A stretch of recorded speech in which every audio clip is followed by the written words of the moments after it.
Just a month ago, the woman was an ordinary white-collar worker who was overwhelmed by overtime work and on the verge of sudden death. But who would have thought that she now possesses billions in assets? She can shake Wall Street with just a flick of her finger. A casual remark from her could even temporarily halt the tense conflict between the Jewish and Persian nations, leading them to shake hands and make peace. Her name is Sang Ian, and all of this changed when she quit her job and went home to open a small, unassuming supermarket. However, she never expected that this supermarket would welcome customers from different dimensions every midnight. Hello everyone, welcome back to the channel. The long-awaited part 3 of My Supermarket Can Jump Between Worlds, and I Became a Millionaire Just by Selling Food, is officially here.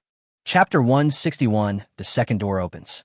The little parrot said it had given a gift to a very talented food streamer. Sang Ian was immediately shocked. A parrot actually watched live streams and gave gifts? She quickly checked the records. Fortunately, although there were quite a few, the largest amount was only 52 yuan. For a moment, she didn't know whether to breathe a sigh of relief or be angry. She sighed, thinking that if minors could get refunds for tipping, could pet tipping be refunded too? But there was almost no precedent for this. The more she thought about it, the more her head ached, so she simply grabbed the little parrot by the wing and scolded it. Taking something without asking is stealing. You've broken the law. Her tone was very serious. The little parrot looked completely innocent. I am the gate of life, part of the small supermarket.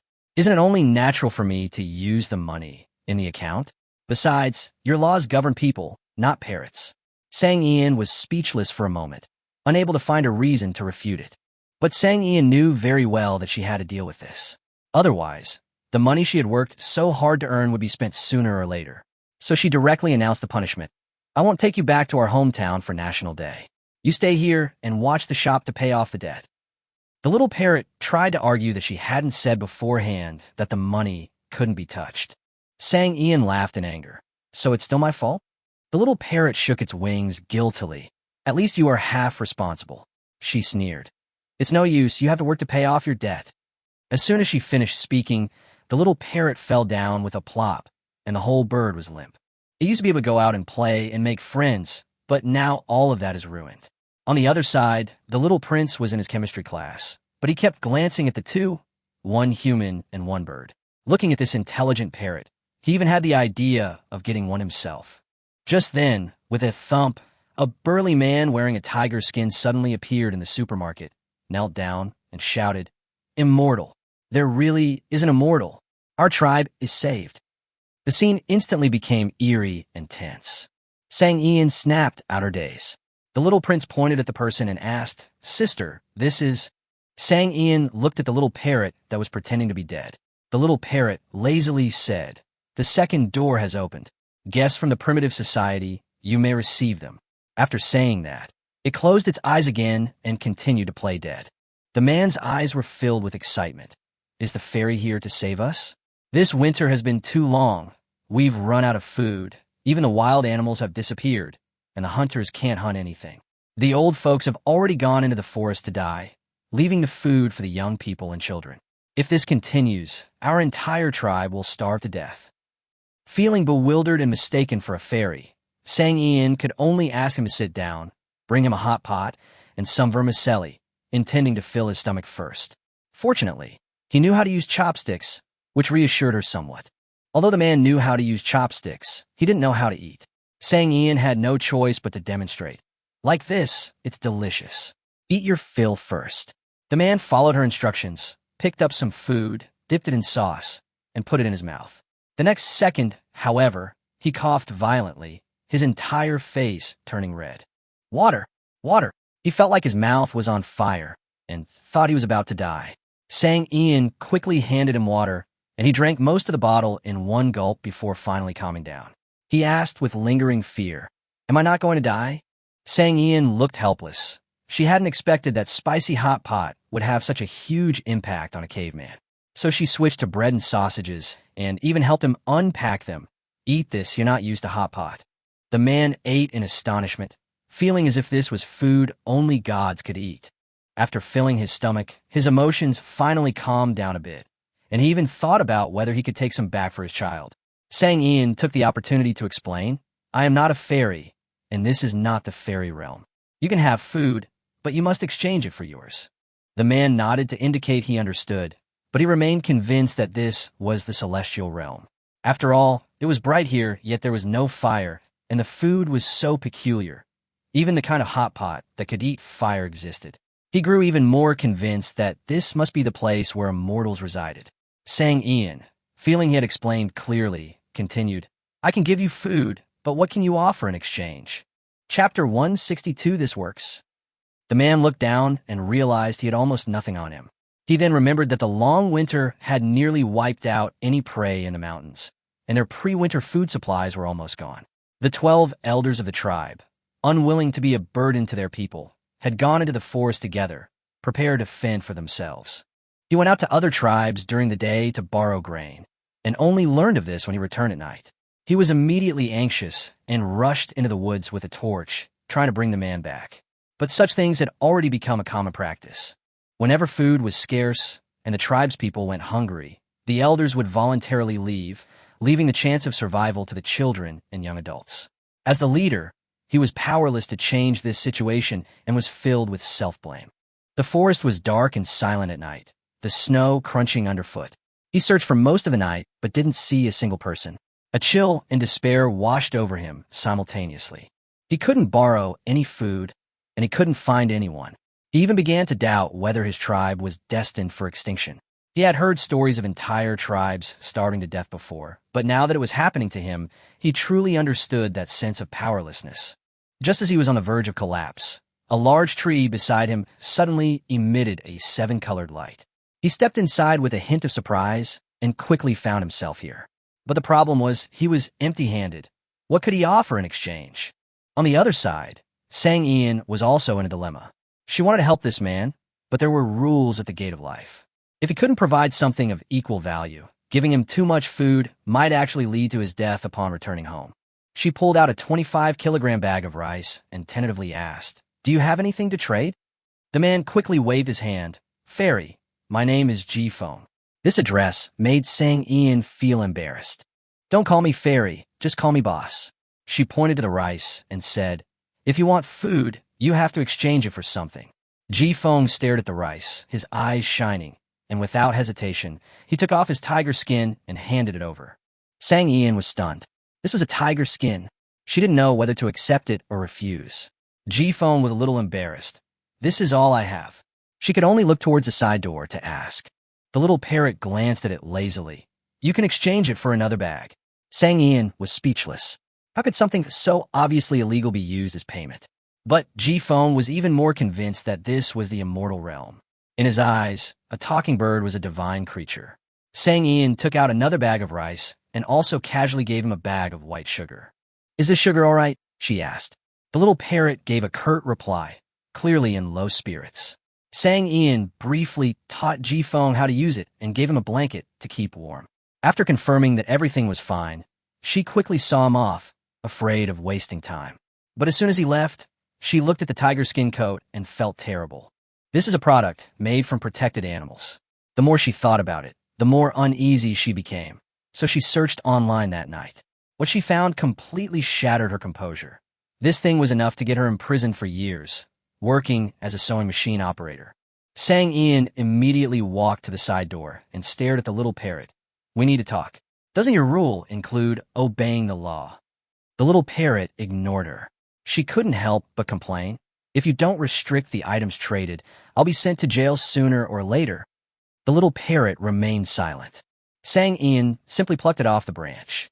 "Do you think this kind of contraband is suitable to appear in a small supermarket?"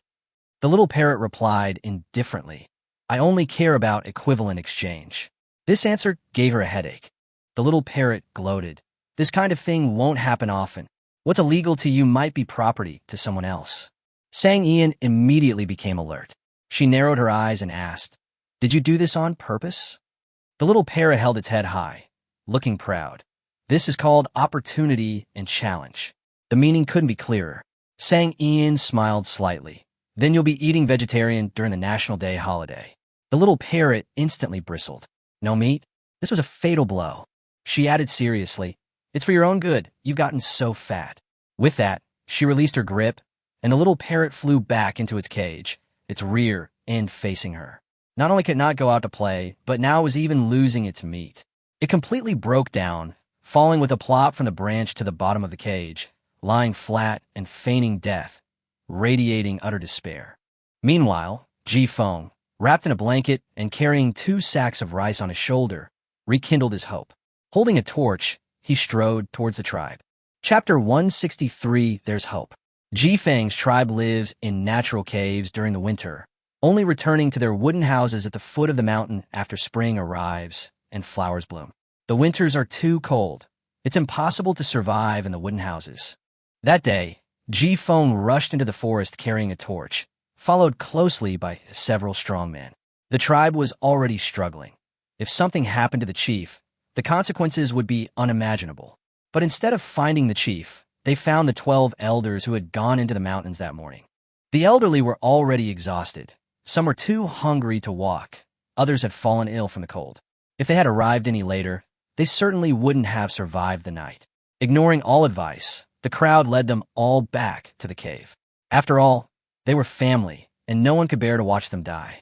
When everyone returned to the cave, they found that Ji Feng still hadn't come back, and they became even more anxious. At this moment, a white-haired witch doctor leaning on a cane spoke up. First, give the old man some ginger water, then cook some thin porridge and let them warm themselves by the fire. If they can pull through, they'll be lucky to survive. The chief's wife looked troubled. Witch doctor, the rice is almost gone. If we eat sparingly, it can last for 3 days. If we cook porridge now, I'm afraid we won't even last 3 days. The food shortage put her in a dilemma. The shaman sighed. Spring is slow to arrive, and food is dwindling. It's not just us. The neighboring tribes won't escape this calamity either. It's just a matter of time. Cook it. His tone was firm and brooked no argument. Several elderly people spoke weakly. Don't waste food. We've lived long enough. Leave the rice for the children. As soon as they said this, the other elderly people echoed their sentiments, and suppressed sobs suddenly filled the cave. The shaman said in a deep voice, even if you don't eat, this little bit of rice won't save the child. Eat it. The chieftain's wife no longer hesitated and immediately started cooking porridge in a clay pot. The tribespeople looked ashen-faced, their stomachs rumbling. They had only eaten 1 meal a day and were already on the verge of collapse. The shaman then instructed, Ji Lei, Ji Yu, go out and find the chief again. It's too cold at night. Don't let anything happen to him. The two were Ji Feng's younger brother and sister-in-law, who couldn't contain themselves any longer and immediately rushed out with torches. A voice in the crowd whispered in despair. What good will it do? Without food, we'll still starve to death, just like the Redstone tribe, whose entire tribe perished in their caves. Fear spread rapidly, and a child cried out, I don't want to die. The cries spread from children to young adults, and then to the elderly, enveloping the entire cave in sorrow. Just as despair was spreading, a voice suddenly came from the cave entrance. We have food. We have food. Everyone was taken aback. Someone smiled bitterly. Chief, didn't you say you couldn't borrow any grain? Ji Feng put down the 2 bags of rice heavily, his face beaming with joy. We really couldn't borrow any, but heaven sent immortals to save us. This is all given to us by the immortals. The crowd erupted in excitement, surrounding him completely. Some asked in shock, is there really an immortal? Others stared at the rice bag, their faces filled with disbelief. Ji Feng raised his hand to stop them. Don't ask yet. Oh, cook more porridge so everyone can have a bowl. The woman rose at the sound of her voice and, along with more than 20 other women, got to work. When the rice sack was opened, the sight of pure white rice filled the air. No one doubted her anymore, and they all knelt and kowtowed, saying, Thank you, Immortal, for saving our lives. A biting wind howled outside the cave, but inside, flames roared. Soon, the rich aroma of rice filled the air. Everyone huddled around the earthenware pot, their mouths watering. The little children, especially, tugged at their parents' clothes, their eyes glued to the pot, eager to eat. However, the witch doctor remained frowning, sighing softly. These 2 bags of rice won't last much longer. When spring will arrive is still unknown. Chapter 164 New Deal. After leaving the large cave, the 2 went straight to the shaman's dwelling. Although everyone huddled in caves during the winter, they didn't live together. The shaman had his own independent cave, held a position equivalent to the chief, and was highly respected in the tribe. A small fire burned in the cave, but it was very warm, so the two sat down by the fire. Jifeng recounted his experience in the immortal supermarket in detail. After finishing, he couldn't help but sigh. If I had known I would encounter such an opportunity, I would never have gone in empty-handed and missed the chance to exchange for food. His tone was full of regret. The shaman remained calm. You can't say that. Your encounter with such an opportunity is the tribe's good fortune. Jifeng nodded and said, if I can get there tomorrow, I will definitely exchange for more food. Thinking of the elderly and children in the tribe who were still starving, his expression became even more determined. The shaman immediately suggested taking all the remaining animal hides from the tribe. We originally intended to trade them for food with the Blackstone tribe, but they aren't wealthy either. We could take them with us tomorrow and see. Jifeng wholeheartedly agreed, even harboring a faint hope that perhaps they had truly received the favor of the immortals. After discussing their plan, the two returned to the large cave. The porridge was ready, and Ji Lei and Ji Yu, who had gone out to search for the missing person, had just returned. Although Jifeng had already eaten, he still served himself half a bowl.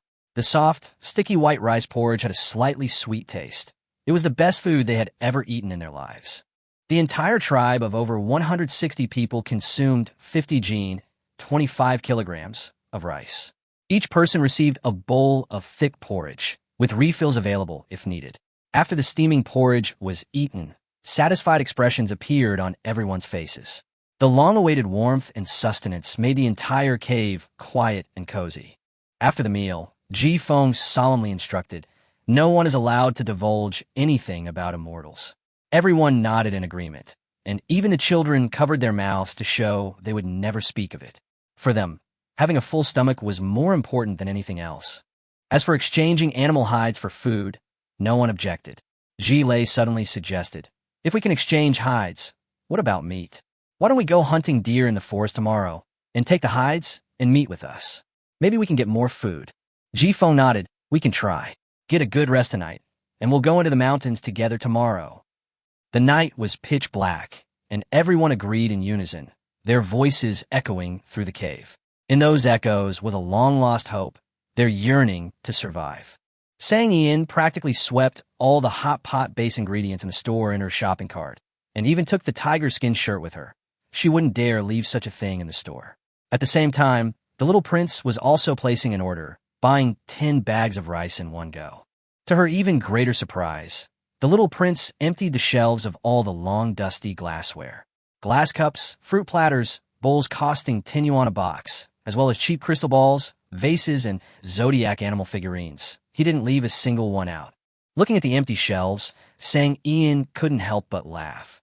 Are you helping me clear out my inventory? These were all items she had failed to sell in her early purchases, which hadn't sold for months.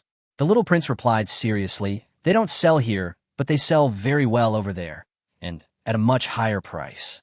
After confirming the other party's needs, Sang Ian also shared her ideas. She wanted to make a batch of hand-embroidered bags, similar to cross-stitch, with patterns and stitch instructions, so that ordinary people could easily get started, thereby cultivating more people's interest in embroidery.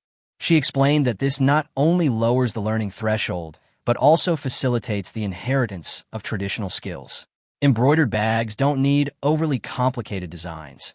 As long as they are simple, attractive, and capture the essence of the craft, they can be mass-produced. When the time came, the young prince returned to the Eastern Palace. What was a complicated and troublesome embroidery bag for others was nothing more than a matter of a word for him. The embroiderers of the imperial wardrobe could easily handle it. Sang Ian, however, did not rest. She began to worry about running out of food. She immediately contacted a grain and oil wholesaler and urgently ordered a ton of rice, plus an extra 100 kilograms of eggs. Regardless of the situation on the other side, food shortages were clearly the biggest problem, and she could only prepare in advance. But new problems arose. The scale of the transactions was getting larger and larger. How much stuff would the young prince actually bring? How long would the logistics take? Sang Ian felt a little uneasy. Just then, the little parrot flew back into the shop, full of energy. Sang Ian looked it up and down. Old man in a good mood? The little parrot froze, almost falling from midair, and quickly landed on a potted plant, whispering, I'm just naturally optimistic. Sang Ian narrowed his eyes. Are you hiding something from me? Chapter 165, A Battle of Wits. The little parrot immediately denied it. No. But Sang Ian saw through it instantly. Judging from your expression, you clearly have. She circled it carefully, examining it closely, and asked suspiciously, why are your feathers shinier and smoother than before? The little parrot froze, a chill running down its spine. It hadn't expected such a small change to be noticed. Sang Ian was pretty sure it was hiding something and pressed it directly. Tell me, what's going on? The little parrot was trying to brush it off when she added, if you dare to lie, I'll close the shop tonight. Upon hearing this, the little parrot immediately bristled. How can this be? It had finally obtained a little bit of willpower and dared not gamble, so it could only obediently confess. It turned out that it had felt a deep sense of gratitude, and this emotion would transform into willpower, nourishing itself and helping it restore its strength. Sang Ian was somewhat puzzled. Didn't the little prince also express gratitude to you before? The little parrot, cracking sunflower seeds, said, yes, otherwise how could I have moved the door directly into his bedroom? Sang Ian then realized what it meant. At the time, it was still in its white-bearded old man form and didn't appear often, so she hadn't noticed. She continued to press. The power of will only makes your feathers look better? The little parrot immediately raised its head. Of course not. Willpower can repair my body and allow me to slowly regain my strength. Sang Ian raised an eyebrow. And after you regain your strength? The little parrot paced back and forth on the checkout counter, its tone full of excitement. Then I can go home. Sang Ian was taken aback by these words. You actually still have a home? The little parrot immediately retorted, I've lived for tens of thousands of years, and I've been away from home for so long. Isn't it normal for me to want to go back? Sang Ian finally understood. So, when you travel between different worlds to open doors, you are actually looking for your way home? The little parrot shook its head and explained that as a lifeline, leaving a glimmer of hope for people in dire straits is its mission, but this does not conflict with its desire to go home. After listening, Sang Ian suddenly laughed, already plotting in her mind. She deliberately said, I stay up all night, every day to help you entertain customers and build up my energy. Shouldn't you show some appreciation? The little parrot immediately became alert. Don't you benefit too? You stayed up so long last night, and you're still full of energy today, aren't you? Sang Ian carefully examined herself and found that she was indeed not tired at all. Her eyes lit up immediately. Does that mean I won't get tired from staying up all night anymore? The little parrot rolled its eyes. You wish. It's just a one-time effect. At most, it will slightly improve your constitution. Sang Ian was instantly disappointed and decisively decided to go back to catch up on sleep. Staying up all night can easily lead to sudden death. She turned and left without hesitation. The little parrot chased after her anxiously. You won't get tired even if you don't sleep. Sang Ian didn't turn her head. Just because you're fine for one day doesn't mean you'll be fine if you stay up every day. Your body is ruined little by staying up. After saying that, she lay down on the chaise lounge, covered herself with a small blanket, and prepared to sleep. The little parrot was utterly speechless. This partner was completely unpredictable. In the past, all the hosts, upon hearing that willpower could enhance physical fitness, would desperately try to earn as much as possible. But Sang Ian didn't care at all and went to sleep immediately. It had originally planned to have her work overtime during the National Day holiday, but now that plan was all ruined. It could only sigh and fly to the small pavilion by the pond. Looking at the quiet little supermarket, it felt a pang of bitterness. It seemed it would have to tough it out for the entire 7-day National Day holiday on its own. The next day at noon, a delivery truck pulled up in front of the warehouse, and a staff member handed her a slip of paper. Sang Ian glanced down and saw Sang Baba written in the sender's field. She was immediately filled with question marks. She instantly realized that this must be the payment for the goods delivered by the young prince, but the name was just too outrageous. Sang Ian Giritit Hertit, Sang Deidi. I'll be Grandpa Sang. After all the goods were moved into the warehouse, she didn't even bother to look at the boxes. She grabbed the list and went to find the little parrot to settle accounts. As she walked, she called out, Old man. Seeing the situation was bad, the little parrot turned and flew away, shouting, Kill the parrot. In its panic, it flew haphazardly and crashed headfirst into a person. Sang Ian looked up and saw that the person was Jiang Huijing. Chapter 166, I feel like I've been taken advantage of. The scene suddenly became a little awkward. Jiang Huijing grabbed the little parrot and asked half-jokingly, "Are you planning to cook it?" The little parrot immediately curled up into a ball and looked at Sang Ian in a panic. "It can't be that bad, can it? I can call you Dad, too." Its tone was full of survival instinct. Sang Ian was speechless for a moment. "I don't want an unfilial son like you." As soon as she finished speaking, the little parrot got anxious and shouted Dad. But it was Jiang Huijing's voice that made the scene eerily quiet. Sang Ian's eyes widened, and Jiang Huijing looked equally puzzled. The little parrot tilted its head, its face full of innocence. "I went back, so we're even."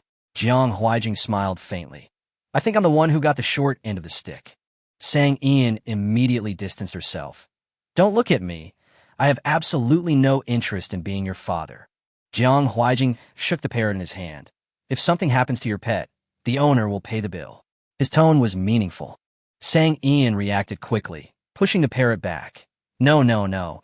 It's a mature parrot now and has to take responsibility for its actions."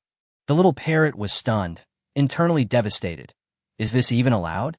Jiang Huijing raised an eyebrow and smiled. "All right, let it call you Dad in your voice." Before Sang Ian could stop it, the little parrot immediately spoke, "Dad." The atmosphere became subtle again as soon as the voice came out. Sang Ian instantly got goosebumps, rushed over, and snatched the parrot back, poking its head and scolding, "Your behavior would be considered treason in wartime." The little parrot immediately lowered its head and admitted its mistake, behaving very obediently. She turned and walked away with the parrot in her arms, leaving Jiang Huijing standing there. Jiang Huijing finally snapped out of his daze and couldn't help but laugh. The two, human and bird, worked together quite well. He followed slowly, his demeanor still composed. Upon entering the supermarket, Bebe was standing at the checkout counter, visibly nervous upon seeing her former boss. She couldn't help but admire Sang Ian for being able to interact with Jiang Huijing so naturally. She then reported, "Boss, the customers are asking again when the new products will arrive." "Tomorrow." Sang Ian casually set the time. Bebe immediately breathed a sigh of relief. "If I don't release any new products soon, I'll feel guilty about taking my salary." Sang Ian smiled and said, "Don't worry. You'll be busy all the time in a bit." She then instructed, "Go and call Su Iai to the warehouse to sort the goods." Bebe suggested asking Xiaohua to help with the physical labor, and Sang Ian immediately agreed. After all, this shipment consisted of nearly 100 large wooden crates, and the workload was indeed considerable. After making the arrangements, she hung the QR code for payment around the little parrot's neck. "Old man, the cashier is yours now. Make up for your past mistakes." The little parrot immediately perked up. "I won't do this without a roast duck made from fruitwood." The two made a deal on the spot. Jiang Huijing had just entered the room and hadn't even had a chance to speak when he saw Sang Ian heading towards the warehouse. He reached out and grabbed her. "Junior sister, you're just going to ignore someone as big as me standing here?" His tone was somewhat teasing. Sang Ian's eyes lit up, and she smiled as she pulled him along, saying, "It was my oversight. Come on, I'll personally entertain you." The next second, Jiang Huijing was invited into the warehouse and turned into free labor. Bebe then suggested, "Our official Weibo account has already surpassed 10 million followers. How about we do a live unboxing?" Sang Ian immediately nodded and posted on Weibo, "Little supermarket V. Just arrived. Let's do an unboxing live stream." Without any pre-event promotion, the live stream started immediately. Jiang Huijing was forced to act as a human stunt double, as the camera panned across the mountain of wooden crates piled up in the warehouse. Sang Ian introduced, "They were all sold out a few days ago, so we're just restocking today. Feel free to take a look." The number of viewers in the live stream wasn't large, but the chat was incredibly lively, with fans excitedly urging them to open the boxes. Faced with boxes piled up to her neck, Sang Ian clearly couldn't move them and could only turn around and call out, "Dr. Xiaohua, lend a hand." Chapter 167 Unboxing Livestream. Huash and I walked towards Sang Ian with a reluctant expression, muttering, "I'm a doctor, not a porter." Sang Ian nodded in agreement, but the next second he still handed him the gloves. He added speechlessly, "I'll do the work at the pharmacy, but not the supermarket." Sang Ian nodded again. "That's right." Then he reminded her, The contract states that I also need to complete other tasks assigned by the supervisor. Hua Shanai was utterly speechless and could only resign himself to moving boxes. A dignified PhD in traditional Chinese medicine had now become a laborer. As he worked, he complained about the deep schemes of capital, while Sang Ian smiled smugly. The two of them worked together to move the wooden box to the ground. Sang Ian reminded them, "Be gentle, don't break the inside." Hua Shanai felt even more annoyed. She was already doing the work, but she was being criticized. By this time, the live stream's popularity had soared to 800,000, with everyone staring intently at the moment the box was opened. Jiang Huijing also came over, clearly very interested in the contents of the box. The box was opened, revealing neatly stacked watermark paper inside. Jiang Huijing's eyes changed slightly, and he whispered, "A boon for calligraphy and painting enthusiasts, it's finally arrived." The moment his voice appeared, the live stream chat exploded, with fans frantically spamming the chat asking for his face to be shown. But Jiang Huijing completely ignored them, focusing solely on the papers. He spoke directly. "There are so many. Can you share some with me? The ones you promised to save for me last time are all sold out." Sang Ian readily agreed. "Sure, here are 10 for you." Jiang Huijing was clearly not satisfied. "Can't you have more?" Sang Ian explained that the inventory was limited, but quickly added, "The paper mill is already under construction.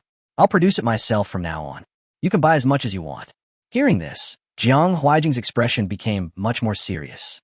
He had come today specifically to confirm this matter. If they could really restore the watermark paper, it would be of extraordinary significance. Meanwhile, viewers in the live stream were frantically notifying their friends and family. People in the calligraphy and painting circles were even more restless, some booking plane tickets, others scrambling for high-speed rail tickets, all with one goal: to get to the small supermarket by tomorrow. The chat was buzzing with excitement. Some were thrilled, others were explaining the value of watermark paper, and even new viewers were listening with rapt attention. The live stream's popularity continued to climb. Meanwhile, Bebe and Sue AI began counting the papers, while Sang Ian opened the second wooden box. Inside were more papers. She picked one up and casually remarked, "They're probably all stationary. If you get bored, you can exit." The live chat immediately countered, with many saying that this was the real joy of opening blind boxes. Many people guessed that this was still watermark paper, thinking that the stock must be plentiful this time. Jiang Huijing pointed the camera at the box, glanced at the comments, and then looked at Sang Ian. "They all say it's watermark paper." The camera zoomed in, and Sang Ian's expression remained calm. "It's not watermarked paper." She didn't finish her sentence. In fact, it was the much rarer Chengxintang paper. This kind of paper was extremely precious, and even in ancient times, it was very expensive. Sang Ian didn't plan to put on the shelves now, since the supply simply couldn't keep up. This box was practically equivalent to gold. However, someone in the live stream quickly recognized it. Tang Guoxian posted a comment. "This should be Chengxintang paper, right?" Which immediately sparked a debate. Some people firmly denied it, believing that this type of paper had long since disappeared. Others explained its historical origins in detail, and the atmosphere instantly became professional and heated. Tang Guoxian, however, remained adamant. "Absolutely." Jiang Huijing gestured for Sang Ian to respond, and she had no choice but to admit, "That's right, it's Chengxintang paper." As soon as she finished speaking, the big shots immediately launched a battle in the comments. Tang Guoxian pleaded for a share, but Zhao Xuhuai intercepted it on the spot, and the two went back and forth, neither willing to give in. Seeing this, the fans fell silent. They had no say in this level of debate. Meanwhile, some began to question whether it was all just a publicity stunt to drive traffic to the small supermarket. Chapter 168, What kind of amazing boss is this?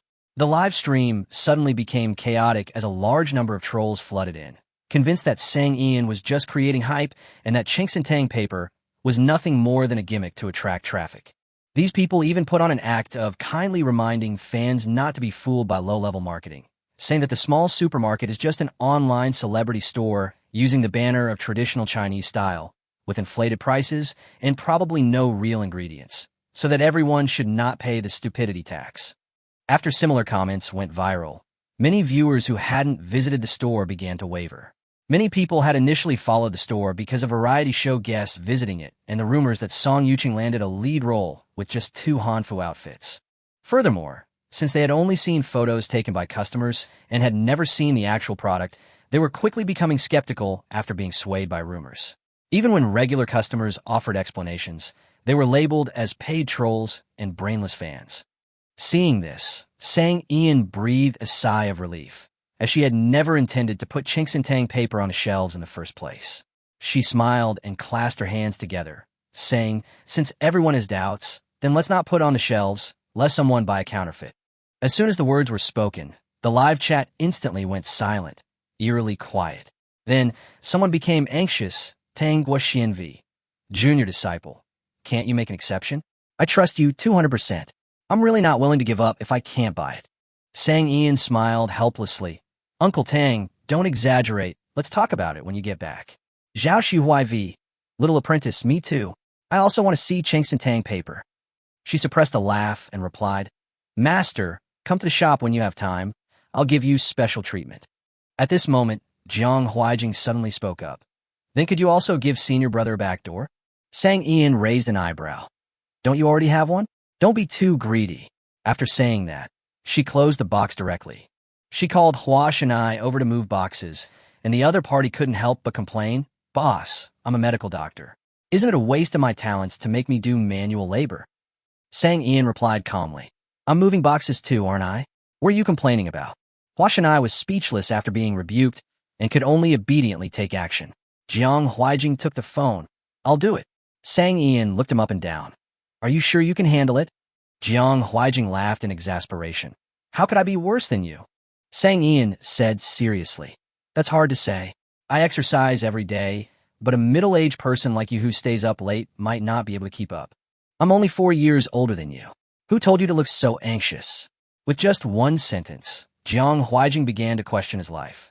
The two carried the wooden crate for more than 10 meters, their arms aching. Only after the crate hit the ground did Sang Ian breathe a sigh of relief. These were all treasures. She didn't point the camera at the two of them, so the audience could only hear their voices and see the crate. She continued opening the boxes, which contained a series of slender wooden crates. She casually opened one, a calligraphy brush. Hua Shanai's eyes lit up. Good stuff. Can you sell me one? Sang Ian nodded. Employee perk, 2 of each type per day. Then I want 20.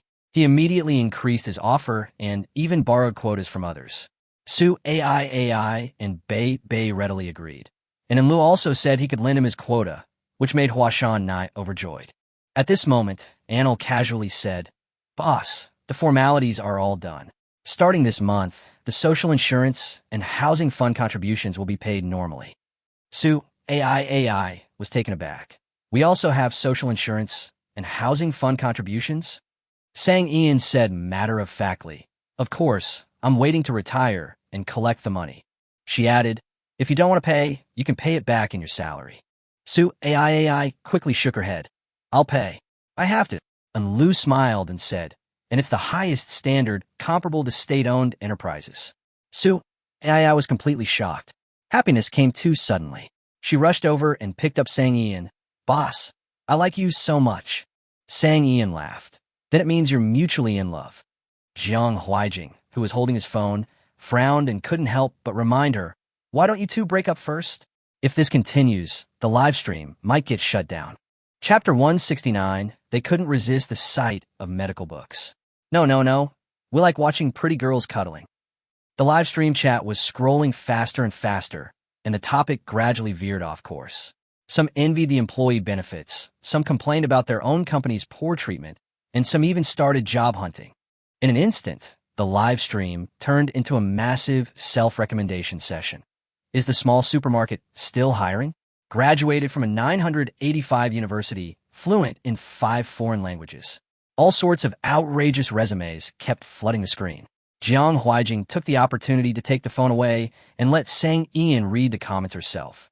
Sang Ian shook her head. She didn't take this kind of casual job application seriously. She was more interested in poaching people from the Jiang group. After all, employees from large companies were more likely to have reliable skills. For example, Anil had her social security issues sorted out in just a few days. She already had a plan in mind. The paper mill, the small supermarket, and the pharmacy all needed independent finances, and there were also tax issues involved, so she had to find professionals. Thinking of this, Sang Ian smiled at Jiang Huijing. Continue opening the boxes. Jiang Huijing didn't ask any further questions and continued to act as a human support for the live stream. By this time, the number of viewers had exceeded 2 million. The fourth and fifth boxes were opened one after another, filled with calligraphy brushes and ink sticks, all of uniform size, clearly indicating bulk purchase. The seventh and eighth boxes contained inkstones, all of them Duan inkstones, with almost identical styles. Sang Ian immediately understood that the young prince had probably packed up all the writing implements from his study and sent them over. The next 20-odd boxes were all filled with shuetao paper and xiegong paper, even sorted by color. It was almost ridiculously meticulous. Hua Shanai yawned as she looked at them. Boss, is this all there is? Sang Ian was in a good mood, feeling reassured by the ample stock. It's a bit boring. How about we call it a day? The chat exploded as soon as she finished speaking. We haven't seen any Hanfu yet. Not a single hairpin or fan has appeared. I've been watching for an hour. Fans strongly demanded it continue. And after Jiang Huijing relayed this, the live stream had to continue. Hua Shanai had completely lost interest, and when he opened the box again later, he didn't even bother to look at it. But this box was different from the previous ones. Instead of the 4 treasures of the study, it contained a stack of thread-bound books and several wooden boxes. Sang Ian immediately recognized it as a medical book that the young prince had brought back from the Imperial Hospital. She immediately stepped aside to block the camera, carefully opened one of the books, and found it filled with traditional Chinese characters in vertical format, with classical Chinese phrases that gave her a headache. Just as she was about to put it down, a medicinal fragrance wafted from the wooden box beside her. Hua Shanai immediately leaned over. Sanchi? He took the box, sniffed it, and his eyes lit up. Excellent quality. He opened several more boxes. Astragalus. Its medicinal effects are quite good. Just as he was about to continue his research, he was drawn to a thread-bound book next to him.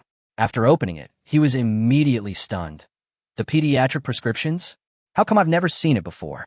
He became increasingly excited as he read, as if he had found a treasure, completely absorbed in it. Sang Ian reminded him, Be careful. It's best to make a copy. I was originally going to keep it. But Hua Shanai was no longer listening. Sang Ian had no choice but to carefully put away the remaining medical books, preparing to lock them in the safe. These were all scarce resources, their value immeasurable. The next 3 boxes were filled with medicinal herbs for replenishing qi and blood and prolonging life. Jiang Huijing couldn't help but ask, You're even selling medicinal herbs now? Sang Ian immediately denied it. Don't talk nonsense. What supermarket sells Chinese medicine? Jiang Huijing retorted. Don't you also have a pharmacy? Sang Ian was not in a hurry to make a decision. These medicinal herbs clearly came from the young prince's private treasury and were of top quality. Selling them casually would be a loss. Unbeknownst to her, knowledgeable viewers in the live stream room had already set their sights on the goods and were preparing to arrive at the small supermarket. The real highlight, however, was the wooden crates that followed. Chapter 170, You can't keep feeding a fat sheep forever. You have to feed it some hay.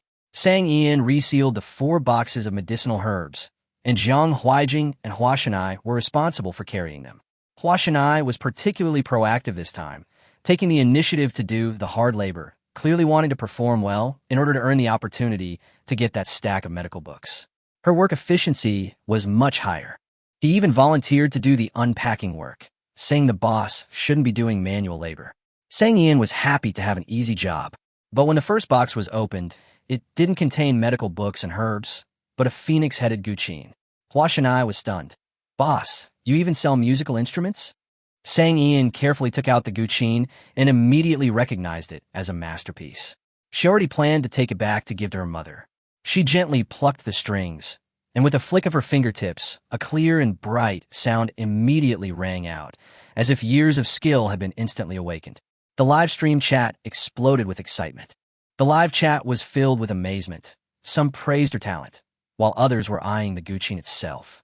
Jiang Huijing approached and asked, Is this for sale? Sang Ian immediately stopped. No, it's not for sale. She had already decided to give the guqin away. Hua Shanai opened another box, smelling that it was tea, and immediately became interested. Just as he was about to ask to buy it, Sang Ian slammed the box shut. This one isn't for sale either. Next one. This was clearly tribute-grade tea, and she planned to keep it for herself. Huashan was unwilling to give up and wanted to buy some to take back to his family, but the price immediately deterred him. Over 100,000 per tael. Those words silenced him completely, forcing him to accept reality. At this moment, Jiang Huaijing, who often came to freeload tea, became interested. Then can I buy some? Sang Ian glanced at him and nodded. Okay, it's expensive. You should consider it carefully. Jiang Huaijing wasn't short of money and agreed immediately. Only then did Sang Ian relent. After all, you can't keep fleecing a fat sheep forever. You have to feed it some hay occasionally. She continued unpacking, this time revealing a men's hanfu set made of moon-white brocade with exquisite embroidery, exuding an extraordinary air. She briefly showed it off, adding, "Wearing this gives off the air of a noble young master." Before she finished speaking, Jiang Huaijing immediately declared, "I want it." Sang Ian was somewhat surprised, but didn't ask any further questions and readily agreed to the deal. She felt the clothes really suited him. The two placed the order on the spot, but the live stream chat exploded. Viewers protested, saying they hadn't even had a chance to see it clearly before it was sold, and strongly demanded that the sale continue while the stream was still running. Jiang Huaijing relayed his opinion to Sang Ian, but she directly refused. No live streaming sales. Come to the store if you want to buy. Then they moved on to the period costume segment, with one men's hanfu outfit after another, rich in color and exquisitely crafted, clearly of aristocratic quality. The audience was dazzled, realizing that men's clothing could be so refined. Next, women's clothing appeared, showcasing a variety of styles and stunning the audience. Following that, over 30 boxes of silk brocade were displayed, their quality astonishing, instantly bringing the atmosphere in the live stream to a fever pitch. Viewers commented that even if they couldn't afford hanfu, buying some silk would be worthwhile. The remaining items were mostly small things like handkerchiefs and purses, with jewelry being the least common, but each piece was extremely exquisite. By the last few boxes, Sang Ian was becoming somewhat perfunctory, casually flashing the camera across the screen as she opened them. Viewers frantically urged her to slow down, but she didn't even look at the comments. She was only thinking about how close it was to her end of the workday and how to finish quickly. As usual, Sang Ian casually opened the last box, and where her phone camera swept across it, she suddenly froze, her previously nonchalant attitude gone. Chapter 171 Not for Sale. You can own it without spending money. After the wooden box was opened, a set of pale yellow, floor-length gowns lay quietly inside, clearly a princess-level palace dress. The collar was embroidered with cloud patterns, and the hem was woven with peacock designs and gold thread, shimmering with delicate light under the lamplight, both magnificent and dignified. The cloud-shaped shoulder piece is adorned with exquisite and intricate peony patterns, and a large pearl is inlaid at the waist, exuding royal grandeur. This is no longer just an ordinary hanfu. It is more like a meticulously crafted work of art, so exquisite that one hesitates to even touch it. There was a note tucked at the bottom of the box. Sang Ian glanced at it with her back to the camera. The palace dress of the great Liang princess, a gift from my sister. She smiled gently, put the note away, and said nothing more. The live stream chat exploded instantly, with the screen filled with comments marveling at the beauty of the outfit. Some even lamented that they were unworthy of wearing it. Many more politely inquired about the price of such a palace gown. Sang Ian immediately responded, "This set is not for sale. It's only for display in the store. Everyone can own it without spending money. Taking a photo with it is free." With just one sentence, she ignited the enthusiasm in the live stream room. Suddenly, everyone's minds were opened up, and the comment section was filled with people saying they absolutely had to go check it out tomorrow. Some people had even started planning their trips just to take a photo with this palace-style outfit. Even if they couldn't afford it, they still wanted to own it at least once. Sang Ian then ended the live stream. "See you tomorrow. That's all for now." As soon as the live stream ended, the small supermarket immediately became a trending topic, with related topics climbing into the top 3 and the popularity continuing to rise. Not only were ordinary viewers captivated, but many celebrities also began to pay attention. After all, some people had already experienced a career resurgence through period drama photos, and no one wanted to miss such an opportunity. The small supermarket popularity surged once again. Sang Ian had anticipated that the store would be packed tomorrow. Even so, she still didn't schedule any overtime for her staff. In her view, no one likes being forced to work overtime. Even with booming business, there needs to be a rhythm. On the other side, Jiang Huijing successfully bought half a gene of De Hong Pao tea. He originally thought he could only buy a little bit at most, but he didn't expect that they would release such a large quantity this time, which surprised him quite a bit. After all, Sang Ian has always been very principled. He then tentatively inquired whether he could buy 10 sheets each of Shui Tao paper and Xie Gong paper, since he wouldn't be able to come tomorrow. Sang Ian readily agreed. This prompted Hua Shanai, who was standing nearby, to question the rules. Sang Ian explained very directly. He is my senior. He has helped a lot in making the small supermarket develop so smoothly. It is normal to make an exception occasionally. He spoke frankly and decisively. Hua Shanai was immediately intrigued after hearing this and jokingly asked if she needed any junior brothers. Sang Ian directly told him to go back and study medical books, clearly not intending to continue recruiting connections. Soon, everyone dispersed. Jiang Huijing returned to the company with his newly purchased items, clearly in a good mood. All the way, he kept thinking that his junior sister was indeed very generous, never hesitating to use her connections when necessary. But he didn't know that Anil had already posted a job advertisement in the WeChat group. A small supermarket is hiring a professional accountant with excellent benefits, including a 9 to 5 job, weekends off, and all the necessary social insurance and housing fund benefits.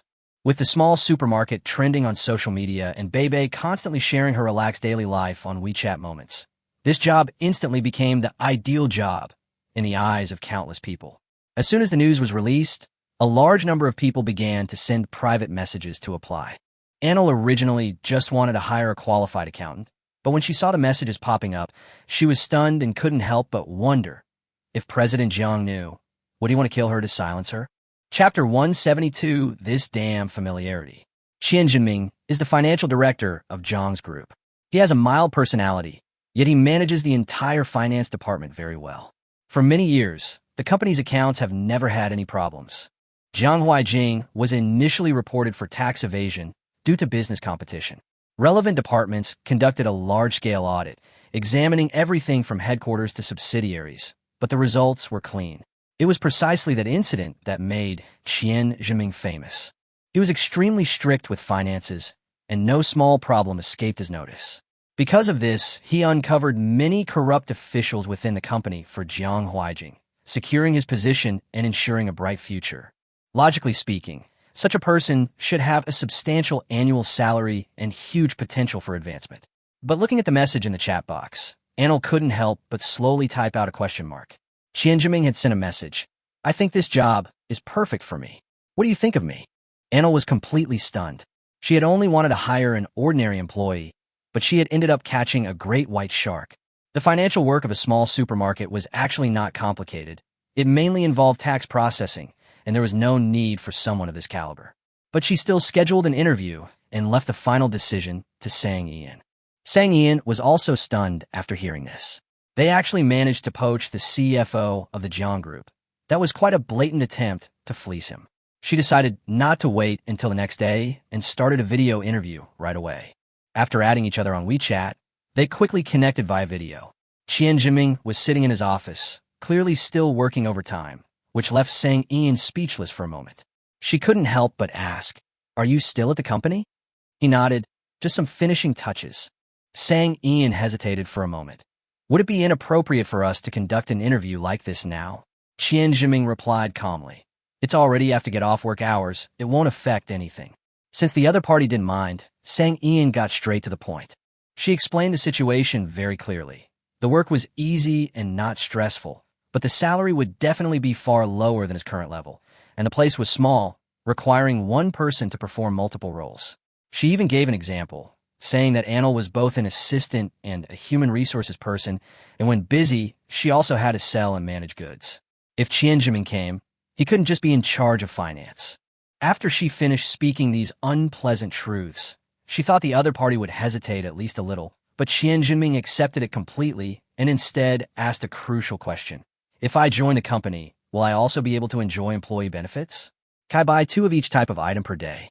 Sang Ian then realized what the other party was truly interested in. She nodded in confirmation. This is a benefit for all employees. Qian Jinming made his decision on the spot. After the video call ended, he immediately began writing his resignation letter. Although he couldn't leave immediately, his attitude was very clear. Meanwhile, Jiang Huijing was leisurely processing documents, surrounded by a crimson robe, hanfu, and precious papers, in a rather pleasant mood. The next second, he received news of the CFO's resignation, and he froze. This feeling was strangely familiar. He quickly recalled that the last time he felt this way was when Anil and Bei Bei resigned together. Jiang Huijing threw down his pen, leaned back in his chair, and gave a meaningful smile. All that talk of brother-sister affection was just wishful thinking on his part. Sang Ian wasn't taking care of him at all. She was clearly compensating him for losing another capable assistant. Just then, Lu Jiao rushed into the office, his face full of anxiety. "Uncle, Director Qian wants to resign. Has he been poached by someone with a higher salary?" He grew increasingly angry as he spoke, feeling that this was a complete slap in the face to the Jiang group. He even shouted that he would retaliate and raised his fist, as if he wanted to make an example of someone. Jiang Huijing glanced at him lazily and said indifferently, "Sang Ian dug it up. He's going to work at the small supermarket." As soon as he finished speaking, Lu Jiao immediately fell silent, stood up straight, and bowed respectfully. "I apologize for disturbing you. Pretend I was never here." Jiang Huijing looked at him and fell silent for a moment. This nephew was truly unacceptable. Chapter 173, Can Poaching Someone Replace a Person? Lu Jiao practically fled the CEO's office. He knew perfectly well that the small supermarket was a paradise workplace where you didn't have to work overtime. Who wouldn't want to go there? What's more, he's currently on the small supermarket's blacklist, and he's only managed to get a chance to redeem himself after much difficulty, even sacrificing his National Day holiday. At this point, he wouldn't dare offend Sang Ian. He's only thinking about getting his purchasing privileges back as soon as possible. On the other side, Jiang Huijing clearly wasn't going to swallow this bitter pill and immediately made a call to Sang Ian. At that moment, Sang Ian was busy checking the goods. A ton of rice had just been unloaded, and soaps and bar soaps were arriving one after another, creating a chaotic scene. After the call connected, Jiang Huijing got straight to the point. "You poached my CFO. Isn't that a bit inappropriate?" Sang Ian smiled and asked in return, "Mr. Jiang, what makes you say that? I haven't even met him yet." Jiang Huijing was clearly not buying it. "If you weren't trying to poach people, would you suddenly open the back door for me to sell so many things?" Sang Ian sighed. "I only made an exception because of our fellow disciples, and because you helped me a lot, and you still misunderstood me." These words sounded so convincing that Jiang Huijing almost believed them. But he quickly realized, "You said the same thing last time, and as a result, my secretariat lost 2 people. Sang Ian felt somewhat guilty, but still denied it. "Then I won't make an exception in the future, so you won't overthink it." In the meantime, she could also save some goods to sell to other customers, killing 2 birds with 1 stone. She continued to retort, "I didn't go to your company to poach people. I was just doing normal recruitment. It was your employee who wanted to leave. You can't blame me every time someone leaves, can you?" As she spoke, her tone became more and more self-righteous. "Why don't you do an internal investigation and see if there's a problem with your company system? It's not acceptable to just blame others when something goes wrong and not reflect on your own actions." Finally, she added, "Think carefully about how to lead your team. Don't let anyone else come to me, or you'll blame me for poaching your staff." With that, she hung up the phone. Hearing the busy tone from his phone, Jiang Huijing was speechless for a moment. Had he just been lectured to his face by a young girl? The key point was that she had actually managed to steer the conversation off topic. Recalling the phone call, he couldn't help but laugh. It started as a confrontation, but ended up as a self-reflection session, and in the end, he was the one in the wrong. Young as he was, but full of tricks. Sang Ian secretly breathed a sigh of relief. Capitalists of this caliber were indeed not easy to fool. He decided not to give him any more compensation in the future. He couldn't keep targeting the same person for all his profits. Soon, all the goods were stored in the warehouse. The last truckload was filled with glassware she had specially prepared for the young prince. She had compared prices from more than 20 manufacturers before selecting this batch of the most satisfactory goods. After everything was sorted out, she pushed the items she had picked out that afternoon to the front. "Old men, the inventory management is up to you." She then yawned and prepared to rest. The little parrot, who was happily munching on a roast duck, immediately started bargaining upon hearing that she had to work again. "A hot pot meal isn't too much to ask, is it?" Sang Ian waved her hand dismissively. Order whatever takeout you like, as long as you can finish it. She glanced at its round little belly. You just finished a whole roast duck, and you can still eat? The little parrot raised its head. I have to work overtime. This is nothing. Sang Ian cautioned, don't overdo it and cause an accident. There aren't any pet hospitals around. The little parrot simply turned its rear end towards her and got to work. In the blink of an eye, all the goods were neatly arranged, and the shelves were full again. Watching this, Sang Ian felt a sense of accomplishment. Now, all that was left was to wait for customers to arrive. Chapter 174, Everyone Has Their Little Secrets. Sang Ian rarely looked forward to midnight. After all, she had prepared so much merchandise. The young prince should come to make the deal. But when she woke up, the alarm clock rang on time. But there was no movement from the front door. The silence was unusual. She frowned and asked, Old man, what's going on? Either both of them come, or neither of them comes. The little parrot, engrossed in showing off its fatty beef, casually replied, It's normal. Then it continued drinking its cola, looking quite content. Sang Ian walked to the table, ready to listen to its explanation, but the other was only focused on eating. She simply took matters into her own hands and scooped all the fatty beef, fatty lamb, and meatballs from the pot in her own bowl, leaving none for the other. The little parrot instantly bristled. You even stole my midnight snack? I worked so hard to earn that. Sang Ian pointed to the side door. Stop talking nonsense and get to the point. His tone was utterly unyielding. Forced into a corner, the little parrot could only vaguely reply. Something might have come up over there. Sang Ian narrowed her eyes. What about G. Foam? He has a whole bunch of people waiting for dinner. How could he not come? The little parrot immediately turned its head away, its guilty conscience obvious. Sang Ian pressed closer. Speak, what are you still hiding? The other party retorted stubbornly. How can you have no sense of boundaries at all? Sang Ian rolled her eyes. Your attempt to change the subject is too low level. The little parrot stomped its feet in anger, but finally relented. It's just that the times don't match up. It's not midnight over there, so the door isn't open. Sang Ian immediately understood. So the reason the young prince often didn't come before wasn't because he wasn't there, but because the timing didn't match? The little parrot looked around, clearly agreeing, and only added in a low voice, It's not always like this. Sang Ian grabbed it and ruffled its head while saying, I should have told you in advance. Give me a heads up from now on. The little parrot's feathers were ruffled, and it was still half asleep when it was assigned a new task. After tossing and turning for a while, Sang Ian couldn't fall asleep at all, so she went to the writing area to grind ink and paint. Although her painting skills were average, she found it particularly easy to paint this time because she spent every day with the little parrot.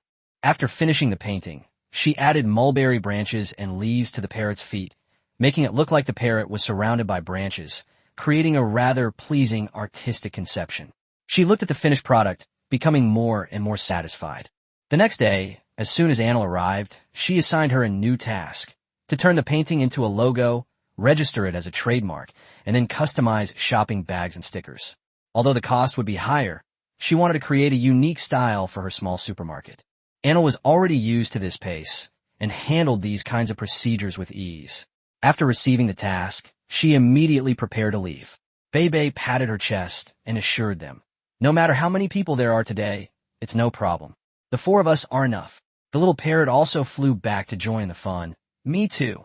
Everyone was full of confidence, but they clearly underestimated the number of customers. On the first day of restocking, a large number of fans and college students flocked into the small supermarket, instantly filling it to capacity.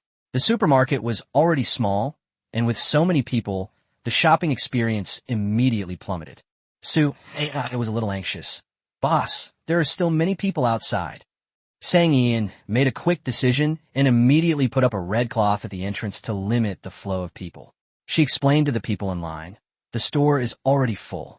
We will let people in 15 minutes. Someone complained, We were so close to getting in.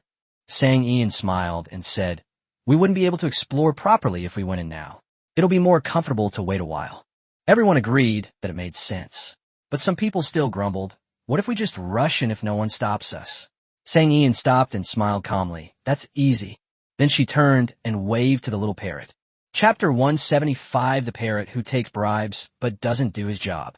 Sang Ian entrusted the task of maintaining order in the queue to the little parrot, and even added a reward: pig's trotters for lunch.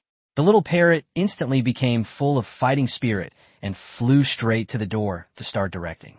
It solemnly shouted, "Queue up!" Although its voice was not loud, it successfully attracted everyone's attention.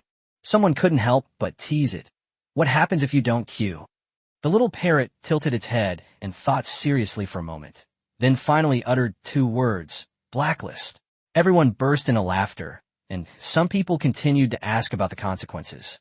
The little parrot simply flew to the door frame, surveyed everyone from above, and said seriously, "If you're on the blacklist, you can't enter the supermarket."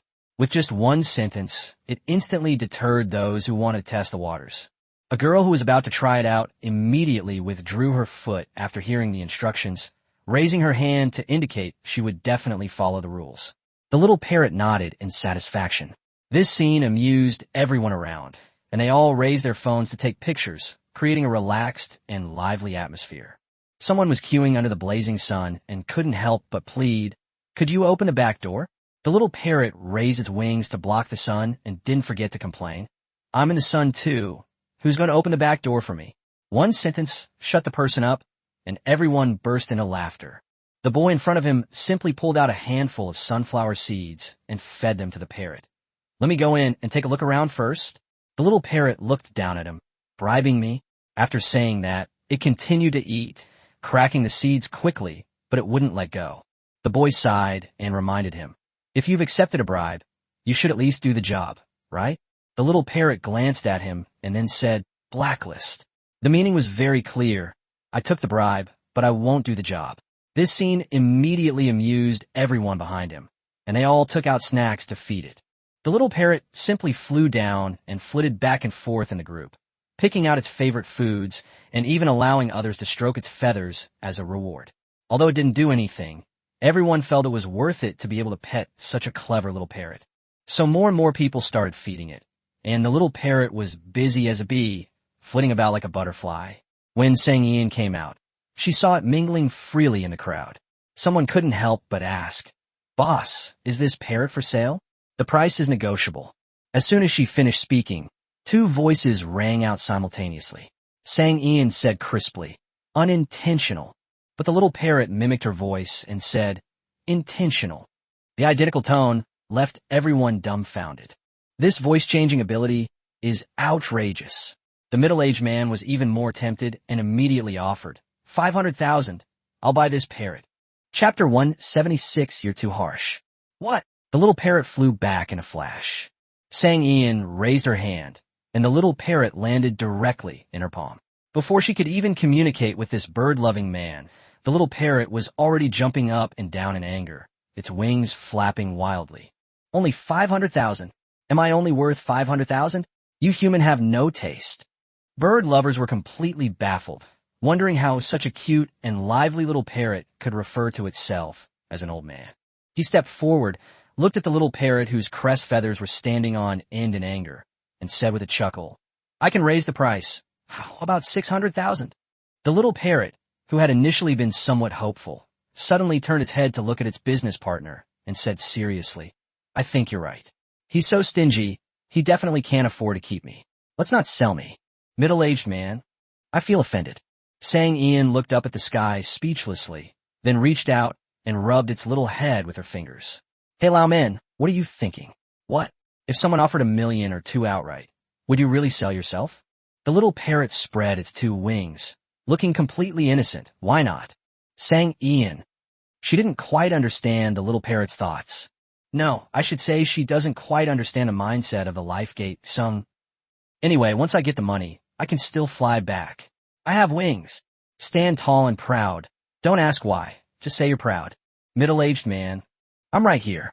When you say that, can you at least consider the buyer's feelings? Sang Ian forced a weak smile, her back teeth almost grinding to powder. Old man, you're really something else. Do you know what you're doing? This is fraud. It's been going on for at least 10 years. You almost got me thrown in jail. 10 years of sewing machine work. As she spoke, she grabbed the little parrot in her hand, leaving only its head sticking out. I was terribly frightened. Tell me, how are you going to compensate me for my emotional distress? The little parrot tilted its head, puzzled. How did things escalate to the point of emotional distress?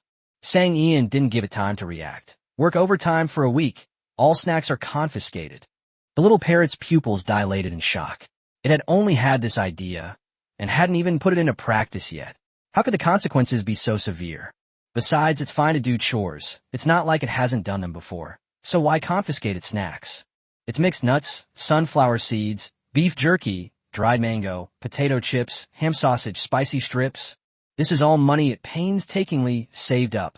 Sang Ian ruthlessly placed the small box containing the snacks into the long cabinet under the cashier, and then locked it with a small padlock, completely thwarting the little parrot's attempt to smuggle its precious snacks out. The little parrot hung its head, looking dejected, as if its entire life had lost its meaning. Sang Ian almost couldn't help but burst out laughing. She held one hand in a half fist to her lips, almost choking herself to the point of internal injury. We could take 15 people here.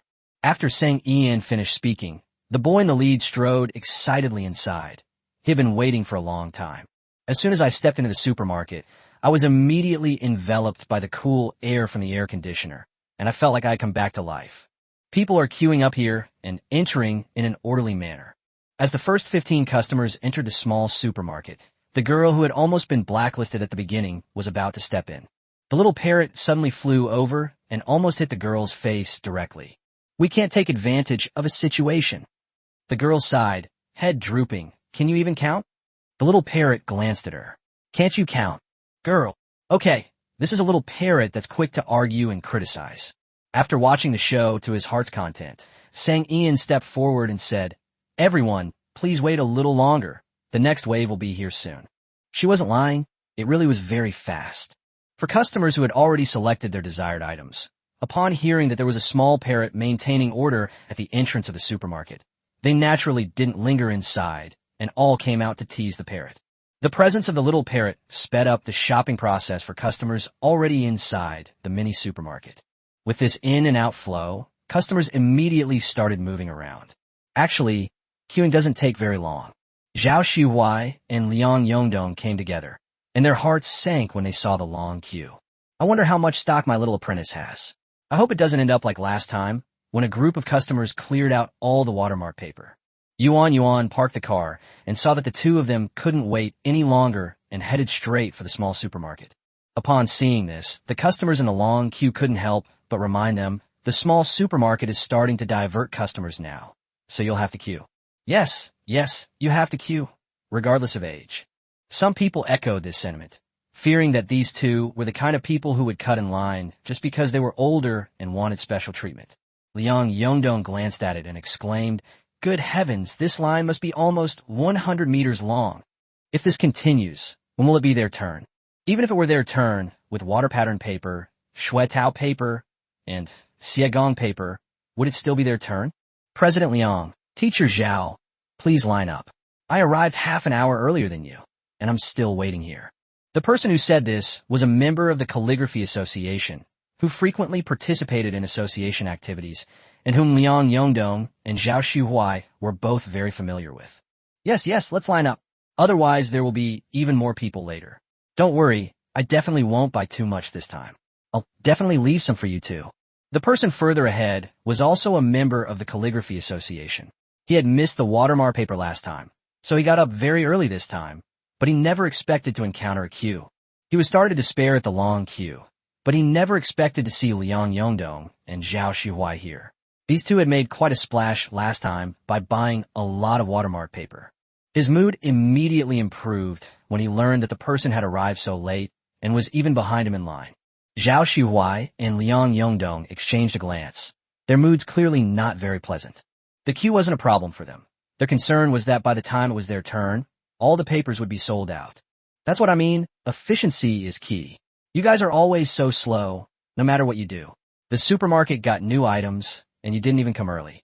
Now look what happened. With this line going on, who knows when it will be your turn? I hope this will teach you both a lesson, so you won't be like tortoises doing everything so slowly in the future. Liang Yongdong and Zhao Xuhuai were thoroughly ridiculed by the other party, and their faces immediately darkened. This person is also very influential in the Calligraphy Association. When Zhao Xuhuai stepped down as president, He also competed for the position, but in the end, Liang Yongdong won slightly and became the new president of the Calligraphy Association. From then on, he disliked Liang Yongdong and Zhao Xuhuai. Whenever they appeared together, they would always clash and engage in a war of words. This time, however, the two were so thoroughly confronted that they couldn't think of a single rebuttal. It's a bit frustrating. Seeing that person's smug expression made him feel even more aggrieved. Just then, Sang Ian came running over. "Master, Chairman Liang, what are you still doing here? Everyone's been waiting for you." Zhao Xuhuai was puzzled. Liang Yongdong was in a daze. Only Qin Wenbao stared wide-eyed as the two of them were led from their seats all the way to the supermarket entrance. Seeing that things were getting out of hand, he quickly shouted, "No, boss. How can you lead the way in cutting in line? There are so many of us queuing here. This is so unfair to us." For a moment, everyone in the queue looked at Sang Ian. Cutting in line was indeed annoying. Chapter 177. Now, even small supermarkets have competitors. Zhao Xuhuai didn't want to cause trouble for his little apprentice, and he was about to say that it didn't matter if they waited in line. Then Sang Ian looked at everyone and said with a smile, "Don't misunderstand, my master and Chairman Liang are the judges I invited. New customers may not know that our small supermarket has an event to reward both new and old customers. Anyone who can write beautiful calligraphy can receive various props from the small supermarket for free, and can also take photos in the small supermarket for free. I know this rule. It's been online for a while now," a girl in the crowd said loudly. Sang Ian said with a smile, "I was worried that it would be too subjective for me to judge alone. So I invited my master, the famous calligrapher Zhao Xuhuai, and the current president of the Calligraphy Association to judge together. This is fairer for customers who have come from afar to display their calligraphy." Upon hearing this, the discomfort felt by the people in line immediately dissipated. They weren't cutting in line. They were staff members, so of course they didn't need to queue. Sang Ian turned around, winked at the two of them, and immediately led them into the small supermarket. Zhao Xuhuai and Liang Yongdong even gave Qin Wenbao a smug look, a blatant display of pride. Qin Wenbao was so angry that he was panting heavily. How come he had never met such a good disciple? Zhao Xuhuai's luck is just too good. In his old age, he was able to find such a talented disciple. Shouldn't he go to the temple to pray to? "Mr. Sang, I'm also here to showcase my calligraphy. May I go first?" Suddenly, a gentle voice rang out, its slow tone drawing people's attention. Sang Ian turned around and saw Zhou Yuan dressed in a scarlet modified version of Tang's suit, his long, black hair still tied behind his back with a sky-blue ribbon. A gentle breeze stirred his hair, and stray strands brushed against his pale cheeks, causing him to cough lightly, his fist pressed against his lips. A fragile, delicate beauty greets you, making you feel a pang of heartache and fall into its breathtaking beauty. Sang Ian was also momentarily stunned. There was no way around it. As someone who appreciates good looks, it was really hard not to admire such stunning beauty. However, it's only for appreciation. She hadn't forgotten that he was also a cunning and treacherous capitalist. The old butler, dressed in a black suit and white gloves, followed behind Zhou Yuan, and the two walked together to the supermarket entrance. "Boss Sang, I'm here to showcase my calligraphy. The judges have already arrived, so I don't need to wait in line, right? Otherwise, if it's my turn, the two teachers might have to wait in the supermarket all day." Zhou Yuan spoke very sincerely, and it sounded like everything he did was for the benefit of the two teachers. But his real purpose was only one thing. "I don't want to wait in line."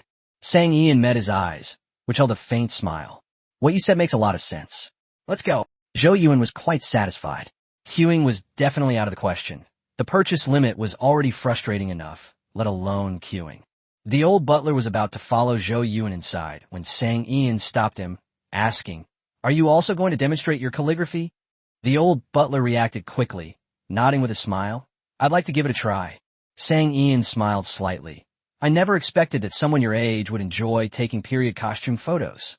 The old butler's lips twitched. "No, I didn't. Don't talk nonsense." Sang Ian was very enthusiastic. "It's all right. Don't be shy. There's no age limit for taking beautiful photos. Please come on over." The old butler was stunned by the beautiful photos. He looked at Zhou Yuan with a resistant expression.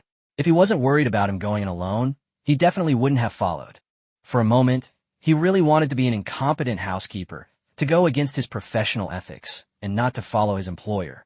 Fortunately, Zhou Yuan was quite considerate of the old man and told the butler to go back to the car to rest and not to follow him anymore, as there would be no danger here. As the people in line watched the group of 4 re-enter the supermarket, a sudden idea popped into their heads. If they were also part of the calligraphy exhibition, wouldn't they no longer have to wait in long lines? The door to a new world has been opened. Among the team, a competitor who came to scout the situation saw the scene before him and couldn't help but shake his head in regret. She was still too young and lacked business experience. He guessed that the success of this small supermarket was just a matter of luck. With her messing things up like this, it would be strange if she didn't cause trouble. The first rule is to treat all customers equally. Either everyone has to queue, or no one has to queue. She's asking customers to queue while letting them in early. What if everyone in the queue says they're there to demonstrate their calligraphy? Let's see how she handles that. Huang Shuren had an idea and started chatting with several customers in line. He first asked them where they came from, when they started liking the small supermarket, and what they wanted to buy. After chatting for a while, everyone became familiar with each other.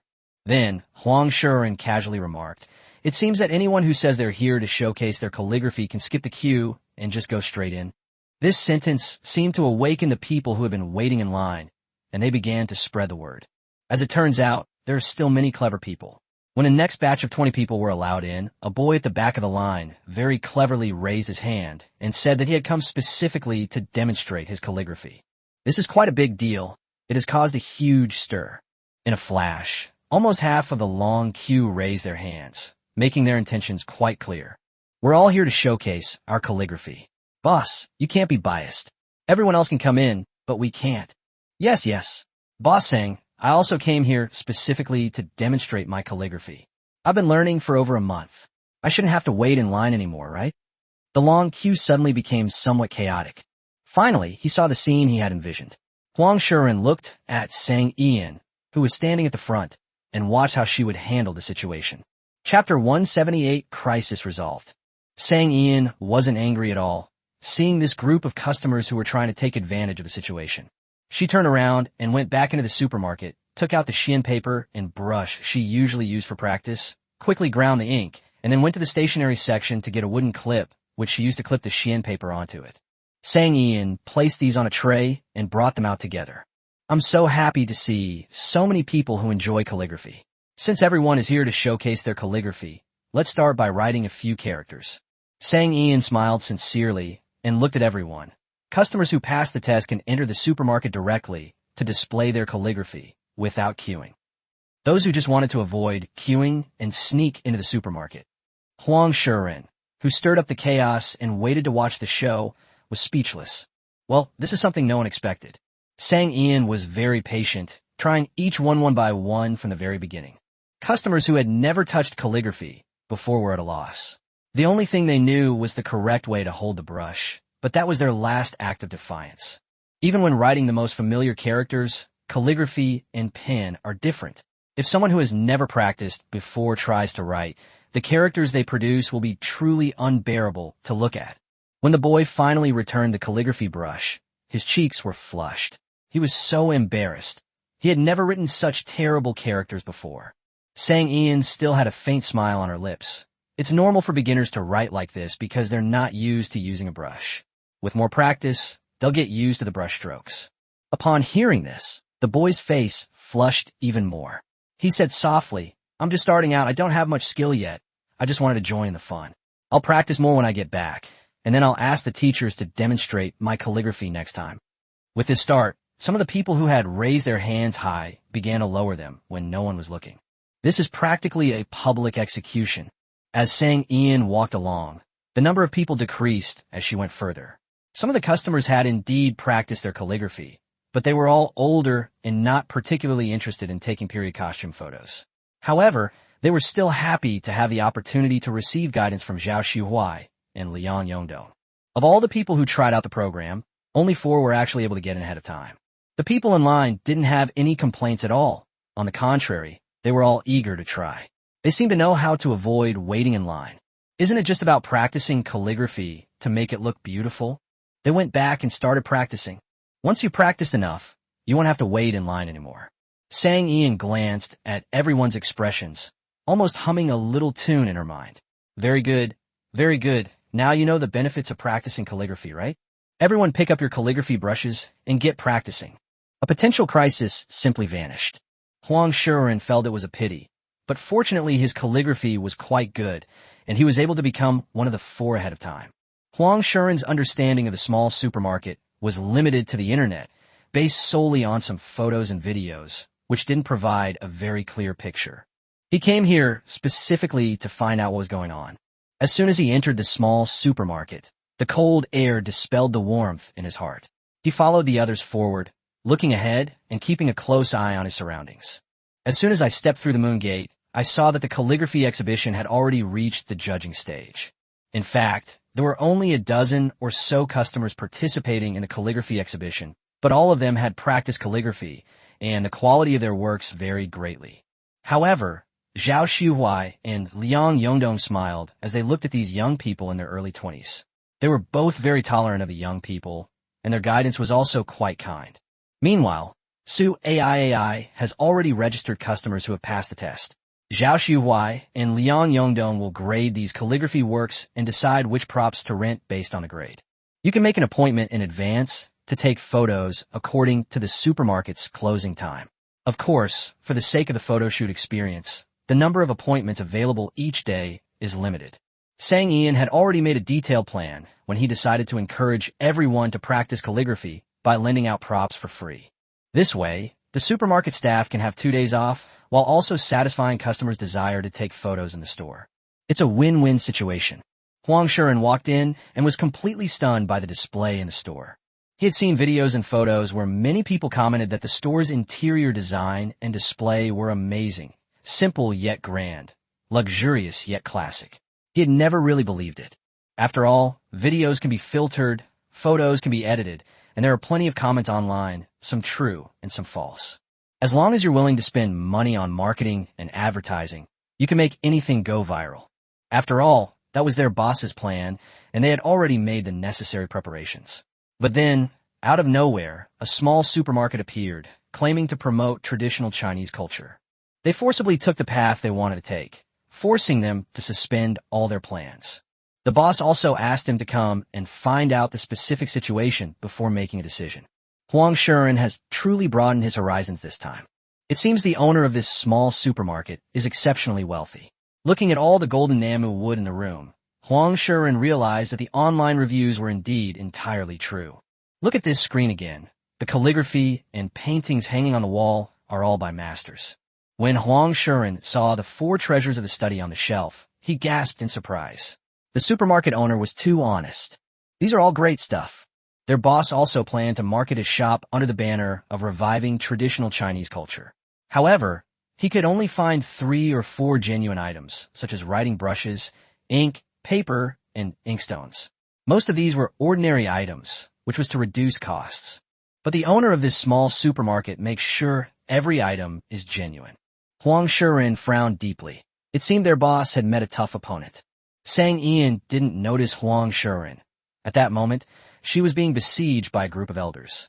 The cause was still the purchase restriction. Anyone who studies calligraphy will be captivated by the various types of paper on shelves. Unfortunately, with so much paper, each person could only buy a maximum of 10 sheets. However, the Shuetao paper and Siet Gong paper alone far exceeded 10 sheets, not to mention the watermark paper. This purchase restriction policy forces them to give up some items, but how can that be acceptable? They had come all this way, and they had finally seen these precious papers. Each one was their prized possession, and it would break their hearts to give up any of them. Sure enough, everyone gathered around Sang Ian. Nephew, you don't need many, just one of each will do. Just one. I definitely don't want any more. Liang Yongdong's eyes were practically gleaming.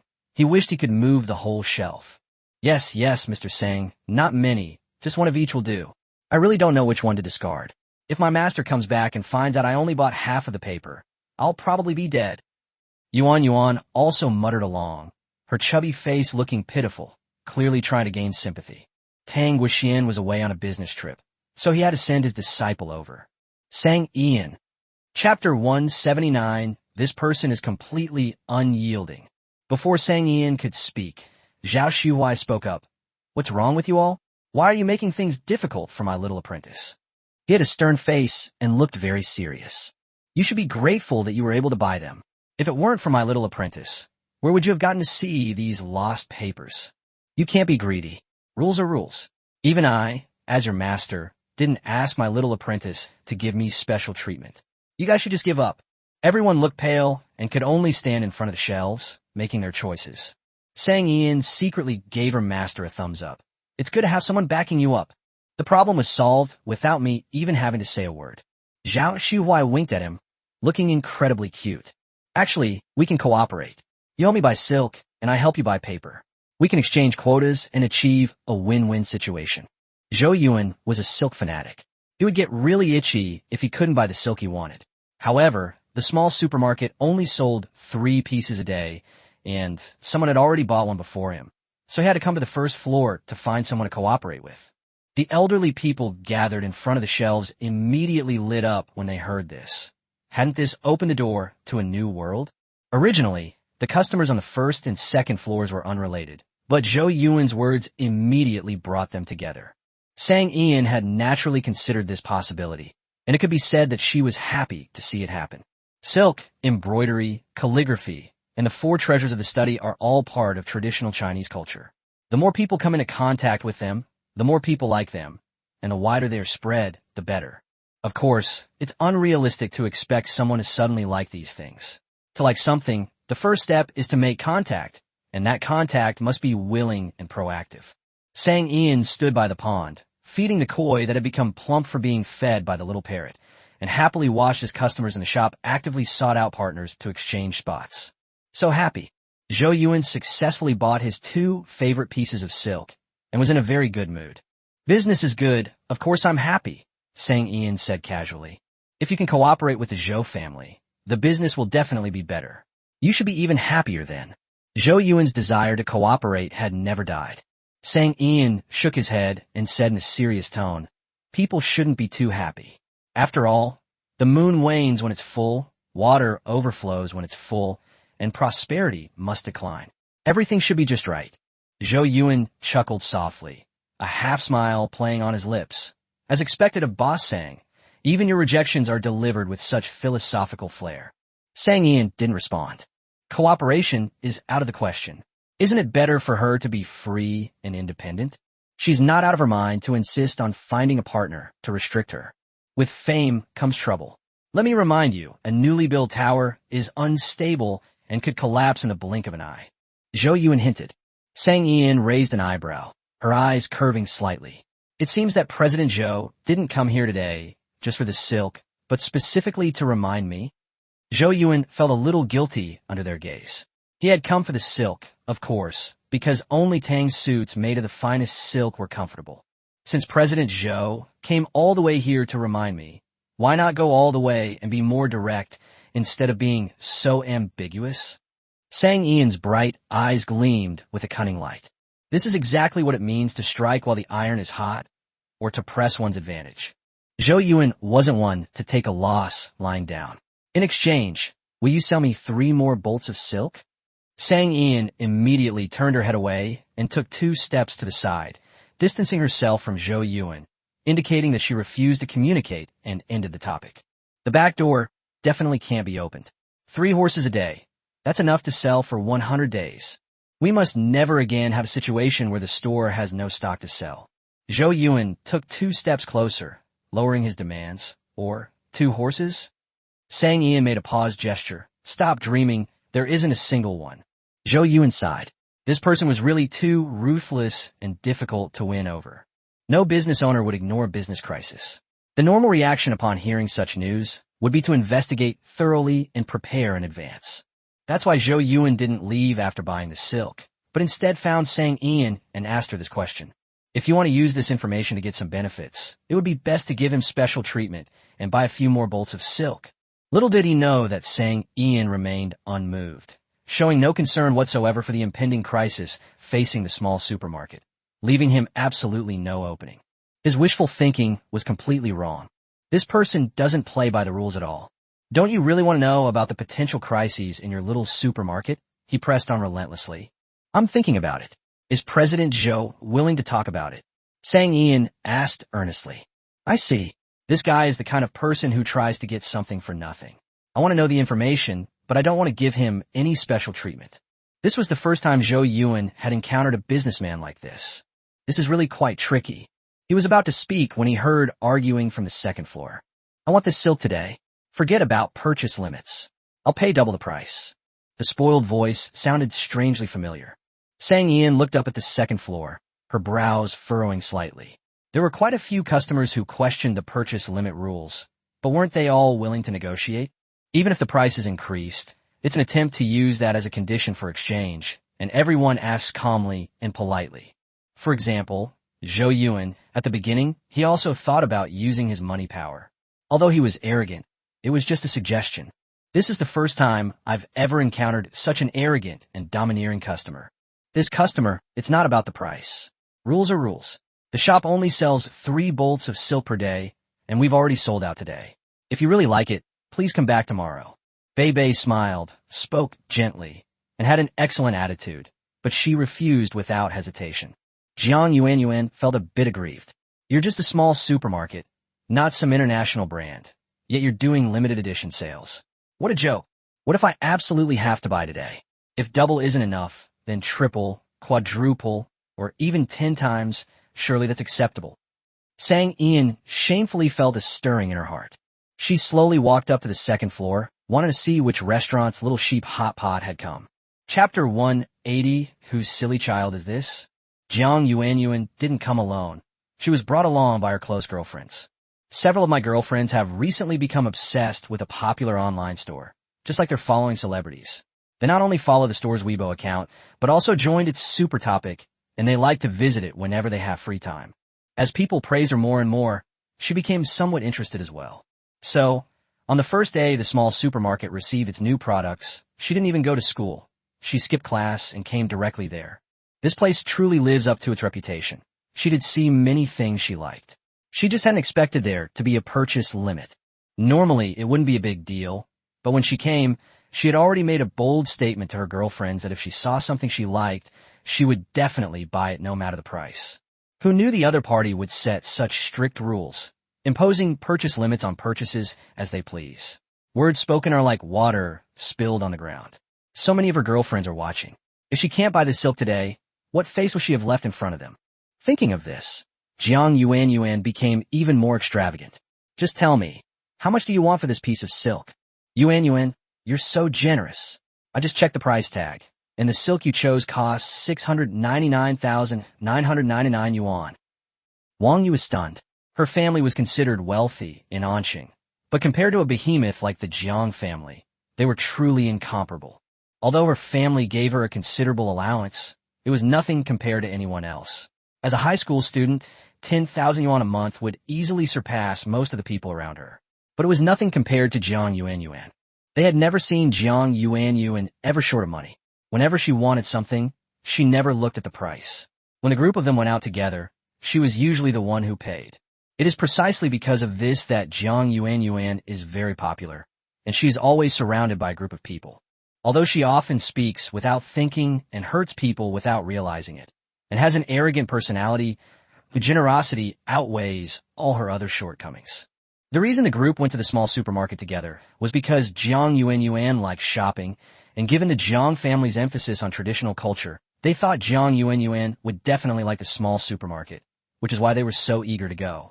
The group had visited the store a few times before, buying handkerchiefs, purses, and hair accessories, such as hairpins and hair ornaments, all within their budget.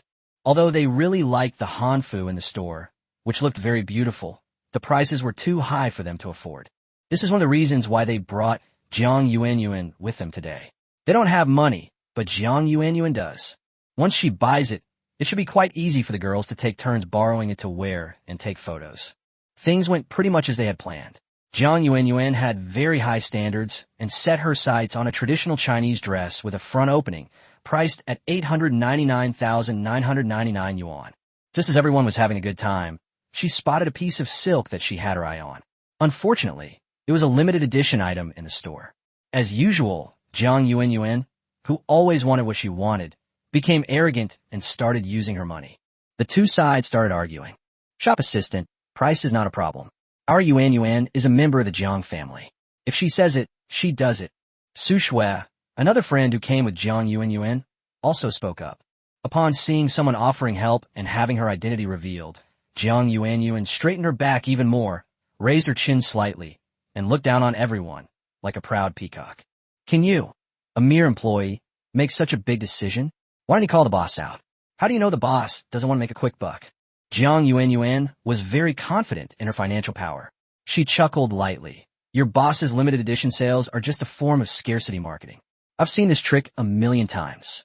She scoffed. Isn't it all about the money? I just doubled it for him. He didn't do anything, and he didn't have to pay any costs. He could earn an extra 6 or 700,000. He's probably secretly thrilled. Jiang Yuan Yuan had encountered this kind of thing many times before. Every time she had encountered it before, she had solved it with her money. She was already very familiar with this method. She thought she had won over her boss, but little did she know that Bebe across from her remained smiling and well-mannered, saying, "No need. Our boss is a very principled person." She had already made it clear that the rules of the store are the rules, and no one can break them. Jiang Yuan Yuan was furious. Looking at Bebe's smile, she felt like she had punched a cotton ball, feeling extremely frustrated. She was so angry that her cheeks turned red, and she was at a loss for what to do with Bebe, who was completely unresponsive to reason. Then Wang Yu stepped forward, pointed at Bebe, and threatened sharply. "Get your boss out here. We'll talk to your boss directly. Let me tell you, if you make Yuan Yuan unhappy, you can forget about keeping this shabby little supermarket open." Su Shui also joined in the bluff. "That's right. Do you know Fourth Master? Yuan Yuan is his favorite junior. Do you know the Jiang Group? That's Yuan Yuan's family company. Dealing with your shabby little supermarket is just a matter of a single word. It's as easy as crushing an ant." Su Shui was very smug. "I advise you to sell this silk to Yuan Yuan as soon as possible. Otherwise, your little supermarket may have to close down tomorrow." The two girls were working in perfect unison, their threat crystal clear. Many customers were watching the spectacle. Jiang Yuan Yuan was stunned. She had long forgotten the pent-up frustration she had felt earlier. Is her family really that powerful? How could she not know? She turned her head left and right, looking at her two incredibly powerful girlfriends. She only dared to say such things in her family's shop. She would never dare to be so arrogant outside. This was the first time Bebe had encountered such a person with Chinibu, middle school syndrome. Thinking of President Jiang and looking at the little girl who was given the title of President Jiang's favorite junior, at this moment, she had only one thought. I never expected that President Jiang would have such unique taste. I love this brainless, Chinibu, middle school syndrome style. Bebe remained composed and smiled even more brightly. Little girls, rules are rules. Today's silk has been sold out. You don't need to waste your time here. It will delay other customers from shopping. The two, both with extremely strong sense of self-respect, were even more furious than Jiang Yuan Yuan, the person in question, when they were rejected. Then you can just wait for the small supermarket to go bankrupt. Su Shui affectionately linked arms with Jiang Yuan Yuan. "Yuan Yuan, when you get back, tell your uncle and ask him to help you get revenge." Wang Yu chimed in. "That's right, Yuan Yuan. Your uncle loves you so much. He knows you've been wronged here. Dealing with a small supermarket is easy for him. It's bound to go out of business." Jiang Yuan Yuan felt incredibly guilty, but seeing how much her two friends cared for her, she had no choice but to bite the bullet and say, "That's right." Sang Ian had been standing here for quite a while, and her arm was getting sore from holding up her phone. She was shocked to hear the three girls spouting such nonsense, constantly saying that her small supermarket was going to go out of business. Her temper flared up immediately. "You said you want to buy this silk for 10 times the price, right?" Jiang Yuan Yuan looked up at Sang Ian, and a sad memory flooded her mind. It seemed that the last time she was at the mall, it was because of this person that her uncle punished her by making her copy the Analects of Confucius and the Book of Rites. Now, whenever she sees her, she instinctively feels pain in her wrist. "This is my business. What's it to you? Mind your own business." Jiang Yuan Yuan's tone was aggressive, but she was just bluffing. Her guilty conscience was clearly seen by Sang Ian. "I'm really sorry, but I'm the owner of this small supermarket. You're trying to shut my store down, so of course I have to show up." Jiang Yuan Yuan was dumbfounded. She knew that this person knew her uncle. Her uncle would never have targeted anyone because of something she said, and when she found out that the two knew each other, Jiang Yuanyuan had a bad feeling. She didn't want to delay any longer. For the sake of her paws, this matter absolutely could not be discovered by her uncle. I said 10 times, and I mean 10 times. If you agree, I'll pay right away and leave immediately. Sang Ian smiled and said, 6,999,990 yuan. Thank you for your patronage. Upon hearing this, Jiang Yuanyuan felt her heart bleed. How boastful she was when she made those grand promises, but when it came to paying, she felt a pang of heartache. She has a lot of pocket money. Her parents, brother, grandmother, and uncle give her money regularly, plus red envelopes for Chinese New Year and her birthday. She has plenty of pocket money. Even though it was such a large sum of money, she still felt extremely distressed about spending it. However, as long as we save face, that's fine. Jiang Yuanyuan went to the first floor to pay with a heavy heart, only to receive a message that her bank card had insufficient funds. At first, she thought she had overspent this month and that the card was out of money, so she switched to another bank card. However, the result remained unchanged. She tried 3 different cards, but none of them worked. The customers queuing to pay were all looking at her strangely. Jiang Yuanyuan felt utterly humiliated. Her IQ briefly spiked, and she immediately contacted the bank, only to find out that all the cards under her name had been frozen. Jiang Yuanyuan was stunned. In her 15 years of life, this was the first time she had encountered such a situation. How is this possible? Why is my card frozen? That doesn't make sense. If you don't have money to pay, put down their things and leave quickly. Don't block our way from paying, someone urged impatiently. Jiang Yuanyuan has been taking up far too much time here. What's wrong with you, young lady? You have no money, but you're still clamoring to buy silk at 10 times the price. Aren't you just playing with people's feelings? Absolutely. They're just looking for trouble. There are so many customers in the store, the staff are incredibly busy, and then they have to run into this troublemaker. It's infuriating. I was just wondering where this stubborn person came from, insisting on giving someone 6,999,990 yuan when it was clearly 699,999 yuan. Turns out they didn't have the money and were just messing around. I knew it. How can anyone be so stupid? It was just a joke. I was watching from the second floor and thought it was real. Jiang, the idiot, the vengeful fool, this was the first time she had been ridiculed by so many people. At that moment, she was so anxious that tears were about to flow, and she could only spin around in circles. She didn't know how to explain it. If you insist that she really wants to buy it at 10 times the price, then she's a complete jerk and a fool. If she says she just came to cause trouble and was just saying it casually and didn't actually intend to buy anything, with these 2 girls around, what would happen to her reputation if word got out? Jiang Yuanyuan was so angry that she called Jiang Huaijing. She was determined to find out why her card was frozen so easily. To her surprise, as soon as the call connected, before she could even speak, she heard Jiang Huaijing's cold and authoritative voice. I heard you've been very arrogant outside, and even know how to threaten others with the name of the Jiang group? Jiang Yuanyuan was dumbfounded. She wasn't afraid of her parents, but she was afraid of this uncle.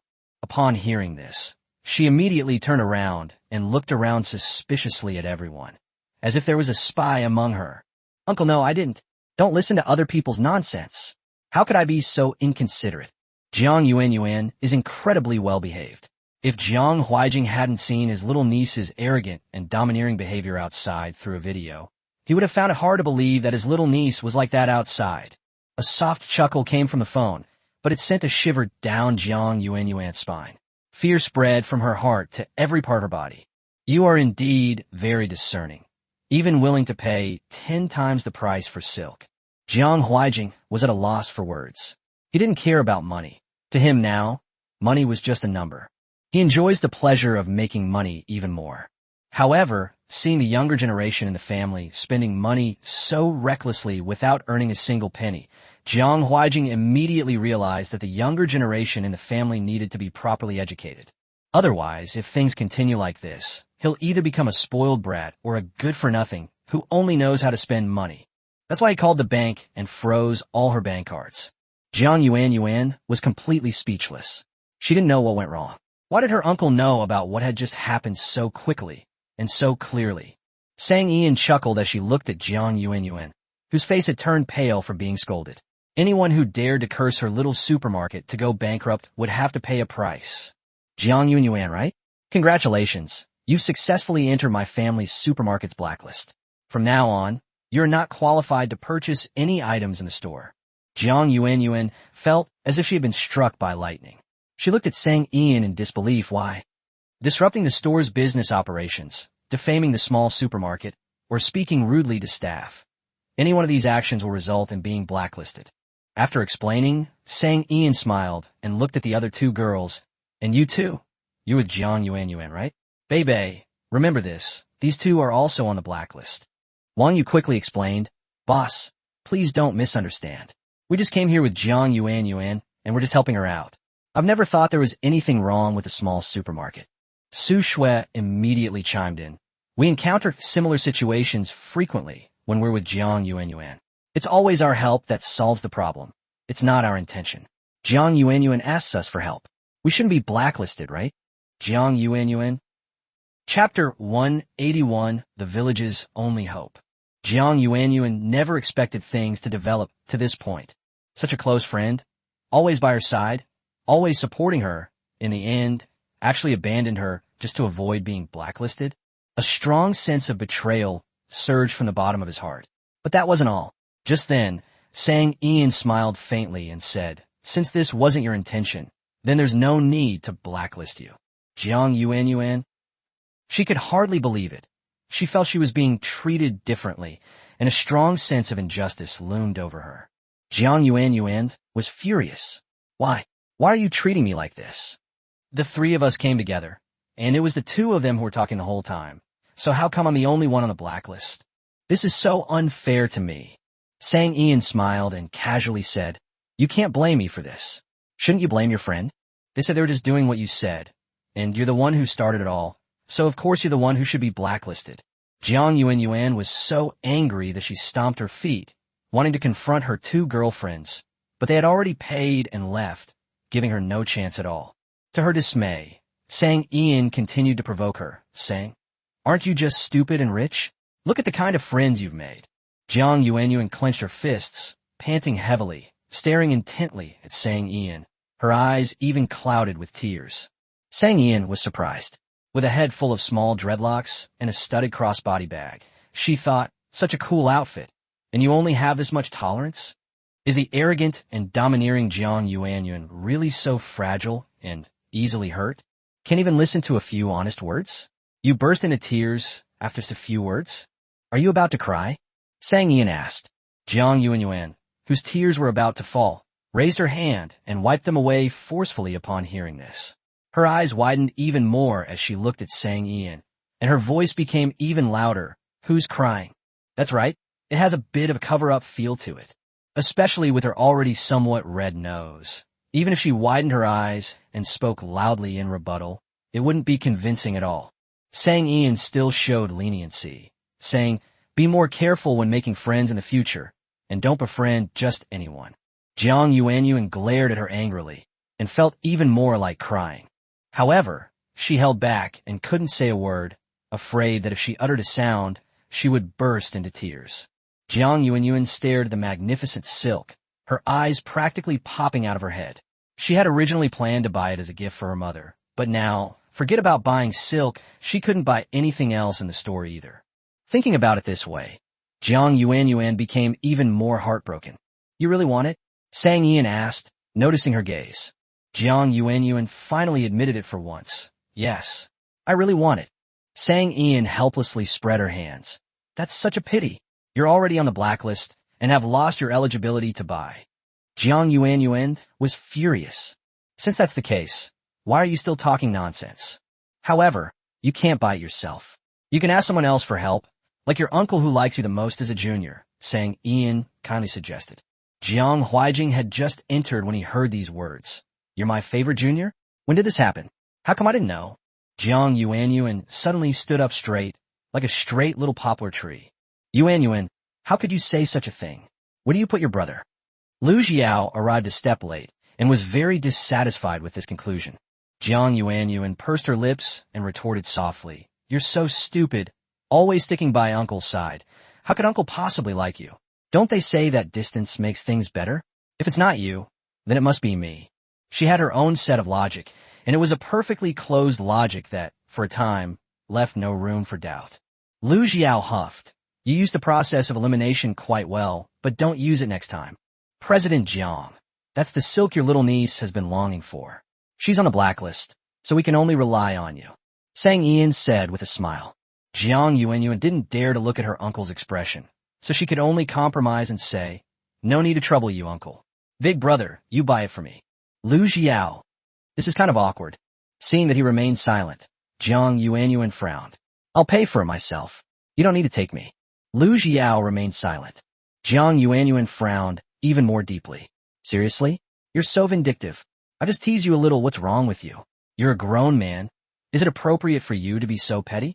I asked you for a small favor, and you won't even help me. Sang Ian, who was standing to the side, was already painfully suppressing her laughter. After seeing this, Lu Xiao took a deep breath, closed his eyes, and said a cruel truth. I was on the blacklist even earlier than you. Jiang Yuanyuan. This was an outcome she hadn't expected. Once you start talking, there's nothing you can be ashamed to say. Lu Xiao said helplessly, if you want to buy silk now, you can only rely on your uncle. He's the only hope for the whole village right now. Jiang Yuanyuan looked at Jiang Huaijing, who was dressed in a suit and tie, and felt inexplicably afraid. She really didn't dare to speak. Finally, they could only pin their hopes on Lu Xiao, who was more easy to talk to. Brother, do you mean you can help me if I don't buy it now? Speaking of this, Lu Xiao became more confident. Ba Sang said that as long as I come to work for her during the National Day holiday and sincerely admit my mistake, she can remove me from the blacklist. Jiang Yuanyuan immediately looked at Sang Ian, her eyes lighting up. What about me? Can I do it too? If Big Brother can make amends, there's no reason why I can't, right? Considering the crowds during the National Day holiday, and the fact that there were free laborers offering themselves up, she felt that refusing them would be a disservice to her status as a capitalist. It's possible, but you'll need to be blacklisted. It probably won't be possible to come to work during the 7-day National Day holiday. Jiang Yuanyuan became anxious. Why are you treating me differently? My brother can be removed from the blacklist after working for 7 days. Why can't I? Lu Xiao smugly declared. Of course it's because I'm smarter than you. I'm more educated than you, more capable than you, more experienced than you, and more professional than you. Jiang Yuanyuan, who had just started high school and had never worked before, felt very frustrated. She turned her head and glared at him, thinking she didn't want this older brother anymore. Sang Ian smiled and said, You're wrong. It's not because of that. He's the fastest to be proven wrong in history. Why is that? Jiang Yuanyuan's heart ignited with hope. The reason Lu Xiao was blacklisted was because he publicly stated that my small supermarket would definitely go out of business. He did not bully others, threaten the sales staff, or disrupt the operation of the small supermarket. Therefore, his punishment should be lighter. You have 2 more of the latter 2 points than him, so the punishment will naturally be more severe. Sangyan Aplanet. Jiang Yuanyuan pursed her lips. The mistake was hers, and she would bear it. Then I'll come and work for you on my days off. Is that okay? With a free workforce every week, today's harvest was quite bountiful. Just as Sang Ian was about to agree, Jiang Huaijing, who had been silent all along, said, Come over during winter break too. Jiang Yuanyuan. Sang Yan. Uncle, aren't you being a bit too harsh? Her winter break is over a month long. If everyone comes to work, won't she have no time for entertainment at all? Sang Ian was also very surprised. What was Jiang Huaijing up to? Although she likes recruiting at the Jiang group, she has no interest in a high school student. Okay? What kind of wicked idea is this person up to? Capitalists don't play by the rules. There's definitely a conspiracy involved. Jiang Yuanyuan was also unable to accept this devastating news and tried to negotiate with Jiang Huaijing. Uncle, the 7-day National Day holiday, plus the rest days of the semester, is already quite long. I want to take a break during the winter vacation. Jiang Huaijing glanced over with his peach blossom eyes, which seemed like an endless cold wind in winter. Rest? You've even learned to skip school, and you still want to rest. Jiang Yuanyuan. Chapter 182, A Family Should Be Complete. Overall, the first day of a new product launch at the small supermarket went smoothly without any major problems. Jiang Huaijing, adhering to the principle of since I'm already here, went on another shopping spree, of course, while strictly adhering to the supermarket's purchase limits. To what extent should we comply?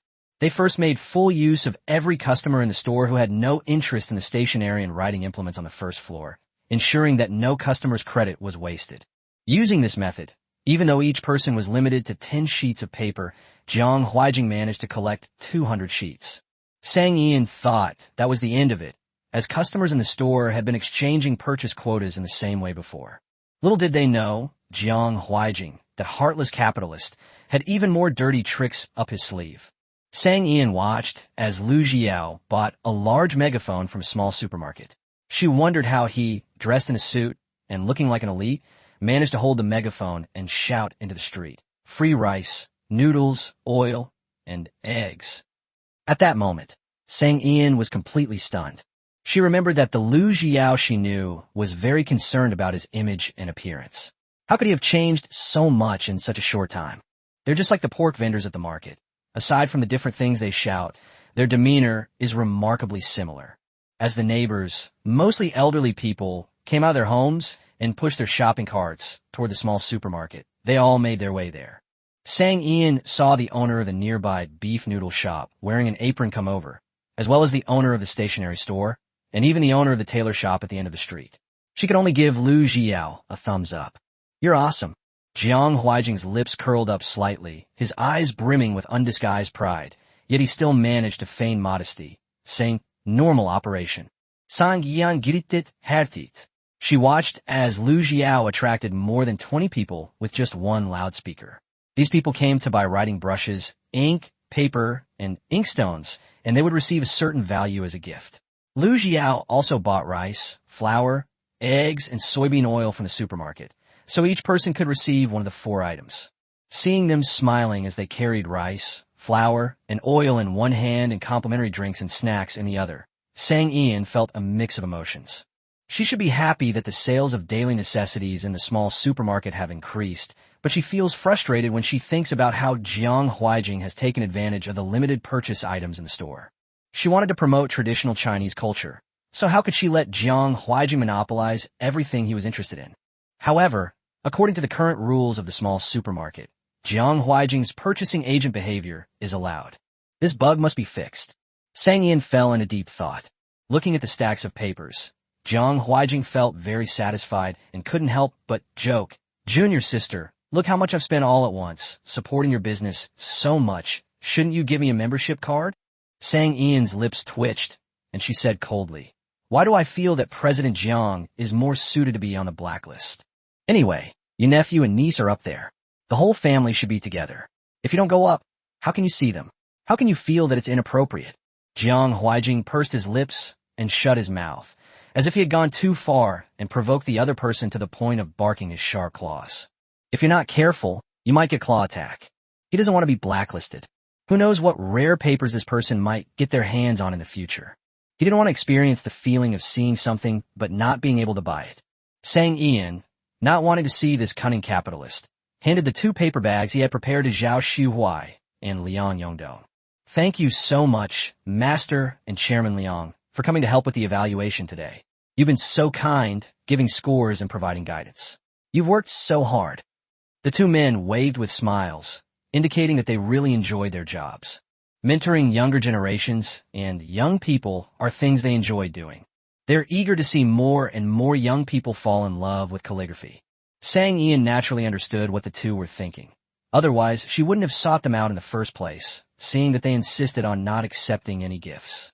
Sang Ian whispered quietly, "Master, Chairman Liang, this is full of good stuff, all carefully selected by me. It's something that others can't buy even if they wanted to. Once this opportunity is gone, it'll be gone forever. Are you sure you don't want it?" Upon hearing this, the 2 immediately stopped pushing outwards and instead pulled the bag closer to their chests, while Sang Ian let go. 2 people, whose combined age is over 100, turned their backs and carefully looked at what was inside the bag, as if afraid that others would see it. After looking at it, the 2 of them reacted almost simultaneously, clutching the bags in their arms even tighter, as if afraid someone would snatch them away. The excitement in their eyes betrayed them. Several friends nearby egged them on. "Take a look, quickly show us what rare thing Boss Sang gave you." Surrounded by so many people, the 2 had no way to refuse. Then, everyone saw the Chingsintang paper, which was once extremely popular in history. Qin Wenba's eyes turned red when he saw this. He couldn't help it. He was just jealous. He also wanted Chingxintang paper. This is Chingxintang paper, specially made for the emperor. As thin as an egg membrane. As strong and clean as jade. Thin and smooth. It truly lives up to its reputation. They've really learned something new today. Zhao Xiuhuai and Liang Yongdong immediately became the envy of everyone. Everyone kept praising him. The two of them listened with great excitement. In the end, unable to resist their urge to show off, they all took photos and posted them on their WeChat moments. Chapter 183, just a delivery fee. The two have some overlap in their social circles, as they are both prominent figures in the calligraphy world. These two posts on WeChat moments immediately made them the most talked about people in their circle, and not only that, they were also the most envied, jealous, and hated. After all, this is Chingxintang paper. Looking at the countless likes and comments on their WeChat moments, the two were incredibly proud and pleased with themselves. The sense of superiority from having something that others don't have made them both incredibly happy. Finally, Zhao Xiuhuai also introduced Sang Ian to a talent who makes traditional handmade paper, who could start working tomorrow if needed. Sang Ian was overjoyed. The paperwork for the garment factory has been mostly completed, and the factory is now a thing of the past. It's now a brand new paper mill, and it even uses the traditional papermaking method. After agreeing to bring the professional the next day, Zhao Xiuhuai and Liang Yongdong were sent home by Yuan. Both of them felt they had gained a lot today. Liang Yongdong was all smiles the whole way. Not only did he show off to his competitor Qin Wenba today, but he also got 10 sheets of Chingxintang paper. Satisfied, Zhao Xiuhuai was not only thinking about how he had solved his old friend's son's job problem, but also how he had solved the problem of his apprentice's lack of talent. He also got Chingxintang paper and even showed it off on his WeChat moments. It was truly a fulfilling day. However, extreme joy can sometimes turn into sorrow. When they returned home, they both encountered similar problems. Before Liang Yongdong even entered the building, he was blocked by several of his friends. 8 people managed to snatch one of his Chingxintang papers each. Outnumbered and outmatched, he had no power to resist. These guys were like bandits and robbers. No, not exactly bandits and robbers, they were still paying them. Someone transferred 10,000 yuan to him, and he received a total of 80,000 yuan, but he lost 8 sheets of Chingxintang paper. Liang Yongdong was on the verge of tears. I'm asking you, is it really okay for you to force me to buy something like this? I'm not a personal shopper. Old Liang, how can you say that? We've been brothers for over 40 years. Wouldn't talking business make us distant? But you went through all that trouble to bring Chingxintang paper back from the small supermarket. How can I, as your brother, not show any appreciation? You're right, Lao Yang, we've been brothers for so many years. Talking about money is so vulgar. The money I transfer to you isn't for buying Chingxintang paper. I'm just giving you a delivery fee. Liang Yongdong. Thanks, but I don't want brothers like you. They say you should share the good times and the bad. You have 10 sheets of Chingxintang paper, so let the rest of us benefit from it. Didn't we leave you 2 sheets? You even have one more than us. Liang Yongdong said expressionlessly. Should I be thanking you? No need. No need to be so polite. We're all brothers. There's no need to thank me. Liang Yongdong. He didn't want to talk. After seeing off those shameless brothers, Liang Yongdong didn't go into the building. Instead, he squatted under a peach tree and made a video call to Zhao Xiuhuai, denouncing those beasts who stole his Chingxintang paper. Old Zhao, those people are scumbags. This is the money I earned through hard work. And they only left me 2 bills. Only 2 bills. Zhao Xiuhuai said expressionlessly. Hee, that's good. I only have 1 left. Liang Yongdong then noticed his lifeless expression. The two looked at each other and immediately understood everything. He suddenly didn't feel so bad anymore. Indeed, happiness is always relative. You absolutely cannot post on WeChat moments again next time. Zhao Xiuhuai said in a deep voice. Liang Yongdong agreed. Yes, I must remember this next time. Only post on Weibo. The two hung up the phone, feeling utterly miserable. Of course, the two had many close friends, and although they paid the money, everyone was sensible and knew the value of Chingxintang paper. 10,000 yuan was really nothing. If you take someone's paper, you owe them a favor, and that favor definitely needs to be repaid. Without any hesitation, The two immediately mobilized everyone to search for someone with experience in traditional papermaking techniques. Everyone here is a calligraphy and painting enthusiast, and they have a lot of experience with traditional handmade paper. Naturally, those working in the industry also have some understanding of it. Finding relevant talent is not that difficult for these individuals. It can be said that these two people have gone to great lengths for Sang Ian's paper mill. Although it's in the suburbs, buying such a large garment factory still requires a lot of investment. With products already produced and leveraging the popularity of the small supermarket, sales can be expedited. Asterisk. The next morning, Zhao Xuhuai took the man directly to Sang Ian's paper mill. Nowadays, there are not many people who understand the traditional papermaking method. Xian paper making has long been recognized as an intangible cultural heritage, but it is not the mainstream. Not many people have mastered this skill, and many of them have been doing this for generations. With the development of science and technology, the advancement of modern papermaking technology, and the development of mechanization, production costs have decreased, and the selling price has dropped significantly. Traditional handmade Xian paper is time-consuming, costly, and expensive, making it uncompetitive in the market. Many small workshops that made Xian paper went out of business because of this. The workers in the workshop had no choice but to change careers. Li Hong was one of them, but he was in a worse situation. He was the son of a small workshop owner. The Xian paper produced in the workshop had no market, and since everyone was not making money, they naturally had to find other ways to make a living. Li Hong was like that, except that he only graduated from junior high school and had little education. So even if he went out to work, he could only work on construction sites carrying bricks. He had always lived in the mountains and was a simple-minded person. He was either fooled or bullied. He worked as a bricklayer on a construction site for more than half a year, but never received his wages. If Zhao Xuhuai hadn't always liked to buy Xian paper from Li Hong's family workshop, and hadn't been acquainted with Li Hong's father, and hadn't learned about Li Hong's situation of working away from home and help him get his wages back, he might have worked for nothing. Zhao Xuhuai had originally planned to find him a reliable job, such as a security guard. Later, he heard that Sang Ian had opened a paper mill and wanted to reproduce watermark paper. He was short of professionals, and after thinking about it, he realized that Li Hong was just right, so he introduced Li Hong to her. Traditional papermaking is an extremely complicated process. Take watermark paper, for example, which involves more than 100 steps. Moreover, there's no clear data or time to measure the process of papermaking. The papermaking method is only vague, and it can only be done through experience. You could say this is a technical skill. Sang Ian had been conducting experiments and researching, but since she hadn't done much research on this topic before, she needed professional help at this point. Li Hong arrived at just the right time. In Sang Ian's eyes, the dark-skinned, strong man in front of her was a senior technician. Sang Ian even asked Lu about the salary level of senior technicians in Anqing. Chapter 184 Run. This is a scam. When Li Hong first arrived at the paper mill, he was still a little hesitant. After working outside for more than a year, he had already witnessed too much of the harshness of society. If Zhao Xuhuai hadn't personally brought him here, he wouldn't have dared to come alone. People from the mountains often feel inferior, trembling with fear, and apprehensive when they come to the city. Sang Ian immediately noticed his discomfort and took him directly to the workroom.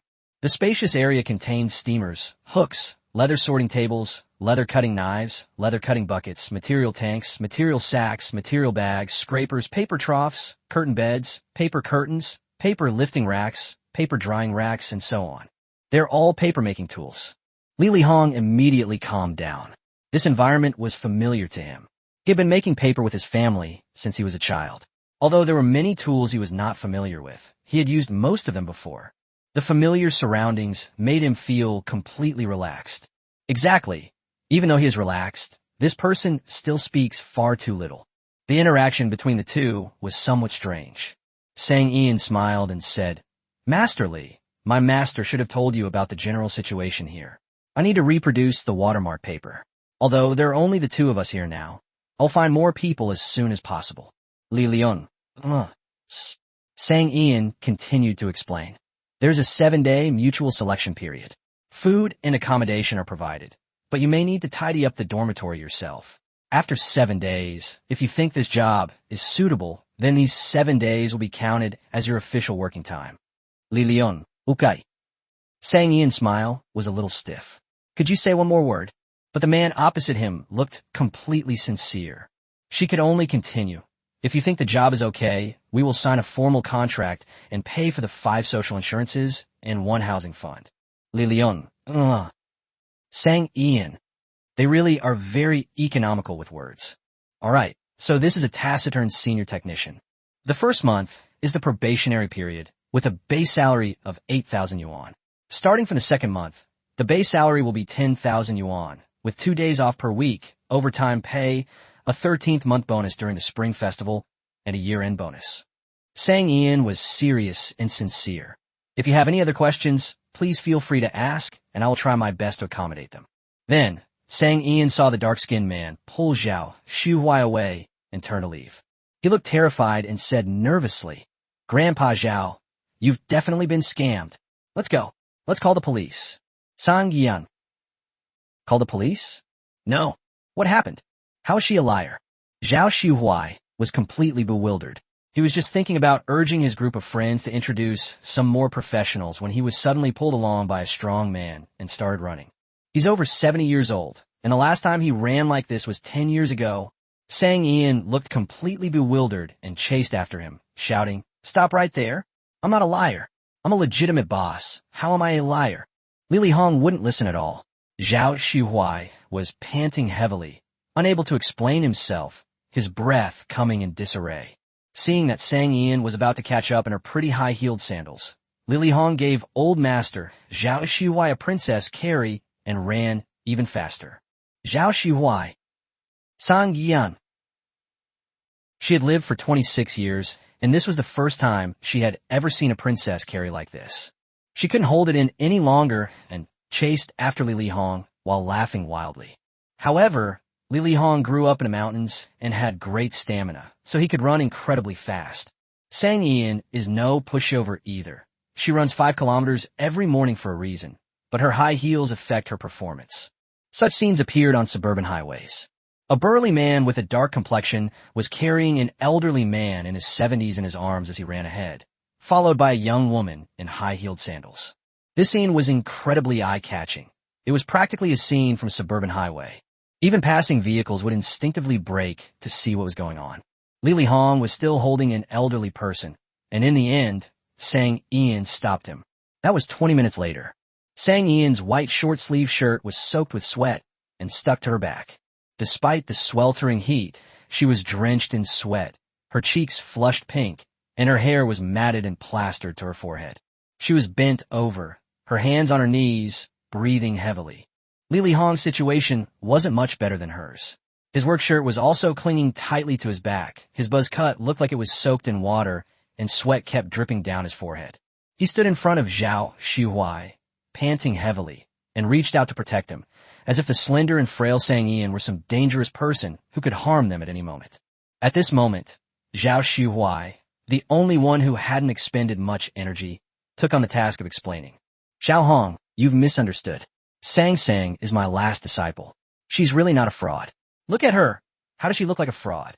Lili Hong looked at Sang Ian, who had chased him for 5 kilometers, with a wary expression. Liars are all quite good-looking. Sang Ian was both amused and exasperated. Is being good-looking a crime? Zhao Xuhui could understand him. Lili Hong was 28 years old this year, and this was his first time working in a big city. He's honest and kind-hearted, and I guess he's been scammed quite a few times along the way, which is why he's become so vigilant.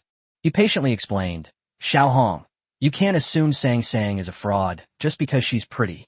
There are plenty of pretty girls on the street, and not all of them are frauds." Lili Hong still looked at her warily. It's not just because of that. How can she pay such a high salary? 8,000 yuan a month, and she's going to raise it to 10,000 yuan later. She also pays my social insurance and housing fund, weekends off, and overtime pay. Where in this world can you find such a good deal? She's definitely a scammer. My dad told me before I left that I shouldn't just look at the pay when looking for work. I'm just a laborer, so it's impossible for him to pay me too much. Anyone offering high wages is a scammer. They might be trying to trick me into some kind of pyramid scheme. It happens in our village. It's terrifying. People can't even come back. Lili Hong gave a serious explanation. Sang Ian felt that even though he was not as wronged as she was really just following labor law. So how did that make her a liar? Zhao Shihuai was at a loss for words, both amused and exasperated. He never imagined that the misunderstanding would arise from the fact that the salary was too high and the benefits were too good. It took Zhao Shihuai a great deal of effort to dispel Li Lihong's suspicions about Sang Ian and get Li Lihong to work diligently at the paper mill. This farce has finally come to an end. However, Li Lihong is a true talent in traditional handmade paper. With him around, the progress of reproducing watermark paper can finally continue, and successful reproduction is just around the corner. Exactly. I don't know which scoundrel posted the chase scene on the suburban highway on a short video. Sang Ian just wants to die. Chapter 185, Getting the Traffic Code.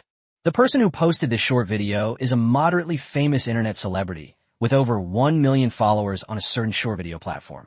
He makes funny short videos, so his filming equipment is top-notch. It was just a coincidence that he stumbled upon a jaw-dropping chase scene while he was filming. And just like that, the influencer who was racking his brains trying to figure out what content to shoot had finished his work for today. Not only did he finish, but he also finished it with high quality. He simply edited it a bit and posted it, and the effect was absolutely amazing. In just 10 minutes, the number of views reached 800,000, a feat this streamer had never achieved before. Comments also skyrocketed at a visible rate. The most common comments were ha ha ha, or I'm amazed that the streamer's persona of being a fun-loving person remains intact. Half an hour later, a 5-minute video garnered a staggering 2 million views. Even the streamer himself felt like he was dreaming. He was a comedy streamer who had made a lot of short videos, but most of them were scripted. Some are very funny, some are not so funny, some are very popular, and some are just ordinary. It's too hard to control netizens' preferences. Some short videos that he likes might not get a good response, while some videos that he just makes to complete tasks are particularly attractive to netizens. He still doesn't understand what the secret to traffic is. This short video went viral just like that. It was filmed casually like a pie falling from the sky. Even the comments under the short videos are incredibly interesting.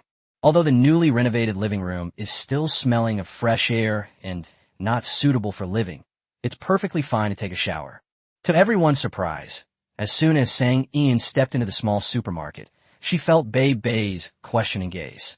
She saw Babe Bay pursing her lips tightly, trying hard to suppress the urge to laugh. Sang Ian knew that her current appearance wasn't very good.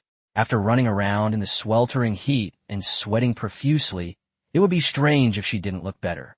Your sense of humor is too low. It's just a little sweat. Ha ha. Bebe couldn't hold back any longer and burst out laughing. Boss, didn't you go to pick someone up? What happened? What turned out like this? Anil, barely suppressing a laugh, walked over from the moon gate. Boss, I never expected you to be so amazing. You're practically a track and field athlete whose talent was wasted on this small supermarket. Sang Ian blinked, as if something was amiss. Hua and I, holding a medical book in one hand and a phone in the other, had just walked in from outside when she stared at Sang Ian's feet. Boss, you can't judge a book by its cover. You can run so fast, even in high heels. That's amazing. The little parrot swooped over in a flash, flapping its wings excitedly. You're famous now, you know that? Is it the season for courtship? Are you thinking about getting married too? It landed on the shelf, stretched out a wing, and solemnly lectured. You can't court a mate like that. It's obvious the other person isn't interested in you, and no matter how much you pursue them, it's useless. You can't force it, can you? Sang Ian. If looks could kill, this parrot would be roasted by now.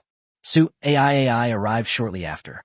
Despite having long, straight black hair and a gentle, sweet appearance, her words were rather blunt. Boss, what's going on? She walked straight over, held the phone up to Sang Ian's face, pointed at the video, and asked, Is that teacher Zhao being carried in a princess carry? You were chasing after her so hard. Was teacher Zhao kidnapped? We're not that far apart. Why didn't you call us for help when you were in danger? It must have been so hard for you to chase after him all by yourself. This man is so strong. You couldn't have beaten him if he had really started a fight. Su AI was genuinely worried. Despite her slender appearance, when she went berserk, few could rival her. Sang Ian could no longer hear what she was saying. All her attention was focused on the short video. Who is the most immoral person to post the process of pursuing someone online? The title was also particularly eye-catching. A young woman chasing a dark-skinned, rough-looking man in the street. Is this a sign of distorted humanity or moral decay? The comments below went even further. A dark-skinned man carried a 60-year-old man in a princess carry and was then pursued by a beautiful woman. What was the reason behind this? I'm not interested in anything else. I just want to know how the old man being carried in a princess carry was feeling at that moment. Huh, me too. Me too. Aside from my wedding, I've never been carried in a princess carry before. Sang Ian kept scrolling down the comments, but since it wasn't her own phone, it wasn't very convenient to use. She simply took out her phone. She usually likes to watch live streams and scroll through short videos. She wanted to see the account on Sue AIAI's phone that posted the videos and just search for it herself. But to her surprise, she didn't need to search at all. She opened the short video platform, and it was the first result. Sang Ian, I have no way to express my suffering. She could easily imagine how many people would see the video after it was recommended by big data. Just thinking about it gave her an urge to die. She didn't even take a shower. She just kept scrolling through the comments one by one. She's almost forgotten how to read the character. It just appears so frequently. Wait, why does this old man look so familiar? He looks a lot like Mr. Zhao. It does look somewhat similar to me. No, it's probably just similar. How could teacher Zhao possibly film this kind of video? Upstairs, that's not necessarily true. These days, lots of people have side hustles. Maybe someone just wants to earn some extra money. Impossible. Does teacher Zhao lack this little bit of money? He's a famous calligrapher these days. If he needed money, he could just write a few pieces and sell them. Wouldn't that bring in money much faster? So this person probably just looks like teacher Zhao, but is definitely not him. Sang Ian breathed a sigh of relief for her master. If his identity had been exposed and the news had gotten out, it would have been a disaster. As it turned out, she breathed a sigh of relief too soon. When she looked further down, she found that someone had indeed pointed him out, and that the person had many followers online. Now, the news of Zhao Xuhuai being carried around in a princess carry can no longer be kept secret. He had just finished contacting Li Hong's father to inform him that his son had found a reliable job that matched his major. As soon as the call ended, his WeChat notifications started buzzing. They really came one after another, without stopping at all. Zhao Xuhuai was puzzled. He opened WeChat and saw that there were small red circles with numbers in the upper right corner of each profile picture in the message interface, with at least 5 messages. A row of them together is quite a sight. At the very top was Liang Yongdong, and he clicked on it to take a look. Old Zhao, you have quite a few hobbies. You've even taken on filming jobs. If you need money, just tell me. Don't you have a single sheet of Chengxintang paper left?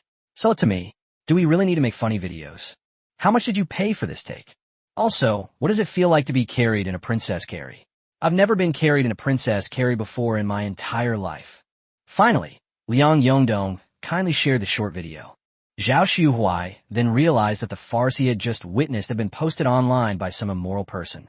He opened the other WeChat messages with a blank expression. They were basically the same. First, they would express shock and ridicule at the one-stop shop approach, then ask if he was experiencing financial difficulties recently, and finally add that if he was really in financial trouble, he could sell Chengxintang paper, which they would be very willing to buy. Zhao Xuhuai held his phone in one hand and used the other hand to tap on each message with a finger. These people are so cunning. They're practically beating him up. All they know is that he is Chengxintang paper. The WeChat notification sounds kept ringing incessantly, but Zhao Xuhuai didn't even want to look at them. He was thinking of exiting the app, but his finger slipped and he accidentally clicked on the wrong place, directly clicking on moments. Then he was dumbfounded. The short video I just saw has gone viral on his WeChat moments. This is incredibly embarrassing. No, this matter must be resolved. Sang Ian also felt that this matter needed to be resolved immediately. Although she received fewer WeChat messages than Zhao Xuhuai, those messages were from important people, such as her own mother. Chapter 1, 86 Death of Society. Now you're worried, aren't you? I told you to quit your job and go home and go on blind dates, but you wouldn't. If you had listened to me then, you might be married by now, and you wouldn't need to chase after men like this. When Sang Ian saw the WeChat message from her mother, her head was buzzing. She unleashed a torrent of words. Boss Sang, let me explain. I really just meant it literally. I'm pursuing someone. There's been a misunderstanding between us that needs to be resolved. There was nothing else intended. Also, didn't you hate watching short videos and say your eyes hurt? Where did you see this? Mujing, Shawan forwarded this to me. This isn't important. You're already 26 this year. If you don't find someone soon, all the good ones will be taken. If you find someone this year, date for a year, you can get married at 28 and have children before 30. Let me tell you, that's considered late. Sang Ian listened to the series of voice messages, which were spoken at a rapid pace, like a machine gun. She had always thought that even if her mother didn't become a Gujing teacher, she could still tell crosstalk under the overpass. On this topic, she was at a disadvantage. No matter how eloquent she couldn't out-argue her own mother. She could only give a hasty explanation before quickly ending the call. After that, Sang Ian directly pulled up Mu Chinen's WeChat. Boss Sang Mu, Chun, and are you too idle, gossiping in front of mom? You just wait until you get home. The ruler in the house has been sitting idle for ages. It's time to put to good use. Mu Chinen was filming a traditional Chinese-style variety show. He had just taken a break when he took out his phone and saw a funny video of his older sister. He casually sent it to his mother, intending to make everyone laugh. Little did he know that things would take such a bizarre turn. Upon hearing that gritted-teeth voice, Mu Chinen knew that it must be his mother, whose fighting spirit was off the charts, having lost her temper. He's at the bottom of the family food chain. His older sister can't handle their mother, so she'll definitely turn to him.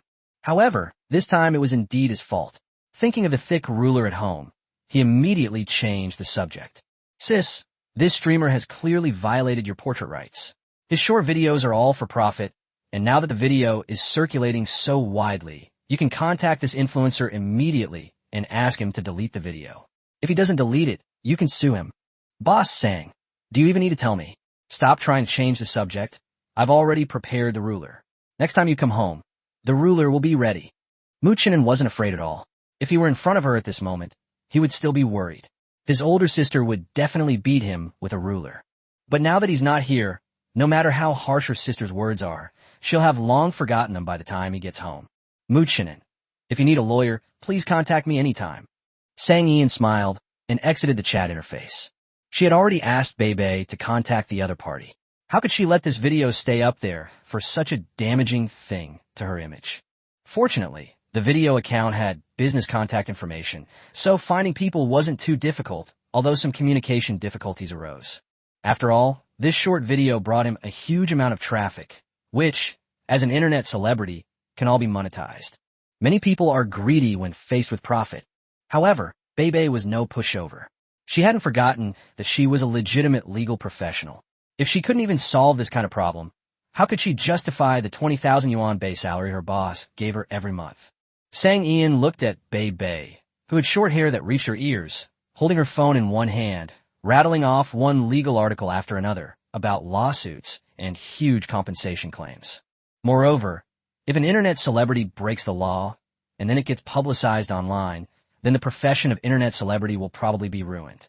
Upon hearing this, the other party dared not delay any longer. However, he did not want to delete the video and give up such a great deal of traffic, so he decided to come and talk in person. Sang Ian also felt that this matter needed to be discussed in person. She went upstairs, quickly took a shower, and changed into clean clothes. Chasing after someone had really exhausted her energy and made her sweat a lot. She took her phone into the bathroom, and the constant pinging and ringing of WeChat notifications made her want to turn it off. She really didn't want to see the messages at all. She could imagine what these people would say. If this isn't handled properly, this dark history could probably stay with her for the rest of her life. She picked up her phone, reopened the video, and watched herself running wildly down the street in high-heeled sandals, looking disheveled and drenched in sweat. Even so, she kept her eyes fixed on Li Hong ahead of her, with an air of determination to win. She had a suicidal urge. This suicidal urge became especially strong after receiving Jiang Huaijing's call. Junior sister, I know some top ophthalmologists who can introduce you to them. Have them examine you thoroughly. Early detection makes treatment easier. The deep voice sounded very serious, leaving Sang Ian completely confused. Why should I look at my eyes? There's nothing wrong with my eyes. Oh, is that so? I don't think so. If your eyes are really not wrong, why would you be attracted to a man like that? The scenery along the Yangtze and Huai rivers is serene, and the clouds are light, which makes Sang Ian grit his teeth in anger. You, as CEO, have so much free time that you even know about such trivial matters. Is the Jiang group about to go bankrupt? She was about to complain a bit more when she was notified that the internet celebrity had arrived. Chapter 187. This advertisement was brilliant. Before coming here, Su Xiaotian was thinking of having a good talk with the other party and giving him some money to keep the short video, since the video was really attracting a lot of attention. In just over an hour, he gained more than 50,000 followers on the short video platform. It's safe to say that this is his most popular and funny video. When he first received the call asking him to delete the video, he was a little flustered. He had been making short videos for so long, and this was the first time he had received a call from the legal department. Moreover, she can recite the legal provisions fluently. In just one short video, she can rattle off 4 or 5 provisions in one breath, ranging from administrative penalties to compensation, and even lawsuits that require going to court. Where has Su Xiaotian ever experienced this? I was in a panic, so I immediately contacted some friends in the same industry to ask for their advice. Some people said the other party was just trying to scare him, that he's not a celebrity, and that it's just a short video, nothing serious, and told him not to worry. Many people agree with this statement, and they all share their personal experiences, saying that they did the same thing and nothing bad happened. That's just how this industry is. Nobody would hire a lawyer for a short video, spend money, and go through the trouble of going to court. It's not worth it. Although Su Xiaotian was somewhat shaken, he was still a person with a lot of principles. If no one contacts him, then the short video will be released without a problem. He gets a huge amount of traffic for free, and he doesn't think there's anything wrong with that. However, now that the other party has not only contacted him, but is doing so seriously and has clearly stated their needs, he can't just do nothing. Otherwise, his already limited conscience wouldn't allow it. Therefore, he referred to one of the most reliable methods. That means giving the other party a sum of money, signing a contract, and solving the problem once and for all. Su Xiaotian originally thought that he had already done more than enough by paying for it. The other party hadn't done anything and was getting 1 or 2,000 yuan. No one would refuse such a great deal. Until he arrived at the small supermarket. He works in social media and makes short videos, so he knows this popular supermarket very well. He has been following the story from the sudden emergence of the small supermarket to its online popularity. But don't get me wrong, he wasn't interested in the products in the small supermarket, but rather in the process of how it became popular. It's fair to say that the small supermarket's extraordinary ability to attract followers is the envy of countless self-media creators and aspiring internet celebrities. In this era, if you have traffic and attention, you can monetize it. Everyone wants to be a small supermarket. Many people are analyzing the reasons for the small supermarket's sudden popularity and want to learn from this process. The guofeng, national style, or traditional Chinese culture, has become the focus of attention. Some people are already trying to replicate this model in their marketing and promotion efforts, hoping to copy the explosive success of the small supermarket. Su Xiaotian has made several short videos about traditional Chinese culture, which received a decent response, neither particularly popular nor particularly bad. His sudden change in style has given his fans a sense of novelty. It was because he paid attention to the small supermarket and Chinese traditional culture that he realized the value of the goods in the small supermarket. Therefore, when he learned that one of the protagonists in the video was the owner of the small supermarket, he knew that his prepared plan was completely useless. They don't need his meager earnings at all. Although he was reluctant to give up the traffic brought by the short videos, he looked at the girl with short hair and a black suit next to him, who was staring at him intently without saying a word. Serious, professional, and commanding. It's obvious without even guessing that she's the one reciting the legal provisions. He was worried that if she opened her mouth, it would be a string of legal statutes. I'm so sorry, I was wrong about this. I'll delete the video right away. Su Xiaotian was very cooperative and his attitude was excellent. Things went so smoothly that Bei felt a little regretful. She was all ready to go to the battlefield, and even prepared her battle armor. Who knew that this person would back down so quickly? The damage has already been done. At this rate of spread, even if you delete the video immediately, it will only make matters worse and won't eliminate the impact. Sang Ian spoke up. Although the tone was very calm, it sounded completely different to Su Xiaotian. The aura emanating from the speaker instilled a sense of fear in him subconsciously. Then what do you suggest? I'll try my best to cooperate.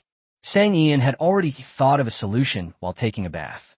Based on the voice message from her own mother, the phone call from Jiang Huijing, that capitalist, and the excellent blind date resources that some former colleagues sent her after mocking her following the video, she had to explain this matter clearly. She's not chasing men. She's not looking for a partner. Sang Ian directly called over Zhao Xuhui, who was troubled by short videos, and Li Hong, who had just settled down and was eager to get back to work. The three of them filmed another short video together to explain the whole story. Su Xiaodian never expected that not only would he not have to spend money to buy the video, but he would also get a short video for free. Good luck is coming. It's unstoppable. The video of a 60-year-old man being carried in a princess carry and a beautiful woman chasing after a rough man on the highway is going viral. Everyone is sharing it and posting short videos, and then I came across the follow-up video. This was Li Hong's first time filming this, so he was reserved, embarrassed, and spoke with an accent. However, he was very honest, sincere, and earnest. It's the kind of thing that makes people subconsciously believe you the moment they see it. In the video, the dark-skinned man explains, "The boss paid me too much. I've never done a job that pays so much before." Li Hong counted on his fingers. Food and lodging included, 8,000 yuan a month. And they're going to raise it to 10,000 yuan later. They'll also pay for my social insurance and housing fund. Weekends off and overtime pay. Where in this world can you find such a good deal? I'm pretty sure this is a scam. My dad told me before I left home that I shouldn't just look at the salary when looking for a job. I'm just a laborer, so he can't pay me too much. Anyone offering high wages is definitely a scammer. They might be trying to trick me into joining a pyramid scheme. There are people in our village who said they'd make a lot of money after a month of work. Many people went, but they never saw any money, and some never even got their money back. Li Hong scratched his head, somewhat embarrassed. I thought the boss was a swindler, so I dragged Grandpa Zhao along and ran away, intending to call the police. I didn't know the boss was running so fast. Grandpa Zhao is too old to run, so I carried him while I ran. At the end of the video, Sang Ian finally spoke. This really is just a misunderstanding. Taking this opportunity, I'd like to make a small advertisement. We are sincerely recruiting employees with traditional papermaking techniques. The salary will be similar to that of our masterly. If you're interested, please send a private message to our small supermarket. It's fair to say that Sang Ian's video was even more influential than her first funny video. Chapter 188, You Need an Undercover Agent. The title, Beautiful Boss Mistaken for Scammer by Employees Because She Offers Too High Salaries, is sure to attract a lot of attention. Li Hong's treatment, in particular, really broke the hearts of those who worked hard to earn their living expenses. Such a high salary. Such great benefits. Who wouldn't be tempted by that? The key point is that you can tell from Li Hong that he definitely doesn't have a high level of education. Nowadays, it's too difficult for someone without a degree to find a job in Anqing with weekends off and a monthly salary of over 10,000 yuan. With the guidance of the second video, no one would think that Sang Ian was pursuing Li Hong in the first video. Now everyone wants to work for Sang Ian. Anil now has an additional task, screening resumes and contacting interviewers, striving to recruit all the employees at the paper mill in the shortest possible time. Anil was quite tactful this time, not posting anything in the former colleagues group, and she didn't even post a recruitment notice on her WeChat moments. In the boss's words, this kind of profit-taking shouldn't be done by just one person. However, while she wasn't digging in one place, the other groups were practically begging to come to her, calling her one after another and offering their services. She was politely declining while simultaneously feeling sorry for her former boss. These are all talents cultivated by the Jiang group over the years. Everyone's trying to run away now. If Jiang Huijing finds out, he'll probably be depressed for a long time. Anil had no idea that Jiang Huijing not only knew, but knew in great detail. With Lu Jiao around, he knew all the details about this kind of information, which was similar to an employee changing jobs. Anil was sorting through her private messages when her phone rang again. This time, it was from a human resources department. Anil said somewhat helplessly, "Brother Liang, believe me, if the boss wanted to hire someone in HR, how could I not notify you immediately? What kind of relationship do we have, right? You said it yourself, and I remember it all. Anil, whether I can retire 10 years earlier depends entirely on you." Anil nodded repeatedly, assuring him that she would take care of the matter before the other party hung up. She understands calls from the CEO's office, human resources, and administration. But why are all those tech guys starting to contact her? Is the work pace within the Jiang group really that insane? Even these tech giants can't hold on anymore. They're jumping ship too?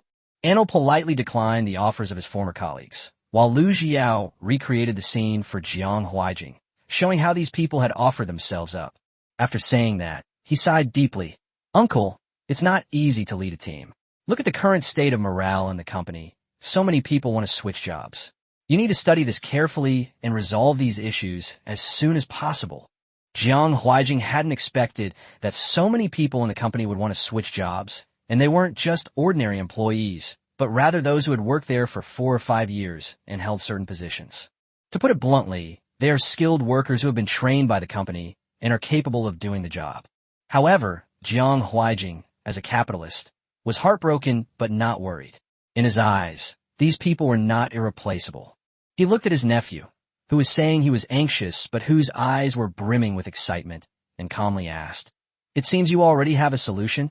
Lu Jiao was full of confidence. Of course. I think right now, the company really needs someone we know well, someone reliable and loyal, to keep an eye on things at the small supermarket. If anything happens, we can get timely feedback. Like this time, if someone of us was at the small supermarket, we would definitely find out what happened immediately. Once we see the first short video, we won't misunderstand anymore, and we can help Sang Ian deal with it in time, so the second recruitment video won't appear at all. Then our company's employees won't even think about changing jobs. Lu Jiao spoke eloquently, displaying remarkable confidence. Jiang Huijing slightly raised his eyelids, leaned back abruptly, put down the black pen in his hand, and gently tapped the desk surface with his well-defined fingers. He raised the corners of his lips slightly, revealing a gentle smile. That's a good idea. In your opinion, who will be the best choice among those you know well? Who is reliable and loyal? Lu Jiao's eyes lit up, and he quickly said, "It's so close yet so far. Uncle, who else but me can do this job? Don't worry, I'll go to the small supermarket and make sure I'm a good undercover agent." The tapping on the table stopped abruptly, and Jiang Huijing's smile grew even gentler. "You're dreaming." Lu Jiao immediately sensed a dangerous aura and subconsciously took 2 steps back. This uncle was a bit scary. Snap! Jiang Huijing threw a document that was spread out on his desk at him and said coldly, "Rewrite the plan." Lu Jiao was dumbfounded when he saw that the plan he and his team had spent 20 days researching, collecting information, and investigating competitors' plans had been rejected. He wanted to keep struggling. He really wanted to work at the small supermarket. "Uncle, what about the undercover operation at the small supermarket?" Jiang Huijing didn't even bother to look at him at this moment. "National Day is coming soon. Aren't you going to work for free? Go undercover then." Lu Jiao pursed his lips, somewhat regretful. He had been careless. Asterisk. The issue with the short video has finally been resolved. Not only that, she also benefited from the misfortune by getting a boost in advertising, resulting in a flood of resume submissions. Anil has already started screening resumes. Sang Ian leaned back on the chaise lounge, resting while admiring her own clever mind. She almost burst out laughing. Suddenly, the little parrot flew over and landed on the headboard of the chaise longue, excitedly exclaiming, "Time to receive guests. Time to receive guests." Sang Ian. For some reason, I feel that Lao Min has the air of a brothel madam. However, the little parrot's advance announcement is indeed very useful, allowing her to prepare in advance, take a nap, and be full of energy in the middle of the night. This time, she prepared plenty of goods for both the young prince and Jifo. The young prince was extremely anxious. Although only 2 or 3 days had passed since the last transaction on Sang Ian's side, 10 days had already passed on the Daliang side. The soaps at Fengfectuan have long been sold out. The workshop's production is extremely limited and cannot keep up with demand. They urgently need more supplies. The situation was different on Ji Feng's side. 3 or 4 days had passed in the modern world, but only 1 day had passed there. Time was completely out of control. In order to adjust the flow of time in all realms, the old gate expended a great deal of energy. If it hadn't earned so much last time, it probably wouldn't have been able to rule the small park anymore.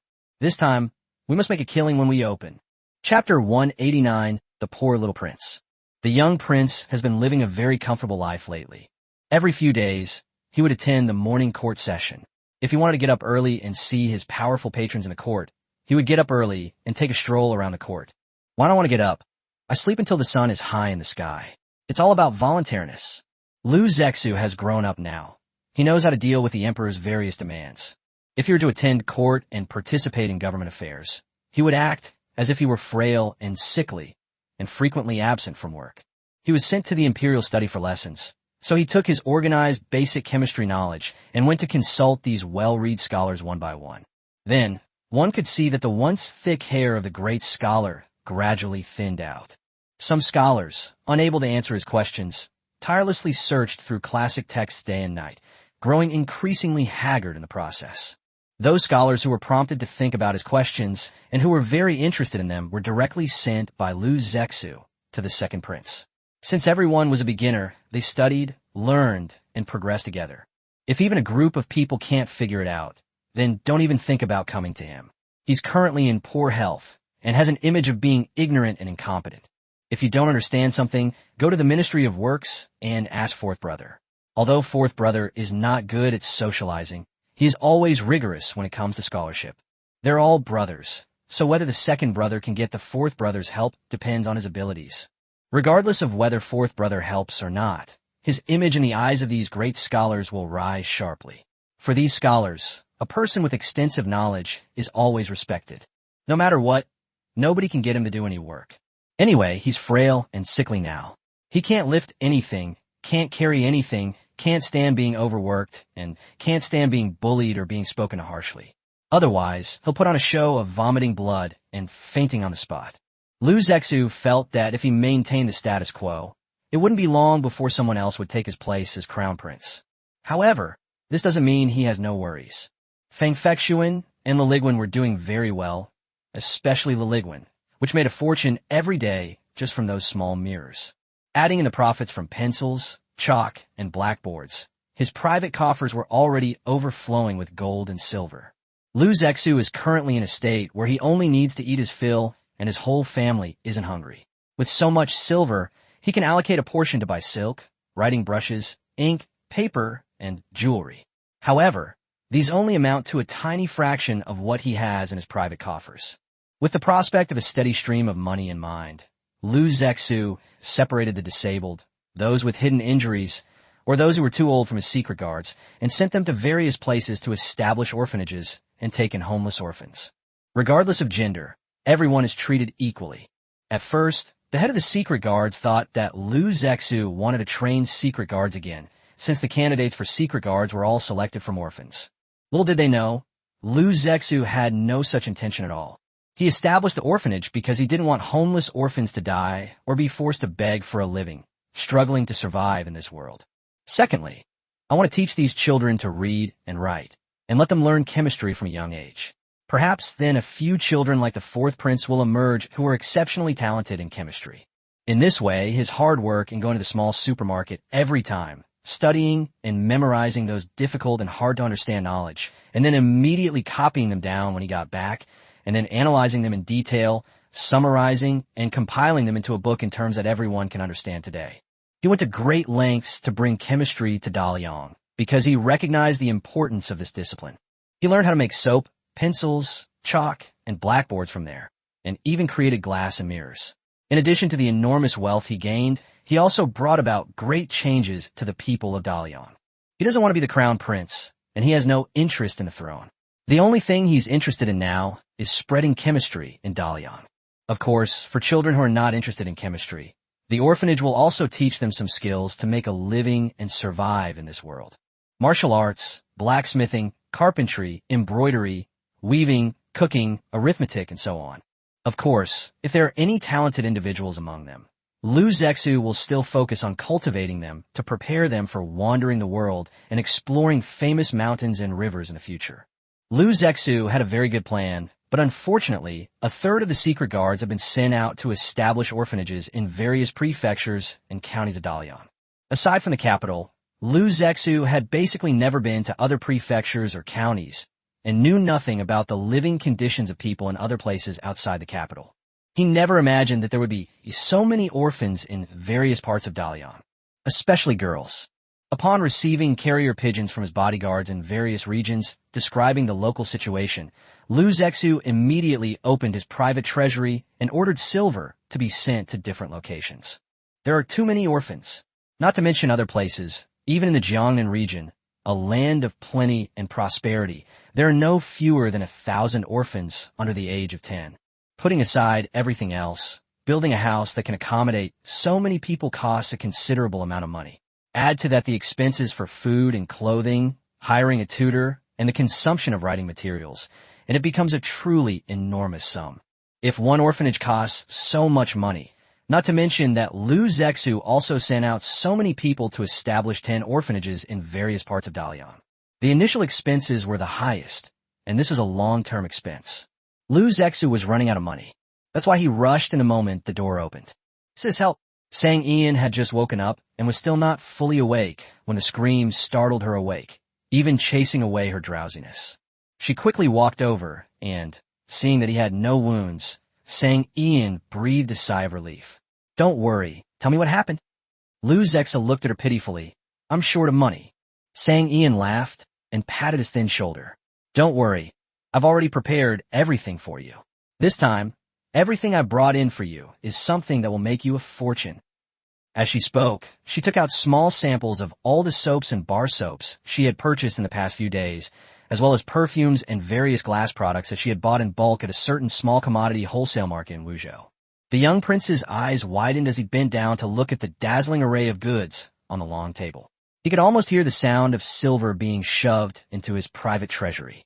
After his initial excitement subsided, Liu Zexu quickly clasped his hands in a fist salute. "Sister, you really are my sister.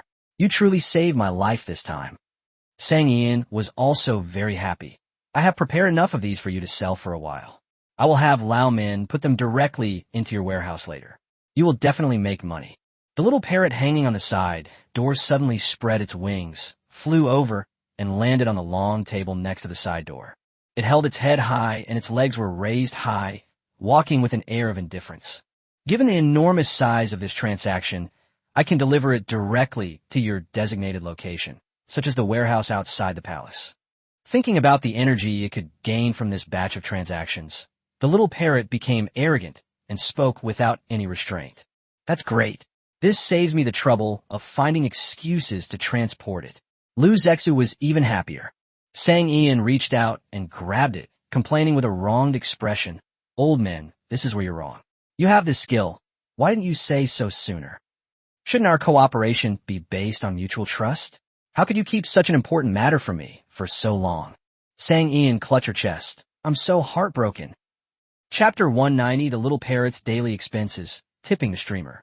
The little parrot, which had been struggling, suddenly stiffened and stopped struggling, silently reflecting, "I don't distrust you, and this ability isn't always available." Sang Ian lifted her eyelids, seizing the opportunity to extract more information. "So, under what circumstances can you use it?" "When you have enough energy, and it's time for a big transaction," the little parrot said. Sang Ian persisted. "Aren't there any exceptions?" Little parrot, "Yes, it exists, but there's a corresponding price to pay, so I definitely won't use it." It began to accuse Sang Ian. "You're so lazy, and you trade so few times, so I don't get much energy to begin with." Sang Ian glanced at it sideways. "You lie to me like this, I'm so heartbroken. How are you going to make it up to me?" Little parrot, "Is there any compensation required for this?" It tilted its head, unable to figure it out. Taking the opportunity, Sang Ian demanded, "Old man, you're so amazing. You're practically an omniscient expert. There's nothing you don't know." The little parrot was incredibly proud, beaming with pride at the praise. "Of course." Taking the opportunity, Sang Ian asked, "You're so capable. It should be easy for you to find out who wants to harm our small supermarket, right?" The little parrot, flattered by the praise, instinctively replied, "Of course." Sang Ian was relieved. She had taken Zhou Yuan's words to heart last time, but she simply didn't want to do business with this person. How could she exchange a piece of information for a share of silk purchases? She had originally planned to investigate privately, but now it's easier. She can just hand it over to the little parrot. As a being detached from reality, its investigation results are sure to be accurate. Sang Ian felt that she was incredibly wise. "You'd better prepare enough money for your goods, otherwise you won't make it out alive," the little parrot warned the young prince. Liu Zexu immediately recalled that when he came here for the second time, he almost lost his life because he hadn't paid enough. It was his great sword that saved his life. He had originally prepared 2 private treasuries, but after being reminded like this, he included the remaining 2 private treasuries as well. These were all transported from Jiangnan in the last few days. In addition to the purchases made by the eldest princess sister-in-law, the 5th prince, who runs shops in various places, also purchased them. The goods were numerous and varied. The little parrot was very satisfied. It really was a little fat sheep. You can fleece them to your heart's content. It emptied the 4 private vaults of the young prince, still using bulk logistics, and at the same time, delivered a large quantity of soaps, perfumes, and glasswares that Sang Ian had prepared for the young prince into the 4 private vaults. Sang Ian had no idea what was going on, but the bank had already sent a text message announcing the deduction. Looking at the expenditure of over 10,000 yuan, Sang Ian frowned in thought and turned to look at the spirited little parrot. Isn't the shipping fee a bit too much?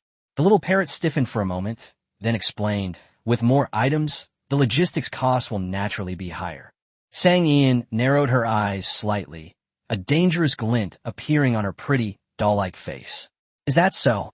The little parrot seemed a bit guilty, and its wings suddenly spread out. Of course. Sang Ian scoffed. Of course my ass. How much money did you embezzle? The little parrot fell silent. This host was far too shrewd. It was impossible to trick him. It sighed deeply, shrank back, stretched out its wings to cover its head, and whispered, "Can I at least earn some money for my hard work?" Sang Ian scooped the little parrot into her hands and reasoned with it seriously. What you're doing is embezzlement. If you want to earn some extra money, you could just ask me. I can pay you a salary. The little parrot quickly folded its wings, its beady eyes shining brightly. How much salary will you pay me? Is it enough for my daily expenses? Sang Ian countered. How much of the logistics fee did you embezzle this time? The little parrot was completely unsuspecting. It's not much, only 4,000 yuan. What to do? Sang Ian felt a little itchy in her hands, and a little tempted to pluck the parrot's feathers. Of the total logistics cost of over 10,000 yuan, Lao Min pocketed 40% of it. What do you need so much money for? You don't spend any money on food or drinks, and you've already subscribed to all the video streaming memberships you should. Sang Ian really didn't understand why her little parrot needed to cost so much money. The little parrot raised one claw, scratched its beak, then turned its head to the side, saying guiltily, "But don't I still have to tip the streamer?" Sang Ian. Her hands were even itchy. She's using her money to support other people. Sang Ian forced a smile. Starting tomorrow, the job of maintaining the queue outside the supermarket will be yours. How much salary will you pay me? The little parrot immediately turned its head and asked. Salary? If you return the 4,000 yuan you embezzled, then I'll pay you a salary. The little parrot shook its head violently. That won't do. How am I supposed to tip my favorite streamer tomorrow if I don't have any money? Sang Ian. She suddenly grabbed the little parrot that was eager to tip the streamer and gave it a good squeeze, saying, "Then you'll have to work to pay off your debts. You'll only get paid when you've paid off all your debts." The little parrot's bright feathers were ruffled and became tattered, as if it hadn't expected Sang Ian to do such a thing, and the whole parrot was completely dumbfounded. As Lu Zexu ate the black forest cake that Sang Ian had prepared for him, he looked over here and couldn't help but smile. He also felt a bit like petting his big black dog. Oh, Dahe is his big black cat. In his bedroom, there was his eldest son and his second eldest son, Dahe. They are well taken care of by the palace servants, and their fur is shiny and smooth, making it incredibly satisfying to pet. Now let's talk about the primitive society. The entire Green Mountain tribe mobilized under the leadership of the chief. Led by Ji Feng, the young and strong men went into the mountains to hunt. Led by the chief's wife, Au, the women collected and sorted the remaining furs from the tribe. Even the children, led by the shaman, went to the sunny slopes of the mountain to search for valuable plants. It can be said that in order to survive, to make offerings to the immortals, and for that faint glimmer of hope, all 164 members of the tribe were working hard. However, this winter has been exceptionally long, and there's been little harvest in either the forests or the mountains. The only saving grace was that their tribe still had some hides left. That evening, Ji Feng, along with his 2 younger brothers and the witch doctor, carrying the hides and the day's harvest, went to the grove he had visited the previous night. Ji Feng spotted the large tree, radiating 7-colored light at a glance. Overjoyed, he quickened his pace. Our tribe is indeed blessed by the gods. See? Go through this gate, and you'll meet the fairy. The others were completely bewildered. Chief, where's the door? Ji Feng pointed ahead, equally puzzled. Isn't it right here? But the three of them still saw nothing. At this moment, the oldest shaman spoke up. It seems that only the chief can witness such an opportunity. The group stopped hesitating, and Ji Feng took all his belongings and walked into the seven-colored gate. In the eyes of the other three, Ji Feng had simply vanished into thin air. All three were startled, but the eldest which Dr. calmed the two brothers down. Chapter 191, This payment is amazing. When Ji Feng entered the small supermarket, Sang Ian, Lu Zexu, and the little parrot were eating fried chicken. Seeing the burly man with animal fur and a bronze complexion again, Sang Ian breathed a sigh of relief. She was always worried that their tribe would starve to death. Ji Feng was even more sincere. He knelt down with a thud and kowtowed. Thank you so much for the food you sent, fairy. It saved 164 people from my Green Mountain tribe. Sang Yan. This gift is far too extravagant. She rushed over and quickly helped the person up. It's not that bad. It's not that bad. I'm not a fairy. I'm just a supermarket owner. Seeing the burly man's grateful, teary eyes, Sang Ian immediately realized that she couldn't explain the fairy's question clearly, so she simply went straight to the point. What are you going to offer in exchange for food this time? Then, with a clatter, Ji Feng put the huge package he was carrying on his back onto the ground. Looking at the fur of various national first-class and second-class protected animals, Sang Ian felt despair at this moment. She was extremely cautious. Even when touching things, she couldn't help it. She always felt like she was being sent into danger. She counted them carefully. There were 25 pieces of leather in total, of various sizes. She distinguished them: tiger, leopard, wolf, bear, deer, weasel, fox, and rabbit. Sang Ian's lips twitched. If outsiders saw this, she would be in jail for at least 10 years. Ji Feng was very nervous. He kept a close eye on Sang Ian's expression and noticed that she was not very happy. Fearing that the fairy was not satisfied with their offerings, he quickly said, "Besides these hides, there are other things." Then Sang Ian saw a tiny black and white ball crawl out from behind Ji Feng. It might be too small, it wobbles when it climbs up, and if it's not careful, it might stumble and fall. Sang Ian's eyes widened, and she pointed at the fluffy little ball of fur, completely stunned. Panda. How come there's a panda cub here? Sang Ian's head was buzzing. If others found out, she probably wouldn't be able to come out of there. This is a national treasure. Even if she likes it very much, she can't keep it. She was terrified, but the little dumpling had already walked to her legs, hugged her legs, and started whimpering. No one can resist a soft and cuddly panda cub. Sang Ian very honestly squatted down and began to pet the panda. This was the first time she had ever touched a panda with her own hands, and Sang Ian was overjoyed. The panda cub was a bit thin, so she immediately stood up. We don't have any bamboo, so I'll get you a bowl of milk. To her surprise, just as she was about to step over to the shelf, she felt a heavy weight on her calf. The panda cub was hanging directly on her calf, and not only that, it was tilting its big head back and staring at you with its big eyes wide open. It's so cute, it's unfair. Sang Ian simply bent down and picked it up, but its heavy weight strained her arms. She found some baby formula and used a small basin to make about half a basin of it. That wasn't all. She also washed the apple and thoughtfully cut it into small pieces, making it easy for the panda cub to pick it up and gnaw on it. The little dumpling twitched its nose, smelled the milky aroma, and then strained to reach for the basin. The basin of milk was still steaming hot. If it were to actually drink it, its tongue would definitely get big blisters. Sang Ian quickly gave it a small slice of apple. Don't rush, apples are delicious too.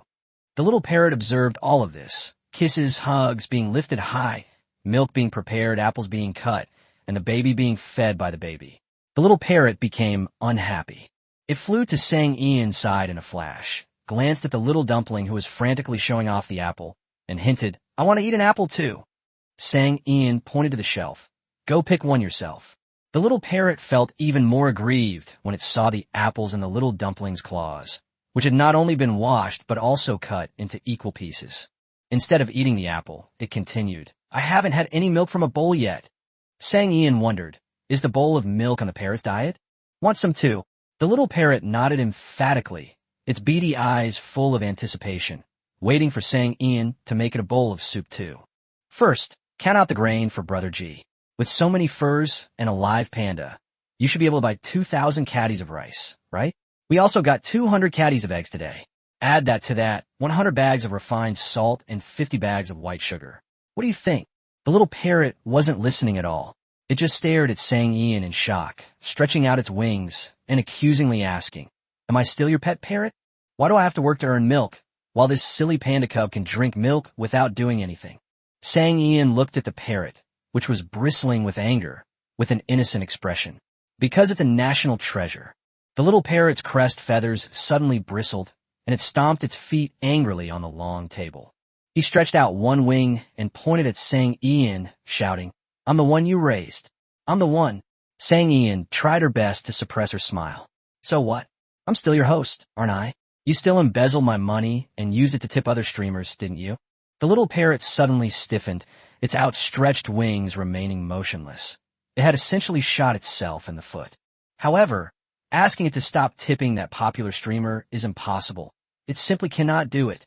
The little parrot flew away guiltily and obediently began transporting the goods. Sang Ian frowned as he looked at the increasingly plump little parrot. Which little vixen had the old man so bewitched that he still wouldn't give up on rewarding him? She kept this in mind. She needed to investigate it thoroughly. She stroked the soft little dumpling with one hand while examining the other things Jifeng had brought. Inside a deerskin bag were some pitch black roots. She's the type of person who kills whatever she plants.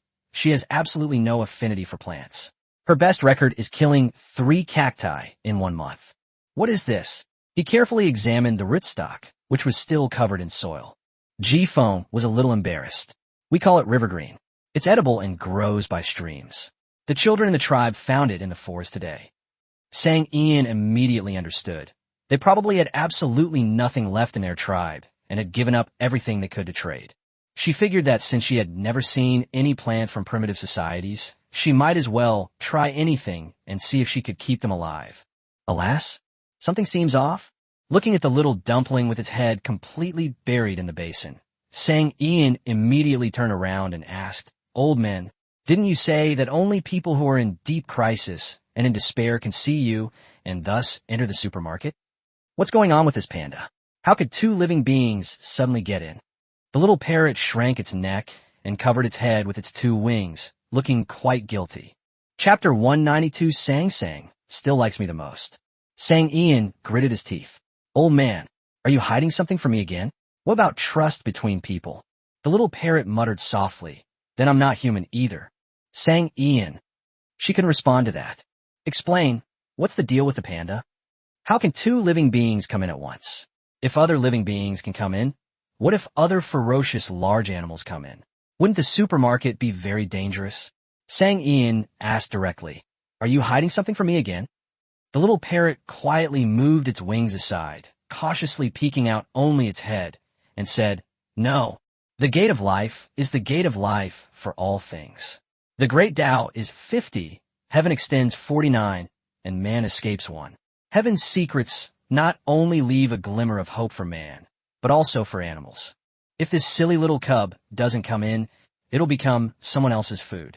Of course, I can't just stand by and watch." It spread its left wing, displaying a righteous and understanding demeanor, so I just raised my hand slightly, giving this silly panda cub a chance to live. After saying that, the little parrot opened its beady eyes and looked at her with utmost sincerity. Sang Ian narrowed her eyes slightly. "You think I believe that?" The little parrot's head suddenly drooped. This was the umpteenth time it had lamented how it had ever chosen such a clever, cunning, and eccentric host. The strategies used against other hosts are completely ineffective against her. Unable to be fooled, the little parrot simply gave up. Over such a long period of time, I have inevitably suffered some losses and malfunctions. In addition, the energy I had accumulated before was used to open the second door and adjust the time turbulence. The power of wishes I received before was all used to maintain my daily energy needs. Under such circumstances, it should be forgivable if a small oversight occurred and a completely harmless animal cub was let in, right? As it spoke, it glanced furtively at Sang Ian and added, "After all, it didn't cause any danger, did it? They were still a little guilty. After all, it was their mistake." The little parrot watched her cautiously, and then saw Sang Ian turn and leave. The little parrot stared in shock with its tiny eyes. No way. Your boss sang. How can you be a boss with such a narrow mind? They say no one is perfect. How can you be so intolerant? Didn't you just say that you're not human? Sang Ian's voice came from the kitchen. Little parrot. It instinctively stretched out a wing and covered its mouth. It really does have a mouth. You're so good talking. When Sang Ian brought over the tray, she saw a little parrot looking extremely regretful. She couldn't help but chuckle. Mistakes are normal. Why don't you just say so? Why all the beating around the bush? I'm not that unreasonable. As she spoke, she placed the already cut fruit platter and the prepared bowl of milk on the long table, tapping the surface lightly with her fingers. Ta-da! Come and eat. The little parrot excitedly spread its wings and looked at the fruit plate, which contained not only apples, but also washed grapes, jujubes, persimmons, lychees, longans, as well as small pieces of red-fleshed watermelon, white-fleshed dragon fruit, and yellow pineapple chunks. The colors are vibrant and very appetizing. Even the bowl of milk on one side was floating with dried blueberries and red beans. The little parrot craned its neck and glanced at the panda cub's simple fruit bowl with only apples and a small bowl of milk. Its beady eyes were full of pride. He turned his head, puffed out his chest, and looked incredibly proud. My bounty is even greater. Sang Sang likes me even more. The little parrot buried its head in its food and ate voraciously, its mood soaring. You're still so good to me. Don't worry. With me here, the safety of the small supermarket is absolutely no problem. Nothing can threaten you. Neither people nor today's technology will know I exist. You can just focus on taking customers and making money. Am I good to you? Sang Ian happily petted the panda cub. Then can you not tip the streamer? You haven't tipped me at all. The little parrot shook its head violently. No, the streamer still needs to give a tip. After saying that, as if worried that Sang Ian would change her mind, it took away the fruit plate it had been given. While it was talking, it also picked up a piece of watermelon. Sang Ian. She was determined to find out which streamer was so charming that she had completely captivated her little parrot.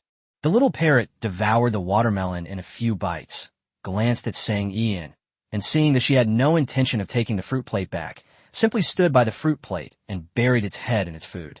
Sang Ian also let go of the panda cub that was engrossed in drinking milk from the bowl and earnestly received G-foam. The 2,000 kilograms of rice filled the remaining space in the small supermarket to the brim. The little parrot transported the rice from the back warehouse to the small supermarket with a single click, saving them a considerable amount of time and effort. G-Phone looked at the bags of grain that appeared out of thin air, and then saw Sang Ian coming over, and was about to kneel down to the ferry again. Sang Ian quickly took the initiative, saying, Chief G, all this grain is yours along with salt, sugar, and eggs. G-Phone was so excited that his eyes were blurry with tears. This was almost exactly the same rice he had carried back to the tribe last time. Thinking of his tribesmen and looking at these bags of grain, G-Phone felt his chest pounding wildly. With this grain, their Green Mountain tribe would surely be able to get through this winter safely. Not a single member of the tribe will starve to death. G-Phone was so excited that he was about to carry the rice when Sang Ian stopped him in a flash. Chief G, there's no rush. When the time comes, the old sect will send them all out. Sang Ian pulled him directly to the long table by the side door, and after finishing, he sat him down by pressing his shoulder and pushed the fried chicken and small cakes on the table over to him. Eat slowly, these all taste good. Listen to me as you eat. G-Phone initially wanted to refuse, but the chicken legs were fried to a golden brown and crispy, emitting an enticing aroma. He subconsciously took the transparent gloves, put them on, and devoured a chicken leg in each hand with great satisfaction. Sang Ian casually grabbed a bottle of mineral water from the shelf and thoughtfully unscrewed the cap. Chief G, let's make a deal. If you come to trade again in the future, we can choose some plants or something. She pointed to the jet black roots wrapped in deerskin, like the riverside green we're talking about this time. G-Phone paused in his chicken leg-eating motion. It's possible, but river greens aren't anything special. They're practically everywhere in our tribe. How can we trade them for food? That would be too unfair to the fairy. Sang Ian no longer wanted to dwell on the fairy issue. As long as no more top-level or second-level students were sent to her, she would accept it even if they sent stones instead. If the little parrot knew that Sang Ian had such terrible ideas, it would definitely jump up and down in anger. Sang Ian waved her hands repeatedly, It's not a loss. It's not a loss. This riverside green is very common where you are, but I've never seen it before. I think it's worth it. If you don't know what to bring, I'll give you a picture. Just look for it like this. Sang Ian immediately took out her phone, found a picture of ginseng, and showed it to G-Phone. G-Phone stared at the phone in shock. This thing could clearly see the pattern. It truly was a divine technique. Isn't this a red jasmine? It's just like the river green jasmine, which is very common where we live, but it's hard to find in winter. But it's okay. There are many people in our tribe. I'll definitely bring them next time. Looking at the ginseng picture on her phone, Sang Ian wondered, is the environment in a primitive tribe really that good? Ginseng is everywhere. Chapter 193, the customer is too honest. What should we do? Sang Ian was very interested in primitive tribes, so she simply searched for all kinds of wild vegetables and edible mushrooms, and had G-Phone look at them while eating chicken legs, saying that they could exchange them next time she came. She's okay with anything as long as it's not animal fur. G-Phone has a good memory, and he already recognized some of the pictures, even if the names were different. He spent the whole night flipping through pages, memorizing all the foods he could exchange for grain. The fairy was indeed kind-hearted. She must have known that hunting was dangerous and difficult for their tribe, and that a slight mistake could cost them their lives. That's why she chose these easily obtainable plants. The fairy is so wonderful. G-Phone was filled with gratitude, and his eyes were filled with respect and thanks as he looked at Sang Ian. All I can say is that this is truly a beautiful misunderstanding. Normally, the exit gate closes at 5 a.m., at which time guests will be forcibly removed, and the supplies they purchase will also be sent out of the exit gate. But for some reason, it wasn't even 3 o'clock yet, and G-Phone had finished his chicken leg and was eating a small cake when the side door was radiating colorful light. G-Phone felt a powerful suction force, and then his buttocks were involuntarily lifted off the chair, and he disappeared into the small supermarket. At the same time, 2,000 kilograms of rice, 200 kilograms of eggs, 100 bags of refined salt, and 50 bags of white sugar also disappeared from the supermarket. The sudden appearance of a living person shocked Sang Ian. She turned to look at the little parrot drinking milk from its bowl. Old man. The old gate, already quite tipsy, flapped its emerald wings. Don't worry, it's not a big problem. It's just that the flow of time over there is unstable. It's already morning over there. Sang Ian was relieved a little, but the flow of time was too strange. How come it was midnight just now, and now it's already dawn over there? However, as long as the chief is all right, that's all that matters. G-Phone is fine, just a little dizzy. He was just eating delicious food he had never tasted before in the immortal realm. How did he end up here in the blink of an eye? Before G-Phone could figure out what was going on, G-Lay, G-U, and the elderly witch doctor rushed up. It really is food. There's so much grain. That's wonderful. We're saved. We won't starve to death. Brother, just 20 hides, a riverside green plant, and a baby cub with hardly any meat on it, and you can exchange it for so much grain. G-Lay touched the sack of grain with one hand, his large hand trembling, extremely excited. There are even eggs. Brother, the fairy is truly a kind person. Luckily, you were able to enter the immortal realm. Next time I'll hunt some meteor prey. Maybe I can exchange it for more food. G-U is a skilled hunter. In the tribe, he's second only to G-Phone. G-Lay chimed in. Deer are easier to hunt in winter. Let's go into the mountains again tomorrow, this time deeper, and maybe we'll encounter some deer. If we hunt a few more, we might have enough food for half a year. Upon hearing this, G-Phone nodded repeatedly. I think it's feasible. The fairy is kind-hearted and doesn't want the pelts, saying that finding some green or red tassels from the riverbank would be fine. How can that be? We have to be honest. We won't give away the pelts, but the prey should be acceptable. The shaman was old and stayed behind to guard the place, while G-Phone took his 2 younger brothers and carried sacks of rice back to the tribe. Then they would bring the able-bodied men from the tribe to help carry grain, move eggs, and fetch salt and sugar. This is the first time anyone has ever seen so much grain. Each person carried 2 or 3 bags, feeling the weight on their shoulders. No one felt tired. Everyone was just excited, wishing there were more bags and the weight on their shoulders would be even heavier. Although it was still dark, the eyes of these people were filled with the flickering flame of excitement, a hope for life and for the future. With food, no one will starve to death. May everyone have a good winter. When spring comes, the mountains turn completely green and wild vegetables will appear. They will then burn down a clearing and cultivate the land, so they won't have to worry about not surviving. There's always hope for the future.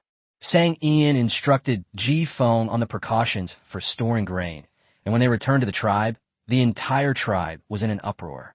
Everyone in the tribe was incredibly enthusiastic about the tasks assigned by Ji Feng, wishing they had 8 arms so they could do all the work themselves. Everyone worked enthusiastically and in unison. Not only did no one slack off, but they were even afraid of being surpassed by others, so they worked even harder. Before daybreak, all 2,000 jin of rice were stored away, and the eggs, salt, and sugar all found their proper place. With a cave full of food, the entire Green Mountain tribe stood tall, full of confidence and beaming with joy. The chief's wife had already started cooking breakfast with the women of the tribe. This winter had been long and difficult, and everyone had only eaten 1 meal a day all winter, leaving them feeling very hungry. Now that they finally had some food, Ji Feng had 164 eggs boiled, so that everyone could have one to eat, which would be a good way to replenish their energy. The villagers were overjoyed to hear that everyone would get an egg in the morning. They haven't eaten eggs in a long time. In winter, birds basically don't lay eggs, so they can't find any. They can only eat eggs in the summer. This is the first time I've ever heard of being able to eat eggs in winter. The ladies washed the rice, cooked the porridge, added water, and lit firewood. They moved quickly and all smiled, hoping that the porridge would be ready soon and the eggs would cook quickly. The children of the tribe gathered around the pottery jar, their dark eyes fixed on it without blinking. Watching the leaping flames, they unconsciously pursed their lips and swallowed. This is an egg. The eggs are so smooth and tender. They haven't had eggs in a long time. Just then, outsiders arrived at the Green Mountain tribe, which had always been disliked by other tribes. Chapter 194, using the same trick again, proactively sending grain. Yao Shi is the chief of the Linshui tribe.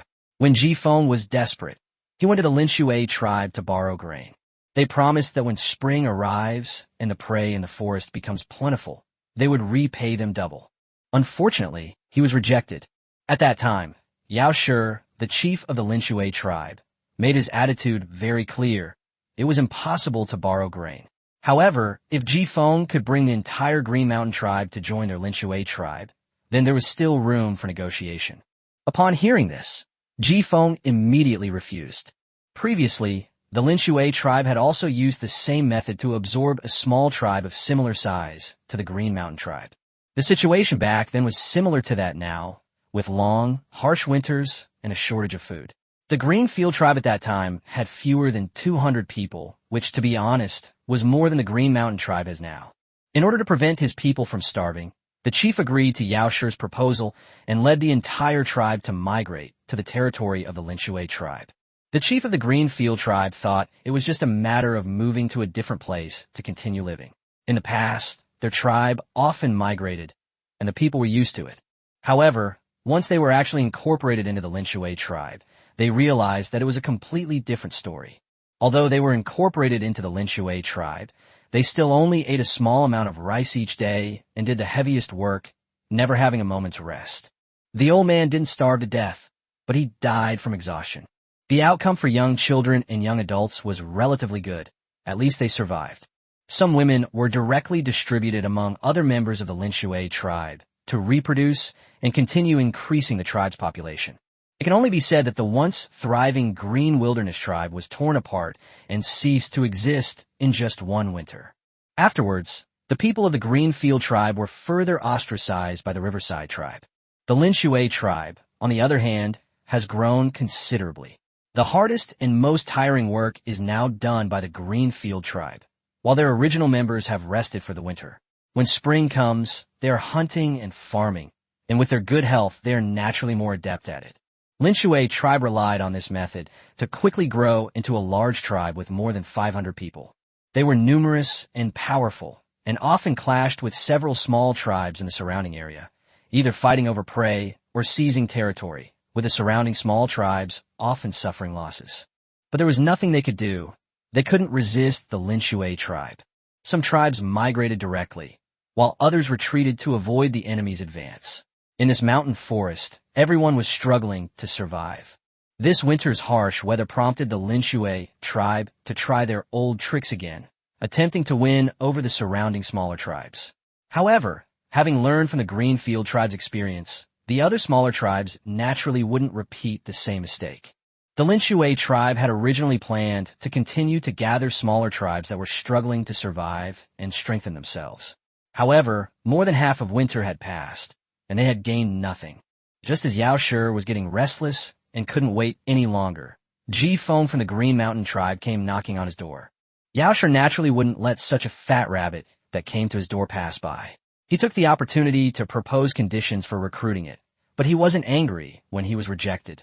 Yao Shi was certain that the Green Mountain tribe would eventually be driven to desperation, just like the Green Wilderness tribe, and would choose to merge into their Linshui tribe.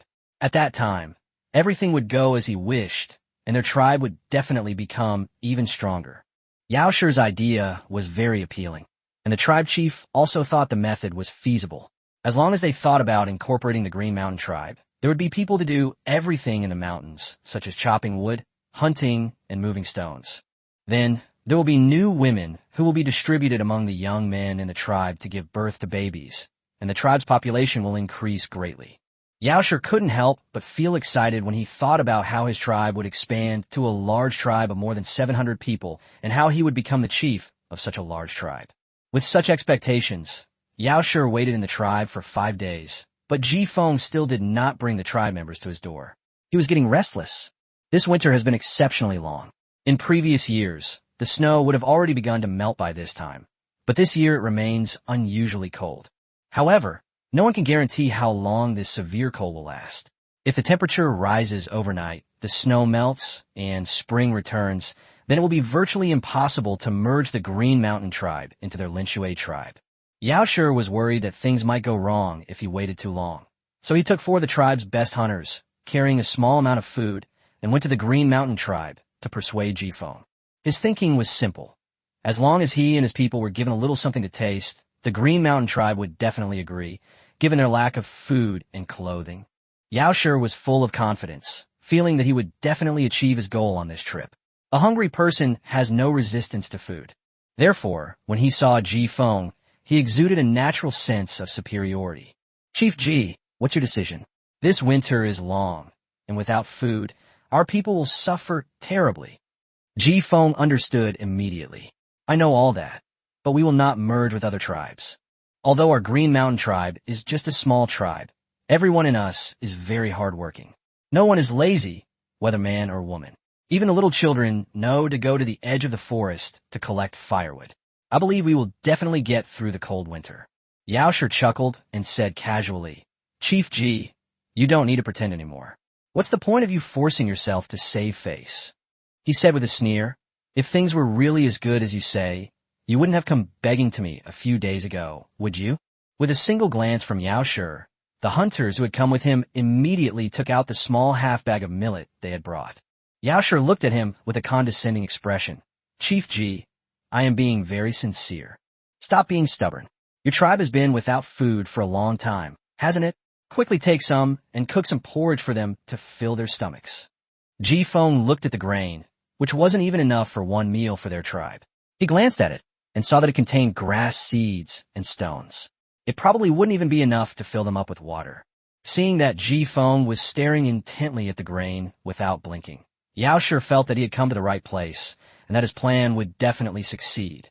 As long as your Green Mountain tribe merges into our Linshui tribe, you will definitely receive a portion of grain like this every day so that you will not starve to death. Ji Feng's expression was complicated as he looked at Yao Shi, who felt they had gotten a great deal and was speechless. They won't starve to death, they'll just be worked to death. Yao Shi said earnestly, there aren't many kind-hearted people like me anymore. If I hadn't been so reluctant to see your entire tribe starve to death, I would never have come all this way, carrying food with me. You'd better seize this opportunity. There are plenty of small tribes that want to join our Linshui tribe, and our food supply is very limited. If you accept other small tribes, you'll be doomed to starve. Yao Shi threatened. Ji Feng coldly refused. Let's give this opportunity to other tribes. We can still hold on. Yao Shi's face darkened, and he was about to get angry when he smelled a strong aroma of rice. He craned his neck to look outside and saw the most shocking scene of his life. Chapter 195 Furious. The Green Mountain tribe members were seen each holding a ceramic bowl, lining up in front of individual ceramic jars to get their food. As soon as the lid of the earthenware pot was lifted, steaming gas rose slowly, accompanied by a rich aroma of rice, causing everyone to instinctively swallow their saliva. Each person had a large bowl, and it was very thick. The people at the front of the line got their bowls of white rice porridge first, and immediately started drinking it. Although the distance was far, Yaosher could still clearly see the white rice. As the chief of the Linshui tribe, he had never eaten such good rice before. However, in the Green Mountain tribe, everyone can eat such good rice. Not only can the young and middle-aged people who are the main labor force eat this kind of rice, but even the elderly who are of no use can get a bowl of thick rice porridge. Yaosher felt heartbroken just looking at it. Wasn't this a waste of food? Those useless old bones, why would they need to eat such good rice? Smelling the enticing aroma of rice in the air, Yaosher stared wide-eyed in shock, finding it hard to believe what he was seeing. Little did they know, this was not the end of it. A group of little children, each holding a ceramic bowl, were waiting in line. It wasn't their turn to get food yet, but they didn't fuss or try to push their way to the front. They obediently lined up and moved forward little by little. Just then, a woman with a fox fur wrapped around her head came over carrying a pottery jar and started handing out eggs to the little children one by one from back to front. The older children led the younger ones, teaching them how to peel the eggs, and then the children, one by one, smiled and enjoyed the delicious boiled eggs. Some children eat very carefully, taking small bites, while others are more boisterous, biting off half of a boiled egg in one go and finishing it in 2 bites. After finishing eating, all I could do was watch my friends eat in small bites.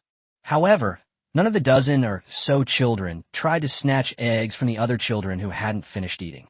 After they finished eating the eggs, each person received more than half a bowl of thick rice porridge.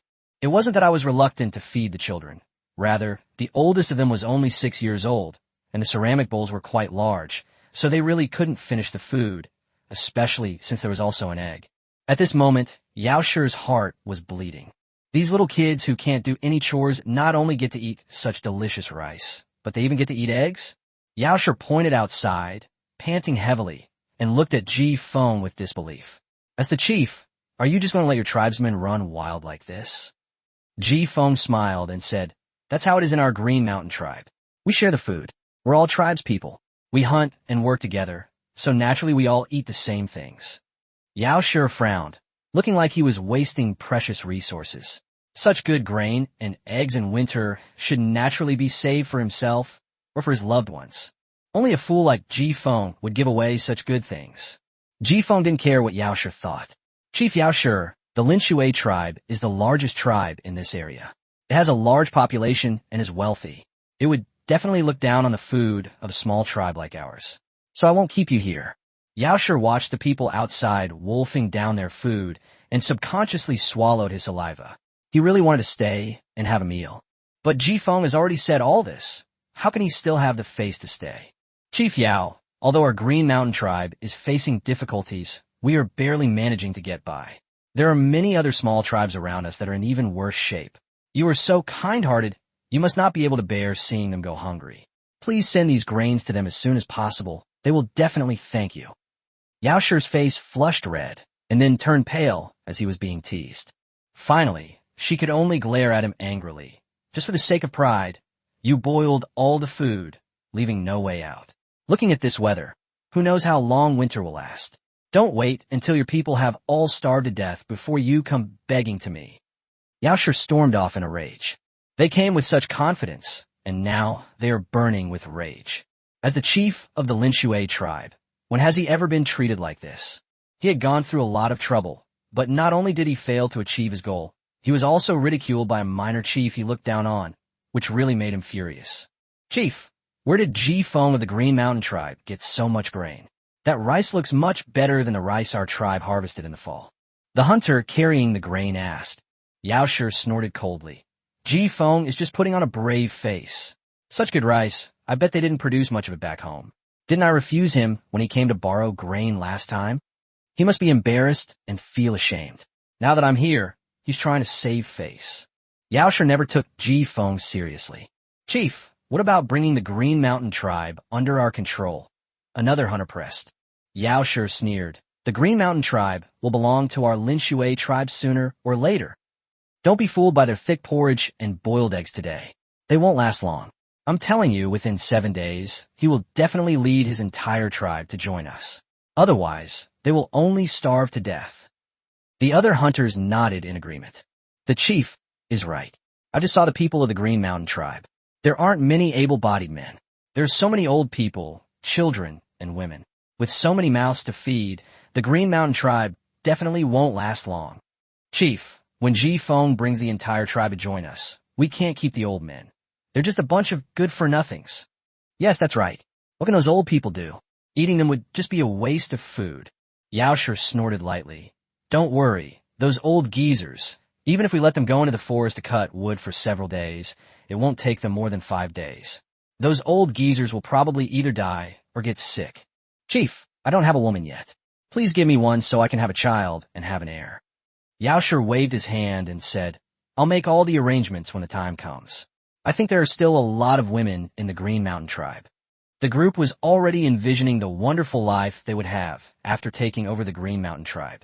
Here at the Green Mountain tribe, people are enjoying a delicious breakfast. They haven't felt full for far too long.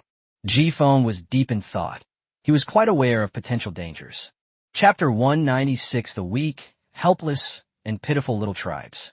When your stomach is full, you have the energy to do anything. When people are well-fed, even their mental state changes. Whether they are young adults or elderly people, their eyes shine. Ji Feng immediately gathered everyone in the tribe together, mainly to assign tasks. He described all the plants he saw on the illustrated guide, such as red jasmine and river green. He could do this for the elderly, children, and women. It doesn't require much physical exertion, but the journey is quite long because the nearby resources have already been dug up and eaten. If they want more, they'll have to go further afield, deeper into the mountains and forests. Of course, Ji Feng wouldn't just let these women and children go into the mountains, as it would be extremely dangerous if they encountered wild animals. The tribe's hunters will go along. Now, if you want to hunt, you can only go deep into the mountains. It's good that everyone goes together, and you can look out for each other. Of course, not the entire tribe was mobilized at once. Ji Feng divided the people into 2 groups. One group went into the mountains and forests, and the other group stayed behind to guard the home. After all, there was still so much food stored in the cave. No one in the clan objected to Ji Feng's decision. For everyone, being able to eat their fill was already a blessing from the immortals. Now, though we're going to make offerings to the immortals, everyone is naturally very enthusiastic and eager to participate. This time, Ji Feng sent Ji Lei to lead the team into the mountains, while Ji Yu led the men to guard the home. As for Ji Feng himself, he immediately set off for the nearest small tribe. There was nothing they could do. Yaosher's Linshui tribe was large and powerful, and Yaosher, as the chieftain, particularly liked to seize territory and annex other tribes. This time, he suffered such a great loss and lost so much face here, so he certainly wouldn't let it go. If the enemy really attacks, their tribe is too small, and a head-on confrontation would definitely be disastrous. Therefore, he wants to unite with several small tribes around the area, similar to the Green Mountain tribe. These small tribes are actually about the same size as the Green Mountain tribe, with about 140 to 150 people. Given the long winter this year, it is estimated that many surrounding tribes are in similar situations. Even with the most frugal approach, the grain stored up in the fall has been almost entirely consumed, and I imagine everyone is starving right now. In fact, Yaosher was right about one thing. The Linshui tribe had food. If he really wanted to unite the smaller tribes, these smaller tribes would be his targets. Perhaps there really are tribes that are desperate and can't survive, and they might very well be merged into the Linshui tribe by Yaosher. By then, the Linshui tribe will definitely be stronger, and the smaller tribes that are merged into it will certainly not fare well. Rather than doing that, it would be better for these small tribes to unite first. By sticking together, they can support each other even if Yaosher really tries to take it. Asterisk. Ji Feng was very lucky. He went to the Red Sun tribe, which was the closest tribe to him. Just as he had imagined, the situation of the Red Sun tribe was very bad. The tribe had only a little over 140 people, even fewer than the Green Mountain tribe, and they had completely run out of food. The Chunha tribe was in an even worse situation than the Hongri tribe. Their tribe had run out of food 2 days ago, which is why the chief of the Chunha tribe came here, hoping to seek help. However, to my surprise, the Red Sun tribe was in a similar dire situation and was unable to provide any assistance. When Jifeng arrived, he ran into the chief of the Black Stone tribe, who was also there. The chiefs of the four tribes met at the Red Sun tribe without any prior arrangement. The four had met before, but always separately. This was the first time they had come together like this. The chief of the Red Sun tribe is called Red Tiger. He is a man with a full beard, the kind of man who looks very fierce and intimidating. But in reality, Honghu is a very easily moved and easygoing person. The chief of the Chunha tribe is named Chun Shu. He is a novice chief. This is his first year as chief, and he has encountered the problem of a prolonged winter and insufficient food. He has not slept for several nights. As for Black Fox, the chieftain of the Blackstone tribe, Jifeng had only met him a few times. His only impression of him was that this man loved to laugh, but his laughter was somewhat eerie, and he always felt that this man had ill intentions. Jifeng was actually quite happy. Originally, he was supposed to visit 3 tribes and talk to each of them separately, but now he met 3 chieftains at once, which saved him the trouble of traveling such a long distance. Chief Black Fox of the Blackstone tribe chuckled and said, "Chief G, last time your tribe shaman came to our tribe to exchange for food, it wasn't that I was putting on airs and refused to exchange. It's just that our tribe's food supply is very limited, not even enough for our own consumption. Well, the tribe's food supplies are running low, so I thought I'd come and see if Chief Red Tiger has any food we can borrow." Black Fox chuckled and explained his purpose in just a few words. "If the Red Sun tribe really has any food left, then what I offered first should be exchanged with them first. This person has always been like this, very cunning." However, Black Fox's wishful thinking backfired this time. Chun Shu, the chief of the Chuna tribe who arrived before the two, sighed. "Forget it, there's no food left here." Red Tiger sighed heavily. "I'm worried too. Looking at the current weather, I don't know when winter will be over. But the tribe has run out of food, and it's not good to hunt this season. Without food, how are we going to survive?" The novice chieftain Chun Shu suggested, "Lin Shui tribe is the largest tribe in this area. I heard they harvested a lot of food in the fall. Why don't we try asking Lin Shui tribe for help?" "No way. You've just become a chief and might not know this yet, but the chief of the Lin Shui tribe is no good. Do you think he'd be so kind as to give you food for nothing?" Honghu quickly stopped him and then began to tell him about the disgusting deeds of Chief Yao Shiai's. In fact, Jifeng and Black Fox both knew about this, but only Chun Shu, the novice chieftain, had a vague understanding of it. Honghu may look fierce, but he is a careful man. He was afraid that Chun Shu might have a moment of weakness and fall into Yao Shi's trap, leading the entire tribe to their deaths. Although Black Fox was cunning and liked to curry favor with his own tribe, he was not one to stand idly by and watch other tribes suffer. While Red Tiger was accusing Yao Shi, Black Fox chimed in, adding that he also told many things that even Jifeng and Red Tiger didn't know. Yao Shi was truly ruthless. He not only enjoyed annexing other small tribes, but he was also a bandit, stealing prey, and even kidnapping people from other tribes. Moreover, apart from the elders in their original tribe, the other elderly people who came later did not live more than a month. Not only was Chun Shu shocked, but even Jifeng couldn't help but frown. He never expected Yao Shi to be so wicked. "We can't ask the Lin Shui tribe for help. Asking them would be like sending ourselves to our deaths," Chun Shu concluded. Jifeng, who hadn't spoken up until now, said, "Actually, if you don't take the initiative to contact them, they're very likely to come to you. This morning, Yao Shi brought several hunters to our tribe." These words drew the attention of the other 3 chieftains. Jifeng immediately recounted the whole story. "If we don't want to be bullied by the Lin Shui tribe, we still need to stick together." Finally, he revealed his purpose. Chapter 197 is mainly about deception. The idea is good, but the most important thing now is how to get through the winter. If we can't even get through the coming winter, there's no point in talking about anything else. Black Fox said in a deep voice. Red Tiger and Black Fox nodded in agreement. Jifeng smiled and immediately took off the deerskin bag he was carrying, opened it, and found it filled with white rice. "I came here today because I thought that your tribe's food supplies should be almost exhausted. Winter is long, and we must first survive." The 3 of them stared wide-eyed at the rice in the deerskin bag. There's no other reason than that they had never seen such plump and glistening rice before. Red Tiger stretched out his fingers and gently rubbed them together. He was so excited that his fingers trembled. "Chief G, you are such a good person." Knowing that our tribe was running out of food, You took the initiative to carry food over. Thinking of the elderly, weak, women and children in his tribe, Red Tiger, with his full beard, actually shed tears. The tough guy shed tears, and Ji Feng got goosebumps. He quickly said, "Don't be touched, it's not for free. You have to exchange it for something." Red Tiger naturally knew this. Exchange, exchange, exchange. As long as you give us food, we'll trade anything. Yi Fu smiled. That's exactly what I've been waiting to hear. The two began to discuss how much grain a tiger skin could be exchanged for, how much grain a bear skin could be exchanged for, and how much a fox pelt could be exchanged for.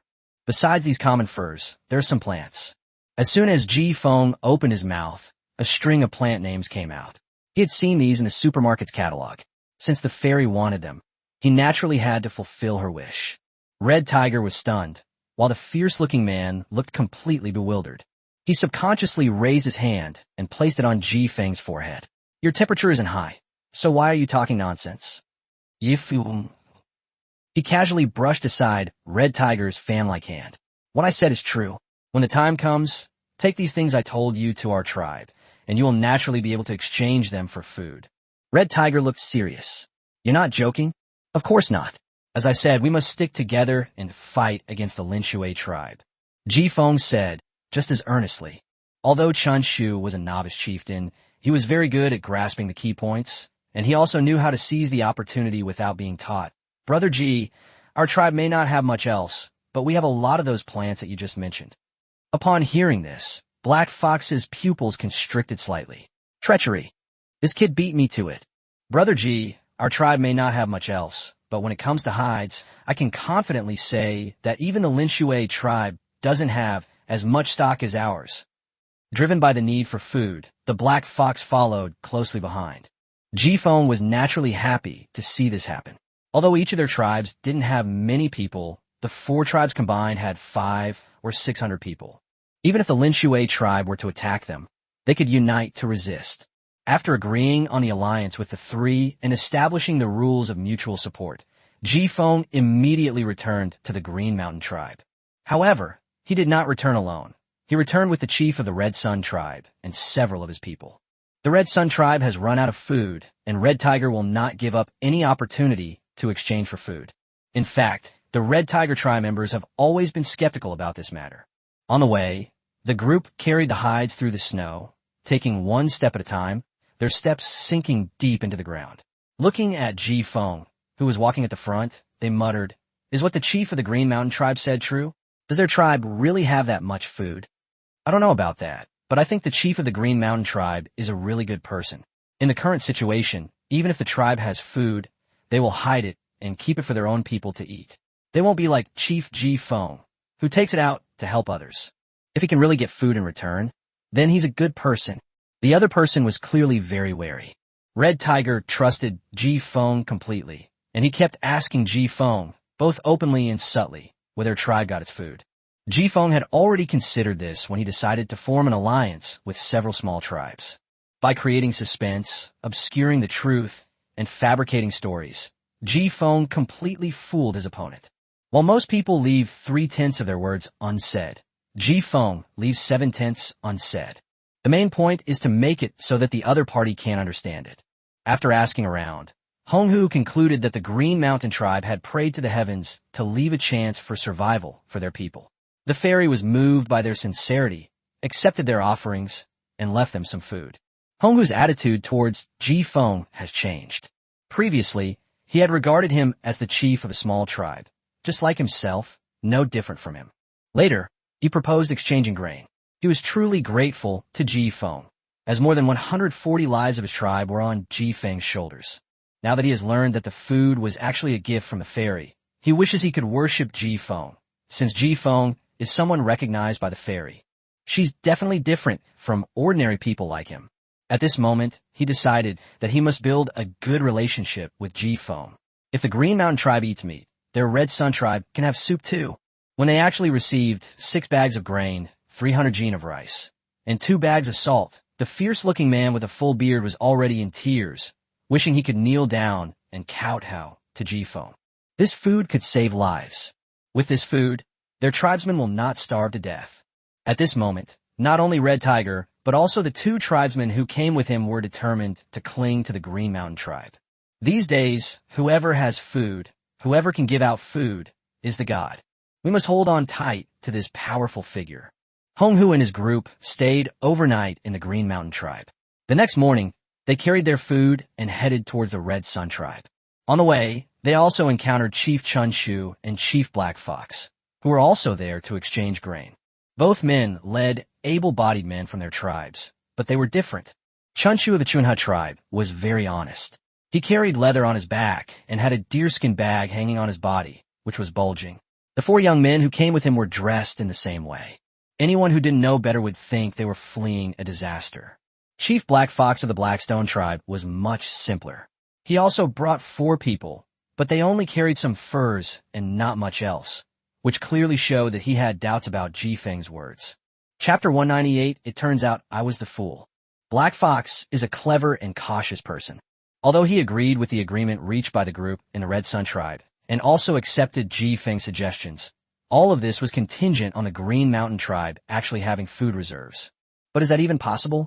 Even if the land cultivated by the Green Mountain tribe is more fertile than that of other tribes, and the tribesmen are more hardworking than those of other tribes, and the autumn harvest is more abundant than that of other tribes, how much more can it be?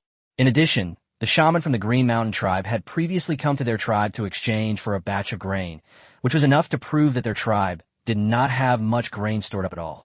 However, Jifeng also carried over a small bag of grain, the white rice of which he had never heard of or seen before. Based on all the information above, Black Fox draws 2 conclusions.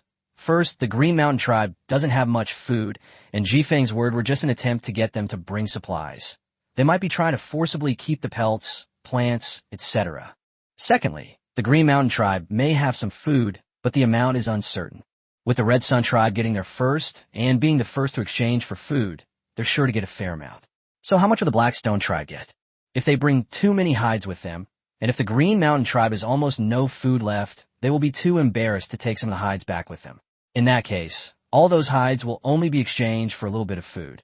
Wouldn't they be losing out? Black Fox's mind was full of twists and turns, but his main goal was to never suffer a loss. Therefore, the differences between the 2 groups, Black Fox and Haruki, are quite obvious. The 2 chieftains reacted differently when they saw the heavy load of grain on Red Tiger's side.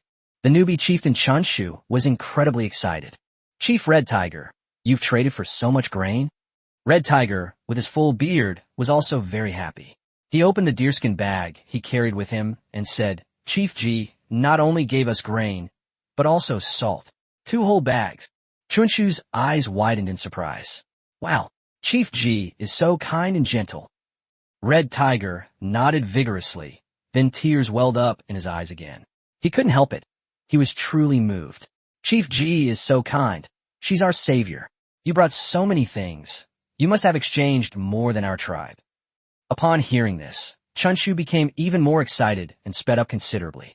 Chief Black Fox, doesn't your tribe have a lot of pelts? You've come all this way, and you've brought far too little. Red Tiger said instinctively. After all, the more supplies they took, the more food they would get in return. They received less because their tribe already had these, but the Black Rock tribe is different. The Blackstone tribe is in a good location, so they often don't have to actively seek out prey. Tigers, bears, deer, and the like basically come to their tribe on their own. There's no way around it. Food is a 2-way street. The wild animals in the forest also need food. The Black Rock tribe is not without its members who have perished at the hands of wild beasts. However, it is precisely because of this that every hunter in the Black Rock tribe is a master. If it weren't for the unusually long winter this year, their tribe wouldn't have starved to death just by eating the meat they had stored. Black Fox chatted with Red Tiger for a bit, mainly to find out the true situation of the Green Mountain tribe, and then continued on his way with Springtree. Chunshu was overjoyed. He was already looking forward to receiving a large amount of grain after arriving at the Green Mountain tribe. Chief Black Fox, it's all right. Just bring more pelts next time you come. Black Fox's lips twitched. He really didn't know how the Spring River tribe could have chosen such a brainless person as their chief. He believes everything others say. How much food do the Green Mountain tribes have left to exchange for? They brought all their belongings with them at once. What if the other party didn't have that much food? Next time, even if the other side has a lot of food, it's probably all gone after this exchange. Why is he even thinking of exchanging it twice? With someone as stupid as him, can the Chuna tribe really survive indefinitely? Black Fox was skeptical about this matter. Then, after arriving at the Green Mountain tribe, he saw Chunshu use the 28 hides he was carrying, as well as a bag on the left and a bag on the right containing roots of plants that he couldn't tell what they were, to exchange for a full 10 bags, 500 caddies of grain and 10 bags of salt. Black Fox looked at the 4 bags of grain, 200 gene, and a bag of salt beside him and felt deep regret. Looking at Haruki beside him, who was laughing like a fool, well, the idiot was actually himself. Not to mention the long term, the Chunha tribe will definitely be able to get through this winter. They have 10 bags, but I only have 4 bags. I don't even have half of what they have. Black Fox ground his teeth, filled with regret. His tribe was truly not lacking in pelts. If he had taken more this time, he certainly could have exchanged more than just these 4 bags of grain. He quickly tried to salvage the situation. Chief G, if I send another batch of hides tomorrow, can I still exchange them for grain? Yes, you can. Ji Feng naturally saw through his thoughts, and he gave an affirmative answer with a simple and honest expression. Black Fox was secretly calculating the amount of grain that the Green Mountain tribe had sent out, and he was shocked. How could the Green Mountain tribe have so much grain? He immediately began to subtly probe. Ji Feng already had experience with this. He might have been a little clumsy the first time he tried to fool someone. The second time was originally supposed to be for Chun Shu, but after receiving the food, Chun Shu was so happy that he didn't even think about asking about the details. Therefore, this second precious opportunity was given to Black Fox. The second time he tried to deceive her, Ji Feng spoke with even more ease. He described it in such a fantastical way that it was practically a testament to his life's imagination. What sincere worship, what offerings! What fairy was so compassionate and kind-hearted that she couldn't bear to see everyone starve to death, so she bestowed food upon them? Their main selling point is mystery and unpredictability. They won't stop until they've completely fooled you. People hold deities in awe, and every tribe holds sacrificial ceremonies before planting in the spring to pray to heaven and earth for favorable weather and abundant harvests. It can be said that the sacrificial ceremony is an extremely important event for every tribe here, and the entire tribe, even the youngest children, is on high alert. Black Fox's gaze towards Ji Feng has changed. Their tribe also holds sacrifices and makes offerings, so why don't they see any gods giving them food? Could it be that their sacrificial posture was incorrect? Or perhaps they didn't offer enough tribute. Black Fox's clever mind started making all sorts of connections. Otherwise, would their tribe hold another sacrificial ceremony when they returned this time? Without further ado, after Black Fox carried the grain back, the next morning they held a grand sacrificial ceremony at the foot of the mountain. The pheasant that had just been hunted in the mountains was used as a tribute. In the past, pelts were not used as tributes. After listening to Ji Feng's words, Black Fox picked out the best pelts and put them on display. The Blackstone tribe has more than 170 people. Black Fox stood at the front, leading everyone to kneel at the foot of the mountain and kowtow in worship. However, after going through all this, nothing changed in the surroundings. Only the pheasant, tied up obediently, looked left and right as if mocking these foolish humans. There were no fairies, no food, and all that effort in the morning was for nothing. The entire Black Rock tribe looked at each other, utterly dejected. It seems the sacrifice was ineffective. Black Fox frowned. It didn't make sense that the Green Mountain tribe's sacrifices provided food, while their Blackstone tribe sacrifices were useless. It seems we need to investigate further this time. Their sacrificial ritual must be incorrect. I don't know if it was because his kneeling posture was not standard, or if his kowtowing was not sincere enough. Chapter 199, The Sacrifice Must Be Done. After tasting the rice, the group became even more convinced that it was a gift from the immortals. Besides the Black Rock tribe, the Red Sun tribe, which was the first to receive food, also held a large-scale sacrificial ceremony. The main theme is praying to heaven to send down some food for them. The result, naturally, was that there was no result. The Chuna tribe also held a sacrifice, but they didn't ask for food. They were more grateful for the fairies' generosity, which saved their tribe from starvation. The sacrifice was unsuccessful, but the tribes who had already obtained a bounty of grain naturally did not complain about having too much food. Hunting was difficult in winter, but if they ventured deeper into the mountains and forests, they could still dig up the roots of some plants. The Red Sun tribe, in particular, lives near cliffs where edible plants often grow. Although they don't taste very good, these plants can save lives when there is no food. Having tasted the sweetness of getting grain in exchange, the three chieftains, upon learning that they could continue exchanging, were eager to do so. Naturally, those who could hunt would hunt, and those who could dig up roots would dig up roots. They were never going to be idle, so they would save as much as possible. The three tribes were working feverishly. White rice, soft and fragrant in the mouth, with a hint of sweetness. Who wouldn't want to eat more of it? Upon hearing that the supplies from the mountains could be brought back to the tribe in exchange for rice, how could the tribesmen not be willing? As soon as it gets light, everyone heads into the mountains to begin their busy day. Hunting is difficult, and plants are hard to find in winter. Even after a busy day, there may not be much to show for it, but every little bit helps, and everyone is very happy with what they've done. Before, I would wake up every day worrying about what to do when we ran out of food, and I was always frowning. But now, I drink a bowl of porridge every morning, and my stomach feels warm. I excitedly carry all kinds of fur bags into the mountains, hoping to find plants that I can collect. Upon hearing that the other three tribes were putting in such effort, Jifeng immediately mobilized all the tribesmen. While the other tribes went into the mountains after breakfast, they ate their meals on the way into the mountains. Boiled eggs, rice in bamboo tubes. They ate as they walked, and by the time they reached their destination, the food was long gone, so they could get right to work. It can be said that, spurred on by Jifeng, the members of the Green Mountain tribe were completely mobilized. When it comes to diligence, they are second to none among other tribes. Just as these four tribes were working hard every day, the Linshui tribe, which had been waiting for smaller tribes to come to them for help, could no longer sit still. Yao Shi had been counting down the days, eagerly anticipating Jifeng leading the entire tribe to join them each morning. However, as time went by, he was disappointed time and time again. The tribespeople who were waiting for new, able-bodied men were growing more and more disappointed each day.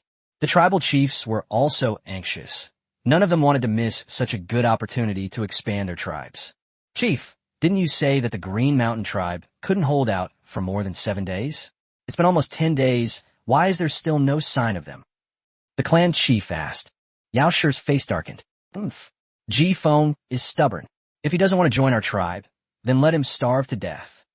Now is not the time to be stubborn. We can't let this opportunity to expand our tribe slip away, the second chieftain advised. Yao Shi said confidently, you don't need to worry about that. I won't put all my eggs in one basket with the Green Mountain tribe. The Green Mountain tribe is ungrateful. They refuse to live, so let them suffer the consequences. Starving to death is no pleasant experience. I've already sent people to the Red Sun tribe, the Black Stone tribe, and the Spring River tribe. Their lives are certainly not easy either. The Green Mountain tribe is tough. They would rather starve than join us. But the other tribes are a different story. Yao Shi was full of confidence, and the expansion of the Linshui tribe was just around the corner. That's good, that's good. I've been observing for a long time now, and winter is probably coming to an end soon. If we don't gather the other tribes together as soon as possible, we might miss this once-in-a-lifetime opportunity. The three clan leaders said, don't worry, the Green Mountain tribe incident taught me a lesson. You can't just rush things. You have to make those tribes understand that not just any tribe can be incorporated into our Linshui tribe. Yao Shi brandished the wolf fangs around his neck and said smugly, if you want food, if you want a chance to survive, you have to steal it. Upon hearing this, the three tribal chiefs nodded in satisfaction, as if they could already envision the wonderful scene of other tribes merging into their own. Just then, a tribesman wrapped in black patterned leather rushed over. This was one of the tribesmen that Yao Shi had sent to other tribes. Yao Shi asked with a smile, Black Fox of the Black Stone tribe is a smart man. He shouldn't let go of this opportunity to save his people. The other person paused slightly, then looked over cautiously and lowered their voice. Chieftain, the Black Rock tribe has refused. Yao Shi's smile froze. He glanced at the other three tribal chiefs and saw the worry in their eyes. He immediately smiled nonchalantly. The Black Stone tribe is in a good location and is always attacked by wild beasts. They probably hunt a lot of prey and don't lack food. The three of them agreed that it made sense. Yao Shi continued, the Black Stone tribe refused, but what about the Red Sun tribe? Their tribe lives on a cliff, so they don't have such good conditions. They can't hunt, and they have no food. If they don't join our Linshui tribe, they're doomed.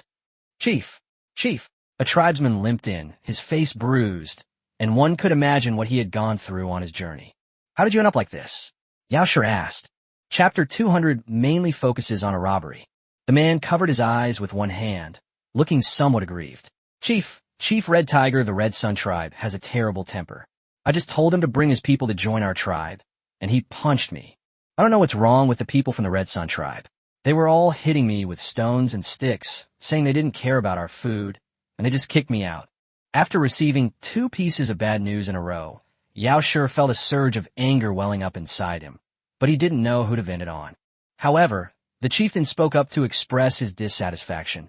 Chief, it seems your plan has not worked. Suppressing his anger and irritability, Yao Shi said, Isn't the Chunha tribe still here? The old chief of the Chunha tribe died last year. The current chief is a young man who knows nothing. He just became chief and then encountered a long winter. He is probably already a loss. At this time, our Lin Shui tribe is his only lifeline. In order to survive, he will definitely lead his tribe to surrender. Then, footsteps came from outside the cave, and the group craned their necks to look out. Sure enough, the last clansman sent out returned. Yao Shi could no longer maintain his chieftain's airs and wait reservedly for his tribesman's reply. Instead, he took the initiative to go forward and anxiously asked, Has the Chunha tribe agreed? To everyone's surprise, the other person let out a burp and said, Chief, the Chunha tribe has no shortage of food at all. Chief Chunshu even invited me to stay for a meal. It was the first time I had ever eaten such delicious rice. It was fragrant, soft, and a little sweet. Yao Shi, huh? This was something he hadn't expected. Yao Shi and the 3 clan leaders looked at each other in dismay. 3 pieces of news came in quick succession, completely shattering their original plans. The 3 clan chiefs were somewhat dissatisfied with Yao Shi's ability to handle affairs. Yao Shi thought of the white rice and boiled eggs he had seen in the Green Mountain tribe. The Chunha tribe actually has this kind of rice? Did the Green Mountain tribe borrow rice from the Spring River tribe? Or did Ji Feng, that idiot from the Green Mountain tribe, lend such good rice to the Spring River tribe? The answer to this question was immediately found. After Yao Shi left the Green Mountain tribe, he didn't completely abandon it. He still had people keep an eye on the situation of the Green Mountain tribe. Just then, the person keeping watch returned. Originally, this was a task given to him by the chief alone, but who knew that there would be so many people when he came in. He didn't know whether he should report what he had seen at this time. Yao Shi was now eager to know about the food problem, and regardless of how many people were present, he said directly, Speak, what did you see? Without further hesitation, the other party immediately recounted everything he had seen, such as the Green Mountain tribe sending large numbers of its members into the mountains every day to gather resources. Their meals were exceptionally good. They had porridge every day and sometimes even eggs. The chiefs of 3 other tribes also went to the Green Mountain tribe one after another, presumably to exchange something, but he didn't know exactly what they exchanged. Good heavens! Now, if Yao Shi doesn't understand anything, it's because the Green Mountain tribe is such a troublemaker, ruining his perfect plan. Yao Shi trembled with rage, gritting his teeth. Green Mountain tribe, Yifugun. Very well. Go and gather all the hunters in the tribe. Doesn't the Green Mountain tribe have grain? Other tribes can exchange it. There's no reason why our Lin Shui tribe can't. Yao Shi was truly enraged. He already had a bad temper, and this pent-up anger was now being unleashed on Ji Feng. Yao Shi personally led his people, carrying bows and crossbows, clubs, and a few incomplete scraps of leather, to the Green Mountain tribe in a grand procession. In the Green Mountain tribe, Ji Feng was leading the many tribesmen who were guarding the house to sort and classify the various plants brought by the other 3 tribes. It's called sorting, but it's actually very simple. Just put the same things together. The Lin Shui tribe has a total of more than 500 people. Yao Shi brought nearly 300 people with him. The rest are basically children and elderly people who have no fighting ability. The Green Mountain tribe has even fewer people, only 50. That includes children and the elderly. If we include Ji Feng, there are only about 20 people who are truly capable of resisting. 20 vs 300. Yao Shi was completely relieved. This battle would definitely be won by their Lin Shui tribe. They will surely be able to exchange for grain. Little did he know, things would go even more smoothly than he had imagined. The sudden arrival of such a large group of outsiders did not frighten the elderly, women, and children who were working in the open space. They continued with their tasks, as usual. This isn't to say that the people of the Green Mountain tribe are magnanimous, but rather that the exchange of goods between these tribes has been going on several times recently, and everyone has gotten used to it. But Yaoshir wasn't used to it. Watching the elderly man intently identifying various plants, and a little child helping to bag them, everyone was busy with their own tasks, seemingly oblivious to their presence. Yaoshir felt ignored. He stepped forward, just as he was about to display his authority as chieftain, when Ji Feng walked over. He greeted us with a warm smile, as if he were seeing a family member. "Chief Yaoshir, you're here to exchange for grain too, right?" Yaoshir. This is something he can't figure out. This was not the tense scene he had imagined. "However, you're a bit late. The Red Sun tribe, Spring River tribe, and Black Fox tribe have already come to exchange. Our tribe has no more food to exchange. I'm really sorry to have made you come all this way for nothing." Yaoshir was completely bewildered. Before he could even say a word, Ji Feng had already set the tone for his trip. Yaoshir scoffed. "You're saying your tribe has no food?" Ji Feng didn't mind his attitude at all. On the contrary, she said sincerely, "There really aren't any left. You can come and see for yourself if you don't believe me." As he spoke, Ji Feng took the lead and headed towards a cave, which was where the grain was stored. Yaoshir thought Ji Feng was very sensible, and he believed that the large number of people he brought had played a role. Ji Feng must be afraid of him, which is why he's acting weak and going along with things. Inside the huge cave, only 2 bags of grain remained. "You really came too late. If you had arrived a few days earlier, you could have gotten some change," Ji Feng said. Yaoshir gave him a cold glance. "Aren't there still 2 bags left? Who said we're late?" Ji Feng's expression tightened, and he stood in front of the grain, saying, "We won't exchange these. They're the rations for our tribe." Yaoshir placed a hand on his shoulder. "I want to change today. What are you going to do about it?" His gaze turned cold. "Aren't you kind-hearted? Don't you like to exchange food with other tribes? Why is it different when it comes to our tribe? Do you look down on our Lin Shui tribe?" Ji Feng remained motionless, his face showing no fear. Instead, he asked in a deep voice, "Are you going to try and steal it?" Yaoshir pushed hard, but to his surprise, his strength was no match for Ji Feng's robust physique. Ji Feng didn't budge an inch, while Yaoshir himself took a few steps back. "This is so awkward. I'll just rob it. What are you going to do about it?" Yaoshir steadied himself, and suddenly raised his voice, as if the louder the voice, the better he could cover up the embarrassment he had just experienced. Chapter 2:01 You will get your retribution. Ji Feng narrowed his eyes slightly, revealing a dangerous aura, and his whole demeanor suddenly became mysterious and unpredictable.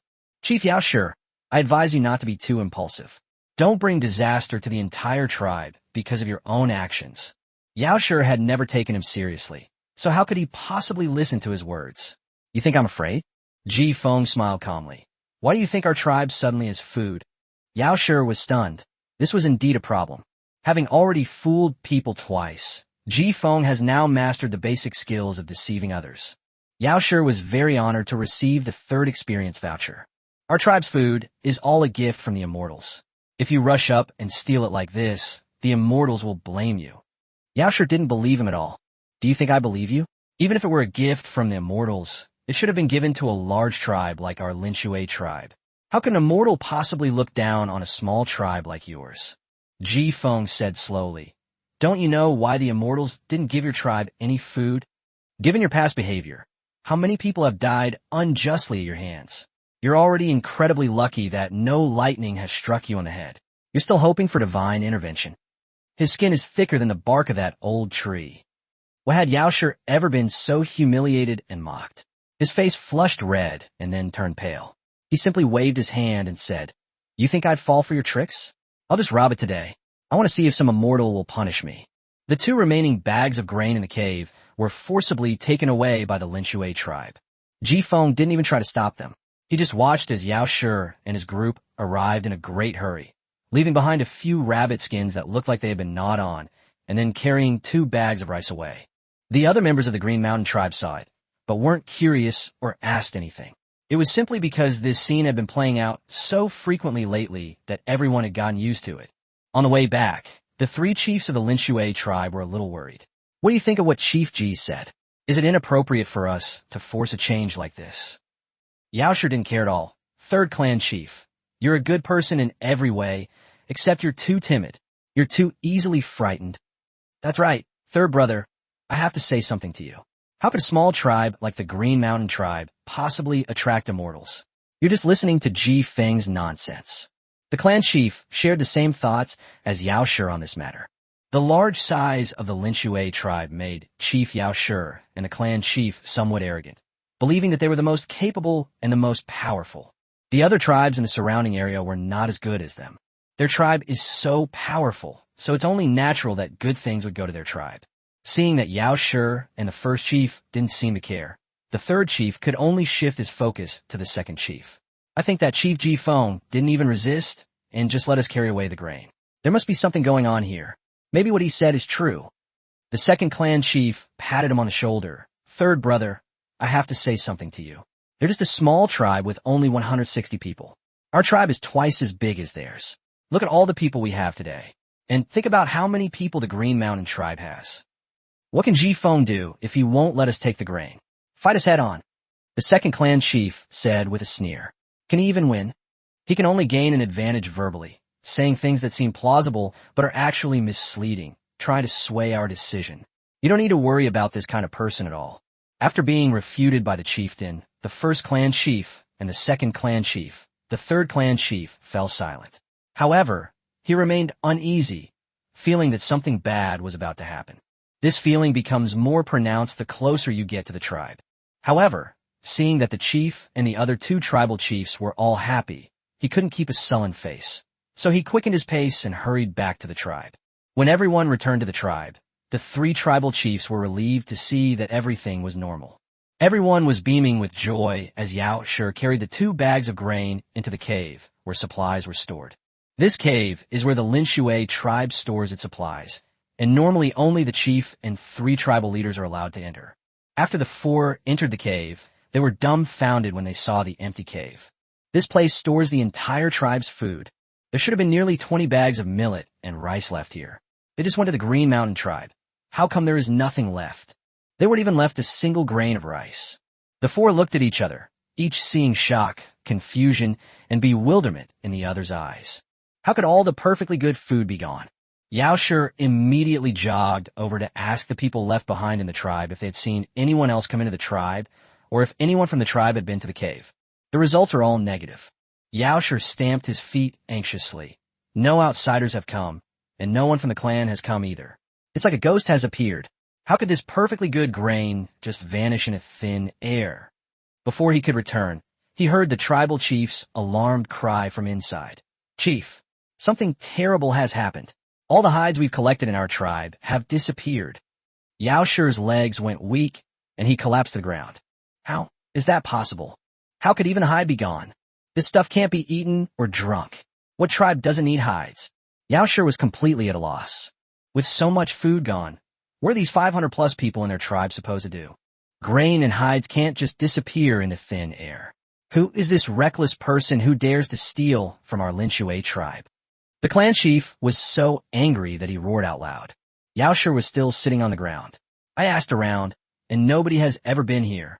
Even if people from other tribes sneaked into our tribe when our people weren't looking, they wouldn't know that this is where we store grain and hides. The second clan chief frantically pulled at his hair. That's really strange. The grain and hides couldn't just disappear into thin air, could they? Thump! The 3 clan leaders immediately knelt down, kowtowing in terror. It's the immortals appearing. The immortals have come to punish us. Ji Feng was right. We stole their food, and the immortals took our food and hides too. This is the punishment of the immortals. Yao Shi and the other 2 clan leaders turned pale instantly, and then, with 2 thuds, the 2 clan leaders also knelt down. The 4 people kowtowed in different ways to admit their mistakes in the void. Meanwhile, Black Fox, Red Tiger, Spring Tree, and Ji Lei, with smiles on their faces, led their respective tribesmen, carrying grain and hides, and headed back to their own tribes. Chapter 202 My Sister is Reliable. Ji Feng had already anticipated this situation when Yao Shi brought the grain to persuade their Green Mountain tribe to join the Linshui tribe. He had already left people in the Linshui tribe. Whenever a large number of people were mobilized there, The people keeping watch would go directly to the nearest Blackstone tribe, and then the 4 tribes would each send people to the Linshue tribe to move things. Of course, Black Fox also deserves a lot of credit for this. As a neighbor of the Linshue tribe, he knows this tribe very well. As for Yao Shi's personality, he had already figured it out long ago.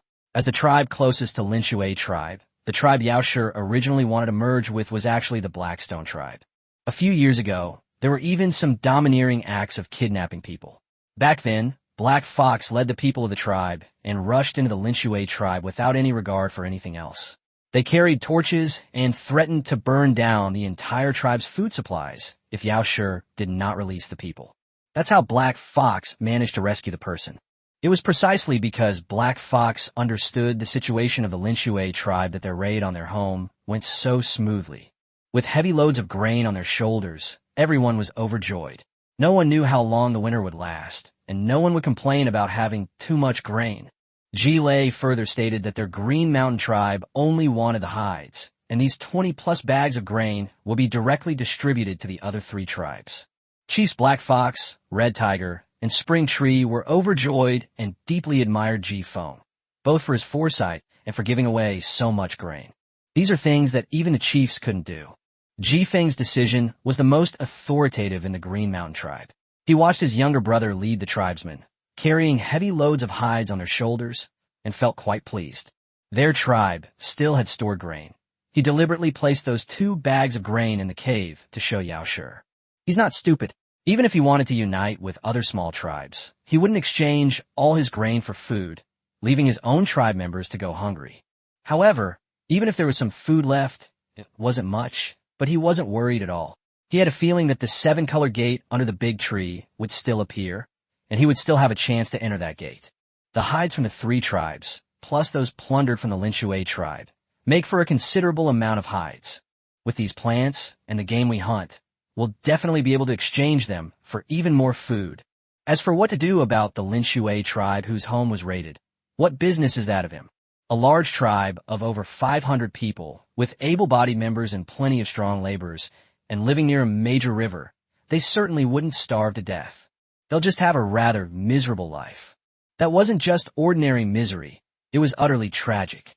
Chief Yao Shi, in order to have enough to eat, even carried a large stone to the river to break the ice and catch fish. The cold wind is blowing fiercely. It's incredibly cold on the ice. Breaking ice on the river is not only incredibly cold, but also incredibly tiring. Finally, they had to go into the ice water to catch fish. It could be said that the life of the Linshue tribe suddenly plummeted from a paradise of plenty to a hell of food and clothing shortages. Not only do they have to gather food every day, but it's also very likely that after a long day of hard work, the food they gather won't even be enough to fill their stomachs.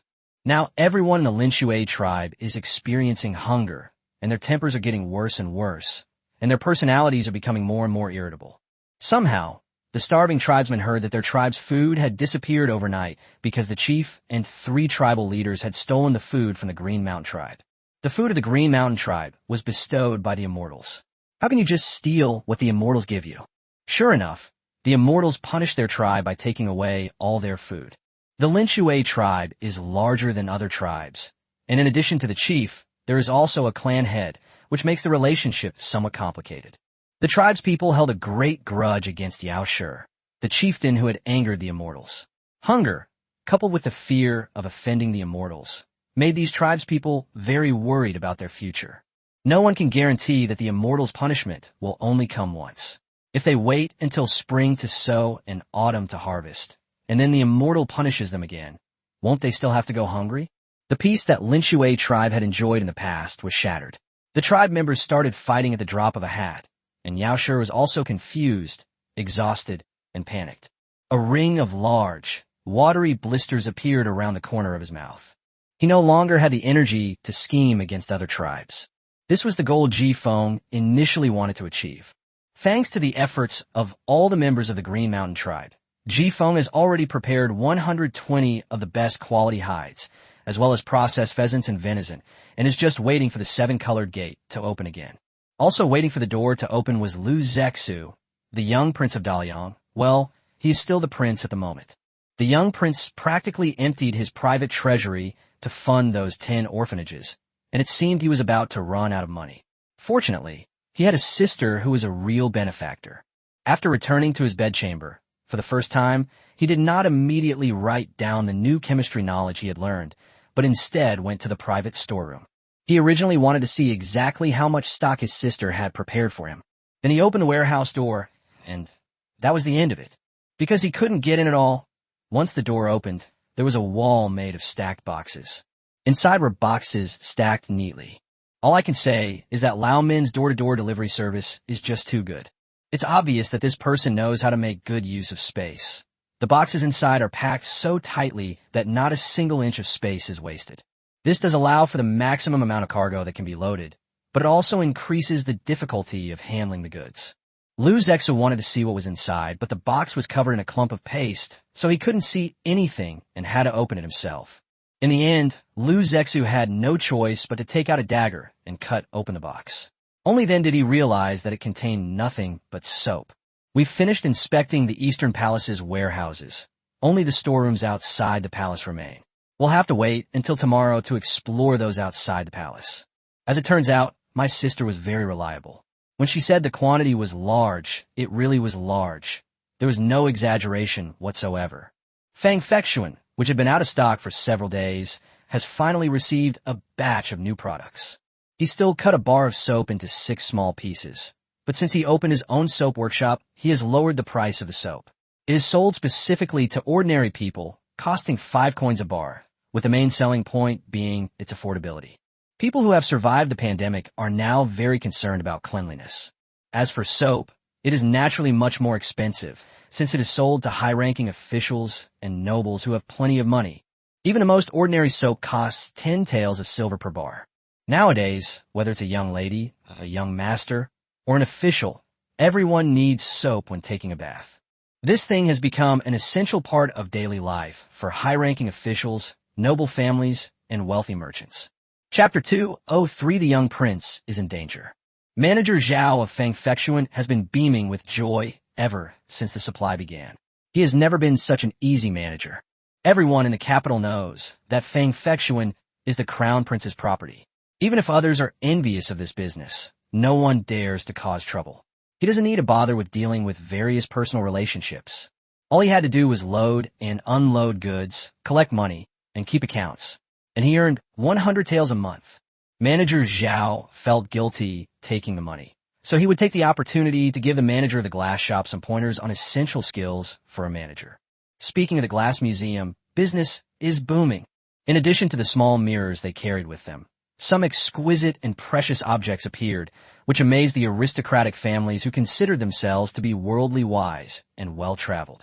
A snow globe that makes snow, adorable zodiac animal figurines, crystal flowers, glass hourglasses, a pair of swans facing each other, and more. These shiny little items spread throughout the entire capital city in less than a day. Whether used as a decorative piece to adorn a room or given as a holiday gift, it is a very prestigious thing to do. Then, whether it was high-ranking officials and nobles or powerful families, a new round of massive financial losses began. The capital city is prone to following trends, and the daily conduct of these top aristocratic families sets an example. Look at what people usually use what they have at home and what gifts they give for holidays. In the capital, there are countless families who aspire to join the ranks of prominent clans. Putting aside everything else, even following trends is a skill that requires considerable knowledge and understanding. Putting everything else aside, the point is to give gifts to cultivate relationships. If you compare yourself to a prominent family, the recipient will immediately recognize the thoughtfulness behind the gift. These are the kinds of gifts that prominent families give to their close relatives. Look at this. They put so much thought into giving this gift. This person must be sincere in their friendship. This family is worth befriending. If you keep getting to know each other, won't you become closer? It's the end of the year now, and every household is exchanging New Year's gifts. Whether it's Fang Fexuan or Liliguan, business is booming. The silver came in boxes and boxes. In the past, Lu Zexu would have been very satisfied and happy. But now, he has to support the people in 10 sales homes. One school has 1,000 students, so 10 schools would have 10,000 students. Putting everything else aside, just the cost of food, clothing, housing, and education alone would require a lot of money, and this amount of money is far from enough. Lu Zexu sat on a rocking chair under the eaves, with his big black cat on his left and a panda cub he brought back from the supermarket on his right. There was no way around it. Although saying Ian really liked Gun. If she dared to keep him, she would be in serious trouble. In the end, they had no choice but to ask Lao Min to open a back door and send the soft panda cub to Dalian. The little prince thus became a winner in life, able to pet pandas anytime. It terrified the chief eunuch, Fulu. This is an iron-eating beast, a ferocious creature that can devour a person in one bite. But who can blame him when Lu Zexu likes him? He not only set aside a courtyard in his palace for the little dumpling to live in, but also personally pulled up all the flowers and plants in the courtyard in preparation for planting bamboo. In addition, Lu Zexu specifically instructed the kitchen to prepare a basin of milk for the little dumpling every day.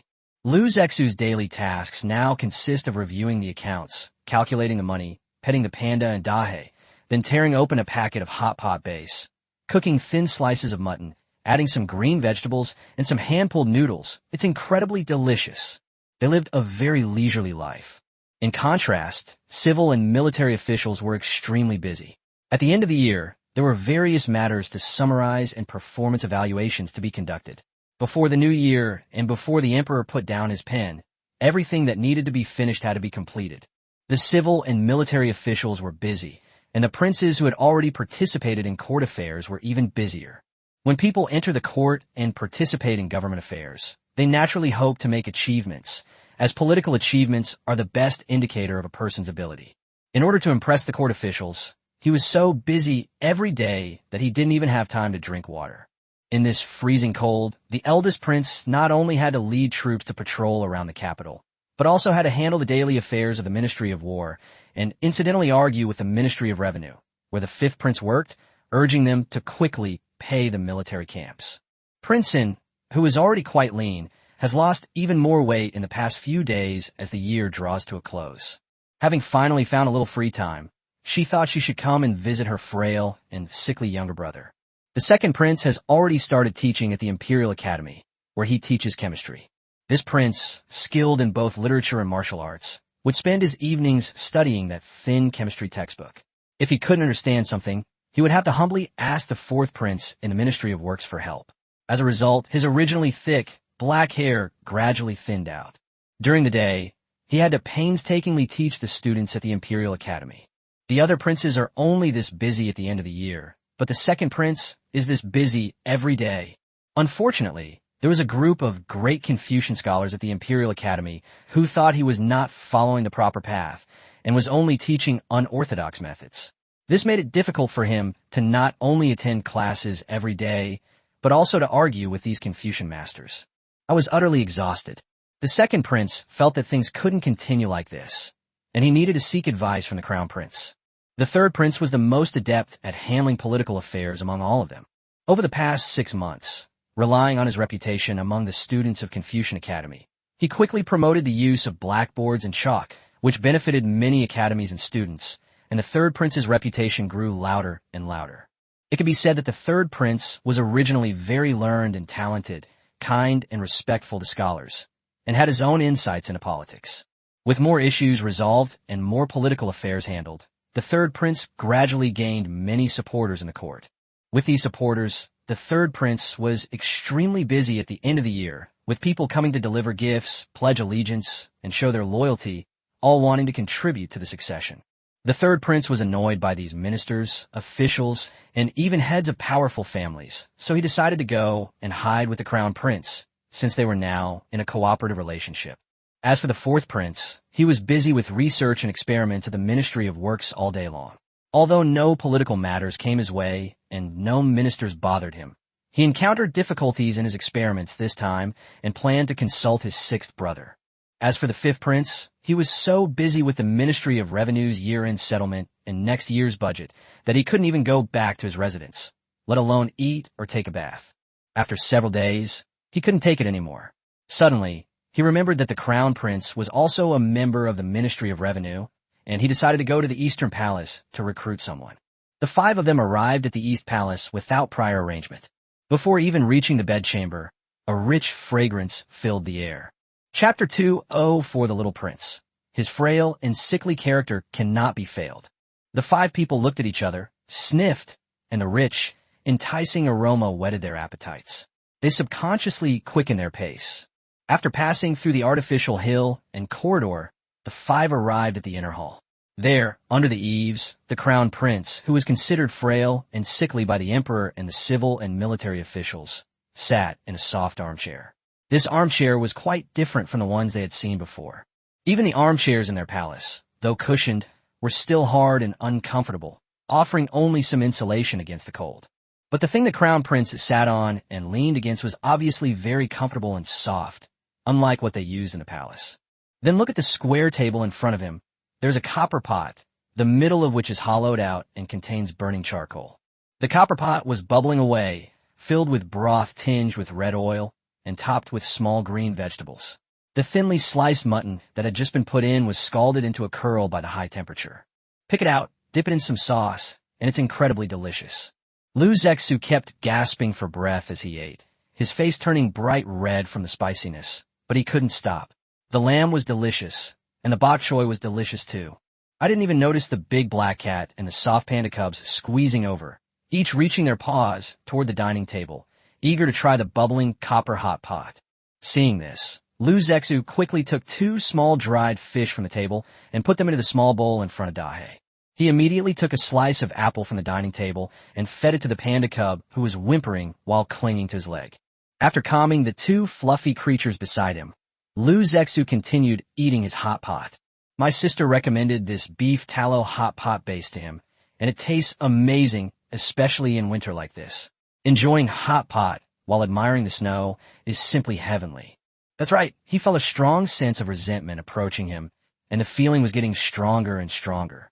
The eldest prince thought about how he had been working nonstop in the Ministry of War and the military camps these days. He had originally been worried about his younger brother, who was weak and sickly because of the cold winter weather. Little did anyone know, this person was living such a carefree life, looking at his increasingly round face, and then thinking about how he himself had lost weight. He felt he should worry more about himself. Upon seeing the expression on the Thai's face, Lu Zexu immediately stepped forward enthusiastically. Brother, please sit down and have something to eat. It's so cold outside. Something warm will whet your appetite. Lu Zexu pulled the man to the table, and immediately a clever palace servant brought him a chair. Fu Lu, go to the kitchen and add more meat and vegetables. This servant will go right away. Seeing the sudden arrival of so many princes, the crown prince naturally wanted to treat them well. Brother, you must try this hot pot lamb. It tastes absolutely amazing. My health has never been very good, and drinking herbal medicine all the time isn't good for me. The imperial physician told me to eat some lamb. Brother, you should eat more too. Perhaps because he had eaten hot pot with Sang Ian at the small supermarket so many times, Lu Zexu was very quick and efficient. As soon as the crown prince sat down, Lu Zexu used serving chopsticks to put all 4 slices of freshly cooked mutton into his bowl and skillfully prepared the sauce. The service was impeccable. It's as if he gave the crown prince the whole set that Sang Ian had made for him. Lu Zayan was deeply moved. As expected of his younger brother, he must be worried about how tired he had become from working so hard. The resourceful prince and was so easily corrupted by the crown prince's sweet talk that he forgot all about his intention to confront him. Instead, he stopped Lu Zexu as he picked up the serving chopsticks to put some meat on the other thighs, saying, "You're not feeling well. Didn't the imperial physician say you need to rest more? You sit down and eat your own food." The second prince, who was just looking forward to experiencing what it was like to be served by the crown prince, glared at the first prince. "You've enjoyed it yourself, but you've cut off our path." The eldest prince was a soldier, and his sharpness was even more pronounced. He retorted with just one look. "Don't you have hands? You need the crown prince to serve you when you eat. How can you be so shameless?" The second prince sat down angrily. "Your Highness, you're living too carefree a life. You have no idea how much those old scholars at the Imperial Academy are driving me crazy." Lu Zexu nestled in the soft armchair, stroking a panda cub with one hand, and casually said, "There's no way around it. If you want to be the crown prince, you have to work hard." The second prince turned to look at his other brothers, momentarily stunned. Was it really appropriate to announce his candidacy for crown prince so publicly? The other brothers, except for the fourth and the eldest, all had similar expressions to him, which was quite interesting. In fact, the young prince was quite pleased. Among his brothers, there was finally one who had stood out, possessing both virtue and talent, and was qualified to become the crown prince. Especially the third brother. Many ministers in the court have been treating him differently lately. It seems that his good days are just around the corner. Lu Zexu was secretly pleased. He lowered his head, took a sip of his soda, and uttered just one word. Cool. The second prince didn't want to dwell on the topic of becoming the crown prince. He hadn't been granted the title of prince yet. Among his brothers, he was the second oldest, but he was still a prince. The third and fourth brothers were already princes. Put the crown prince position aside for now. He should just aim to become a prince first. Your Highness, I'm truly living a life of misery right now. During the day, I debate with stubborn Confucian scholars and teach students. I still have to study hard at night, research the book you gave me, and think about how to conduct experiments. This is really too difficult, and there are many things I don't understand. The second prince lowered his head, pointing to his head with one finger. Look at my hair. It's falling out in clumps. I'm almost bald. You have to help me think of a solution. Lu Zexu suppressed a laugh. Is the power of chemistry really that great? Looking at his slightly narrowed eyes and the little expression of him trying hard to suppress a smile, she couldn't help but complain, Your Highness, that's a bit unfair of you. You have no idea how stubborn those white-bearded Confucian scholars at the Imperial Academy are. They only think they are right and won't listen to other people's opinions or views at all. If I weren't a prince, my course would never have been offered. Tell me, I've been burning the midnight oil every day, working tirelessly, expending all my energy and effort, and yet I'm constantly criticized by those old scholars, and even the censors have started impeaching me. What am I doing all this for? Isn't it for the position of crown prince? The five asked in unison. Even the usually taciturn fourth prince didn't fall behind this time, showing remarkable teamwork. Second prince. Well, there's nothing wrong with saying that. Is it really okay for you to say it like that?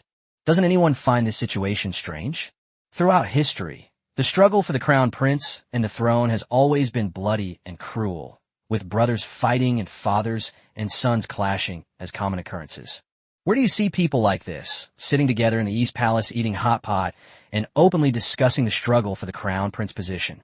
If he were to say this out loud, everyone would think he's crazy. The second prince looked utterly dejected. Is it really appropriate to announce the matter of becoming the crown prince so openly? Chapter 2:05 Nobody wants me to do any work. Lu Zexu said with an upright expression. What's inappropriate about it? I don't want to be the crown prince. Whoever wants to be the crown prince can do it based on their own abilities. Let's see who is more talented and more recognized by the emperor and the civil and military officials. Isn't that enough? Isn't it better to resolve issues peacefully? Lu Zexu thought it was a very good idea. The second prince choked, then resigned himself to his fate. Then you help me think of a solution. How do we deal with those stubborn old men? And this later part, this experiment, it's too difficult. I don't even understand it myself. How can I teach students? Lu Zexu immediately became alert. Was he being asked to do something? He shrank back into the armchair and scooped the panda cub into his arms. There was no way he was going to do any work. He was currently playing the role of a sickly, frail man. The young prince immediately shifted the blame, saying, It's no use asking me about this. Go ask fourth brother. He's the expert. The fourth prince, who was engrossed in eating hot pot, put down his chopsticks and looked at the second prince with disdain. I can't help. Lu Zexu was puzzled. Why? The fourth prince said calmly. Too stupid, difficult to teach. The second prince jumped to his feet and launched into a tirade against the fourth prince, who pointed at his head in shock, his eyes wide with disbelief. You're calling me stupid? This prince is skilled in both literature and martial arts, and has been praised since childhood. Back in the imperial study, which tutor didn't extol my virtues. On the contrary, you, fourth brother, are often called a blockhead by the other masters, a hopeless case. And you actually call me stupid? The second prince simply couldn't accept this assessment and was so angry he was jumping up and down. Compared to the second prince's exasperation, the fourth prince was much calmer. If you weren't stupid, why would you be asking me for help? Second prince. He had just been like a spirited little rooster, but the fourth prince's words left him speechless. It was indeed because he needed someone's help. Seeing this, the young prince immediately tried to mediate, as he had no desire to do any work. Second brother, fourth brother, everyone has their own expertise and weaknesses. This is normal. The wise thing to do is to make the best use of one's strengths and make up for one's weaknesses. The second prince readily accepted the offer, saying, "Fourth prince, I really don't understand these last few chapters, and I really can't figure out this experiment myself. Since you're so capable, could you please give me some guidance when you have some free time?" The fourth prince remained expressionless. "I'm a piece of rotten wood. I cannot provide guidance." The young prince almost burst out laughing. His fourth brother could be a prankster too. If he wasn't worried that the second prince might quit in a fit of anger, he certainly wouldn't have put up with it so much. The young crown prince gave face to the second prince, but others wouldn't. "Ha ha ha. Fourth brother is right. Second brother, since you want to ask others for advice, you should of course make a gesture of asking for advice." The eldest prince laughed without any restraint. The third brother and the second brother had a fairly good relationship, and at this point his not smiling was already the greatest act of kindness he could show. The fifth prince grinned, revealing a row of white teeth. The pressure on his younger brothers was immense, given that the second prince was such a talented elder brother, skilled in both literature and martial arts. From a young age, because of the fact that he had such a clever second prince, his palms had been slapped countless times for memorizing texts. Now that he finally had a chance to mock the second prince, he certainly wouldn't miss it, and he laughed the loudest. "Second brother, if you want to ask fourth brother for guidance and help, then you can put aside your seniority and apologize to fourth brother first. After all, I, Shiomu, am not good at guiding others." What could the second prince do? Considering the throne he had always wanted, he had no choice but to obediently apologize. The second prince took a deep breath, picked up his wine cup, and said, "It was my fault, second brother. I shouldn't have called you rotten wood. I'll punish myself with 3 cups to apologize to you." The young prince really wanted to stop it, because this was high-proof liquor that he had gotten from a small supermarket. It's called something like Erguo too, and I heard it also has a nickname, Mindao LV, meaning donkey that knocks you down. You can imagine how strong this liquor is. The second prince downed 3 cups in a row, and his face immediately turned red. Is a crown prince's wine always this strong? The fourth prince didn't really want to drink, nor did he really want to instruct the second prince. He genuinely didn't understand. He had explained such a simple question many times, so why did his second brother still not get it? He genuinely didn't know what to say. Upon seeing this, the young prince immediately lowered his voice and flattered. "Fourth brother, you need someone to help you with your experiments, don't you? You probably don't have many capable assistants in the Ministry of Works either. Now we have free labor available. He understands chemistry, knows what you're going to do, and can help you record data and clean up the site after the experiment. It's a win-win situation." Upon hearing this, the fourth prince was deeply moved. He accepted the apology and downed his drink in one gulp. Only the second prince's smile froze. "Your Highness, I can hear you." Lu Zexo looked completely innocent. "But second brother, what I said is true. Besides, if you want to convince those old scholars at the Imperial Academy, you have to produce real results, so they can shut up." The second prince certainly understood this principle. His face was filled with despair. "Is it that I don't want to achieve anything? It's that I can't." The usually quiet third prince, reflecting on his own experiences, said thoughtfully, "Perhaps if you do experiments with fourth brother, he really can help you. After all, he obtained his throne by playing in the mud with the crown prince and the fourth prince on the imperial estate." Lu Zexu's eyes lit up as he thought of his plan. So that's why third brother misses the days of playing in the mud so much. The third prince was shocked. "No, I didn't. Don't talk nonsense. Fourth brother, isn't your current experiment shorthanded? Third brother is already a pro at mixing mud. You see how much third brother misses the days of mixing mud. Why don't you take him along? With second brother as your apprentice, it will definitely make things much easier for you. The key is that with enough manpower, they won't keep coming over to drag him into experiments. It's so cold in winter. How could a weak and sickly prince like him play in the mud with everyone else?" The third prince thought about the officials and ministers who had gone to seek refuge with him and decided he didn't want to go back. Going to help the fourth prince seemed like a good option. The third prince stubbornly called playing with mud helping out. He would be 20 years old after the new year, and he really didn't want outsiders to know that he was still playing with mud. Only the second prince frowned, asking uncertainly Really mixing mud? This is seriously damaging to his image as the second prince. He still needs to be a role model for others. Lu Zexu smiled. Once this mud is mixed, the throne will be yours. The second prince stood up straight in an instant, patting his chest with one hand, full of confidence. It's just mixing mud, right? Too easy.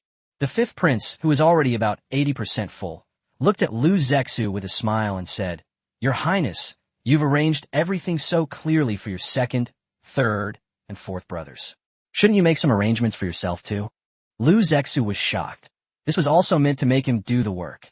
Chapter 206 is mainly about deception. The fifth prince rubbed his fingers together. The weather was getting colder and colder. Even with a charcoal brazier, his fingers couldn't take it anymore from using an abacus every day. Your Highness, don't forget, you're still a member of the Ministry of Revenue.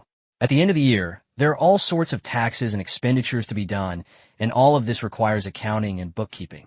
The officials in the Ministry of Revenue are practically living in the office right now. The fifth prince stretched out his hands in front of Lu Zexu. Your Highness, look, my fingers are calloused from using the abacus so much. But even so, I can't finish calculating the accounts. He clasped his hands together and looked at Lu Zexu with anticipation. Your Highness, seeing that you are in such good health, why don't you go back to the Ministry of Revenue tomorrow? Every extra person makes a difference. Lu Zexu immediately recalled his first visit to the Ministry of Revenue, where he was given a stack of thick, tall ledgers to calculate. Lu Zexu shrank back in the armchair, practically saying, Don't come any closer. I don't want to work anymore. Before Lu Zexu could even decline, the eldest prince, Lu Xin, spoke up. The imperial physician said that sixth brother is weak and cannot overexert himself. He needs to rest. Since the Ministry of Revenue is so busy, you shouldn't have come. In the time you've been here, you could have already finished calculating several account books. The fifth prince was so angry, he was practically fuming. Big brother, you've never worked in the Ministry of Revenue. How would you know anything about our ministry? We're already busy enough as always. And now that it's the end of the year and we're closing the books, we wish we had 8 hands. And that's not all. The Ministry of War is adding to our troubles at this time.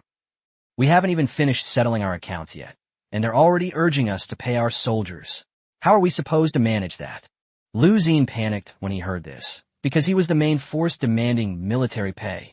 If you're too busy, why didn't you start earlier?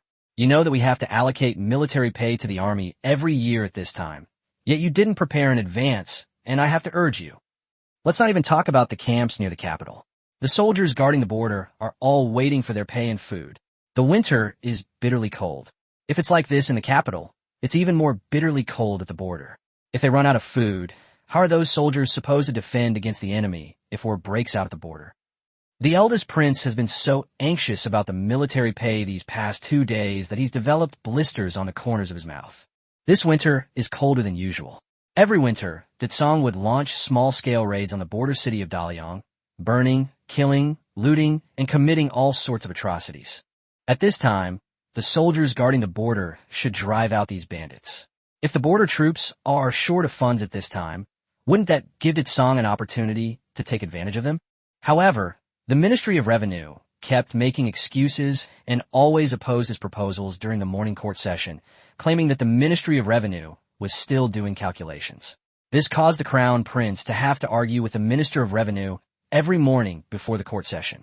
Unfortunately, his verbal skills were far inferior to his martial arts skills, and he could never win an argument, leaving him only with a belly full of anger.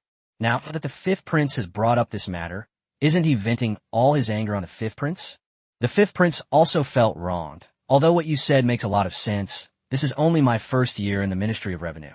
The minister is in charge of the Ministry of Revenue, so my opinion doesn't count. Moreover, military pay cannot be issued until the calculations are completed. The eldest prince, seeing that the eldest prince was about to draw his sword in anger, in order to prevent any bloodshed, Lu Zexu immediately stepped in to mediate. Come on, eat meat. Don't waste such a delicious hot pot broth. Lu Zexu used serving chopsticks to cook 2 very thin slices of mutton for each of the 2 people. Seeing that the 2 of them had sat down to eat hot pot again, Lu Zexu continued. Brother, you see, arguing with the Minister of Revenue every morning at court isn't a solution. since the minister's idea is to calculate the military pay before allocating it. Then you should help with the calculation. Lu Zhan frowned. I'm from the Ministry of War. What kind of nonsense is it for me to interfere in the affairs of the Ministry of Revenue? It would be strange if the Vice Minister of Revenue were willing to do so. The young prince patted his shoulder and said earnestly, Brother, we need to broaden our minds and not be too narrow-minded. The eldest prince blinked. This feeling, this tone, why does it feel so familiar?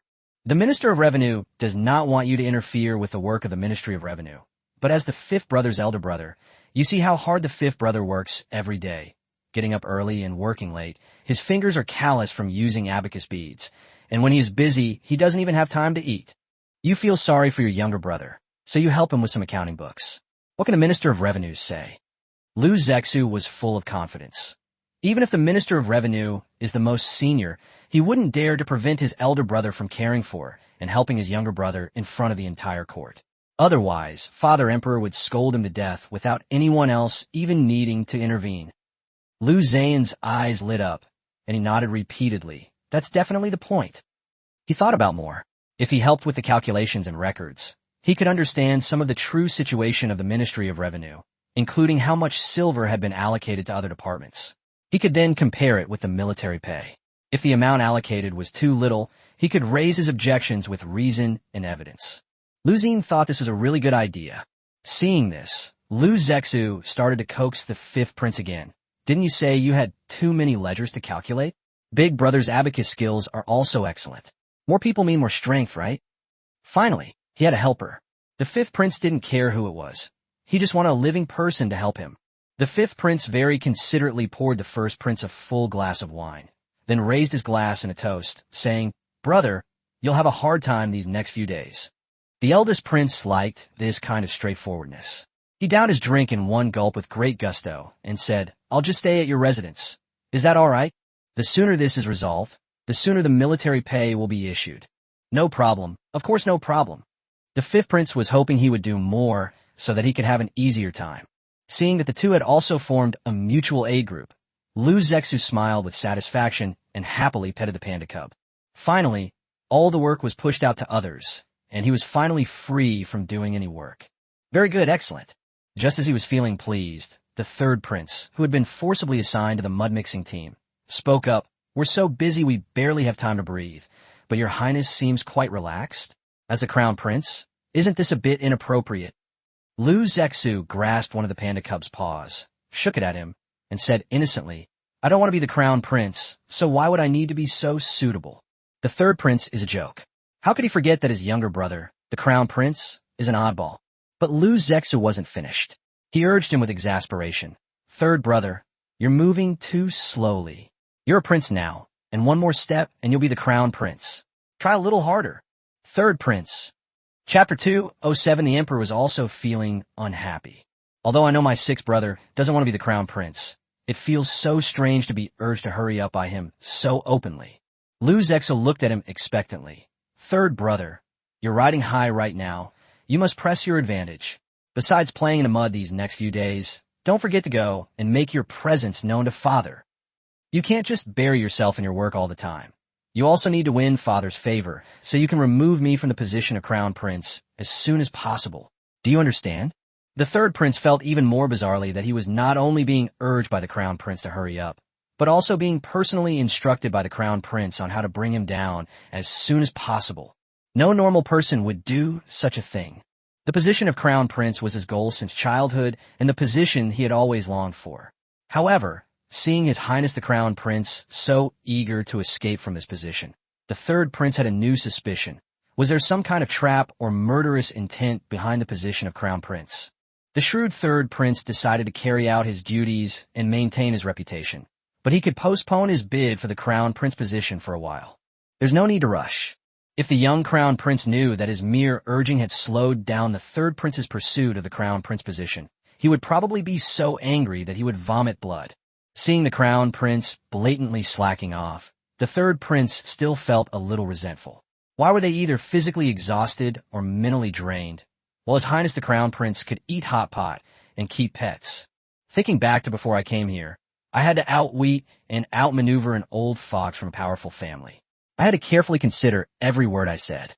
After the meeting, I felt like he might die 3 years younger. As for the crown prince, he enjoyed the snow, sipped tea, ate hot pot, and petted his pets. The stark contrast prompted the third prince to blurt out, "Since your highness is so free, why not help out my elder brother and fifth brother? After all, strictly speaking, your highness is also a member of the Ministry of Revenue." Good heavens! This person insisted on making him work. Lu Zexu immediately changed his mind and sighed deeply. "It's not that I don't want to help, but I have to go to my grandmother's palace tomorrow, and I also have to prepare New Year's gift for my 5 older brothers. I'm really too busy for the time being." "A gift? Sixth brother, what gift have you prepared for me?" The fifth prince immediately perked up, his eyes sparkling with anticipation. "You'll see in a few days. I guarantee you'll love it," Lu Zexu said with a smile. The other princes also looked curious, but since Lu Zexu didn't want to talk about it, no one could get the answer out of him. Because of this, the third prince stopped making Lu Zexu work, since he also had a share of the gift. The third prince was now extremely curious about his younger brother, the crown prince. He was eager to know what kind of New Year's gift this unconventional person would give him. As the year draws to a close, not only are the civil and military officials busy, and the prince is busy, but the emperor is also extremely busy. Lu Qingtian wanted to finish processing all the memorials before he stopped writing. He had been reviewing memorials in the imperial study all day. As night deepened, he gently turned his neck and asked, "Dequan, how is the crown prince doing? There are many things to do at the end of the year, and his health has not been well taken care of. We can't let him overwork himself and make things worse." Dequan screamed inwardly. "Why do I always have to answer such difficult questions? What sins has he committed to deserve reporting to this father and son?" Lu Qingtian was just asking casually. After all, the child's poor health started from the last time he was beaten. However, Dequan, the usually quick-witted chief eunuch who could answer any question, was strangely silent this time. Lu Qingtian suddenly felt a strange sense of familiarity with the situation before him. He put down his pen, turned around, and looked over. "Tell me, what's wrong with the crown prince this time?" Lu Qingtian was almost worn down by his son. Dequan carefully observed the emperor's expression. "Your Majesty, His Highness the Crown Prince is very careful about his health. He has not been to the Ministry of Revenue for duty." "Anything else?" Lu Qingtian couldn't possibly have only this much to say. Dequan, believing that he was going to get stabbed anyway, said directly, "His Highness the Crown Prince has a pet iron-eating beast. This beast is very much loved by His Highness, and His Highness has been busy recently building a courtyard for it and preparing to plant a bamboo grove specifically for it. His Highness is still hosting a banquet at the East Palace for Prince and the second Prince, Prince Rong, Prince Xian, and Prince Hua." Lu Changtian snorted coldly. "I'm so busy all day that I don't even have time for dinner, but he's living a leisurely life, raising pets, and inviting people to dinner. He's living a carefree life. Just moments ago, I was worried that he was too busy with official duties and was overworking himself, which would ruin his health. Now it seems that my worries were a complete joke. Just think back to when I was at the morning court session. The crown prince was still fast asleep. While he was agonizing over the disputes among the court officials, the crown prince was probably still half asleep. While he was diligently reviewing memorials and handling state affairs in the imperial study, the crown prince was leisurely petting a cat. While he was so busy that he forgot to eat lunch, the crown prince was enjoying the snow while hosting a hot pot feast for his brothers. While he was reviewing memorials all night, the crown prince had already gone to sleep. This person lived a more relaxed, carefree, and unrestrained life than even the emperor. Seeing Lu Qingtian's suddenly unreadable expression, Dequan wondered whether he should continue speaking. He feared that if he continued speaking, the emperor would become enraged and behead him. "When did you become so hesitant and stammering?" Lu Qingtian asked with a hint of disdain. Dequan bowed even lower and hurriedly begged for forgiveness. "Your Majesty, please forgive me. I heard that after the princes had dinner at the East Palace, the second prince, the third prince, and the fourth prince went to the Ministry of Works." Lu Qingtian felt a throbbing sensation between his eyebrows and suddenly had a bad premonition. "Dequan, the 3 princes are playing in the mud together again." Lu Qingtian. "Sure enough, my premonition came true. However, the last time was when the crown prince, the third prince, and the fourth prince were playing in the mud together on the estate. How come even the second son, who is both scholarly and martial, has fallen for it this time? Why did he join in mixing the mud? Isn't the second child the one who cares most about behavior? What exactly happened? Why do all his sons love playing in the mud so much? Was he too harsh on him when he was a child? Or is there some charm in mud that he doesn't understand? Lu Qingtian couldn't understand it, but he was also quite curious. Should he secretly try mixing some mud in private too? Chapter 208 This Little Prince is Too Cunning. Lu Qingtian reviewed this memorial until late at night. Every year at the end of the year, he basically had no time to enter the inner palace and rested in his own bedroom. Getting 2 hours of sleep a day is already a great achievement. Tonight, the wind is howling. The charcoal fire in Chengxian Hall was burning brightly, and Lu Qingtian didn't feel cold at all. However, he could still feel the chill of the night wind. The next morning, the outside was covered in a thick layer of snow, which was taller than a person's calves. The heavy snow that had fallen all night showed no signs of stopping. In fact, it snowed even harder. Watching the snowflakes fall slowly, Lu Qingtian frowned. If the heavy snow continued, wouldn't be good. It should stop as soon as possible. However, it seemed that heaven did not hear his heartfelt words. After the morning court session, the snow fell even heavier. Along the way, Lu Qingtian's temples throbbed from the cold wind. This winter is so cold. Father, the wind is biting cold. While state affairs are important, you must take good care of your health. The third prince was very worried and secretly handed over the hand warmer he was holding. He listens to advice very well. The crown prince reminded him last night to make his presence known to his father more. So, after the morning court session today, instead of immediately going to the Ministry of Works to work with the second prince and the fourth prince, he went to his father, the emperor, to show his filial piety. Sure enough, Lu Qingtian was deeply moved.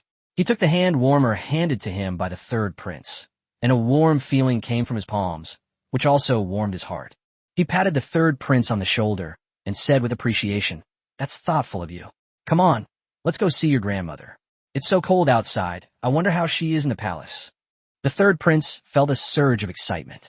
Although he was a prince, he did not receive much attention from a young age.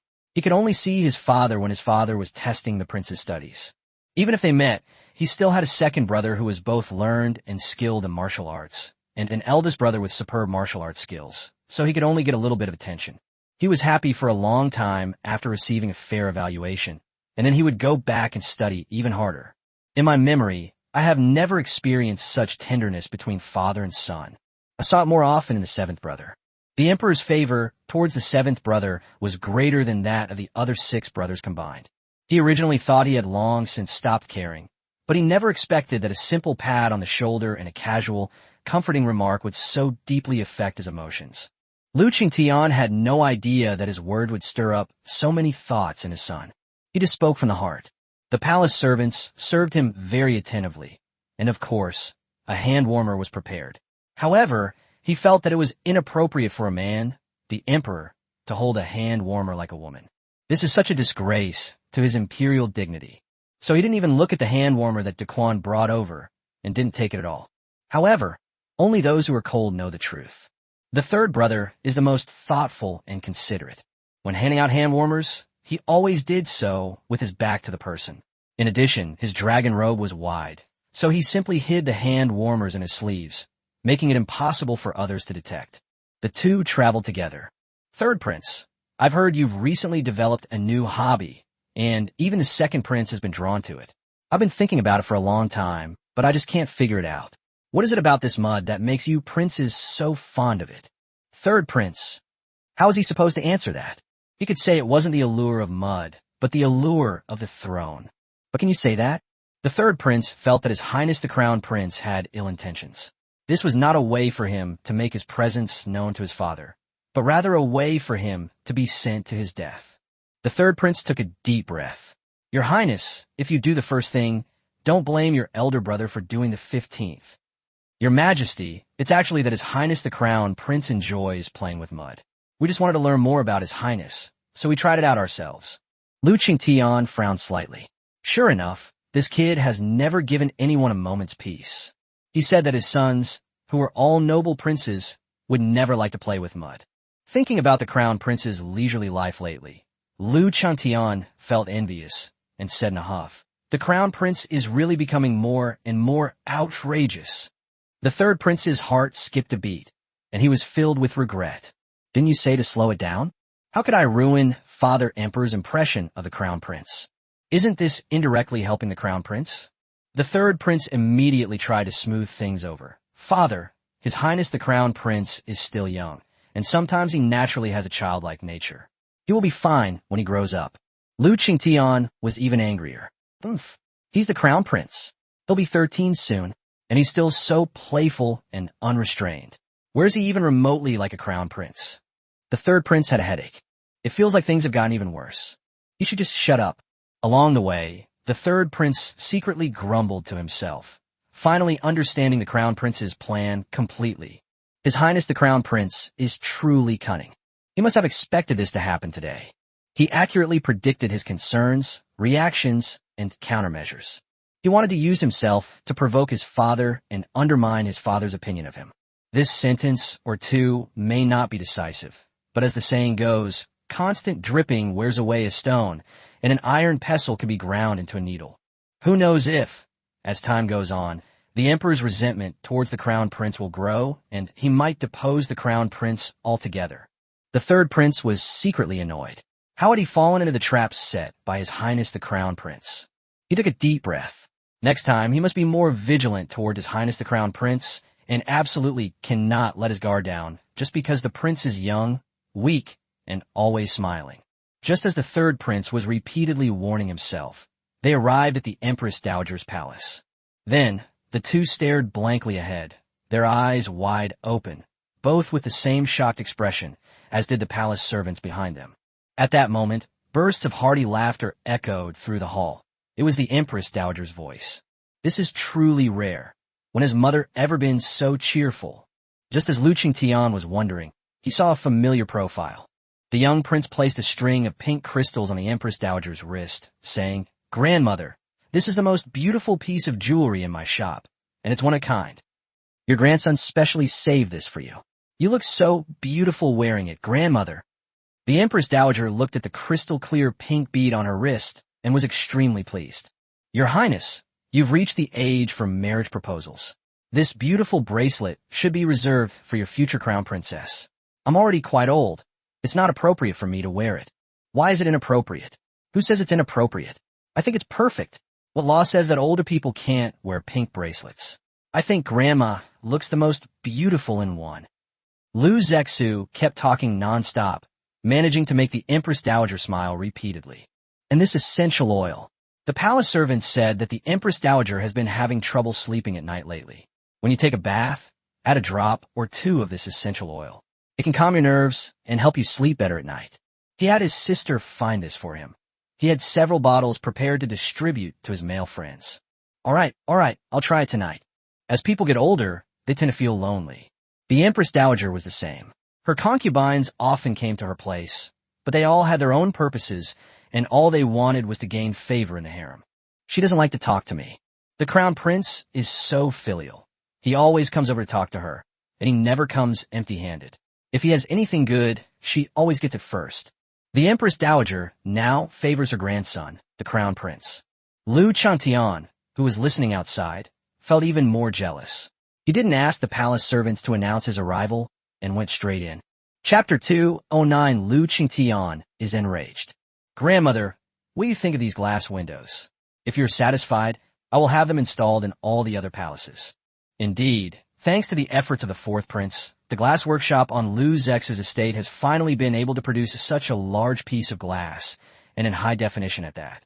Upon receiving the news, he immediately ordered that the Empress Dowager's sleeping quarters be prepared. The Empress Dowager's bedroom was too large, and since this was the first time, the palace servants were a little slow in their work, and it was only completed today. Satisfied? I am extremely satisfied." The Empress Dowager smiled so broadly that her eyes disappeared. "The new glass windows are not only windproof, but also bright. I can rest at night without feeling any cold wind, and during the day, I don't need to go out or open the windows to catch the wind. I can sit around the stove brewing tea and enjoy the snow scene. I love it so much." Lu Zexu was also very happy. "Then I will immediately have the palace servants install it in all the other palaces.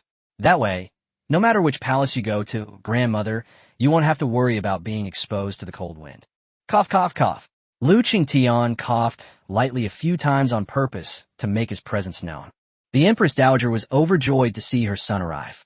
She grasped Lu Qingtian's wrist and began to share her thoughts. Your Majesty, look how filial the Crown Prince is. He just overheard a palace made mention it casually, and I couldn't sleep at night, tossing and turning. So I specially sought out this sleep-aiding essential oil. When I take a bath, I just add a drop or two to the tub, and I can sleep well at night. Lu Qingtian really wanted to say that he had already heard it. Your Majesty, you are busy with state affairs, and it is the end of the year. You are also overthinking things and worrying about the country all day long. You must not be sleeping well. Why don't you try this? The Crown Prince specially found this. It will surely be effective. Lu Qingtian's lips twitched. He glanced at the Crown Prince and began to complain. Mother, I didn't receive any essential oils. The Empress Dowager turned to look at the Crown Prince in surprise. Lu Zexu looked innocent and obedient. Grandmother, I only received this small bottle. It's very precious. This means that the Empress Dowager ranks first, and the Emperor is not worthy of being called that. The Empress Dowager was overjoyed, for she was of utmost importance to the Crown Prince. Lu Qingtian didn't believe his unfortunate son's words at all. Thinking back to the soap incident, everyone else had it except him. He glanced at Lu Zexu sideways. Is there really only this one small bottle? I find it hard to believe. Should I have someone search your Eastern Palace? Lu Zexu pursed his lips. His father was becoming increasingly difficult to fool. How can father be so certain that my Eastern Palace still exists? Lu Qingtian snorted coldly. If you gave it to the Empress Dowager, why wouldn't you give it to your imperial uncle and aunt and the Grand Princess? Lu Zexu raised his hand to his forehead. I was careless. Lu Qingtian felt increasingly annoyed. They clearly had it, but they wouldn't give it to him. Wasn't this blatant discrimination? Your Highness, this is tantamount to deceiving the Emperor. The atmosphere suddenly became serious, and the palace servants were so frightened that they knelt down on the ground. Even the third prince, who was accompanying them, was shocked. So this is how the Crown Prince and his father usually get along? He seemed to understand why the Crown Prince didn't want to be the Crown Prince anymore. If being the Crown Prince means dealing with the Emperor's unpredictable moods every day, then the position of Crown Prince doesn't seem so attractive anymore. After all, he really didn't know how to deal with a father like this. The third prince suddenly felt a little sorry for the Crown Prince. Who could bear being accused of deceiving the Emperor so easily? Then, instead of kneeling down to beg for forgiveness, Lu Zexu casually explained, there are indeed some essential oils left, but none of them have the effect of calming the mind and helping with sleep. Tea tree oil can treat acne and fade acne scars. It's prepared for the princess in the imperial uncle's household. Rose essential oil has the effects of smoothing fine lines, moisturizing the skin, and whitening and hydrating. This is prepared for my aunt, the imperial aunt, and my grand princess aunt. Grapeseed oil has anti-aging effects, and this was prepared for the eldest princess. Lu Qingtian's brows were so furrowed, they could trap a mosquito. So, you've made preparations for the Empress Dowager, your uncle, your aunt, your maternal aunt, and even your eldest sister-in-law and the princess, but you haven't made any for me? Lu Zexu offered no excuses, but instead nodded honestly. Father's health is of utmost importance. This essential oil is good, but if it causes any problems, then my sins will be immense. There are many ways to manipulate this essential oil. If some unscrupulous person were to use it and add something, I wouldn't be able to explain myself. Father, please use the spices supplied by the Imperial Household Department. It's safer that way. Lu Qingtian glanced at him. You talk a good game, but you're not worried that your grandmother, uncles, aunts, and other relatives might be harmed by someone with ulterior motives? Lu Zexu looked at him in surprise. Father, don't you even understand this? Lu Qingtian. No. What should he know? Why would anyone secretly harm the Empress Dowager, the imperial uncle and aunt, the imperial aunt, the eldest imperial sister-in-law, or the princess? Lu Zexu was speechless. Grandmother has lived in the Deep Palace for a long time and has no conflicts of interest with anyone. Why would someone try to harm her? Even if he succeeds, he cannot replace her and become the Empress Dowager. The imperial uncle doesn't concern himself with politics. Even if he offends someone, they wouldn't go so far as to harm him. The Empress Dowager and the princess are even safer. Who would want to harm two women for no reason? It's a thankless task, and you get nothing in return. Surely they don't want to experience what it's like to be wanted by the authorities. My elder brother only married the eldest princess. In the palace, the eldest princess manages the household affairs and doesn't even have any concubines who would compete for her affections. How could someone possibly harm her? Lu Zexu's gaze fell on Lu Qingtian, and he said seriously, Father is different. After all, if you harm Father, you can change the dynasty and become emperor yourself. Just think about it. How tempting and profitable this is. As the saying goes, the bolder the man, the greater the harvest. There are plenty of brainless people who want to be emperor. Father, don't you agree? Lu Qingtian pursed his lips. Lu Qingtian clenched his fist. Lu Qingtian took a deep breath. No, I can't take it anymore. That unlucky son of his needs to be taught a lesson today. As he spoke, Lu Qingtian grabbed a feather duster from the display cabinet and headed towards Lu Zexu. Chapter 210, The Power of Tea Talk, is quite great. Upon seeing this, Lu Zexu, who had just been full of energy and arguing with Lu Qingtian, suddenly changed. He nimbly darted behind the Empress Dowager, who had stood up to stop him. Not only that, but he also bent over and coughed, his face pale and his body swaying. His body was like a reed swaying in the wind, so weak that he seemed like he could faint and fall unconscious at any moment. These three items immediately caused the Empress Dowager great distress. She snatched the feather duster from Lu Qingtian's hand, saying, Emperor, you know the crown prince is weak. How could you swing a feather duster at him again? If this is damaged, the new year is coming soon, and the crown prince will be in charge of all kinds of sacrifices. If the crown prince is bedridden, everyone will think, oh, it was you, the emperor, who hit him with a feather duster. What will become of the royal family's reputation? What will become of the crown prince's and the Eastern Palace's reputation? As the previous champion of palace intrigue, the Empress Dowager knew exactly what the emperor cared about most. Protecting her grandson was not a difficult task for her. Sure enough, upon hearing this, Lu Qingtian gripped the feather duster in his hand, unsure whether to swing it or not. Finally, the blows landed squarely on the tea table, causing the teacups to tremble slightly, demonstrating that the emperor was truly enraged. Lu Qingtian glared at his unfortunate son, standing behind the Empress Dowager. You're only doing this because the Empress Dowager is pleading for you. Otherwise, based on what you said, you would definitely have gotten a beating. Lu Zexu didn't say a word. He bowed, one hand covering his chest, the other half-fisted and pressed his lips, cough, cough, cough. Seeing this, the Empress Dowager quickly picked up her teacup and said, Have some tea to soothe your throat. You child, you're so weak. You still came to see me in this cold weather. You must have caught a chill on your way here. Lu Zexu drank a few sips of tea and actually stopped coughing. However, he still looked weak. Grandmother, I'm wearing a cloak. How could I be exposed to the cold wind? It's just that Father was angry just now, and I was a little frightened. Lu Qingtian stared wide-eyed in shock. What did that mean? What do you mean by that? Is your cough the fault of your father? Lu Qingtian, who had never experienced tea culture before, became even angrier upon hearing the young prince's tear-related remarks. Unfortunately, his own mother didn't even bother to argue. She simply sided with her unfortunate son and launched into a lecture. Your Majesty, in principle, as the son of heaven and the ruler of the country, even though I am your mother, I should not have many words to say about your actions. However, I still have to say a few words about this matter today. The Empress Dowager sighed deeply. The emperor is too harsh on the crown prince. The crown prince lost his mother at a young age.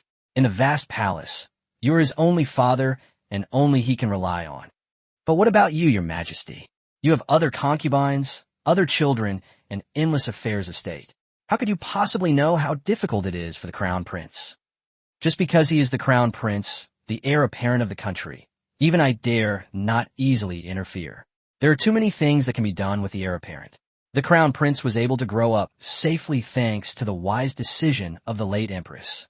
Now that the crown prince has finally grown up, you're always hitting him with a board or a feather duster. He's still weak. What if something really happens to him? Lu Qingtian was somewhat embarrassed by what was said, but Daquan was quick-witted and immediately stepped forward to take the feather duster from the emperor's hand. I didn't actually lay a hand on him, did I? I was just trying to scare him and let him spout nonsense. While feigning weakness, Lu Zexu sighed. Father, You should know in your heart that everything I said is true. Haven't you suffered enough assassination attempts, both overt and covert? Your Majesty, I am only concerned about your health and do not want to give the enemy any chance to make a move. How can you be angry just because I spoke a few words of truth? Lu Zexu looked so aggrieved, which broke the Empress Dowager's heart. Your Majesty, look how filial the Crown Prince is. He's just worried about you. Once again attacked by witty remarks, Lu Qingtian was speechless. Filial piety? If he really had filial piety, why didn't he send some of his good things to him? If we're talking about filial piety, the third son is the real filial one. He came to visit him and even prepared a hand warmer for him. That's true filial piety. As for the Crown Prince, is filial piety just about words? Sensing Lu Qingtian's satisfied gaze, the third prince's heart was no longer as excited as before. After witnessing this scene, he felt that he should stop sympathizing with His Highness the Crown Prince and start by sympathizing with his father, the Emperor.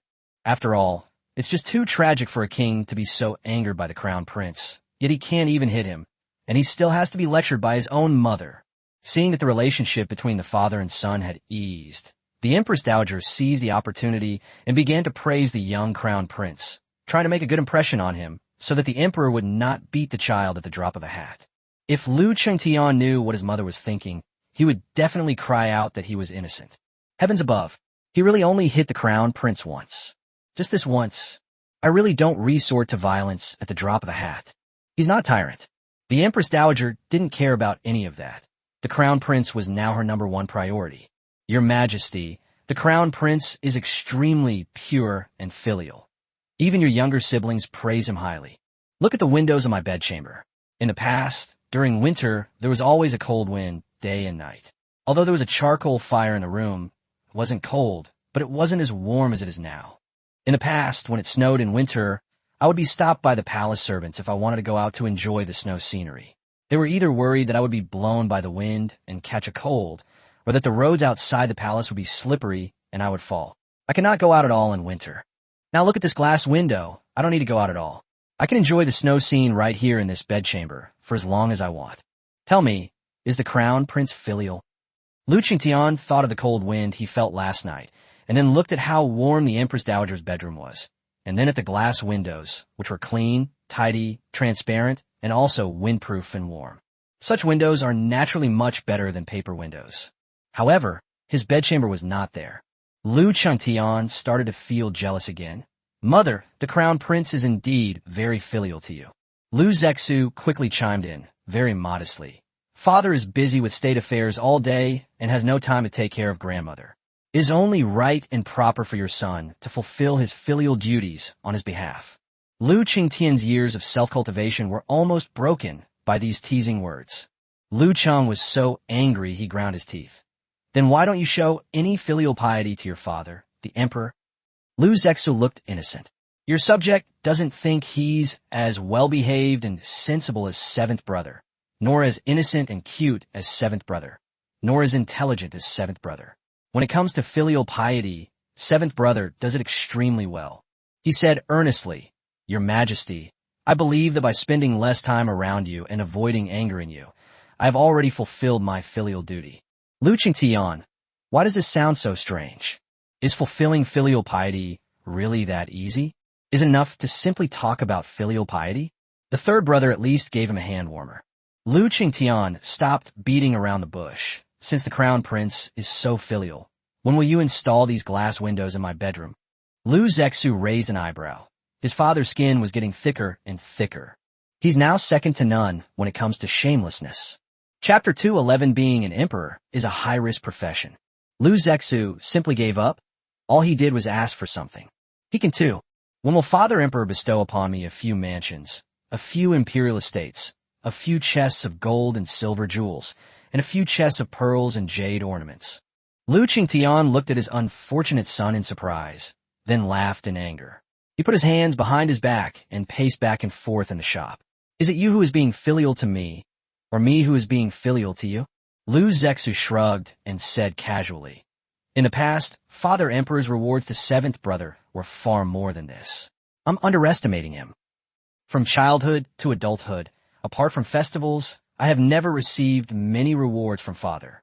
It is unreasonable that my seventh brother, who is filial to father, receives all sorts of good things as if they were flowing into his courtyard, while I receive nothing. Lu Qingtian flicked his sleeve and coldly rebuked. Your vision is so narrow. You are the crown prince. The entire Liang dynasty will be yours in the future, yet you only see the little I gave Shao Qi. How can you be so short-sighted? Lu Zexu smiled faintly. The entire great Liang belongs to me? That's not necessarily true. After all, I'm in poor health and might not live as long as Father Emperor. He met Lu Chengtian's disappointed gaze and said casually, besides, even if Father is the ruler of a country, the Great Liang does not belong to Father alone, but to the millions of people of Great Liang. Lu Chengtian was taken aback, and his gaze toward the crown prince deepened. Lu Zexu couldn't understand it, nor did he want to bother trying to figure it out. It would be too much trouble, too much effort, and too stressful for him. He wouldn't do it. It would be a thankless task. As a monarch, Lu Qingtian's mind was unfathomable, and even the court officials rarely managed to guess his thoughts. Even De Quan, the chief eunuch who had served him for 30 years, might not be able to fully fathom Lu Qingtian's thoughts. Lu Zexu wasn't going to do something so thankless. He changed the subject. Father, don't be so sensitive to jokes. I was just saying it casually. After all, if Father wants to have the same treatment as grandmother, then Father should understand that I also want to have the same treatment as seventh brother, right?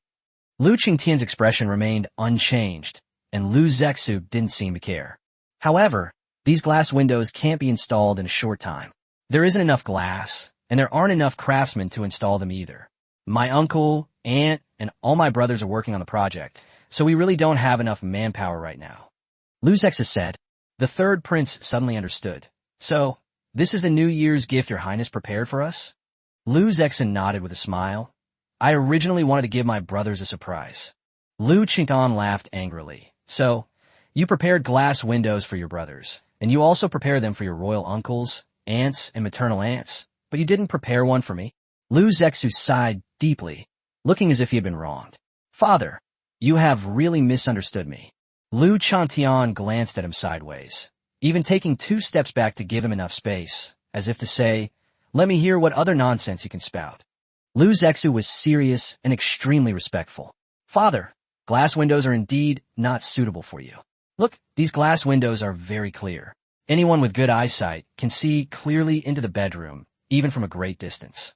He looked worried. This is too dangerous.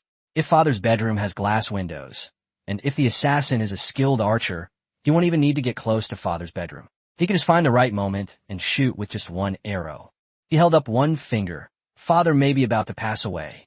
Lu Qingtian gritted his teeth. Couldn't this unlucky son think of the good things about him? While archers who can hit a target from 100 paces away are rare, they're not uncommon in the world. Therefore, Father, for your own safety, it would be best if you did not install such a dangerous glass window. Lu Zexu said sincerely. Lu Qingtian glanced at him. It's always the same excuse. Why are there always assassins trying to kill me? Lu Zexu spread his hands and shrugged. Who told Father to be the emperor of a country? He's a sitting duck. What about the remnants of the previous dynasty, spies from enemy countries, and the descendants of those powerful families whose homes were raided and whose members were wiped out, and the traitors who want to usurp the throne? Is it strange that these people want to harm the emperor for revenge, power, or fame and fortune?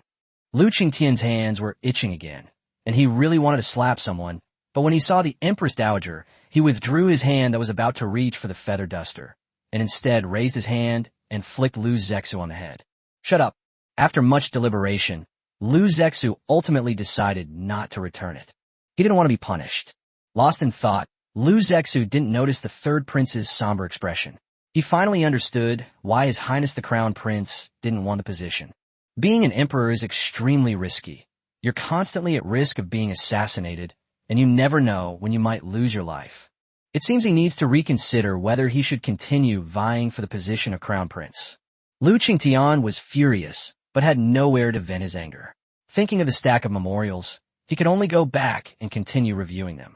Meanwhile, Lu Zexu was comfortably enjoying the Empress Dowager's hospitality in her palace, which made Lu Qingtian's hands itch even more.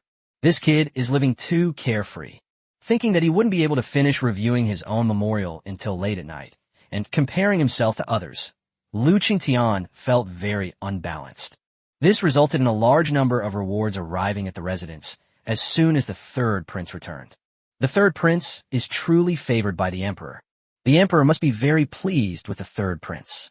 Otherwise, how could the third prince have received such high praise for his pure and filial piety, as well as so many rewards, after just one visit to the palace? This made the court officials who supported the third prince even more convinced that, given time, the third prince would definitely be able to ascend to the position of crown prince. Looking at the gifts in his mansion, the third prince scratched his head in frustration. He could imagine that after all this, the ministers, officials, and scions of noble families would be visiting his mansion in droves this afternoon. The third prince didn't even have time to look at the rewards before he was so frightened that he left the palace and went straight to the Ministry of Works. He decided to help the fourth prince and his second brother with mixing mud instead. He didn't want to deal with those shrewd people. Too tired.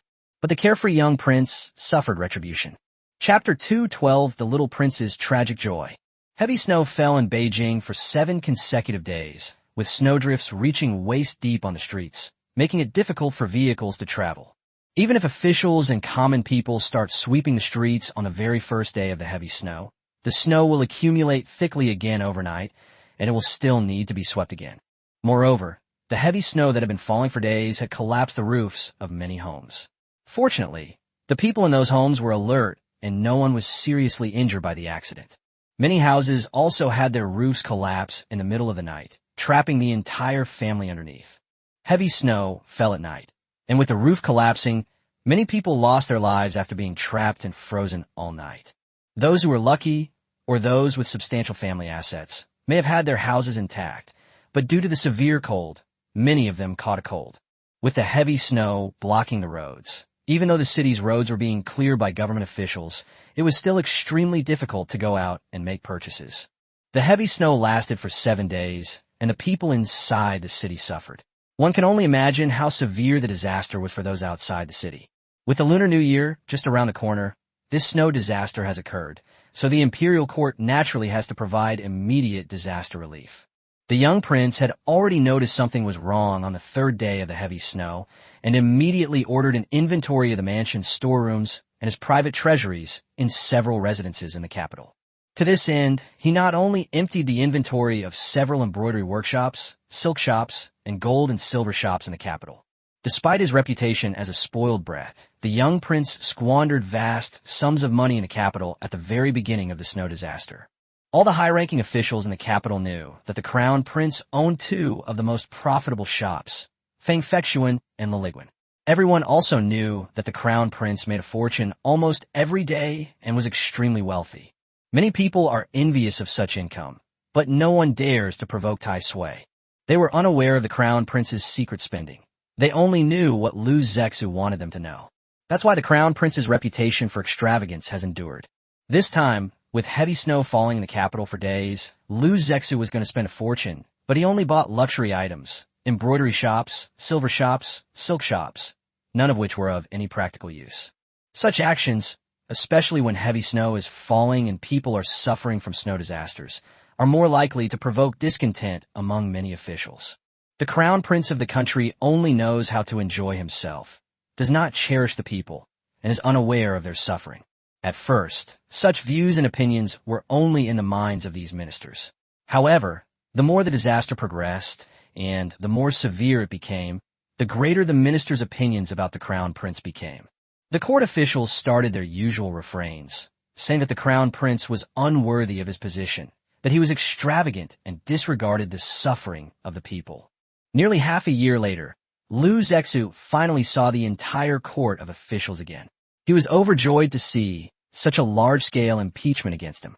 The worse his reputation became, the more illustrious the third prince's reputation became in comparison.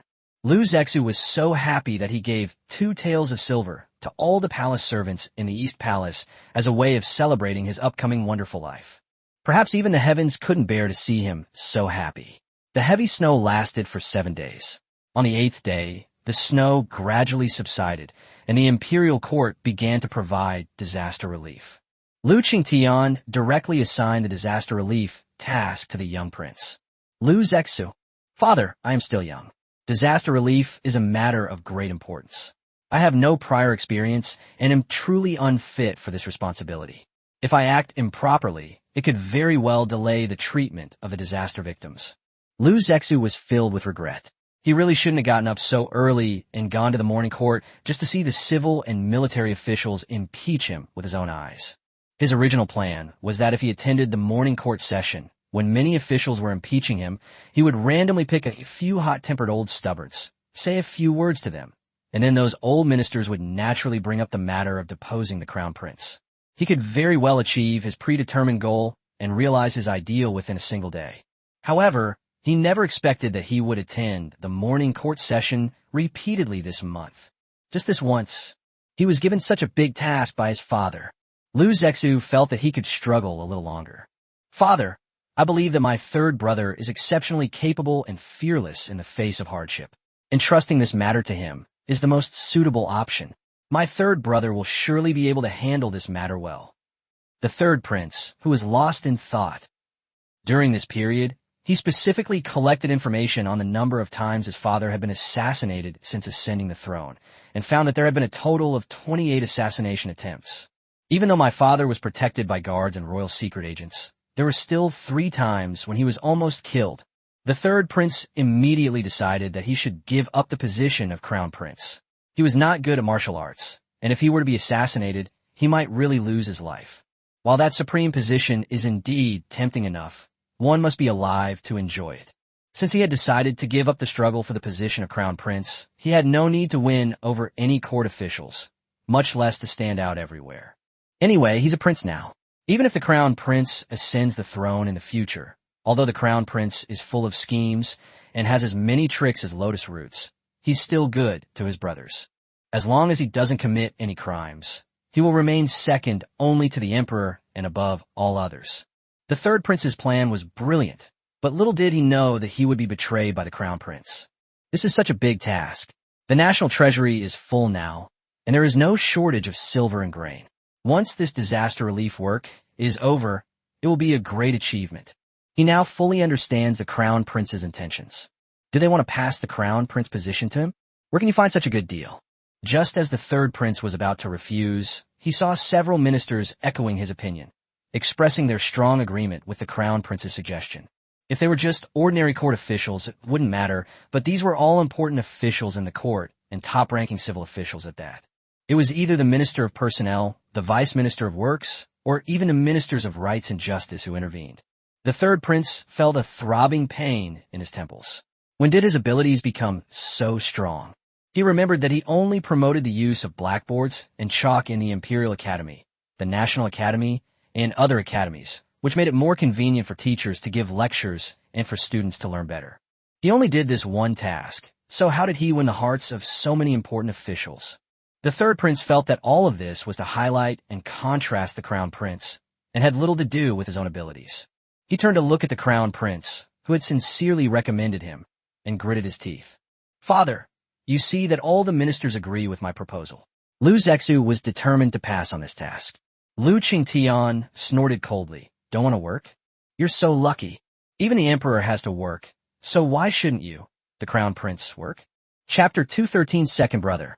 I can't save you anymore. Third brother, you look so serious. Is there something else on your mind? The third prince immediately bowed and said, Your Majesty, I do have other ideas. Father, look, my third brother already has ideas for disaster relief. I'm sure he'll succeed in this matter. Lu Zexu quickly replied, What does it mean to lie through one's teeth? That's it. The third prince immediately knelt on one knee. Father, there's a first time for everything. His Highness the Crown Prince is about to turn 13, and he should indeed gain some experience. Since your Highness is concerned that your young age may lead to improper actions, I am willing to assist your Highness in disaster relief. I will ensure that the affected people have no food or medicine. The third prince spoke with conviction and confidence. The young prince. No, you third brother, what's wrong with you? Don't you really want to be the crown prince? Such a great opportunity to gain credit and make a name for yourself. Why don't you cherish it? You said you didn't know how to cherish it, but why did you repay kindness with enmity and push the chores onto me? Your Highness, what do you think of the third prince's proposal? Lu Qingtian asked with a smile. Lu Zexu smiled firmly. Your subject knows that his abilities are limited, and this matter is so important, concerning the lives of countless people, that it cannot be taken lightly. It may not be enough for only the third prince to help out. Lu Qingtian's lips twitched. This unlucky son. He really can say anything now. His words were clearly saying, I'm such a troublemaker. One third prince isn't enough to clean up my messes. Give me another one. My second brother is skilled in both literature and martial arts. I believe that if we have him with us for this disaster relief effort, we will be absolutely certain of success. The second prince was deeply moved. His younger brother, the crown prince, still cared about him. He was thinking of him, even though it was such a good job. He'll have to treat his younger brother, the crown prince, better from now on. Seeing the second prince readily accept the assignment, the third prince sighed inwardly. Second prince, you really don't know how wicked the crown prince's intentions are. However, he reconsidered. Neither he nor the crown prince wanted to be the crown prince, but the position of crown prince still had to be filled. When the third prince looked at the second prince, whose eyes were filled with excitement, he immediately showed an extremely kind smile. Someone always has to suffer the crown prince's hardships. Since second brother likes it so much, then let second brother take the throne. It's better than seventh brother, who's so arrogant, becoming the crown prince. One morning at the imperial court, Lu Zexu was assigned a disaster relief task. Fortunately, he had a flash of inspiration. In addition to his third brother, who had betrayed him, he also brought in his second brother, who dreamed of being made a king, to help him. Since they're going to do work, let's all work together. The main point is that no one survived. No one can escape a peaceful life. Lu Zexu didn't stand on ceremony at all and immediately assigned tasks to the third prince and the second prince. They were responsible for cleaning the streets, inspecting damaged houses, and rescuing people trapped under the rubble. They gathered the people whose houses were damaged and provided him with temporary accommodation. Set up soup kitchens. Doctors from various medical clinics and pharmacies in the capital were gathered to treat the wounded and sick. The second and third princes originally intended to share some standard disaster relief strategies with the crown prince so that he wouldn't be at a loss and unsure of how to respond. Little did they know, before they could even utter a word, the crown prince launched into a long list of orders. They were even thinking of offering suggestions and advice. Hee. As it turns out, they were overthinking things. The crown prince doesn't need their brains. He only needs their physical strength. After half a cup of tea, Lu Zexu finally finished speaking. The second and third princes stood there blankly, without any reaction. Lu Zexu frowned. Was I not clear enough? Or did you not hear me clearly? If there is anything you don't understand, or if there is any error or omission in what I just said, you can supplement and correct it. The second and third princes shook their heads in unison, staring blankly. Lu Zexu laughed out loud, but tried his best to hold it back. The third prince, who was shocked that the crown prince, at such a young age, could come up with such a comprehensive and sound disaster relief strategy, was pulled back to his senses by the laughter. The third prince said, Your Highness, you've assigned us so many tasks, but what about yourself?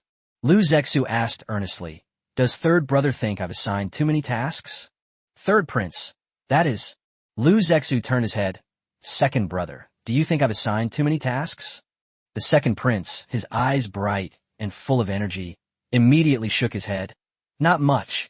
Not much. How is this too much? After saying that, he looked at the third prince with surprise.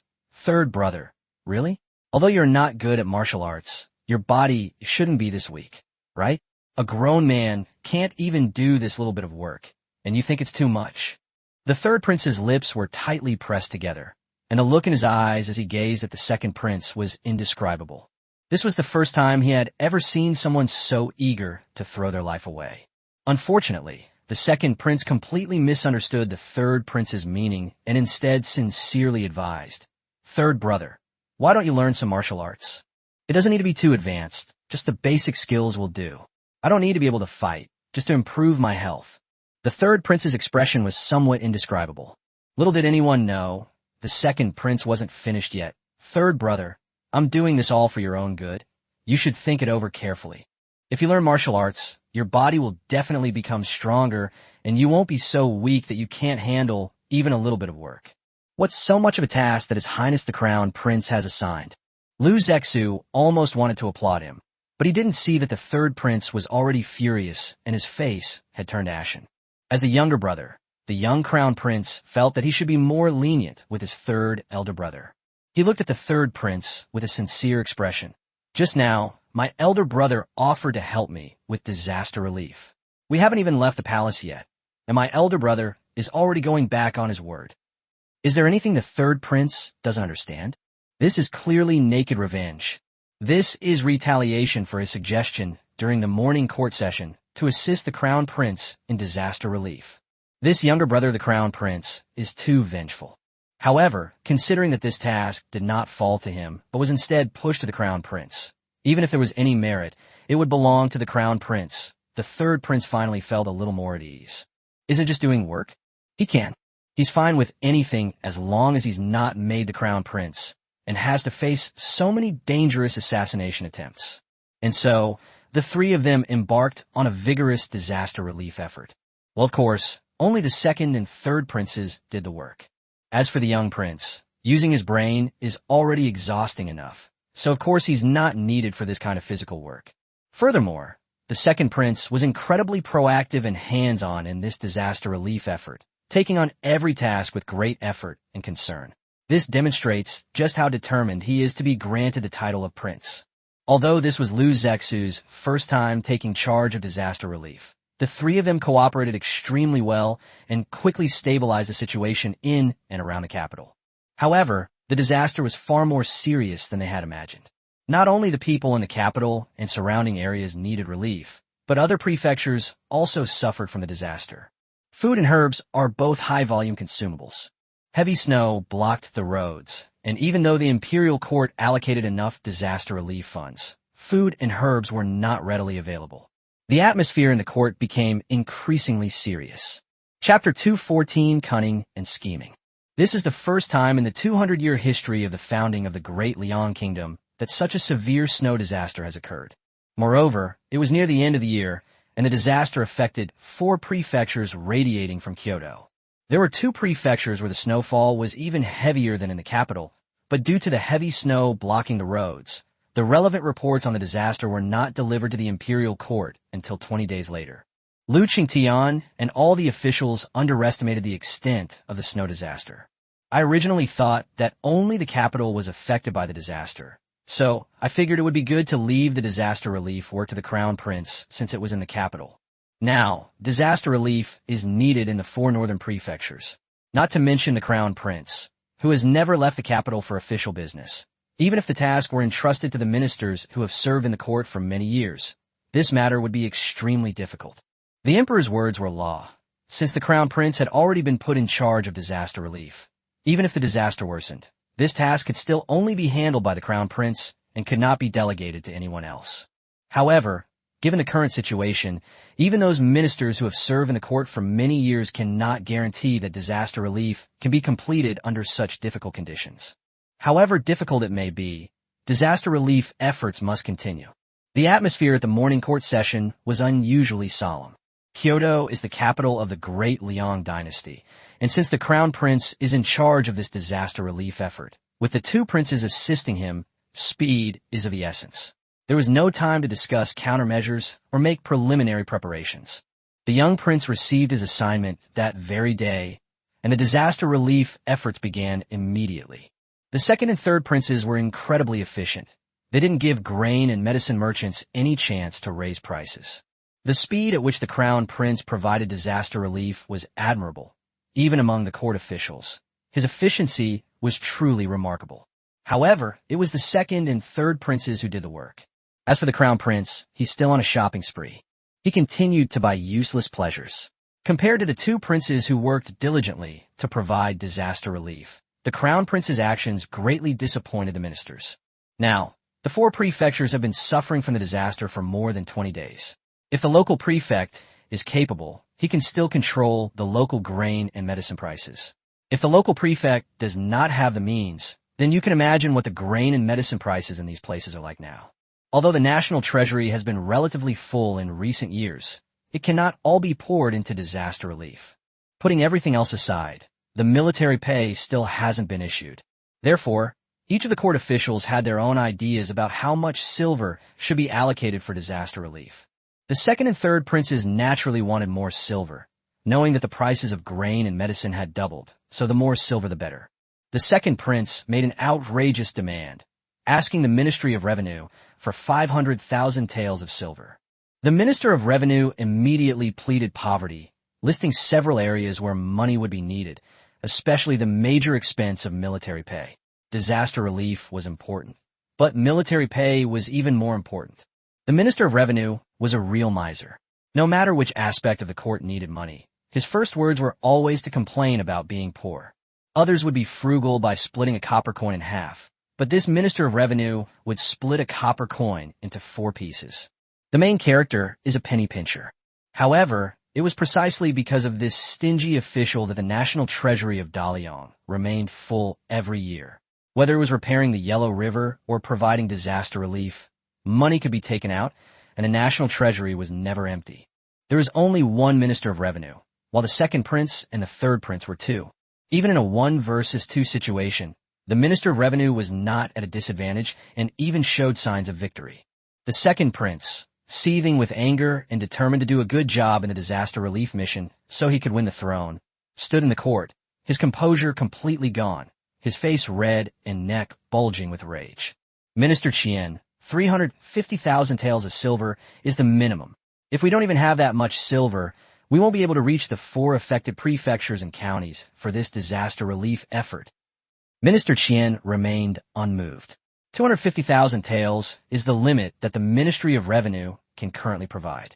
The remaining silver must be used to pay military salaries.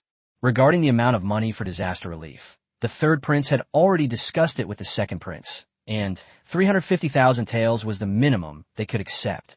If the prices of grain and medicinal herbs hadn't risen, 250,000 taels would have been barely enough to sustain the operation. But given the current situation, it's definitely not enough. Minister Chien, if the amount is less than 350,000 taels of silver, you should handle the disaster relief yourself. I'm also quite good at mathematics, so I can take care of the Ministry of Revenue's work.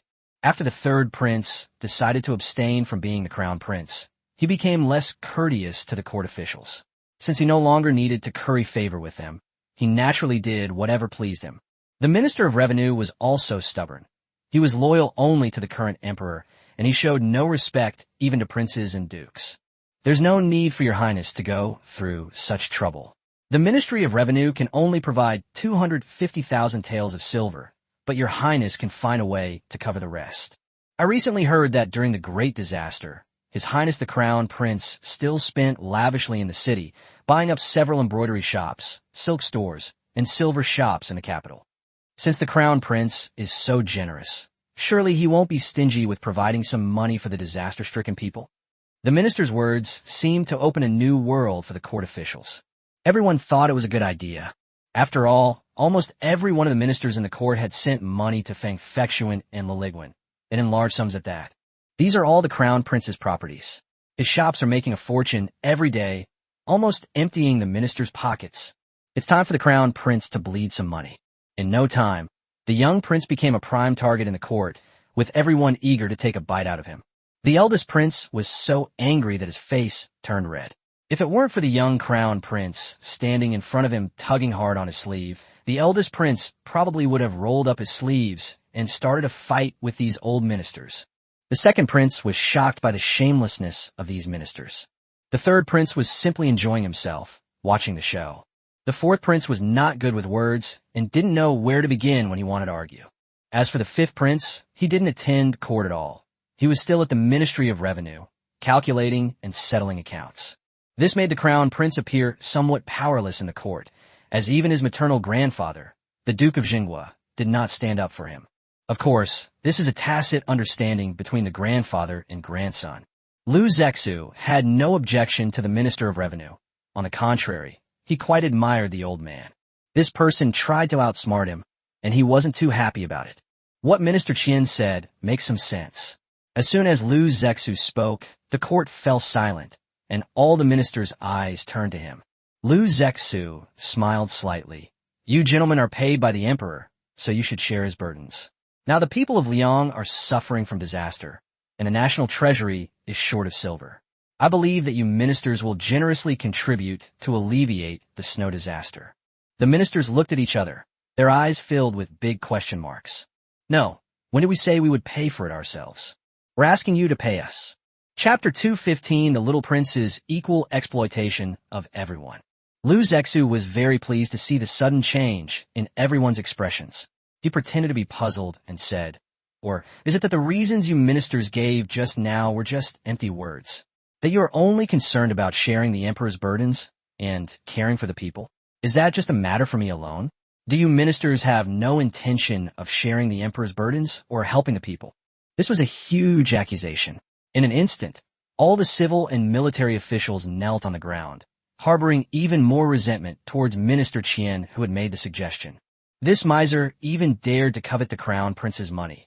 These people were just innocent bystanders caught in the crossfire. Minister Qian, who made the initial suggestion, naturally noticed his colleague's complaints. He immediately said, "Your Highness, it is not that this old minister is unconcerned about the people, nor that he does not wish to share the burdens of the emperor. It is simply that this old minister's family is poor and has no money." Upon hearing this, some ministers echoed, "My entire family depends on my salary for survival, and we have no money to offer." Lu Zexu said kindly, "It's all right. I'm a very considerate old minister." Just as the ministers were about to breathe a sigh of relief, Lu Zhe continued, "If you ministers have no silver in your homes, surely you have bolts of cloth? You surely have enough medicinal herbs, right? At the very least, surely the wives, mothers, and children of these ministers have jewelry. There must be writing brushes, ink, paper, and inkstones in the study, right? I'm not picky. Any of these items are fine. It's just a token of my appreciation, isn't it?" Lu Zexu smiled. The ministers. Is His Highness the Crown Prince really that ruthless? They could understand the need for medicinal herbs and cloth, but to even calculate the jewelry of the women and children in the household, as well as their writing brushes, ink, paper, and inkstones, who dares to say they didn't have that? However, there really are some. A straightforward military officer stepped forward and said, "Your Highness, I am not fond of literature and have no writing brushes, ink, paper, and inkstones at home. My parents are deceased and I have no brothers or sisters, and I am not yet married, so I naturally do not have any jewelry." Lu Zexu was very understanding. "It's all right. If all else fails, the tables and chairs from the general's house will do. It's the thought that counts." The general, who thought he had escaped this calamity, was speechless. The way he looked at the crown prince changed. Did the crown prince have to be so ruthless? Tables, chairs, and benches? Can he say no? His residence was bestowed by the emperor, and the furniture was naturally made by the fine craftsmanship of the imperial household department. That's right. Even if you try to sell it, this thing won't sell anytime soon. The entire court was astonished by Lu Zexu's move. Ruthless. That's really too cruel. After this, who would dare to covet His Highness the Crown Prince's money? This man is ruthless. He won't even spare the tables and chairs. Sitting on the dragon throne, Lu Qingtian was very satisfied with the young prince's actions. Those in positions of power should be able to manage these ministers rather than being led by the nose by them. This unlucky son is actually quite capable. However, his good mood did not last long when he heard Lu Zexu say, "Father, the civil and military officials are living in such hardship, yet they are all willing to contribute their hearts and strength to the disaster-stricken people. As the ruler of the world, shouldn't you also set an example?" Lu Qingtian. He could take back what he just said, but his unfortunate son couldn't. The young prince smiled, his main idea being the equal exploitation of everyone. Nobody can escape. Lu Qingtian thought of the 200,000 taels of silver he had been emptied because of the popularity of the small mirror, and now this unlucky son was trying to fleece him again. Lu Qingtian gritted his teeth, his hands itching again. "How dare you? You even dare to covet my private treasury," he roared angrily. "Your Majesty, please calm down." The ministers knelt down again in a flurry. Lu Zexu stood at an angle, looking unruly with a smile on his face, showing no fear whatsoever. "Is this considered bold? Father, isn't your definition of boldness a bit too narrow?" Lu Qingtian pursed his lips, his gaze intense as he stared at the fearless young prince. The pressure was overwhelming, and Lu Zexu was secretly alarmed, but he remained outwardly calm.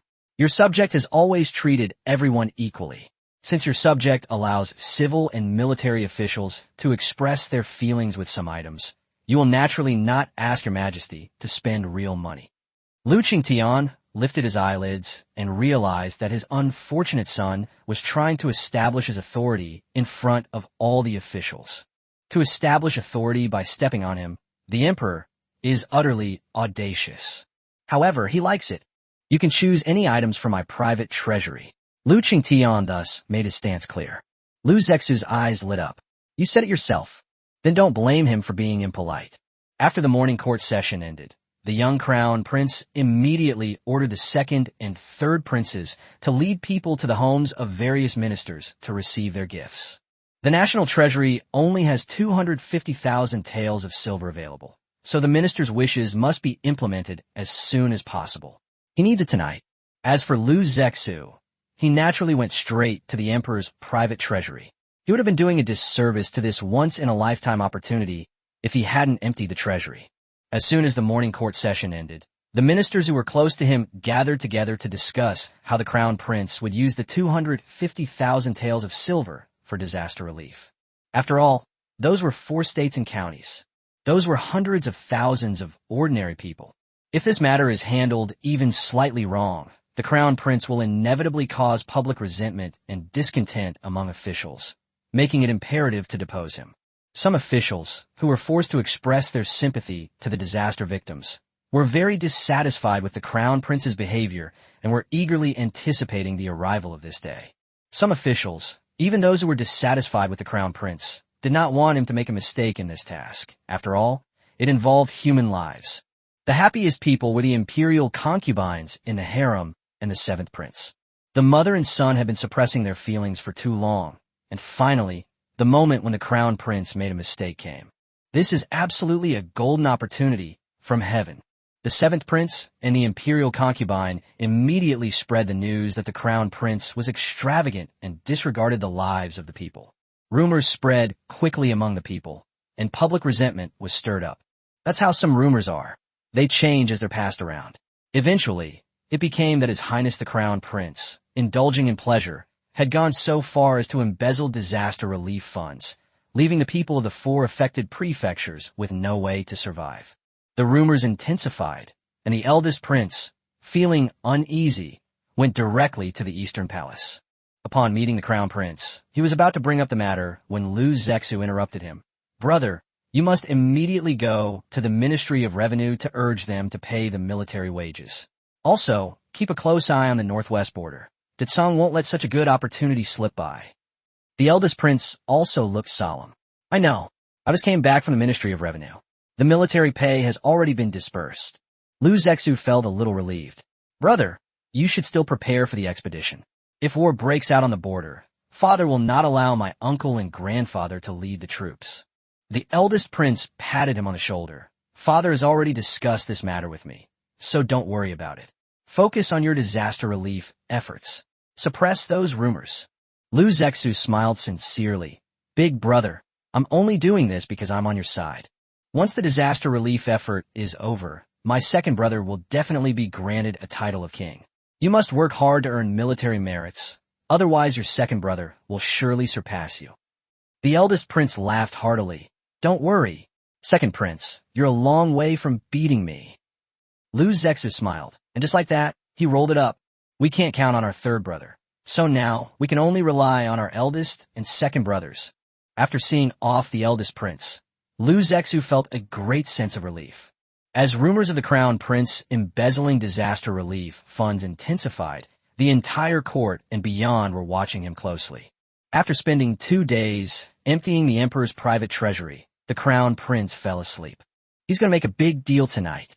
The disaster relief team will set off tomorrow. Chapter 216, The Time Has Come to Use You. Sang Ian has been in a good mood lately.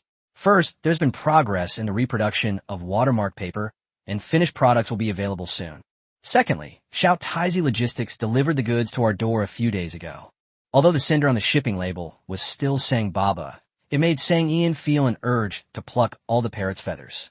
However, after Lao Men agreed to handle the financial affairs of the supermarket and the transactions in various dimensions, ensuring that no problems would be discovered by future finance personnel, Lao Min truly earned the domineering title of Sang Baba. This large-scale logistics transaction completely filled the 500-square-meter warehouse behind the small supermarket.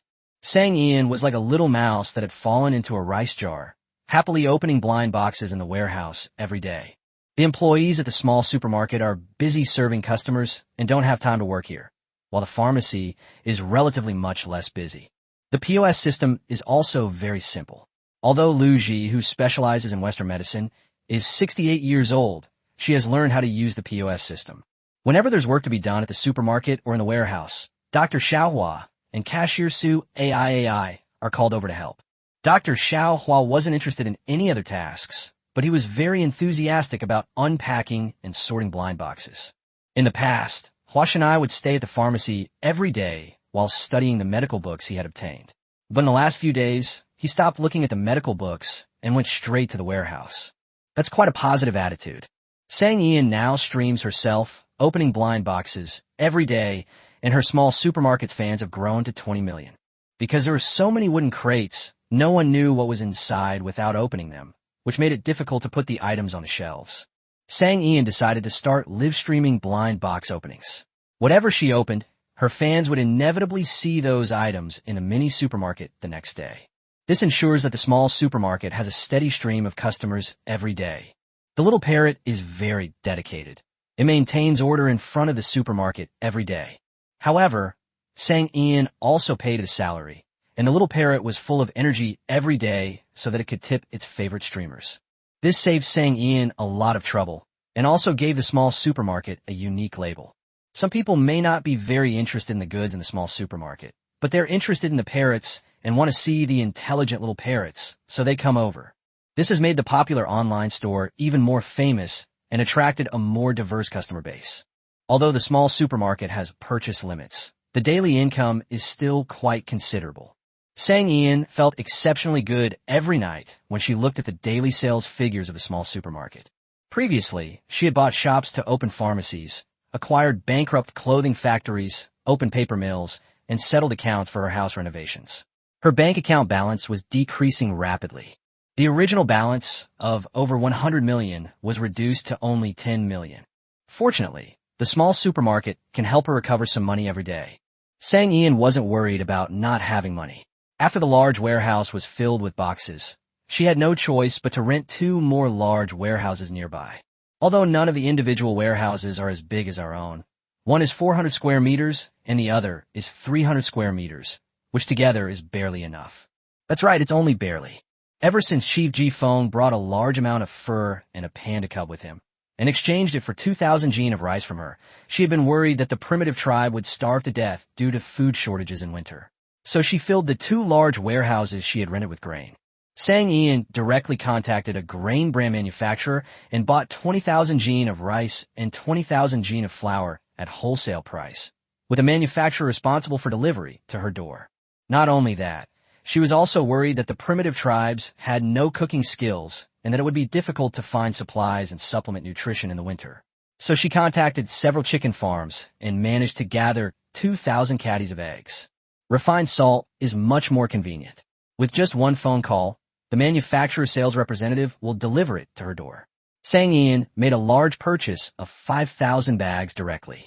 Even if the wholesale price is cheap, the total cost of rice, flour, eggs, and refined salt is less than 100,000 yuan. Only when both warehouses were full did Sang Ian feel a little safe. She didn't want anyone to starve to death because of her lack of preparation. For several days in a row, the little parrot did not open the door to give any warning, which allowed Sang Ian to sleep well for 4 or 5 days. Without staying up late, her complexion was different. That night, seeing that the little parrot still didn't move, Sang Ian went to sleep as usual. Little did they know, they would hear the young prince calling out in the middle of the night. Sister, sister, help, someone's going to die. Lu Zexu shouted at the top of his lungs when he couldn't see anyone in the small supermarket. With messy hair and flip-flops, Sang Ian jogged along, asking, "What's wrong? What's wrong? Who's dying?" Lu Zexu had been frantic, thinking Sang Ian wasn't home. Now that he saw her, he rushed over. "Sister, help. Daliang is facing a once-in-a-century snow disaster and urgently needs food and herbs." Sang Ian immediately became serious. Give me a number, and I'll make up the difference if it's not enough. Even in modern society, we rely on rescue efforts when natural disasters occur, let alone in ancient times when everything was underdeveloped. All 4 prefectures have been affected by the disaster, and at least 2,000 bushels of grain are needed. There are many kinds of medicinal herbs, and I have already written them down. As he spoke, the young prince took out the note he had written during the day and handed it over. Sang Ian read quickly, recognizing many commonly used Chinese medicines. However, she genuinely didn't know much about Chinese medicine. Looking at the quantities listed, several thousand kilograms, Sang Ian was a bit overwhelmed. What kinds of illnesses do you mainly encounter over there? The pharmacies can't get this many Chinese medicines right away, but I've stocked up on a lot of Western medicines. If necessary, we can use Western medicines instead. Lu Zexu was very familiar with the situation. Although he didn't contribute to disaster relief efforts in the capital and its surrounding areas, he was still very knowledgeable about the relevant circumstances. At most, it's just a cold, persistent high fever, incessant cough, frostbite, coma, and abdominal pain. Upon hearing this, Sang Ian immediately went out to the pharmacy and let the little prince have a meal at the supermarket first. Since the parrot hadn't given any advance notice, Sang Ian hadn't prepared any food beforehand. However, the restaurant did have self-heating hot pot, so she could have some eat first. Lu Ji always lived on the 2nd floor of the pharmacy. He is 68 years old and has long been retired. Rather than staying at home doing nothing, he prefers to keep himself busy. So, through Jiang Huijing's introduction, he started working at the pharmacy. He was provided with food and lodging and didn't have to worry about anything. The old man really liked this kind of job. However, all he did every day was sell medicine. He didn't even have to clean. Yet, he still earned 10,000 yuan a month, which made him feel very guilty. So when the boss came to his door in the middle of the night and woke Lu Ji up from his sleep, he had no objections at all. On the contrary, he felt somewhat relieved. He said it himself. How could someone be paid so much just for selling medicine? The boss must have some special needs. Looking at Sang Ian, who was disheveled and wearing flip-flops, Lu Ji knew that the time had come to need him. He lowered his voice and asked, "Boss Sang, who is injured and unable to go to the hospital, do they need me to treat them?" Chapter 217, Is it possible that you're overthinking things?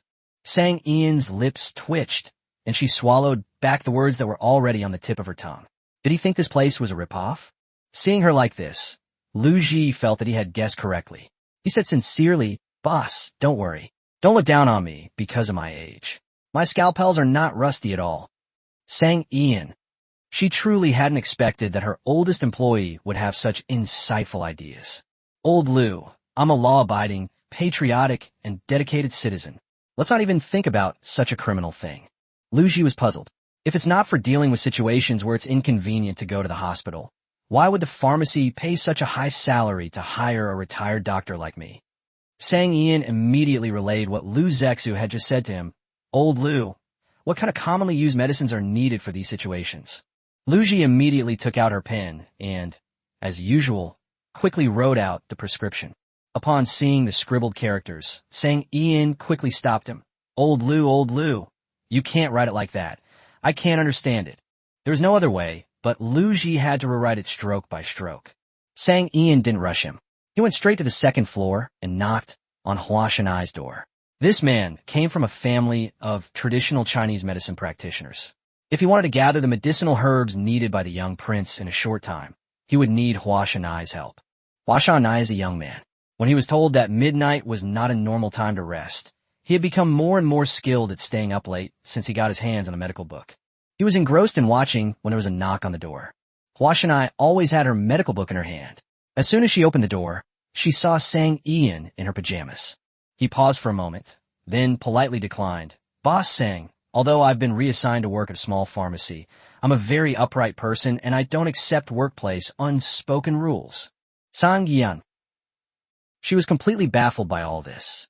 Realizing the urgency, Sang Ian immediately said, "None of that matters. I called you to ask. How can it not be important? This is extremely important." Hua Shanai immediately interrupted her, giving a serious and earnest refusal. "Boss Sang, you have a baby face and big eyes. You're quite a beauty. Finding a boyfriend shouldn't be difficult. Why are you so stubborn and insist on sexually harassing your employees? Hua Shanai was completely baffled. I just wanted to ask Sang Ian, who was in charge of purchasing the medicinal herbs. Her lips twitched, and her expression stiffened. Is it possible that it's not that I'm being irrational, but that I'm overthinking things? She took out the list of medicinal herbs that the young prince had written. Your Hua family has been practicing medicine for generations, and you even have a traditional Chinese medicine clinic. If I need these herbs before dawn, can you gather them all? Price is not an issue. Looking at the list of medicinal herbs written in black and white, Hua Shanai realized that she had misunderstood. Her face flushed red instantly. She was so embarrassed that she was extremely awkward. Seeing him standing there in a daze, Sang Ian quickly asked, "What are you standing there like an idiot for? Can you raise enough before dawn?" It's hard to say. I have to ask Grandpa. Using so many medicinal herbs requires Grandpa's approval. After Hua Shanai finished speaking, he immediately turned around and went inside to get his phone to contact his grandfather. He was now eager to avoid Sang Ian so as not to be so embarrassed. 5 minutes later, Sang Ian received a list of Western medicines from Lu Ji. There are plasters for colds, fever reducers, cough suppressants, anti-inflammatory drugs, stomach ailments, intestinal regulators, hemostatic agents, and bruises, as well as some special medicines like quick-acting heart-saving pills. These medicines should be able to largely solve the problems that have arisen after the snow disaster, Lu Ji said, based on her own experience. As they were talking, Sang Ian had already turned on the computer at the cashier and started checking the pharmacy's inventory. Seeing the ample stock of medicines, Sang Ian finally breathed a sigh of relief. Indeed, opening this pharmacy was the right decision. Old Lu, I'm sorry to bother you. It's getting late. You should get some rest. Lu Ji, still unwilling to give up, pressed on. Boss, is there really nothing else you want me to do? He then added, no matter what kind of external injury it is, it won't be a problem for me. Besides, I'm very tight-lipped. I guarantee to keep it secret, and there will be absolutely no leaks. Sang Ian. She rubbed her temples helplessly and advised him speechlessly. Old Lu, let's not watch those gangster movies anymore. They're too easy to get sidetracked. And you're prone to overthinking. Lu Ji was somewhat disappointed. It turned out that he had only come to ask him for advice on using medicine, not to ask him to save anyone. He assumed the situation was urgent, with both sides fighting and clashing, and that someone must have been injured, finally putting him to good use. Little did he know, he had underestimated the situation. Lu Ji sighed in disappointment. Hua Shanai acted quickly. Although the old master of the Hua family was still angry, upon hearing that the herb was for saving lives and that there was a time limit, he didn't hesitate and immediately agreed. Just agreeing isn't enough. Someone also needs to personally go and bring the medicinal herbs back. Since Sang Ian didn't have time, Dr. Xiao Hua had to handle this matter personally. Because of the big misunderstanding just now, Sang Ian will agree to whatever Hua Shanai asks him to do. After all, he felt guilty. Dr. Xiao Hua, you just need to drive the truck to the supermarket entrance and go back to sleep, Sang Ian said. It will be even more convenient to have the Parrot deliver the goods to my door. More than half an hour had passed in this round trip, and that was after Sang Ian sped up. However, the outcome was good. The medicinal herbs are all taken. For Sang Ian, getting the medicinal herbs sorted out meant that today's task was more than half completed. For Sang Ian, obtaining this crucial food supply was not difficult. Fortunately, she was always thinking about the villagers in the primitive tribe, so she bought rice, flour, and eggs in advance, just in case the people in those tribes starved to death. These large-scale purchases were originally winter supplies prepared by Sang Ian for Chief Ji-Phone. Unexpectedly, her little brother also suffered from the snow disaster, and he asked for 2,000 shur of grain. 1 shur of grain is roughly 100 jin, so 2,000 shur is 200,000 jin of rice and flour. Even if she had prepared in advance, she couldn't possibly have that much food. She still needed to think of a solution first. Sang Ian jogged back to the supermarket. As she pushed open the door, she suddenly felt something was amiss. Chapter 218, Who Can't Go on a Date? There's no room left in the small supermarket. The shelves next to the side door were piled high with all kinds of animal fur. Moreover, Ji-Phone was like a diligent porter carrying bags of sorted leather into the supermarket like an ant-carrying house. While helping him tidy up, the young prince remained vigilant. They were both guests, and he hadn't forgotten what Ji-Phone had taken away last time he came. This person doesn't look at anything else, but their eyes light up when they see grain. He's a big consumer of food, But now he's also facing a food shortage. Does your sister have enough food? That is certainly not enough. Not only is it not enough, it is extremely scarce. Sang Ian rushed back and saw so many animal hides, most of which were the highest quality, the kind of animals that would be imprisoned for life. She lost her footing and her legs went weak, and she almost knelt down. Looking at Ji Feng's simple and honest face, she wished she could just say, "Brave man, if you want to send me in, just say so." When she saw Ji Feng carrying in a fawn that was frozen stiff, Sang Ian truly felt utterly hopeless. She really couldn't take this shock. However, Ji Feng looked embarrassed and said, "Fairy, it's hard to find prey in winter. I only managed to hunt a fawn." Sang Ian's head throbbed even more. She could only be thankful that the supermarket was safe and no one was investigating. Otherwise, she might have really had to work on a sewing machine for the rest of her life. Fortunately, these hides are all of excellent quality, and when made into clothing, they are extremely windproof and warm, Ji Feng added. Sang Ian's eyes lit up immediately, and she looked sharply at the young prince on the other side, just in time to meet his surprised gaze. Before Sang Ian could speak, Lu Zexu excitedly said, "I can't have these."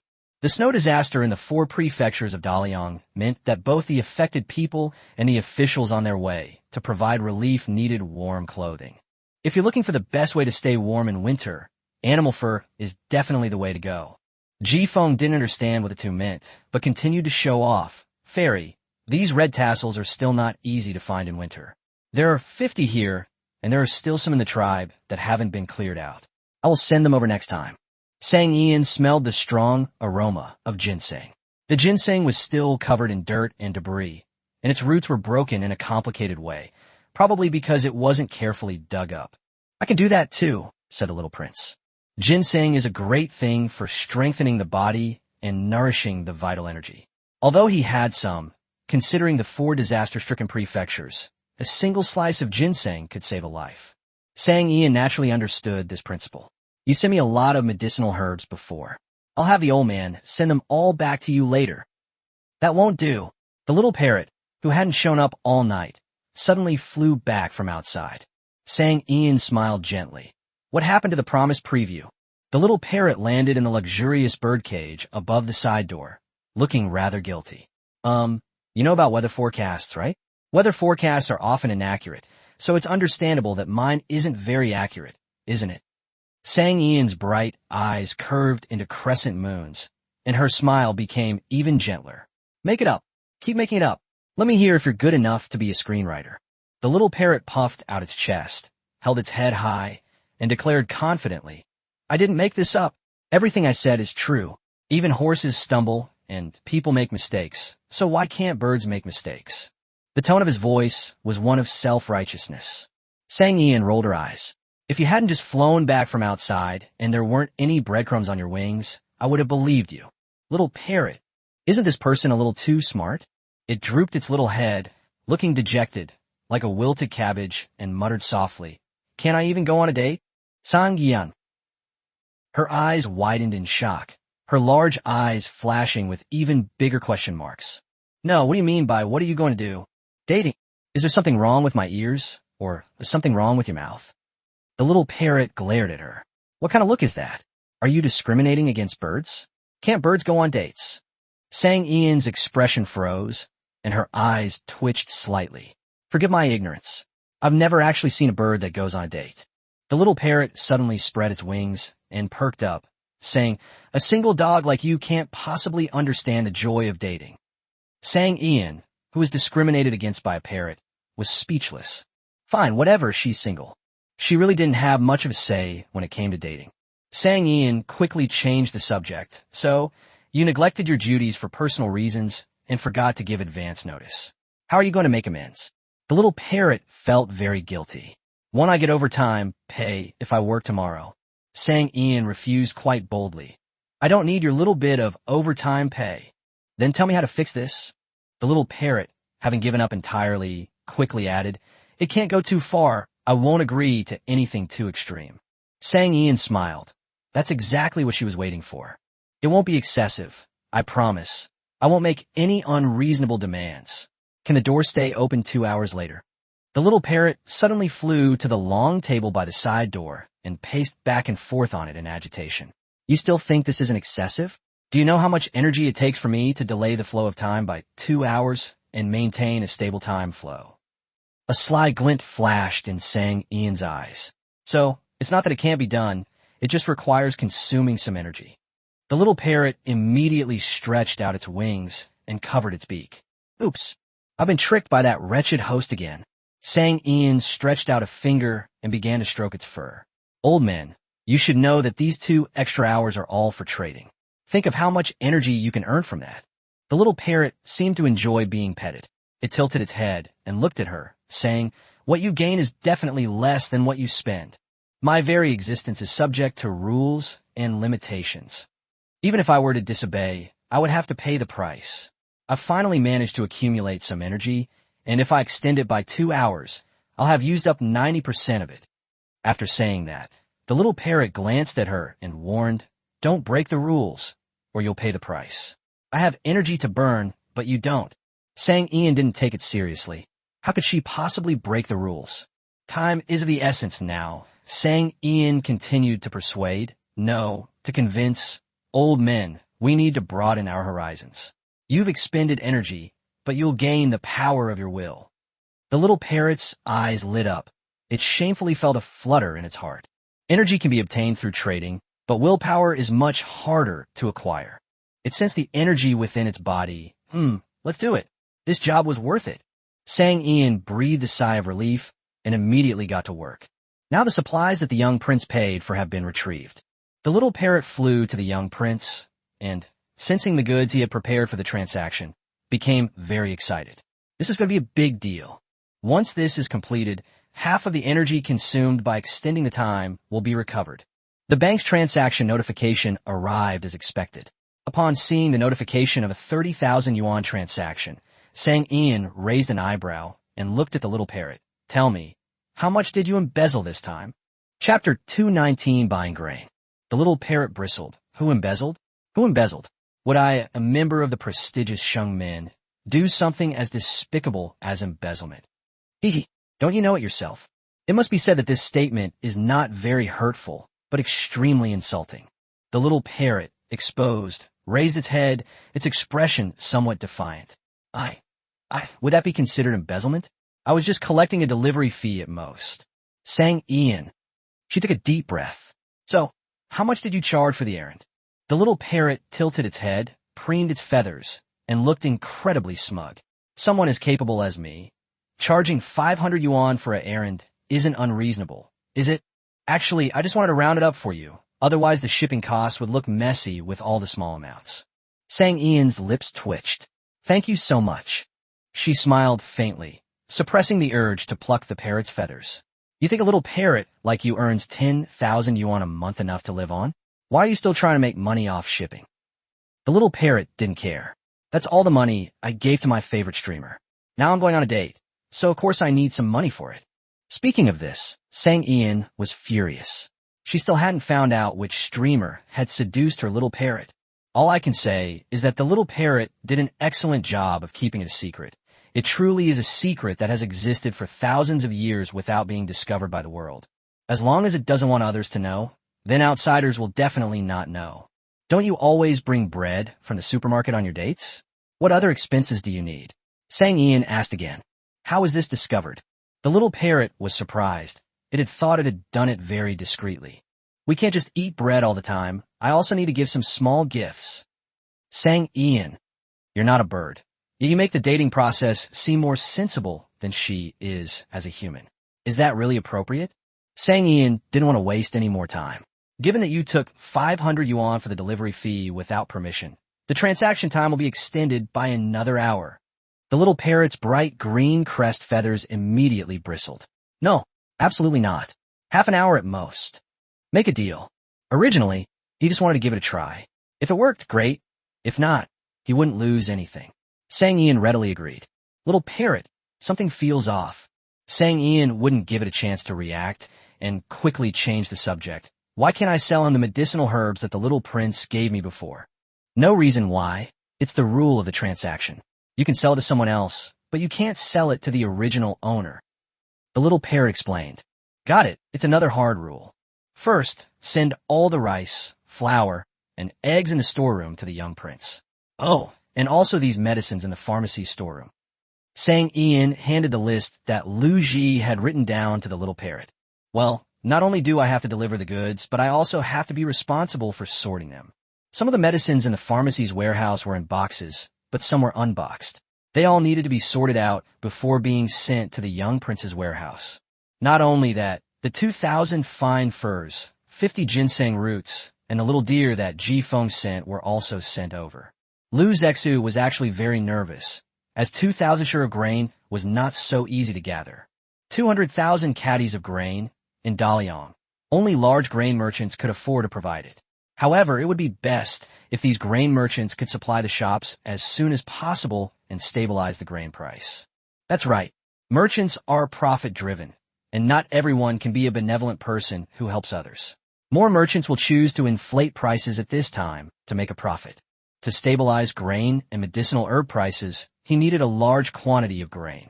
As long as there is a continuous supply of grain in the grain shops, people will not go to those grain shops with high prices to buy grain.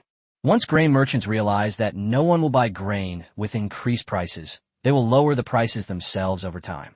After all, if the grain cannot be sold, people will have new grain after the snow disaster, when spring planting begins, and then in the autumn.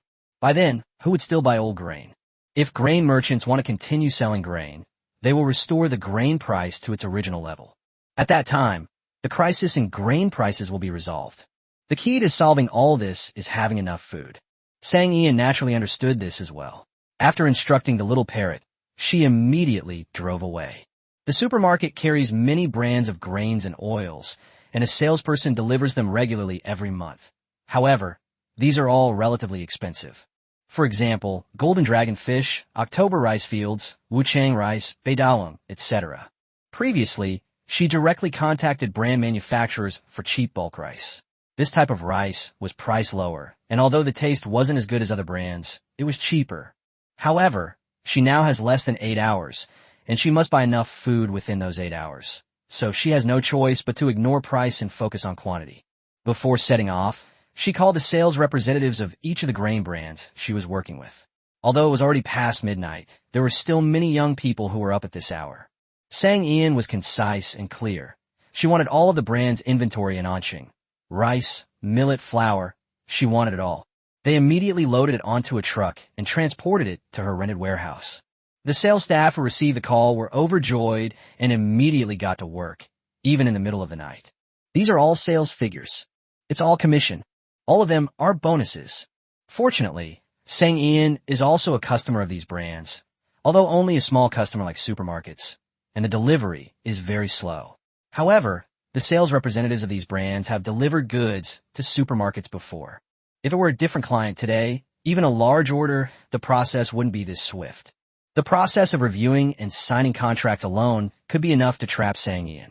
Even though Sang Ian relied on partnerships and visited all the grain brand offices in Anqing, only 5 brands accepted her urgent order. Rice, millet, and flour combined amount to no more than 100,000 jin. Let alone Ji Feng, it wouldn't even be enough for the young prince. Sang Ian parked her car on the side of the road and looked at the quiet, deserted street. She had to make a decision that requires utmost care. Chapter 2, 20 Having Trouble? Ask your senior brother. The streets were quiet at 2 in the morning, with swarms of flying insects and mosquitoes swarming under the dim streetlights. Occasionally, a taxi would drive by. Sang Ian rested his hands on the steering wheel, gazing into the distance. Finally, she took out her phone and dialed Jiang Huijing's number. The Jiang Group owns a large chain of supermarkets, so their inventory must be very plentiful. Fortunately, Jiang Huijing, this workaholic, doesn't have the habit of turning off his phone when he goes to sleep at night. Perhaps because he had woken up from a dream, his already gentle voice was a little hoarse, and through the phone, it had a captivating magnetism. Senior brother, I've run into some trouble. Could you please help me out?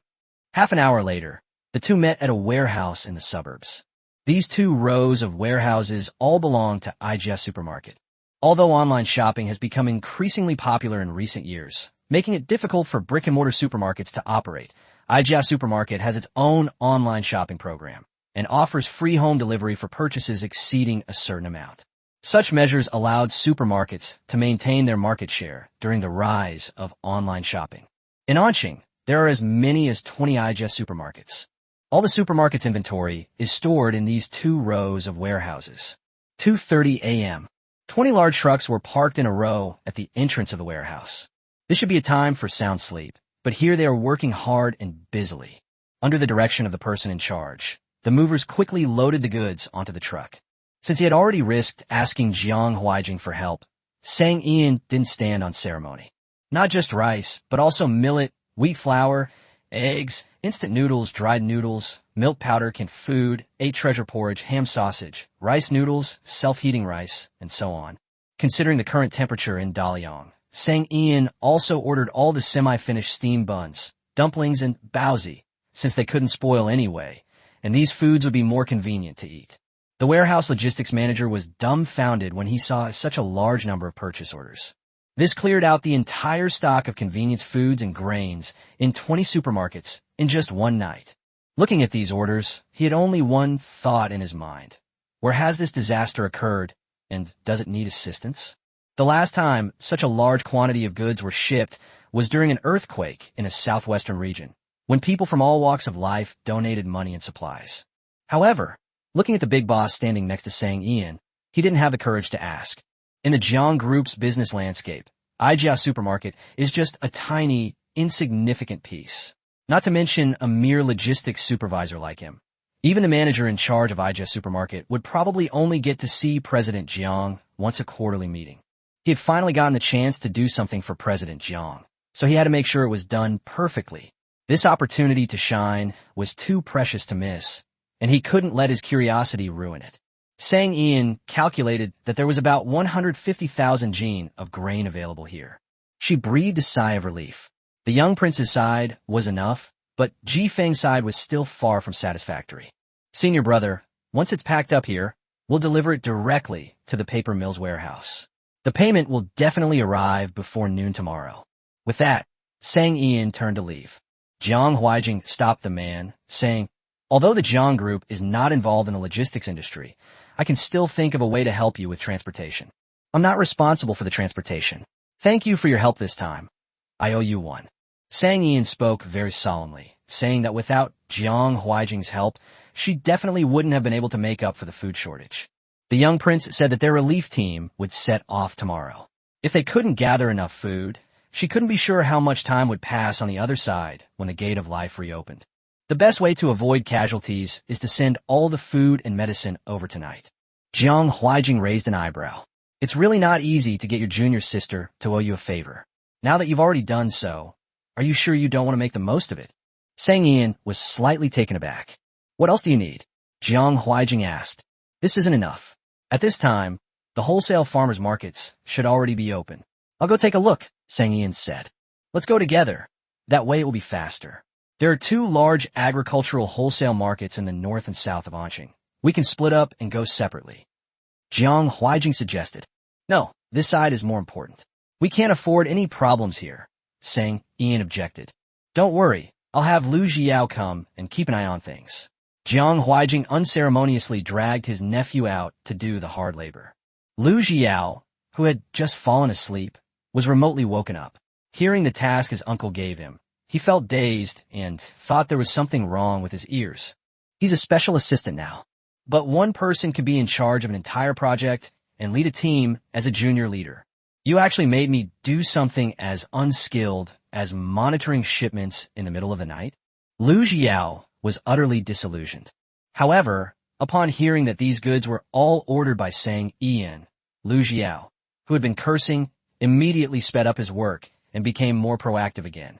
He's been watching the unboxing live streams of the small supermarket every day lately, and he's got his eye on quite a few things. If he could build up his goodwill with Sang Ian beforehand, it would probably be easier to get off the blacklist.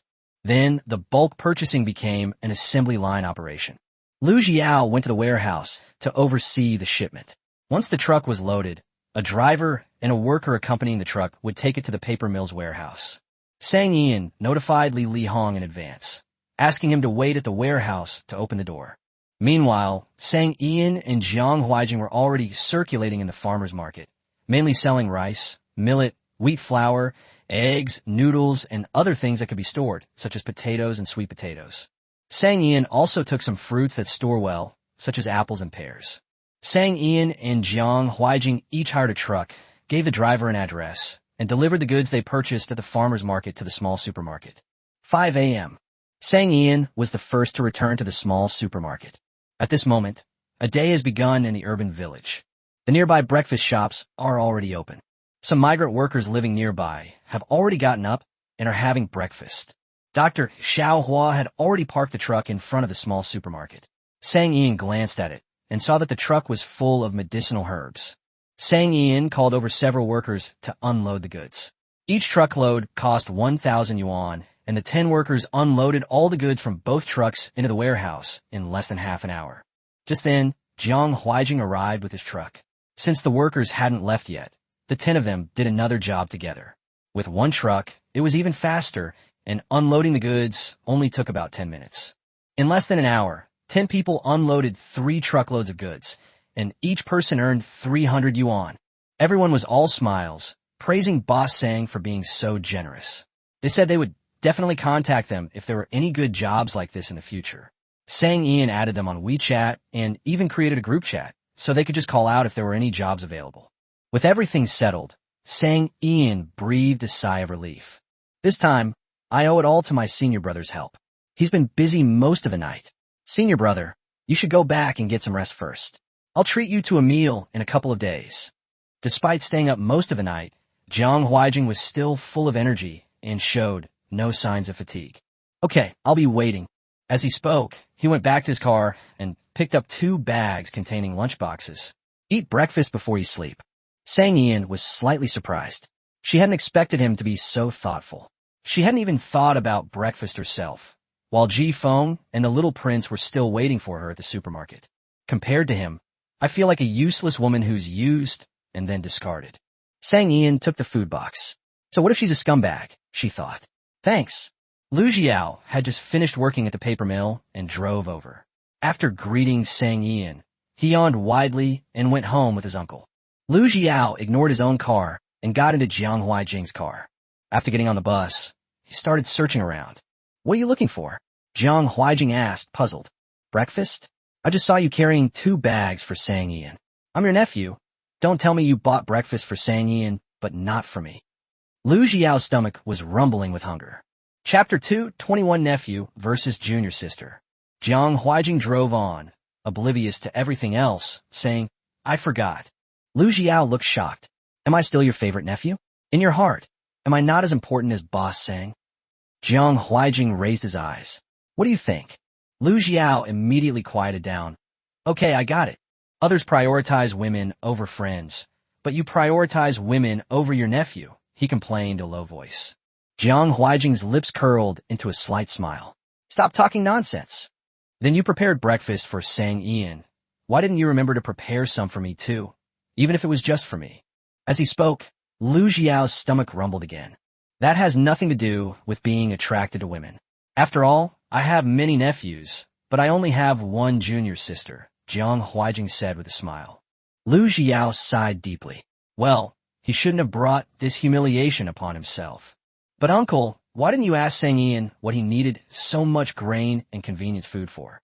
Her little supermarket doesn't mainly sell these kinds of things, does it? She emptied our supermarket's entire inventory this time, 150,000 jin, 75,000 kilograms. Luckily, her paper mill's warehouse is big enough, and we have enough workers. Otherwise, we simply wouldn't have been able to fit it all in. We wouldn't have been able to transport it all.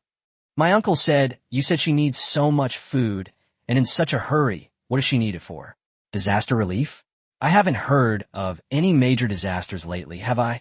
Lu Jiao kept asking questions, one after another. Jiang Huaijing's head was buzzing. Quiet. Lu Jiao. Then you'll have to answer me then. What does Sang Ian need so many goods for? I don't know. I didn't ask, Jiang Huaijing said. Huh? Lu Jiao asked, puzzled. Why didn't you ask? Aren't you curious? Jiang Huaijing looked at his silly nephew with some disdain. Think for yourself. Lu Jiao shut up. Asterisk. Sang Ian bought steamed buns, soy milk, fried dough sticks, tofu pudding, and wontons from a nearby breakfast shop and took them back to the supermarket. As the three sat at the table eating breakfast, the little parrot was diligently sorting the goods. It's more than willing to do this job.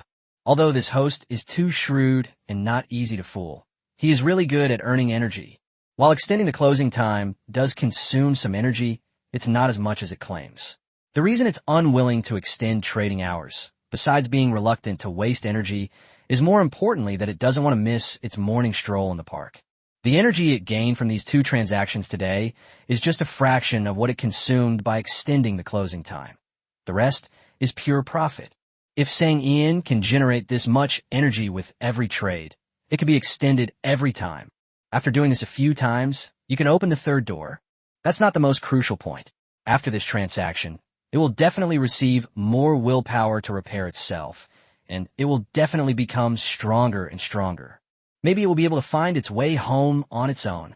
The little parrot has already begun to fantasize about the wonderful life that comes with a lot of wish power. Sang Ian was very puzzled. I especially bought you meat buns with green pepper and pork filling. They'll get cold and won't taste good if you don't eat them soon. The little parrot swooped down to the table, beaming. I'm full of energy now. So tell me, is there anything else you need me to do? Sang Ian yawned widely. You'll agree to anything? The little parrot nodded. Of course, a man's word is his bond. Sang Ian rested her chin on her hand and smiled. Then don't tip the streamer anymore. The little parrot stiffened. Actually, I'm just an ordinary little parrot, not a real man. It's normal for me to be fickle. Okay, so you still need a tip? Sang Ian sighed, his attempt to persuade her failing once again. 7 a.m. The small supermarket was mostly empty. The young prince bowed deeply and said, Sister, we are so grateful for your help this time. On behalf of the people of Daliang, I thank you very much. Sang Ian patted him on the shoulder. No need for thanks. It was a fair trade, and I also benefited from it. If you really want to thank someone, thank my family elder. The young prince looked at the little parrot that was devouring steamed buns and bowed very seriously, saying, Thank you. The little parrot immediately felt a warm current coursing through its body. This pure and intense power of will came from the little kid in front of it. It raised its head from the small bowl and stared at him. This is the life God has given you, and also the life God has given to your country and your people. 3 parts are determined by God, but the remaining 7 parts depend on yourself. The young prince bowed respectfully again, saying, I am deeply grateful for your teachings. The little parrot stretched out one wing, waved it casually, and then continued to show off its big steamed buns. Sure enough, the big steamed buns with green pepper and pork filling were the most delicious. I will continue to buy food and medicine during this time. If it is not enough, you can still buy food and medicine next time you come. You don't need to worry about these things.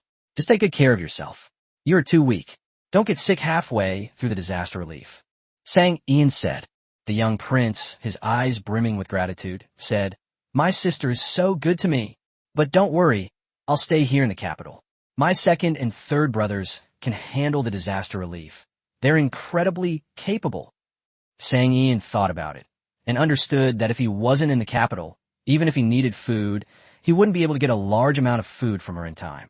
He would be more useful and save more time if he stayed in Beijing. Sister, do you have a way to get some armor? The kind that's impervious to swords and spears. I'm worried that war will break out on the border of Daliang. The young prince asked again. Bulletproof vests exist, but they're controlled items. Sang Ian had a headache. Chapter 222 on cooperation with nations. Sang Ian, I'll think of a way, but it might not work. The little prince smiled sweetly. It's okay, just give it a try. If it doesn't work out, don't force yourself, sister. I don't want you to get into trouble because of me. Sang Ian smiled and said, Don't worry about the little kid. Let's go. Lu Zexu left through the exit first. He was pressed for time, as they were to depart for disaster relief today. Then Sang Ian repeatedly emphasized to Ji Feng that they could eat the prey themselves, use the fur themselves, and next time they came, they should bring plants, fruits, etc. Ji Feng was very grateful. He followed the example of the young prince and also solemnly thanked the old gatekeeper before leaving. The little parrot was overjoyed to receive the pure and intense power of the will once again. Although this host is too shrewd, making it extremely difficult for it to fool her When it comes to earning energy and willpower, Sang Ian is definitely in the top 3 among all the previous hosts. Old Min was very satisfied. Sang Ian tidied up the table, but her mind was still on the bulletproof vest. Private purchases of this item are absolutely prohibited in China. Even abroad, private individuals can only purchase low-grade versions. On the battlefield, swords and spears have no eyes.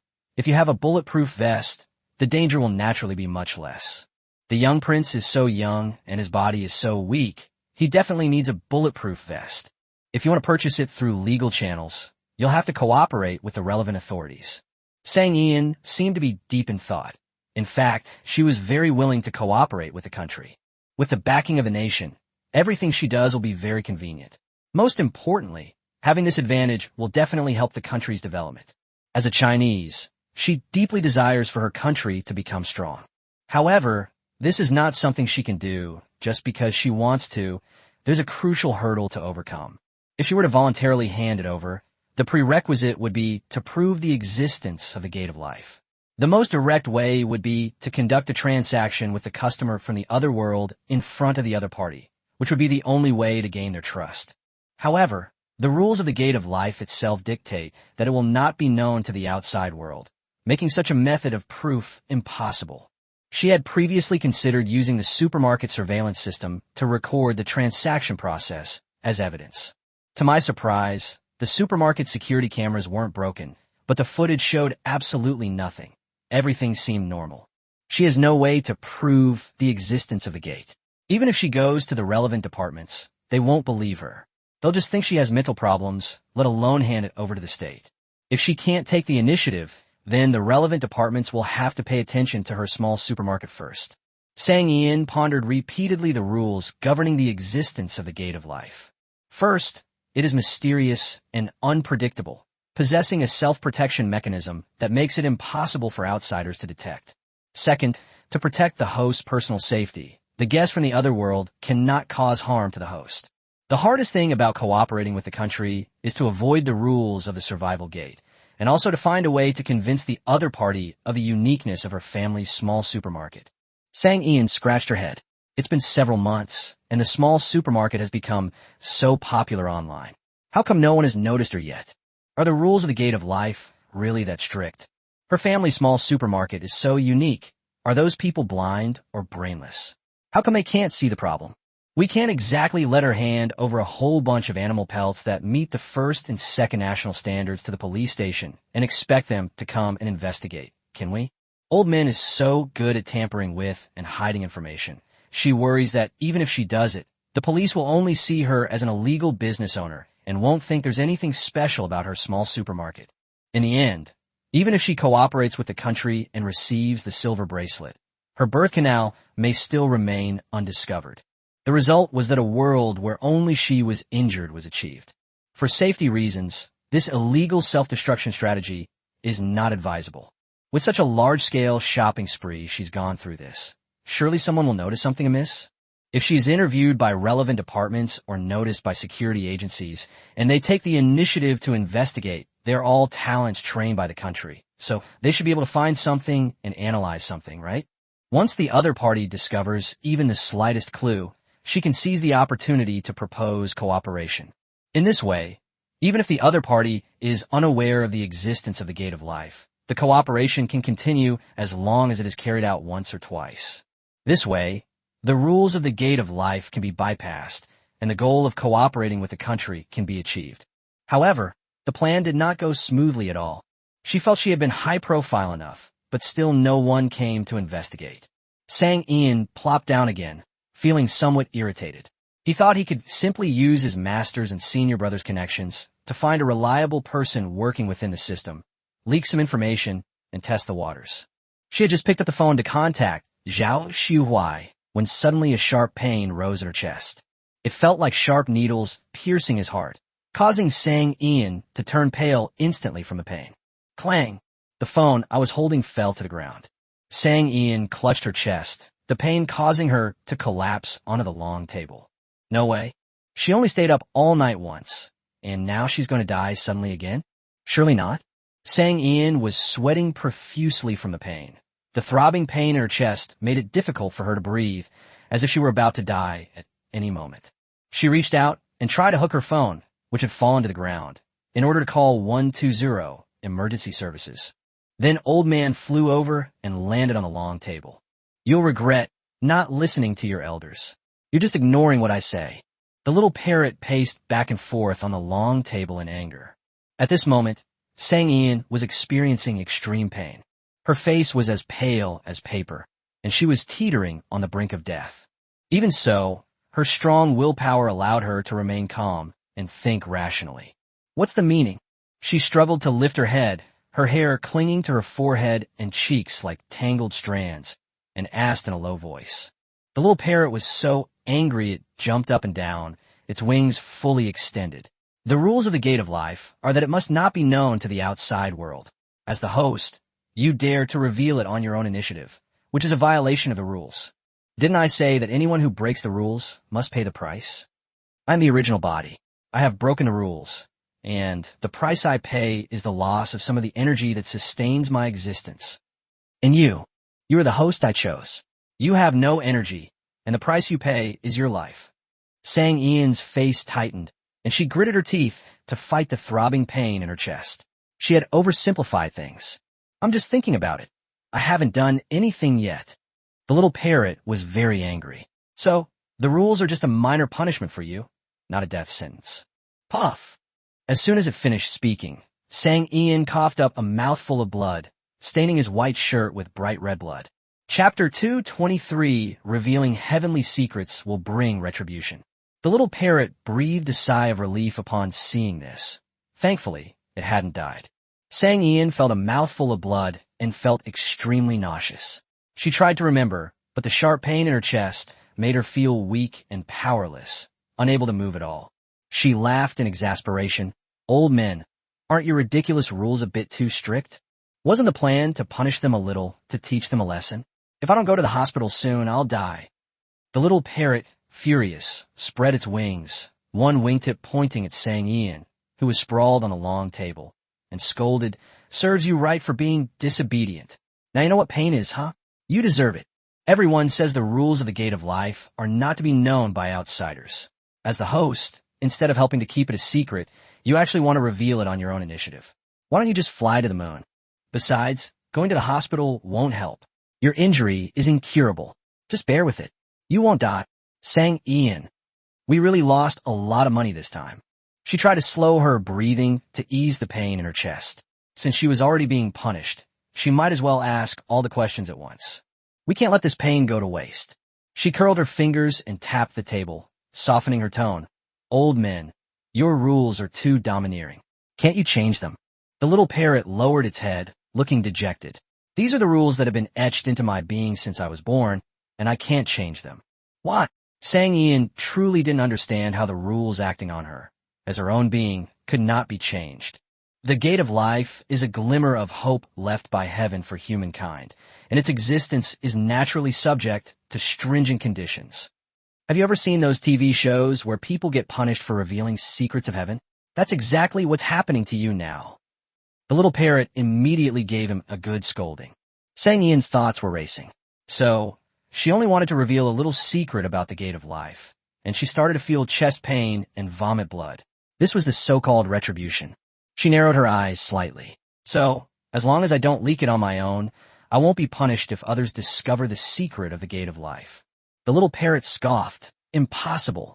No outsider could possibly discover the secret of the Life Gate. Even with your large-scale grain purchase tonight, no one will notice that the warehouse is now empty. Even if someone accidentally stumbles into the warehouse and finds it empty, thanks to the Life Gate, they will only assume that the grain has already been sold. They simply don't think about anything else. Your actions will be ignored by everyone. No one will notice what you did. Just like those 10 workers who were unloading the goods, they will only remember that they made money, but nothing more specific will appear in their memory. This is the power under the rules of the Gate of Life, so powerful that you can't even imagine it. Do you understand? The little parrot said this with a hint of pride. Sang Ian was indeed a bit shocked, but she wasn't so easily fooled. Although Anqing is a large city, I don't believe that the relevant departments won't discover that nearly 400,000 gene of grain disappeared overnight. You still don't understand. These 400,000 gene of grain didn't just disappear for nothing. You'll get corresponding supplies in return, won't you? It's an exchange of equal value. Although the outside world does not know this, the energy will be conserved under the power of the gate of life. With one outflow and one inflow, the world lost food but gained other things. So no matter what you do, energy is conserved. As long as the exit is there, no one will find it. Just give up. No wonder she struggled for half a year without anyone from the relevant departments coming to her door. Having grown accustomed to pain, Sang Ian curled her lips into a smile. So impressive. I'd really like to challenge someone to a duel. She coughed violently as soon as she finished speaking and then spat out another mouthful of blood. The little parrot suddenly stretched out a wing and covered its eyes. It doesn't even dare to look. Just imagine how painful it must be. Once the coughing stopped, the little parrot poked its head out from under its wing. Don't be so skeptical. The last host who didn't believe in superstitions was a high-ranking official. He wanted to use the gate of life to do something, and he even held a meeting about it. Then he suddenly died during the meeting. It caused me to go without energy for 1,000 years and almost led to my demise. The little parrot stared at her nervously. Don't mess around. Look how well your little supermarket is doing, isn't it? You have money and free time. Aren't you going back to your hometown to see your parents in a couple of days? You mustn't do anything rash and ruin yourself. Sang Ian didn't respond.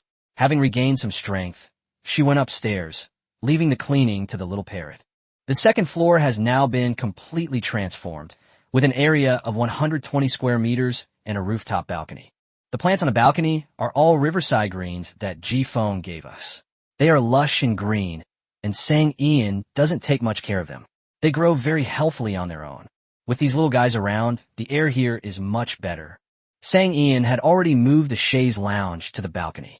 Too lazy to go back to her room, she lay down on the chaise lounge and pondered how to solve the problem. Actively expose yourself, and you're doomed. It is discovered passively, or it cannot be discovered at all. What other methods are there to achieve her goal? Sang Ian has a headache. She slept until the afternoon, during which time the little parrot flew up a few times to check if she had any other unexpected problems. Seeing that her breathing was steady and her face was pale, but there was nothing else wrong, the little parrot was relieved. After Sang Ian woke up, she realized that the pain in her chest had disappeared sometime during the night. She changed her clothes with great disdain, took a shower, and washed herself thoroughly before going downstairs. Today is the closing day. The new area is reserved for those who excel in calligraphy exhibitions so that we can take their photos. The supermarket shelves that were emptied last night have now been refilled. Bebe was on duty today. She was sitting at the cashier when she saw Sang Ian come over. She frowned slightly and said, "Boss, you don't look well. You need to rest more. You can't stay up late all the time. Staying up late is bad for your health." Sang Ian noticed her expression. "How did you know I stayed up all night?" Bebe replied with a matter-of-fact expression. "Then you must have stayed up all night. You've almost sold out all the stock in the store. What else could it be but staying up all night?" Sure enough, Lao Min was right. Even the store's employees, the people most familiar with the store, wouldn't notice such an unreasonable thing as the sale of goods. Sang Ian gave a few casual instructions and then went to the pharmacy. Lu Ji and Hua Shan Nai both saw her last night, and she didn't believe them or have any doubts at all. Who knew that as soon as she arrived at the pharmacy, before she could even ask around, Dr. Xiaohua pulled her aside and gave her a free pulse diagnosis. "Boss, what did you do last night? How come your blood and energy are so depleted?" Hua Shanai asked in confusion. Sang Ian seized the opportunity to probe. "What do you think I went to do?" Chapter 224 Win-Win. "It must be that staying up late causes old illness to relapse," Hua Shanai said. "I was up most of the night last night, let alone you. I heard you almost died from overwork a few months ago, but luckily you were rescued in time. Let me tell you, you have both qi and blood deficiency, which requires recuperation. You definitely haven't been recuperating and haven't been paying attention to rest. Now your body is giving you warning signs, isn't it?" After saying that, Hua Shanai quickly wrote down the prescription. "Take this medicine and take care of yourself. Boss, let me tell you, don't take your youth for granted and neglect your health. If you keep wasting your life like this, you'll die young." Sang Ian. "That's right, she almost died just now. However, Dr. Xiaohua's medical skills are really good. He knew her condition just by taking her pulse." As expected, Lao Min was right. Under the power of the rules of the Gate of Life, no one would discover any problems. Hua Shanai skillfully gathered the Chinese medicine, put it into a plastic bag, and tied a slipknot. Just as Sang Ian was about to take it, he stepped back and handed her a form. Payment. Sang Ian. Okay, the boss still needs to pay. After paying, Sang Ian was about to pick up the plastic bag containing the medicine when Hua Shanai said, Boss, you probably don't know how to decoct medicine, right? Our pharmacy has equipment for decocting medicine. I'll decoct it and bring it to you. Sang Ian felt relieved. After asking him about the price of the truckload of Chinese medicine from yesterday and the bank account for receiving the payment, she went directly to the bank. The total amount of money for Chinese medicine, various foods, and other goods is 3.2 million yuan, in addition to the goods from Ijia Supermarket and the 5 grain brands we cooperate with. That truckload of goods contained half of the traditional Chinese medicine. Originally, Sang Ian only had 10 million left in her account, but now a third of it has been gone. With the remaining money, she needed to continue buying grain and eggs. A sense of urgency washed over her. It seemed she needed to find a way to generate more working capital. Of course, she still has one last test. If even capitalists, whose minds are as numerous as a honeycomb, have no doubts about what happened last night, then she completely believes in the rules of survival. That evening, Sang Ian ordered the most popular private restaurant in Anqing. When inviting someone to dinner, sincerity is of course essential. To this end, Sang Ian secretly inquired about Jiang Huijing's preferences from Lu Jiao and ordered all of his favorite dishes. It's rare to see Junior's sister so dedicated, Jiang Huijing said jokingly. Sang Ian, however, was very serious. He took out a beige gift box with a plum blossom pattern and said, Thank you for your help last night, senior brother. Otherwise, I really wouldn't have been able to gather so much food and supplies in such a short time. Seeing her so serious, Jiang Huijing also became serious. You and I are from the same sect. As long as we are in ancient times, fellow disciples are family. If you encounter difficulties, it is only right for me, as your senior brother, to lend a helping hand. There is no need for you to express your gratitude so formally and prepare a gift. Sang Ian smiled. This is Longjing tea that I carefully selected. Jiang Huijing immediately put the gift box away. Then I won't be polite. Joke. He usually can't buy it, even if he wants to. So how can he let this opportunity, which is delivered right to his doorstep, pass him by?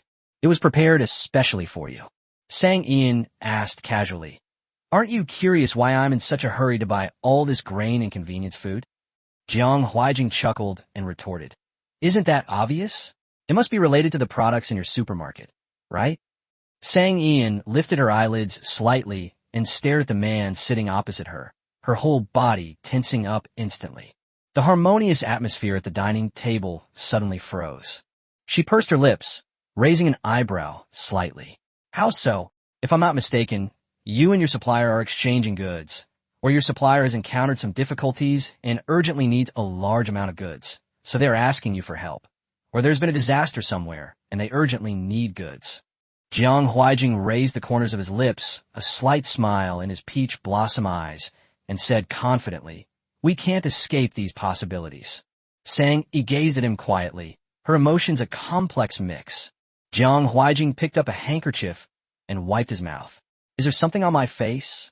Sang Ian shook his head and sighed deeply. Senior brother is indeed clever. He guessed correctly, but he overlooked the most important part. It seems that the rules of the Gate of Life are indeed incredibly powerful. Even Jiang Huijing did not have any doubts. Sang Yan simidit. Then she was relieved. Senior brother, we can actually cooperate. Sang Ian was attracted by Ijia Supermarket's warehousing capacity and abundant goods.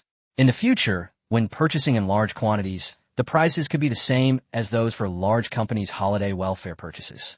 This means that Ijia Supermarket has gained a major customer, and Sang Ian has gained a stable source of goods. Next time she encounters an urgent need like the young prince in Jifeng, she won't be flustered anymore. Jiang Huijing had no reason to disagree with such a win-win cooperation. They only needed to contribute a portion of their inventory without any loss, making it a surefire deal. The two hit it off immediately. Sang Ian gained a lot from this meal. This confirmed the power of the life gate, rule, and secured a stable supply of goods. On the way back, Sang Ian specially packed a serving of 4 happiness meatballs and braised pork ribs to make a late-night snack for Lao Min. The streets in the urban village are sparsely lit, and the residents here go to bed early, making the surroundings relatively quiet. As soon as Sang Ian entered the room, the lights suddenly came on. A little parrot appeared right in front of me.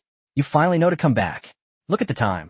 This tone sounds just like an old father scolding a naughty child who comes home late.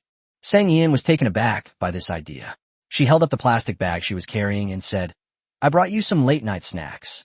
The little parrot turned its head away, displaying great backbone, and declared, "Don't think you can appease me with a midnight snack. I'm very difficult to coax." The little parrot excitedly stretched out its left wing and pointed at Sang Ian. "Do you know that I didn't go on any dates while waiting for you to come back? I was afraid you'd have a brain fart and kill yourself. Sang Ian simidit. Do you think I'm that stupid?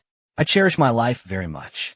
The little parrot was delighted and excitedly asked, "So you've given up on the idea of revealing the existence of the gate of life?" Sang Ian smiled and nodded, "Yes." The little parrot was very happy. Then Sang Ian continued, "This rule is so powerful. How can I not take advantage of it after all the injuries I suffered?" The little parrot quietly took 2 steps back, looking at her warily. "Why do I have a bad feeling?" Sang Ian reached out and picked up the little parrot, saying in a serious tone, "Then your premonition must be wrong. A huge wave of energy is waiting for you ahead." The little parrot tilted its head, its eyes full of doubt. "Really?" Sang Ian nodded seriously. "Of course it's true. Well, have I ever lied to you?" The little parrot looked complicated. "Yes, it has never lied to me. It just often tries to fool me." Sang Ian, "How about we have a late-night snack? 4 happiness meatballs and braised pork ribs are your favorites." The little parrot stared intently at the lunchbox. "Okay." Sang Ian breathed a sigh of relief. While was busy eating, she tiptoed upstairs. She needed to make a good plan.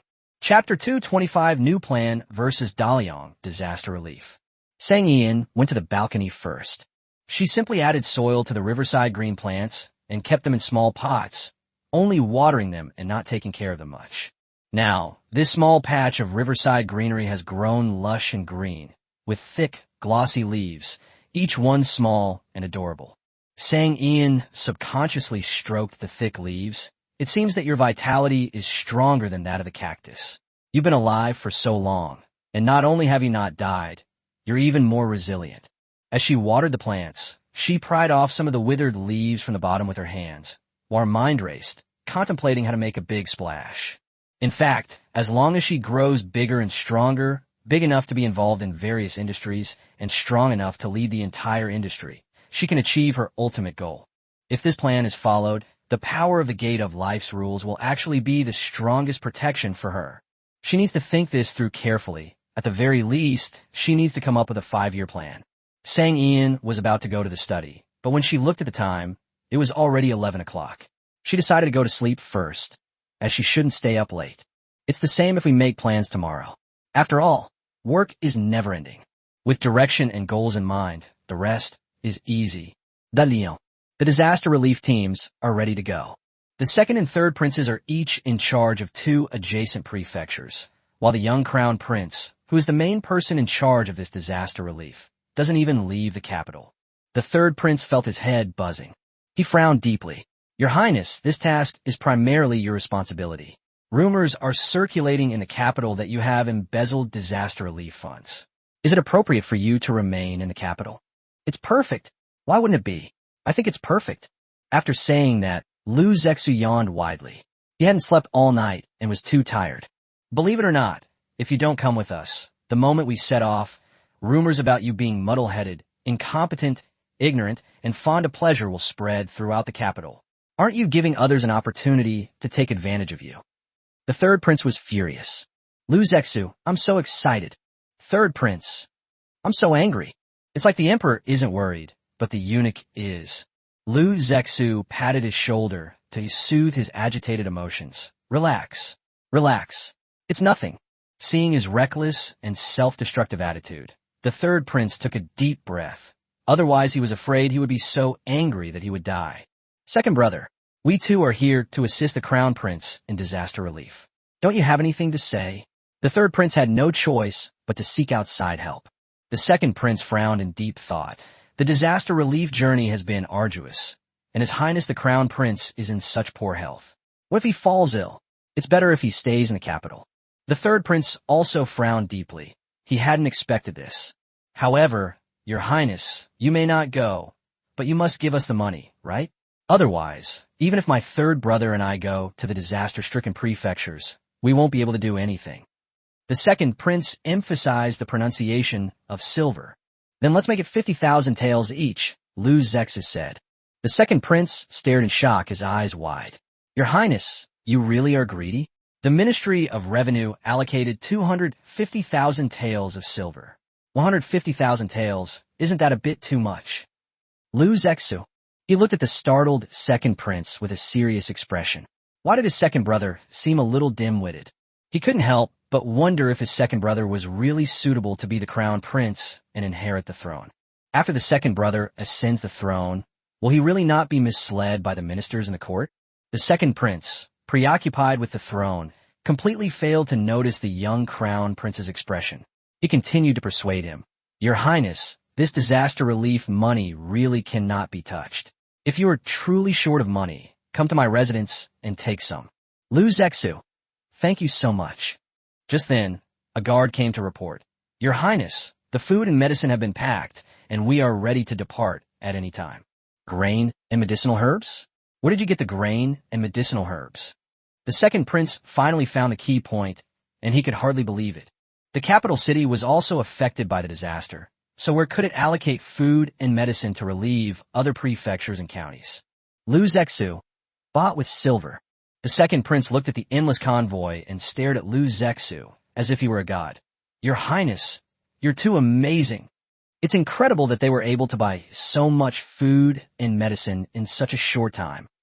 That way I won't have to worry about the price of food and medicine rising in the disaster-stricken states and counties. The third prince was just as shocked as the second prince. With food and medicine, the difficulty of disaster relief was reduced by more than half, and all that was left was to endure hardship. As expected, the crown prince was indeed a man of few words. Under such difficult circumstances, it is remarkable that they were able to gather so much food and medicine. This is something not everyone can do. The disaster relief team left the capital in a grand procession. The young prince was fast asleep in the Eastern Palace. In the imperial court, the crown prince's actions had caused an uproar among the officials. Your Majesty, His Highness the Crown Prince's actions are truly unprecedented and unheard of. We beg Your Majesty to punish him severely. Your Majesty, His Highness the Crown Prince is treating the lives of hundreds of thousands of people in 4 disaster-stricken prefectures as a joke. This is the first time I've ever heard of disaster relief officials not even leaving their residences.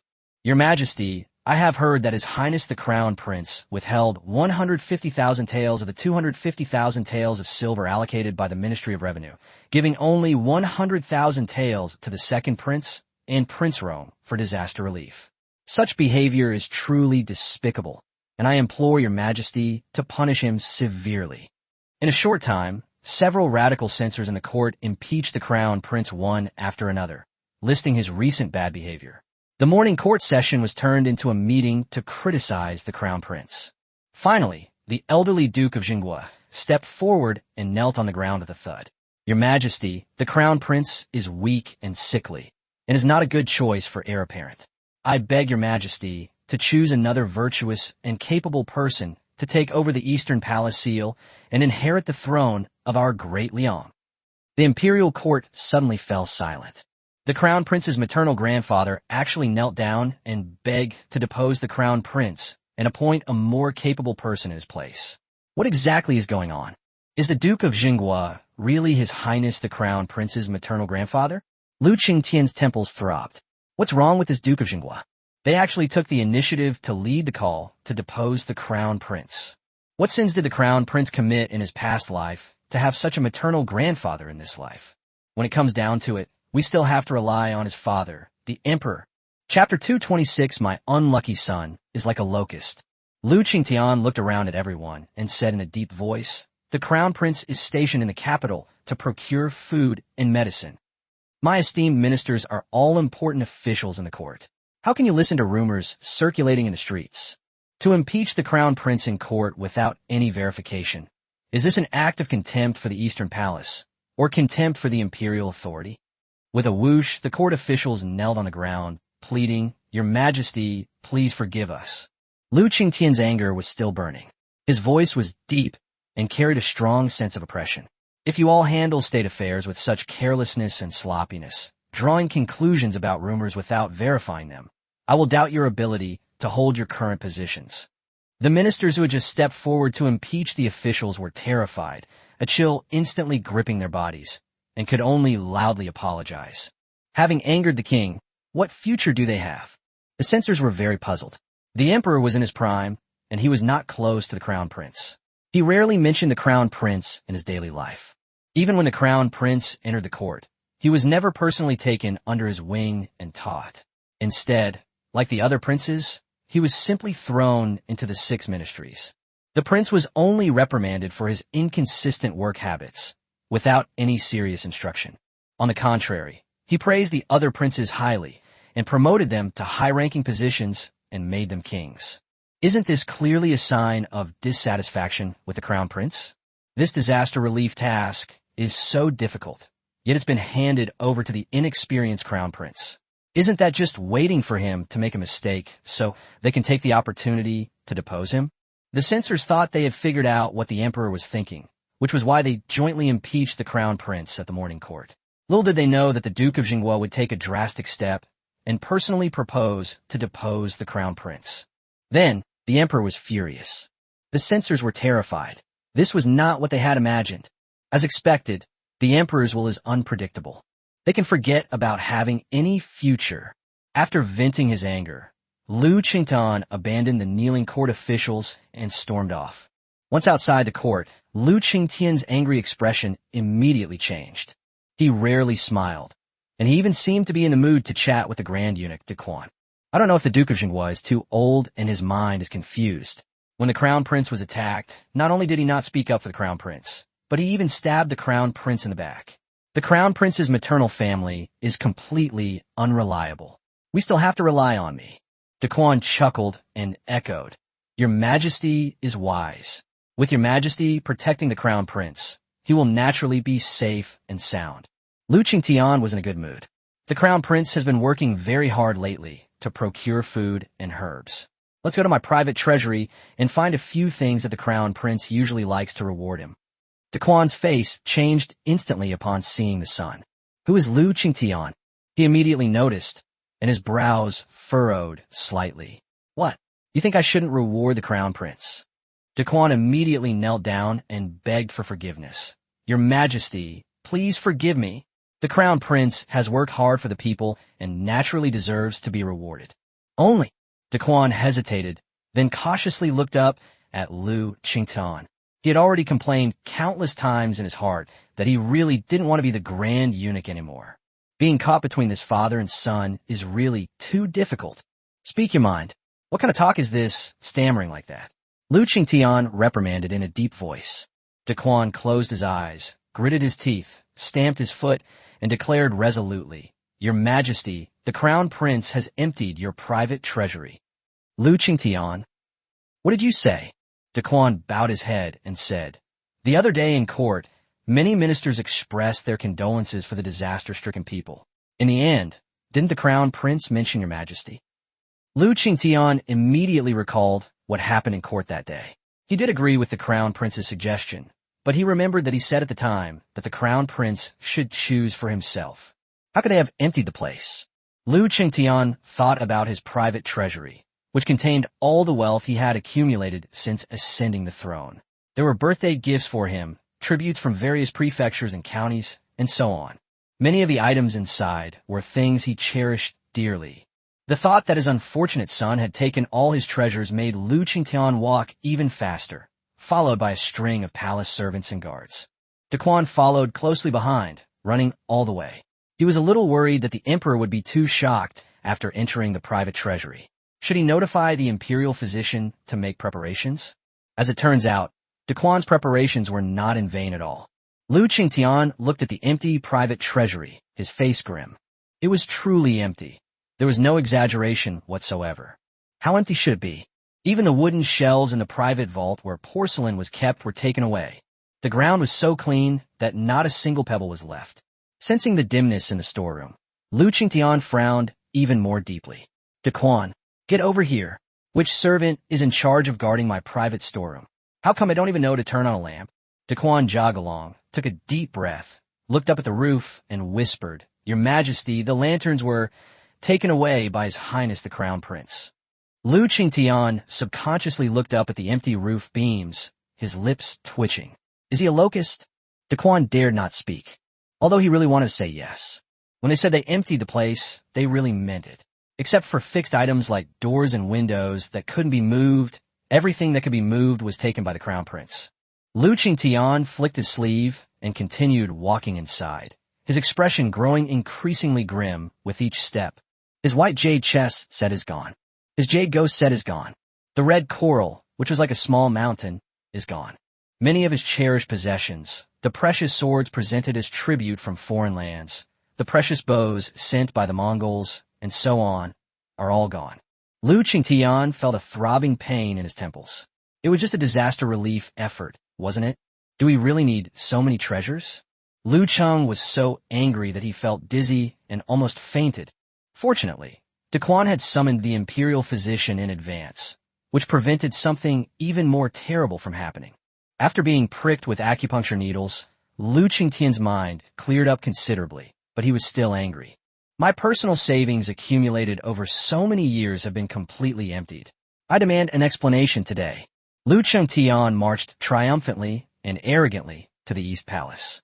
He thought that the Crown Prince must be racking his brains for a way to provide disaster relief at this time, and that as long as the Crown Prince returned his beloved treasures to him, then the matter would be over.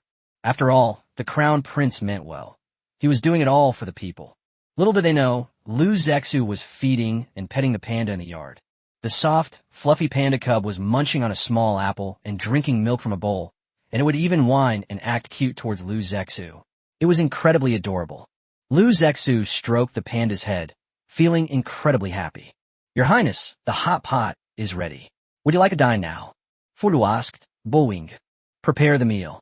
Lu Zexu was truly hungry. In winter, his favorite food is still hot pot. The rich hot pot broth simmered in the copper pot, releasing an irresistible aroma.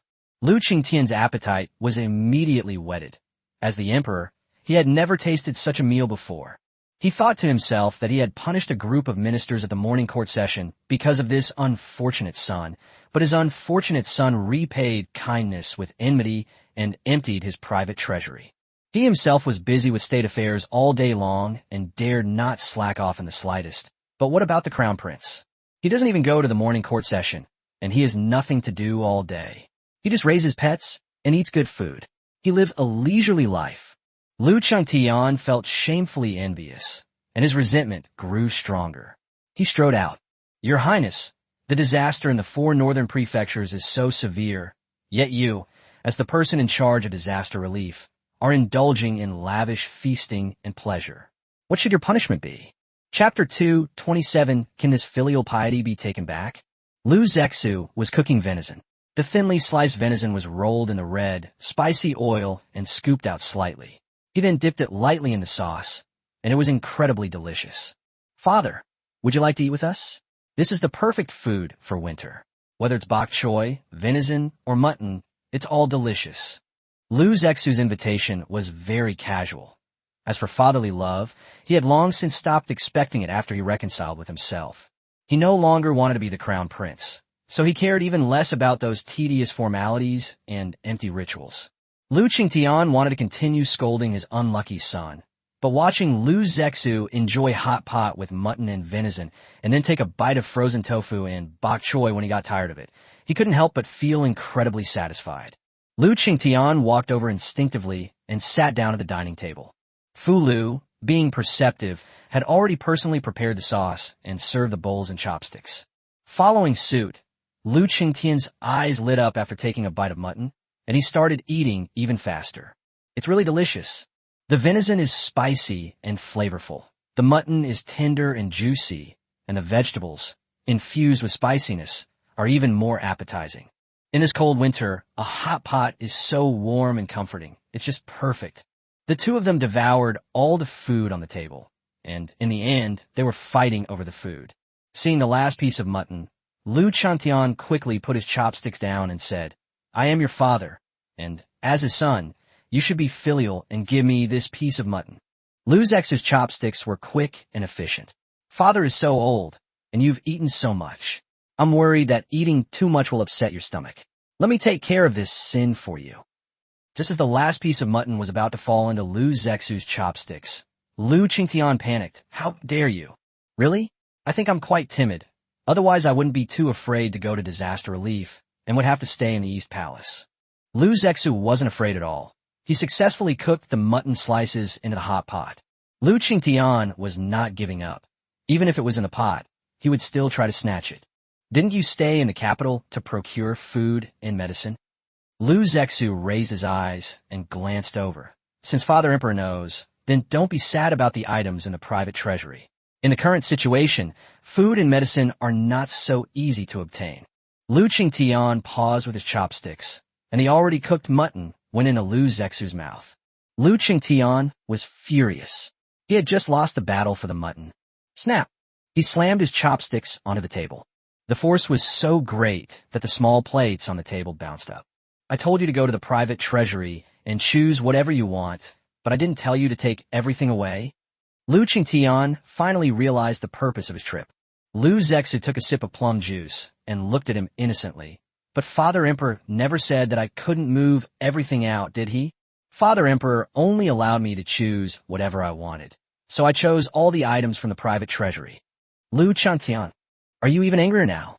He took a deep breath.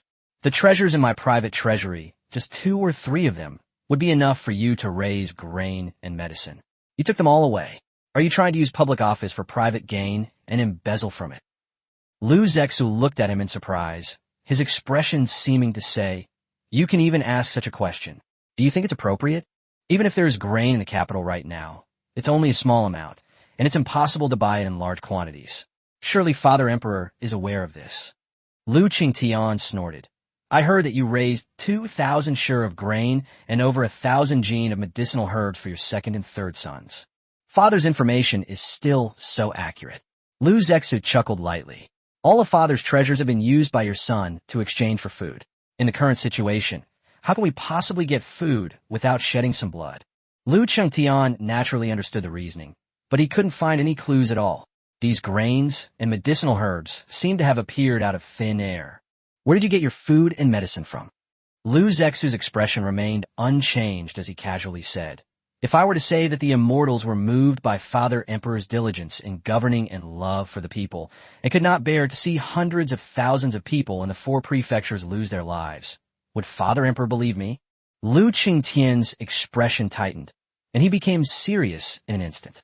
The royal secrets had also recorded the legend of by Zhe Huishur.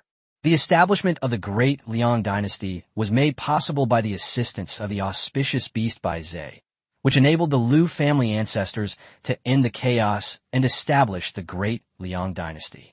This is something that all the emperors knew, but not everyone believed it. Lu Qingtian didn't believe it before, but now he has no choice but to believe it. Is it truly a gift from the immortals? His voice trembled, filled with nervousness. "Oh, actually it wasn't exactly a gift, but rather a barter. The immortal gave us food and medicine, and I gave them to Father Emperor's private treasury." Lu Zexu said casually, not taking it seriously.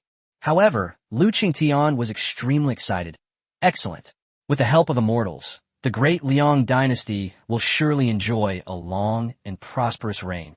Lu Zexu glanced at him and said slowly, "That's not necessarily true.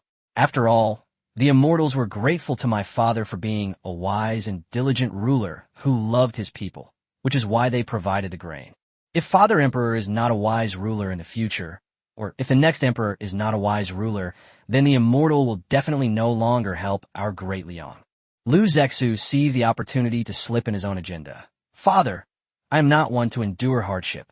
Moreover, I am frail and sickly, and I cannot bear the hardship of attending court every morning, let alone reviewing memorials and handling government affairs every day. Therefore, for the sake of the longevity of the great Liang dynasty, Father Emperor must be cautious about the position of Crown Prince. Lu Qingtian's expression was solemn. We should indeed be cautious. Lu Zexu was overjoyed. Was his dream finally about to come true? Can he really roam the world with his sword? Overjoyed, Lu Zexu immediately pulled out 2 bags of hot pot base. Father, eating hot pot in winter does indeed improve your appetite. Here is the base. You can give it to the imperial kitchen. 1 bag at a time, enough for 2 meals. Lu Qingtian immediately burst into laughter. Don't worry, I have no intention of changing the crown prince. There's no need to be so apprehensive and eager to be filial to me. Lu Zexu's expression froze, and he immediately withdrew his hand from the hot pot base. Chapter 228, Father Rolls Up. Lu Qingtian reacted quickly, snatching the 2 bags of hot pot base in one swift motion. Your Highness, I have to say something to you. These things have already been given away. How can you take them back? It's so undignified. Lu Zexu was furious. His father was indeed a cunning old fox. Sure enough, he shouldn't be too happy too soon. But Lu Qingtian, having already gotten the 2 packets of hot pot base, wasn't satisfied. He craned his neck to look at the small box next to Lu Zexu's hand. The 2 packets of hot pot base had come from there. Such a big wooden box, there must be many packets inside, right? As if sensing danger, Lu Zexu's foodie sense of crisis erupted at that moment, and he immediately hugged the wooden box.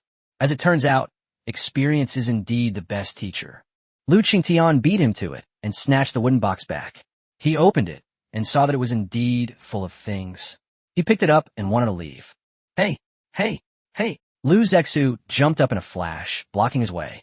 Father, isn't this blatant robbery? Lu Qingtian ignored him and started to hide while holding the wooden box. You have such a full box, but you only gave me 2 packets. Isn't your filial piety a bit lacking? If you don't want to give me the whole thing, at least give me half. Lu Zexu was stunned. He thought he was shameless enough, but he didn't expect his father to be even more shameless. This person just robbed us outright. Father, there are still portions for my eldest brother, 4th brother, 5th brother, uncle, and aunt. Lu Zexu spread his arms to block a certain bandit. Upon hearing this, Lu Qingtian laughed. Oh, how rare. Your imperial grandmother isn't here this time? I've actually won once. Lu Qingtian was somewhat smug. Then his eldest son poured a basin of cold water directly over his head. Grandmother is getting old, and it's not good for her to eat hot pot. It's not good for her health, Lu Zexu said. Lu Qingtian. He brought this humiliation upon himself. He leaned against a pillar, clutching the wooden box, and asked, if it is food bestowed by immortals, why did they choose you and not me? Upon hearing this, Lu Zexu quickly explained, the immortal did not choose me. It's just that I was in charge of disaster relief this time. Since the immortal does not want the people to suffer, he can only bestow it upon me. Lu Qingtian couldn't help but ponder. If it is because I am diligent in governing and love the people, appoint virtuous and capable officials, and strive to improve the country that I am moved by the immortals, then why don't the immortals come to see me? Lu Zexu started to lie. It must be that Father Emperor failed to satisfy the immortals in some way. Perhaps he is not diligent enough, does not love the people enough, is not frugal enough, is not perceptive enough, does not understand the people's feelings enough, is not selfless enough, and is not wise and capable enough. He counted them off one by one on his fingers, and Lu Qingtian's face grew darker and darker. Wasn't this just tantamount to calling him a tyrant? Taking advantage of his distraction, Lu Zexu immediately snatched the wooden box back. Father, you should go back to the palace to review the memorials. The immortals are watching. Lu Qingtian was thus completely under their control. With a flick of his long sleeves, he took the first 2 packets of hot pot ingredients and returned to the palace to diligently attend to state affairs. He also wanted to meet the immortals. Lu Zexu breathed a sigh of relief and patted the wooden box on his chest. Thank goodness the hot pot base in this box was saved. His thighs aren't there yet. Lu Zexu looked towards the palace gate and couldn't help but smile. He figured his father wouldn't bother him for a while. Asterisk. The disaster situation in the 4 northern prefectures is very serious. Houses collapsed. People were left without clothes or food, and while there were countless corpses of the starving, there are still many dead and injured. Even if officials open granaries to distribute grain, it can only provide temporary relief. There are simply too many people affected by the disaster. Those who have stored grain at home are fortunate and can manage to survive. But with no food stored at home, even begging on the streets is not an option in the current situation. When people are starving and freezing, getting sick is almost inevitable. The rising price of grain in the city made matters worse. The silver that could originally buy a sure, a unit of dry measure, of grain could now not even buy half of that amount. The common people faced particularly difficult circumstances. Even the main streets of the city were filled with disaster victims. Even if all the grain merchants in the city joined forces, it would be impossible for even families with some assets to afford the cost of buying grain. What's most infuriating is that even after paying a high price for the grain, it turned out to be mixed with sand and gravel, making it practically inedible. A disaster has filled the pockets of these major grain traders. The city was filled with disaster victims, while these large grain merchants were enjoying delicacies in restaurants, watching song and dance performances, and celebrating their success. Boss Who, thanks to your brilliant strategy, we brothers made a fortune this time. Yes, Mr. Who is truly a seasoned veteran. He's made more money these days than I do in a year. From now on, I will definitely follow Brother Who's lead. There were 6 people in the private room, all led by Mr. Who had a goatee. The table was laden with fine wines and delicacies, including rare and exotic foods. The air was filled with decadent music, and extravagance permeated everything. The room and the outside world seemed like 2 different worlds. Boss Who, I'm still a little worried. I heard that the second prince is the one who came to provide disaster relief this time. If these royal nobles are not satisfied with the grain price we set, they might just kill us. What should we do? Some of the more timid couldn't help but worry. Mr. Who stroked his goatee, looking inscrutable. What we're waiting for is the officials who will come to provide disaster relief. Once they arrive, we can make a fortune, much more than we've made in the past few weeks. Upon hearing this, the other's eyes immediately gleamed with greed and desire. Don't panic, everyone. The prince's arrival to provide disaster relief is more beneficial to both of us, Boss Who said with a smile, confident and assured. All eyes immediately turned to him. Mr. Who said with a smile, these princes care most about their reputation and image. When princes are doing disaster relief, they will definitely want to do their job properly. These princes all grew up in golden houses and silver houses, so they don't care about how much silver or how much grain is priced. They just want a result regarding disaster relief. We could just focus on making money. Mr. Who's words reassured everyone, and they even planned to raise the price of grain by another 10%. Several grain merchants were looking forward to the arrival of the disaster relief team, so they could make another fortune. Their plan was perfect, but little did they know that once the second prince and his entourage arrived in the city, they immediately gathered doctors to treat the sick, set up porridge stalls, and began distributing porridge, showing no intention of visiting the major rice shops in the city. For the first 3 days, these grain merchants remained calm. Since it was disaster relief, they must have brought some grain. The government had already released the news of the imperial court's disaster relief efforts, and more people would flood into the city. The little grain they brought was enough to provide porridge for several days. However, on the 4th, 5th, and 6th days, the number of porridge stalls not only did not decrease, but actually increased. Aside from the free porridge distribution for the first 3 days, the rest of the time was spent following orders from the government, such as clearing roads, cutting down trees for firewood, or repairing houses. Since we need to eat, we have to work. 80% of the people in this prefecture were starving to death. Now that they could finally eat, their eyes turned red with greed. In order to survive, they naturally obeyed the government's orders and sprang into action. As long as you work, you'll get food. Those who do a good job will even get an extra boiled egg. These days, for those at the bottom of society, eggs are a precious commodity, the kind they can't afford to eat normally. But now, as long as they work hard, they can get food, so what are they waiting for? Of course I'll follow your instructions. Moreover, when it comes to repairing houses, it's for the benefit of people whose roofs have collapsed. What's the difference between that and working for your own family? Of course, we have to work hard. These people are like that. As long as they're given a way to survive, no matter how hard or tiring it is, they will persevere to the end. The once lifeless city came alive again, thanks to the soup kitchens. Seeing this, the grain merchants in the city could no longer sit still after waiting for 10 days. Chapter 229: Success in Disaster Relief. Originally, officials who were only there to provide disaster relief did not buy grain from their shops. But the people in the city still went to their grain stores to buy grain in order to survive. But now, even ordinary people don't go to grain stores anymore. It turned out that the government was selling grain directly at the entrance of the government office at the same price as before the disaster. Although the grain was sold in limited quantities according to household registration, it was only enough for one household for one day. Even so, with such a low price, the people of the city flocked to buy it. Naturally, the shops of the big grain merchants in the city were deserted. The grain merchants gathered together again, in the same restaurant, in the same private room, with a table laden with delicacies and fine wines. However, this time no one was in the mood for drinking or eating. They all looked at Bossu with deep concern, as the current situation was completely different from what they had expected. Bossu, what should we do now? The people have stopped buying grain from our shop.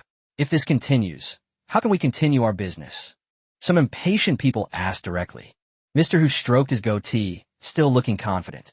You've already thrown yourselves into disarray after just a few days? If you can't even handle this little setback, you shouldn't be in business. Everyone was shocked, and their faces showed shame. In fact, these grain merchants are all local grain merchants. Previously, they were basically honest and law-abiding merchants. Even if grain prices rose, they would not raise them too much. Bossu was a major grain merchant from Jiangnan. Without his leadership, they wouldn't have dared to raise grain prices so high. They did indeed benefit from it. It's indeed inappropriate to be so anxious and impatient now that business has encountered some setbacks. Mr. Hu is right. I was too hasty. But Mr. Hu, you have to understand us. We can't compare to your family's wealth and power. If we don't have customers, our whole family depends on this shop to make a living. What do you think we should do now? Bossu remained unmoved.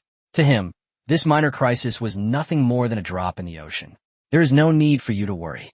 You may not know, but the second prince has come to provide disaster relief, not only for our prefecture, but also for the neighboring Qin prefecture. I don't need to tell you how much grain is needed to supply the people of these two prefectures.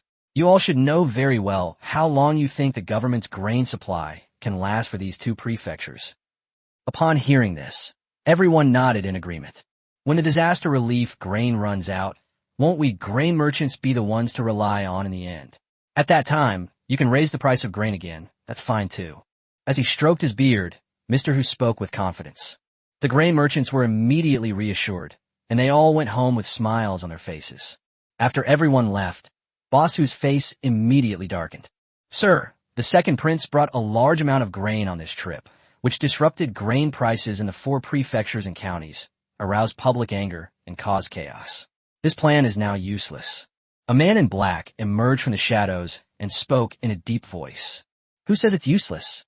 I don't believe the second prince's grain supply can be endless. Go, spread the word that grain is being sold at low prices in the city. I want to see just how much grain the second prince has. Bossu's eyes were sinister. The man in black immediately bowed and left.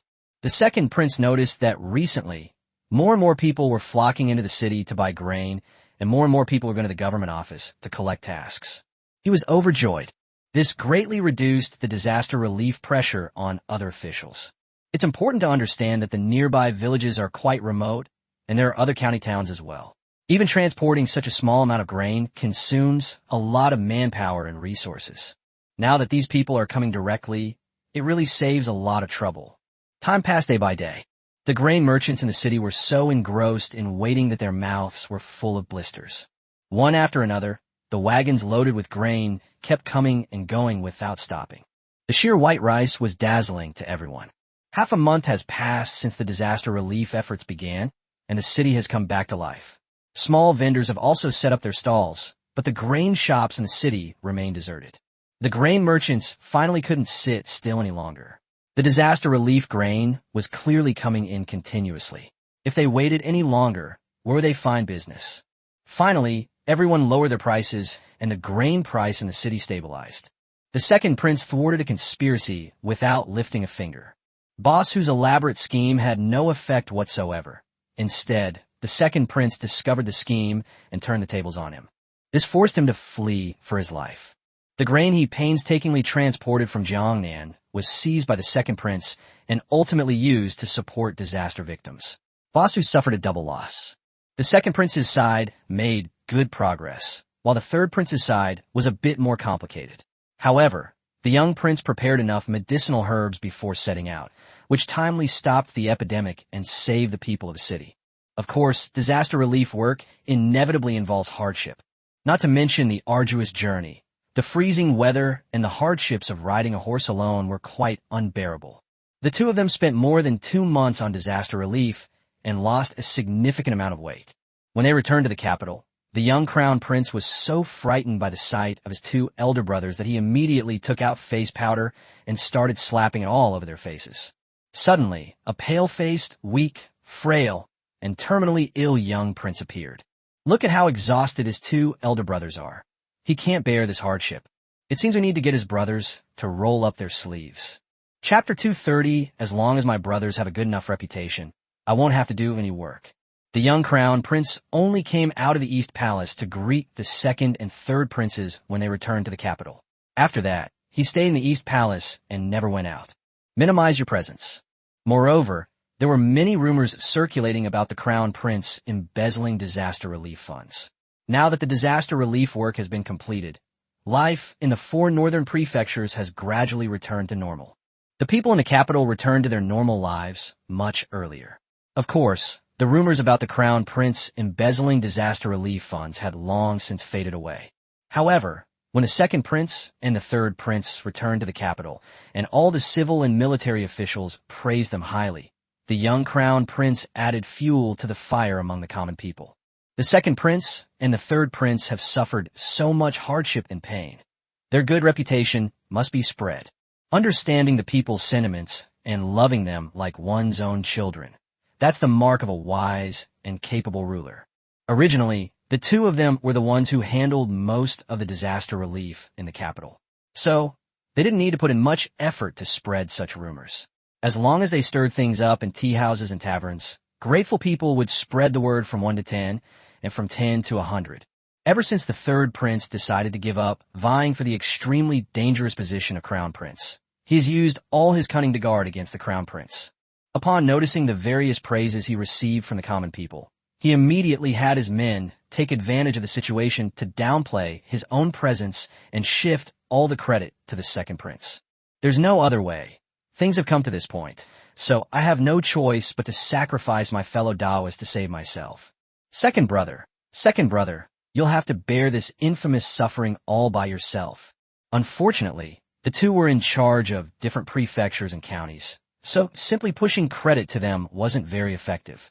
The third prince then had someone go to a tea house to tell stories. As for the content, it naturally recounts the difficulties and dangers the second prince encountered during the disaster relief efforts, including his hardships of sleeping outdoors, emphasizing his wisdom, bravery, and concern for the people. And how did he cleverly and intelligently deal with the local grain merchants? And how did he stand up for the local people? In short, the second prince is undoubtedly a virtuous and capable person. In a short time, the second prince's popularity among the people soared, and many ministers in the court were extremely satisfied with him. Such a prince, skilled in both literature and martial arts, is the kind of crown prince they want. Originally, as soon as the disaster relief ended, the second prince was granted the title of Prince Lian and was finally granted the title of prince. The second prince was extremely satisfied. Now his reputation has spread among the people, and the second prince is like a man possessed, full of energy whether it's court affairs or chemistry lessons. The young prince, seeing this, began to encourage the students to spread the word again. The more good reputation one could have, the better. That year, the second prince rose to fame and enjoyed immense prestige. Of course, with the second prince's great reputation, whenever there was a troublesome matter in the court, the officials would naturally think of him first. With such a capable second brother, the crown prince had a very leisurely life. He only needs to focus on making money to support those 10 orphanages. However, his warehouses were full, his 2 shops were making a fortune every day, and there were also profits from other workshops. In addition, the huge initial investment phase of the orphanage had passed, and what remained was the daily maintenance expenses, which did not require that much silver. His storeroom still contains several boxes of silver. The rich and carefree young prince is a happy bird. He spends his days either petting panda cubs or cuddling big black cats. And now, When no one is looking, he took his two beloved pets to a royal estate in the outskirts of Beijing to soak in hot springs. Life was incredibly comfortable. Indeed, this is the life he should be living. The kind of job that requires him to be on a chair all day long and not leave until the middle of the night is really not suitable for him. Compared to the leisurely young crown prince, the second prince was extremely busy. He not only teaches chemistry to the students at the Imperial Academy, but he also participates in the daily teaching and management of the academy. In modern terms, he is like a university president. Perhaps because he had been studying chemistry so intensely, the second prince especially valued miscellaneous subjects like mathematics. These were subjects that were only studied briefly in the Imperial Academy, but with the second prince's involvement, mathematics became a subject that needed to be taken seriously. Of course, this will involve arguing with many old-fashioned and academic people. Now that the second prince has secured the throne, he is the most famous of the seven princes. With the praise of everyone, especially the young crown prince, the second prince is full of energy every day. This is his daily schedule. He lectured and fought with old scholars.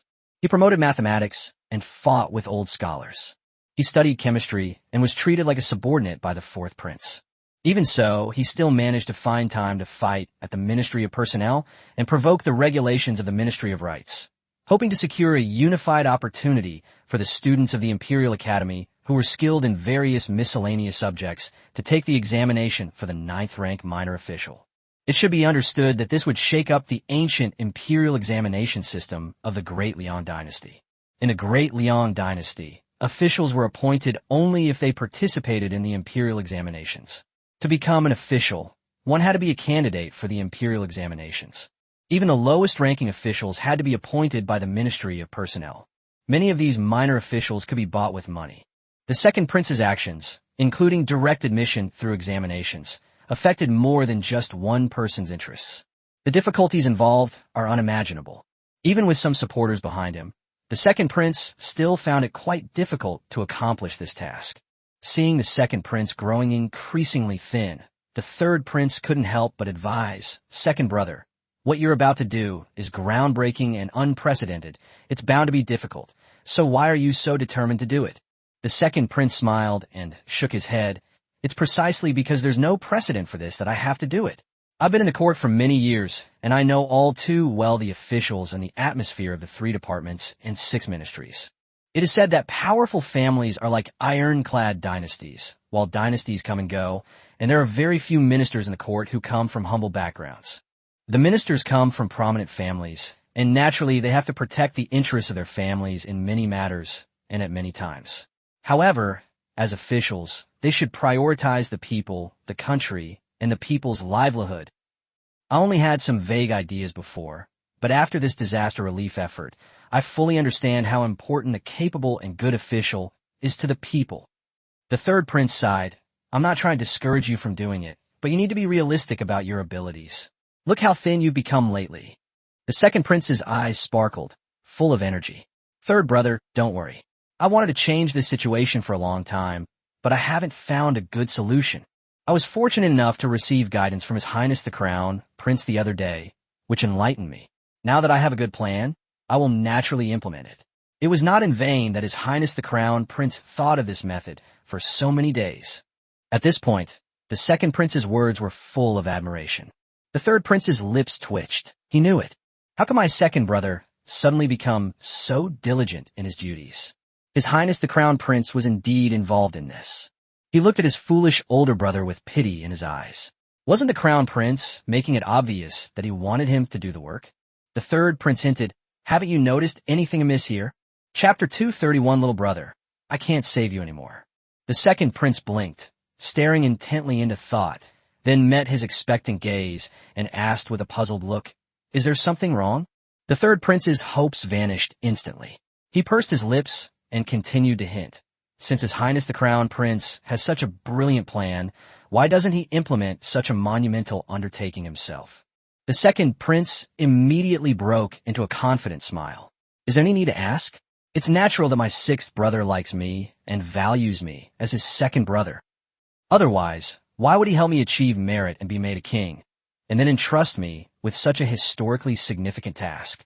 At this point, the second prince's face was filled with smugness. Asking questions is a sign of pride. The third prince's expression was rather complicated. However, the second prince was still a good older brother. He raised his hand and patted the third prince's shoulder, comforting him. Third brother, don't be discouraged. Although you are not the crown prince's favorite older brother, you are still very excellent.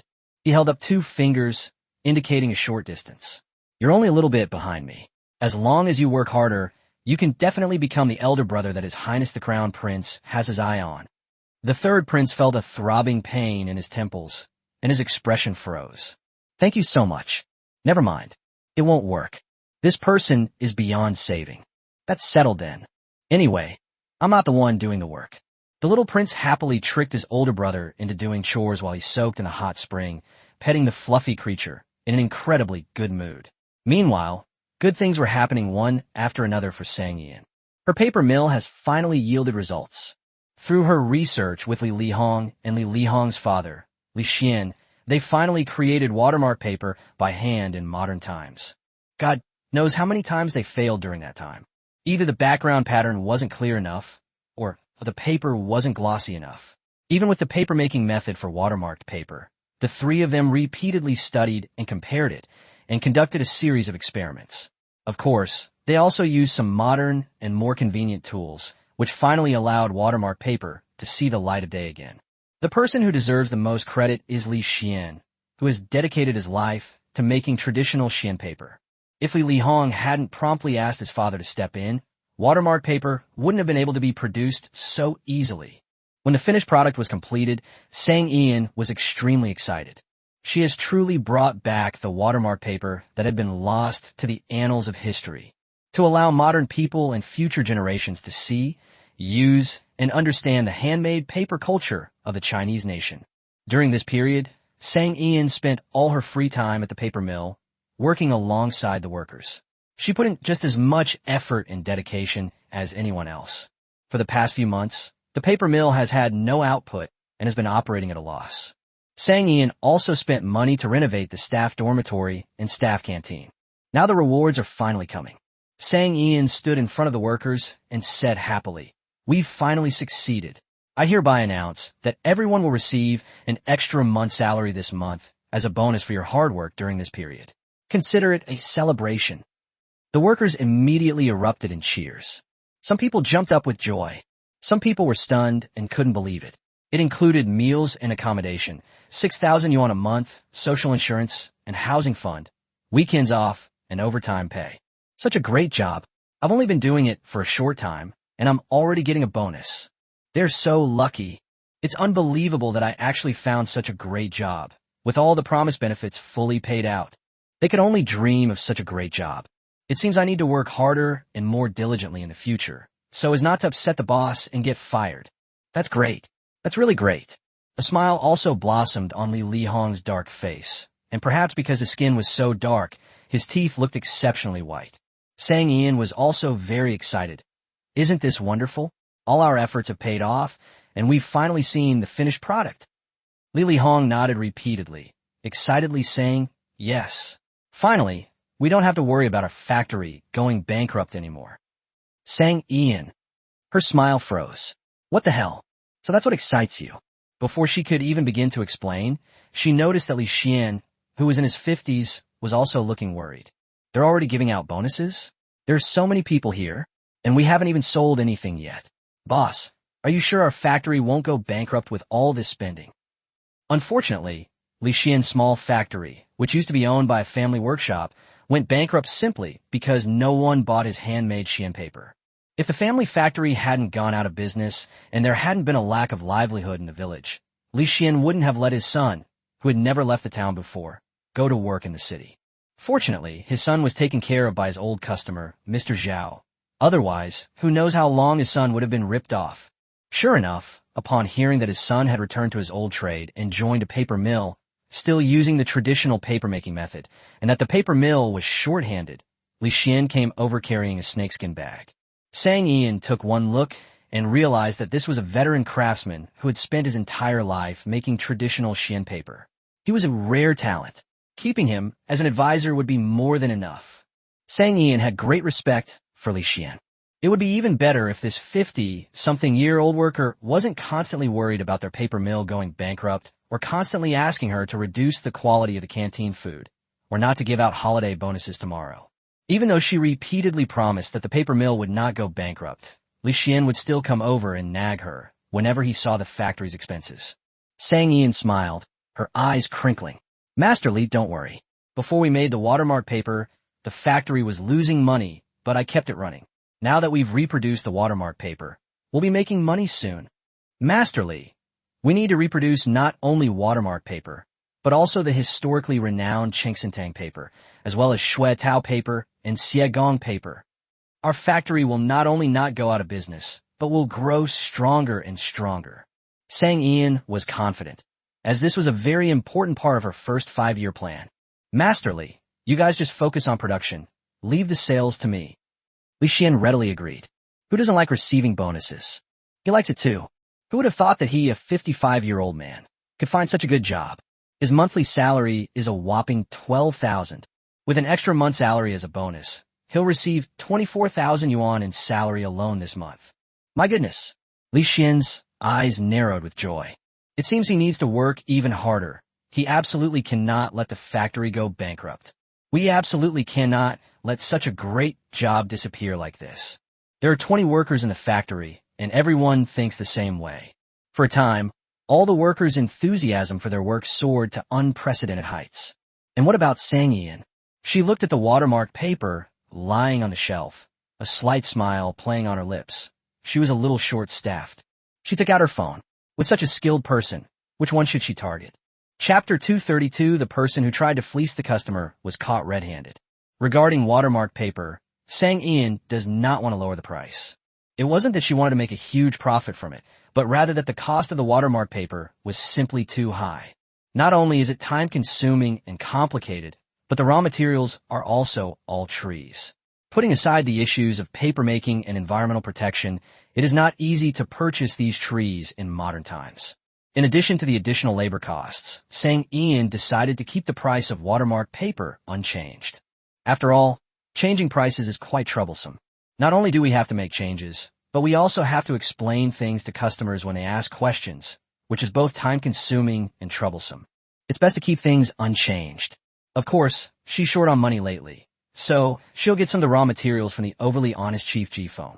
That way, she won't have to keep sending furs and game to the little prince. The raw materials in the warehouse can last for another month, and all the produced watermark paper can be sold. Sang Ian believes that the mini supermarkets app is a good idea. Although purchase limits will still apply, it will allow fans in other areas to also buy products from the mini supermarket. Most importantly, she was poor, extremely poor. After receiving her salary and buying Mid-Autumn Festival and National Day gifts, she only had 5 million yuan left in her account. After the National Day holiday, her small supermarket will soon welcome Qian Jinming, an extremely expensive financial expert. Right now, all her money is tied up in those wooden crates in the warehouse. There are just too many goods, and she hasn't had a chance to cash them out yet. She needs some professionals to develop the supermarket's app. Sang Ian told Anil about her request. Anil is now her right-hand woman. Whether it's handling various procedures, acquiring factories, or recruiting people, she can get everything done perfectly. Anil was quite busy before. She spent a lot of time on the paper mill, not to mention all the procedures. She also spent a lot of time interviewing the ordinary workers in the factory. She's been relatively free these past few days, so she's been helping out at the supermarket. Sang Ian is basically spending all her time at the paper mill, so there's no one watching over her here. If anything tricky happens, she can take charge directly. However, at first, it felt quite nice to have a few days of free time, as I was able to get some rest. However, after being idle for so many days, she found it rather boring. Everything was normal in the supermarket, and the thing she did most these past 2 days was packing and feeding the parrots, which was absurd. Such a simple job, with a monthly salary of over 20,000 yuan, feels a bit too much to handle. Sure enough, as soon as she received the WeChat message from her boss, Anil, who was sitting at the cashier watching a show, immediately became excited. Network technology professionals, huh? Anil habitually opened the large WeChat group. Yes, it's the Jiang Group employee group. Answer from a now job-changed assistant, and we finally have news about the job everyone's been waiting for. This is wonderful. This is really wonderful. God knows what kind of hardship I've been going through lately. Sisterin, you're finally here. If you hadn't come, I wouldn't have been able to hold on any longer. Tell me quickly, what kind of positions are needed right now? Sisterin, look at the kids. They're working themselves to the bone from all the overtime. They desperately need a job that doesn't require overtime. It's safe to say that one message from Anil has exposed countless employees. Just by looking at these messages from everyone, Anil could understand how much pain they were in. Such suffering was also part of her daily life in the past. However, at that time, everyone was working hard, and everyone around us was striving to keep up. No matter how hard or tiring it was, we had to grit our teeth and persevere. After all, who doesn't want a promotion and a raise? She understood all too well the pain her former colleagues were going through.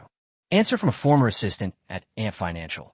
Due to the expansion of our small supermarket business, we are now seeking 4 experienced network technology professionals capable of developing and maintaining apps. No age, gender, or work experience restrictions. Competitive compensation package. Interested individuals are encouraged to apply. Anil was worried that her job posting would be lost in the flood of messages in the group, so she posted it 3 times in a row. They made their presence felt in a very strong way. A tech-savvy person. Is this supermarket launching an app? Why did I study marketing in college instead of computer science? Sigh, it seems it won't work again this time. The old saying is true. Learn a skill, and you'll never starve. So frustrating. I missed another opportunity. I really long for a job without gender discrimination. The group was in turmoil, and most people were disheartened. Great. Springtime has arrived for IT. Finally, I have the chance to experience the bliss of not working overtime. It was truly worth it for my sincere prayers at the temple last week. My wish has come true. I'll go give thanks this week. Sign up. Sign up. I absolutely have to sign up. If I keep working overtime, I'll lose my girlfriend. Hey upstairs, you've always been my girlfriend. If I keep going like this, I'll be losing my wife soon. In no time, the WeChat group had become a paradise for the programmers in the network technology department. After a long time, someone suddenly discovered that the person who initiated the recruitment had disappeared. After Anil sent the message, she hasn't appeared in the group chat since. Everyone started tagging this person like crazy. What is Anil doing? Naturally, she was screening the colleagues who had already signed up. Yes, looking at all the people who were messaging her privately, she felt a moment of disorientation, a strong sense of familiarity washing over her. She looked around, wondering if she should ask her boss for some funding. She felt she desperately needed a bodyguard, one who was strong, not tempted by money, and had a strong work ethic. Otherwise, she was really worried that her former boss would be tempted to have her killed. Just look at these colleagues who want to switch jobs. Xiao He, 30 years old, is a promising young man with a PhD from Tsinghua University. He was recruited by the company through campus recruitment and can be considered a backbone of the technology research and development department. The department head has high hopes for him and expects him to be promoted to manager within 2 years. Han Jiqi, 32 years old, is an absolute tech guru. It can be said that the company's most successful and profitable mobile game project was first proposed by her. Yi Jin, 31 years old, specializes in cybersecurity. He's incredibly talented. The general manager personally recruited him from overseas. In defending against hacker attacks, he's practically the head of the tech department. Yu Hong, 36 years old, is currently the deputy manager of the technology department. He has worked at the company for 9 years and can be considered a veteran in the technology department. This guy is an all-rounder. Just look at his increasingly thinning hair to know how curly he is. These four are not just unimportant cogs in the machine of the company.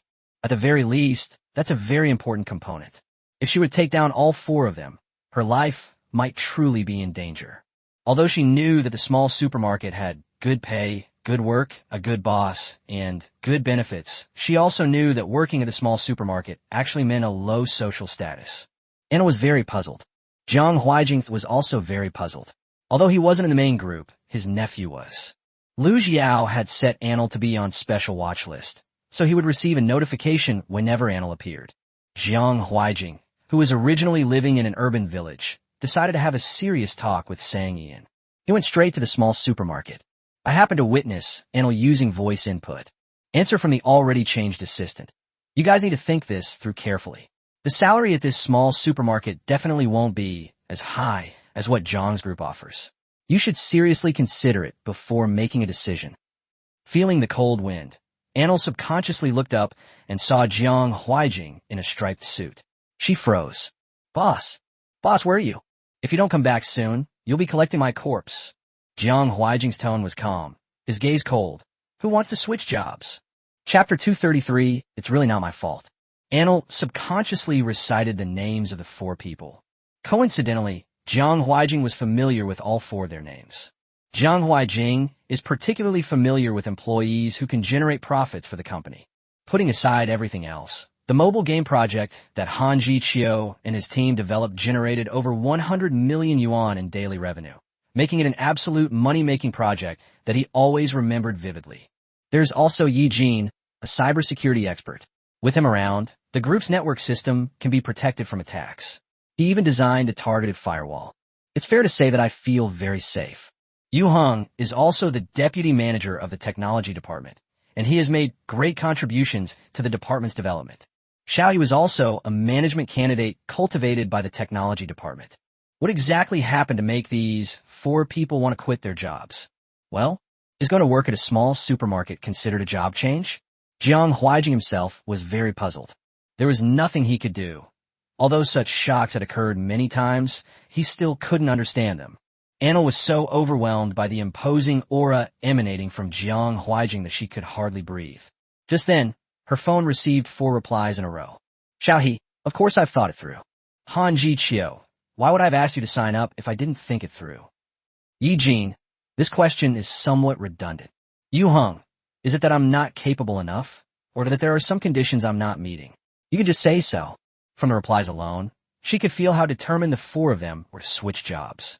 Anil wanted to cry, but had no tears. She looked towards the entrance of the small supermarket. Boss, why aren't you back yet? If you don't come back soon, I'm afraid you'll be collecting my corpse. Anil glanced cautiously at Jiang Huijing, whose face was tense, and decided to try again. She tried to remain calm and started sending messages again. Assistant, who has already switched jobs. No, I just don't understand. Why would you give up such a promising future at the Jiang Group to come to our little supermarket? Anil forced a smile. This was the limit of what she could do. Jiang Huijing remained expressionless, his gaze fixed on her phone screen. Xiaoyi, my health no longer allows me to work overtime. Anil took one look and understood. It was due to a physical reason. President Jiang, as you can see, this is a result of working overtime and ruining his health. Even without my job posting, Xiaoyi would definitely have resigned. In short, this wasn't an intentional attempt to poach talent, and I'm not taking the blame for it. The scenery of Zhanghui is silent. Han Ji-chio, I'm getting married, so I failed my promotion attempt. The reason? If I have a baby, I'll definitely have to take maternity leave, which will disrupt departmental projects. It's ridiculous. Anil breathed a sigh of relief. Sister Han is awesome. She absolutely had to treat her to a big meal. President Jiang, as you can see, this really isn't my fault. It's the company's bias that led to the loss of talent like Han Ji-chi. It's just a problem with the company's personnel system. I'm innocent. Jiang Huijing was aware of the prejudice and unfairness against women in the workplace, but he never considered these factors when hiring. Otherwise, the president's office wouldn't have so many top-notch female employees. He never expected that such gender discrimination would exist within the company. Eugene, I'm getting old. I can't keep up anymore. I've been on 5 blind dates, and the longest I've been with one was only 3 months, and even then, we've only met twice. I've been dumped 5 times already. Eugene, you understand, right? If this continues, I might end up alone. Anil suppressed a laugh. President Jiang, I am truly innocent. Jiang Huijing frowned deeply. Was the workload at the company really that heavy? He's always been like this. What else would he do if he didn't work? Yu Heng, yesterday my wife asked me to pick up the kids from school. I waited in front of the kindergarten for half an hour, but she didn't show up. Then I received an angry phone call from my wife. It turns out our child is starting elementary school this fall. I've been so busy with work that I didn't even know. Anil, you understand, right? If I continue like this, I might lose my wife and children. Anil felt that she was incredibly lucky today. President Jiang, the facts prove that the company's talent loss really has little to do with me. Jiang Huijing concealed his thoughts, his gaze indifferent, and asked in a deep voice, is that so? Under such pressure, it was truly difficult for Anil to nod confidently. However, she didn't dare, but someone else did. Yes. Sang Ian's forehead was covered in sweat, clearly indicating that he had rushed back. Jiang Huijing laughed in anger. You know what happened, and you're so sure? Sang Ian rushed back after receiving a call from Bei Bei, who had tipped her off. Bei Bei had basically given her a live account of what had happened, so she already knew the whole story when she got back. So it's just that another employee wants to leave your company. What's the big deal? Sang Ian said, suppressing her joy. Jiang Huijing had a headache. They are all talents that the company has cultivated for many years, not ordinary employees. Sang Ian said earnestly, President Jiang, I already said last time that your company is too corrupt, some of your systems are too harsh, and you even engage in gender discrimination. It's obvious you didn't take it seriously. Now you realize how serious this is, right? Jiang Huijing raised an eyebrow slightly. It was General Jiang again. Intense competition is necessary within the group company to highlight the value of employees and generate profits for the company. If everyone were like you, without any pressure or competition, it would be difficult for the business to expand, and your small supermarket would not have much development. Every large company operates this way, and Jiang Huijing doesn't see anything wrong with working overtime or putting in effort. What do you mean her small supermarket won't have much growth potential? She even has such a comprehensive first 5-year plan. Sang Ian chuckled, but it's precisely my small supermarket, which doesn't have much room for growth, that's so attractive to working people, especially talented people from all walks of life. Jiang Huijing. Chapter 234, A mature secretary must learn to create demand. Sang Ian handed a stack of documents to Anlu, saying, this important task is entrusted to you. Anil couldn't wait to leave. She didn't want to face her former boss. There's no other reason than that their aura is too strong. Spending too much time with this person can easily lead to depression. Little did she know, although she really wanted to leave, her phone kept ringing incessantly. Under normal circumstances, people wouldn't think much of it. After all, everyone gets a text message on their phone sometimes. However, Anil's message notification sounds are just too frequent. Let's just say it keeps ringing nonstop for a minute. Anil didn't dare look at her phone now. Jiang Huijing was just standing there. She didn't even need to guess what people in the group were talking about. With so many messages coming in, you should reply to them first. Your boss is here too, so if you run into any problems, someone will be there to help you. Jiang Huijing said. Anil immediately looked at Sang Ian, who was her current boss. If her boss agreed, she wouldn't make decisions on her own. Sang Ian didn't think there was anything wrong with seeing this. She was also curious about how employees of these large corporations slack off during working hours. This person is quite gossipy. Anil opened the chat message directly. My eyes are completely blurry. When she finally saw the message, her lips twitched, and she didn't dare look at her former boss behind her. Sisterin, you're already a mature and reliable secretary. How can you just sit around waiting for the boss to assign you tasks before you start hiring? That's right. As a mature and reliable secretary, you can't just meet your boss's needs. You should now learn to create needs. Sisterin, you're savior. Doesn't this small supermarket really need a skilled and experienced operations manager? How can such a popular online store not have a professional managing its account? Absolutely not. What do you think of me? A small supermarket definitely needs a well-organized team, and copywriting is essential. I'm not only skilled in all types of copywriting, but I can also create graphics, take photos, edit videos, and write scripts. Hiring me will definitely be a great investment. If building a team is a bit difficult or based on assumptions, then Sisterin, surely customer service for the app is necessary, right? Online sales need a gentle, kind, and beautiful customer service representative to answer all kinds of customer questions. Isn't that essential? I think I'm perfect for it. Wow, a whole new world has opened up.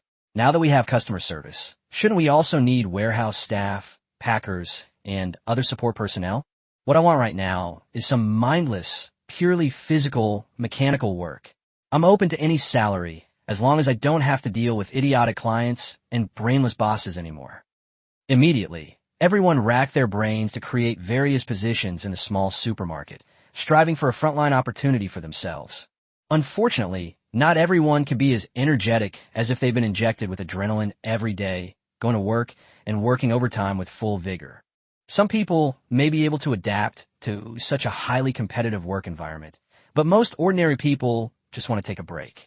Big companies certainly have a good reputation and offer good salaries, but the pressure they put on is something not everyone can handle. No matter how high the salary, it feels like you're risking your life to earn money, because in the end, all the money you earn might be given to the hospital by a single illness. I completely understand why everyone wants to switch to an easier job. The air was thick with tension, and Anil felt she needed to say something. Ahem, it seems everyone has accumulated a lot of negative emotions at work and needs to vent. It's just a rant, Mr. Jiang, please don't mind. Jiang Huijing looked up at him, his eyes filled with a complicated expression, as if to say, keep bluffing. Sang Ian laughed out loud. President Jiang, look at this. This is the voice of the people. You can't always treat people like machines. Even machines need regular maintenance. Having employees under too much pressure is really not a good thing. Sang Ian had also worked as a laborer and earned her own meager wages, so she was very empathetic towards working people. Therefore, she treated her employees very well. However, Jiang Huijing, this capitalist, has always had others working for him since birth. He has no way of experiencing it firsthand, so he naturally doesn't understand the hardships of working people. Jiang Huijing did not continue the discussion on this issue. He had been in charge of the Jiang Group for many years and had countless talented people under his command. He had his own rules for employing people. Having talent, ability, and skill is not enough. You also need drive, ambition, enthusiasm, and passion. If one doesn't possess both qualities, it's impossible to reach even greater heights alongside the behemoth that is the Jiang Group. These employees who choose to leave halfway through their careers, those who cannot handle the company's fast pace and intense competition, are not what the company needs. Exactly. These four are all talented individuals, and their departure is indeed a loss for the company. Of course, Jiang Huijing didn't say this aloud. He could see clearly that these four people had long intended to leave the company, not just Sang Ian's small supermarket, but also other companies. Boss Sang, you should manage your employee. She's been gone from the Jiang Group for several months now. Isn't it a bit inappropriate for her to continue being listed in the Jiang Group's employee group? Jiang Huijing asked. Sang Ian looked completely innocent. Is it possible that Anil is the group owner of this group, and this large group is not an employee group created by your company, but rather one that Anil created with her friends after leaving the company? And it just so happens that these friends of hers are your employees? Jiang Huijing smiled and said, that's quite a coincidence. Sang Ian gave Anil a wink, signaling her to get busy, while she personally brewed tea to entertain Jiang Huijing. The two sat facing each other at the root-carved tea table on the first floor. This time, Sang Ian brewed Longjing tea. The emerald green tea leaves tumbled up and down in the white porcelain cup, and white steam slowly rose. The melodious sound of the guqin filled the air, and in the pond beside it, several plump koi fish darted among the pale purple water lilies. The aroma of tea blends with the subtle fragrance of Manhwa wood, creating an environment that easily calms the mind. Senior brother, today I'm giving you unlimited water ripple paper. As much as you want, I'll sell it to you. Sang Ian had prepared the tea and gestured for him to proceed. Jiang Huijing picked up his teacup, lowered his head, and took a small sip. The tea was fragrant and sweet, truly a fine tea. He slightly raised his eyelids, his peach blossom eyes sparkling with laughter. Your paper mill has yielded results? Sang Yan sikit inyarthi. Sure enough, it was too difficult to make any money from capitalists. Yes, we have successfully restored the watermark paper. Jiang Huijing was pleasantly surprised. This way, the store's sales won't be restricted by suppliers. Congratulations. Sang Ian didn't explain the supplier issue, but just smiled and asked, you only have one chance, so you have to seize it. After today, the quantity will still be limited. You're short of money. This isn't a question. It's a very assertive statement. Sang Ian. She didn't want to talk anymore. Does this person have mind-reading abilities? Seeing her scrunched-up face, Jiang Huijing couldn't help but smile. Developing an app isn't difficult, but getting it running will cost a lot.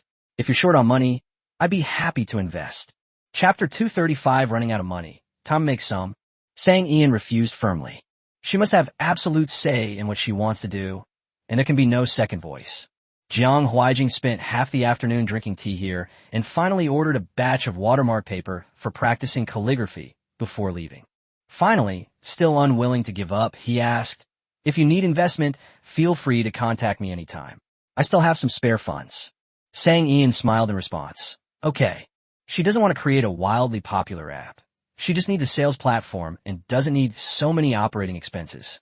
Besides, money can be earned, but she definitely can't accept investing. Formed a preliminary impression of Sang Ian, whether through online research or by asking around. A very easygoing, tolerant boss who really cares about his employees. All four of them had experience in the workplace, so naturally they wouldn't take all the online comments and other people's opinions seriously. Based on their experience, they would definitely take it half as true. However, after they saw Sang Ian in the study on the second floor of the small supermarket, they realized that they had been too conservative before. Those comments online are far too conservative. This is hardly the kind of easygoing boss he's talking about. She doesn't act like a boss at all. In any case, they had never seen a boss interview all four candidates at once during the final interview. They felt like they were in a meeting, not an interview. That's right, they spent a total of half an hour in the study, discussing job responsibilities, salary and benefits, and introducing the basic situation of the small supermarket, which added up to a maximum of 5 minutes. The remaining time was spent directly on the specific work content and requirements. When the four of them left the study, they were all in a daze. Even Yu Hung, the oldest among them, had very thinning hair and an unprecedented sense of confusion in his eyes. He just went through an interview, not a work meeting, right? Isn't the new boss's work efficiency a bit too high? The four of them looked at each other, clearly sharing the same thought. However, meetings that get straight to the point without any unnecessary chatter are also quite good. Moreover, the boss is easy to talk to and has clear requirements. As long as their requirements are met, they are free to do whatever they want. In other words, the boss gives them a lot of room for development. For the four of them, this kind of work was a completely simple task. Although the salary can't compare to what I earned at John's group, the relaxed work environment, no overtime, and such a friendly boss, plus being able to leave work on time every day, makes this job feel like a dream. Sang Ian, after allocating funds for the development of the app, is about to run out of money in her bank account. However, she wasn't too panicked. She might not have money, but she had goods. Putting everything else aside, those old Chinese medicinal herbs in the warehouse are definitely ready to be sold. In this regard, Dr. Xiao Hua is an expert. To say nothing of other things, he is quite capable of making an estimate. That's right. These past few days, Sang Ian has been quite apprehensive about going to the pharmacy. Every time she goes there, she's greeted with a bowl of brown Chinese medicine. Its main function is to replenish blood and qi. She was almost throwing up from drinking. However, after drinking it for a few days, her complexion did improve, and she wasn't so pale anymore. Dr. Xiao Hua still has some skills. Obsessed with medical books, Hua Shanai forced Sang Ian to drink a bowl of Chinese medicine before she would listen to her speak. Although Hua Shanai is young and somewhat arrogant, he is actually just a young man who is obsessed with traditional Chinese medicine and whose high talent makes him a bit arrogant. This misdiagnosis has changed his personality quite a bit. Apart from the fact that his forceful insistence on taking medicine is something that Sang Ian finds hard to accept, he feels okay in other aspects. Just like now, as soon as he heard that she wanted to sell the Chinese medicine she had, he immediately took her to the Chinese medicine clinic without saying a word. Huai Clinic is a traditional Chinese medicine clinic run by the Hua family. This clinic has a history of over 100 years. Even during that special period, the clinic did not suffer any setbacks and has continued to thrive to this day. The Hua family has studied traditional Chinese medicine for generations and holds a very high position in the field. The tradition of healing the sick and saving lives has been passed down through generations. Although Hua Shanai's mistake was mitigated in time by Grandpa Hua, saving the patient, the impact was extremely negative. Doctors are different from other professions. In other industries, if you make a mistake, there is still a chance to salvage and correct it. But doctors, if you make a mistake, it means a precious life will be lost. Therefore, doctors cannot afford to make mistakes. If it weren't for old Master Hua Shanai's misdiagnosis would have been a major medical accident. He could never practice medicine again in his life. Even so, this incident has damaged Hua Shanai's reputation in the industry. In addition, his past arrogant, domineering, and disdainful personality offended many people. It's easy to imagine how many people will gossip about him behind his back after his incident. And how many people are mocking him behind his back, laughing at him. Not to mention outsiders. Even family members would say a few sarcastic remarks. Hua Shanai agreed to work at a pharmacy in an urban village because she didn't want to stay at home and listen to all the sarcastic remarks. If Sang Ian hadn't been in a hurry to get a batch of medicinal herbs last time, he definitely wouldn't have gone home. As they approached Hwai Clinic, Hua Shanai repeated, "Boss, although I am my grandfather's grandson, most people in the clinic have a lot of opinions about me. Even some of my elders don't like me.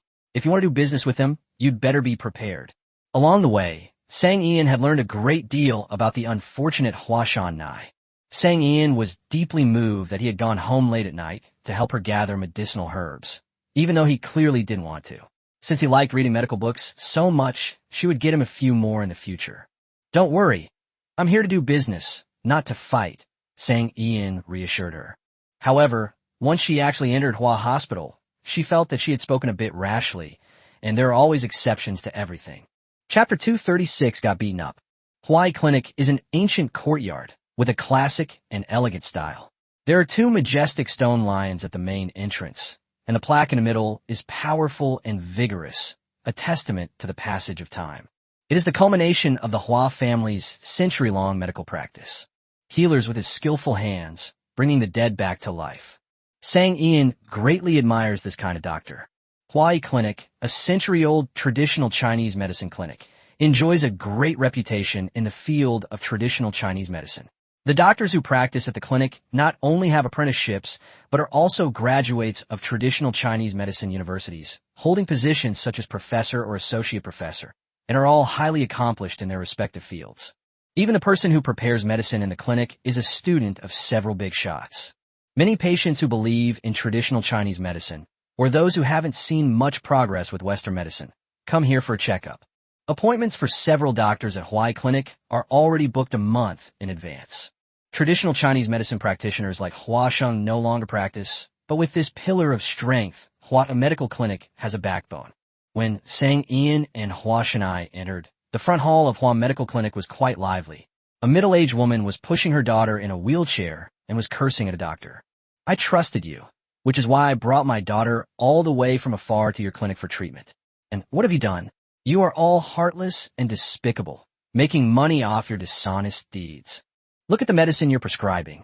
It's all age stuff, this saffron and cordyceps. This one dose is only enough for 3 days, and it costs 10,000 yuan. You might as well just rob us." Some people say that your clinic is completely irresponsible, that you're just trying to make money by doing acupuncture and prescribing medicine, and that you almost killed someone. I didn't believe it then, but now it seems I was too naive and trusted you Chinese medicine practitioners too much. You'll stop at nothing to make money. You're unworthy of being called doctors. The woman's fighting spirit was off the charts. In the huge foyer, she unleashed a torrent of abuse on everyone, attracting the attention of those who came for initial consultations and follow-up appointments. Upon hearing this news, the patients couldn't help but start discussing it. "Really? Someone died at the Chinese medicine clinic? I don't know, I haven't heard of it. But the way this person speaks is so confident and assertive, it's probably true. Mom, how about we go to another hospital? This place is obviously ripping us off. We only have this much money. It's definitely not enough to cover their expenses." Hearing the discussion, several doctors in their 40s, wearing white coats, turned ashen-faced. A serious-looking woman with her hair up explained, "Your daughter needs these medicinal herbs given her current condition. I prescribed this medicine based on her condition. We can only proceed with the next step of treatment once her health is restored." The middle-aged woman wouldn't listen to that. "Don't try to fool me. I've seen more than just one traditional Chinese medicine doctor. I went to other hospitals, and none of the doctors prescribed such expensive medicine. I asked 3 doctors, and they all said that my daughter's condition didn't require such expensive traditional Chinese medicine at all. This is simply a farce." Little did Sang Ian know that she would see such a scene as soon as she arrived. Finally, an older doctor came out and took the person into the lounge to resolve the matter privately. The calling process resumed, and everything returned to normal.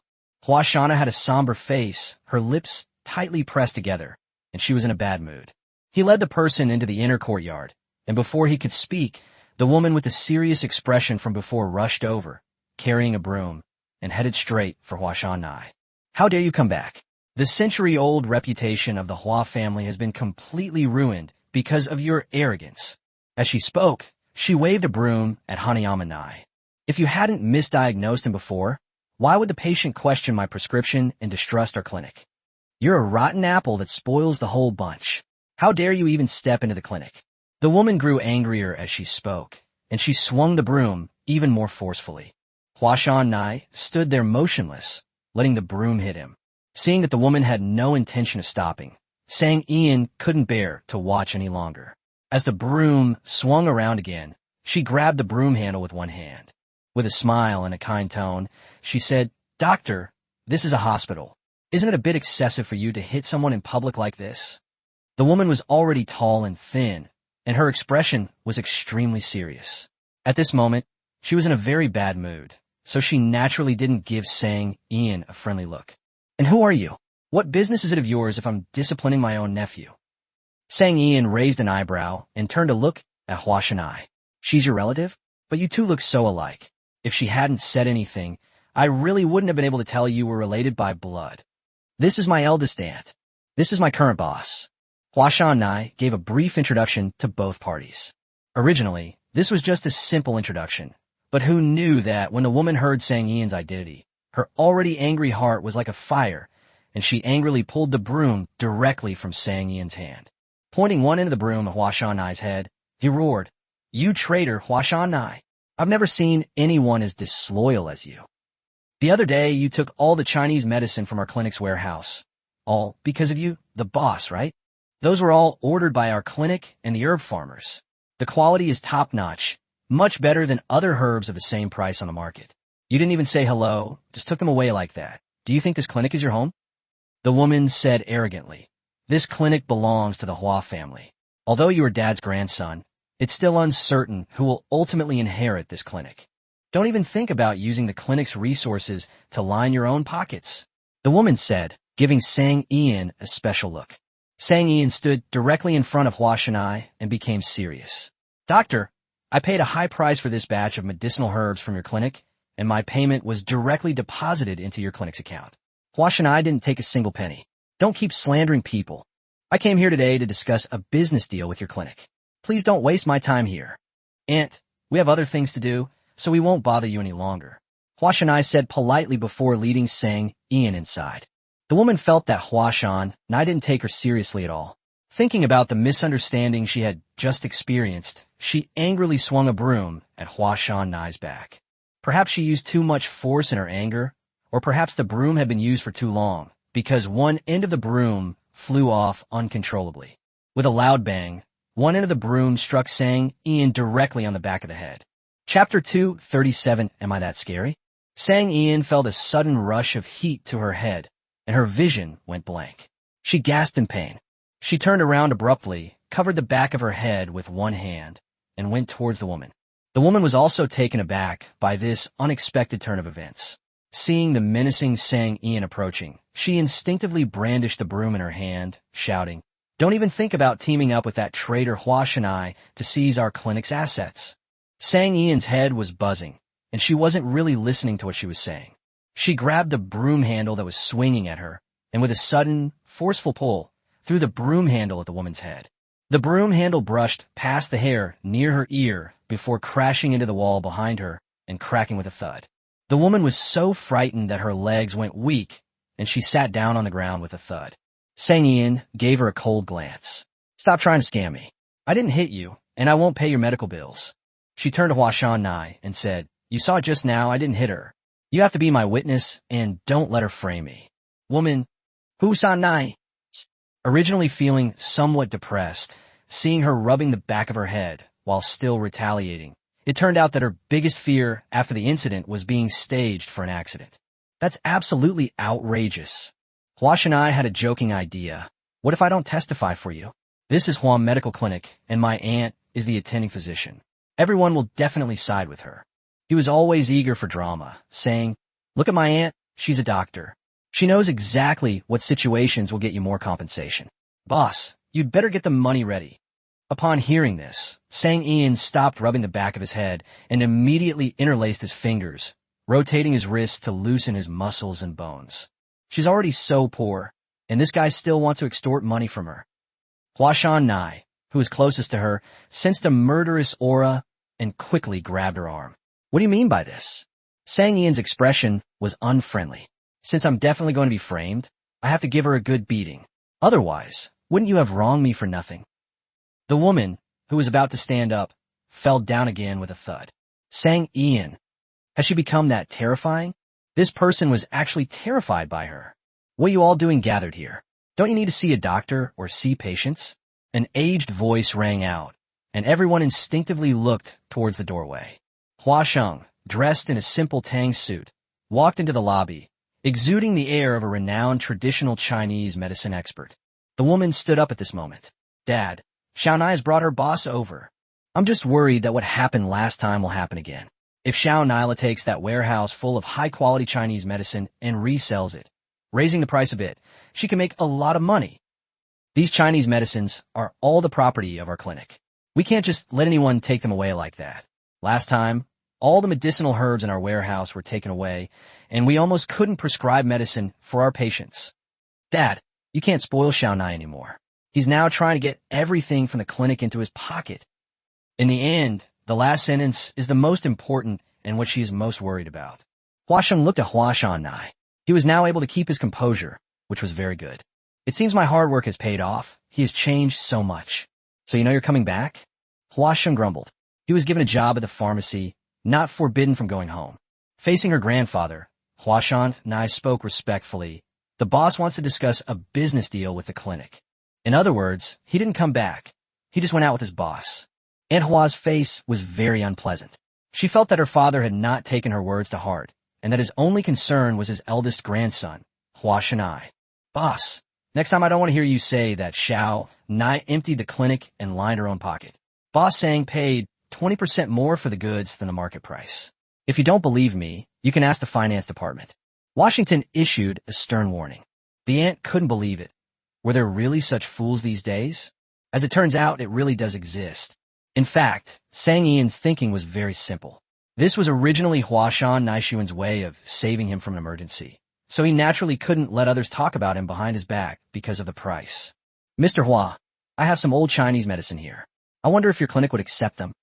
Upon hearing this, Hua Sheng immediately thought of the century-old tangerine peel that Sang Ian had once brought out. During this time, Zhou Yuan's health had recovered considerably. Our clinic does buy medicinal herbs, but the price depends on the quality of the herbs. Hua Sheng said, of course there's no problem with that. The herbs were all brought by the young prince, so the quality is definitely not bad. The group went directly to Hua Sheng's lounge. The eldest daughter of the Hua family was still wary of Hua Shan-nai. She sidled up to Hua Sheng and started muttering to herself the whole way. Dad, Huai Clinic is a family business passed down from our ancestors. Its reputation has already been damaged because of Xiao Nai. You can't favor Xiao Nai this time. Our clinic is very selective about the medicinal herbs we receive. We can't let anyone use inferior products and damage the clinic's reputation. Sang Ian started moving her wrists and finger joints again.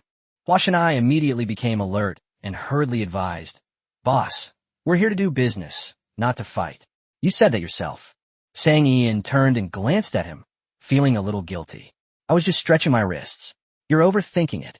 Huh, you got your urge to punch someone written all over your head. Okay? Hua Shan-nai was also helpless with this aunt. The aunt was wholeheartedly protecting the clinic. It wasn't just targeting him, but whenever anyone did something that damaged the clinic's reputation or interests, she would rush up to confront them immediately. It was indeed his fault before that he tarnished the reputation of Huai Clinic, so it's normal that his aunt doesn't like him. But now, Sang Ian had just been hit on the head, and he was already seething with anger. He was worried that if his aunt kept nagging, the boss might really lose his temper and actually hit him. Fortunately, the journey wasn't long, and the group arrived at Washington's lounge together. To avoid any bloodshed, Hua Shan-nai rushed over as soon as she entered the house, saying, Grandpa, please take a look at my boss. My aunt just hit him on the back of the head with that broom. Upon hearing this, Hua Sheng immediately became serious, glared at his eldest daughter, grabbed Sang Ian's wrist, and began to take her pulse. The woman froze, speechless from the glare. Hua Sheng's expression was solemn. Suddenly, Sang Ian's legs went weak, her mind went blank, and she lost her balance and staggered. Hua Shan-nai instinctively rushed over and supported her swaying body.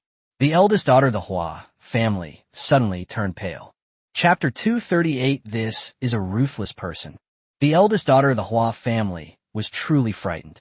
The brain is the most delicate organ in the human body. The force I just used was quite strong. If I had really hurt someone, things would have been very serious.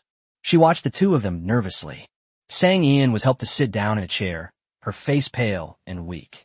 She was still covering her head with one hand, her brows furrowed, clearly in great discomfort. Huasheng also looked serious, his fingers resting on Sang Ian's wrist, his brows furrowing deeper and deeper. The eldest daughter of the Hua family felt her heart pounding wildly, and she became increasingly nervous, feeling as if she was about to suffocate. Huasheng finally finished taking his pulse. "Mr. Sang, you're so young. How come your health is so poor? In your current condition, you're only slightly better off than Mr. Zhou." Sang Ian leaned back in her chair, her voice barely audible. "My head hurts." The eldest daughter of the Hua family turned deathly pale. "Is it a concussion? Dad, shall I give you acupuncture?"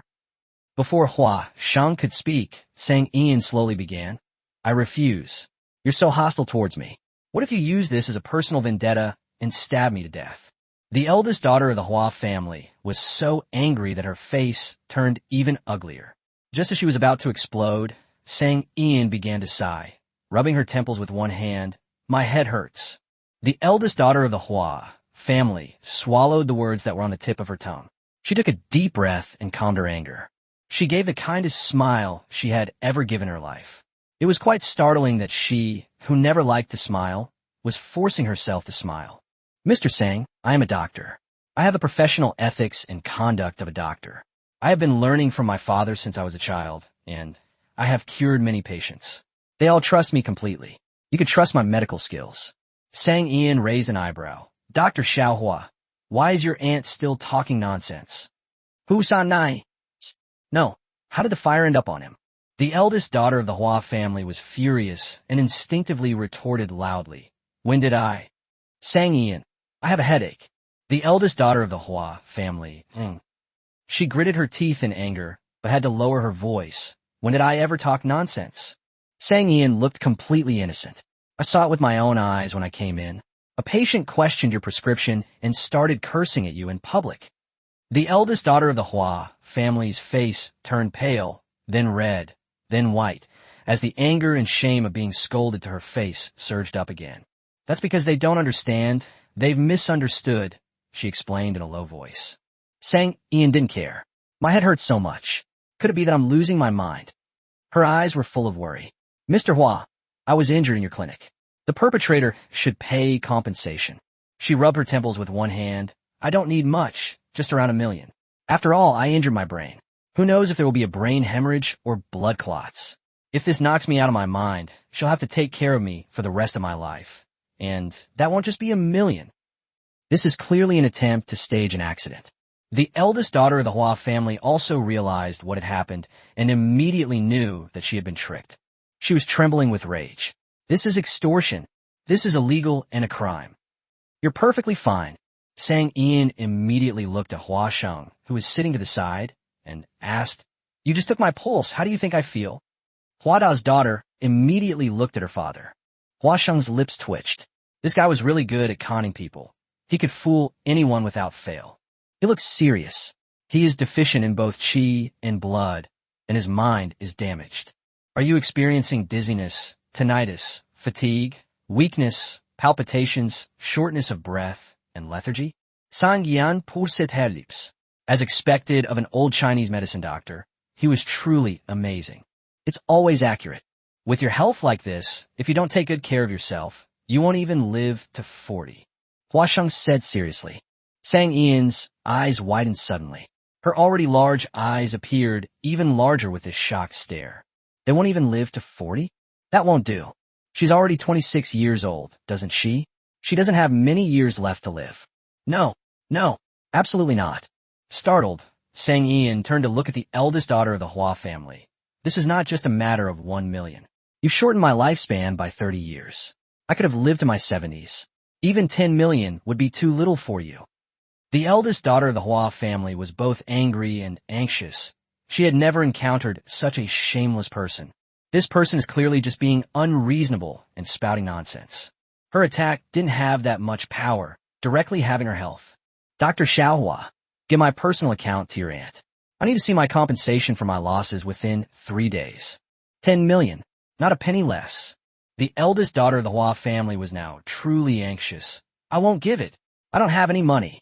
She glanced around the lounge and moved toward a corner. I only accidentally hurt you, right? I'll return the favor. As he spoke, he removed the arm from the human acupuncture point mannequin and then smacked his own head hard. With a loud clang, it was a heavy resin mannequin, and even Sang Ian felt pain just hearing it. If you're not satisfied, I'll do it again. As soon as she finished speaking, the eldest daughter of the Hua family smacked her forehead again. That sound was absolutely crisp and satisfying. Sang Ian saw that a large red bump had formed on her forehead. She didn't know what to say. He's a ruthless person who's a bit naive. That's the end of that matter. Huasheng glanced at his eldest daughter. Impulsive. You're always so impulsive. Go and deal with it. Notarus, didn't Boss Sang say he has some high-quality medicinal herbs? I like to see them too. The eldest daughter of the Hua family sat down immediately. This time, Huasheng wasn't involved again, but the purpose was probably the same as before, to prevent Huasheng from colluding with Sang Ian to swindle money from the clinic. Sang Ian didn't care. She thought that Grandpa Hua and Huasheng were both very nice, and she could just ignore the others. You need to take good care of your health. Don't take it lightly. Go back and take this prescription. Take 2 doses first, then come back, and I'll check your pulse and adjust your medication. Huasheng acted quickly and wrote out a prescription in no time. Sang Ian took a look and thought, well, he couldn't understand it. It was exactly the same as Hua Shanai's handwriting. Sure enough, whether it's traditional Chinese medicine or Western medicine, as long as they are doctors, only their own insiders can understand their handwriting. Dr. Hua, thank you so much. Actually, Dr. Hua has been helping me to recover. You didn't see what I looked like a few days ago. My recovery is all thanks to Dr. Hua. Sang Ian said very sincerely. Huasheng became interested. What's the prescription? Let me see it. Chapter 239, I run a pharmacy, so it's normal for me to have some good medicinal herbs. Huasheng thought that after the previous setback, his grandson's self-confidence would definitely be damaged, and given the serious consequences of this incident, it was normal for him not to seek medical treatment. Unexpectedly, not much time has passed, and he's already prescribing medicine for people again. Huasheng brought the prescription with him when he learned that he was coming to the hospital today. He wanted to ask his grandfather if the prescription was the most suitable for Sang Ian. Unexpectedly, before he could even bring it up, his grandfather did. Huasheng glanced at it, then raised his hand and patted his grandson's shoulder, giving it a firm squeeze. Very good. Huasheng breathed a sigh of relief. It seemed he hadn't used the wrong medicine. I was originally planning to change the prescription for my boss tomorrow, but now I've saved myself the trouble and will just use Grandpa's. The eldest daughter of the Hua family muttered softly, You got off easy. My dad doesn't see patients anymore. Do you know how much one of his prescriptions is worth? Boss, Huasheng shouted. This is really getting more and more outrageous. Sang Ian's eyes curved slightly, and she earnestly suggested, Dr. Hua, since you like making money so much, you should give up medicine and go into business. It's your final destination. The eldest daughter of the Hua family, who is dedicated to practicing medicine for life. She didn't want to talk to this person anymore. She could never win an argument with her, and it always made her angry. Sang Ian opened the backpack behind her, took out several wooden boxes, and opened them one by one. Wild ginseng as thick as a thumb, lingji mushrooms as big as a bowl, and isho wu as big as a baby.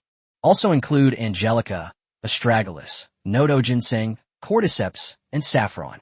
The boxes were arranged in 2 rows, and the entire lounge was immediately filled with the smell of traditional Chinese medicine. Huasheng and Miss Hua stared in disbelief. They had seen fine and precious medicinal herbs before, but they had never seen one so well-preserved and with such potent medicinal properties. The two stood in front of each wooden box, examining them intently, their eyes filled with fascination. Indeed, no traditional Chinese medicine practitioner can resist the allure of medicinal herbs. Seeing the expressions on their faces, Sang Ian knew that the deal was on track. Such high-quality medicinal herbs are indeed hard to find. Looking at the medicinal herbs, the eldest daughter of the Hua family finally showed a slight smile. Xiao Nai, this time it was my fault. I misunderstood you before. You still care about our clinic. And apologizes.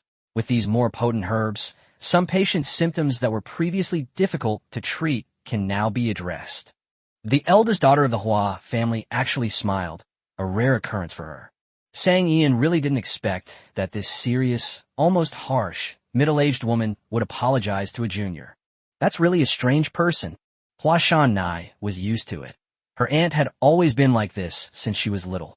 I have personally inspected all the medicinal herbs, and they're all highly effective. However, if we want to buy the herbs from the owner, the clinic's funds are definitely not enough. Hua Shan Nai reminded her. Hua Shang was somewhat surprised. The clinic is quite profitable. It should have more than enough to buy these medicinal herbs. The eldest daughter of the Hua family was very worried. You're not trying to raise the price, are you? Let me tell you that won't do. We won't buy it if it's too expensive. Don't worry.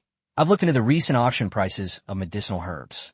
You get what you pay for, and I certainly won't ask for an exorbitant price. Sang Yan impasses it. Although she is short of money, she wouldn't make a fuss about it. Besides, Huasheng just prescribed her medicine, so she should at least repay him in some way, shouldn't she? In the end, it was Huasheng who set the price. For all of these, they wanted 10 million. Sang Ian didn't haggle. It was a very fair price, and Hua Lao was a kind and honest man. Half an hour later, Sang Ian received a bank SMS notification that her account had been credited to her account. Counting the string of zeros, Sang Ian breathed a sigh of relief. At least, the development of the app was no longer a problem, and supporting Qian Jinming, the financial expert, was no longer a problem either. However, this amount of money is definitely not enough to carry out her first 5-year plan. Elder Hua, I have many more medicinal herbs like these. You are highly respected in the field of traditional Chinese medicine. If you have time, please help promote them. Hua Sheng carefully stored the medicinal herbs in the safe as if they were treasures, but when he heard Sang Ian's words, he almost dropped the precious ginseng in the box. However, someone was even more shocked than him. The eldest daughter of the Hua family was extremely surprised. You actually have this kind of medicinal herb? Where did you get so many of these good medicinal herbs? Sang Ian was truly content with having money. I own a pharmacy, so it's normal for me to have some good medicinal herbs, isn't it? The eldest daughter of the Hua family twitched at the corner of her mouth. Do you really think I'm some kind of idiot who knows nothing but how to treat illnesses? Normal my foot. Don't tell me you just run a pharmacy. My family runs a traditional Chinese medicine clinic, and we don't even have such good medicinal herbs. This is the first time Sang Ian has ever seen someone call themselves an idiot. Anyway, I still have some of these medicinal herbs. You can spread the word. If anyone needs them, they can buy them at the pharmacy in the urban village. Dr. Xiao Hua will take care of them. Hua Sheng looked at his eldest grandson, who was standing obediently next to Sang Ian, and asked, When are you planning to go back to the clinic? Hua Shan's expression remained unchanged. I didn't intend to come back. Hua Sheng frowned slightly. What's wrong? Don't want to be a doctor anymore. Of course not. I still want to be a doctor. I started recognizing medicinal herbs when I could talk. The first word I uttered wasn't mom, but ephedra.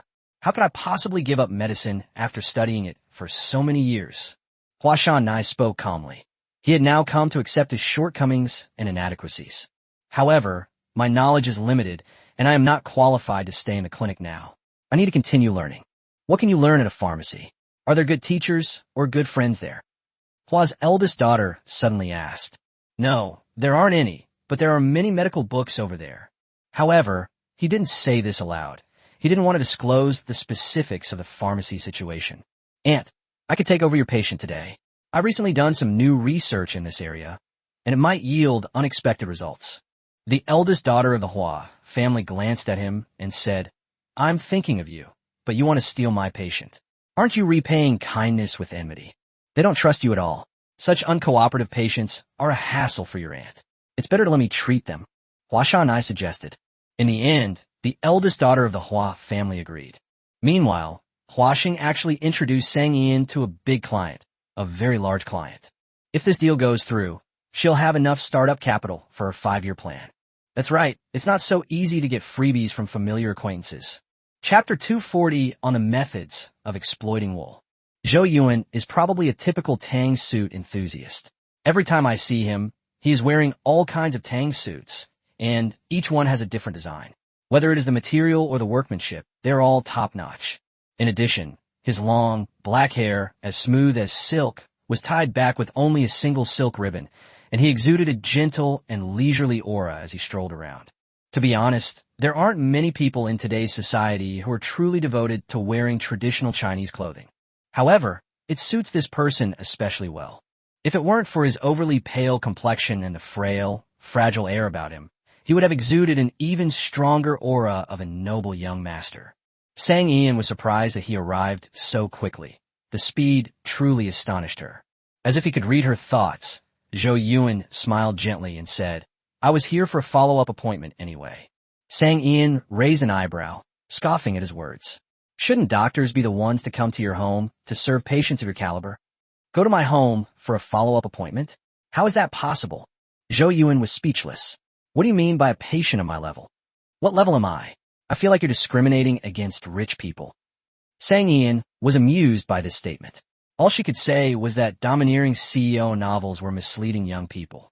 "Old Hua said you have some medicinal herbs here that are of superior quality and efficacy." "I have some needs," Zhou Yuan said directly. "I just sold some to the clinic. You could take a look. The quality is about the same. I don't have any samples left." Sang Ian said. When Zhou Yuan saw Hua Sheng nod, he knew that these medicines must be good, and the two agreed to go to the pharmacy to make the transaction in the afternoon. Before leaving, Sang Ian reminded him, "If you don't need a large quantity, you can also recommend it to your friends." Zhou Yuan asked curiously, "Just how many medicinal herbs do you have?" Sang Ian thought about all the large wooden crates that the young prince had received from the logistics. There were 10 large crates that had been cleared out so far. There are also 2 warehouses filled with boxes, none of which have been opened, so they probably contain a lot of medicinal herbs. However, she doesn't plan to make a move this time. Although it's to raise funds for a 5-year plan, she can't release too many medicinal herbs at once. Otherwise, it will affect the price. Look at the question you're asking. I own a pharmacy, so it's normal for me to have some medicinal herbs, isn't it? Sang Ian dodged the question. If these people knew her actual inventory, how could she continue to take advantage of them? How can you ask for a high price?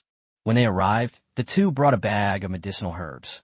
When they left, Sang Ian got the number she wanted, while Hua Shan took away a patient and the patient's mother. Originally, the patient's mother had completely lost hope in Huai Clinic and had no intention of accepting the doctor recommended by them. However, in Anqing, Huai Clinic was already the best traditional Chinese medicine hospital. Western medicine had already given her daughter a death sentence, and traditional Chinese medicine was now her daughter's only hope. In the end, Hua Shan promised that he would not use such expensive medicinal materials, which finally reassured the patient's mother. After the group returned to the pharmacy, Hua Shan immediately prescribed new medicine and re-examined the little girl's body. It turns out that this girl, who looks no more than 17 or 18 years old, is not only paralyzed from the waist down and unable to walk, but also has severe burns on both legs, with burn scars all over her calves and arms. This must have been caused by some major accident to result in such severe injuries. Sang Ian only glanced at it before going to the warehouse.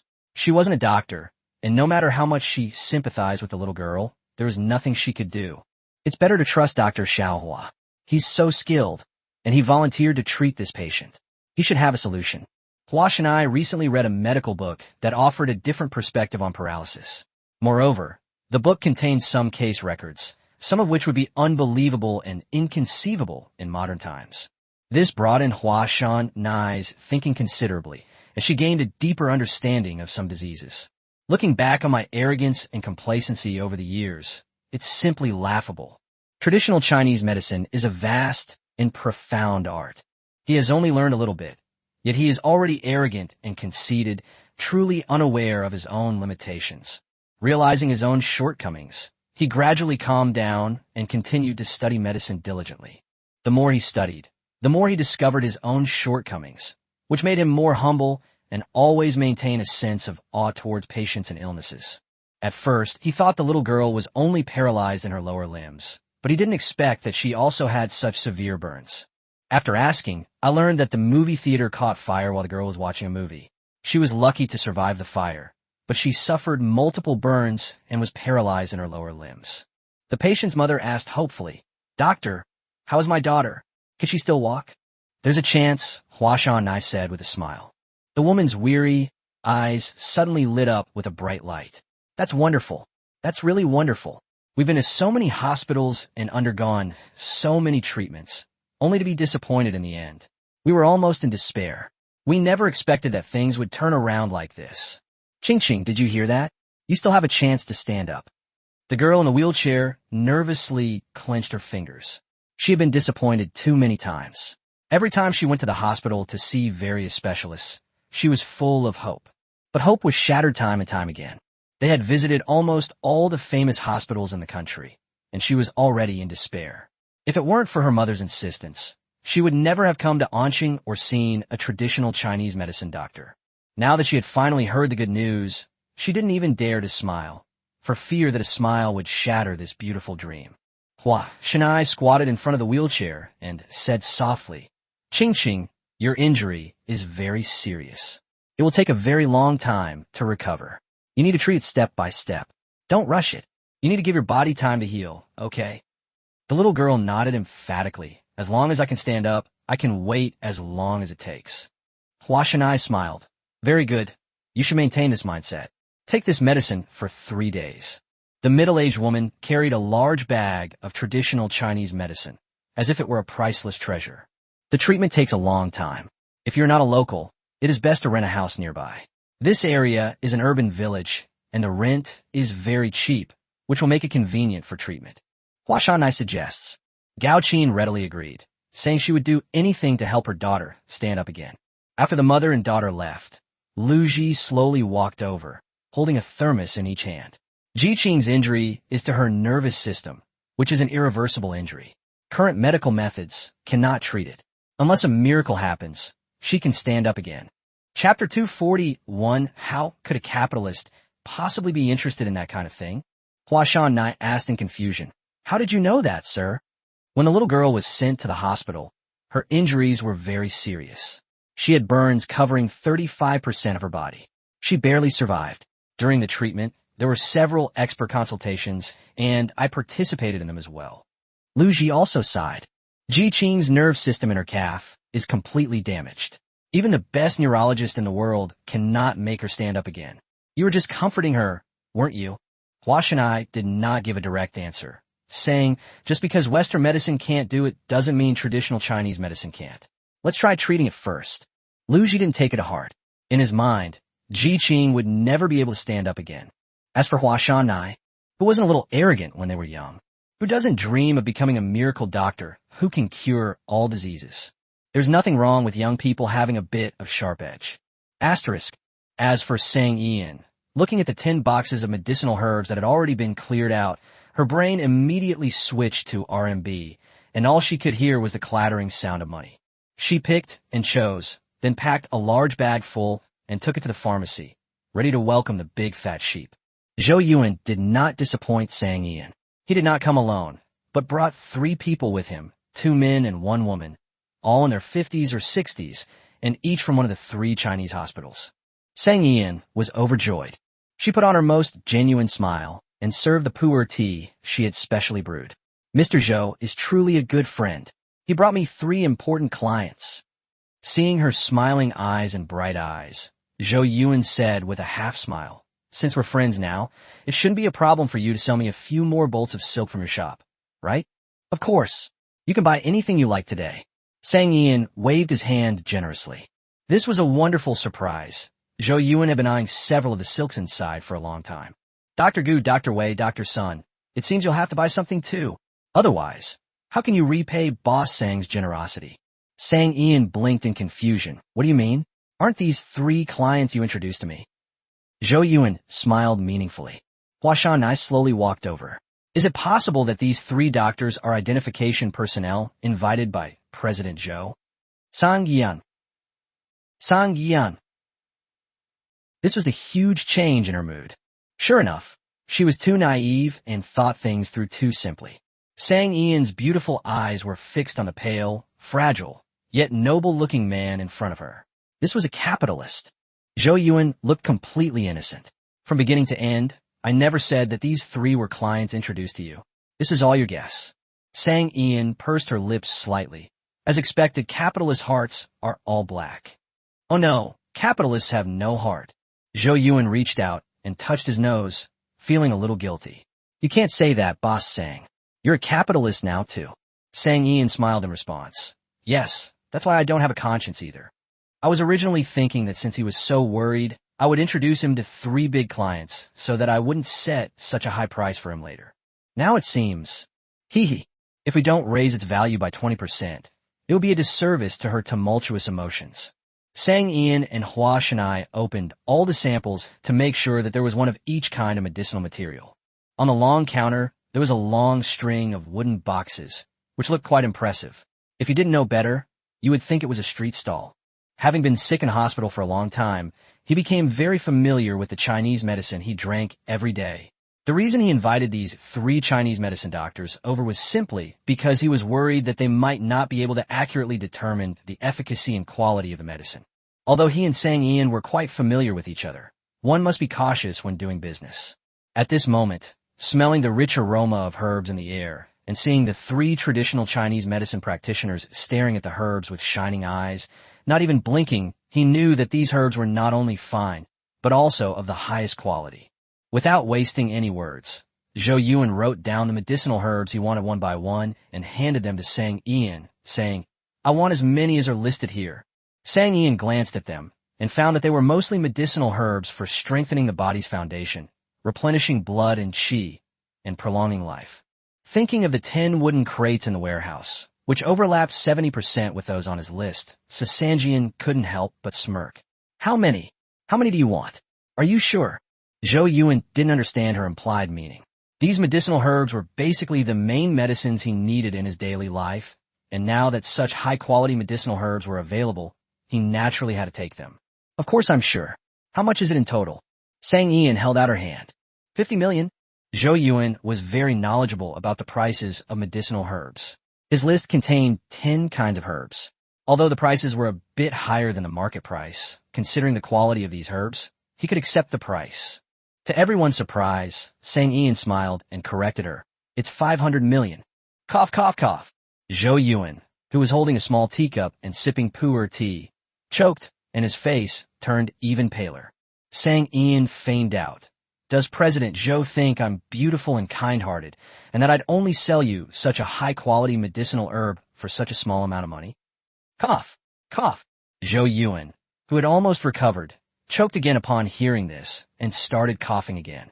Seeing this, Sang Ian quickly stepped forward to help him catch his breath. No, why are you so agitated? I know you've saved a lot of money and are very happy, but you also need to take care of your health. Zhou Yuan. He couldn't even cough anymore. He could only gasp for breath and wave at her. His expression was indescribable. After he caught his breath, he said, Thank you for your concern about my health. Sang Ian said sincerely, I'm just worried that if President Zhou were to fall ill in my pharmacy and suddenly couldn't catch his breath, how dangerous that would be. If it were to implicate my pharmacy and I had to pay compensation, I couldn't afford it. Zhou Yuan felt like coughing again. His throat was itchy, and his hands were itchy too. Boss sang, Isn't your price outrageous? Even if your medicinal herbs are top quality, this price is still too outrageous. Then, Sang Ian took him to the pharmacy's small storeroom. Looking at the neatly arranged wooden boxes, and the fact that there were at least 10 portions of each type of medicinal herb on his list, even Zhou Yuan was taken aback by the sheer number of boxes. He swallowed hard. Could all of these be? Sang Ian opened her big eyes and nodded seriously. Zhou Yuan gasped, feeling a slight toothache. Which of us is the capitalist? Chapter 242, A Competitor Hired with Money. Sang Ian still looked innocent. You said you wanted it all, no matter how many. I didn't force you. Looking at the neatly stacked wooden boxes and smelling the rich aroma of herbs in the air, Zhou Yuan truly hadn't expected that Sang Ian would have so many of these top-grade medicinal herbs that were rarely seen on the market and could only be found at auctions. This far exceeded his expectations. Zhou Yuan's gaze towards Sang Ian had changed.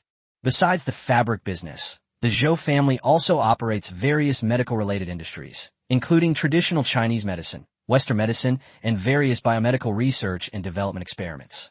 This involves enormous resources, but of course, when there are results, the benefits are also enormous. As the de facto head of the Zhou family, he understands the pharmaceutical market better than anyone else. It is already extremely rare to find 4 or 5 kinds of top-grade Chinese medicinal herbs, with 2 or 3 of each kind. But Sang Ian, she suddenly produced so much. No wonder she, a small supermarket owner, suddenly wanted to open a pharmacy. At that moment, Zhou Yuan understood. Ba Sang has an incredible network of connections and resources that are beyond the imagination of others. She is no ordinary small business owner. Zhou Yuan realized that he had never understood Sang Ian. Sang Ian remained completely calm, letting him scrutinize her. She didn't care about the complicated thoughts in his mind. All she cared about now was her money. If Mr. Zhou feels that his cash flow is tight, he can buy a little less. I was just joking. Don't take it seriously. I won't take it seriously. How can that be allowed? This is a once-in-a-lifetime opportunity for everyone. Moreover, this is especially true for a patient like him who has been taking medication for many years. Zhou Yuan felt that this was simply an opportunity given to him by God. He didn't know when he would encounter such good medicinal herbs again, or even if he would ever encounter them again. He would never give up this opportunity no matter what. He felt there was room for negotiation on this price. 500 million was simply too much. Mr. Sang, we've known each other for a long time and have done many transactions together.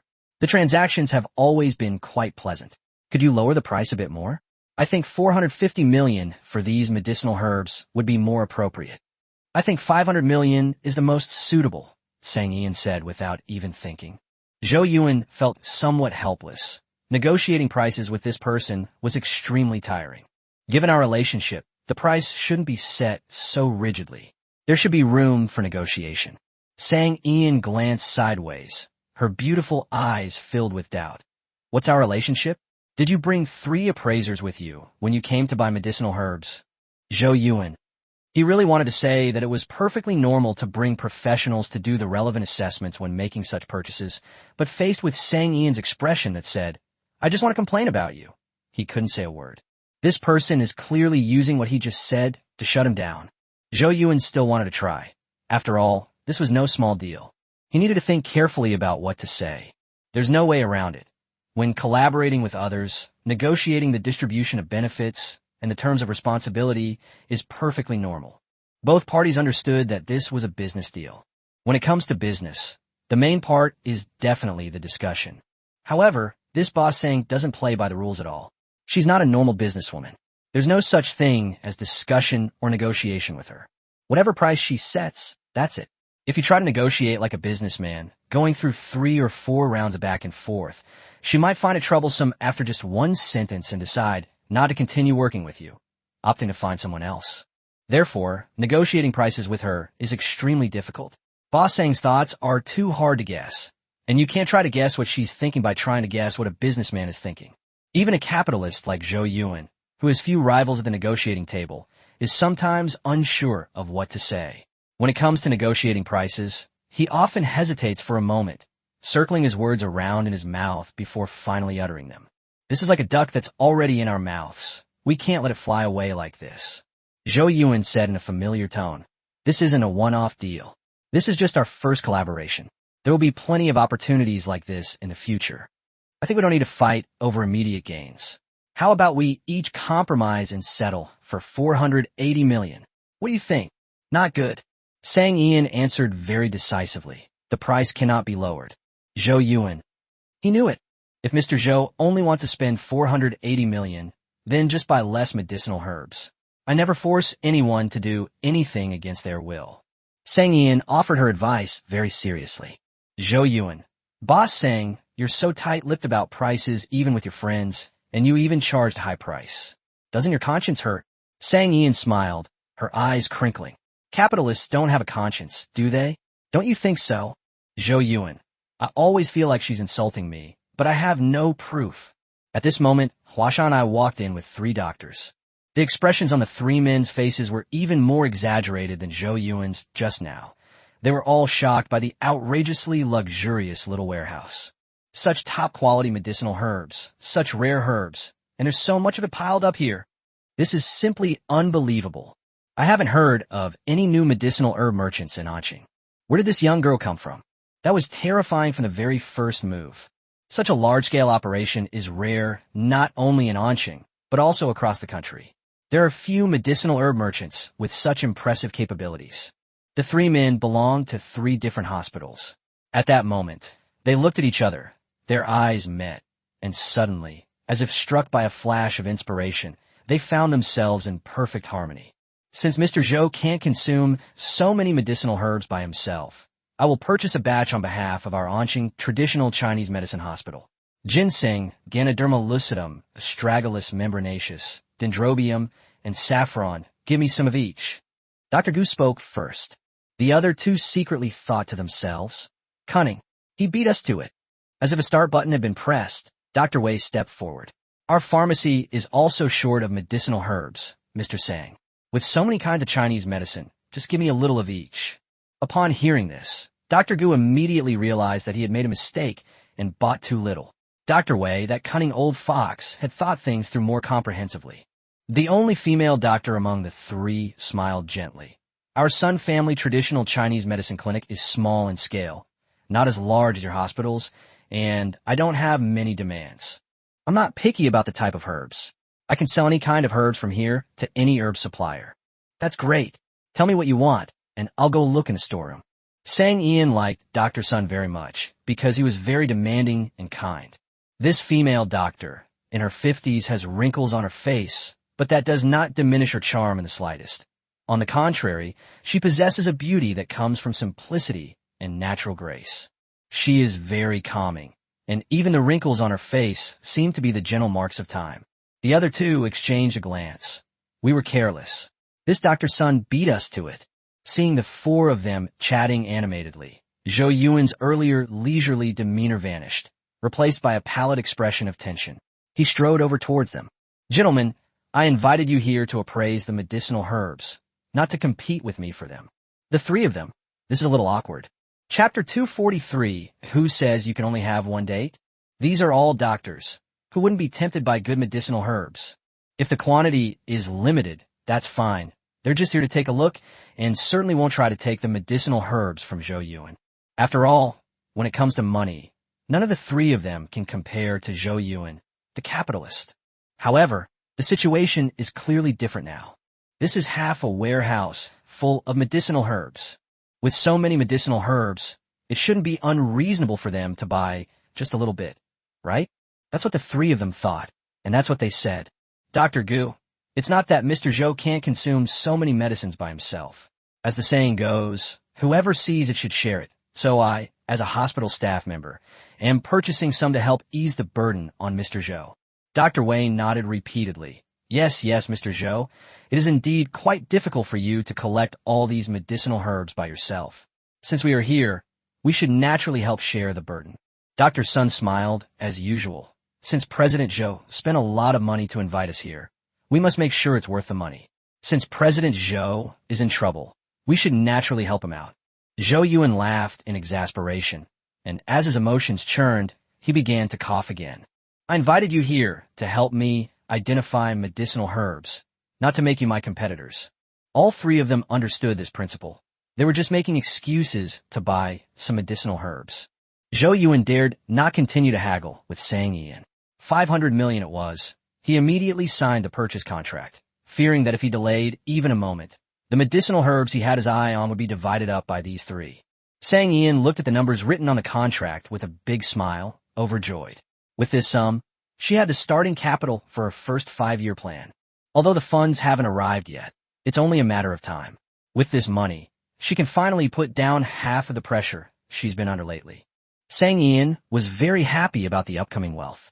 Zhou Yuan was also very happy to have acquired the top-quality medicinal herbs. The trio of doctors, however, were not so happy. The cook duck flew away. They watched helplessly as so many top-quality medicinal herbs appeared, yet they couldn't buy a single one. That was truly heartbreaking. Sang Ian caught sight of the three out of the corner of her eye and immediately greeted them with a smile. Guests are always welcome. Doctors, you can write down what you each want, and I'll go to the warehouse to look for it. Seeing this, the three of them were completely taken aback. This time, they were all smarter and didn't waste any time. They immediately buried themselves in writing. Zhou Yuan stared blankly at this scene, feeling a mix of emotions. So, how many medicinal herbs does Boss Sang actually have? He asked, looking at Hua Shanai beside him. I don't know. I'm a practitioner of traditional Chinese medicine, not a warehouse manager. Hua Shanai, who is obsessed with opening blind boxes, has already opened countless medicinal herbs and has now learned to lie through her teeth. Zhou Yuan didn't believe it. But you're a traditional Chinese medicine practitioner at a pharmacy. Don't you even know how many medicinal herbs your shop has? He felt this was quite unreasonable. Hua Shanai was somewhat speechless. President Zhou is the owner of so many companies in the Zhou family. Do you know the inventory of various items in each of your branches? Zhou Yuan was speechless after being rebuked. He was only in charge of the general direction of the group's development. Why should he need to know about such specific, trivial matters? Just as he was feeling sentimental, Sang Ian had already taken 3 orders and gone back to the warehouse.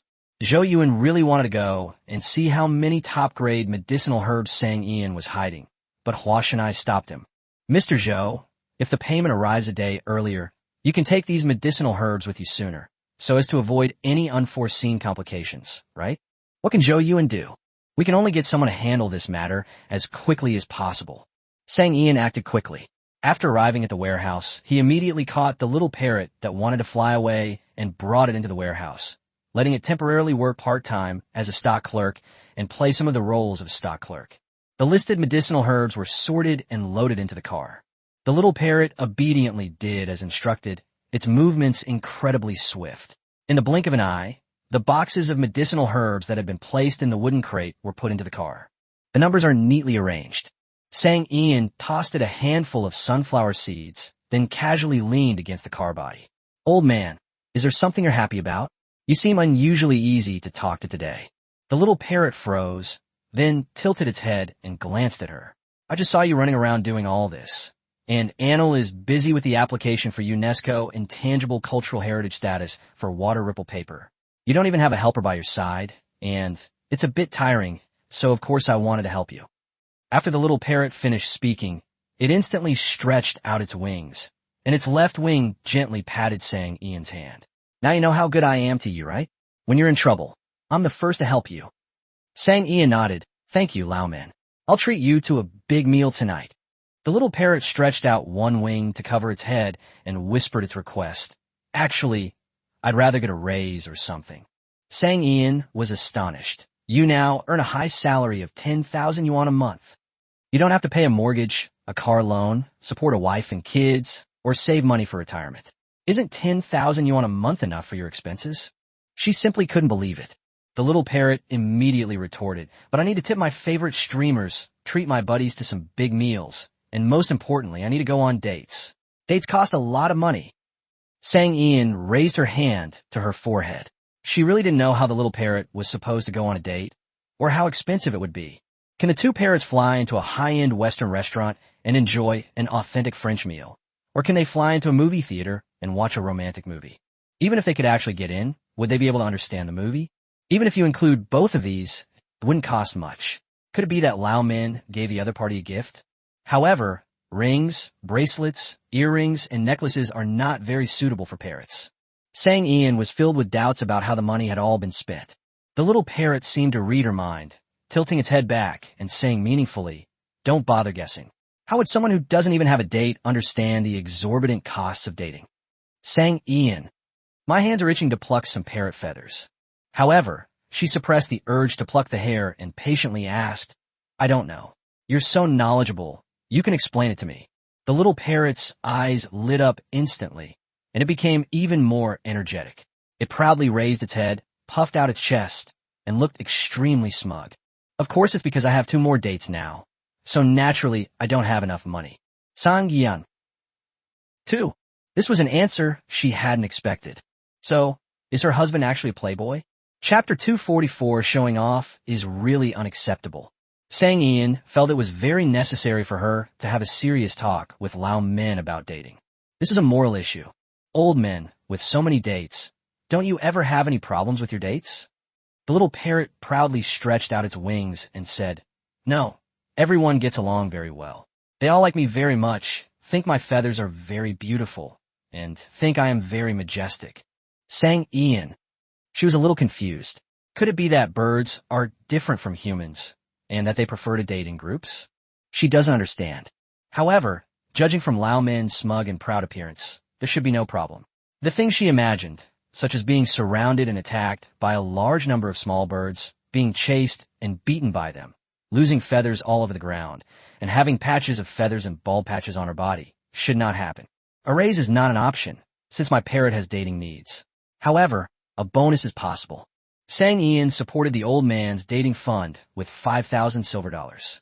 After all, in all these millions of years, Lao Min must have only recently come to experience the joy of dating. It's turned into a little parrot now, so it's better to just play around. However, she thought of another problem and hurriedly asked just before the little parrot was about to fly off on its date. It's one thing to go on 3 dates at once, but you should be careful when you're looking for dates. Look for single people, don't steal other people's dates, or I'm worried you'll get beaten up. The little parrot flapped its wings at Sang Ian. Don't worry, I'm the boss of this area, and I don't have any rivals for now. After it finished speaking, it immediately spread its wings and flew away. Sang Ian, is this the key point? Isn't the main point that stealing someone else's date is incredibly unethical? Sang Ian sighed as she looked in the direction of the gate. The old gate was really getting wilder and wilder, but she could understand it. After all, it has never been free for millions of years. Now that it can finally go out and roam freely, it's understandable that it might be a little wild. Sang Ian drove the car out of the warehouse, locked the warehouse again, and then drove directly to the pharmacy. In fact, it didn't take long, less than 15 minutes, but the 3 doctors were extremely anxious. If they really missed such good medicinal materials, they would definitely lose their appetite and sleep. All of them are TCM practitioners who deal with Chinese herbs. When they see such top-quality medicinal materials, which one of them can resist the urge to try them? Taking advantage of this brief moment, the 3 immediately picked up their phones and began reporting the situation. That's right, the 3 of them have slightly different reporting styles. Dr. Gu, from Anqing Central Hospital, must be someone Zhou Yuan personally invited to do the evaluation, so he must be someone with some reputation. He simply and directly took pictures of ginseng, lingji, and saffron and posted them in the group chat in a very bold manner. Future Divine Physician Gu, this is truly eye-opening. This is the first time in my life I've seen medicinal herbs with such excellent efficacy. Whether it's the age or the medicinal properties, they are absolutely top tier. It was already past closing time, and the group chat was mostly made up of doctors on duty. As soon as they saw the photo, everyone started commenting. Someone asked Dr. Gu where he saw it. Some people directly asked Dr. Gu if he was going to attend the auction. Everyone was incredibly envious. They really wanted to see such excellent medicinal herbs. Some people have already reserved the opportunity to accompany Dr. Gu on his next trip.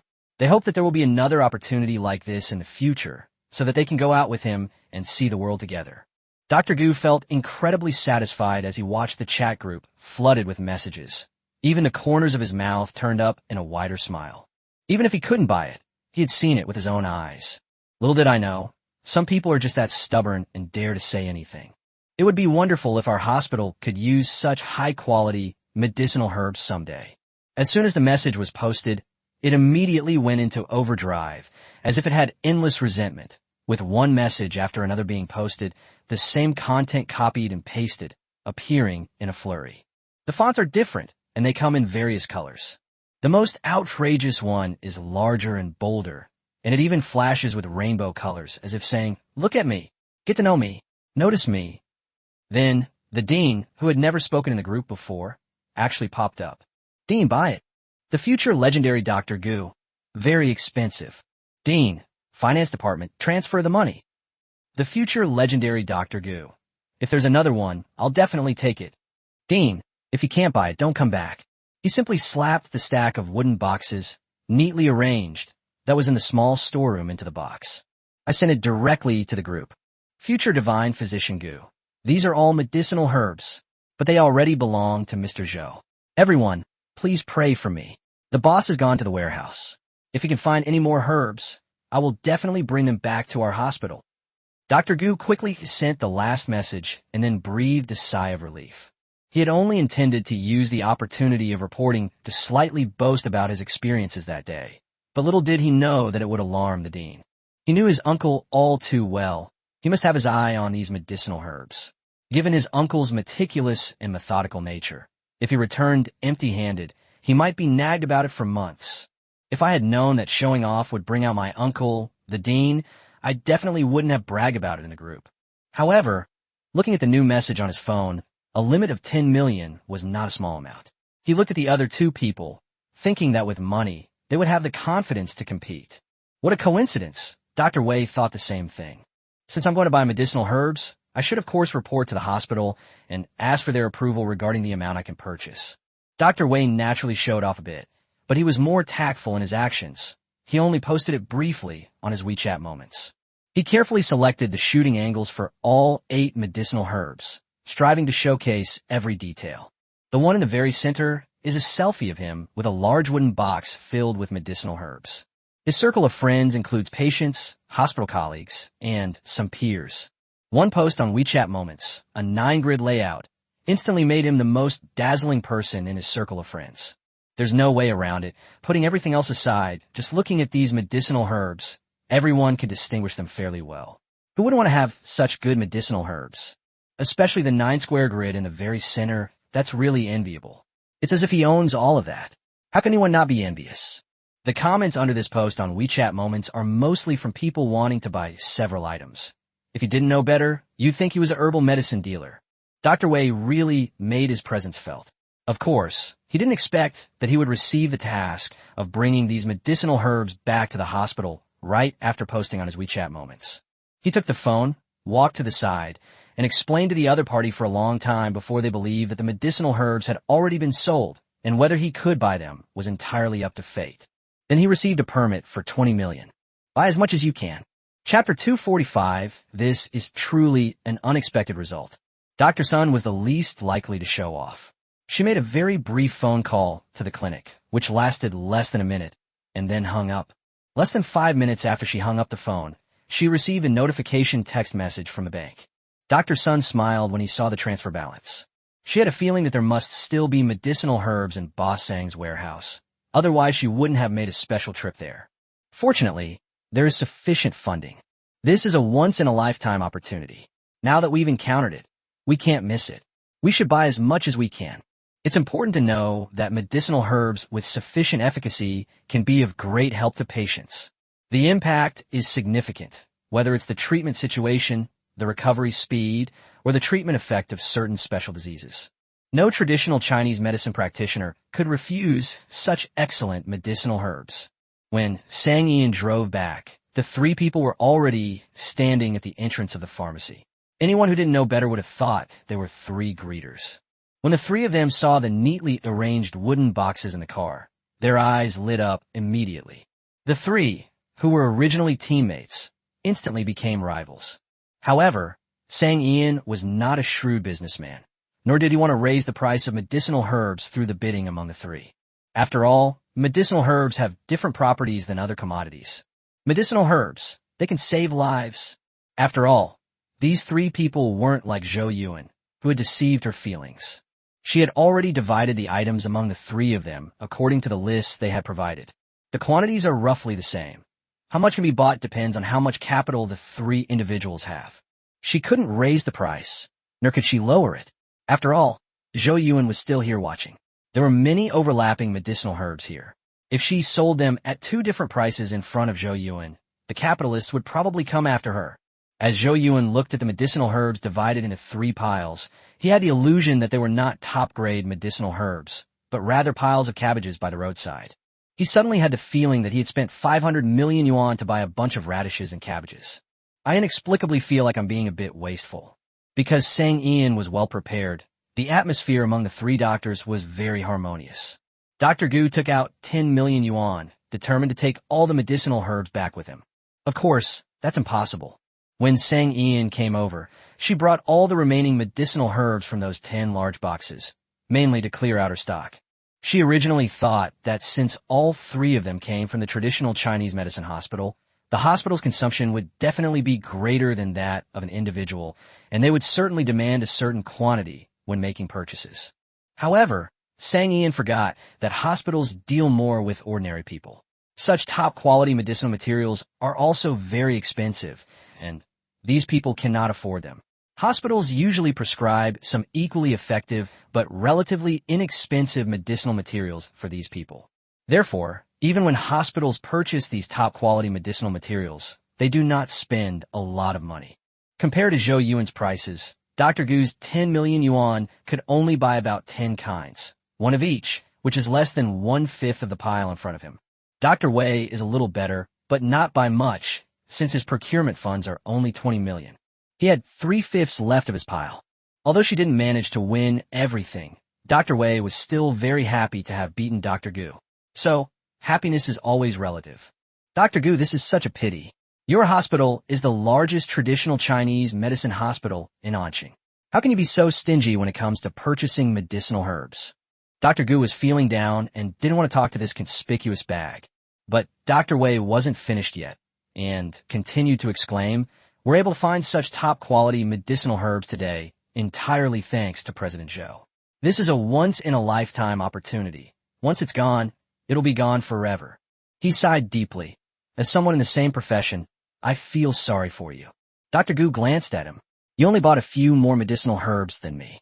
What's there to be so smug about? He then looked at Dr. Sun, who was negotiating with Sang Ian, and said, "At least I put up 10 million for procurement. I'm already very satisfied.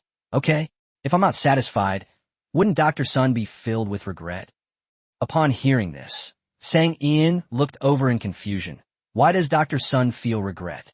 Dr. Gu was taken aback by the sudden question and subconsciously replied, "We don't have enough funds to buy more than a few plants. Shouldn't we feel regretful?" Sang Ian smiled and dropped a bombshell. Then Dr. Sun really doesn't need to regret it. She bought all the rest. Quiet. A deathly silence. The sudden silence was truly frightening. The two doctors were stunned by what they had just heard. Even Zhou Yuan, who was standing to the side, looked at Dr. Sun in surprise. This can't be, can it? Dr. Gu really couldn't believe it. Is the Sun family's TCM clinic really that rich? Dr. Wei asked the burning question. Dr. Sun smiled gently as always. Our clinic is a small, humble establishment. How can it compare to your organization's? It's just that our clinic is currently purchasing medicinal herbs, and the opportunity to come across such top-quality herbs is truly rare, so of course we can't miss it. No one expected that Dr. Sun, who seemed gentle and harmless, would ultimately become the biggest winner. There was nothing they could do. They genuinely hadn't expected this. Sun Family Traditional Chinese Medicine Clinic, a very prestigious but extremely small clinic where even the doctors are members of the Sun family and a few of their apprentices, surprisingly came up with 150 million yuan and bought up all the remaining medicinal herbs. If this were told to others, no one would believe it. Both Dr. Gu and Dr. Wei were quite jealous, having lost the Sun's medical clinic, and felt extremely frustrated. They have no reason to regret it. The two of them are the ones who should be regretting it. This wave will bring Sang Ian another 180 million. Even after deducting taxes, the funds needed for a first 5-year plan are almost enough. Seeing the three of them signing contracts in a flash, Zhou Yuan suddenly realized a problem. Wasn't he essentially bringing Sang Ian 3 big clients? Not only that, these 3 almost turned against him and became his rivals. Without those 3, he might have been able to negotiate the price down. So why did he bring 3 people with him? Zhou Yuan is in a very bad mood right now and needs to do something to make himself happy. Boss saying, "I brought you 3 big clients now. Does that mean the silk you promised still stands?" Of course it stands. I never go back on my word. I said you can choose whatever you want, and that means you can choose whatever you want. With her wallet bulging, Sang Ian was very easy to talk to. My family's small supermarket has recently received a lot of new silk brocades. Zhou Yuan gave a faint smile. No need for that. Just go to your warehouse. It'll save you the trouble of restocking the goods from your warehouse after I buy them. Sang Ian suddenly had a bad feeling. Chapter 246 empty. Sang Ian took Zhou Yuan to the 500 square meter warehouse that they used most often. Basically, all the goods that the small supermarket needs recently are stored here. The warehouse is full, and the items are stored in a somewhat haphazard way. Sang Ian led people into the silk region. That's right. Silk is currently the category with the largest inventory among the blind boxes released so far.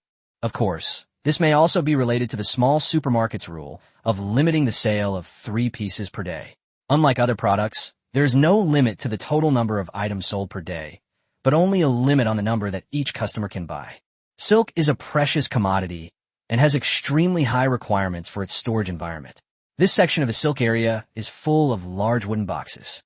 These camphor wood boxes can protect the silk to the greatest extent.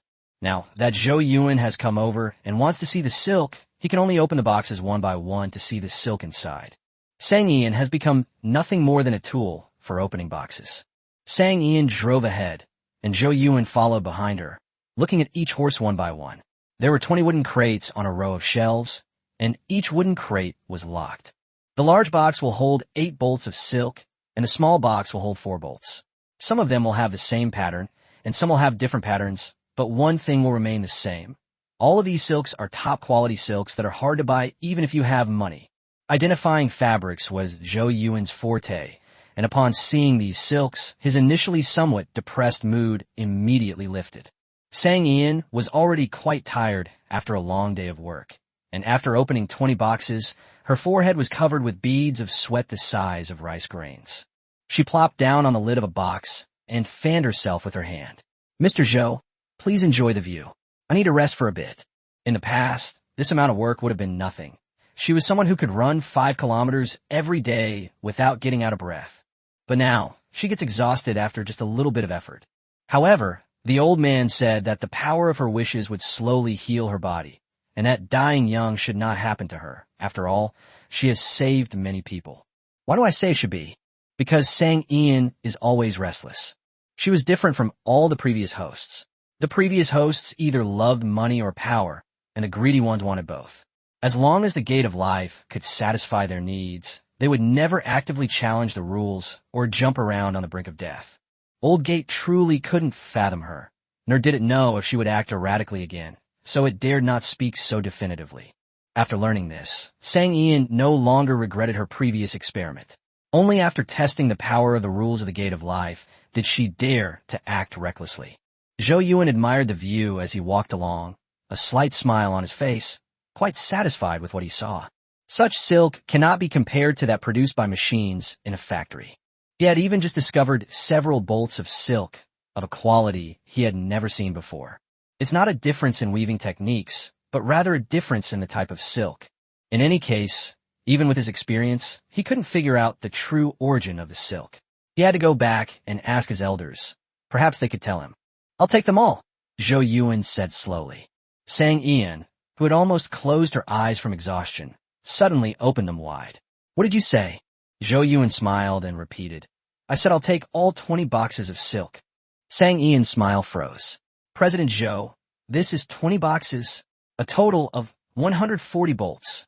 Even if you're a fan of tang suits, you wouldn't need this much fabric, would you?" Seeing her like this, Zhou Yuan was even happier. "It's okay, I like it." Sang Ian continued to persuade. Clothing designs change so quickly these days. And silk isn't cheap either. If you buy so much at once, it'll all be out of style by then, which would be such a waste. Zhou Yuan strolled leisurely among the shelves, listening to Sang Ian's serious nonsense, and said with a smile, "It's okay. I have money." Sang Ian wanted to scratch her head. She's going home tomorrow. These 20 boxes of silk are goods she prepared for the National Day holiday. During the National Day holiday, many businesses will hold promotions, and small supermarkets naturally can't miss out on that either. So she relaxed the restrictions, and during the National Day holiday, the daily limit for silk was increased from 3 bolts to 10 bolts. If Zhou Yuan were to buy them all, she would have to work overtime to open more blind boxes and select more silk items. Having already worked a long day and needing to go home the next day, Sang Ian refused to work overtime. "Don't sit there. The boxes here haven't been opened yet," Zhou Yuan urged. Sang Ian's eyes widened suddenly. "Are you a devil? These 20 boxes and 140 bolts of silk aren't enough for you, and you still want to look?" Zhou Yuan's smile deepened. "You promised. Are you going to go back on your word?" What can Sang Ian do? You have to keep your word. However, this row of wooden crates was what she planned to use when she opened blind boxes during her live stream later. She didn't know what was inside the crates. If she opened them now, wouldn't she have to transport the crates from the rented warehouse next door to this place during the live stream? This is so troublesome. "Mr. Zhou, do you really want to see this row of boxes?" Sang Ian asked seriously. "Of course," Zhou Yuan replied without hesitation. "Then Mr. Zhou will have to work hard," Sang Ian said with a slight smile. Zhou Yuan was puzzled. Then he saw Sang Ian take out a phone stand from the corner of the warehouse, with a phone on it and a microphone that looked like a lapel clip hanging from the phone. It could be said that the equipment was quite complete. Zhou Yuan, who originally wanted to see the box, immediately became a tool for the live stream. After the fans entered the live stream, they saw Sang Ian standing in front of the camera. An excessively handsome man, dressed in a tang suit and with thick, jet black hair, was expressionlessly taking boxes out of a trunk one by one. Sang Ian was still responsible for opening the box and then showing the contents of the box to the camera. The live streaming room of the small supermarket has recently attracted many netizens. After all, who can resist the joy of opening blind boxes? The live streaming room of the small supermarket has a large number of fans. Fans now treat each day's live stream as a preview of the next day's products. Usually, items that appear in the live stream today will definitely appear on the shelves of a small supermarket tomorrow. This way, fans in other cities can decide when to come and shop at the mini supermarket via live stream. The live stream, which already had many fans, saw its viewership skyrocket after the addition of a handsome man, leaving Sang Ian stunned. She turned to look at Zhou Yuan, who was expressionless and holding a wooden box. What? Zhou Yuan asked, puzzled. Sure enough, handsome and beautiful people attract a lot of attention, Sang Ian remarked. A question mark slowly appeared above Zhou Yuan's head. He was a little confused about where her feelings came from, and replied with a puzzled look, "Thank you for the compliment." "No, isn't Mr. Zhou being a little too dense?" Then Sang Ian conveniently used Zhou Yuan as a display stand for merchandise, the kind that allows people to talk to, evaluate, and even estimate prices. In the end, it turned into a question and answer format. "Sang Ian, how about this thumb ring?" Zhou Yuan subconsciously and habitually put it on his thumb, and then explained everything clearly from the material to the carving and the feeling of wearing it. That's not all. At the end, he'll give everyone a price estimate. They were quite dedicated and responsible. Zhou Yuan never imagined that he would have a talent for live streaming e-commerce. Chapter 247. This couple is actually shippable. Aren't they afraid of breaking their teeth? Zhou Yuan cooperated by opening 1 box, 2 boxes, 3 boxes. He talked until his throat was parched. And every time this happened, Huashan Nai, who arrived later, would immediately bring him a thermos filled with goji berries he had brewed. After all, if it weren't for Zhou Yuan, this job would have been his. Zhou Yuan has never suffered like this in his entire life. Several times he wanted to quit, but coincidentally, every time he wanted to give up, a box of silk would appear. As soon as he sees what he wants, he immediately abandons the idea of not doing it. And he thinks, what if? What if the next box is also made of silk? Wouldn't he lose money then? And so, Zhou Yuan kept live streaming until the very end, carrying 20 wooden boxes of various sizes. The live stream was fantastic. It was so good that it immediately became a trending topic. Hashtag Zhou Yuan, president of Zhou's group, makes a surprise appearance in a live stream from a small supermarket hashtag. This was pushed to the top of the trending searches by viewers in the live stream. There's no way around it.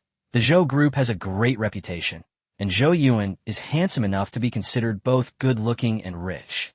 The small supermarket is also a famous online celebrity store. Sang Ian's baby face is so tender that you could pinch water out of it, and her eyes are especially beautiful. The fact that the two of them appeared in the live stream at the same time was seen as a newly formed couple by those who love to ship them.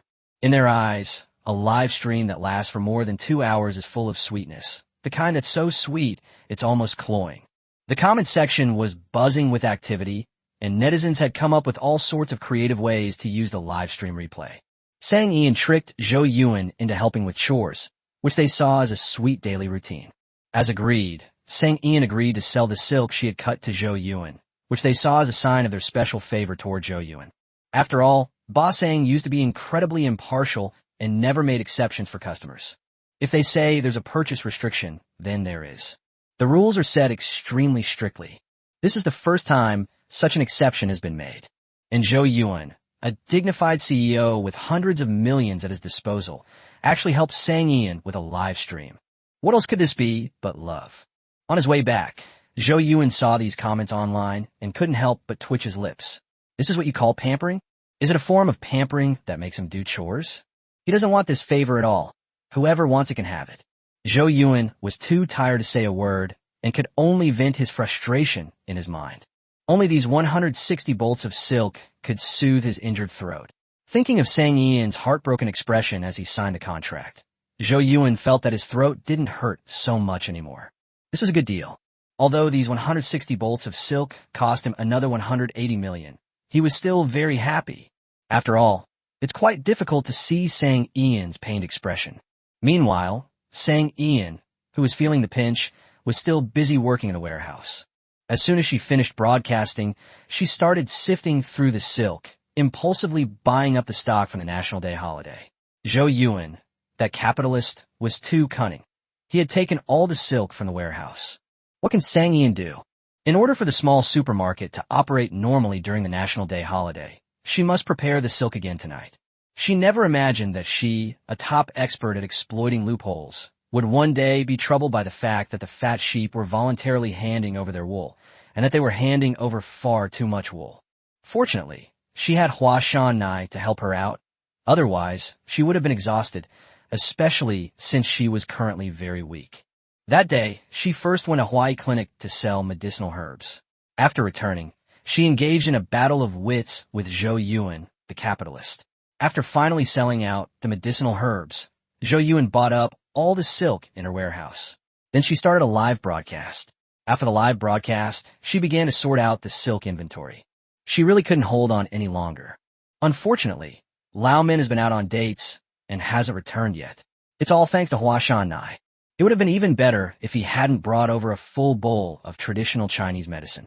Traditional Chinese medicine is just too bitter. Hua Shan-nai is now like another warehouse manager in the small supermarket. He's quite familiar with his 500 square meter warehouse. Seeing Sang Ian sitting casually on the box, her body already soaked with sweat, he couldn't help but frown. Given your current condition, you should focus on resting. You can't do things like today that are both physically and mentally exhausting. Otherwise, this medicine will be a waste.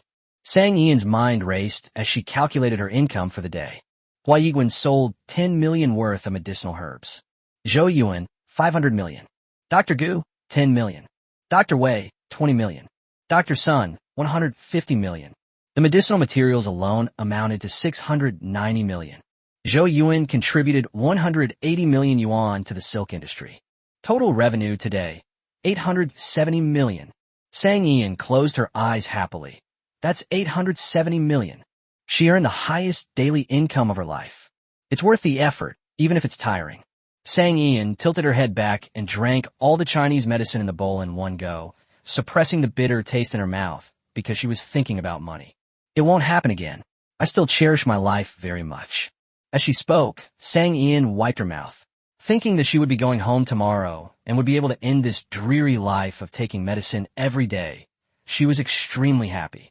To everyone's surprise, Hua Shan-nai handed her a bag, saying, "This is the medicine for the next 10 days. I've already brewed it and packaged it separately for you. When you drink it, just rinse it with hot water." Sang Ian, isn't Dr. Xiao Hua being a bit too responsible? She accepted the bag of Chinese medicine with tears in her eyes, and when she left the warehouse, she looked rather dejected. She was carrying a bag and walking towards the supermarket when Hua Shan-nai stopped her. Sang Ian sighed and earnestly assured them, "Don't worry, I will definitely take my medicine on time.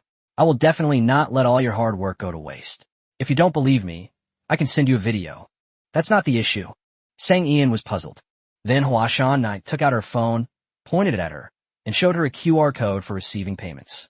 "Please make the payment. These medicinal herbs are all from the store, so they can't be recorded in the accounts."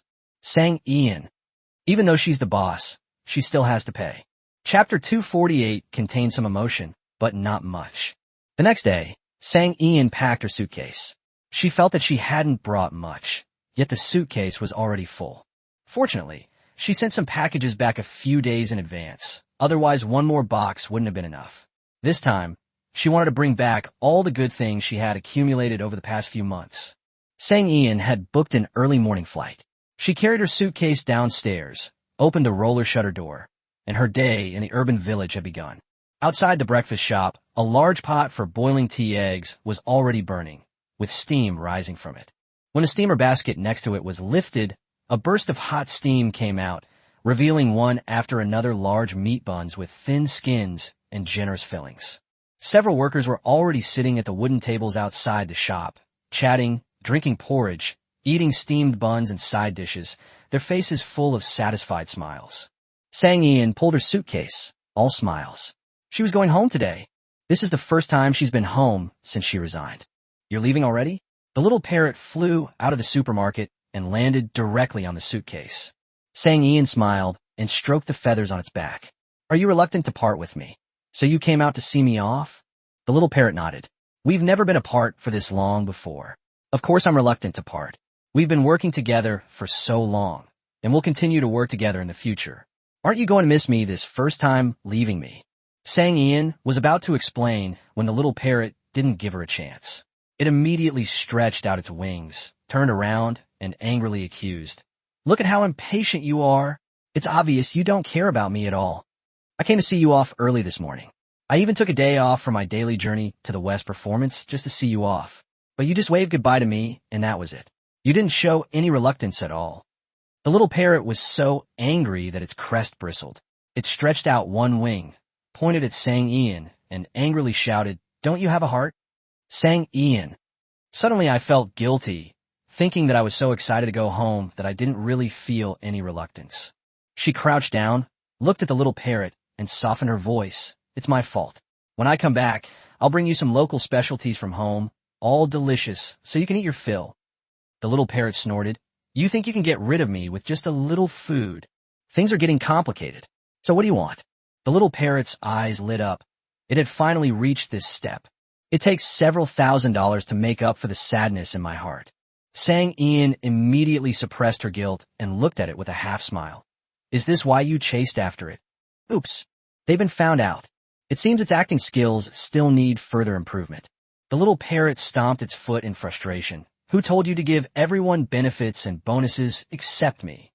Instead of providing daily necessities like rice, flour, and oil as a benefit, Sang Ian put the 20% discount card from the International Luxury Shopping Mall that Jiang Huijing had given her as an apology at the cashier.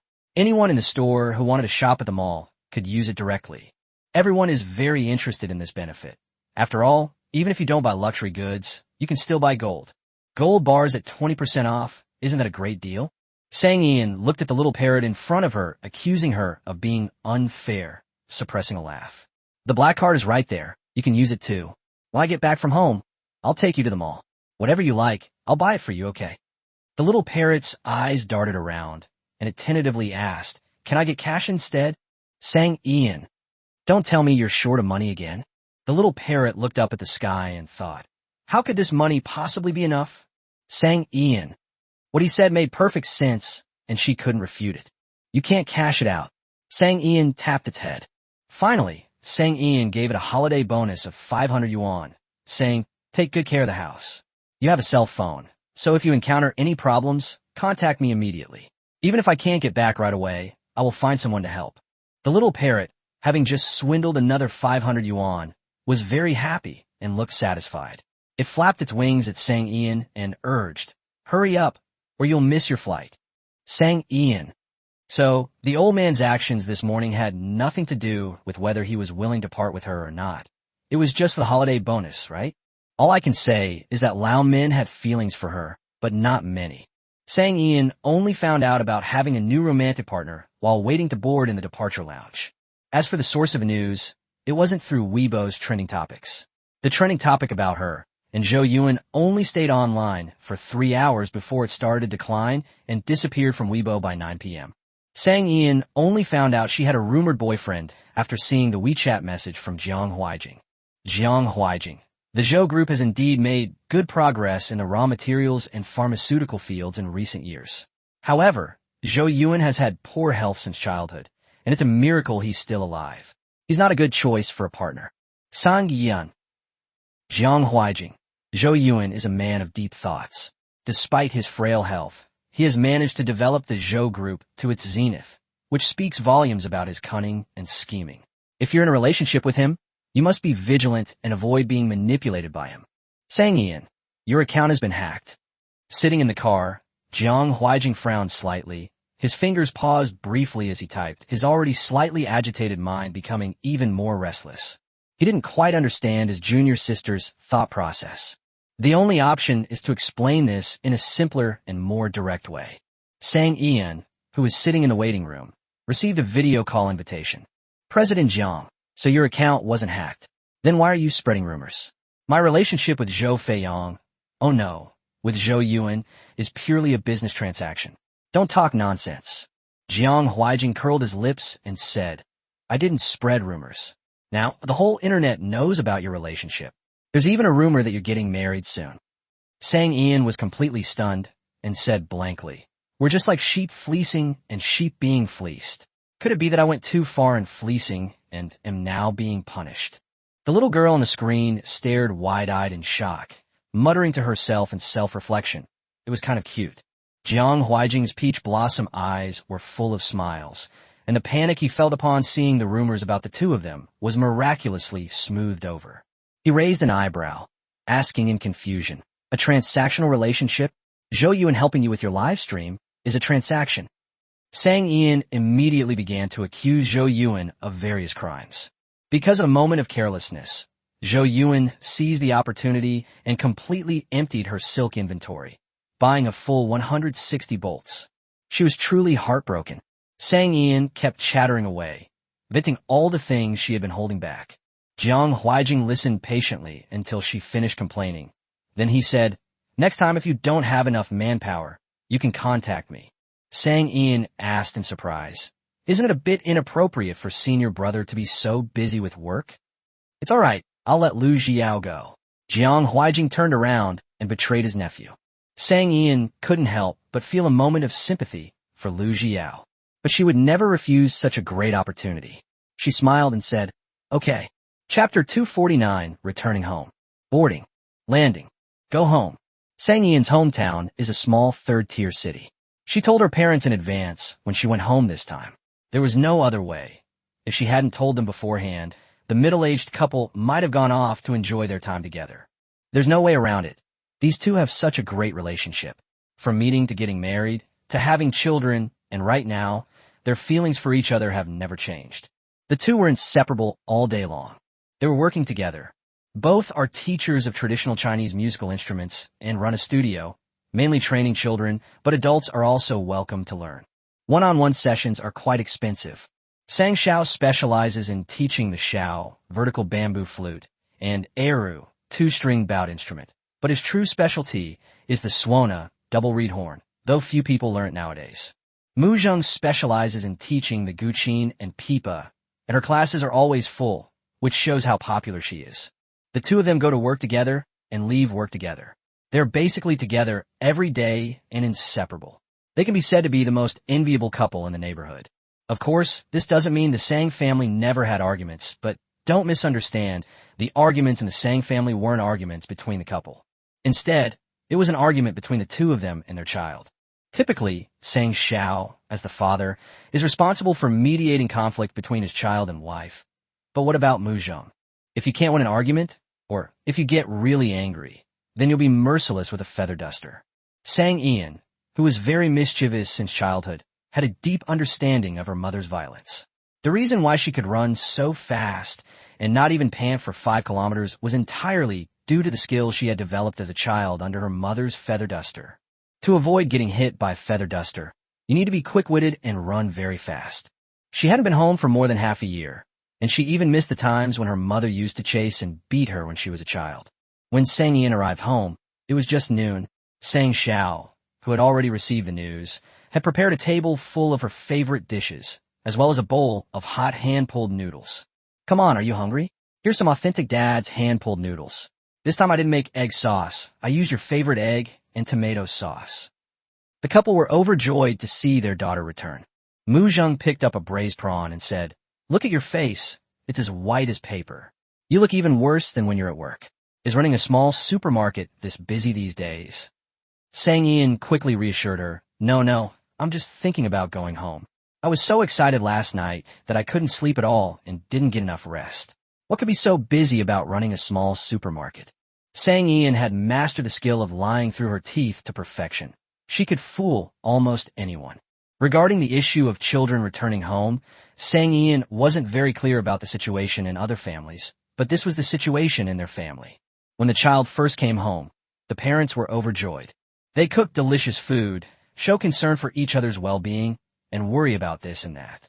However, this kindness only lasted for an afternoon. Next up was Ms. Mu Zheng's lecturing time. Before, when I asked you to find a partner, you always said you were too busy with work and didn't have time, and Mom understood. But now you're not working anymore and you're your own boss, so you have plenty of time to date. Do you have someone in mind now? Sang Yan Sikit Inyardli. Here it comes. Here it comes. The part she dreaded the most has arrived. Actually, even though a small supermarket looks small, there are a lot of miscellaneous things to do, such as ordering, cleaning, stocking, restocking, bookkeeping, tax filing, etc. Time is also very tight. Mu Zheng glanced at her.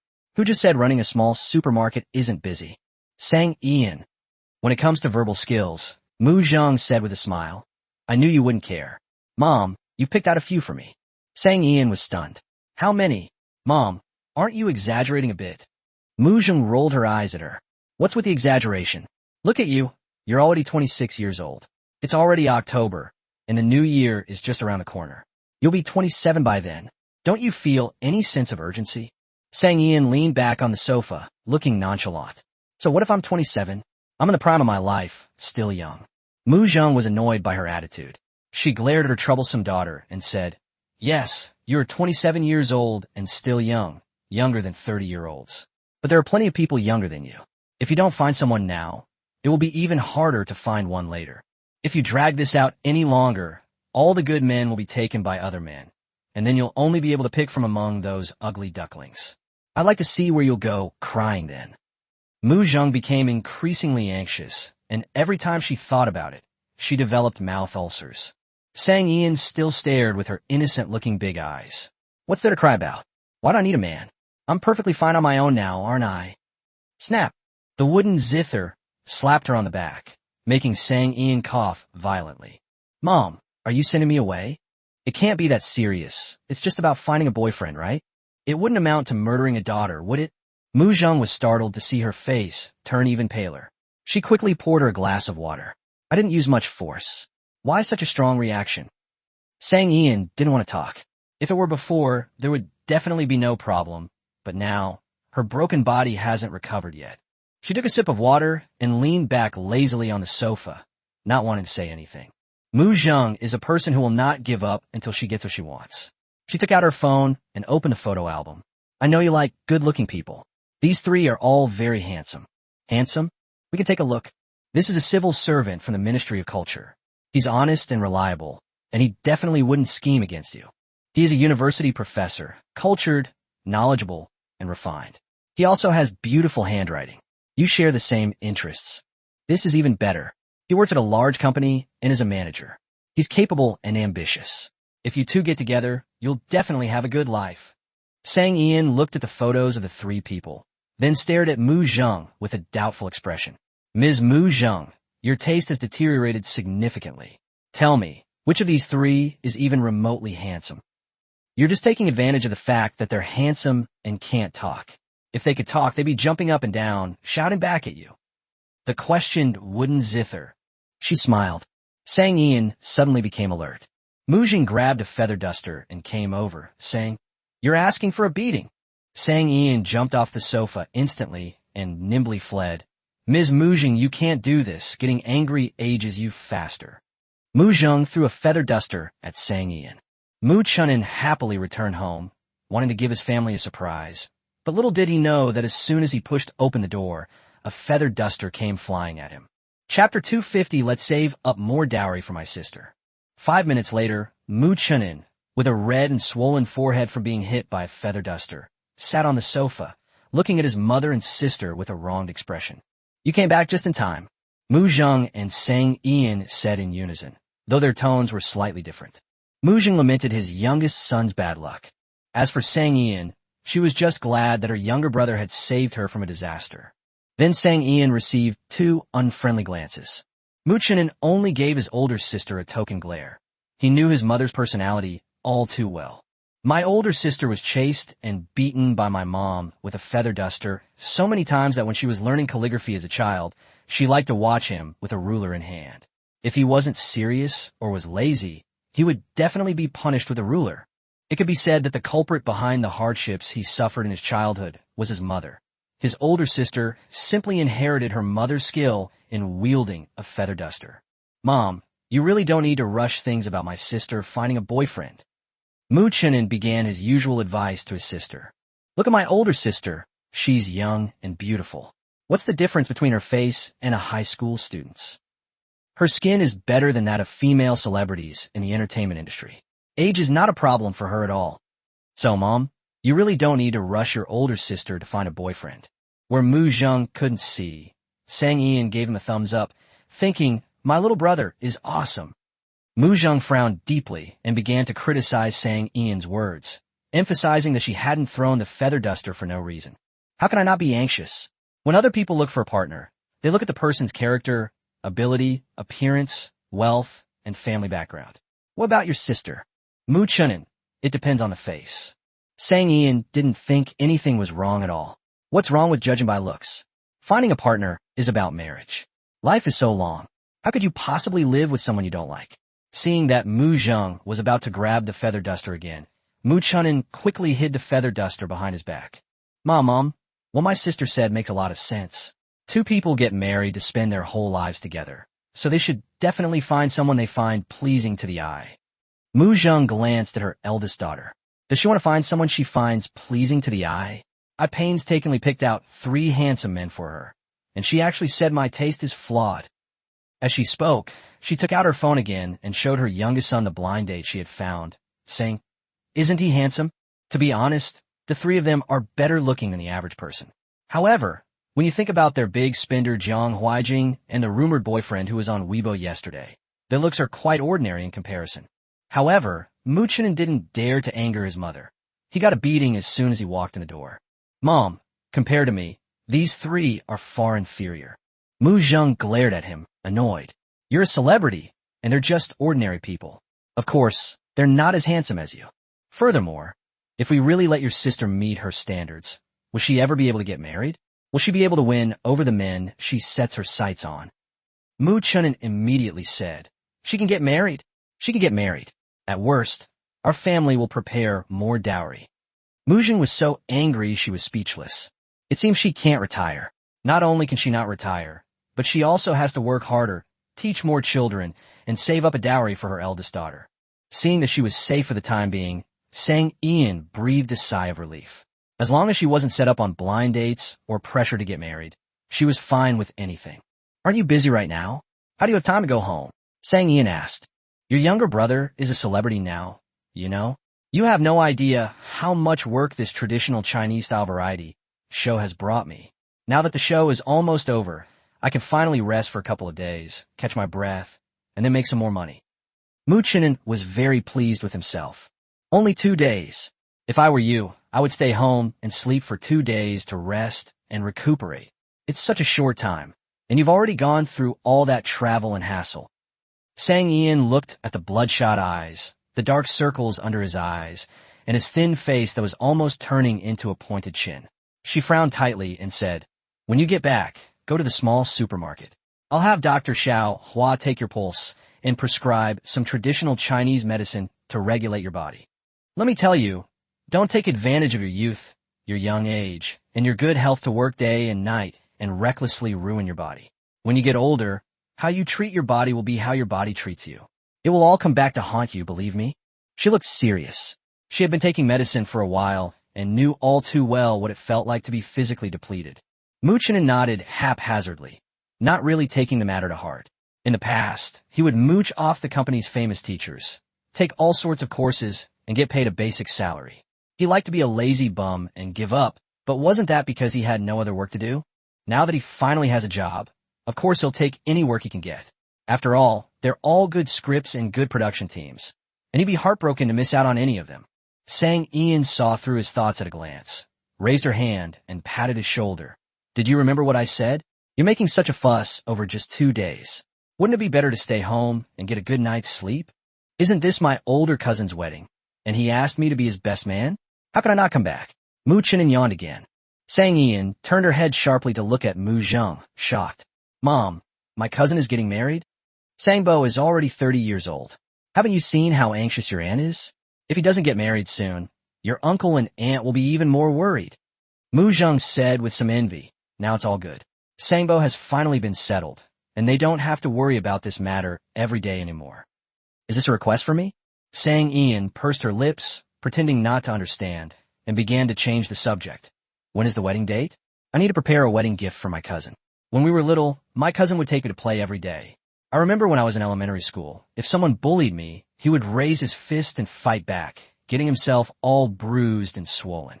Speaking of this, Mujung couldn't help but laugh out loud. That's right, that time you scared your uncle and aunt to death. The three of you have been close since childhood. However, you should be prepared when you attend the wedding. There will be a lot of relatives, and they will definitely ask you about your love life. Wooden kite reminder. Sang Ian scratched her head. This was also a major reason why she didn't want to go home. These distant aunts and uncles in my family, with nothing better to do, always love to meddle in other people's lives, wondering if their children have partners and when they'll get married. They have no sense of boundaries. Can't we just live our own lives well? Why must we meddle in other people's lives? Sang Yan sikit deeply. Don't worry. Mama's already thought of a solution for you. Mujung smiled broadly, looking very proud.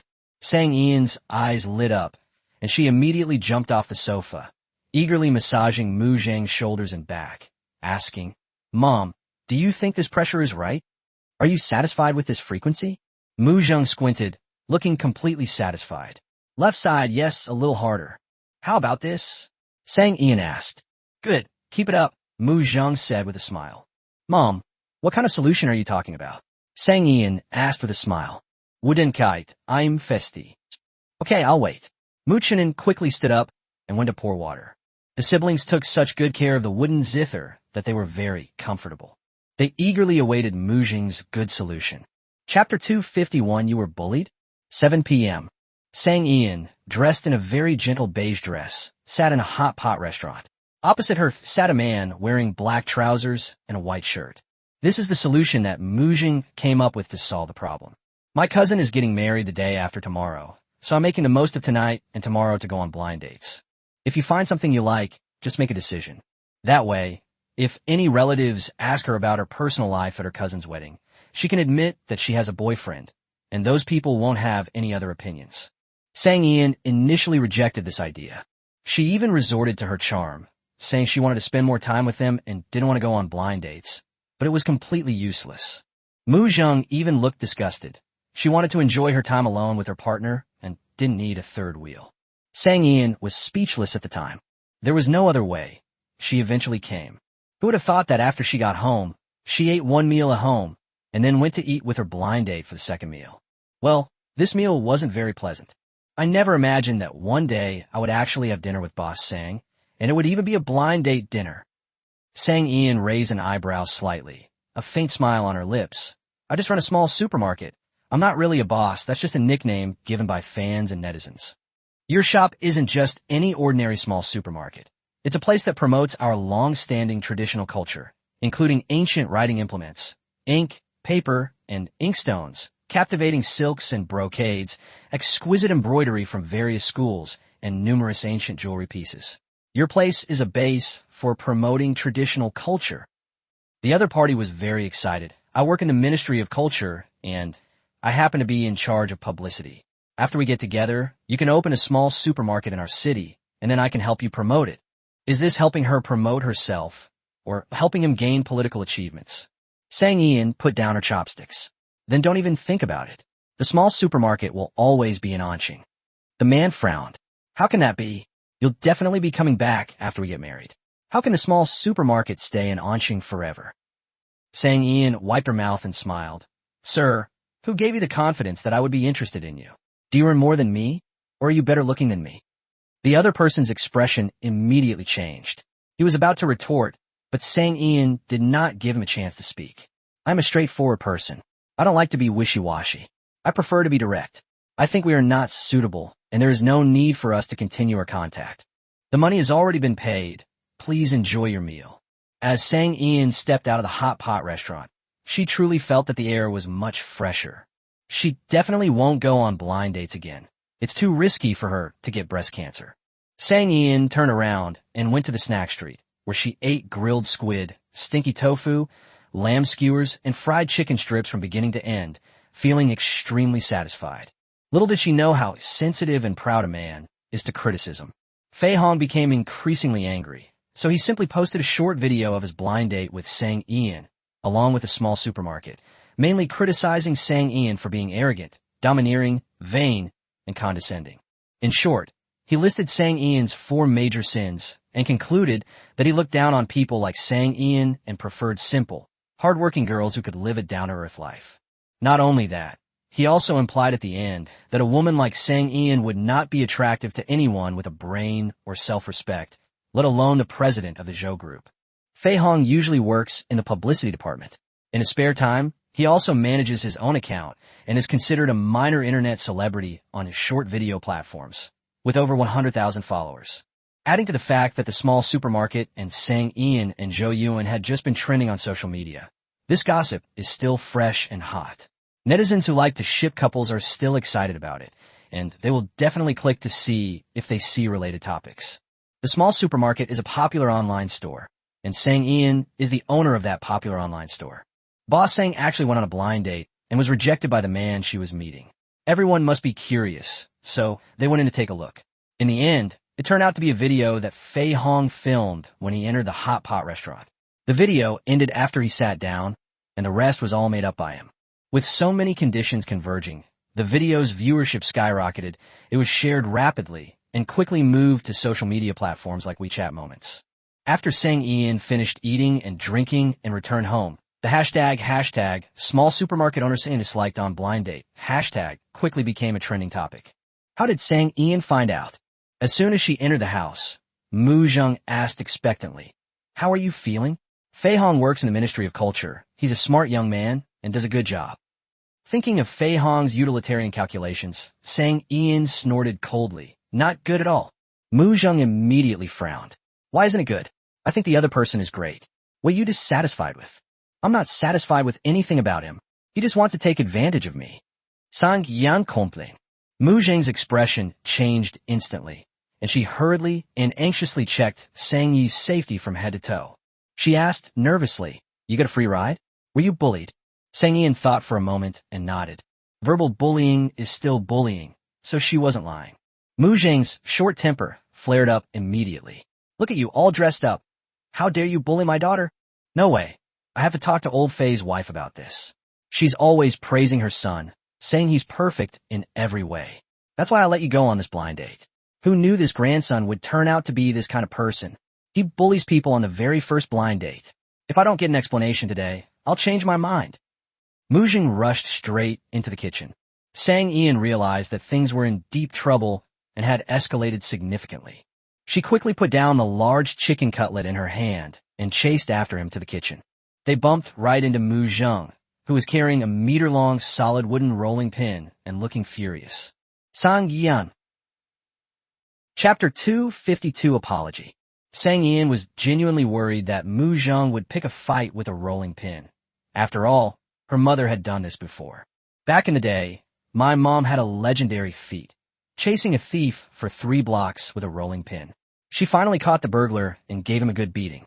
When the police finally arrived, the thief was overjoyed, thinking someone had come to his rescue. Otherwise, he was worried that if he stole something, he would lose his life. After much persuasion and explanation, Sang Ian finally managed to get Mu Zheng to sit on the sofa. "Mom, where did you introduce all these blind dates to my sister? They're all so unreliable. If a blind date doesn't work out, fine, but why post it online to slander her?" Mu Zheng doesn't like going online. She spends very little time on her phone each day. Her hobbies include attending classes, playing the piano, raising fish, and growing flowers. She doesn't like being glued to her phone all day. In her eyes, it's a waste of time and a waste of life. Therefore, Mu Chinen was the first in the Sang family to discover Fei Hong's mischief. "What's slander?" Sang Ian asked, puzzled. What else did he do? Mu Zheng's anger, which had finally been calmed down, flared up again. Mu Chinen immediately shared Fei Hongfa's short video to the family group chat. The mother and daughter clicked on it and watched for 2 minutes. Mu Zheng put down her phone. Sang, "It was my fault this time. I didn't investigate the situation properly, and you suffered because of it. Don't worry, I'll definitely get justice for you today."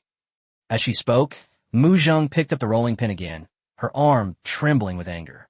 She was furious at the comments online that mocked, attacked, and cursed Sang Ian. Upon seeing this, Sang Ian immediately pulled the person back. Mom, it's not that bad, it's not that bad. How could it not be? He's clearly slandering someone for no reason. Look how many people are criticizing you now. I have to find old Faye's wife today and get to the bottom of how she raises her child. Mujung was really angry.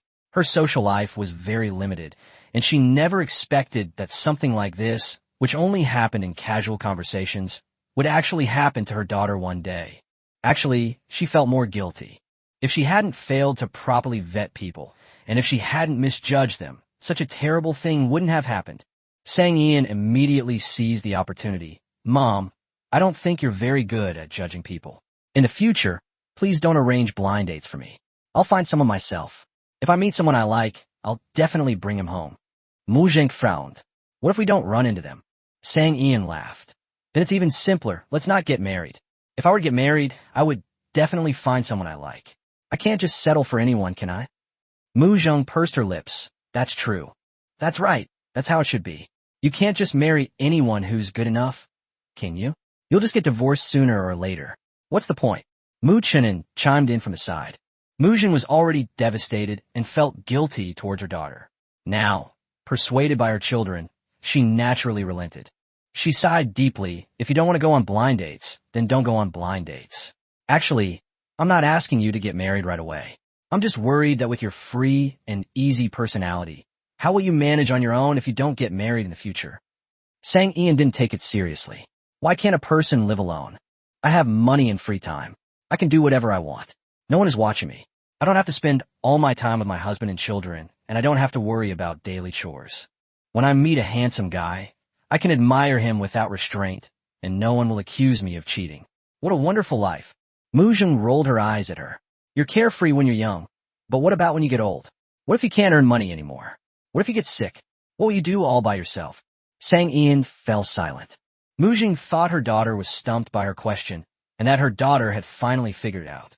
Then Sang Ian said with a serious expression, Mom, have I not told you about my current income? Mujang was equally puzzled. You just run a small supermarket, right? And in a place like an urban village, how can you possibly make any money? You're lucky you haven't gone out of business. Sang Ian was just about to ask her younger brother to explain to their mother how popular her small supermarket was when Sang Xiao returned. The pose is kind of funny. One person is holding 8 delivery boxes, which are stacked so high that they almost block his view. What did you two buy? Sang Xiao put the delivery boxes on the ground, put one hand on her waist, and couldn't help but ask. I didn't buy anything, Mu Chenin said, distancing himself from the matter. The gifts I sent back were all for you. My suitcase couldn't hold them all, and I don't like carrying them around, so I sent them back together. Sang Ian got up.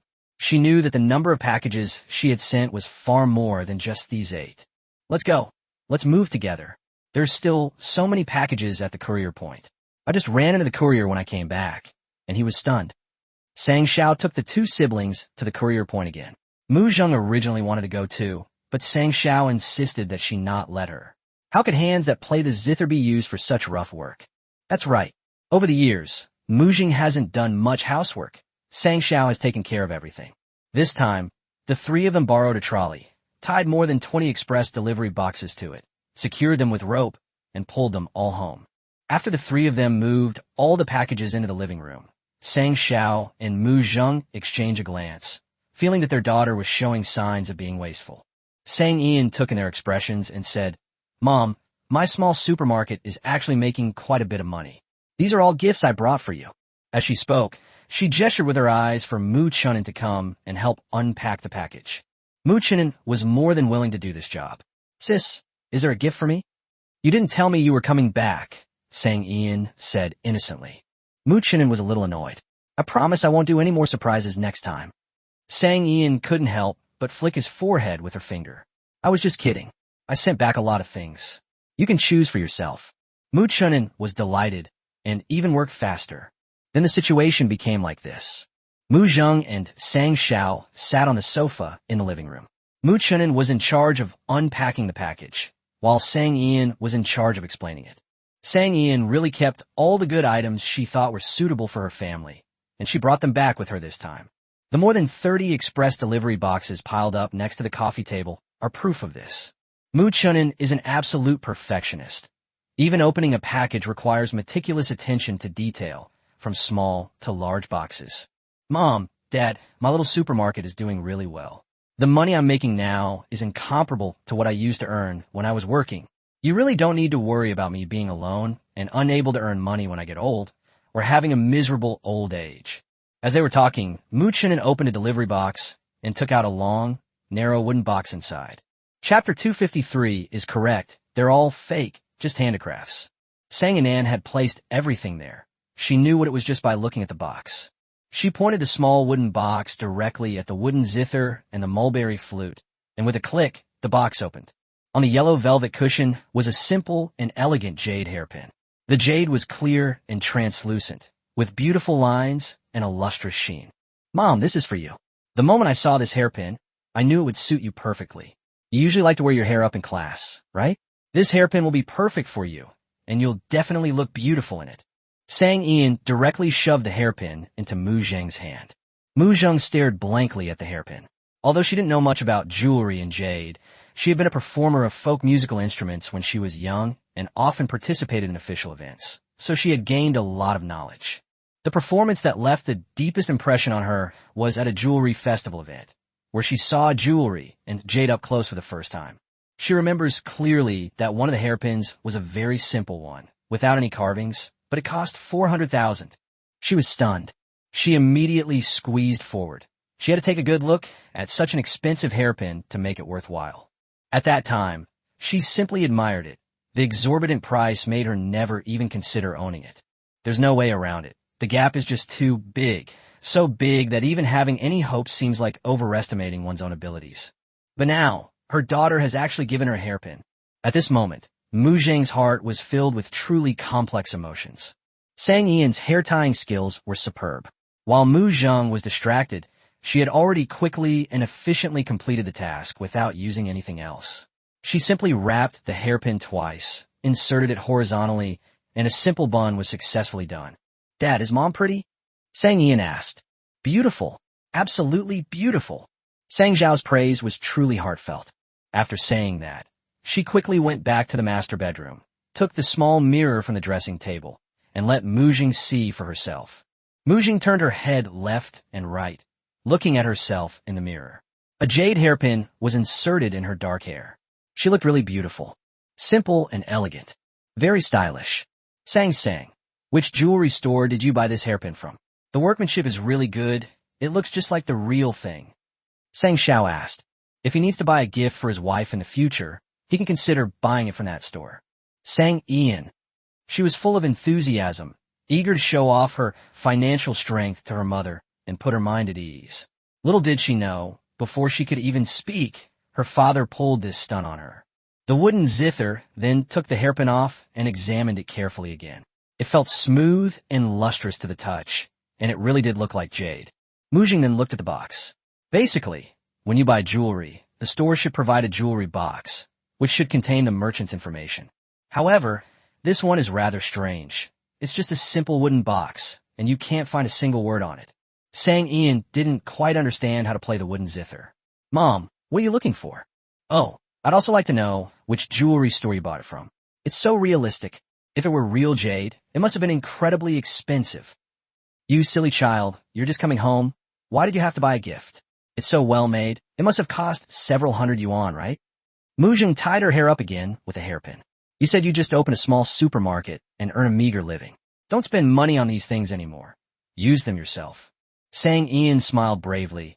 Is it possible that this isn't an art piece, but a real jade hairpin? How could that be? It's worth hundreds of thousands of yuan. Who would dare to wear it out? If it gets bumped or scratched, wouldn't they be heartbroken? Mu Zheng said casually. Sang Xiao chimed in. It's worth hundreds of thousands. Of course they'd be heartbroken. What kind of family background do they have to dare to wear it out like that? Sang Ian. It seems I can't say anything now. She brought it home so they could use it. If we just put it away, what's the point of bringing it home? She gave a weak smile. These are the items from my little supermarket. I thought they looked nice, so I wanted to take them home for you to wear.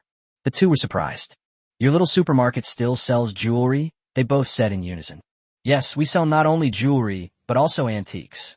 As she spoke, Sang Ian opened a small wooden box, inside which was a sandalwood bracelet. Collecting antiques and collectibles is probably Sang Zhao's only hobby. He usually enjoys playing with walnuts, bodhi seeds, custard apples, and so on. Looking at the bracelet in the small box, he immediately put it on his wrist, and the size was just right. Could sell it as a real sandalwood bracelet, and people would believe it. Sang Ian could only offer an awkward but polite smile. The supplier is reliable. The goods they send are all top quality. The following items, such as thumb rings, earrings, jade bracelets, and pendants, were all categorized by the two as handicrafts.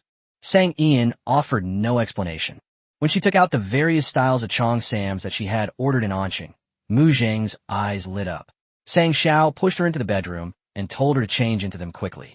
Mu Zheng has a small frame, and even though she's over 50, she is still slim.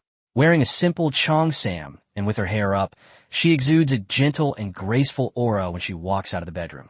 She looks like a woman from Jiangnan who stepped out of the Republic of China era. Sang Xiao was stunned. "Wife, you're so beautiful." Mu Zheng was very happy. "I also think this Chong Sam is well made and the material is comfortable." Sang Ian downplayed the issue, saying, "Silk is what my shop sells regularly. There happens to be an old tailor in the urban village who is very good at making Chong Sams, so I had her make some according to your size. You can wear them in rotation." "You also sell fabrics in your shop?" the two asked in unison. Sang Ian proudly raised her chin. "Isn't my little supermarket amazing? I run everything, sell everything, and business is booming. I earn more than I do at my job." The more she emphasized this, the more uneasy the couple became. The two exchanged a glance, and were basically certain that their daughter was putting on a brave face, only reporting good news and not bad, just so they wouldn't worry. "It seems I'll have to secretly transfer some money to my daughter when I get back this time, lest her little supermarket really go out of business. That would make her so heartbroken." Sang Ian had no idea what the two were thinking. She explained all the gifts she had carefully prepared over the past few months. "Anyway, whatever it is, it's all sold in small supermarkets. Until the last 2 boxes. One is a jade flute, and the other is a phoenix tail guqin. Previously, my parents only had a superficial understanding of jewelry and clothing. They also assumed that these were just ornaments or handicrafts and couldn't possibly be real, so they didn't think about it that way. But these are my parents' specialties, the xiao and guqin. How am I supposed to convince them?" Chapter 254. Your ideas are a bit wild. As it turns out, Sang Ian was indeed overthinking things. Still trying to fool me? The couple didn't give her a chance to speak at all. Both of them loved musical instruments, and once they saw the jade flute and the guqin, they were completely captivated by them. They are both musical instrument students, and you could say they've spent most of their lives with instruments. As soon as they started playing, after just a few notes, they could tell that it was definitely an authentic piece. Sang Ian was prepared to be questioned by her parents, but unexpectedly, the two of them put on a duet of Qin and Xiao in the living room. "Sang Ian." She nudged Mu Chunin beside her. "Don't you think the two of us shouldn't be here?" Mu Chunin nodded. "It is a bit of a nuisance. It feels like the two of us are radiating bright light, which is particularly irritating."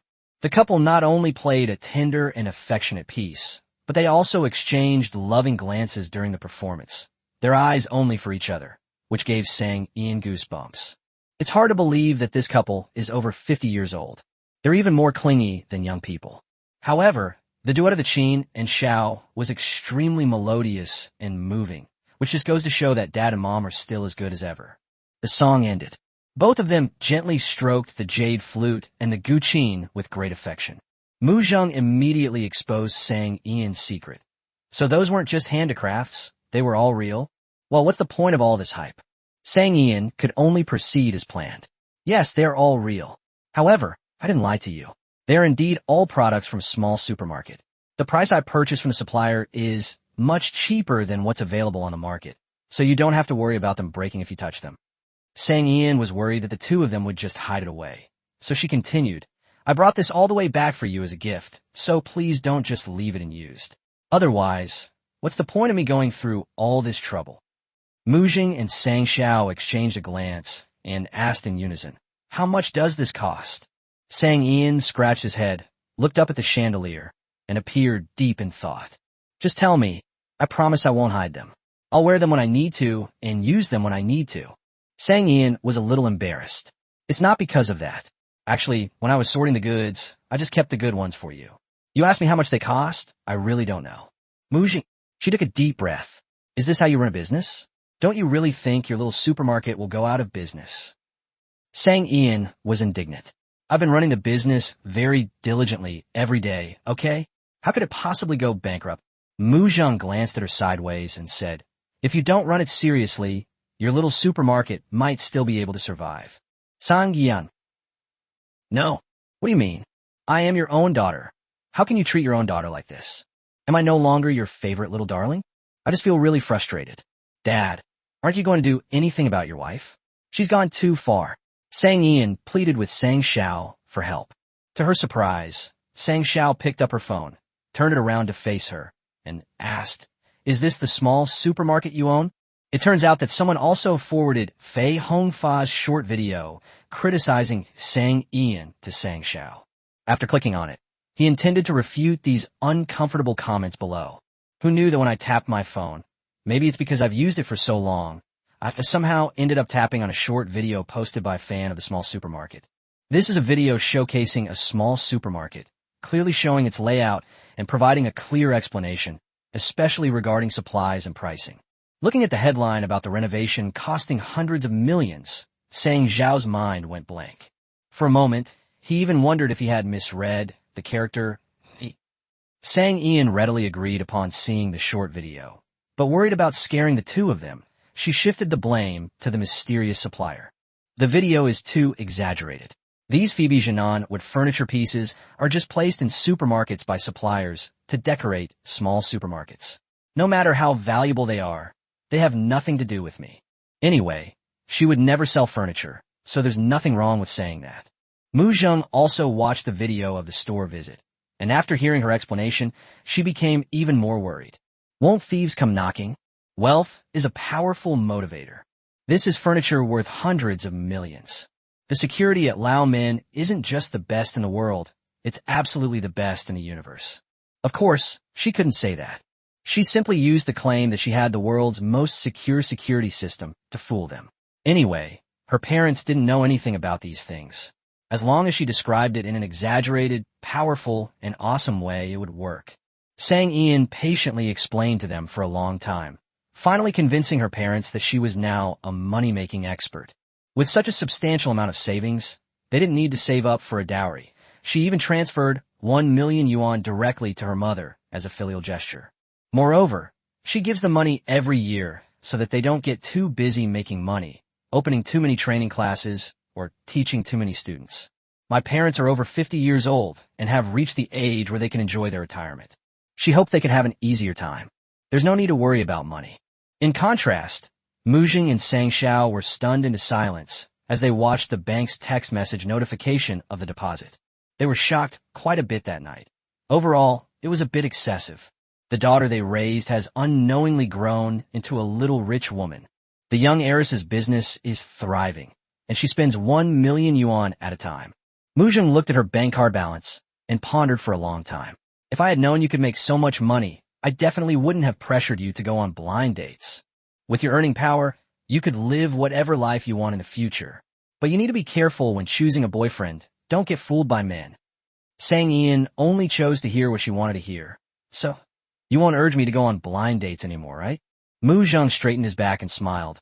I won't rush you anymore. Sang Ian let out a joyful cry and jumped up and down, rushing over to hug Mu Zheng. Mom, I love you so much. Mu Zheng reached out and tapped her nose with her finger. Oh, so you stopped loving me because I urged you to go on blind dates? Sang Ian smiled, her eyes crinkling without saying a word. You heartless little thing. Who am I doing this for? I'm just worried that you're getting older and won't be competitive in the marriage market anymore. The wooden zither was speechless. If I had known you were so rich, what does age matter? Even if you're the same age as Mom, with your money, you could still win over any guy in his 20s. What'd I have to worry about? Sang Ian stared in shock, giving Mu Zheng a thumbs up. Wow, Mom, I had no idea you were so open-minded, with such wild ideas. Mu Zheng glanced at her and said, as long as you have the right to choose, you can get married whenever you want. I was worried that you would waste your prime years and regret it when you want to get married later because you can't find a suitable one. Ow. Mu Zheng took out her phone, looking very calm. I need to deal with Fei Hong. Chapter 255 on the importance of professional talent. This is Primetime Online. Netizens were most active during this period, Fei Hong's short videos spread wider and wider, and topics about Sang Ian became increasingly popular on Weibo's trending topics. How hot is it? The heat overshadowed the official announcement of a young male celebrity's relationship. It turned out that the celebrity was just creating a romantic pairing for the sake of promoting his TV series, but netizens seemed more concerned about Boss Sang's rejection on a blind date. There's no way around it. The mini supermarket is just too popular. Sang Ian has a baby face and big eyes, which is pleasing to the eye, but she is extremely strict about rules. If she says there is a purchase limit, then there's a purchase limit, no matter how much money you offer. However, Boss Sang also has a very endearing side. For example, he specially selected a batch of clothing, jewelry, props, etc. to take photos of customers who passed the calligraphy competition. For this reason alone, many of the small supermarket's fans have joined the ranks of calligraphy enthusiasts. Just when everyone was starting to like her, Boss Sang caused trouble again. The blacklist that small supermarkets keep disappearing from at any time has effectively restricted a large number of people from entering the store to shop. Sang Ian can be described as a boss that people both love and hate. When they saw this trending topic, many fans' first thought was, Boss Sang actually needs to go on blind dates? Why would a young, beautiful, and wealthy Boss Sang need to find a boyfriend through blind dates? The girls all felt that the marriage market was incredibly competitive. If even a girl like Boss Sang, who is both beautiful and rich, is rejected on blind dates, how can people like them, who are of average appearance, have average jobs, average education, average background, and average abilities, possibly find partners? The men eagerly raised their hands to sign up. Since it was a blind date, everyone had an equal opportunity, right? Isn't it easy for Boss Sang to find a boyfriend? They absolutely can. What a joke. Who wouldn't want to avoid working 30 years of hardship? The fans' thoughts are very gentle and lovely, but the haters' mouths are much dirtier. The comments in the video are so vivid and relatable that they are very likely to resonate with people who have experienced setbacks in blind dates or daily interactions. The comment section of Weibo has become a space for these kinds of people to vent their frustrations. It was as if Sang Ian was the one who caused them to suffer, and she became the target of everyone's attacks. Although the small supermarket has many fans, it's a popular online store, and people there to shop and spend money. It's really not good at dealing with things like countering negative publicity. This puts Sang Ian at a disadvantage in public opinion. As the situation escalated online, Mu Zheng gripped her phone tightly in anger. Sang Ian was worried that if she squeezed any harder, her 3-year-old phone would be ruined. I've already started to deal with this matter. Don't worry, I'll definitely resolve it, and won't let Fei Hong get away with it. It's almost 10 o'clock now. You should all rest. Sang Ian said. The two of them didn't really believe it. Sang Ian had been with them the whole time, either unwrapping gifts or discussing blind dates. Where'd she have had time to solve online problems? However, with Mu Chunin vouching for them and promising that he would definitely help resolve the issue, the two elders finally went back to their room to wash up. As soon as his parents left, Mu Chunin immediately pulled Sang Ian into his room. What are you going to do? Of course we should sue him. Sang Ian had no intention of indulging his bad habits. She held up her fingers and began to count. Spreading rumors, defamation, and misinformation has seriously damaged my reputation. It's only right that I ask him for hundreds of thousands in compensation for emotional distress, isn't it? Mu Chunin gave a thumbs up. You seem to understand this quite well. How come you seem very familiar with this process? Sang Ian turned her phone over and gestured for Mu Chunin to see the message Bei Bei had sent her. It contained the various charges Fei Hong was involved in, as well as the compensation she could receive. Those legal provisions, so densely packed, made Mu Chunin's eyes feel like they were covered in mosquito coils. Wow, that's amazing. Sis, you even have connections in the legal and political field. Sang Ian put her phone away and explained with a smile. Bei Bei is my employee. She's a cashier at the small supermarket. Mu Chunin. What? Cashier? Did I mishear you? Or did you say something wrong? Are the requirements to become a cashier this high now? Sang Ian quickly explained. She also works as the legal counsel for the small supermarket. However, she doesn't have the authority to send a lawyer's letter, so she can only tell me this much for now. Mu Chunin didn't think it was abnormal for a small supermarket to have a legal department. His sister's small supermarket was naturally different from ordinary small supermarkets. It's best to resolve this quickly. At this point, were you going to contact a lawyer? Or should I ask one of the lawyers we usually use? Oh, no need. My master has already sent it for me. Sang Ian was pleasantly surprised. She hadn't expected that this matter would alarm her master, and that her master would react so quickly. After contacting her, I immediately contacted a lawyer to send a lawyer's letter. Mu Chen knew about his master's affairs. Zhao Xuhuai was a master calligrapher and the previous president of the Calligraphy Association. It was normal for him to have some impressive connections. Then you should thank your master properly. A lawyer's letter is very important. However, at this time, being able to contact a lawyer to send a lawyer's letter must have been done out of favor. Sang Ian smiled and turned her phone screen again, where a message from Zhao Xuhuai was displayed. My master's son is a lawyer, and my master told me not to be shy. What else could Mu Chen say? He also longed to have a master like that. If you're going to go to court, establishing a solid chain of evidence is very important, so you should prepare for that early. Having been framed many times, Mu Chen was very experienced in this matter. Some media marketing accounts are particularly slippery. After gaining a wave of traffic, they immediately delete the messages they posted, making it difficult to win even if you sue them. Sang Ian instinctively tried to flip her phone again, but to her surprise, Mu Chen was one step ahead and snatched it away. There wasn't a single word, just screenshots, URLs, files, and so on. It wasn't just about Fei Hong, but also about several influential media accounts that reposted false videos. In conclusion, the evidence is not only very solid, but also extensive and sufficient. With these, you're guaranteed to win every case. How did you make such a warm-hearted friend? Yi Jin is so considerate. Mu Chen felt he needed to learn from his older sister why almost everyone around him was envious. Sang Ian lowered her eyes and pondered. Then you might have to become their boss first. Mu Chen, sorry to bother you. Sang Ian thought she had almost finished handling this matter, but she never expected that this was just the beginning. Her methods were still too mild. Chapter 256, you should go find a temple to pray.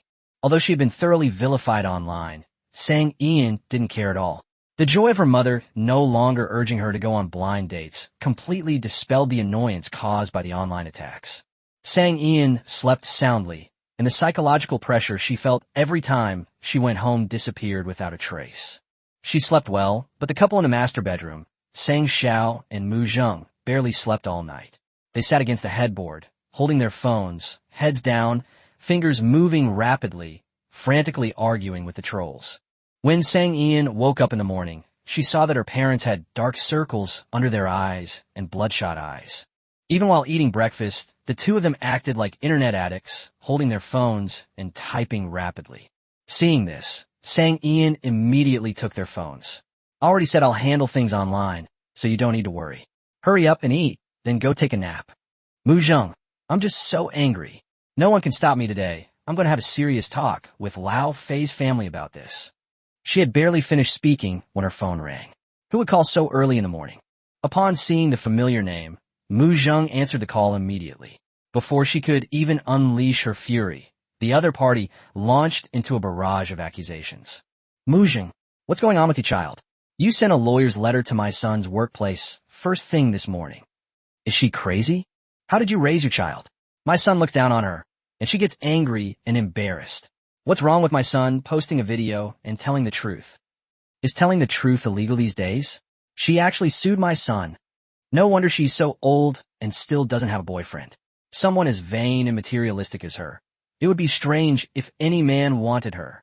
I'm telling you, you'd better get your daughter to drop the lawsuit right now. Let my son get his job back. Otherwise, let me tell you, this isn't over. The other person's voice was shrill, and many people around the table could hear her clearly. Mu Zheng snorted coldly. I haven't even settled accounts with you yet, and you're already accusing me of being the villain. How did you raise your son? He's greedy for quick success, hypocritical and pretentious, spreading rumors and causing trouble. Narrow-minded. My Sang doesn't like him, so he spreads rumors and slanders against her online. What kind of good person would do such a thing? No wonder your son is almost 30 and still can't find a girlfriend. What girl would be blind to want your son? Still talking about work. Let me tell you, this isn't over until your son deletes the video and issues a public apology. Mu Zheng hung up the phone immediately.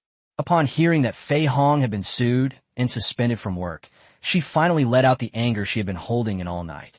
Sang, you've done a good job. To deal with this kind of person, you should go through legal procedures. Sang Ian smiled. Now you can all relax, right? Eat your food, and then take a nap. Don't worry about this anymore. You have a wedding to attend tomorrow. How can you not look well? The two were relieved, and each drank a bowl of millet porridge that had been cooked until it was oozing with rice oil.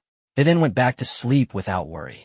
Sang Ian lowered her eyes and pondered deeply. Sending a lawyer's letter is one thing. Suing is another. This matter only happened yesterday, and it's already fast for Fei Hong to receive the lawyer's letter today, let alone sue. There isn't even enough time to go through the procedures. How could Fei Hong's unit possibly react so quickly? So Fei Hong has been suspended? This speed is quite unusual. Sang Ian didn't think a lawyer's letter had that kind of power. She was holding her phone, her thoughts churning, when suddenly it vibrated and a WeChat message immediately came into view. Jiang Huaijing, I really didn't expect you to go on a blind date. Sang Ian raised an eyebrow. President Jiang is so busy with work, yet he still cares if I'm on a blind date? Jiang Huaijing, there's nothing I can do. Who told you to post it so publicly online? Not only do I know, the whole internet knows. Feeling he had laid the groundwork enough, he continued, so, why did you go on a blind date? Sang Ian didn't notice anything amiss and immediately recounted her miserable experience of being pressured to get married. In short, she was forced into it. She didn't have this intention herself. Jiang Huaijing breathed a sigh of relief, and even the messages he sent were filled with joy. Jiang Huaijing, I think you should go to a temple and pray. You're attracting far too many bad romantic prospects. Sang Ian sent him a meme of a parrot with its wings outstretched, making an X shape in front of it, indicating her refusal. The two chatted casually for a bit, creating a very relaxed and pleasant atmosphere. Jiang Huaijing, enjoy your holiday. Don't worry about Fei Hong. He'll pay the price for his actions. Sang Ian had a sudden inspiration and quickly typed. Fei Hong was suspended because of you? Jiang Huaijing raised an eyebrow. You know that too? Looks like your information network is pretty good. However, I was just offering a small suggestion as a citizen. Whether someone's character is up to par is questionable. Such an important position as cultural propaganda requires careful consideration in hiring. Sang Ian was so shocked that she couldn't speak. She never expected that Jiang Huaijing would stand up for her. He wasn't an employee of the small supermarket, nor did he have a master-disciple relationship like Zhao Xihuai. Although they were supposed to be fellow disciples, she always felt that their relationship was more like a transaction, like Zhou Yuan's, a relationship of exploitation and being exploited. Unexpectedly, Jiang Huaijing actually taught Fei Hong a lesson on her behalf, and his actions were quite remarkable, directly suspending Fei Hong from his job. Although she had only met Fei Hong once, she could sense how much Fei Hong cared about his work. It's estimated that Fei Hong never imagined that his proud job within the system would be suspended because of a short video he posted. Jiang Huaijing kept staring at his phone screen, but when he didn't receive a response, he was somewhat disappointed. He thought she would be very happy. After a long while, the other party finally sent another message. Although it only contained the two words, thank you, it changed Jiang Huaijing's mood from gloomy and rainy to bright and sunny. Jiang Huaijing is pushing his luck. How should I thank him? This time, Sang Ian wasn't just being polite. She was genuinely grateful to this junior brother. We'll talk about it when we get back. Sang Ian didn't say much and unilaterally ended the chat. Sis, something's off about your expression. Who are you chatting with? Why are you smiling so brightly? Muchinen rushed over and asked tentatively. Sang Ian subconsciously reached up and touched her face, looking at him with suspicion. Really? Muchinen nodded seriously yes. Fei Hong has been suspended from work, and his job may be in jeopardy. Isn't that something to be happy about? Sang Ian smiled and asked in return. Muchinen frowned slightly, feeling that things were not so simple. Chapter 257, The Accident Hits. Fei Hong really didn't expect things to escalate so much and the consequences to be so severe. Fei Hong was completely stunned when he received the lawyer's letter and the suspension notice. He wanted to explain to his superiors, but at that moment, he didn't know where to begin. On his way home from work, he felt completely adrift. He was just angry last night and vented his anger, but it actually landed him in a lawsuit. He simply couldn't imagine what would happen if he lost this job. Provoked, Fei Hong disregarded everything and posted his miserable experience online, implying that Sang Ian had immense power and financial resources, and that he, an ordinary citizen, was powerless to resist. This matter was already generating a lot of buzz online. Yesterday, the small supermarket denied Fei Hong's smear campaign on Weibo and issued a lawyer's letter as a warning. At this point, Fei Hong's response was seen by netizens as a direct confrontation with Boss Sang. Netizens who thought the matter was over were reignited by Fei Hongfa's Weibo post. Netizens reacted particularly strongly to this unfair treatment. In this society, ordinary people make up the vast majority, and many of them have suffered various forms of unfair treatment, making the sense of identification extremely strong. Almost all netizens flocked to the official Weibo account of the small supermarket, and many bystanders sided with Fei Hong, joining in the condemnation of Sang Ian. It's almost retaliatory, purely for the sake of criticizing, for the sake of venting. It's fair to say that the official Weibo account of the small supermarket has become a target for passers-by to vent their frustrations. The insults were incredibly vulgar. Judging from this situation, anyone who didn't know better would think that Sang Ian had really done something heinous. Boss Sang was once again trending on social media for all the wrong reasons. However, this time, Sang Ian did not sit idly by and wait for her fate. The online public opinion about her was no longer one-sided. Just as the buzz started, the small supermarket posted a shaky video. Although only Fei Hong was in the video, anyone who had seen Fei Hong's other short videos would immediately recognize it as a scene from yesterday's blind date banquet. In the video, netizens truly witnessed firsthand what a gullible man looks like. His elaborate schemes were so well understood that everyone could hear them through the internet. Hearing that Fei Hong's mind is filled with nothing but small supermarkets has really disgusted netizens. Sang Ian's subsequent comment, "It's not appropriate. There's no need to continue this relationship," brought a sense of relief to netizens who had been feeling heartbroken. At this point, the truth of the matter is obvious. It was all the work of the petty Fei Hong. Those fans, netizens, and bystanders who were deceived by Fei Hong are now facing a complete backlash. Having been involved in short videos for so long, Fei Hong naturally has a very accurate grasp of the points that netizens are interested in. He knows exactly how to stir up netizens' emotions and resonate with them. Once this follow-up Weibo post was published, he could already foresee how much traffic and attention it would attract. Sure enough, after playing just one game, when he opened his account again and saw the $9.99 plus message notifications below, he couldn't help but smile. Everything went as he expected. Indeed, as long as you find the right method and the right topic, it's quite easy to stir up netizens' emotions. Even if he is eventually fired from his job, he could still make a lot of money with this account he has built up. It can be said that Fei Hong's plan was quite shrewd. However, when he clicked on a message notification, he was completely dumbfounded. These comments are not about sympathizing with him, standing by his side in hatred, or helping him denounce Sang Ian. They are all condemning him. It's fair to say that the timing of this video's release was absolutely perfect. The topic initially attracted a lot of attention, and when the other party retaliated, they pulled out their trump card. This incident could completely destroy Fei Hong's internet celebrity account. Using public opinion to incite netizens' emotions, positioning oneself as a victim to gain sympathy and attract followers, making money through social media? No way.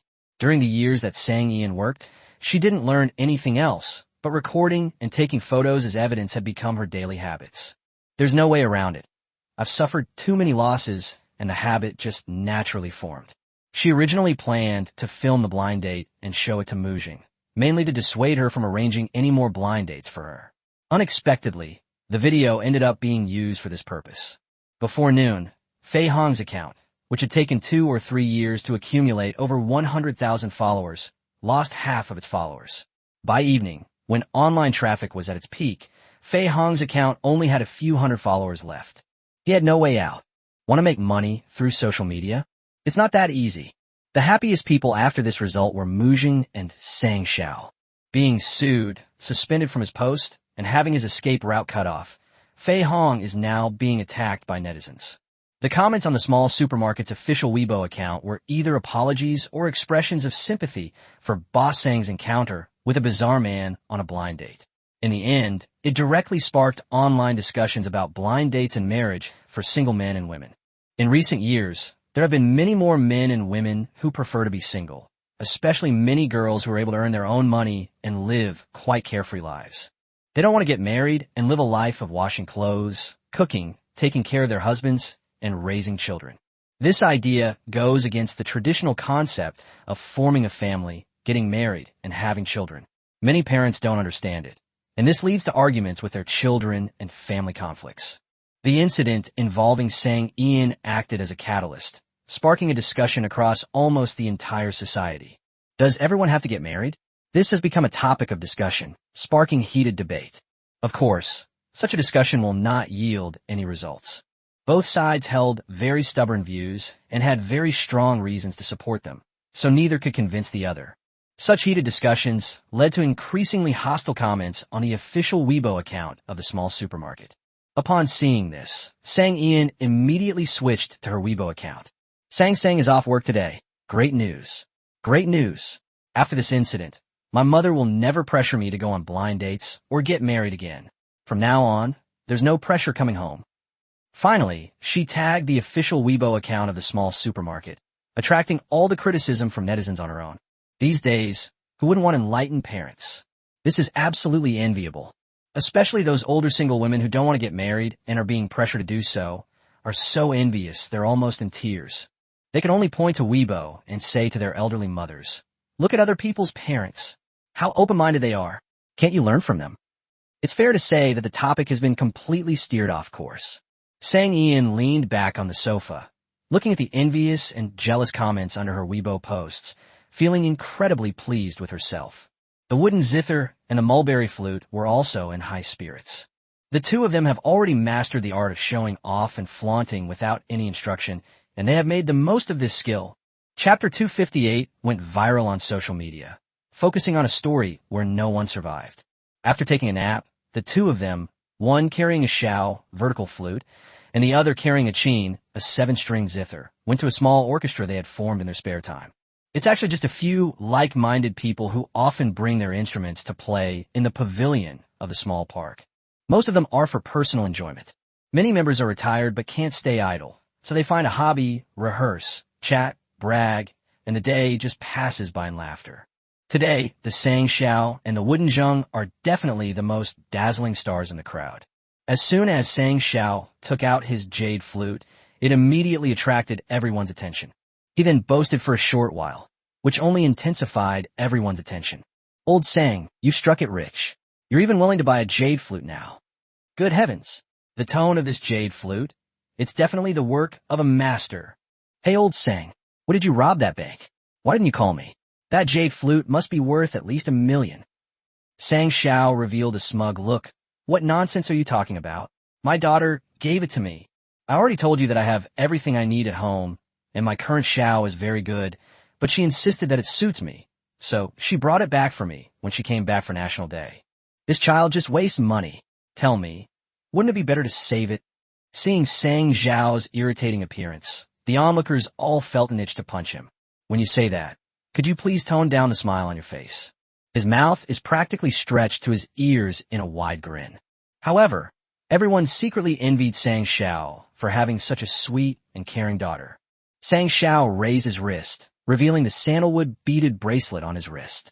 He couldn't even wait for others to ask him questions before he started showing off. Young people these days really know how to spend money. My daughter knew I liked beaded bracelets, so she asked someone to buy her an authentic sandalwood bracelet. I just didn't know beforehand, but if I had known, I definitely wouldn't have let her waste that money. This made the group of people around them envious, and they couldn't help but sigh that it's better to have a girl, because girls are the parents' little cotton-padded jackets. Everyone exclaimed that Sang Shao really did have a daughter. Sang Shao was incredibly pleased with herself. She felt completely relaxed and happy. "Teacher Moo, your Sang bought old Sang a bracelet and a flute. What did she buy for you?" Mu Zheng opened the case, and the ancient-style phoenix tail guqin came into view. Judging from its design and materials, this guqin is clearly very valuable. Sang is so thoughtful. She knows that both her dad and I like musical instruments, so when she came back this time, she bought one for each of us. She said it was to treat us equally. Isn't that funny? People didn't find it funny, but they were genuinely envious. Someone couldn't help but ask, "This guqin looks expensive. Your daughter really spent that much." Mu Zheng smiled calmly, but her eyes betrayed an undisguised pride. We'd rather she didn't want to spend the money on herself. "You tell me, Lao sang and I don't perform on stage. We just teach students regularly. Why would we need such good instruments? Kids just don't know any better. They spend money like water. Mu Zheng smiled and shook her head, her face full of doting affection. She could easily come up with words that were ostensibly critical, but subtly complimentary. We're all around the same age and have children, so the contrast is stark. Look at other people's kids. They not only go home for the holidays, but they also bring gifts for their parents. And look at my own kids. They don't even come home for the National Day holiday, and they don't even call during the week, let alone give me any gifts. It's true what they say. Comparisons are the thief of joy. Everyone got angrier and angrier. And when they got home, they started calling and yelling at their child. Some of the kids who don't even get a break during the National Day holiday are really confused. If they had a break, wouldn't they go home? Some people who only had 2 or 3 days off during the National Day holiday were even more confused. They would go home for one day and then go back to work for another day. If they went home, they would just stay at home for one day. There was no need to go back at all. For those who are already married, even if they have a holiday during the National Day holiday, they still have to consider their children and partners, so they can't just go back whenever they want. That's just the objective condition. Anyway, everyone was inexplicably scolded. A stroll around the park with a wooden zither and a mulberry flute immediately made them the envy of everyone. Did you think that was the end of it? No. After they got home, the two took a photo in perfect unison and posted it on their WeChat moments. WeChat is probably the function that the two of them use the most. Besides relatives and friends, students' parents, former colleagues, and neighbors in the community, everyone on WeChat is someone they know. There is not a single stranger. My daughter bought me so many gifts. How can I not show them off? The couple, who only frequently post on WeChat moments when traveling, have fallen in love with posting on moments, and they don't just post one thing at a time, but one gift at a time. There's no way around it. Every gift was carefully chosen by my daughter, so how can I just post a family photo and call it a day? Every gift should be the center of attention and deserve a post on social media. Mu Zheng was quite restrained. She kept all those beautiful cheongsams neatly hanging in her wardrobe, not putting any of them away. At most, she would put some jewelry on display. Sang Xiao, on the other hand, was quite ruthless, sending more than 10 messages in a row. Seeing the envious and jealous comments from everyone, the two felt incredibly satisfied. That's right, their daughter is just that filial. Muchinen really couldn't take it anymore. Sis, aren't you going to do anything about this? He plopped down on the edge of Sang Ian's bed, tossing his phone aside. My parents are really something else. My WeChat moments are flooded with posts about them. The top 20 are all those too. You can't see anyone else at all. It's really all about no one surviving. Sang Ian glanced at him. Do I have to teach you this? Blocking, blacklisting, such simple methods. Why do I feel like you're getting dumber and dumber?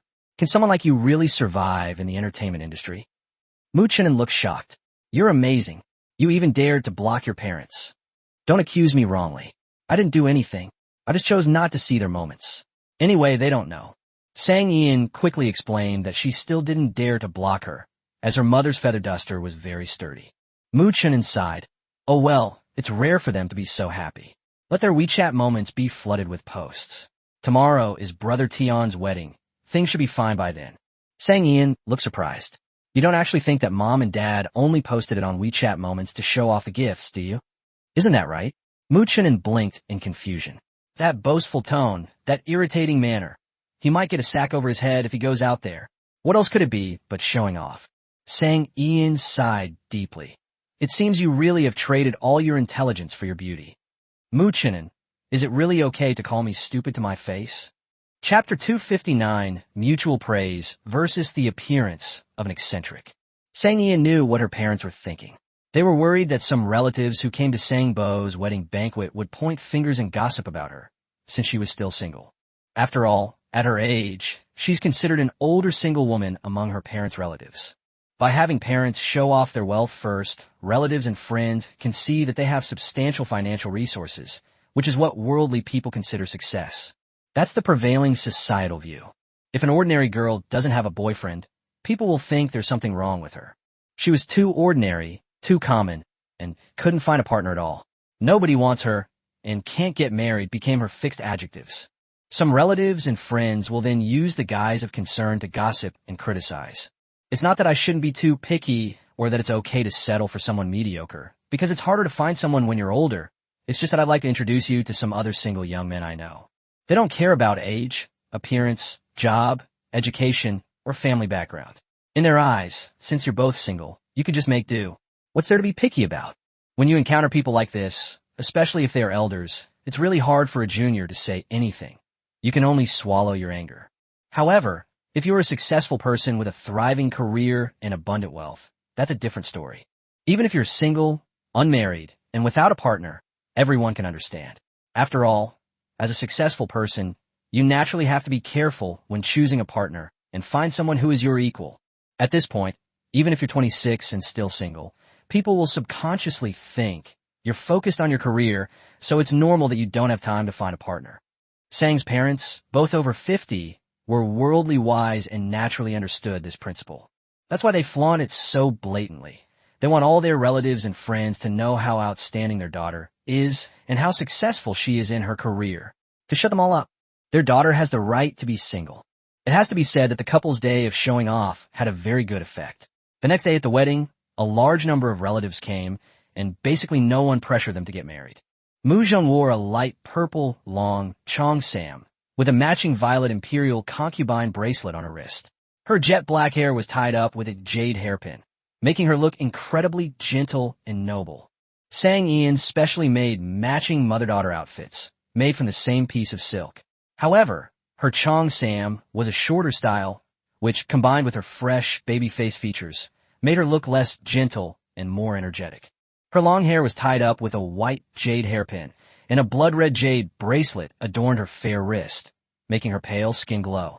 The mother and daughter stood in the wedding banquet hall, surrounded by relatives and friends, and everyone was getting along very well. Mujing is simply a winner in life. Listening to relatives say things like, "Your Sang is so outstanding, her business is so successful," and "Your Sang is so filial, she's so willing to spend money on you. You're living a life of luxury." Feeling pleased with herself, Mujing naturally returned the compliment. Isn't it just mutual flattery in business? Mujing is very familiar with this. As for Sang Ian, she stood obediently next to her mother.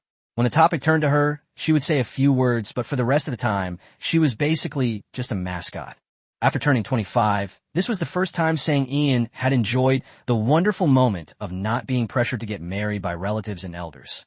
What made her happiest was that her relatives, who had previously been skeptical of her opening a small supermarket, thinking she was wasting her compensation money and that the supermarket would lose money, were now completely silent. Of course, some people inquired about her supermarket, and some even wanted to work there. But without Sang Ian having to do anything, Mujung shut them down. Sang Ian really wanted to say, "Mom is awesome." Mujing's two children are both very outstanding. Her daughter owns her own online store, and her son is a celebrity. Both children have bright futures and are very filial, so she doesn't have to worry about them getting married and having children. Unlike many people who, despite their advanced age, still have to save money for their sons' houses, cars, and dowries, everyone is incredibly envious. Whether a wooden zither or a mulberry flute, the outstanding achievements of their children have made them the focus of attention among their relatives. We're all relatives, and their child is so outstanding. They might need him someday, so we can't afford to offend him. If you should flatter them, then flatter them. It's just a matter of saying a few nice words. No one would be so foolish as to cause trouble for this family at this time. However, you always encounter a few oddballs these days. Mujing's sister-in-law is an oddball among oddballs. Ever since this sister-in-law entered the family, she has liked to compete with Mujung and try to outdo her in everything. Tang Ru disliked her sister-in-law, Mujung. Mujung was pampered by her parents-in-law and protected by her husband, which made Tang Ru, an only child, very resentful of her. In most marriages, the conflict is between the mother-in-law and daughter-in-law, but in Tang Ru's case, it's a conflict between her and her husband's younger sister. The family resources are limited. If more are given to her sister-in-law, less will be given to her husband. Yet, her husband still dotes on his sister-in-law in every way, which makes Tang Ru very resentful. It was thought that the situation would ease after Mujing got married, but to everyone's surprise, the relationship between the two sisters-in-law not only did not improve, but worsened. Whenever the two met, Tang Ru would always embroider a few words on the wooden zither. Mujing isn't one to take things lying down, so she'll definitely fight back. Previously, Tang Ru and Mujung compared each other's careers, families, and marriages. After having children, it becomes a competition of who has more children. Special skills, grades, scores, schools, jobs, salaries, etc. are all items that Tangru would compare. Mujing always thought her sister-in-law was out of her mind, and she had absolutely no interest in such comparisons. From a young age, she believed that her children were the best, even though they're naughty and mischievous, often making her angry, and sometimes their grades don't satisfy her, or they are lazy and don't like to do their homework. None of this stops her from thinking that her children are the best. No matter how many times Tangru bragged in front of her, she could always calmly retort, and she basically never suffered a loss. She even felt a little sorry for her niece, who had such a vain mother who forced her to learn all sorts of things from a young age.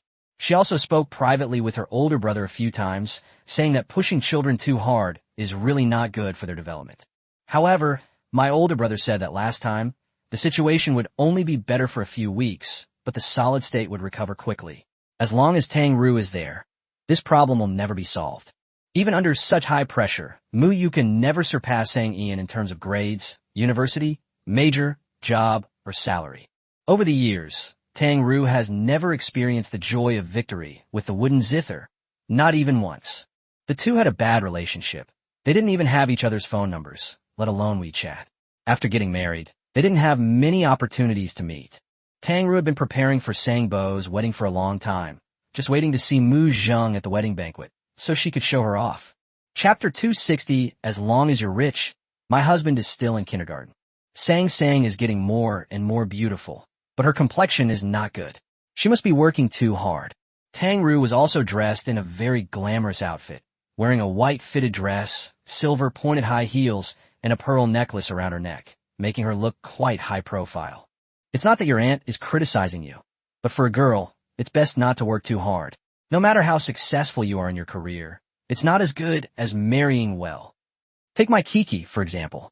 She married the son of the company's boss. You know Lanshan, right? It's a nationally renowned company. When they get married, Kiki will be the future boss's wife. That's truly marrying into a wealthy family and changing her social standing. Tangru's words were full of pride, and her desire to show off was obvious. Muyuka, standing to the side, also wore a joyful smile. She looked at her childhood rival, her smugness impossible to hide. Sang Ian didn't even glance at her.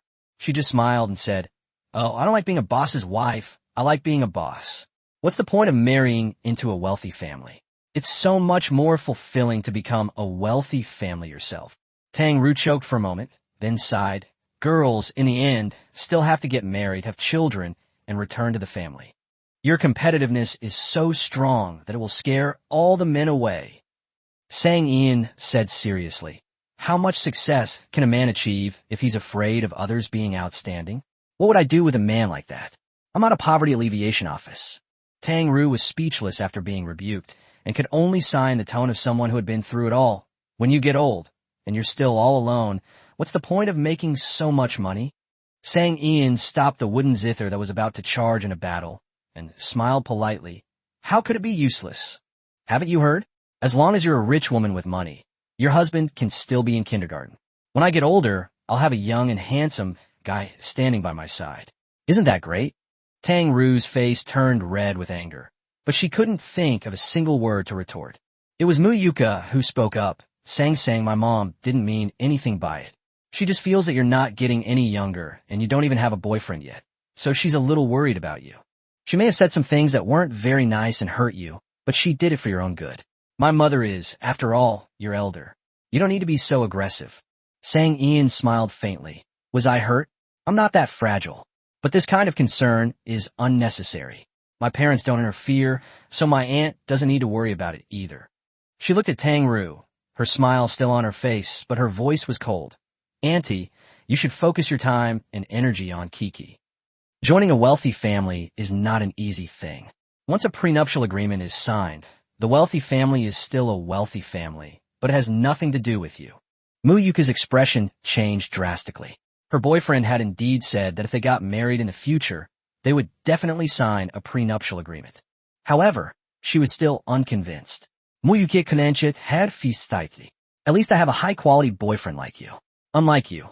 So what if you open a popular online store? You can only go on blind dates with trash like Fei Hong. Do you think any good man would even look at you? Instantly, the atmosphere became tense and hostile. Other guests also frequently glanced in this direction. To be honest, it was extremely inappropriate for a guest of the groom to cause such a scene at someone else's wedding banquet. Sang Ian never expected that Mu Yuka would have such a crazy idea and say something like that. She was mindful of her cousin's wedding and didn't want to provoke her further, lest she lose control of her emotions, ruin her cousin's wedding banquet, and become a laughingstock for the bride's guests. The atmosphere froze. Mu Yuka felt that Sang Ian had hit a nerve and couldn't refute it. The pent-up frustration that had been weighing on her for years was instantly released. She laughed out loud. As a woman, if you don't even have a good suitor and you don't even have someone who loves you, then no matter how successful you are in your career, you're still a failed woman. Sang Ian found it laughable, and even her gaze towards Mu Yuka was filled with pity. Mu Yuka, I really didn't expect that you would use a man's perspective, a man's standard of judgment, and a man's values to measure a woman's success. You are so pathetic. Men can define success in many ways, such as ideals, career, goals, abilities, money, reputation, achievements, etc. So why can't women? Sang Ian spoke calmly and coldly, but her words were like nails, driven into the hearts of Mu Yuka and everyone around her. Mu Yuka felt that the gaze directed at her was too scorching, capable of easily burning the hard armor that encased her. At that moment, she suddenly felt that she had completely lost and that she would never be able to win again. From beginning to end, they were not on the same level or at the same level. Their perspectives are fundamentally different. Mu Zheng stood straight, her face full of pride. Her daughter was so cool. It seems my suggestion was right. You really should go to a temple and pray. You've been having terrible luck lately. You keep running into petty people or really awful people. A clear, pleasant voice broke the silence. Sang Ian turned her head and, unexpectedly, encountered Jiang Huijing, who was dressed in a suit and had a powerful aura. How did you get here? What do you think? Jiang Huijing raised an eyebrow and asked with a light laugh. Sang Ian blinked. Attending a wedding? Jiang Huijing's temple twitched. He hadn't expected her to give such an answer. He reluctantly replied, if you put it that way, you're not wrong. Sang Ian suddenly realized, raised her hand and patted his shoulder, excitedly saying, I didn't expect you and my eldest cousin's wife to be relatives. Jiang Huijing. This is getting more and more outrageous. So, has my cousin hooked up with a rich woman? Sang Ian's thoughts couldn't help but wander. Jiang Huijing felt a headache coming on. Little Sang, is this how you've made up stories about me? Sang Bo, dressed in a suit, appeared here at some point and suddenly spoke, startling Sang Ian, who reflexively stepped back and almost fell. Fortunately, Jiang Huijing reacted quickly, catching her arm and pulling her to his side, thus preventing the tragedy of her hitting the table. Brother, you can scare people to death. Sang Ian rolled his eyes at him without any politeness. That's because you're guilty, otherwise why would you be scared? Besides, your sister-in-law and I had a free love relationship. Why would I be clinging to a rich woman? As he spoke, Sang Bo bent his fingers, intending to flick her on the head, but Jiang Huijing grabbed his wrist halfway through. Jiang Huijing said calmly, I'm sorry, Sang misunderstood. Sang Ian felt a little itchy in her ears. The nickname that everyone had called her for so many years sounded so awkward coming from this person's mouth. Sang Bo raised an eyebrow, glanced at his detached younger cousin, and asked with a smile, So, can you explain what's going on? Chapter 261, We're All Family. Sang Ian looked at Jiang Huijing. Clearly, this explanation was meant for him.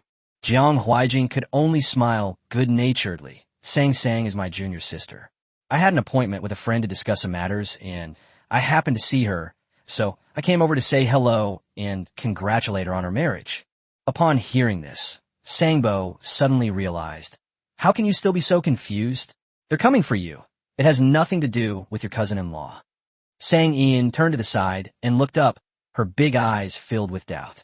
I thought you were a relative of my cousin's wife. I knew it. How could you be so amazing, cousin, that you could even hook up with a rich woman? Sang Ian gave me a knowing look, which made Sang Bo itch and want to flick her on the head. However, seeing Jiang Huijing there, he restrained himself from the impulse. I would never date a rich woman. You're so capable. Why don't you set an example for me first? Sang Ian looked at him innocently. That might not work. I don't need to rely on others.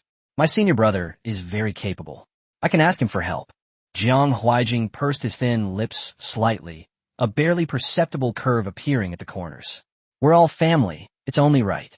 Sang Bo glanced at the scenery of Jiang Huai, then at his younger cousin, and suddenly asked, "Does your uncle and aunt know?" Sang Ian was puzzled and subconsciously said, "I don't know. Is there anything about my senior that needs to be publicized?" Sangbo continued, "You'd better find a time to inform them as soon as possible, so they won't have to worry about you." After saying that, Sangbo was called away. The wedding was about to begin. Only Sang Ian was puzzled. Isn't it just that there's a senior brother? Why should I tell my parents? What do mom and dad have to worry about?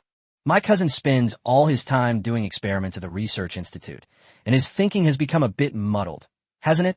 Only Jiang Huaijing on one side looked in the direction the groom had left, his expression meaningful. Suddenly, most of the lights in the banquet hall dimmed, except for the stage in the middle, which lit up. The wedding was about to begin. Jiang Huaijing said in a low voice, "Congratulations." Sang Ian was puzzled. "It's not my wedding. Why should I congratulate you? Your parents aren't pressuring you to get married anymore.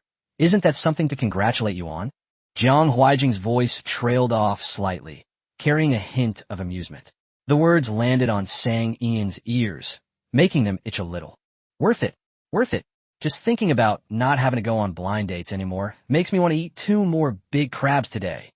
Looking at her overjoyed expression, Jiang Huaijing couldn't help but smile. You should be careful when you look for a boyfriend in the future. He subconsciously straightened his suit jacket. Why don't you find a boyfriend who is capable, has a career, assets, a good personality, and is good looking? Sang Ian's attention was entirely focused on the wedding in the center of the stage, and she casually replied, "What's there to look for? Why would I look for that kind of thing? Men will only slow down my career." Jiang Huaijing, what should I do if I don't feel any urge to date the person I like? Sangbo's wedding was very heartwarming. It was the kind of happiness that even bystanders could feel. After the wedding ceremony came the toasting ceremony, and Sang Ian finally got a clear look at his cousin's wife. She was sweet and cute, and standing next to Sangbo, they looked like a married couple. Moreover, judging from the situation, my cousin's wife's family is quite well off. If we're really just looking at the family circumstances of both sides, it would indeed be accurate to call her a gold digger. Brother, may you have a long and happy marriage, grow old together, and stay together forever. Sang Ian didn't give a red envelope, but took the small gift box he had prepared. According to the Sang family's custom, unmarried people, regardless of their age, do not need to give a separate gift. Only their parents need to give a gift. Sangbo smiled upon seeing this. I never imagined I'd receive a gift from you one day. You make it sound like I'm stingy, Sang Ian said dismissively. When it came to the younger generation, everyone relaxed a lot, and they made a few harmless jokes to ease the tension from before. Sang Ian prepared 2 pendants for him. It is said that men should wear guanine pendants and women should wear Buddha pendants. Sang Ian had been choosing these for a long time. After all, as a researcher who spends all day in the lab, wearing rings or bracelets would interfere with work. Pendants are the most suitable for Sampa. As for her cousin's wife, she didn't know her very well, so giving her a gift was just a side effect. Sangbo, who spends all his time dealing with reagents, has no knowledge of jade. He just thinks it looks beautiful, high-end, and has a certain charm. Mo11, who has been standing next to him, is somewhat surprised. At this moment, Jiang Huaijing also stood up, holding his glass, and said, "Happy wedding." Since taking his seat, Jiang Huaijing has been the focus of everyone at the table. There's no way around it. This person's appearance and aura are just too extraordinary, the kind of person who gives off the feeling that they are not an ordinary person at first glance. However, no matter how curious they were, no one dared to ask. This person's aura was so powerful that no one dared to speak. At this point, after hearing his blessing and that was it, someone finally couldn't help but mutter under their breath, "Isn't this a wedding banquet? Aren't they going to prepare any monetary gifts?" Before Jiang Huaijing could speak, Sang Ian explained, "We're all family. There's no need for that." Upon hearing this, Sangbo nodded repeatedly. Yes, yes, yes. We're all family. I'm very happy that senior brother could come today." The people at the table looked at each other in surprise. It turned out that Sang Ian already had a boyfriend, and this boyfriend seemed to be quite extraordinary. Only Sang Ian was grateful that she had reacted quickly enough, and that her cousin had cooperated well enough. There was nothing she could do. She really hadn't expected Jiang Huaijing to appear, nor had she expected that he would stay and sit down to eat at the banquet. She hadn't even thought about the issue of the gift money. Fortunately, things were salvaged. Otherwise, President Jiang would have truly lost face. During the meal, Sang Ian leaned closer to Jiang Huaijing, boasting, "Wasn't my reaction time amazing? I saved your face." Jiang Huaijing smiled, his peach blossom eyes revealing a gentle smile, and praised, "Impressive." Sang Ian was somewhat smug. Jiang Huaijing just smiled, since he was attending the wedding banquet. How could he not bring a gift? A red envelope lay quietly in his suit pocket, but at this moment, it was no longer necessary for it to be displayed. Feeling the meaningful glances around him, Jiang Huaijing was quite satisfied. It was truly a worthwhile trip. It seemed that no one would introduce Sang Ian to any more random people for blind dates in the future. The young couple from Sangbo were exhausted after toasting everyone, but Mo11 was in exceptionally good spirits. "Sangbo, I really didn't expect your little cousin to be so generous, spending hundreds of thousands on a pendant. She's quite lavish, isn't she?" Sangbasin's hand holding the tie stiffened. "What did you say?" "This jade guanine costs hundreds of thousands." He was so shocked that he began to question the meaning of life. Mo11 nodded. With his quality and craftsmanship, it's not a cheap item. Sangbo's brain completely shut down. Had his little cousin, who used to always climb on the roof and tear off the tiles, become so successful? Has his family changed that much while he was studying away from home? "Sangbo, you've been hiding this too well. I had no idea your family had any connection with Master Jiang. Master Jiang actually attended my wedding. If this got out, I doubt anyone would believe it." Mo11 was indeed shocked when she saw Jiang Huaijing, but fortunately she hid it well and didn't embarrass herself. Sangbo, engrossed in his experiments, was completely bewildered. Who is fourth Master Jiang? Is he very powerful? Chapter 262, I've missed you so much. Mo11 didn't even bother to eat, and began to explain to her husband the Jiang family's profound heritage, their status in high society, the Jiang group's extensive business, and their abundant funds, leaving Sangbo completely stunned. He is always focused on medical research and truly knows nothing about wealthy families, high society, or corporations. After listening to this series of messages, he directly summarized 2 pieces of information. First, my younger cousin has become successful. Secondly, my successful younger cousin might marry into a wealthy family and become even more successful. He couldn't help but frown slightly, somewhat worried. Entering a wealthy family wasn't so easy. He needed to find out more about this. Business people are incredibly shrewd, especially those with large and successful businesses. Just then, Mu Chunin, who was the best man, knocked on the door and entered. Being a best man is truly inhuman. You have to fend off drinks, pour drinks, do everything, and he hasn't even had a single bite of food yet. Mo11's eyes lit up the moment she saw Mu Chunin, with the excitement of a fan seeing their idol, making Sangbo unable to feel jealous at all. "How much do you know about Sang and her senior brother?" Sangbo asked directly.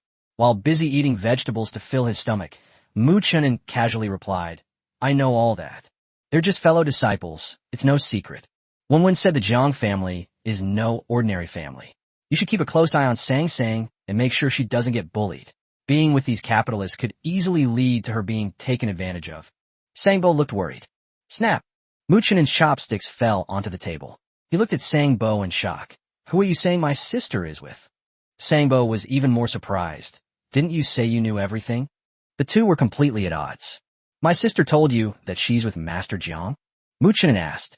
"Of course.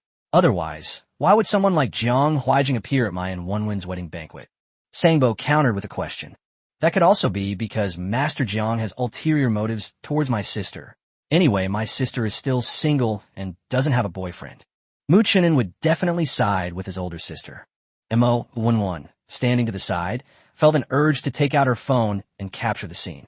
Who would have thought that the eligible bachelor of high society, the husband of countless socialites, would be so disliked by the Sang family? It's unbelievable. If it were anyone else, they would be overjoyed and would be more than happy to have it. However, she simply liked the atmosphere at the Sang family home. Mu Chunin's time was very tight. He basically had to go back to work as soon as he finished attending the wedding. However, before leaving, he still managed to find a moment to talk to Sang Ian and find out about the situation. Inside the car, Mu Chunin asked with a serious expression, "Sister, are you dating Jiang Huijing?"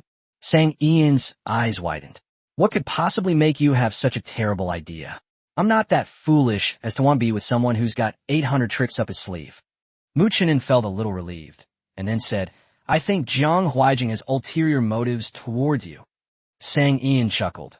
"What are you thinking about all day? That's impossible. Master Jiang has no worldly desires.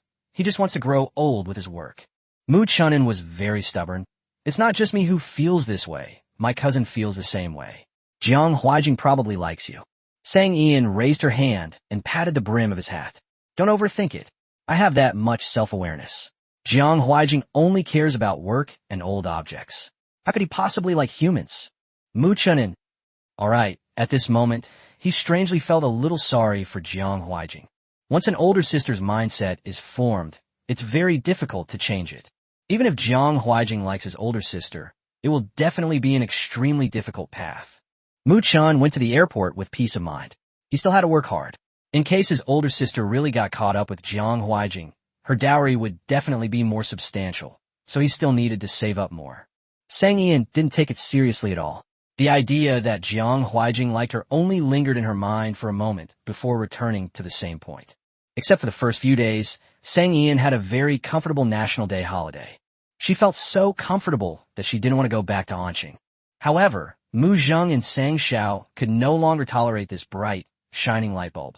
The two tried to get Sang Ian back to work as soon as possible, instead of lying on the sofa all day, being so idle that he was practically sprouting buds. Sure enough, the closer the holiday got to the end, the more the parents complained. Her parents loved her, but it only lasted for about half a day. When Sang Ian set off to return home, Mu Zheng still packed her a lot of delicious snacks.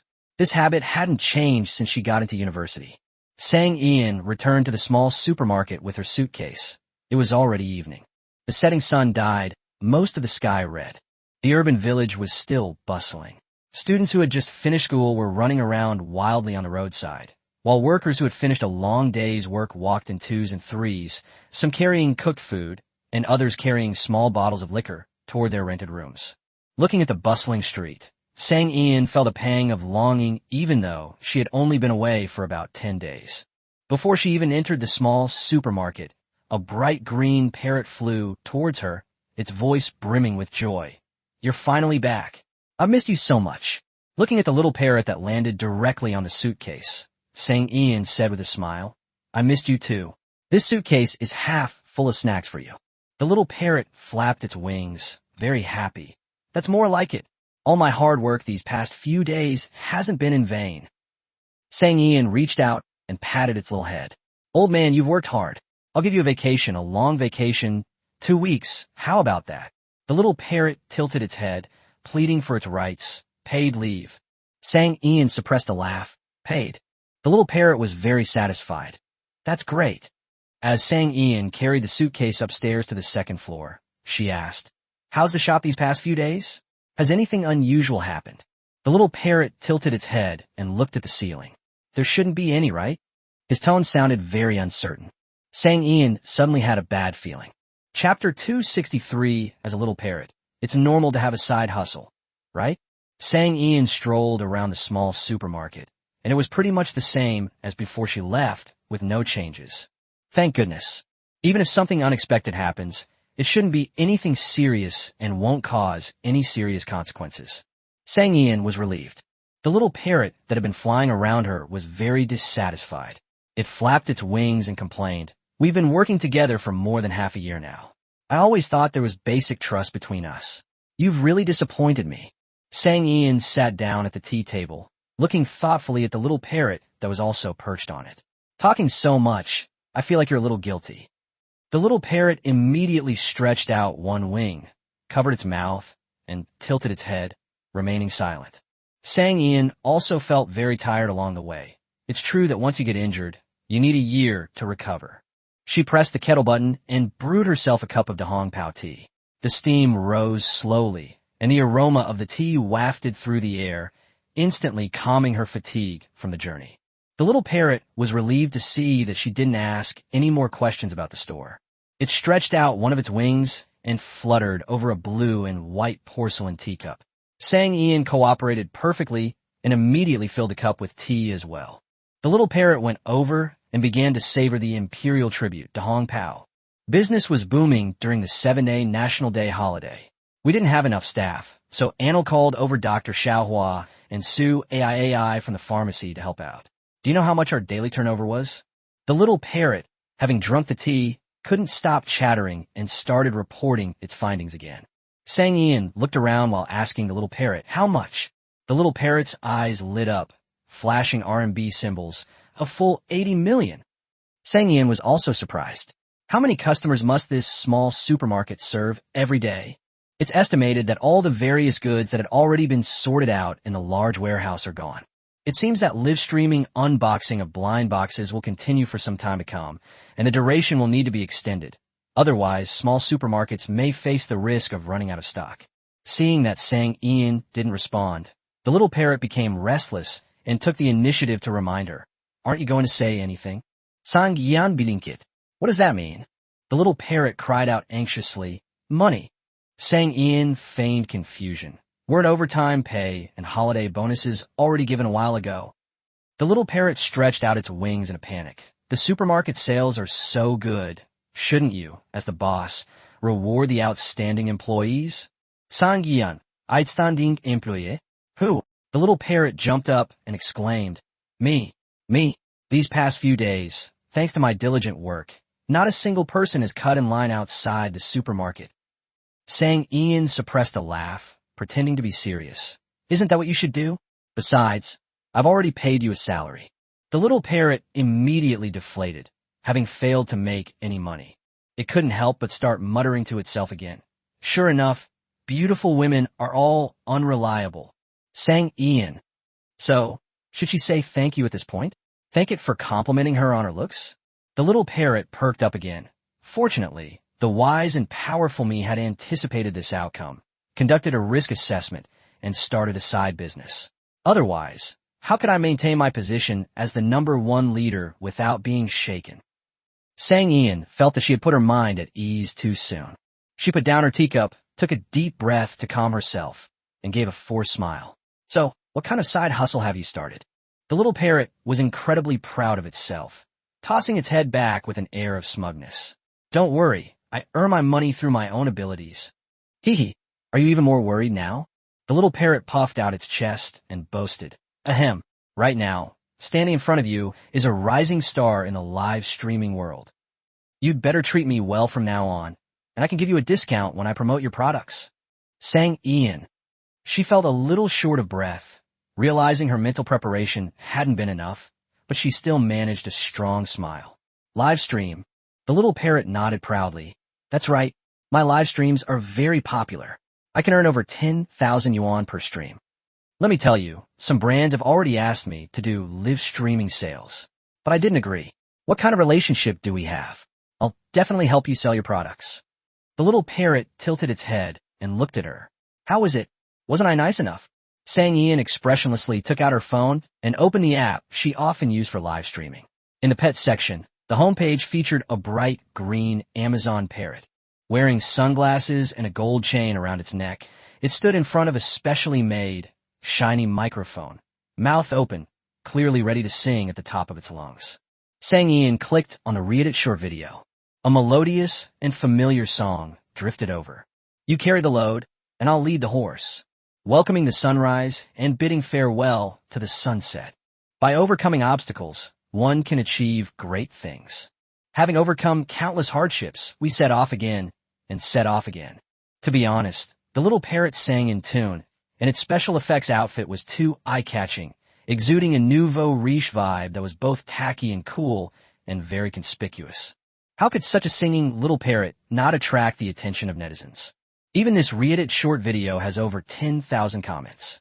Besides praising the little parrot for its many talents, the most frequent comment was, I never thought that one day a little parrot would sing better than me. Sang Ian was already numb. When she saw that the little parrot's live stream account was Sang Baba, she was speechless. Only the little parrot on one side smugly said, How about that? I'm awesome, right? Live streaming is so easy for me. Sang Ian sighed, rubbing her forehead in disbelief, her expression blank. Impressive. You're incredibly impressive. However, based on my experience watching live streams for so long, is singing alone too limited? Should I develop other skills? How about I do some stand-up comedy? The little parrot seemed thoughtful, as if it intended to expand and strengthen this side business, and continue doing it indefinitely. Sang Ian felt a throbbing pain in her temples. Old men, aren't you worried about attracting attention? Can we tone it down a bit? The little parrot tilted its head and said seriously, to be an internet celebrity, of course I need to attract attention. Otherwise, how will I gain followers? Sang Ian took a deep breath. You're a bird now, a parrot. If it's just singing, that's understandable, but I've never seen a parrot perform stand-up comedy. If you make too much noise, the Animal Association will come and take you away. They might even do some research on you. Or someone with ulterior motives might arrest you for profit. The little parrot lowered its head in thought, looking somewhat forlorn. Seeing its appearance, Sang Ian felt a little soft-hearted. I'm not stopping you from live streaming, but when you do, don't go too far against the normal behavior of a parrot.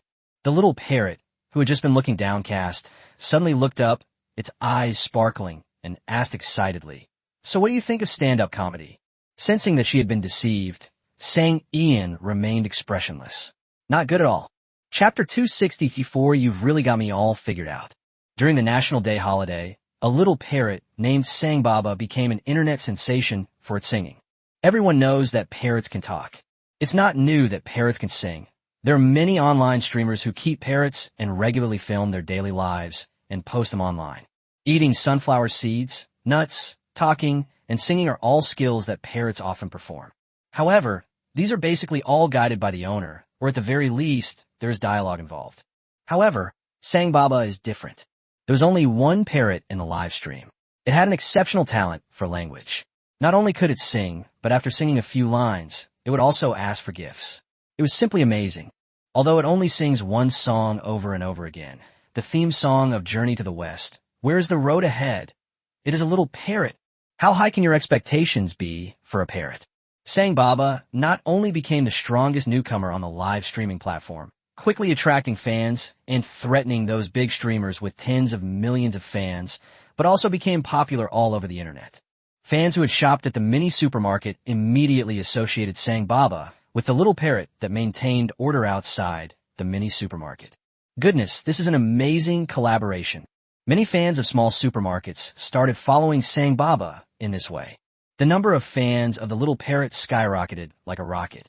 With its growing fame, the parrot attracted a lot of attention online, and short videos about it quickly appeared online, mostly provided by customers who had visited the small supermarket. A little parrot with a QR code for payment hanging around its neck will fly up to customers and collect payments. There's a little parrot that follows customers around and praises every item they pick up. In the video, young customers get lost in the praise of pretty, very pretty, extremely pretty, and exceptionally pretty, constantly filling their shopping baskets with various items. It would be a disservice to the little parrot's efforts not to award it the title of best salesperson. There's also a little parrot standing on a potted plant at the checkout counter, checking out customers and chattering away to prove it remembers the prices. Even the oldest short video about a man outwitting Sang Ian in order to get a bite of meat was pushed to the top.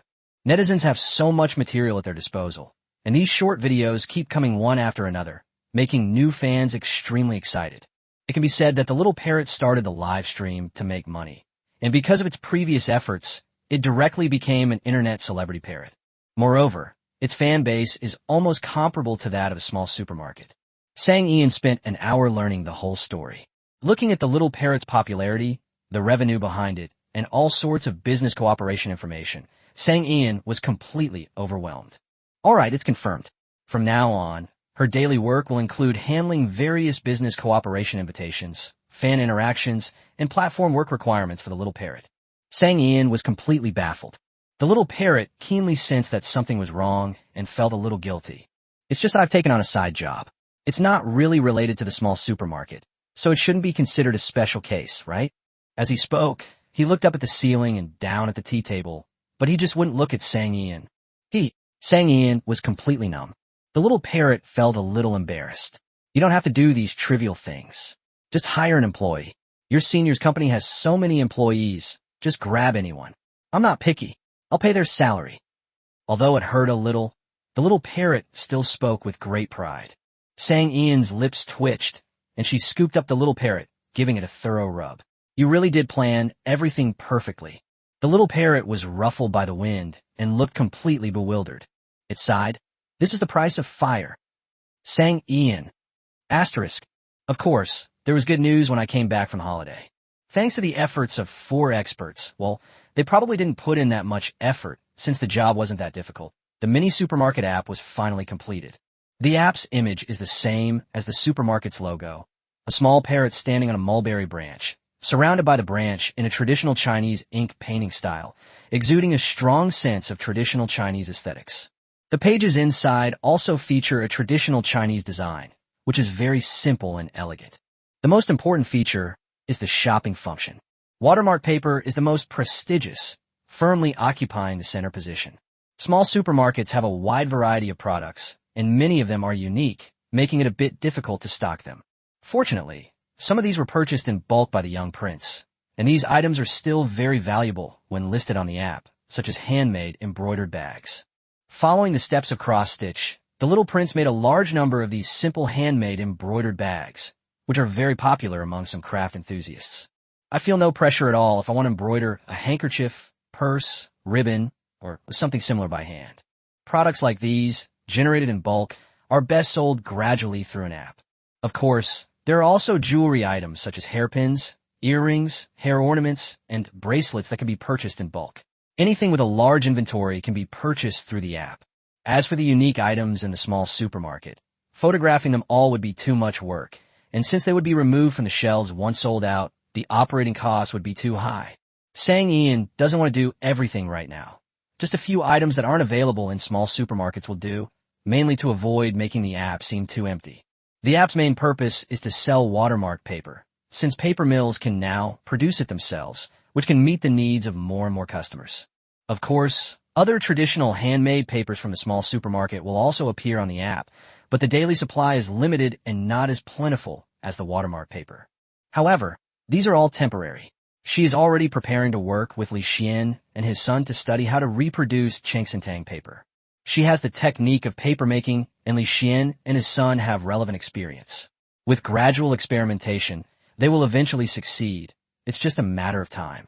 The launch of the mini supermarket app is a big deal.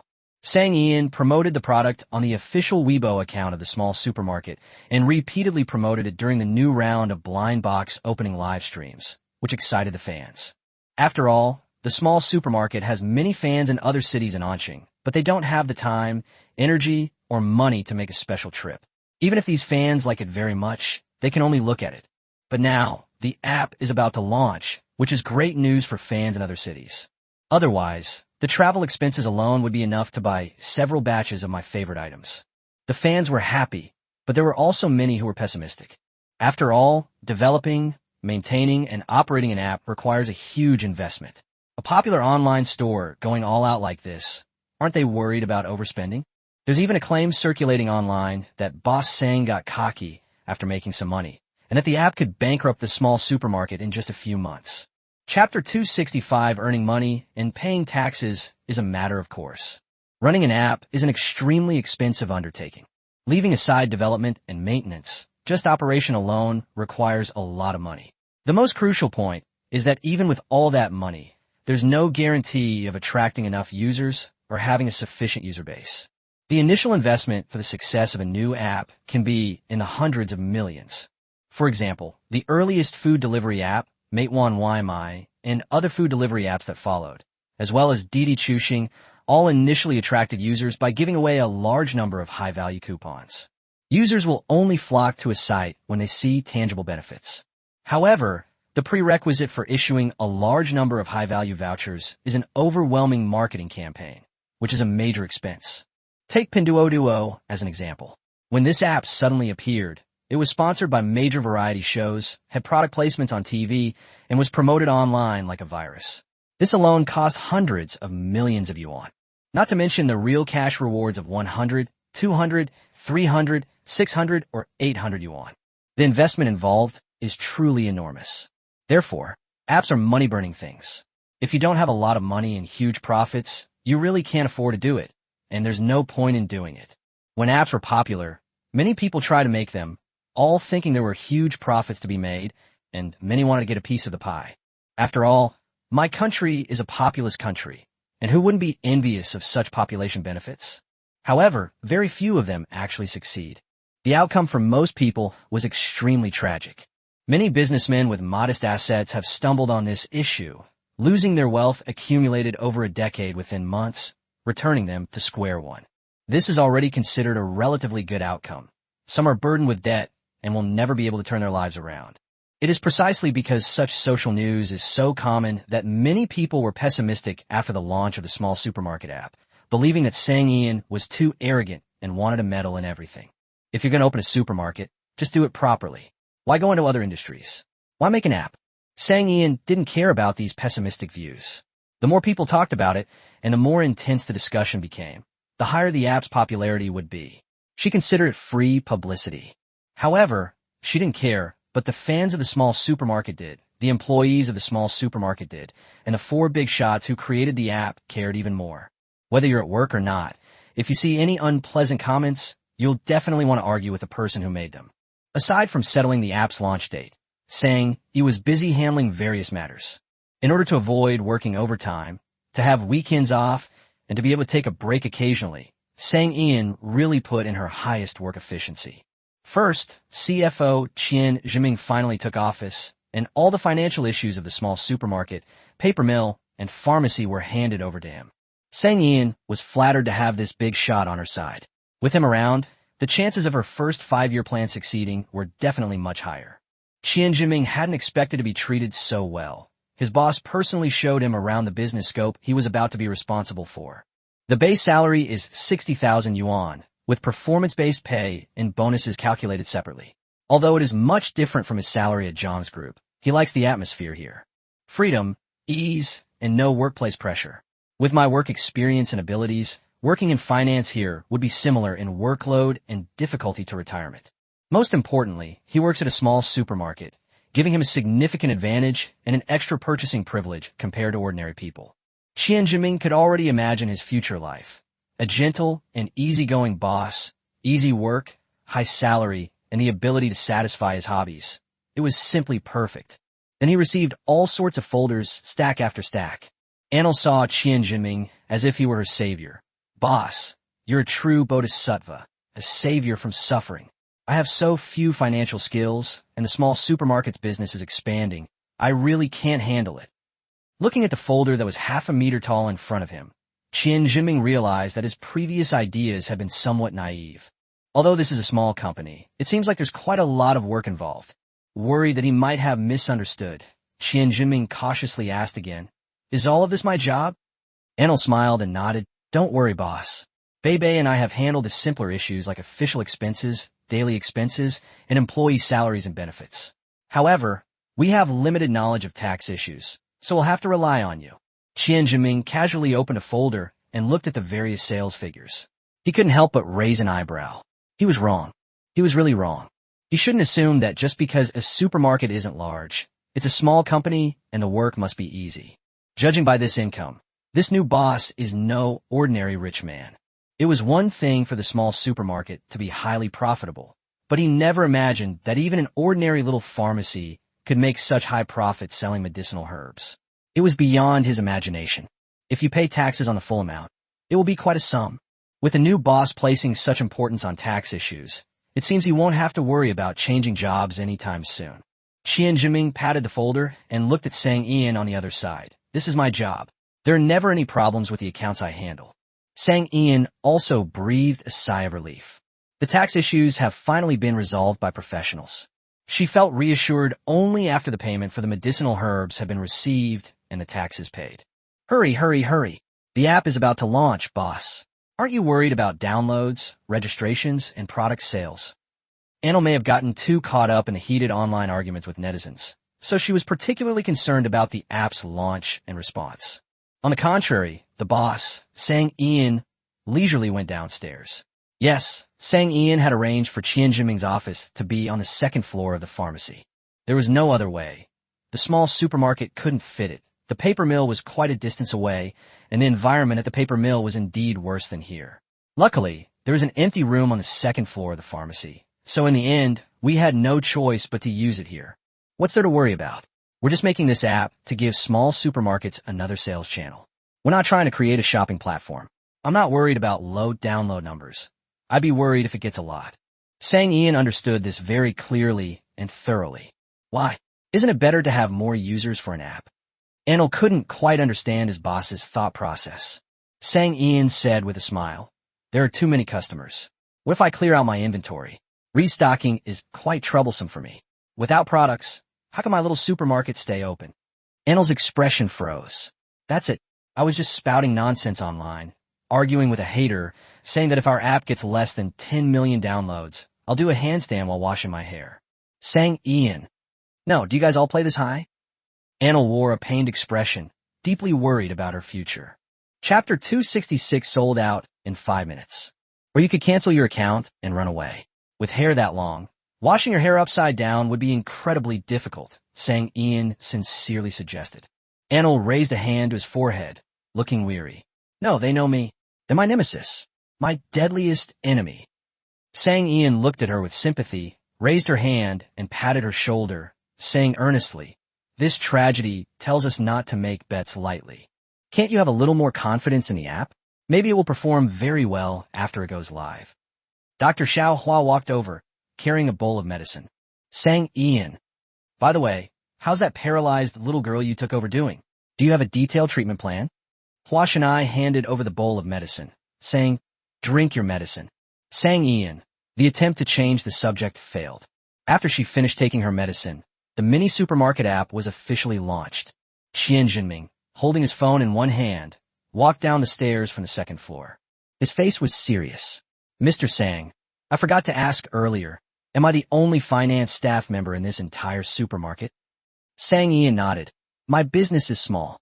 The biggest source of revenue is the small supermarket.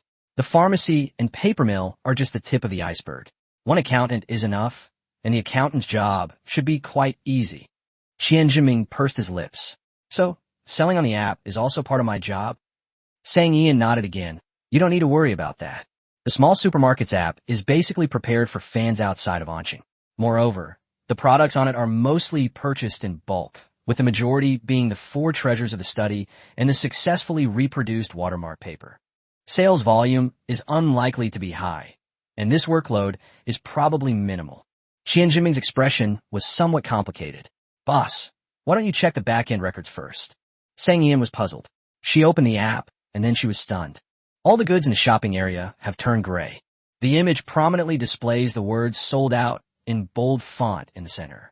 She shook her phone vigorously. "Is my phone broken? Or is there a problem with the app? Is it possible that this is the real data?" Anil also looked stunned. She flipped her phone over and showed Sang Ian the complaints from her fans. What exactly happened? Didn't everyone online say that the Zayakashi Xiao Chalju app was doomed to fail? Why did I, who downloaded and registered immediately, not even manage to snag an embroidered bag? That's the same question I wanted to ask. Wasn't there supposed to be 2,000 of these embroidered bags in stock? How did they manage to sell out in seconds? There are only 2,000 embroidered bags, so if you can't get them, so be it. But we have 5,000 sheets of watermark paper in stock, and I didn't get a single one. Is that reasonable? Ha! I'm the luckiest person today. I not only bought watermark paper, but also an embroidered bag and a pearl silver hairpin. This fan immediately became the object of envy, jealousy, and hatred among other fans. There are such lucky people in every fan group. There are about 2,000 people in a fan group. Apart from these lucky ones, everyone else is a big grudge. Fans have been waiting for the mini supermarket to launch online shopping for a long time. They finally got their wish and thought they would finally have a chance to shop till they drop. Everyone was eager to show off their shopping skills. But I never expected the app to become so popular. Download, register, complete real name authentication, and then their desired items are sold out. This is absolutely a human tragedy. Fans who bought nothing flooded Weibo with complaints. Aren't you ashamed to say that the small supermarket app is doomed to fail? If this is considered a failure, then can you explain what constitutes a hit? To all you self-proclaimed experts, The Zayakashi Xiaochalto app reached 10 million downloads and registrations in less than 5 minutes after its launch. What are your thoughts on that? Zai, once bitten, twice shy. I'll never listen to the experts again. Seeing these predictions, I wasn't in a hurry. I leisurely ate lunch, and when I came back and thought about downloading the app, the store was completely empty. Everything was sold out. This is a setup. This is absolutely a setup. You're deliberately creating the illusion that the app is unpopular so that we fans don't have to rush to download it. That way, you can download and register first, and then buy product before us. So cunning. You're so scheming. As a fan of the mini supermarket, I should be happy that the app is so popular. However, looking at the sold-out page, I'm not happy at all. So, Mr. Sang, when are you going to restock? Requesting restock. I've been eyeing embroidered bags for a long time, and I'd like to embroider a handkerchief myself. Could you please repair that pearl and silver hairpin? It's the hairpin of my dreams. Hashtag mini supermarket app goes viral hashtag. A small supermarket suddenly became the top trending topic. Hashtag boss Sang, aren't you going to restock yet? Hashtag. It ranked second on the trending searches. Those who have suffered losses and stumbled on apps in the past must be incredibly envious of this scene. Back then, to promote their apps and encourage users to download them, they spent hundreds of millions of yuan. However, the result was not as expected. And what about the mini supermarket app? There was no overwhelming advertising campaign across land, sea, and air, and no exorbitant discount coupons. Sang Ian only posted a teaser on the official Weibo account of the small supermarket before the launch and promoted it in the live stream of opening blind boxes. She really didn't spend a single penny. After the app was launched, the number of downloads and usages far surpassed the amount of money they had invested. Envy, jealousy, and hatred are no longer sufficient to describe their feelings at this moment. Aren't the differences between people a bit too great? Why is it that when it comes to small supermarkets, things can't be analyzed using normal logic? The various pessimistic comments online disappeared instantly. There's no way around it. My face has already been slapped so hard, and I still have to endure all sorts of ridicule. If I don't delete it, am I just waiting for the new year? Weibo has become a battleground for fans to urge for restocking. Netizens then realized the significance of the small supermarket's 90 million followers. These aren't bot, nor are they just for show. They're genuine, active fans. Mini Supermarket V. Thank you so much for your support of our newly launched app. The app offers a limited quantity of various products each day, and once sold out, it's gone. There will be no restocking, and new products will be available again at 8 a.m. the next day. If you want to buy, please set an alarm. This news made fans even more nervous. Those who didn't manage to buy one are all eager to try again tomorrow. In order to snag their desired items, they even started creating various shopping strategies, which shows how dedicated they were. Sang Ian looked somewhat embarrassed at Qian Jiming, whose workload had suddenly doubled, and asked, "How about we hire another finance specialist?" There was nothing she could do. She truly hadn't expected this scenario. Qian Jiming breathed a sigh of relief. Okay. Anil frowned. It's just a short period of work, and it's a bit of a waste of manpower. Sang Ian smiled. Don't worry, I have a way. Anil, why do I have a bad feeling? Sang Ian continued to smile. I'll give you a chance to say it again. Anil smiled and asked, should I post a job ad in the group chat? Jiang Huijing walked over. Is this the group I know? Chapter 267. Oh no. My life is in danger. What I fear most is the sudden silence in the air. Jiang Huijing's sudden appearance here created an awkward and strange atmosphere in the pharmacy. There was nothing he could do, whether it was Anil or Qian Jiming. They were both his former employees. Sang Ian, the only one who didn't think anything was wrong, broke the silence with a smile. Don't misunderstand. Anil was just joking. Besides, I heard that your company's work system has changed since then, and there are still many people who aspire to high salaries and value social status. Besides, I just want to find a regular finance specialist. I don't need much experience. There's no need to post job ads in large groups. Isn't that overkill? Jiang Huijing laughed in exasperation, raising an eyebrow slightly. So I should thank you? Sang Ian waved her hand. No need, no need. What kind of relationship do we have? There's no need to be so polite. Jiang Huijing has become increasingly accepting of her shamelessness. Standing beside him, Lu Jiao finally found a chance to speak. Boss Sang, why do you have purchase limits on your app? This won't do. Apps are developed to make money and boost sales. How can you include something as dirty as purchase limits in an app? Regarding the issue of purchase restrictions, Sang Ian is very principled. If there were no purchase restrictions, I'm worried that neither my small supermarket nor my app would have any stock to sell in just a few days. We still need to pursue sustainable development. Lu Jiao was anxious. Heaven knows, he really didn't rest for a single day during the National Day holiday. He diligently brought Jiang Yuan to work every day. He finally managed to get off the blacklist, but he still couldn't satisfy his shopping desires. The purchase restrictions really limited his potential. He thought the app's launch would give him room to maneuver, but he never expected that in just the time it takes to park, he was a step too late to download and register. By the time he finished, all the goods in the shopping mall had been sold out. Lu Jiao was really anxious and turned around to accuse everyone of their inhumane behavior in the fan group. Are you locusts?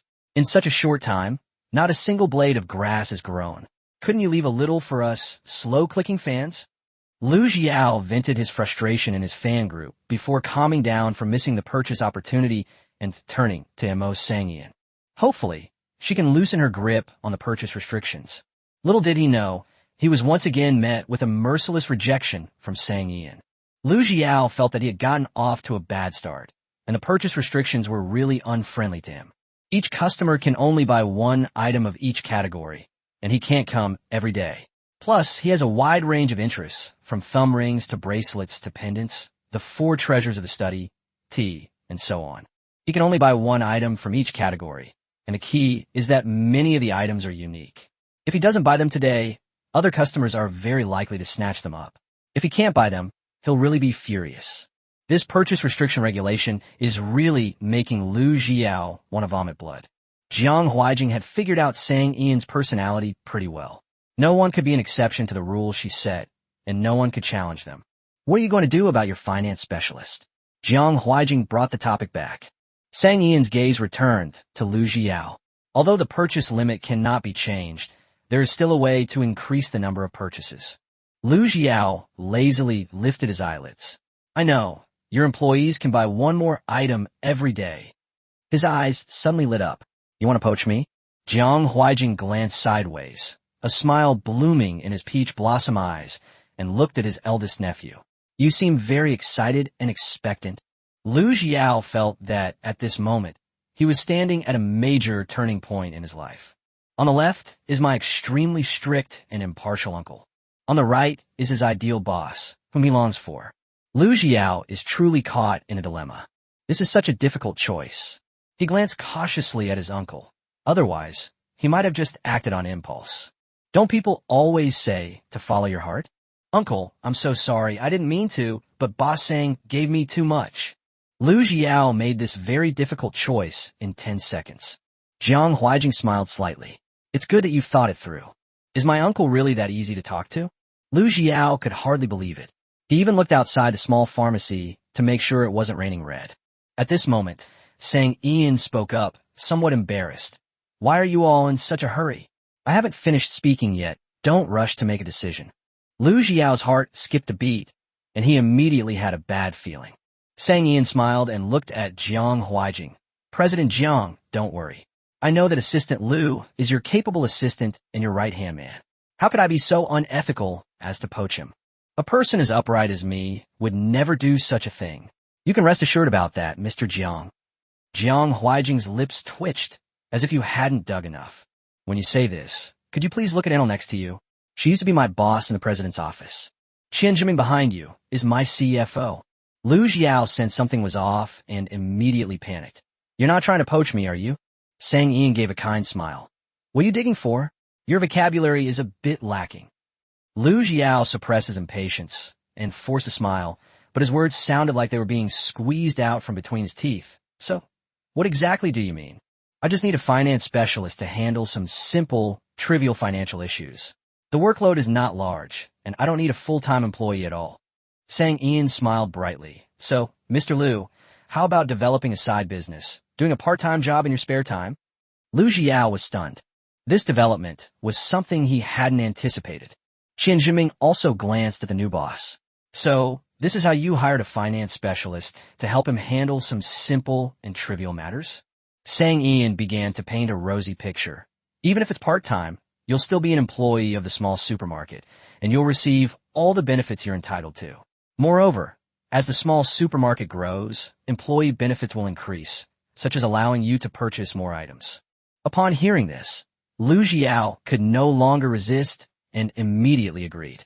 Sang Ian was very happy. His grand promise had succeeded. Lu Jiao was also very happy because he could now buy whatever he wanted. Jiang Huijing said calmly, "Go back and hand over your work properly. Remember to explain to your older brother and sister-in-law why you left the company." Lu Jiao's eyes widened suddenly. How could he have forgotten this? We're doomed. Because I was so eager to change jobs, I abandoned my current job before I was even sure I could get a good one. What am I going to do now? When he met his uncle's smiling eyes, he felt completely numb. Chapter 268, You're Still Too Incompetent. Fortunately, Lu Jiao is no longer the same Lu Jiao he used to be. After working for so long, he has made great progress. He pulled Jiang Huijing aside, turning his back to Sang Ian, and whispered, "Uncle, how can you not understand my good intentions? I'm only working at this small supermarket for your and our company's sake. I'm trying to infiltrate the enemy camp and be your spy. Otherwise, wouldn't all the talent our company has worked so hard to cultivate be poached by Sang Ian?" Jiang Huijing remained unmoved, listening intently to see how his nephew could possibly bluff his way out of this. "If I come here, I'll handle all the recruitment from now on, and then we'll be able to retain our company's talent, right?" Lu Jiao kept chattering away. "Also, isn't it said that those who are near the water get the moon first? If I work at the small supermarket, then if anything happens here, I can pass on the news to you immediately. Then this whole thing won't happen, right? It won't let Zhou Yuan get there first." The last point finally convinced Jiang Huijing. He turned around and said, "Actually, Lu Jiao could work full-time. Although he's not particularly professional in finance, he has the relevant knowledge and skills. He'd definitely be fine with normal financial work."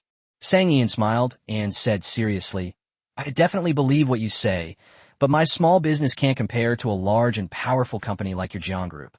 A full-time employee there earned a lot. The key issue is our finances. Hiring a full-time employee would be too wasteful. A part-time employee would be more cost-effective." Lu Jiao. He understood. So, they were only hiring him for part-time work, not poaching him because it wasn't worth it? He only deserved a part-time job, right? Jiang Huijing, who was highly recommended, glanced at Lu Jiao out of the corner of his eye, showing great disdain. In the end, isn't it just that he lacks ability? A financial expert like Qian Jinming shouldn't be needed by a small supermarket at a high price. After all, how complicated can a supermarket's financial issues be? However, Sang Ian was willing to pay extra salary expenses to bring people back. In the end, wasn't it because Qian Jinming was exceptionally capable? If Lu Jiao were any more capable, such as being able to hold multiple positions, how could Sang Ian, who is keen on taking advantage of others, possibly turn down such a great talent? Looks like I still need to practice. When we go back this time, we need to give him more responsibilities so that he can become even more outstanding. Lu Jiao felt a chill run down his spine and suddenly had a bad feeling. Sang Ian quickly changed the subject. "What brings you, such a busy person, here all this way? I heard your pharmacy has a batch of top-quality medicinal herbs. Given our relationship, how could you not tell me about such a good thing? Do you only think of me when you're trying to poach my employees?" Jiang Huijing jokingly remarked, "I heard that Zhou Yuan acquired a large quantity of top-grade medicinal herbs from you." He looked serious. "When did your relationship become so good? You always think of him first when something like this happens." Sang Ian quickly explained, "I didn't approach Zhou Yuan on my own initiative. He was a big client introduced to me by Dr. Xiao Hua's grandfather. When Zhou Yuan came over, he also brought me 3 potential clients. Because of that, he bought out all the silk in my warehouse. It broke my heart." Thinking of this, Sang Ian secretly told herself that she must be careful with her words in the future and never let these capitalists trick her. Jiang Huijing, without making a sound, fanned the flames from the side, saying, "Don't let Zhou Yuan's seemingly weak appearance fool you. He's very shrewd and resourceful. They just swindled a huge batch of silk from you, and now they're already spreading rumors about launching a high-end fashion brand called Jinxiu. Just watch. The money he spent here will be returned 100-fold in no time." Sang Ian suddenly realized, no wonder. I thought he bought so much to wear himself. Turns out, his real intention wasn't what he was looking for. So, you must be very careful when cooperating with him in the future, otherwise, it is easy to fall into his trap. Jiang Huaijing reminds you. Sang Ian nodded subconsciously, agreeing with his words. In the future, when cooperating with capitalists, one must be extremely careful. The same goes for this one in front of him. Jiang Huaijing felt that his words had worked and was very satisfied. If you have any products to sell in the future, be sure to contact me immediately. With our relationship, I'll be your #1 contact. Okay. Sang Ian didn't think there was anything wrong with it. Anyway, it's all about taking advantage of others, so it doesn't matter who you take advantage of. She immediately agreed, adding, you can't blame me for this.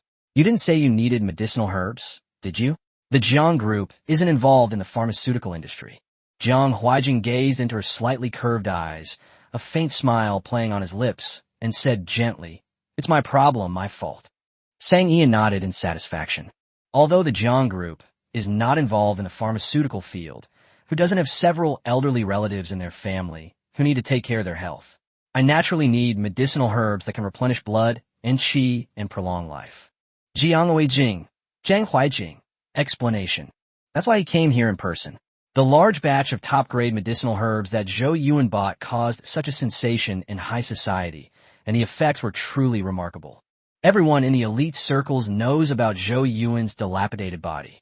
During this period, his complexion was visibly much better than before, he had more energy, and even his physical strength had improved slightly. Many people secretly inquired about the reason.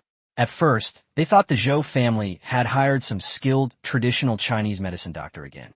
But after inquiring, they found out that it wasn't the doctor's fault, but the medicinal herbs. Who can sit still then? After all, they're not short of money, so what they care about is their health. Such excellent medicinal herbs can even have such an effect on Zhou Yuan's stubborn illness, so the efficacy of the medicine must be beyond question. Hearing the news, the wealthy families acted swiftly. If the Zhou family couldn't get the medicinal herbs, weren't there several other Chinese medicine hospitals that had purchased them together? However, at that time, the budget for traditional Chinese medicine in the pharmacy department of Anqing Traditional Chinese Medicine Hospital was too low, and the amount of medicinal materials they could purchase was too small to be distributed among these people. Taking advantage of this opportunity, the Sun family's traditional Chinese medicine clinic received several patients from prominent backgrounds. Their clinic did not sell medicine, but it could treat patients. Thanks to this batch of top-quality medicinal herbs, the Sun Family Traditional Chinese Medicine Clinic has gained some attention recently, entering high society circles and gaining recognition from the wealthy. With word of mouth spreading like this, once the reputation is established, how could there be a shortage of patients? It must be said, Dr. Sun is truly intelligent. Dr. Gu and Dr. Wei, who witnessed all of this, were incredibly envious. Many people are very disappointed that the few places where they can buy medicinal herbs are unavailable. Jiang Huaijing knew the source, so he naturally came directly to him. Little did Sang Ian know that so many things would happen just because she went home once. She looked troubled and said in a heavy tone, Senior brother, there's a very serious problem to solve. If this problem is not solved, I will have no medicinal herbs to sell. Chapter 269, A Strange and Unusual Competitive Spirit. The small supermarket has started its daily afternoon live-streamed blind box opening event. Many people have analyzed how this popular online store managed to achieve such remarkable longevity. Normally, the emergence of a popular online store has its peak and its trough.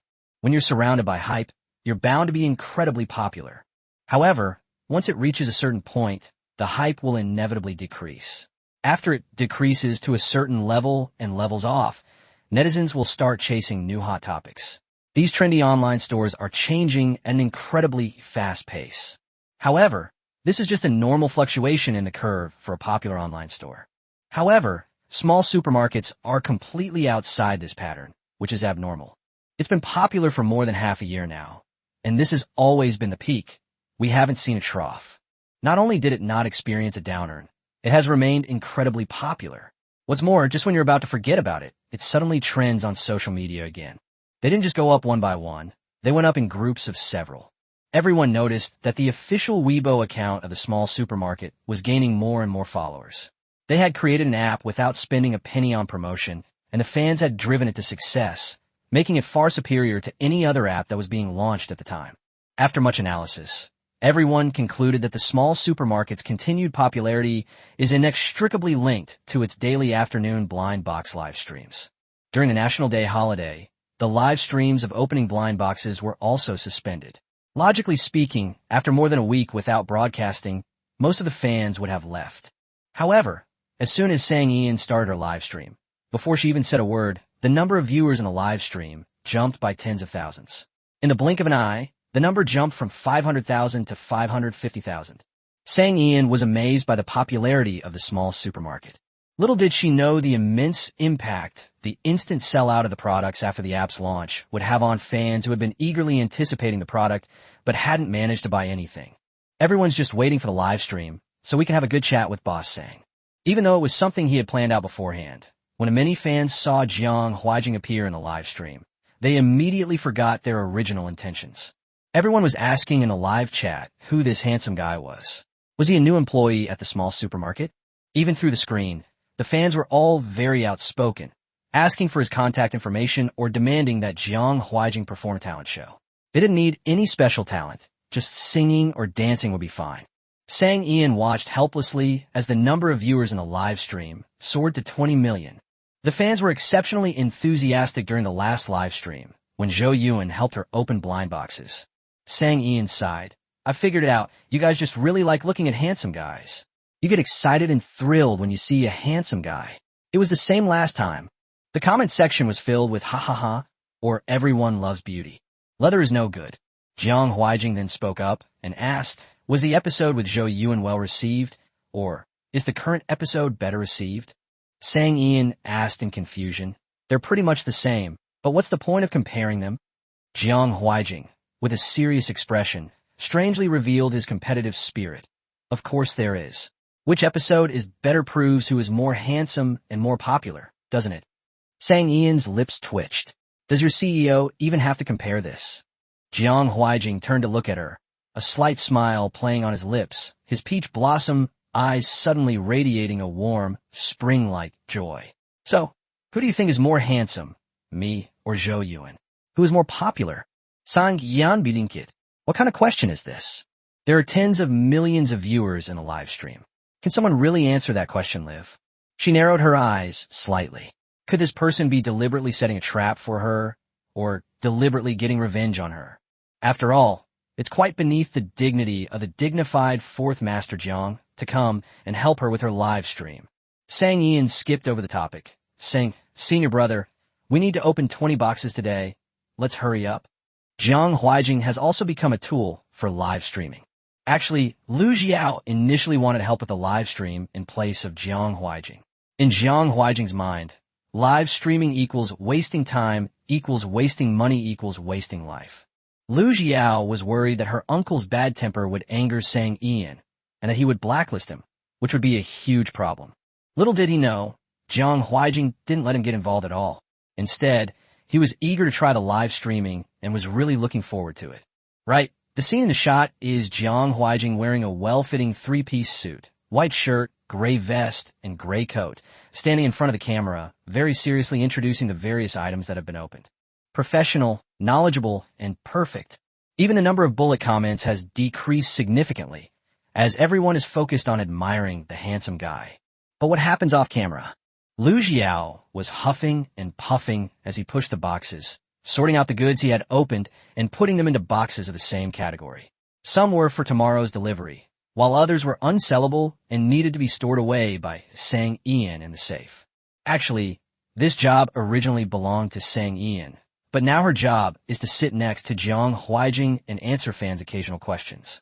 All the physical labor was done by Lu Jiao, who was off camera and only used his mouth. If it's just ordinary goods, it's fine, but when he gets his hands on something extremely valuable, he's always very careful when he puts it away, afraid that if he bumps or knocks it, he'll end up spending a fortune. Before long, Lu Jiao was covered in sweat. Looking at Sang Ian and Jiang Huijing, the two of them were sitting side by side, and they were even drinking tea. Lu Jiao's face fell, and he sighed heavily. It's supposed to be a live stream with 3 people, but I'm still not even mentioned. Seeing this, Sang Ian immediately gave her seat to Lu Jiao and poured him tea as well, saying, Thank you for your hard work. Lu Jiao was about to sit down when she met her uncle's smiling eyes. Thank you for your hard work. Lu Jiao's heart skipped a beat. He quickly picked up his teacup, moved away from the chair, and sat directly on the box outside the camera's view. Stay away from your uncle for safety. Sang Ian, who had just returned from boiling water, was puzzled. Why isn't Lu Jiao sitting here? Jiang Huijing casually remarked, it's probably because he's not comfortable in front of the camera during a live stream and doesn't want to show his face in a live stream. Lu Jiao's hand holding the teacup trembled, and he looked at Jiang Huijing in shock. How come he didn't know that he didn't want to show his face in the live broadcast? During the live stream, all 20 boxes were opened. 2 of the boxes contained several particularly valuable items that Sang Ian wouldn't easily sell and would keep in a safe. The rest could fill the shelves of the small supermarket and the app. Jiang Huijing was also very satisfied. Among the 20 boxes, he found 5 old ginseng roots that had been stored for a long time, as well as some astragalus and nodo ginseng, all of which are medicinal materials for replenishing blood and qi. It's perfect to take it back to my mother. Only Lu Jiao's injury resulted in the achievement. The purchase contract for medicinal herbs are all standardized, and Bei had already drafted them, which made things very convenient for Jiang Huijing. Signing the contract, making the payment, and picking up the herbs were all done in one go. On the way back, Lu Jiao looked at Jiang Huijing sitting in the back seat and said, Uncle, this is very unusual of you. Don't you usually hate wasting time? Spending the whole afternoon here is not like you. Jiang Huijing remained motionless, intently staring at his phone screen, offering him no response whatsoever. Uncle, do you have feeling for Sang Ian? Did you go there specifically for Sang Ian? Lu Jiao asked tentatively. Chapter 270, You Have the Potential to Grow Old Alone. Jiang Huijing then looked up from his phone screen at Lu Jiao, who was acting as the driver, and chuckled softly. It's obvious? That's quite obvious. You violated your usual principles, Lu Jiao said seriously. A workaholic would waste an entire afternoon doing a live stream. Do you even know how outrageous the employees at the company are? In the past, if something like this happened, you definitely wouldn't do it yourself. You would either pass it on to me or other colleagues. What's wrong with you doing this? Isn't it targeting Sang Ian? Lu Jiao felt that his judgment was very accurate and without any problems, and he was quite proud of it. Jiang Huijing asked seriously, Then what do you think my chances of success are? Lu Jiao was basking in the immense sense of accomplishment of having guessed his uncle's thoughts. Upon hearing this, he smiled smugly. Uncle, how could you possibly fail at what you're about to do? You'll definitely succeed. Jiang Huijing was in a better mood. It seemed that his method was indeed effective.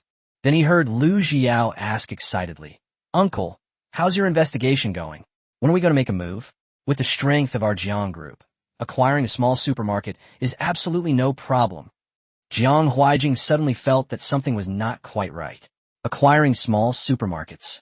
Lu Jiao looked at it as if it were a matter of course.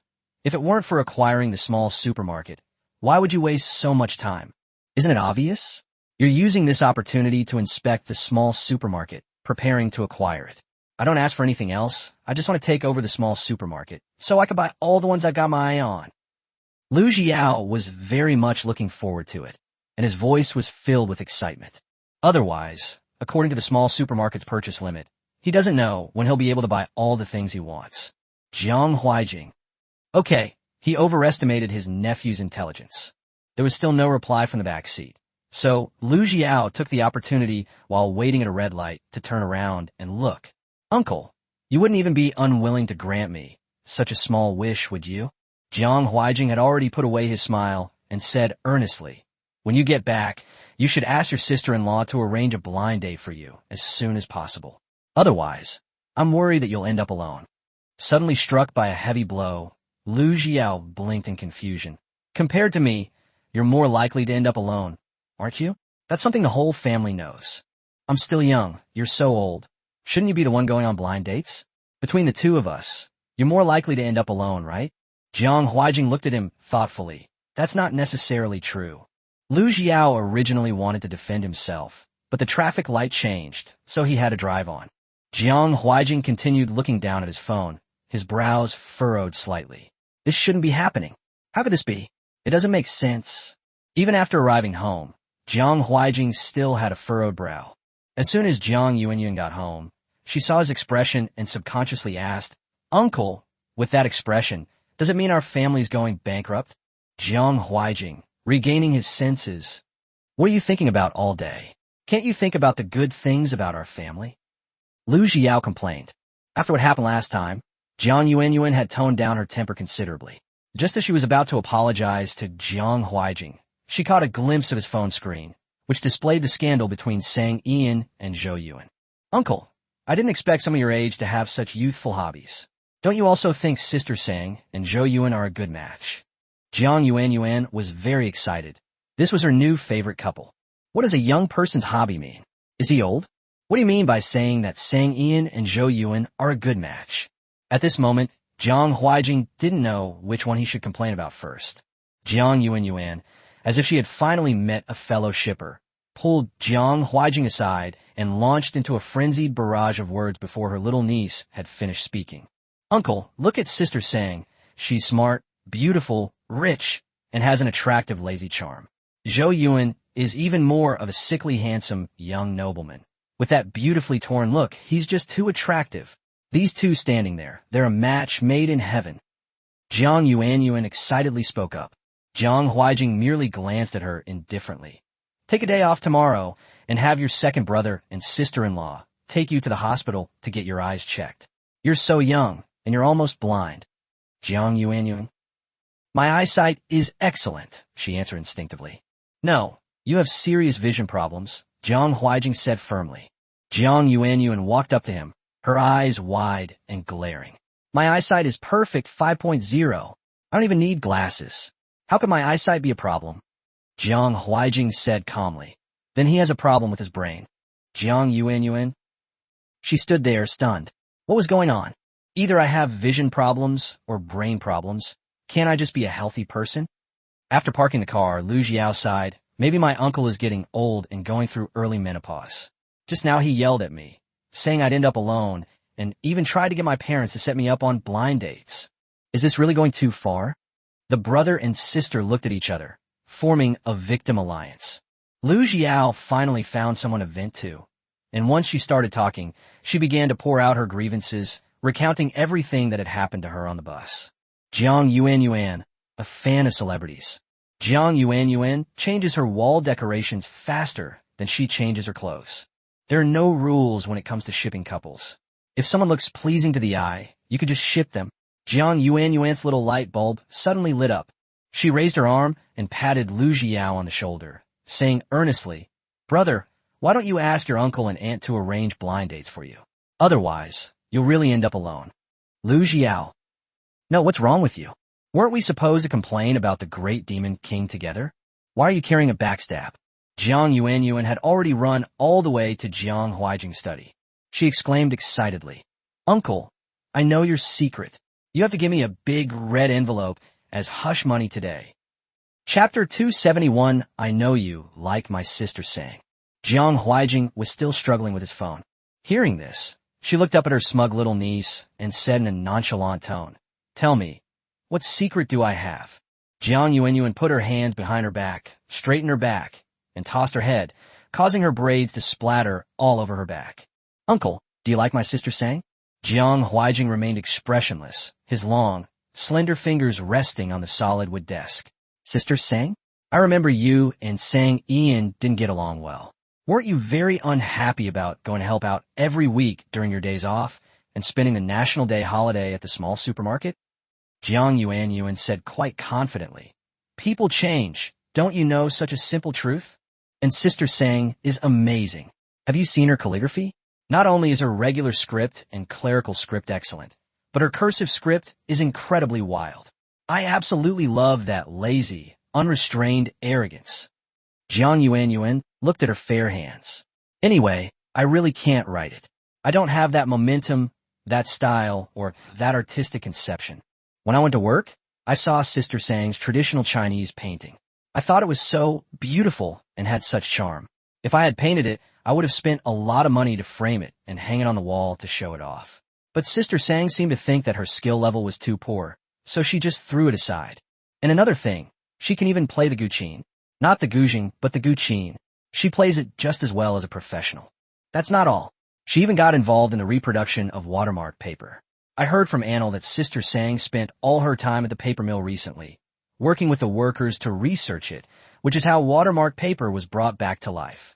Jiang Yuanyuan's eyes sparkled with admiration. And I have some inside information. After the paper mill restored the watermark paper, Sister Sang made some improvements on it. In addition to the patterns that were common in history, she made a new one. I've seen this sample, and it's absolutely stunning. Stunning beyond human language. Jiang Huijing really didn't know that his little niece had very high standards and was quite unconventional. There were very few people who could convince her, and even fewer who could amaze her. No wonder I heard from my family these past few days that she has started practicing calligraphy every day again. You know, when she was little, she hated writing calligraphy the most, and she would act up as soon as class started. Fortunately, there were strict rules in her family. Even though she was the youngest child in the Jiang family, rules were rules. Among the 4 arts of music, chess, calligraphy, and painting, calligraphy was a compulsory course, while the others were optional. Jiang Yuanyuan hated calligraphy the most. She truly loathed it. So, where family saw her pick up a brush and ink again and practice calligraphy every night before bed, it was like the sun rising in the west. Anil said that once this batch of improved watermark paper is produced, whoever has the best handwriting in the shop will receive a free copy. Jiang Yuanyuan really wanted it. We finally found out why this person picked up calligraphy again. Jiang Huijing reminded him, "You're not an employee of the store. No matter how well you write, you won't get a reward because you weren't even the competition from the start." Speaking of this, Jiang Yuanyuan raised her chin, extremely proud. Jiang Yuanyuan, had become a very honorable volunteer at the small supermarket after fierce competition. Volunteering is something you can do. Jiang Huijing fell silent. The study suddenly fell silent, and Jiang Yuanyuan immediately felt a little nervous. She was only a 15-year-old high school student. How could she withstand such a low atmosphere? Almost instinctively, I tensed up. Is there a problem? Jiang Huijing raised his hand and rubbed his temples, feeling a headache. In some ways, you still need to learn from Lu Jiao. After all, although he worked part-time as the accountant at a small supermarket, at least he got paid, while you're truly working for free. Jiang Yuanyuan was astonished. Big brother can actually work part-time at a small supermarket. Uncle, as the company boss, how can you allow such a thing to happen? Jiang Huijing. His head hurt even more. Is that the important thing? Jiang Yuanyuan said earnestly, eager to try. Uncle, you must keep a close eye on my older brother and give him more work. Make sure he puts all his time and energy into his work. Don't let him have time to earn extra money. I, as his younger sister, can reluctantly help him with a part-time job at the small supermarket. Jiang Yuanyuan's eyes were practically overflowing with longing. Jiang Huijing. Lu Jiao's part-time job is in finance. Do you even know what finance is supposed to do? Do you think you can make reports with your terrible math grades? One blow kills. Jiang Yuanyuan. If I don't know how, I can learn. I'll hire a tutor right now. Whether it's finance or math, I'm so smart. As long as I want to learn, I'm sure I can learn it well. But isn't the main point of the problem that you're a high school student and simply don't have time to do part-time work? Besides, are you sure a small supermarket would hire a 15-year-old for a part-time job? Jiang Huijing is genuinely worried about the intelligence of the Jiang family's descendants. Uncle, hush money. A big red envelope. Otherwise, I'll tell Sister Sang next time I do volunteer work. Jiang Yuanyuan steered the conversation back on track and reached out her hand. Jiang Huijing leaned back and smiled slightly. Then I really couldn't ask for more. Jiang Yuanyuan's mind raced. I haven't had a heart-to-heart talk with Grandma in a long time. I'm going to spend some time with her and chat about all sorts of interesting things. Jiang Huijing smiled, picked up his phone, and transferred 500,000 yuan to her as hush money. Upon seeing the bank text message, Jiang Yuanyuan beamed.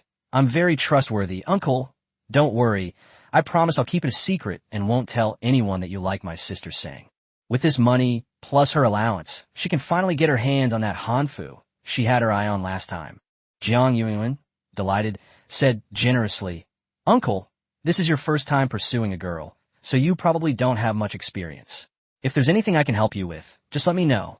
Jiang Huijing actually said, You think Sang Yian and I don't have any chemistry? This. Jiang Yuanyuan was struggling internally. Sister Sang was so kind, and Uncle was so serious and old-fashioned. If the two of them were together, Wouldn't Sister Sang be in a bit of a predicament? Jiang Huaijin got the answer almost immediately, but it wasn't the answer he wanted to hear. Both of them were live streams, so why did Zhou Yuan and her have such a large number of CP fans immediately after just one live stream? After Sang Ian and I went live, there was no response at all. The internet was completely silent, which is not normal. Jiang Yuanyuan never expected that her workaholic uncle would be here worrying about whether or not to use Weibo or spread rumors. No one would believe it if she told them. Do they think I'm not as good-looking as Zhou Yuan? How could that be? Are these people blind? Jiang Huaijing was somewhat depressed. Jiang Yuanyuan looked at him as if she had seen an alien. Who would have thought that the dignified fourth master Jiang would compare his appearance with others? That's absolutely outrageous. Jiang Yuanyuan was startled. She subconsciously said, "Uncle, if you want to know the answer, you'd better ask the public relations staff in the company. Is it possible that your employees stopped the rumors that arose from your live stream with Sister Sang?" Jiang Huaijing immediately recalled that a few years ago, he had indeed asked the public relations department to handle all the rumors about him. It seems this rule can be changed. Chapter 272, even if you have money, you can't waste it like this. The application for intangible cultural heritage status for watermark paper has been successfully submitted. Anil has been busy with this matter for a while, but since it's her first time dealing with it, she has no experience and doesn't know many things, which has made things a bit troublesome. Fortunately, Zhao Shuhuai and Liang Yongdong, the current president of the Calligraphy Association, heard about the news and offer their help. The two not only have connections in this area, but are also very experienced. With the help of the two and Anil's exceptional execution, the application for intangible cultural heritage status for watermark paper was approved so quickly. Looking at the document, Sang Ian was also very excited. Finally, what she wanted to do had a good start. All the employees at the paper mill were both excited and thrilled. In fact, many workers don't really understand the significance of applying for intangible cultural heritage status. What workers care about most every day is their wages and benefits. However, they know that applying for intangible cultural heritage status is very impressive. Not only that, the boss also gave every employee a red envelope. How could everyone not be happy? Overjoyed, everyone worked even harder. Everyone has heard about the sales of the watermark paper. 5,000 sheets are simply not enough to meet demand. It goes on sale at 8 a.m. every day and is basically sold out in seconds. With such good sales, the production capacity must keep up. The money is practically in their hands, but they can't earn it because of production issues. It's disheartening for the workers to see this. Only when the factory is profitable and earns enough money can these workers live a stable life. Nobody wants to lose such a good job. Grandpa Li Xian watched as the red envelopes were sent out one by one. Although he felt a pang of heartache, he ultimately did not stop Sang Ian. He was also very happy that the intangible cultural heritage application was successful. He spent most of his life making handmade paper. He had little formal education, but he knew about intangible cultural heritage. He had even dreamed of applying for intangible cultural heritage status for the handmade paper produced in his small family workshop. However, he only thought about it. He was uneducated and lacked connections. In addition, his family only made ordinary Xian paper, so applying for an application wouldn't be easy. Moreover, applying for an application wasn't a free process. The expenses were substantial.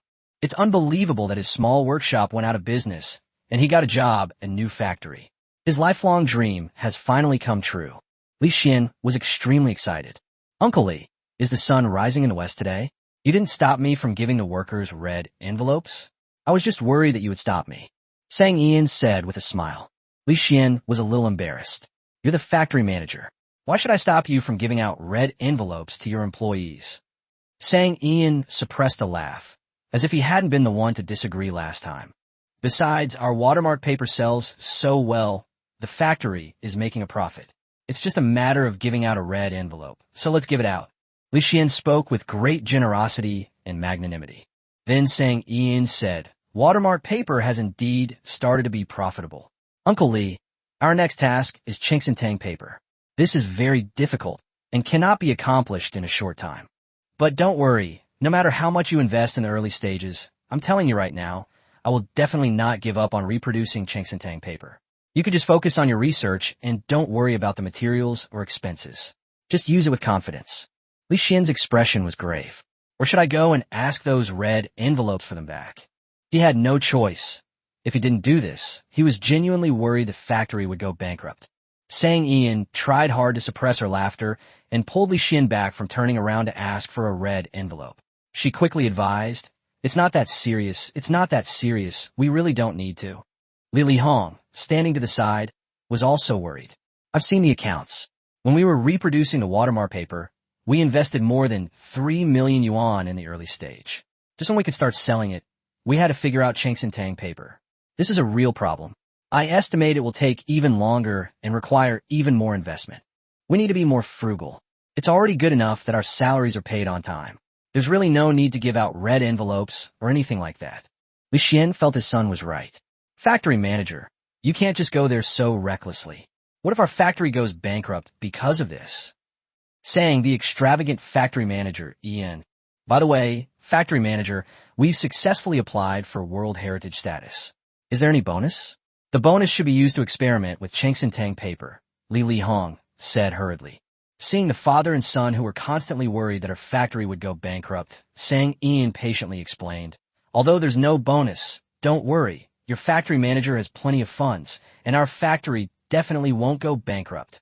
Li Xian and Li Hong were both skeptical. This was an investment of several million. Both men came from the mountains and were not well educated. Apart from papermaking, the father and son knew little about the things around them. When they first started experimenting with watermark paper, the two accidentally learned about the expenses of the experiment. They couldn't eat or sleep, and they wanted to keep an eye on the experimental control group every day. It was simply burning money. If they continued like this and couldn't produce a finished product, they were worried that the factory would go bankrupt sooner or later. The father and son were finally relieved to see that the watermark paper was selling so well. They were certain the factory wouldn't go bankrupt now. Little did they know, their joy lasted only half a month before they received a new task. Tang paper. That was paper used by the emperor. Not to mention in modern times, even in ancient times, many powerful families tried to reproduce it, but none of them succeeded. They could only call it imitation Tang paper. The difficulty of replicating this more than 1,000 years later is unimaginable. How much money and time would that take? Even if the factory manager has a lot of money, it's not enough to squander it like this. The father and son were trembling with fear. The two decided that in the future, when the boss wanted to give out bonuses or red envelopes, they would have to stop him and be more frugal in order to prevent the factory from going bankrupt. The worry was written all over the father and son's faces, which Sang Ian noticed at a glance. Besides announcing the successful application for UNESCO Intangible Cultural Heritage status for watermark paper, she came today to inform the two that the factory would continue to recruit workers. Watermark paper, Tang paper, and in the future, Shuitao paper and Xiegong paper or other types of paper are needed. Right now, these 20-plus people are definitely not enough. For workers, there are no educational requirements. Experience is the most important factor. So, Sang Ian wanted to use Li Xian's connections to recruit a few reliable veterans. Upon hearing this, Li Xian learned that in addition to making new paper, they also needed to hire people. This is another huge expense. No, we have to cut back. The cafeteria can't have 4 meat dishes and 6 vegetable dishes anymore. We have to cut it in half. Seeing that the two men's expressions had changed, Sang Ian decided that it would be best not to tell the father and son about money matters in the future. She should handle hiring herself. By the way, Uncle Lee, have all the security guard protective suits I purchased arrived? Sang Ian suddenly asked. We arrived a while ago. They're in the warehouse. But our factory only has 1 security guard. Why did you buy so many clothes? Li Hong was puzzled. This money should be spent wisely. Isn't there a small supermarket here? Sang Ian said casually before heading to the warehouse. She couldn't get the bulletproof vest the young prince wanted. Buying and selling military uniforms was illegal. Although it wasn't a crime, Sang Ian still felt it was best to stay away from such things. However, although these protective suits are different from those used in the police station, their effects are similar. Considering that in ancient times, cold weapons were the norm, these should be sufficient. Chapter 273 Sang Ian. I'm really short of money. Sang Ian took out her A6 notebook and checked the tasks to be done. The protective suit the little prince needs is secured. The application for UNESCO World Heritage status for watermark paper has been successful. The app is now live. Looking for office space to be determined. With more and more employees, the app development and maintenance are now located in the paper mill. Fortunately, there is enough space here to accommodate 4 big shots. However, this is not a long-term solution. She needs a centralized office location. Leave this to me. Should we look for it near the urban village? Anil is very self-aware. Her current role is that of Sang Ian's all-around secretary, capable of doing and handling everything. To everyone's surprise, Sang Ian said, "Put this aside for now. Let the part-timers do this kind of low-skilled work. Your time is precious and shouldn't be wasted on this." Part-time? It seems that there's only one part-time worker in the entire small supermarket at the moment, silently lighting candles for those on the long road ahead. Go and learn about biomedical laboratories. Whether you acquire one or set one up yourself, it's fine. But I need full ownership, and the research results must belong to the company. Things in primitive tribes are destined to be mainly plant-based, and it always feels like a waste not to make good use of them. Putting everything else aside, the riverside green herb she keeps on the balcony is definitely something special. She originally had a scar on her finger from when she was a child peeling apples for Mu Chunin and got cut. Actually, the scar is just a line, and the color isn't dark. If you don't look closely, you won't be able to see it. But in the past few days, she has searched for a long time, but still couldn't find it.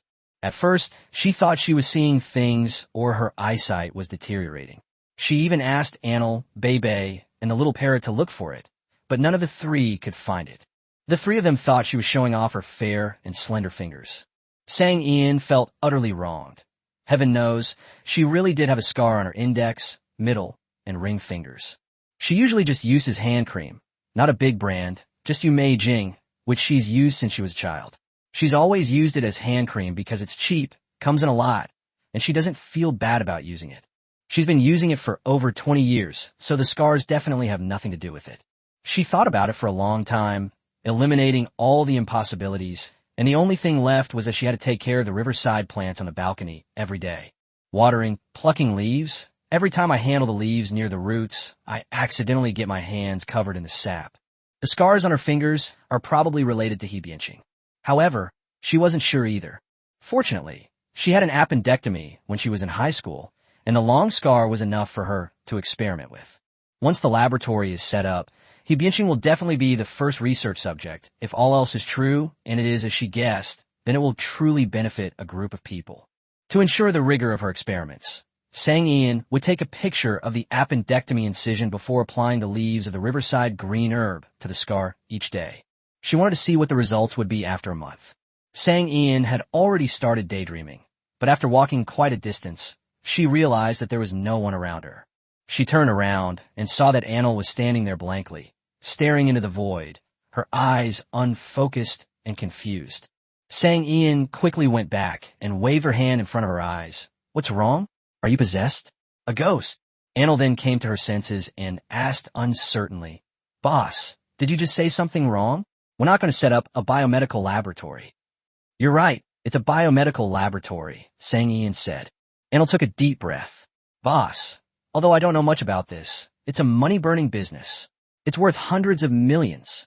Moreover, as far as I know, these money-burning labs usually have several investors to share the financial pressure and risks.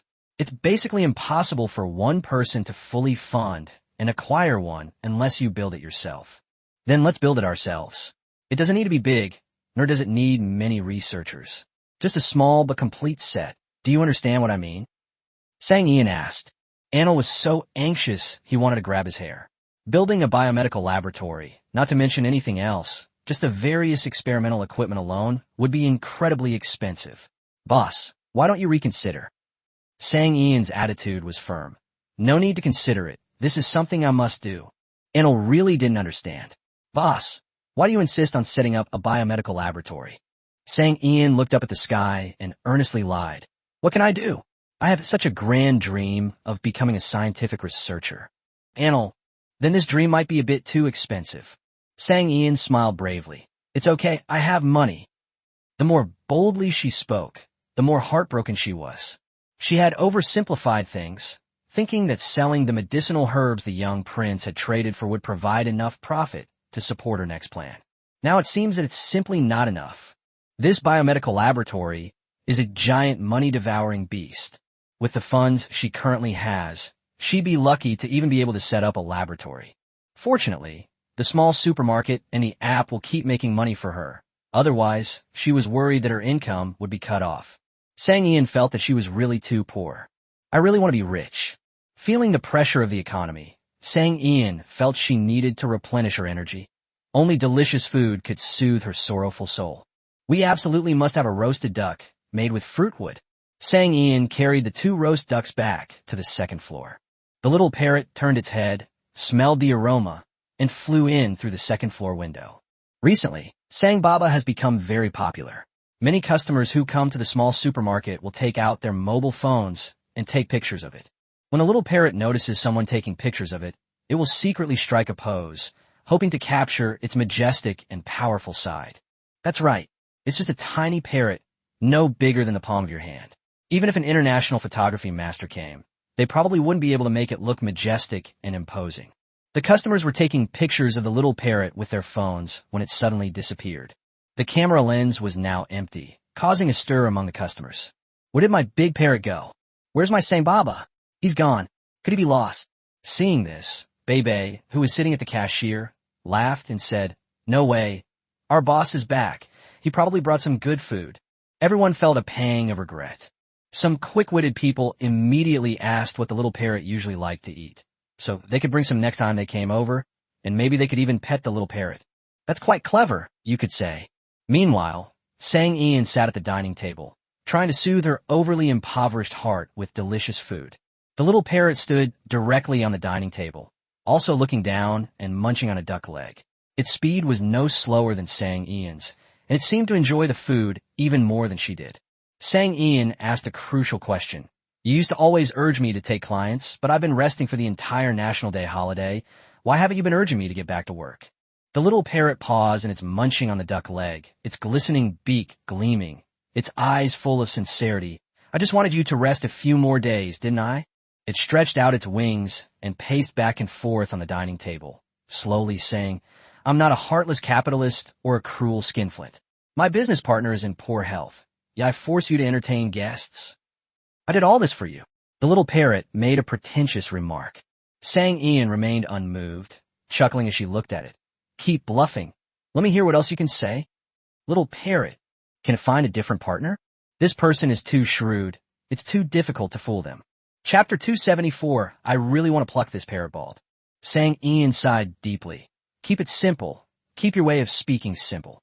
The little parrot felt mocked and turned away angrily, turning its rear in towards Sang Ian and refusing to communicate. Sang Ian reached out and scooped it up, holding it in her palm. A faint smile appeared on her baby face. "Can't we be less manipulative and more sincere? Just tell me the truth, and I promise I won't hit you." The little parrot was so frightened that its wings trembled and its crest feathers popped open. Its laughter was a little scary. "Well, I see you living such a carefree life without having to go to work every day. I'm so humble and eager to learn. I've immediately adopted your wonderful qualities. Anyway, since no one's supervising me, I'd feel bad if I didn't skip work a few times." Finally, the little parrot concluded, "This is what they mean by one who stays near vermilion gets stained red, and one who stays near ink gets stained black." Sang Ian. Suddenly, I was left speechless by their rebuttal. Every working person wants to slack off a bit. That's understandable. Seeing that its feathers were safe, the little parrot immediately became lively. "Actually, even if you hadn't said it, I would have told you anyway. The door will definitely be open tonight." This was the news Sang Ian wanted to hear. She needed to make money, earn money to support this money-devouring lab. "When will the third dimension open? Can you sense it?" Sang Yan Inwit. The little parrot looked at Sang Ian as if she were some kind of monster, shaking its head repeatedly. "Nothing's normal. Nothing's normal. You're really not normal. Aren't you the one who loves to slack off the most? Why are you so enthusiastic this time?" It flew down with a whoosh and landed steadily on the dining table. Sang Ian didn't seem to care. She sighed deeply. "There's nothing I can do. I'm short on cash lately." The little parrot was shocked. "You have hundreds of millions sitting in your account, and you're telling me you're short on cash?" It lowered its head and thought, "Have you started dating too?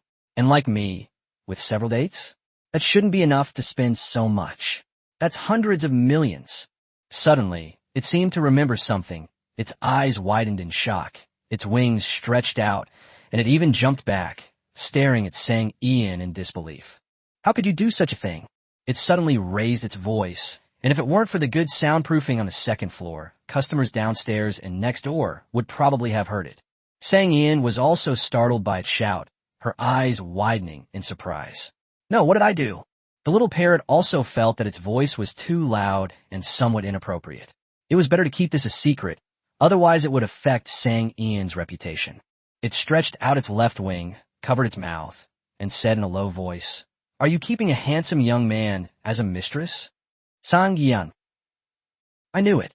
With your looks-obsessed nature, once you have money, you definitely won't be able to control your desires and will definitely want to keep a few handsome young men with different styles to satisfy your selfish desires. The little parrot tried to lower its voice as it lectured the child. Sang Ian felt like she was sitting at home when trouble came out of nowhere. The little parrot stomped its feet in anger, pointed its other wing at Sang Ian's nose, and said with exasperation, "You usually seem so shrewd. How could you be so infatuated with beauty and unable to extricate yourself? Who exactly did you hire that cost hundreds of millions?" The little parrot growled in pain. Sang Ian was speechless. "I simply understand." The little parrot suddenly shrieked, interrupting Sang Ian's explanation. It turned its head, its eyes full of seriousness, and said mysteriously, "Did you book Jiang Huijing and Zhou Yuan?" Sang Ian's lips twitched, and she said solemnly, "I didn't." The little parrot simply didn't believe it. "Stop making excuses. Zhou Yuan, a sickly young nobleman. Jiang Huijing, a handsome CEO. They both have such good looks, absolutely stunning. How could you possibly resist making a move?" Sang Ian felt her head buzzing. She felt her character was being questioned. What to do? My hands are itching again. I want to pluck parrot feathers. She grabbed the little parrot, which was rambling on, and said through gritted teeth, "Listen, I'll only say this once. I didn't cover up Jiang Huijing and Zhou Yuan." The little parrot was completely in Sang Ian's hands, with only its head peeking out. It asked instinctively, "So who did you take care of?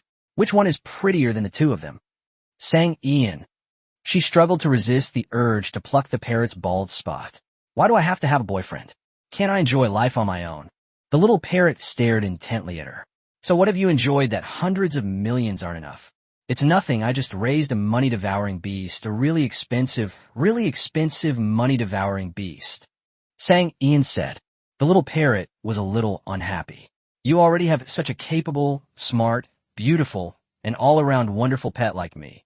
Yet you're still fickle, changing your mind, and keeping other pets. Can't you just raise me? The little parrot complained, sounding aggrieved. Sang Ian laughed. So you have such a smart, generous, tolerant, and beautiful master like me. Yet you not only found 2 dating partners, but also insist on giving tips to other streamers. Can't you just have me? She retorted, throwing the question back at her. The two looked at each other, but the little parrot couldn't hold back and changed its mind first, saying, I think we both need some private space. Sang Ian glanced at it. You little brat, I can handle you? The little parrot felt a little embarrassed by the stares, so he quickly changed the subject. To be clear, you should look at someone with new eyes after 3 days of separation. I've grown up, and now I have 4 dates. It boasted proudly. Sang Ian twitched his lips. From now on, don't call yourself Xingmin, just call yourself Iwang. The little parrot flew out of her palm. I want to be a parrot, not a turtle. It flew out of Sang Ian's control range in a flash, and before it did, it added, I'll be entertaining guests tonight. This is a big business. It's up to you whether you can handle this immense wealth. Chapter 275 Little Prince. I must protect this golden thigh. Upon hearing that there was business to be done, and with immense wealth at that, Sang Ian was bursting with energy. Rest? What rest? We need to get ready. Previously, she only satisfied the needs of a young prince and Chief G-Phone. Now, she has to create demand. Otherwise, how can she afford to raise the gold-devouring beast? I don't know how this time flow works. A whole National Day holiday has passed here. I wonder if winter has ended for Chief G-Phone and the little prince yet. I wonder if the various seeds and simple farming tools she ordered before the National Day holiday have arrived yet. It's been more than 10 days. Even if the logistics are slow, It should have arrived by now, right? Food is always needed, so if Sang Ian had long wanted to help both sides with farming, at least to prevent people from starving. Sang Ian had just started muttering to herself when the logistics company called. The last large-scale transaction made Sang Ian fully realize the importance of warehouses. So she asked Bei Bei, who worked part-time as a cashier, to keep an eye on the row of warehouses behind the small supermarket whenever she had free time, and to rent them as soon as they became available. Bei Bei was also trained by the CEO's office, so she handles these little things with ease. Now, all the elderly people around the supermarket are very familiar with Bei Bei. These are all Bei Bei's eyeliners. Bei Bei even created a group chat, the main purpose of which is to announce the special offers in the supermarket every day. However, if Bei Bei wants to know something, she can just post in the group chat, and there will definitely be enthusiastic aunties and grandmas to answer her questions. Using this method, Bei Bei has already rented 3 warehouses. Including the 2 warehouses that Sang Ian had previously rented, she now has a large warehouse of 500 square meters that she owns, as well as 5 smaller warehouses that she has rented. Warehouse number 1 and number 2 contain the proceeds from the last transaction with Little Prince. However, after opening so many blind boxes over the past few days, warehouse number 2 is already empty, leaving only warehouse number 1 untouched. Warehouse number 3 was stuffed full of rice, wheat flour, noodles, and other grains by Sang Ian. Warehouse number 4 is where various commonly used medicines are purchased through pharmacy channels. Warehouse number 5 was only recently rented and is currently vacant. Seeds and farming tools can all be stored here. Looking at the gradually filling warehouse number 5, Sang Ian was very satisfied. This incredible wealth was something she had to enjoy. Sang Ian inspected each warehouse one by one, her mind racing. If winter has passed for the young prince and Ji Feng, then it's time to prepare for spring planting. Seeds and farming tools will definitely come in handy. If it's still winter there, she has prepared plenty of food this time. She has also prepared her usual medications should there be another outbreak. What else could she not have thought of? After wandering around the 5 warehouses, Sang Ian realized that something was missing, so she immediately drove to Onqing's largest clothing wholesale market. After returning, she felt she was fully prepared and confident she could handle this immense wealth. That's right. Sometimes you really can't make promises you can't keep. Da Lion. Lu Zexu has been very busy lately, although he doesn't want to be this busy, but he has no choice. The Northwest General Dezong led his army to invade the border of Daliang and has already captured 2 cities. The general guarding the frontier was killed in action, and our army's morale has been greatly reduced. Lu Qingtian was furious.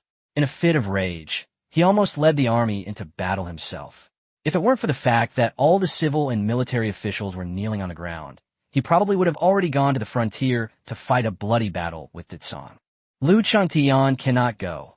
Among the generals in the court, there are very few whom he can trust. The Duke of Jinghua will definitely boost morale. He has fought on the battlefield all his life and can be called the god of war of Liang. However, he is already 59 years old. This time, he will definitely have to travel at full speed to the frontier. It is hard to say whether his body can withstand it. General Shen Hong, the eldest son of the Duke of Jinghua, can also lead troops into battle. However, the Shen family entered the court through military prowess, and the Shen family army was brave and skilled in battle, winning many battles. They enjoyed a very high reputation both in the court and among the common people. Once Shen Hong returns victorious, and the crown prince ascends the throne, his maternal relatives will be his greatest threat. By then, with military power, reputation, and a crown prince, the Shun family will be able to threaten the imperial power. The border was in dire need of attention, but there were no capable generals in the court. Lu Qingtian was so anxious that a ring of tiny, watery blisters appeared around the corners of his mouth. At this moment, the eldest prince, Lu Zayan, volunteered to lead the army into battle. He was a talented general who had been training in the army, but he lacked experience in leading troops. Lu Qingtian agreed without hesitation, ordering Prince and to lead an army of 100,000 to the frontier to defend against Dezong. If the eldest prince wins this battle, he will not only weaken the Shun family's prestige in the army, but also put military power in the border region in the hands of the royal family. Upon seeing this, the young prince, who was forced to attend court, immediately lost his drowsiness. My elder brother is going to the battlefield, and he will be fighting against the ruthless Dezong. I heard that De Song is leading his troops this time with Heritu, one of the 5 tiger generals. He is experienced in battle and extremely brave. In the name of brutality, wherever they went, they burned, killed, looted, and committed all sorts of atrocities. Slaughtering villages and cities was a common occurrence. My elder brother is likely to suffer a loss against such an experienced enemy general. One wrong move, and he could very well lose his life on the battlefield. This golden opportunity cannot be wasted on the battlefield. For the first time, the young prince took the initiative to speak during the morning court session. Father, I believe that since it is my elder brother's first time leading troops in a battle, he still needs an experienced general who is familiar with the frontier environment to assist him. Instantly, the court fell silent. It's important to know that the young crown prince actually has little presence in the court. Firstly, he rarely comes, and secondly, even when he does come, he stands aside and shirks his duties, neither participating nor speaking, let alone actively causing trouble. To put it bluntly, the young prince is more of show-off. The court officials also had many complaints about the 13-year-old crown prince, who was indulging in pleasure, lacking ambition, and living a life of extravagance. Recently, they added another reason. He was frail and sickly. Many officials suspected that the young crown prince might not even outlive the emperor. The princes ahead have grown up, and each has his own outstanding qualities. Many ministers have their own preferred candidates for the crown prince, but some have expressed their opinions while others have not. However, there is absolutely no one who supports the crown prince. Even the crown prince's maternal grandfather, the Duke of Jinghua, and his maternal uncle, Shun Hong, did not support it. The crown prince had no intention of forming a royal court. Seeing that the princes had begun to establish their merits and achievements, the crown prince remained unmoved, not worried at all about his position being shaken, and did not retaliate in any way. The court officials thought the crown prince was truly so composed, but they never expected him to make a move at this moment. It seems that His Highness the Crown Prince is also worried about the first prince taking control of the military and wants to place his own people in the ranks. It all depends on how the eldest prince reacts. It would be strange if the eldest prince would so easily hand over such a good opportunity to control the military. The young prince stood in the center of the court, cupped his hands, and continued, Father, since it is my elder brother's first time leading an army to defend against the enemy, it would be best to pair him with a few experienced deputy generals. We cannot rely on our seniority and undermine our elder brother, but at the same time, we can also stand up to our elder brother if he makes an inappropriate decision. Ouch! Isn't saying this tantamount to saying in front of the entire court that the eldest prince is not capable of leading the army? How is this any different from being slapped in the face? Some busybodies secretly hoped for a fight. A fight. A fight. Chapter 276 Silence is the only thing that matters in today's court. Unexpectedly, the eldest prince, Lu Zan, strongly agreed with the crown prince's suggestion and proposed, Your subject believes that General Shun has outstanding military achievements and rich experience. If General Shun can join us in fighting the enemy, then our great Liang will surely win this battle. Lu Qingtian, who was about to reprimand the crown prince, was speechless. The court officials, waiting for the eldest prince to unleash his fury on the crown prince, were speechless. Shen Hong yawned, wondering what to eat after the morning court session. Apart from the young crown prince and the eldest prince, all the officials in the court looked at each other in bewilderment, and even the prime minister was completely dumbfounded. Did His Highness the Crown Prince cast a spell on the first prince? Otherwise, they simply couldn't understand why the eldest prince not only didn't target the crown prince, but also agreed to the crown prince's proposal, and even offered to make the crown prince's uncle his deputy general. Doesn't he worry that this is a spy planted by His Highness the Crown Prince? Or perhaps if the crown prince were even more ruthless, he could have easily made Shan Hong do something to him on the battlefield. On the battlefield, swords and spears have no eyes. Even if he loses his life, or even if he loses a leg, breaks an arm, or goes blind in one eye, he is destined to never have the throne. Even if the eldest prince had lost his mind, he shouldn't have suggested putting such a dangerous person by his side. The crown prince must have used a curse on him. This was the only thought in everyone's mind. The young prince and the eldest prince didn't care what these people thought. The two of them are busy. The eldest prince is about to set off on a campaign, and there are many things to prepare. They don't have the energy to guess what these ministers are thinking. After Lu Chengtian agreed, the morning court session was considered over. The young prince and the eldest prince quickened their pace and walked out side by side. General Shun once guarded the frontier, and he is very familiar with the terrain, customs, and local conditions there. With him, your campaign will be much more efficient, the young prince said earnestly. Lu Zan also looked serious. I know, and with General Shun accompanying us, the Shun family army at the border will be more motivated. The remaining generals at the border will not question my decision, because it is my first time on the battlefield. The young prince's eyes were heavy. More importantly, General Shun is a master of martial arts. On the battlefield, swords and spears have no eyes. I know that my elder brother is brave. Since he is leading the army to fight the enemy, he will definitely charge into battle and will not stay in the rear to command and plan. With General Shun here, he will protect you, and your chances of survival are much greater. Lu Zin felt a tightness in his chest, and his sixth brother, worried that his life was in danger, did not hesitate to step forward in the imperial court. To give himself an extra layer of protection, he did what he disliked most, and even dragged General Shun into the mess. Sixth brother is so good to him. He was definitely the sixth brother's favorite older brother. Lu Zan draped his arm generously over the young prince's shoulder. Don't worry, I'll keep an eye on our uncle and make sure nothing happens to him on the battlefield. The young prince smiled. I know. Shun Hong, who had been following behind the two, forced a smile and said, Then this humble subject must thank you both. The young prince. Suddenly I felt a little guilty. Uncle, this time Ditsong is coming with great force, and the border still needs a general like you to keep things in check. Upon seeing this, the eldest prince also said, This is my first time leading an army, and I lack experience. Without the general's supervision, the lives of hundreds of thousands of soldiers may be lost. What can Shen Hong do? The emperor has already agreed, so he has no choice but to go to war.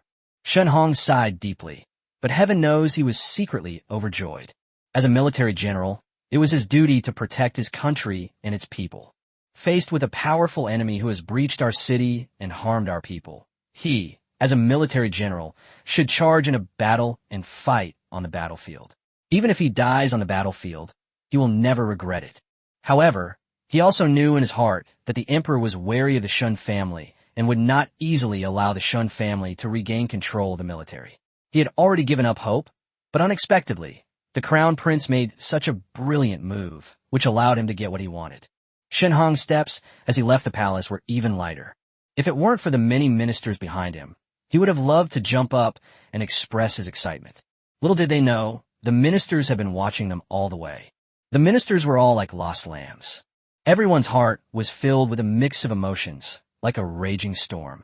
So His Highness the Crown Prince and the First Prince are so close? Shouldn't these two be rivals, even bitter enemies? The eldest prince actually dared to put his arm around the Crown Prince's shoulder, and the Crown Prince didn't seem displeased at all. This is too unbelievable. Not only were the ministers shocked, but even Lu Qingtian, the emperor's father, was utterly astonished, muttering to himself, When did the eldest son and the Crown Prince become so close? De Quan, standing to the side, kept his eyes down and remained silent, determined not to utter a word about anything related to the Crown Prince. Lu Qingtian narrowed his eyes in thought. Also, it seems that the Crown Prince's health has recovered well after the new year. When a morning court session just ended, I saw him walk very fast, without any sign of weakness. De Quan's head was almost buried in his chest. Couldn't such a dangerous topic about the Crown Prince be left out? Issue an imperial decree to have the Crown Prince take charge of the grain and provisions preparations for this operation, Lu Qingtian suddenly said. This servant will go immediately. De Quan was practically impatient. He didn't want to stay in the imperial study any longer and listen to the emperor ponder the Crown Prince's problems. If he were asked another difficult question, he wouldn't know what to do. De Quan thought that by taking the initiative to deliver the imperial decree, he could avoid this matter. But then he heard Lu Qingtian say in a deep voice, Observe the Crown Prince's condition and see if he has fully recovered. De Quan, didn't you see during the morning court session whether His Highness the Crown Prince has recovered? Those who walk with incredible speed can keep pace with the eldest prince, who is often trained in the army, and are far ahead of the civil officials. Doesn't that say something? If this isn't healthy, then what is? Can you kill a cow with one punch? Last time, he saw the crown prince holding a panda cub weighing over 100 pounds in his arms and strolling around outside.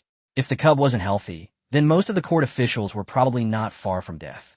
Daquan resigned himself to his fate and went to the Eastern Palace to deliver the imperial edict. He only hoped that the imperial decree would be delivered smoothly. I hope His Highness the Crown Prince won't cause any trouble. Chapter 277, The Frail Persona Must Not Fall. Will the young prince be able to fulfill Daquan's wishes? That's naturally not the case. Inside the Eastern Palace, the young prince was feeding the round, chubby cat and the big black cat. One apple here, one dried fish there. Both of them were eating happily. At this moment, his mind was racing. He couldn't help with the risks on the battlefield, but the preparation of food supplies, military equipment, and other necessities in the early stages was crucial and could not be compromised. There's also the issue of my uncle and older brother. That Heritu is no easy character to deal with. The 7-color door in the sleeping quarters hasn't been opened for a while now. I wonder if my sister has found the protective armor she was asked to look for last time. Besides food supplies, there were also medicinal herbs. Soldiers suffered heavy casualties on the battlefield, and if there were sufficient medicines and experienced military doctors, their chances of survival would greatly increase. The preparations for war are far too numerous and complex. Putting everything else aside, just the provisions and military supplies alone are complicated enough. I wonder which minister is in charge of military supplies and transporting provisions this time. This is no job for a human being. Even the slightest mistake could be the end of everything. It's too mentally taxing. Lu Zexu expressed his deep sympathy. Just as the young prince was lamenting here, Daquan arrived with the emperor's decree. Originally, I was just going to secretly help the little prince who was helping my older brother and uncle. But when I opened my eyes wide, I was surprised to find that I was actually pitying myself. No, absolutely not. He absolutely cannot do this tedious, mentally taxing, early to late night job that only brings political achievements upon victory in a major battle. Your Highness, His Majesty places high hopes on you. Prince Anne's expedition is the focus of everyone's attention. When he returns victorious, he will surely be honored, praised by the people, and supported by all the officials. You are responsible for the transportation of military supplies and provisions, which is also a great achievement. His Majesty and all the civil and military officials will naturally see your contributions. Daquan said with a smile. To everyone's surprise, the young prince was so frightened that his eyes rolled back and he fainted, collapsing to the ground with a thud. Fu Lu was so frightened that he quickly stepped forward and picked up the little prince. The royal physician. Quickly, summon the royal physician. Daquan was dumbfounded. Could someone tell him what was going on? His Highness the Crown Prince fainted. He's gone. How is he going to report back to the Emperor? So, he misunderstood His Highness the Crown Prince? Has His Highness truly not recovered yet? However, during the morning court session, the young Crown Prince and the eldest prince walked briskly, showing absolutely no signs of illness or weakness. Is a crown prince's health really that unpredictable? Can someone become weak just like that and recover just like that? Daquan's mind was in complete chaos. He quickly ordered someone to summon the imperial physician. If anything happened to the crown prince, Daquan's life would probably be over. The crown prince urgently summoned the imperial physician. The head physician, carrying his medicine box, ran all the way, but in his heart, he was ranting and raving about the young prince. If it weren't for the late empress who saved his Jiang clan, he would never have kept the fact that he always pretended to be sick and weak a secret from the young crown prince. The imperial physician was also a member of the crown prince's faction. This is because during the last epidemic, a miraculous medicine appeared in the capital, saving the lives of countless people. The prefectural physician comes from the Valley of Divine Physicians, is the son of the Valley Master, and is the most talented person in the valley. His methods are a bit unconventional and unorthodox. He always likes to use unorthodox methods and take shortcuts. Having heard of the miraculous medicine's power, he searched all the way to the capital and even found his way to the first prince's residence. Upon hearing the man's background, Lu Zayan took him in. Later, when the young prince was flogged, the eldest prince, worried about his younger brother's condition, sent this itinerant doctor over. Then, the young prince mastered the art of feigning illness, fainting, and weakness without any instruction. He would even vomit blood from time to time. It could be said that he perfectly portrayed himself as frail, sickly, and near death, even fooling countless imperial physicians.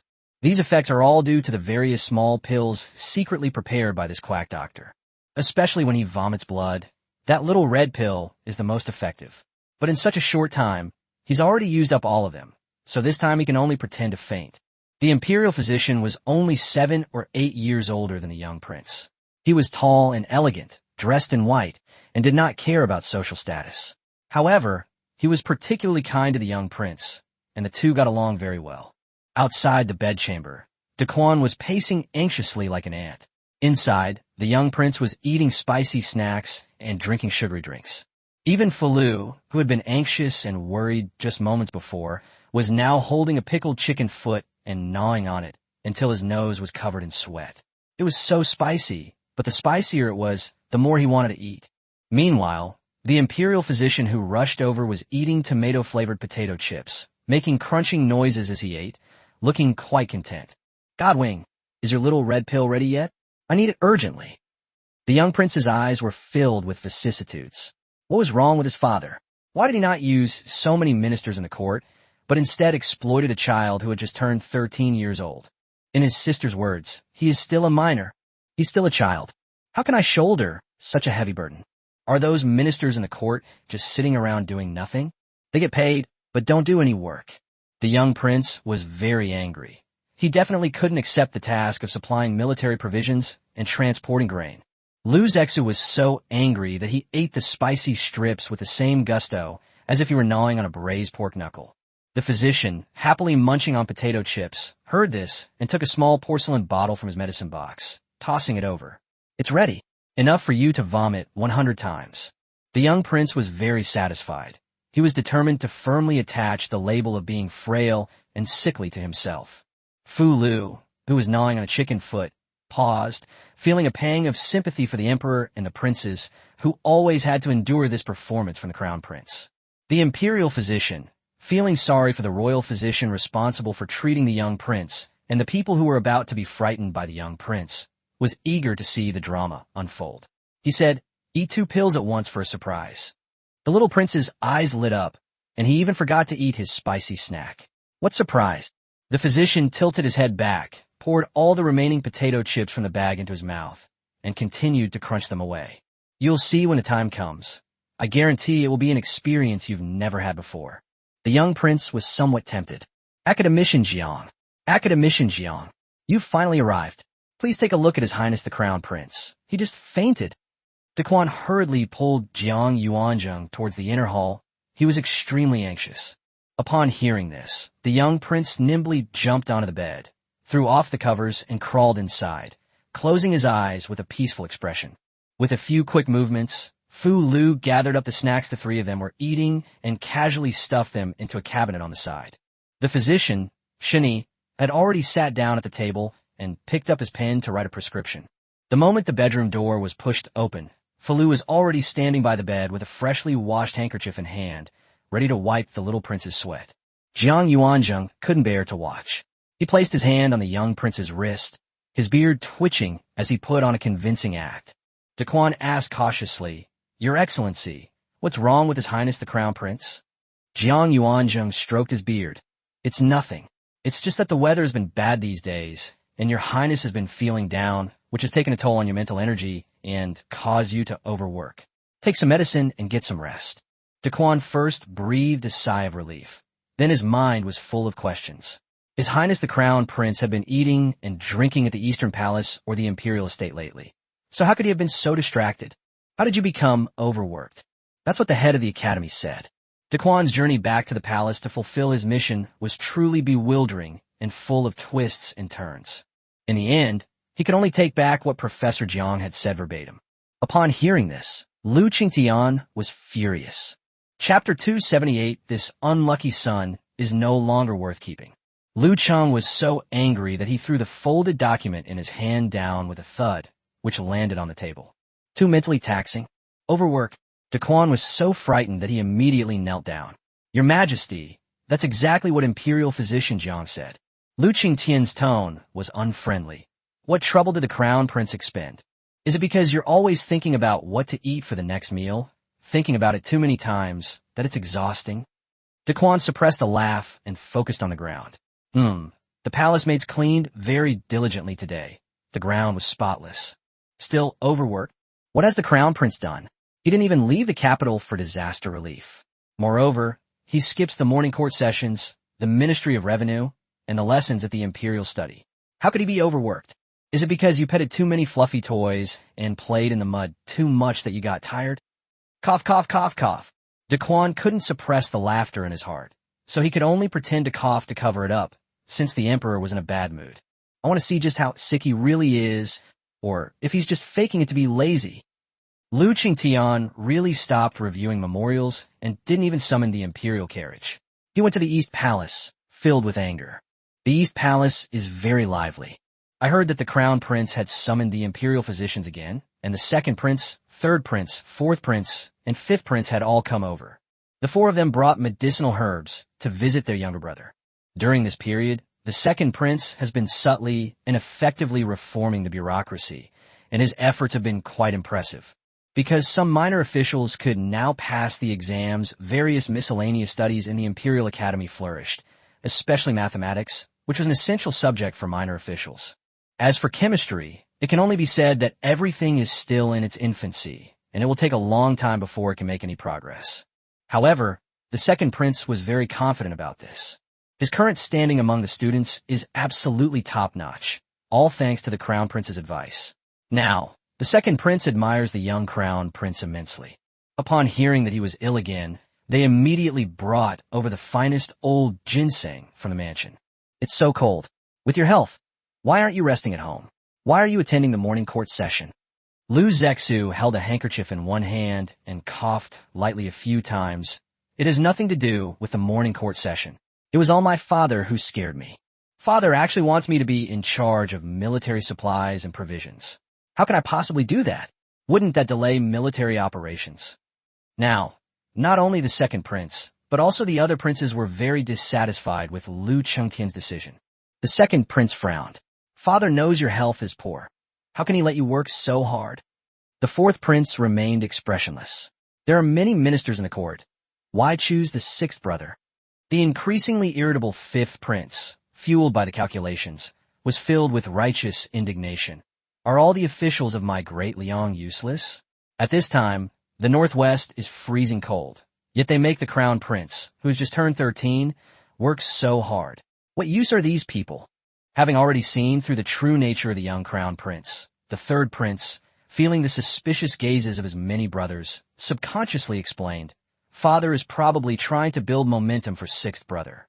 As the Crown Prince, sixth brother needs to achieve great things to win the love of the people and the trust of the officials.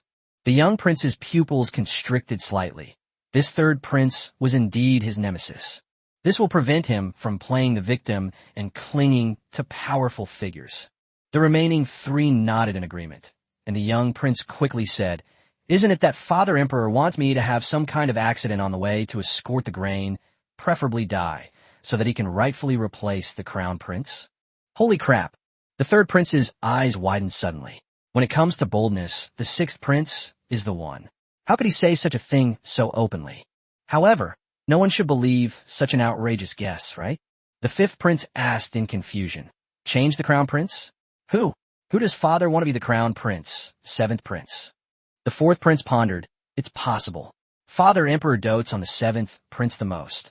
The second prince nodded in agreement. That's possible. The third prince was speechless. What had happened to his brothers? Had they all been bewitched by the Crown Prince? No. Third brother, what's with that expression? Are we wrong?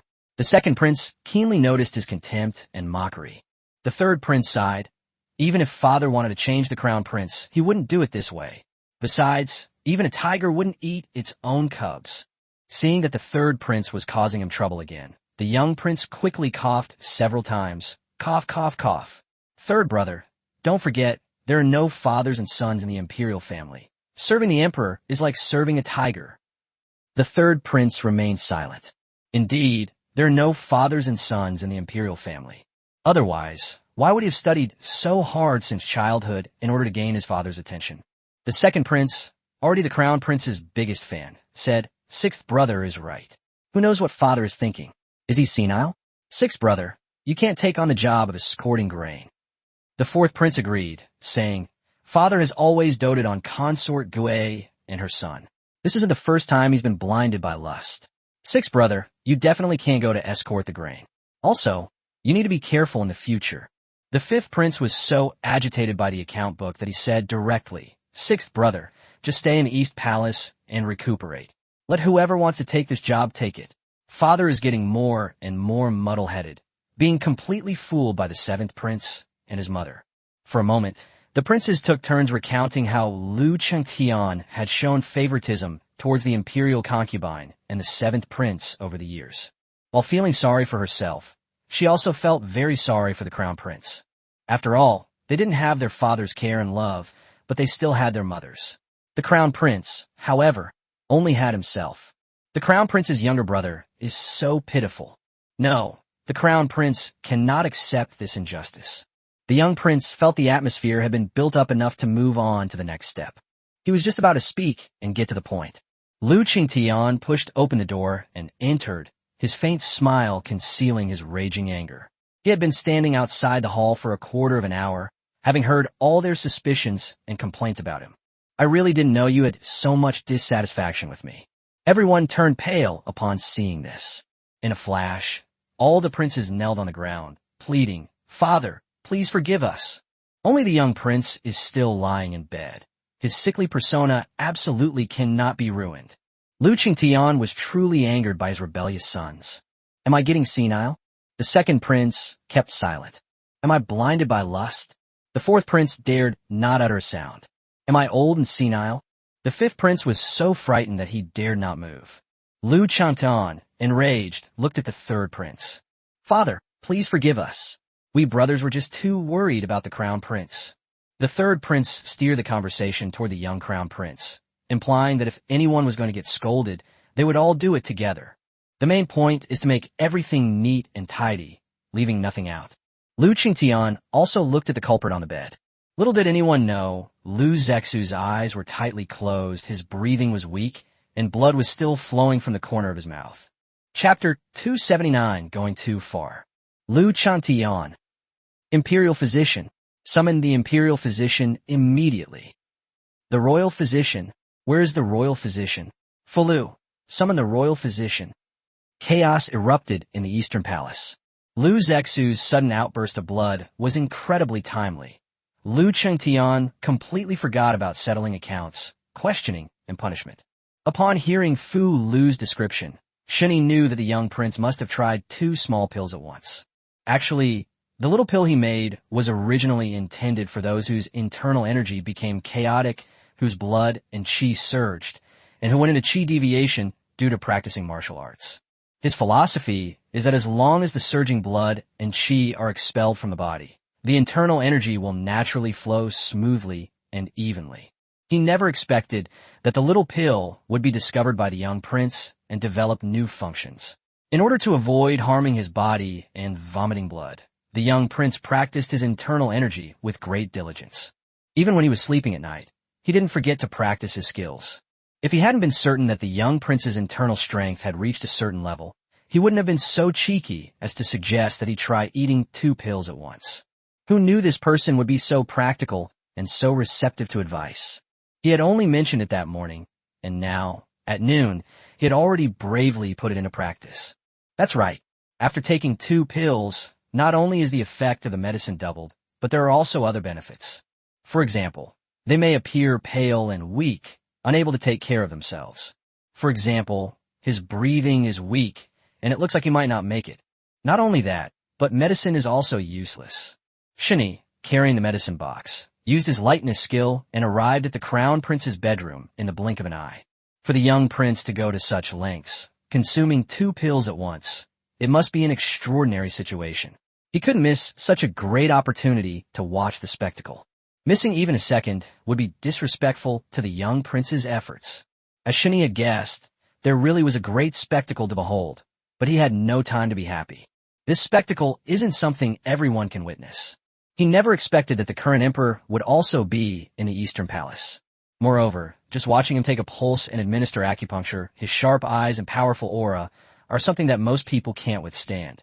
If he weren't a seasoned veteran of the martial arts world, with extensive experience, he probably wouldn't have been able to remain calm and composed while diagnosing patients under such a menacing gaze. Have to. It's better to skip the excitement. Your life is more important. Judging from the man's eyes, he had no doubt that if anything went wrong, he would not hesitate to cut himself in two. As expected, not everyone can witness the excitement of the imperial family's affairs. Shani is doing well. After all, he is young and strong, and he is already in the Eastern Palace, and he has some martial arts skills, so he is not like an ordinary doctor. However, Professor Jiang was different. He was already over 50 years old. Although his legs and feet were still quite nimble, it didn't mean that he could endure walking from the Imperial Hospital to the East Palace in the morning, then back to the Imperial Hospital, having a hurried lunch, and then being summoned to the East Palace again. If this were in modern times, with him doing this back and forth, he would definitely take no less than 50,000 steps, easily dominating the cover and becoming the number one. Jiang Yuanzheng arrived at the East Palace, panting. Seeing the emperor there, he became even more respectful. His heart was in his throat. With the emperor present, this matter must be of great importance. However, once his fingers touched the young prince's wrist, he began to feel mad. That little brat. Jiang Yuanzheng was absolutely furious. Does he find it amusing to pretend to be sick every day? He ran so much his old legs were about to break. Also, can you eat that stuff whenever you want? An enraged imperial physician Jiang quickly wrote out a prescription. The crown prince is too weak internally and cannot withstand the ups and downs of his emotions. This time, he vomited blood for the same reason. Perhaps he was stimulated and his emotions were agitated.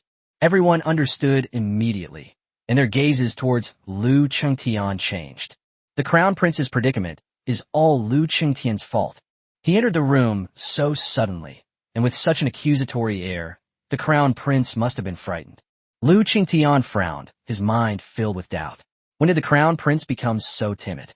When they ransacked his imperial garden, why didn't he seem so cowardly? He gives others soap, glass, and essential oils, but he forgets about his father, the emperor. Why doesn't he seem timid? Furthermore, he criticized great scholars and teachers in the imperial study, and he also criticized civil and military officials in the imperial court. During the last disaster relief effort, he single-handedly took down a group of civil and military officials. Oh, and he even emptied his private coffers, leaving him not even a lantern. How come he doesn't seem timid? Lu Qingtian was skeptical of this result. The crown prince is not a coward. Could there be other reasons behind this? Jiang Yuanzheng. He is indeed quite bold. Not only not bold, but extremely bold. He dares to deceive anyone. Of course, that's not how it should be said. Your Majesty, there are many reasons for the fluctuations in my emotions, and these emotions are also different for each person. Excitement, ecstasy, fear, sorrow, despair, worry, and so on. Your Highness does not know why you are experiencing such emotional turmoil, but the illness certainly does. The princes watching exchanged glances and immediately came to a conclusion. Second prince. His Highness the Crown Prince must be worried about being reprimanded by the Emperor. That's why he's so agitated. His Highness the Crown Prince is so good to him. He absolutely cannot let the Crown Prince down. Fourth prince. Sixth brother must be worried that father will be displeased with his words and punish him, which is why he got so emotional. I didn't expect that sixth brother would care so much about his older brother. He must help sixth brother. Fifth prince. Wah, I never imagined my sixth brother would have such deep feelings for him, his elder brother. He was so worried about him that he fell ill. He must help his sixth brother with chores from now on so that his sixth brother can recover properly. The third prince. Isn't the timing of this vomiting of blood too coincidental? His father was just about to question him when he suddenly fainted and vomited blood. The coincidence was unbelievable to him. No one cared about the feelings of the princes.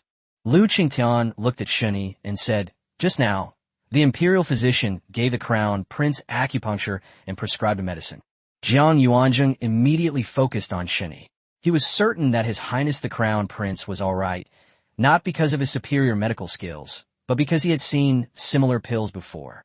When he was young, he traveled around the world and met a wandering doctor. The two of them worked together to save a plague-stricken village and became brothers. The two often exchanged medical knowledge. The other was skilled in internal injuries and was adept at using various unorthodox remedies. while Dr. Jiang followed the orthodox approach. Each time they exchanged ideas, they gained something from each other, and their relationship grew closer.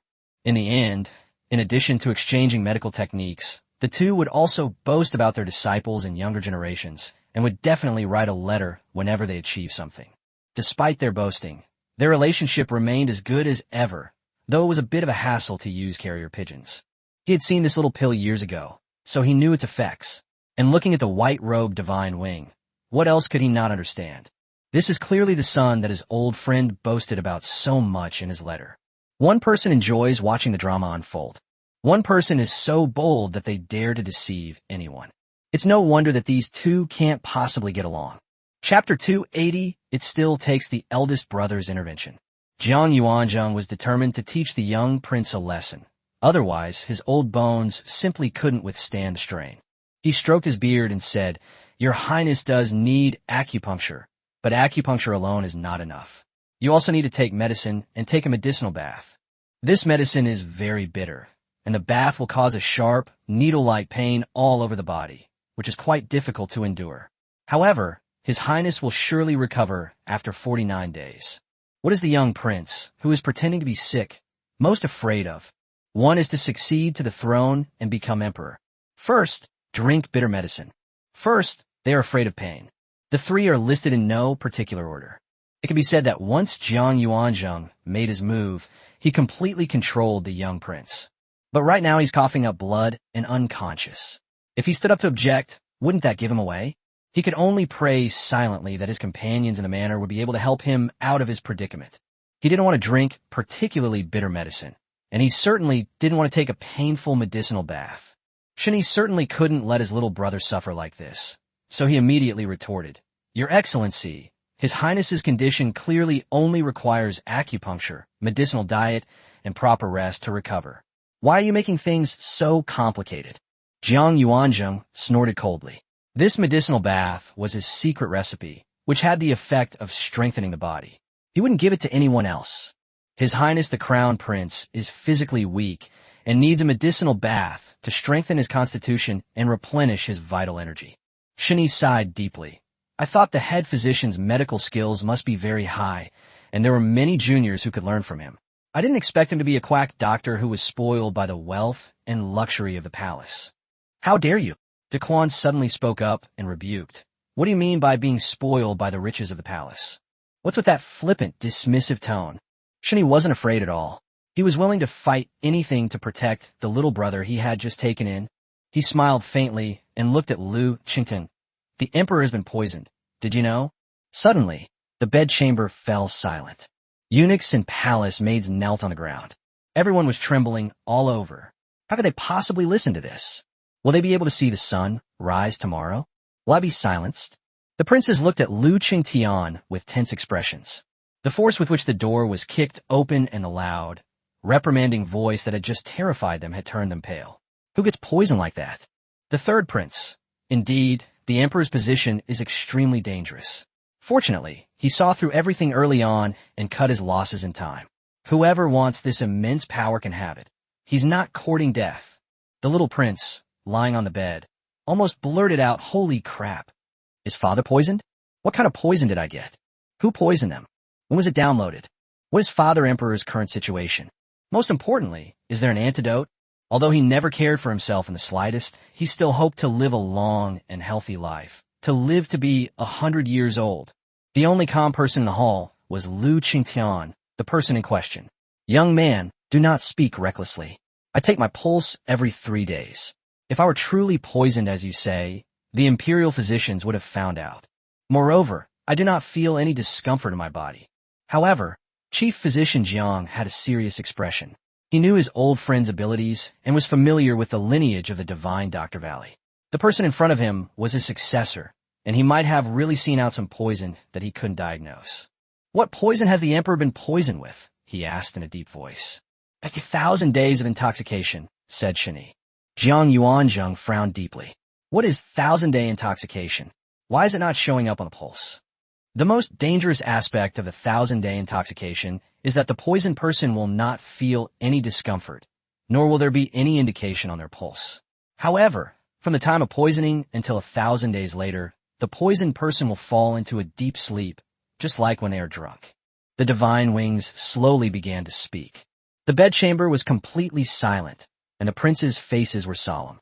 If that's the case, how did you realize I was poisoned? Lu Qingtian remained calm under pressure and continued to press for answers. He looked at the young man, standing opposite him with a serious expression, yet he remained neither humble nor arrogant. Naturally, it's because of my superb medical skills, Shani said proudly. Cough, cough, cough. The unconscious little prince finally couldn't stand it anymore and tried his best to act as if he had just woken up. The princes rushed forward to show their concern, some pouring water and others wiping away sweat. Only Shani suppressed his smug expression, realizing that his younger brother was reminding him not to brag. He became serious. 1,000-day intoxication is not common. I have met patients who have been poisoned by it, so I know about it. Has your majesty been feeling particularly energetic lately? Even after staying up all night, a cup of strong tea is all it takes for you to continue attending court without needing to rest, and you don't seem tired at all.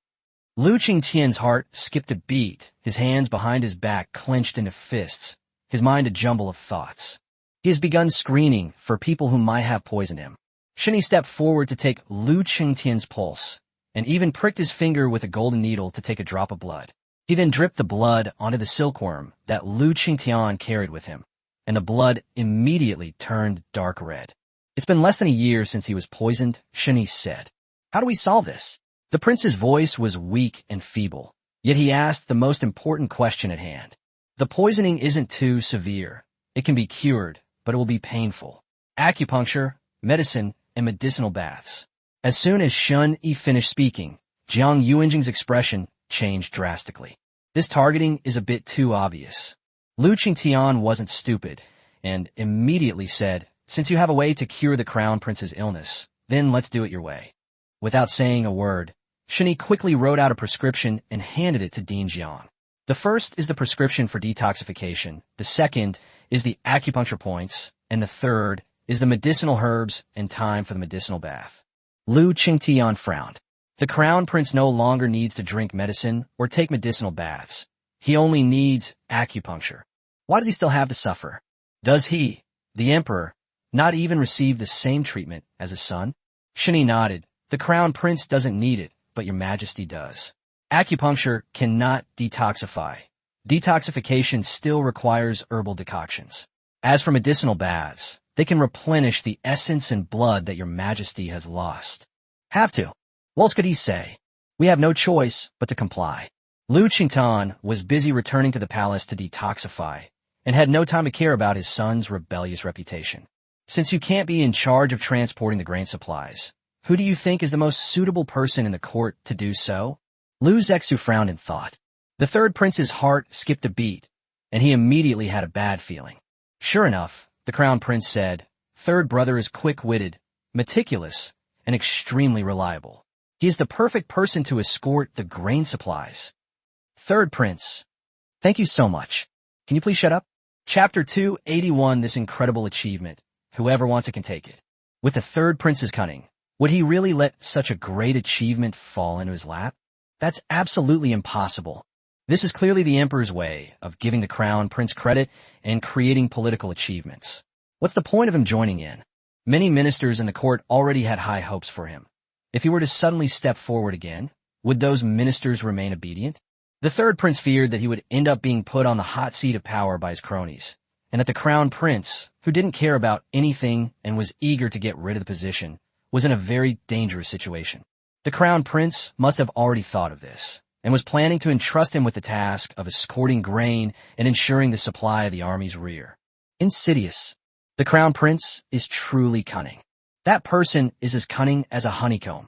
No, he absolutely has to pass on his job.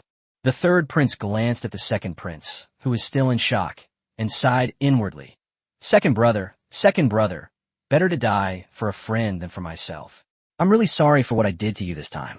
Father, it's not that I'm unwilling to shoulder this heavy responsibility. It's just that my health doesn't allow it, the third prince said with a bow. The northwest is bitterly cold, and it is winter now. The wind is biting and the ice is like frost. Your son is good at literature, but not martial arts. I am truly willing but unable to undertake this important task. The third prince spoke earnestly, and every word he uttered was true. To say that he was not skilled in martial arts was an understatement. He was simply a weak scholar. Going to the battlefield, even if it's just about escorting supplies from the rear, is quite a challenge for him. Your subject recommends your second brother. He is skilled in both literature and martial arts. During the last disaster relief effort, despite the complex and difficult circumstances, he handled the task perfectly. This time, escorting the grain supplies will naturally be a piece of cake for him. The second prince was completely bewildered. How did it suddenly become his turn?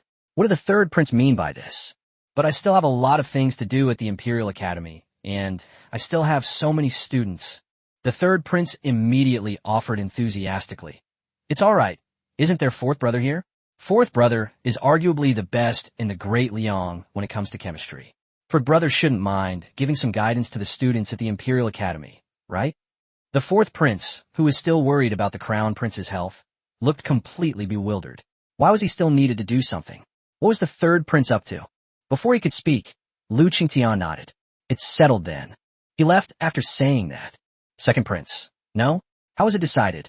What was decided? He was sent to escort grain supplies in this freezing weather. And that was it? Didn't you even ask for his opinion? Fourth prince. Does he not even have a right to express his opinion? The experiment isn't even finished yet. Why are we having a class? Only the third prince breathed a sigh of relief. This tremendous achievement had finally been revealed, and he simply couldn't bear the weight of it. Just look, why do I feel like there are two unfriendly gazes around me? The second and fourth princes were already rubbing their fists together, ready to unleash their fury at any moment and give the unscrupulous third prince a good beating. Thinking of the power of the second prince's punch, the third prince quickly reached out to block it in front of his chest. He explained, Second brother, haven't you always wanted political achievements and to make a name for yourself in court? You must seize this great opportunity. If this is done well, it will be a real credit. If it weren't for our good relationship since childhood, I wouldn't have recommended you. With merit, achievements, and reputation, becoming the crown prince won't be difficult for you. Upon hearing this, the second prince realized it made sense and readily accepted the task. Back when the crown prince gave him advice on how to reform the officials, the two made a gentleman's agreement. The position of crown prince would be awarded through fair competition, with the most capable person taking it. The position of crown prince is extremely tempting, and it's perfectly reasonable for the brothers to be interested. So let's compete openly and honestly, each relying on our own abilities, and no one should resort to underhanded tactics behind our backs. Because of this suggestion from the crown prince, the second prince trusted him even more. However, gaining trust is one thing, but the position of crown prince still needs to be fought for. A soldier who doesn't want to be a general is not a good soldier. A prince who doesn't want to be the crown prince is not a good prince. The second prince looked at the young crown prince lying on the bed and sighed. Sixth brother, this time I'm going to beat you to it. Your disadvantage is that you don't have a healthy body. The little prince was ecstatic. The little voice inside him was spinning, jumping, and cheering with excitement. He cautioned him with concern. Second brother, escorting supplies is a dangerous and arduous task. If you make a mistake, it could delay the war effort. You must be very careful. The second prince naturally knew that he was there to gain merit. Only by doing a good job could one earn credit. However, the fact that the crown prince was so worried about him clearly showed that he was also concerned about him. The crown prince really liked him as his elder brother. Thinking of this, the second prince said in a deep voice, Your Highness, the third prince is definitely dissatisfied with you. He knows that I also want to be the crown prince, yet he still pushed such a good job onto me. You must have offended him, so you need to be careful. The third prince remained expressionless. This second brother was beyond saving. I'm still here. Is it really okay to talk bad about me to my face? Did I say something wrong? The second prince wouldn't fall for that. He had his own logic. I want to be the crown prince. That's my business.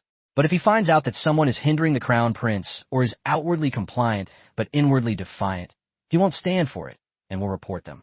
The third prince was rendered speechless by the rebuttal, while the young crown prince was overjoyed. Could we have more of these capable and ambitious older brothers? Only the third prince is still under the fourth prince's death gaze. Go to the Imperial Academy. I'm very busy.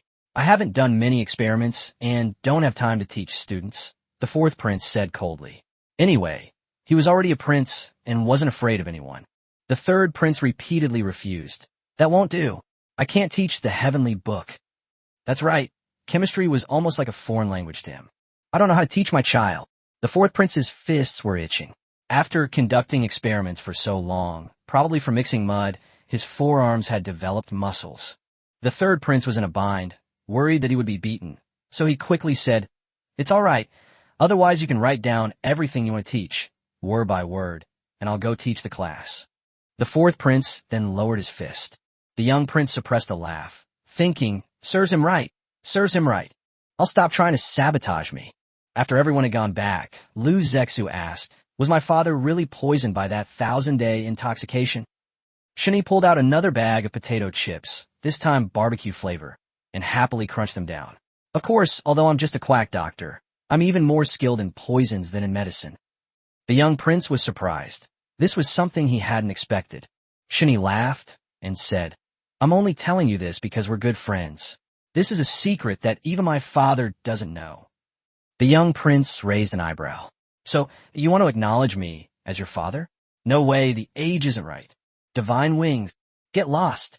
What I mean is, given our relationship, 2 more bags of chips isn't too much to ask, is it?" The young prince was still shaken. "So, it was about potato chips. You should have said so earlier. You scared me to death. I'm still a child. I don't want to be a father." "Shini, I'm itching to poison someone." To save their precarious friendship, the little prince took out the last 2 bags of potato chips. For some reason, even with so many snacks available, Shini had a particular fondness for potato chips. The young prince was very happy to have successfully turned down the task of escorting grain supplies. He knew that he could only play his full role if he stayed in the capital and the Eastern Palace. That's right, his happiness didn't last long.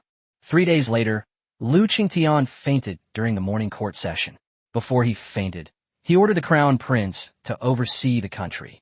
The young prince was utterly shocked. He was faking illness, but the emperor was genuinely dizzy. If anything were to happen to them.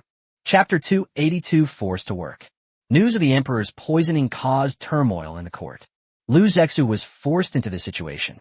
However, even with the crown prince overseeing the country, the civil and military officials all felt that the great Liang was doomed, considering the crown prince's past achievements. If the emperor doesn't make it, the crown prince will ascend the throne. If this ignorant, extravagant, and arrogant crown prince becomes emperor, wouldn't he be even more outrageous? With such an emperor, would the great Liang dynasty perish in his hands? All the civil and military officials were extremely uneasy. Just then, the great Song attacked, and the national treasury was empty, which made the officials even more uncertain. All the civil and military officials could only pray that the emperor would recover quickly. Otherwise, the great Liang dynasty would surely perish. The young prince was also quite flustered. So many things had suddenly fallen on his shoulders. Although he was intelligent, he still needed a period of adjustment. Ultimately, he still had to leave before dawn to attend the morning court session. Of course, he couldn't deprive himself of comfort, so he prepared a large, comfortable chair and a fluffy long blanket in the court. Getting up so early was one thing, but he didn't want to stand. He wanted to take a nap. But this is against the rules. On his first day of court, the civil and military officials saw him wrapped up like a ball. But that wasn't all. He sat down in a chair, covered himself with a blanket, and could fall asleep as soon as he closed his eyes. The censor impeached him. The Ministry of Rights impeached him. Cabinet ministers also offered advice on several occasions. The young prince coughed violently, his already pale face turning even paler. "My health is truly poor. If I were to lose this chair, I might faint in court like my father."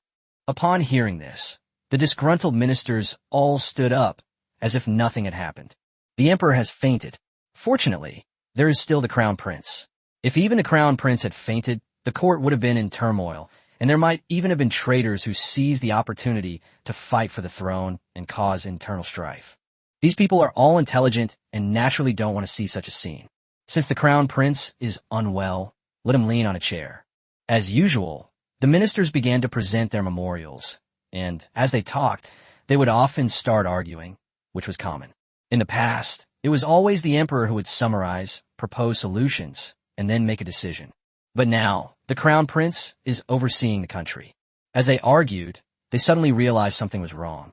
Looking ahead, they discovered that the crown prince, who was overseeing the country, had fallen asleep sometime earlier. There's no way around it. Getting up at 4 o'clock is really too early for someone who always sleeps until 7 or 8. The court officials, are they destined to become subjects of a fallen nation? To fall asleep during court sessions, what else could that be but a sign of utter ignorance and incompetence? To wake up or not to wake up, that is the question. There was nothing that could be done. The crown prince's face was as pale as paper, and he looked extremely weak. I heard that he had vomited blood a few days ago, and they had to call on imperial physician Jiang twice in one day, which shows how serious his condition was. No one dared to speak. What if they coughed up blood again? However, there are always those who are stubborn. Minister of Revenue Qian stepped forward and loudly reported, "Your Highness, the National Treasury is currently empty and can only barely provide enough supplies for this large army. However, if this continues for too long, the Treasury may not be able to sustain it." The young prince was startled awake by the sudden increase in volume. He yawned, looking bewildered, with drowsy tears glistening in his eyes. "Your Highness, if this great battle turns into a protracted war and we can't keep up with the food supply, our army will surely be defeated," Minister Qian said with great concern. The young prince yawned again. "So, Minister Qian, was he not clear enough?" He cupped his hands in a gesture of respect and repeated, "What should we do if the National Treasury doesn't have enough silver to support a protracted war?" The young prince rested his chin on his hand, looking listless and lacking energy, but his words were anything but polite. "As the Minister of Revenue, isn't this something you should be handling? You're asking me how to solve it? You want me to figure it out? Between you and me, who is the real Minister of Revenue?" Minister Qian was taken aback and subconsciously said, "It has always been like this. His Majesty sets the rules, and I follow them." The young crown prince smiled, his eyes narrowing. "Then your position as Minister of Revenue is far too easy for you. You receive a salary, hold an official position, and listen to flattery, but whenever you encounter a problem, you always ask Father Emperor to solve it. You don't have any ideas of your own, and you don't use your brain at all. Is it really that easy to become a high-ranking official these days? If all you do when something goes wrong is report to the Emperor and wait for orders from above, then what's the point of the imperial examinations? You can just grab anyone off the street as long as they can run errands, get things done, and have strong execution skills, and they can replace you all in your official positions." The young prince was very angry. This group of people were useless and couldn't solve any problems. They made the emperor think about everything. Wouldn't the emperor be exhausted to death? He strongly suspected that his father's fainting spell was due to overwork. Minister Qian's face turned red from the rebuke, but he really had no way to conjure up silver out of thin air. The other court officials were speechless after being rebuked. "I feel looked down upon and want to refute it, but I can't find a point to refute it, so I can only feel a tightness in my chest." The young prince surveyed the court and sighed deeply. "If all the ministers are like this, unable to even solve problems, then I wouldn't mind replacing you with people who can solve problems." Someone was startled and quickly stepped forward, saying, "My official position was appointed by His Majesty and can never be replaced. Isn't your Highness's action somewhat inappropriate?" The young prince said casually, "There's nothing wrong with it. I think it's fine. I'm the one who oversees the country now, so what I say goes. As for officials, naturally the most capable should be in charge." He sighed. "Some of you are already veteran officials. You should learn to act independently. If you can't even solve problems, what kind of official are you?" The group exchanged bewildered glances, then immediately began brainstorming. The ministers came up with a solution without the young crown prince even having to say a word, which was incredibly convenient. Chapter 283, What Sins Did I Commit in My Past Life to have such a troublesome younger brother? The crown prince? Lu Qingtian attended the morning court session, which resembled a bustling marketplace. Everyone rushed to submit their memorials, complaining about floods in one place, droughts in another, the moral depravity of one minister, or the neglect of public duty for personal gain. There wasn't a single day that the morning court session was peaceful. Lu Qingtian found it very difficult to understand. He needed to analyze the pros and cons and determine which parts were true and which were false. Who are truly acting for the country and the world, and who are acting for their own selfish interests. In the end, he still needs to make the decision, take the initiative and think about the most appropriate solution. The young prince only attended court a few times, and even just listening to a few words of it made him feel exhausted. When he took over the reins of government, the morning court sessions had devolved from a bustling marketplace into a scene of shrewish rants. The young prince sat on a long bench at the very top, covered with a fluffy little blanket, propping his head up with one hand, watching the ministers below argue back and forth. The procedure is as follows. After the young crown prince's mockery on his first day of court, when the ministers present their problems, they will attach solutions. However, if other officials disagree with the solution, they will point out the flaws and propose another solution. The morning court session has turned into a debate. Everyone pointed out the advantages and disadvantages, criticized each other, and stood on equal footing. At first, they opposed each other, and the reasons they gave seemed quite plausible. Whether it was 2 parties, 3 parties, or 4 parties, their arguments were substantial and well-founded. Later on, emotions got the better of us, and we couldn't control ourselves. We started saying all sorts of things, and anyone who wasn't on my team was attacked. That manner was no different from a shrew yelling in the street. Although the young prince found it a bit noisy, after a few morning court sessions, he was able to basically figure out which officials were part of the same faction and which were part of a different clique. Those who are deeply hidden and cannot be seen in ordinary times. However, in such an emotionally charged argument, one person loses control and the other gets carried away, and they join the argument, thus exposing themselves directly. These past few days, although the young prince still dislikes getting up early, he doesn't dislike the morning court as much anymore. He finds watching plays quite interesting. Your Highness, the national treasury is empty.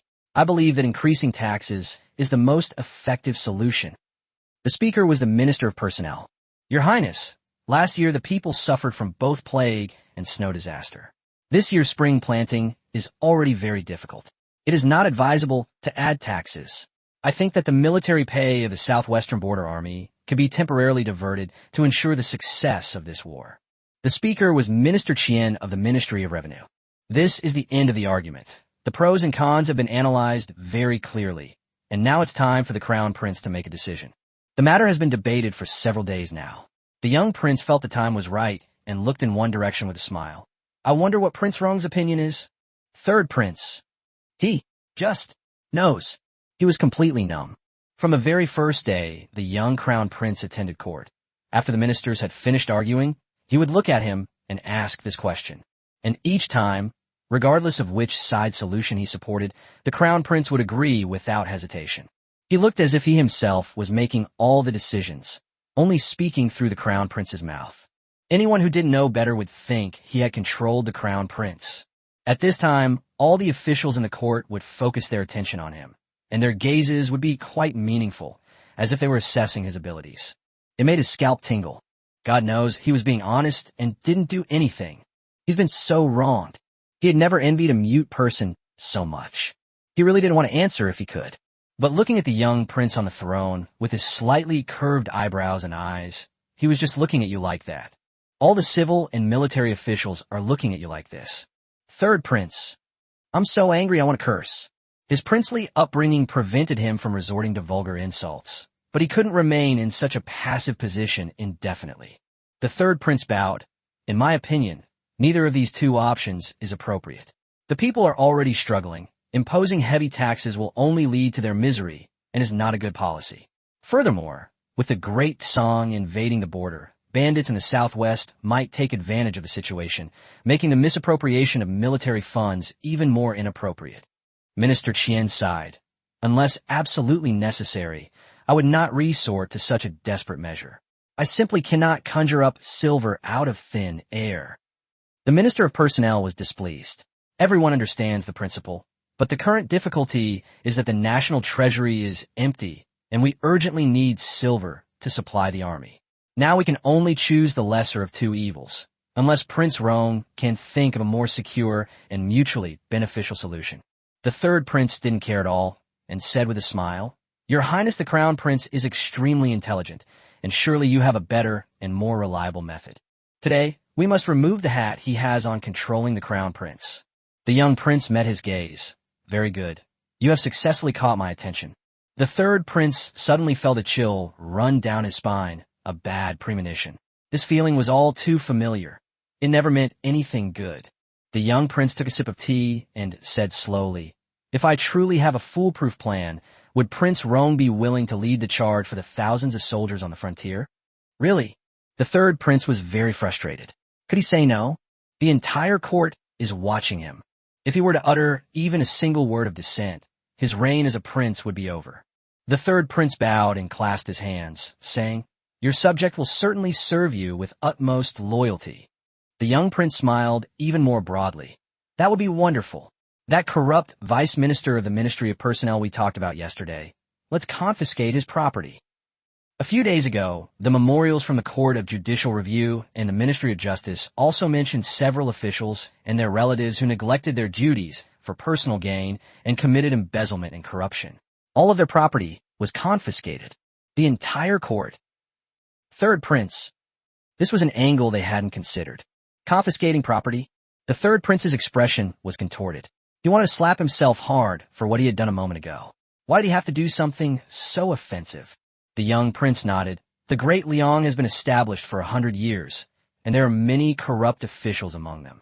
If we were to confiscate their names, let alone conquer its song, we could easily subdue the 3 small neighboring countries. In an instant, all the civil and military officials knelt on the ground. Water that is too clear has no fish. It is impossible for any official to say that he has never accepted any bribes from his subordinates. If they were all confiscated, they could fill the treasuries of several countries. The third prince looked ashen-faced. Revenge. Naked revenge. He was determined to do something that would offend people. The young prince was delighted. "Prince Rong, I'm entrusting the task of confiscating property to you. Whether the soldiers on the border can eat their fill and go to the battlefield to fight depends entirely on how diligently and carefully you confiscate their property." The third prince smiled firmly. "Your subject will certainly live up to your trust and will search every inch of the earth to ransack the mansions of these corrupt officials."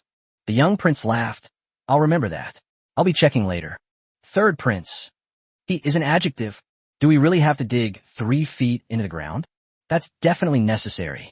After all, he had already spoken, and with His Highness the Crown Prince's shrewdness, who knew if he would actually investigate? Chapter 284, A Model of Confiscating Property.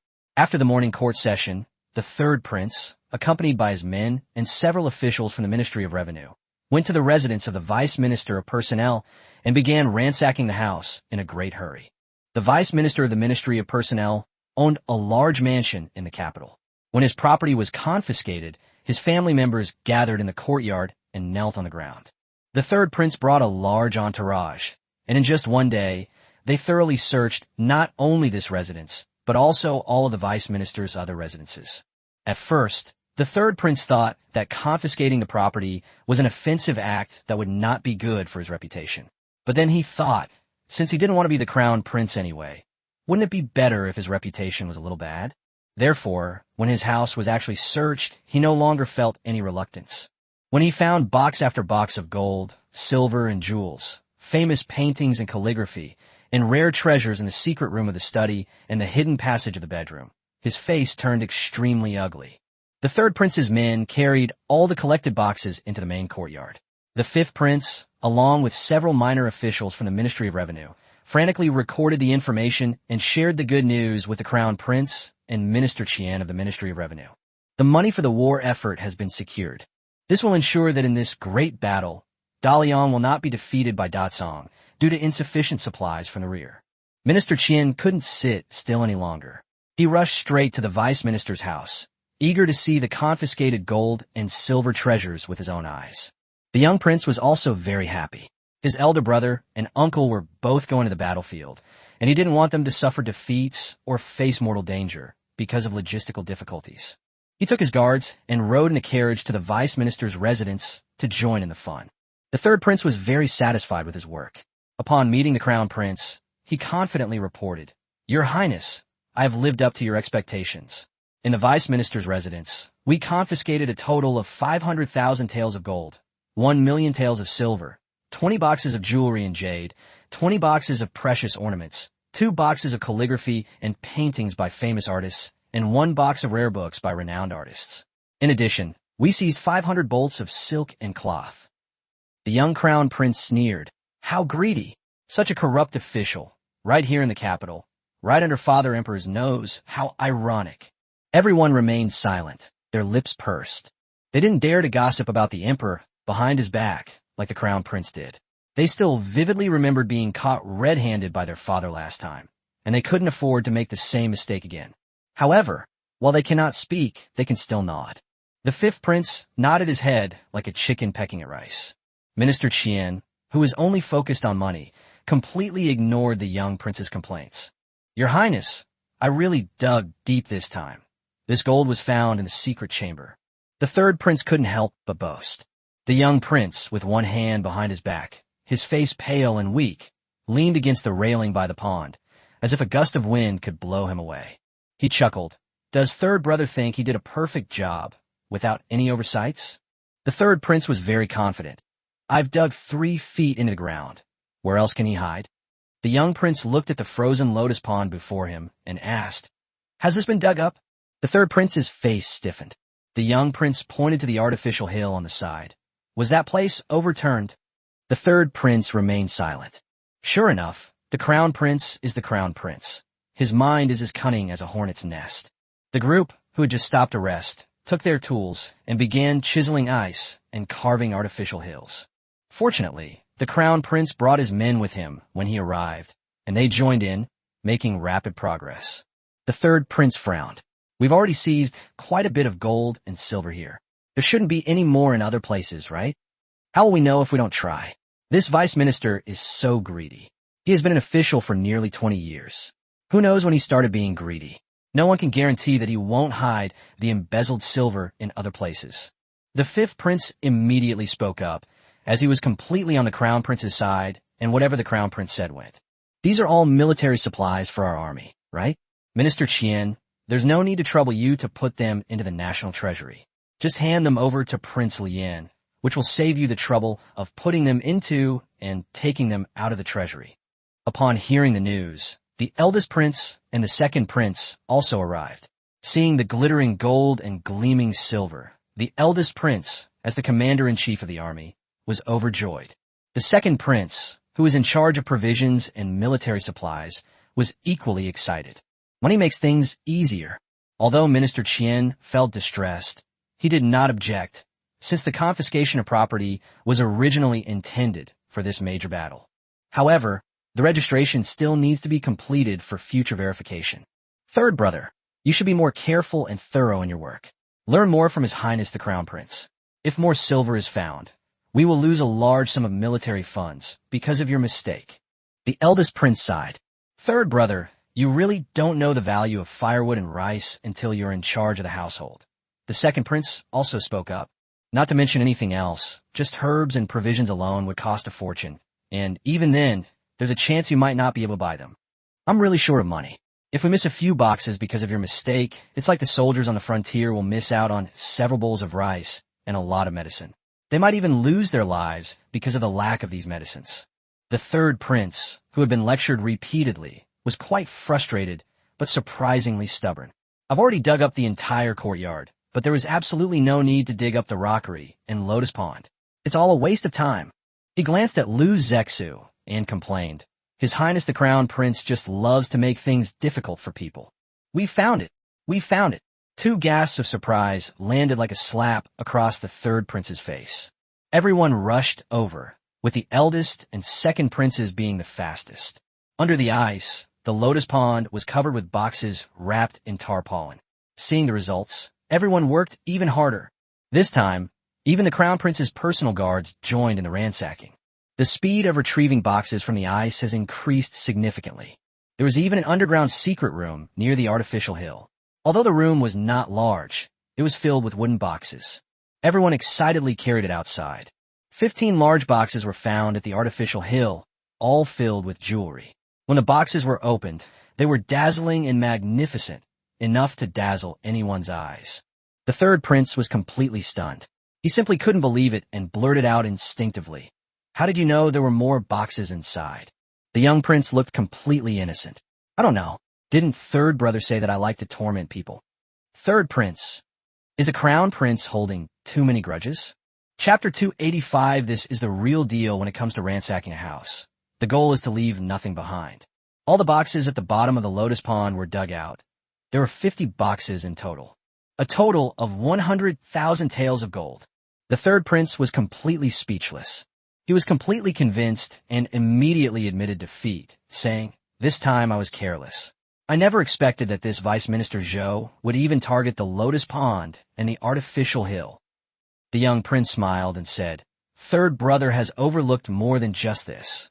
The third prince was having some doubts about life. Although he didn't want to be the crown prince, he also didn't want to be seen as incompetent. One oversight is one thing, but how come there are other aspects to this?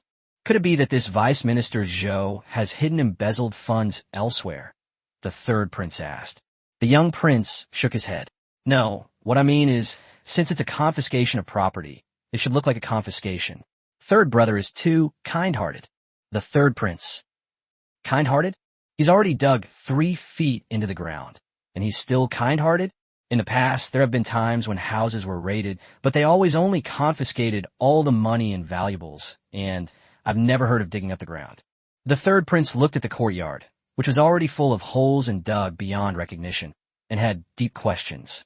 But having just been slapped hard in the face, he dared not be stubborn anymore, and could only humbly ask for advice. "Your Highness, what insightful opinion do you have?" The young prince smiled faintly, but his eyes were extremely bright. He looked very serious and said, "Third brother, I'll set an example for you. For the remaining officials whose homes need to be confiscated, you should follow this standard." What exactly is this standard? At the crown prince's command, a group of people sprang into action, starting from the innermost courtyard and searching room by room. All kinds of beds, move them away. Tables, chairs, stools, dressing tables, Kong tables, display cabinets, lampstands, etc. In short, anything that can be lifted, take it all. This is the bedroom. When we got to the study, we saw the desk, chair, writing brushes, ink, paper, bookshelves, brush washer, teacups, tea sets, and so on. As I said before, we packed up everything we could take and took it with us. When they got to the kitchen, it was even more impressive. There were all sorts of bowls, plates, and dishes, and boxes of tableware. Originally, the confiscated items included precious ornaments, porcelain, calligraphy, and paintings, and gold and silver jewelry. Only the furniture remained in the house. The third prince thought he had thoroughly and cleanly confiscated everything. Little did they know that the crown prince's move would be truly astonishing. To put it simply, when locusts swarm, not a single blade of grass grows. In the end, only an empty room remained. If it weren't for the fact that the windows and doors were difficult to remove, the third prince would have no doubt that His Highness the Crown Prince would not have let this thing go. Before long, all the rooms in the courtyard had been ransacked, and a huge pile of loot was left in the main courtyard. Not to mention the third prince, everyone else was stunned by the sight. I've learned something new. Is this what they call ransacking a house? Minister Qian's eyes lit up. He was practically saying, I've learned it. I've learned it. So this is how you can raid someone's home. As expected, the crown prince is indeed the crown prince. The third prince was completely dismayed. Your Highness, these items don't seem to be of much use. The little prince gave him a mysterious smile. His sister really loved these things. These can be exchanged for all sorts of special medicines, rice, and protective armor. Okay? The young prince smiled broadly and said, I like it. The third prince thought that was the end of it. In his eyes, it was truly clean. Little did anyone know, for the crown prince, this was far from over. Everyone saw that he had all the potted plants and flowers used for decoration in the yard moved out, and the plum trees in the yard were also dug up. That truly left not a single blade of grass standing. The third prince was numb. The family members of the vice minister's household who were about to be exiled were all numb. Is the prince a reincarnation of Apiccio? He even preys on flowers and plants. The raid didn't truly end until evening. Looking at the various items piled up in the courtyard, the young prince was very satisfied. Third brother, remember this from now on. When you confiscate property, do it this way. Since it's a confiscation, it should be done thoroughly. What's the point of leaving anything behind? This isn't the time to show mercy. The third prince was in a daze. Could he really say that he wasn't acting out of kindness? Even in the history of confiscation, there has never been such a way to confiscate property. He also had another thought. Your Highness, don't you think you look a bit like a junk collector? They want everything. Although these furniture pieces are made of the finest wood, poor people can't afford them, And wealthy people don't care about things that others have used. What good are they if they just take them all? Should we chop it up for firewood? The third prince couldn't help but pray, Father, Father, please recover and wake up soon. The great Liang cannot live without you. The crown prince is too wicked. If you don't wake up soon, who knows what will become of the great Liang under the crown prince's rule. This was also the earnest expectation of all civil and military officials. Especially after everyone heard about the scene of the crown prince's house being ransacked, those officials who usually liked to accept bribes from their subordinates were now trembling with fear. I always feel that my gold and silver jewelry is not safe to keep anywhere. After all, this crown prince set an example by confiscating property and leaving no one alive who could be moved.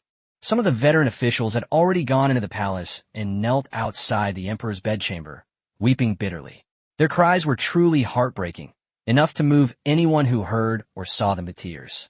The officials were truly copying scriptures and chanting Buddhist prayers, praying for the emperor's speedy recovery and the end of the terrifying days of the crown prince overseeing the country. Officials would gather in front of the emperor's sleeping quarters. Some high-ranking officials, such as the chief minister and the second minister, could even enter the sleeping quarters and kneel before the emperor's bed to complain. They recounted the terrible days they had endured during that time. After the officials left, the third prince could no longer bear it and went to the emperor to cry and plead his case.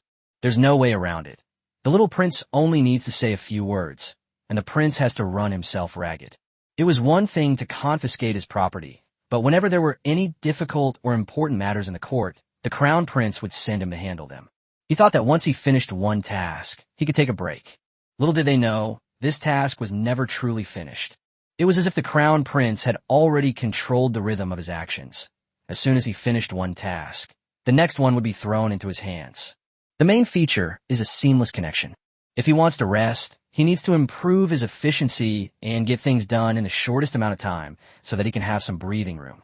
Because of the crown prince's exploitation, the third prince's speed in handling political affairs increased dramatically. In the eyes of the court officials, this was a sign of exceptional ability.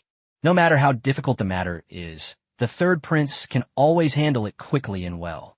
If any of the 6 ministries dares to delay or waste his time, he will definitely not give them a good face.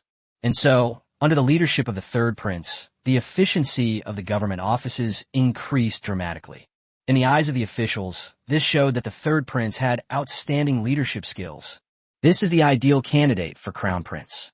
The third prince almost cried. He wasn't particularly capable. He just wanted to sleep a little longer, catch his breath, and have a cup of tea. He was forced into it. Chapter 286. This unbelievable wealth, here I come. Every day after the morning court session, the third prince would go to the emperor's bedchamber to cry and recount the various crimes the crown prince had committed against his elder brother.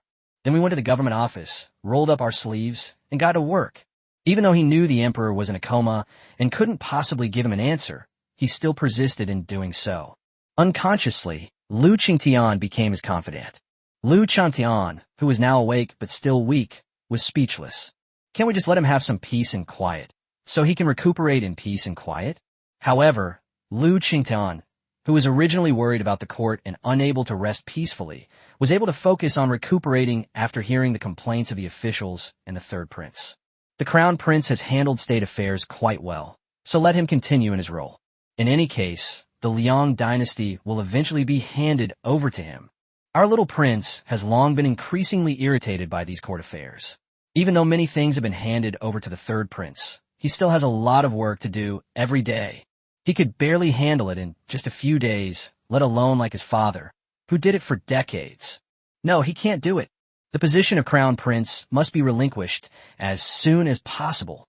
His small frame can't handle it. The eldest prince and the second prince are the promising talents he has carefully cultivated. After this expedition, their reputations will surely soar. If he adds fuel to the fire and then makes a mistake, this matter will definitely succeed. He absolutely had to help his older brothers win this battle as quickly as possible. With military funding secured, the project is more than halfway to success. Putting aside everything else, just the family of the vice minister of rights alone had 600,000 taels of gold, 1 million taels of silver, 55 boxes of jewels and rare treasures, jade ornaments, 2 boxes of calligraphy and paintings by famous artists, and 1 box of rare books confiscated. More than 500 bolts of silk brocade. There were also various pieces of furniture, tableware, flowers, and plants that the crown prince had looted. All in all, there was quite a lot. These funds were all intended for military expenses and were all registered with the second prince. Minister Qian felt extremely distressed. If he had known that a mere vice minister could embezzle so much, he certainly wouldn't have agreed to use all of it for military expenses before confiscating the property. At least some of it would have been moved into the national treasury. But it's too late to say anything now. There is no problem with using gold and silver directly as military funds. The remaining amount needs to be converted into silver in a short time. So time is tight. The second prince was in charge of the army's rear supply for the first time, and he was completely at a loss. In the end, it was the crown prince who gave him an idea to hold a small auction. It was stated directly that all the silver sold would be used as military expenses for the recent great battle against Itsong, to buy food, medicine, war horses, and so on for the soldiers on the northwestern border. There are many wealthy merchants in Dalian, and the families have even deeper foundations. Moreover, no one with a brain would let go of such a good opportunity to gain fame. When a nest is overturned, how can any egg remain intact? Their support for the Northwest Army was tantamount to protecting themselves. Famous paintings and calligraphy, as well as various rare treasures, are easy to sell, but jewelry, silks, and brocades are much more difficult to sell. Therefore, the crown prince simply took them all to his own storeroom. Of course, he didn't take it for free. He bartered with other goods. After receiving these, he directly exchanged them for grain, fodder, and medicinal herbs. When the second prince heard that these items could be directly replaced without him having to make new purchases, he naturally agreed. The young prince clasped his hands together and prayed sincerely. The army had rested and was about to head to the northwest border tomorrow. Tonight was the last night. Oh, the gate of life, please open. His sincere prayers proved effective. The gate of life, which had disappeared for half a month, finally emitted a 7-colored light again at midnight. That's right, it's been almost a month since Hyundai last opened its doors, while Dalian has only been open for 15 days. Over here, Sang Ian had a good night's sleep and was just waiting to welcome her immense wealth. After all, she was the one who was going to support a money-devouring beast like a laboratory. As soon as the young prince arrived, before he even had a chance to eat, he began to rattle off the whole story, from feigning illness to playing the victim, all of which ultimately couldn't withstand the imperial decree. Sister, being the regent is really too miserable. So tiring. So busy. I can only sleep for 3 hours a day. Only 3 hours. The young prince poured out his grievances. Sang Ian also felt sorry for him. After all, he was only 13 years old, by Chinese reckoning.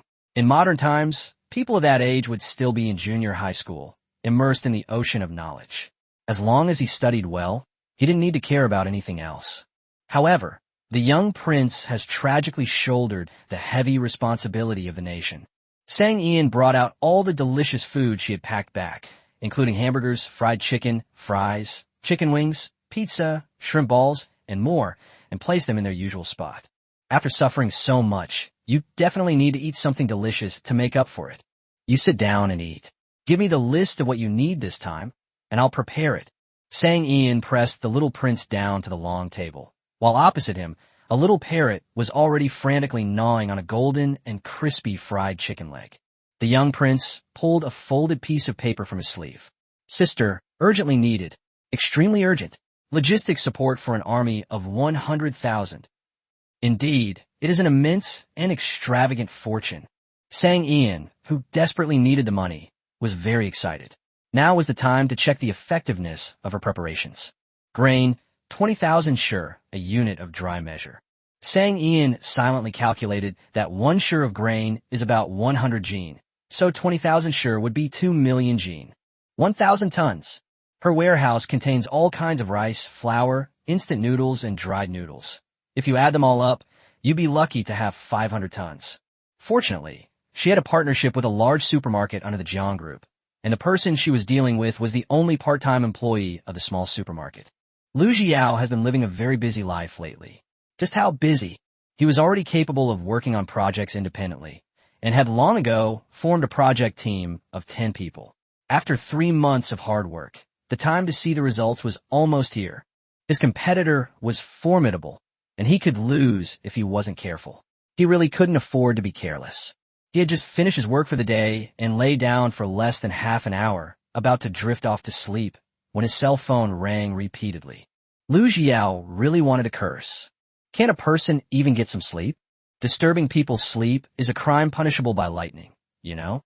However, when he saw the phone number on the caller ID, he subconsciously swallowed the swear words that were about to come out. He had finally managed to get off the blacklist through voluntary work, and he couldn't let himself be impulsive and get blacklisted again. Otherwise, all his part-time work would have been for nothing. He used what he considered to be his gentlest tone. Dear Mr. Sang, although I'm a part-time employee at this small supermarket, please use your esteemed eyes to look at the time. It is 12:10 a.m., a time when normal humans should be resting. Sang Ian spoke in the same gentle tone. Lu Dagong, have you forgotten that your primary job is to work for the Jiang Group? Moreover, you are in charge of our cooperation with IJS Supermarket. Under normal circumstances, you should already be dressed and out the door after receiving a call from a partner. After hanging up the phone, Lu Xiao ran her hand through her hair. Another all-nighter. Damn it. My uncle must be paid overtime. Chapter 287. I really didn't expect you would need this. All right, we've received half of the windfall. Next came a long list of medicinal herbs. But no problem, she had prepared them all, including both Chinese and Western medicines. All the Chinese medicines were commonly used.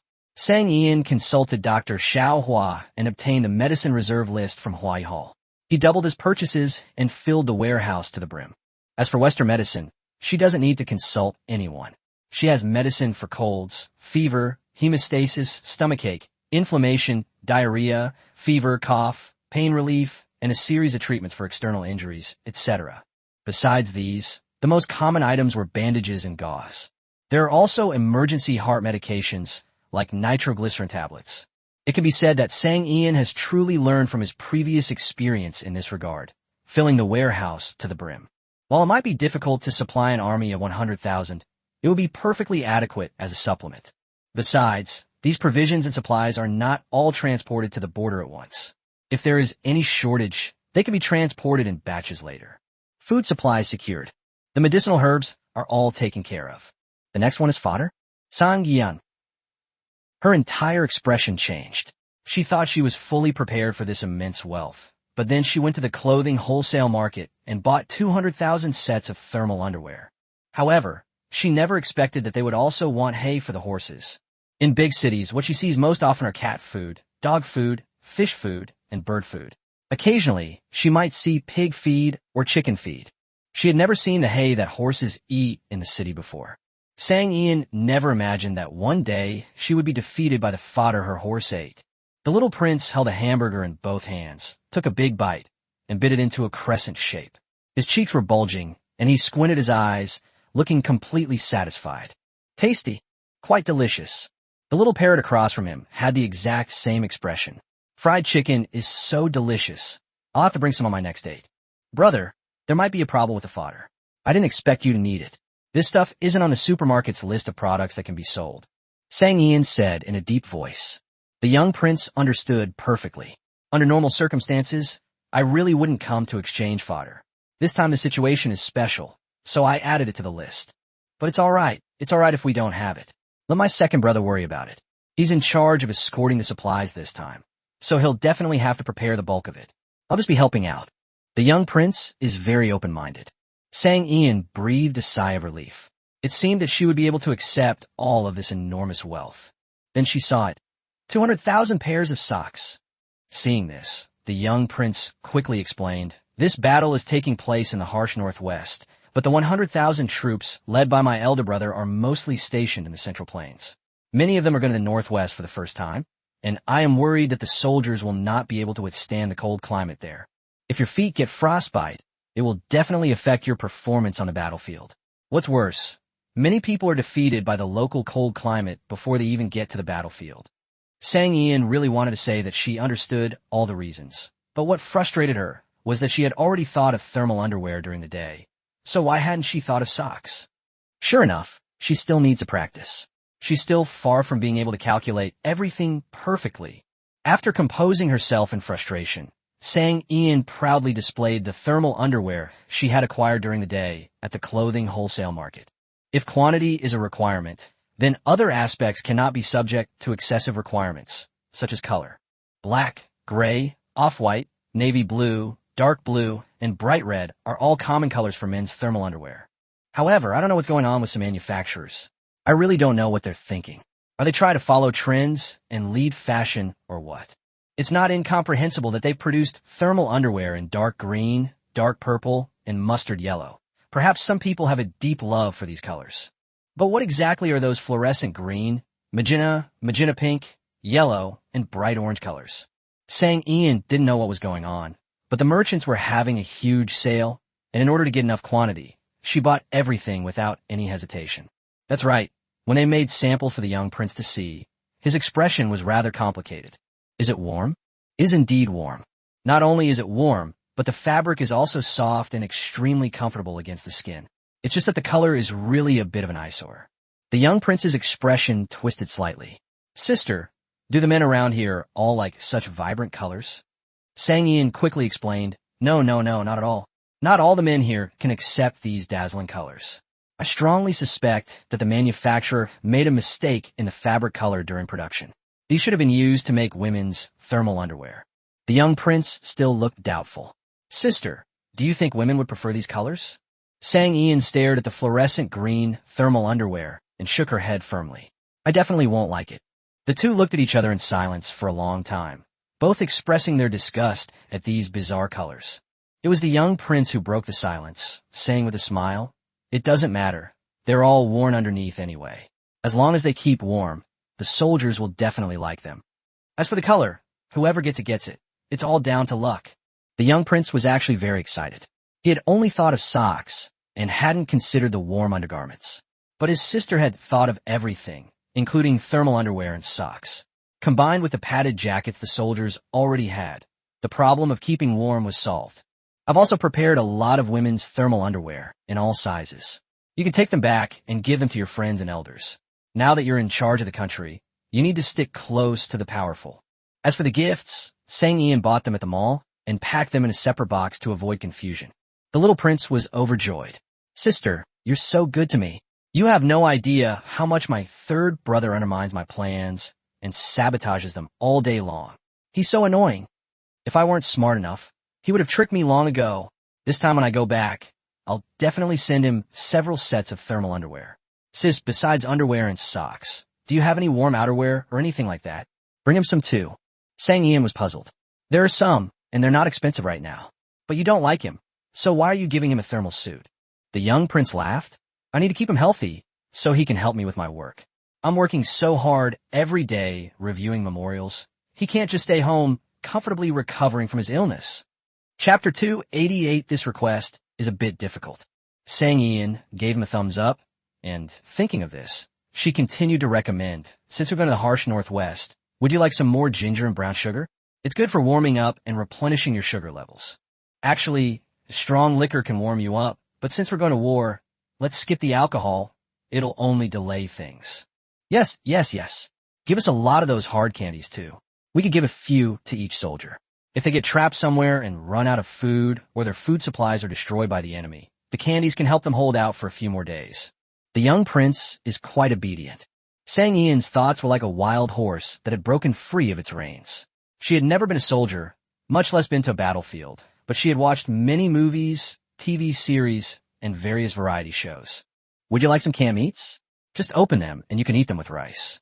She pulled the little prince directly to the food shelf and began to introduce the products. As she spoke, she opened a can of beef and even let the little prince taste it. The young prince's eyes lit up. I want it. It was as if a new world had opened up before me, with all sorts of canned meat, as well as various rice-mixing sauces, pickled vegetables, preserved olives, and braised eggs. I want it all. In the end, it was still the little parrot who had to take action and deliver the grains, medicinal herbs, and various food items that the small supermarket had to the little prince's warehouse. Otherwise, when the grain from Lu Jiao's side arrived, the warehouse here would definitely not be able to hold it all. The little parrot really enjoyed this job. This transaction was an incredible windfall for it. With such a large sum of money, it would gain a tremendous amount of energy. It has been too reckless lately and has consumed a lot of the energy it had accumulated.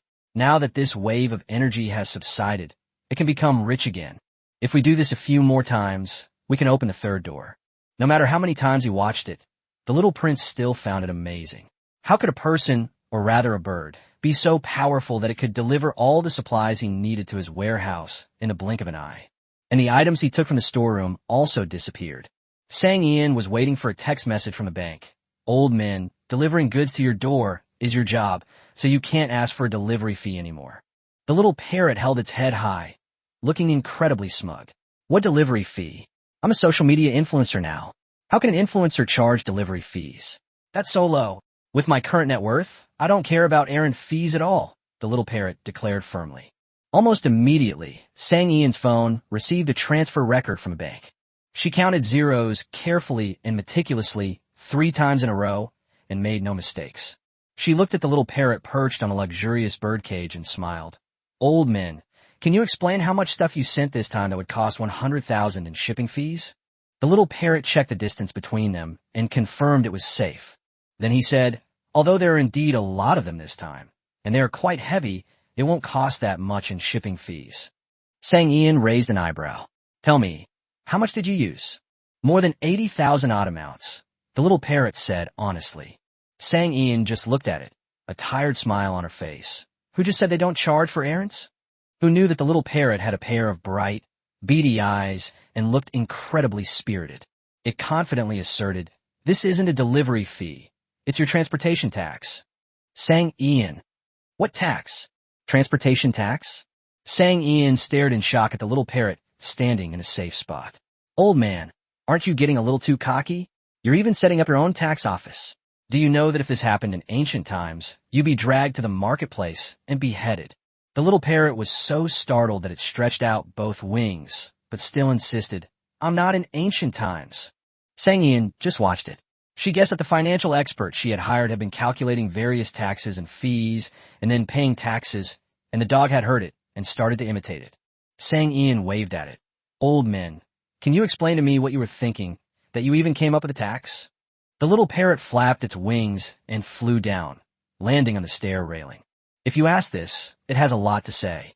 The little parrot strolled proudly along the stair railing, saying, look at you when you run a small supermarket, a pharmacy, or a paper mill. You have to pay value-added tax, urban construction tax, education surcharge, stamp duty, corporate income tax, and so on, while you're making money. You're essentially making money by using the gate of life for transactions, and I provide such excellent service, including all transportation. What's wrong with you paying me a little transportation tax? I haven't taken much, less than 20%. It was said with absolute certainty. Sang Ian laughed in exasperation. Our government collects taxes to develop the country. No matter what we do, we are the ultimate beneficiaries. What do you use the taxes for? To cover the daily expenses of those money-devouring beasts. Besides, I make money using the gate of life, and you also make energy using the gate of life. It's a win-win situation, isn't it? If you're going to levy a transportation tax, can't I just follow suit and levy an energy tax? That won't do. The little parrot suddenly stretched out its wings, sternly refusing. The thought of diverting its energy is like bleeding it dry. Sang Ian suppressed a laugh, trying her best to maintain her dignity. Then shouldn't we refund this transportation tax to me? The little parrot spread its wings in a flash, lowered its head and hid behind its wings, and whispered, Then I'll still charge you a delivery fee. Sang Ian couldn't help but burst out laughing. You're such a big internet celebrity. Don't you have a lot of fans sending you gifts? Why do you still need to earn errand fees from me? The little parrot also stretched out its other wing, covering its little head as well, looking a little shy. After a long period of dating, I think it's time to take it home to meet my parents and settle things. But I still need some money.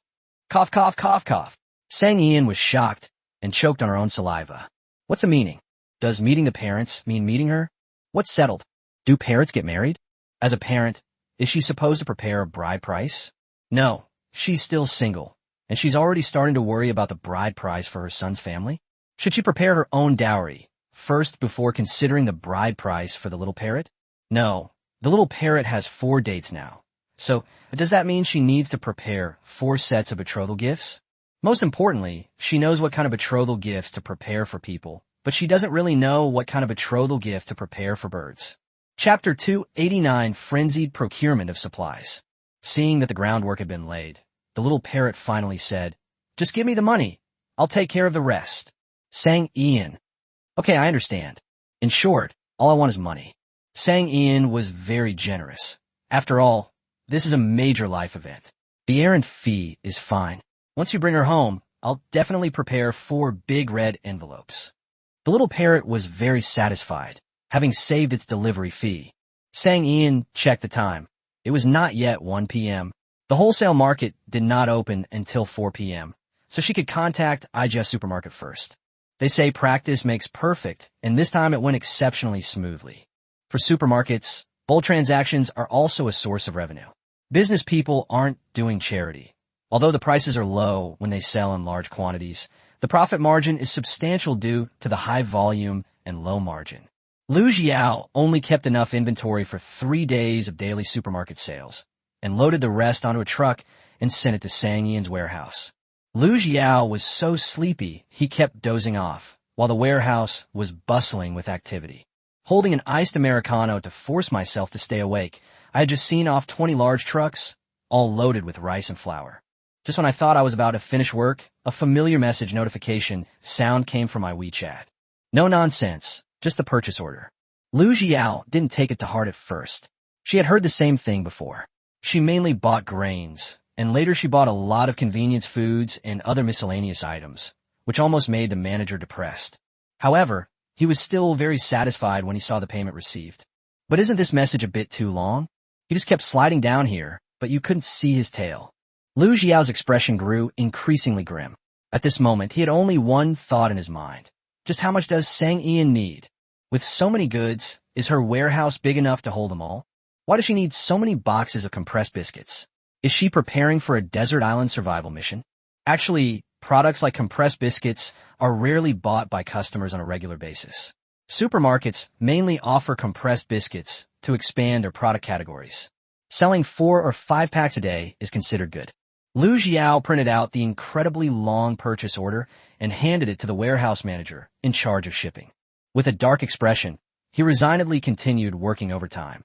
He carefully looked down from the top, bit by bit. Dried noodles, instant noodles, self-heating rice, braised eggs, and ham sausages. Various canned meats, dried meat, rice seasoning, pickled vegetables. What is Sang Ian trying to do? They're all food products, the kind that's super convenient, ready to eat straight from the bag, and easy to transport. They're also labeled as not available in glass jars.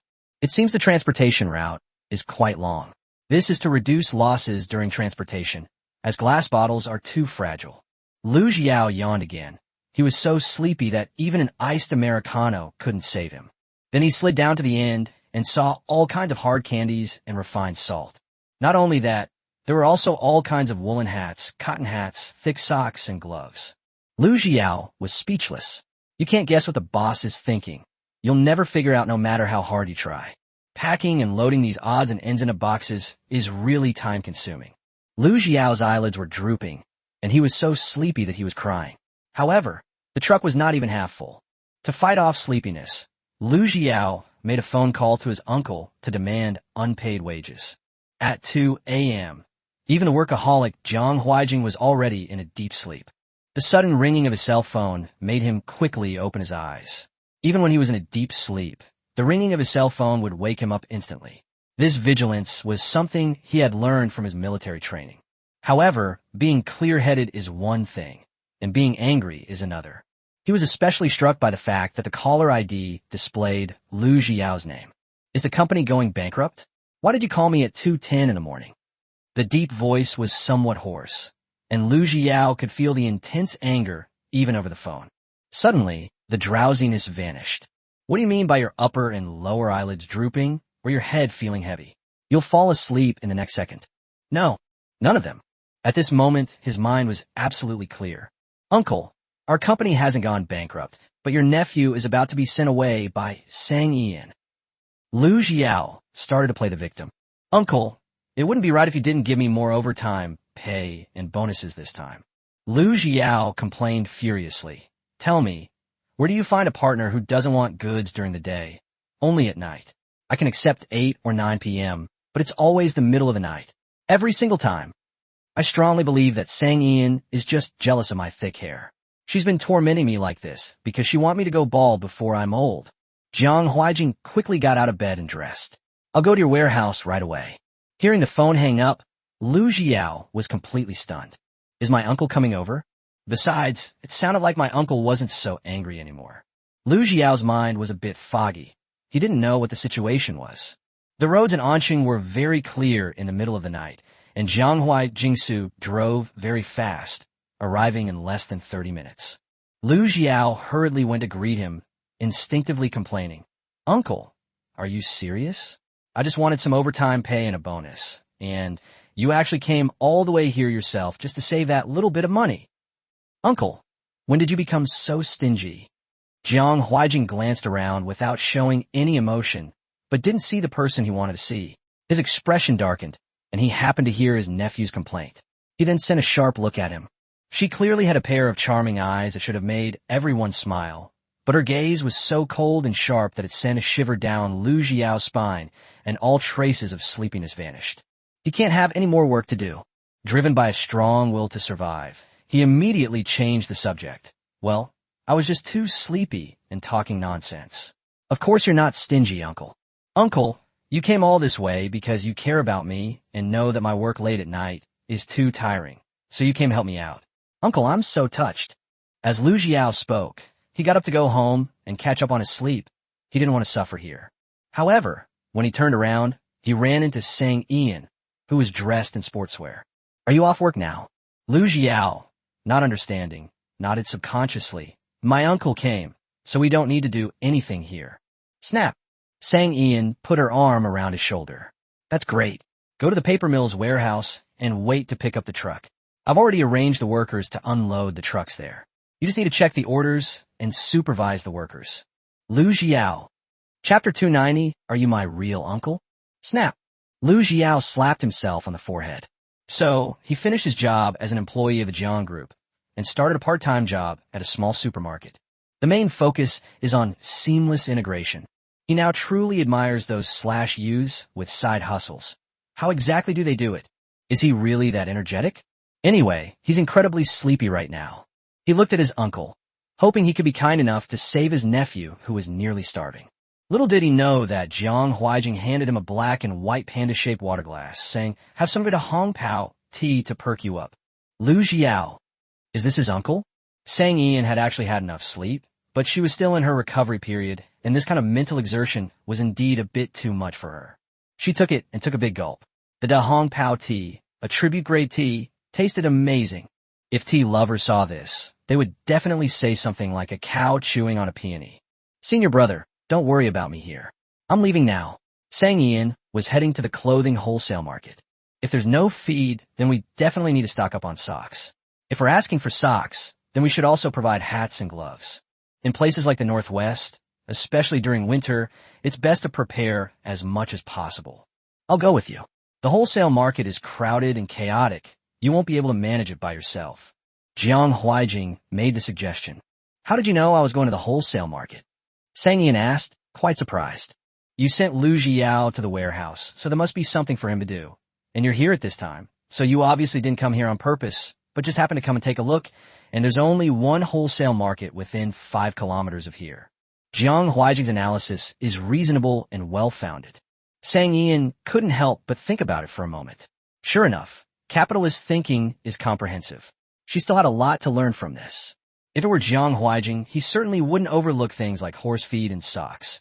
He would definitely provide a full set, including thermal underwear, socks, gloves, and hats. What about this side? You don't need to worry about this. Since the purchase order has already been given to the logistics supervisor, he can keep an eye on things here. Jiang Huijing simply pushed the matter aside. Lu Jiao, I'm leaving the warehouse over there to you, Sang Ian instructed. Lu Jiao, could you possibly forget me for even a second? Is it illegal to let me take a nap? All I wanted was to get a peaceful night's sleep. Exhausted, Lu Jiao moved to another place to continue working. That's just how tough life is for working people. When Sang Ian and Jiang Huijing arrived at the clothing wholesale market, it wasn't open yet.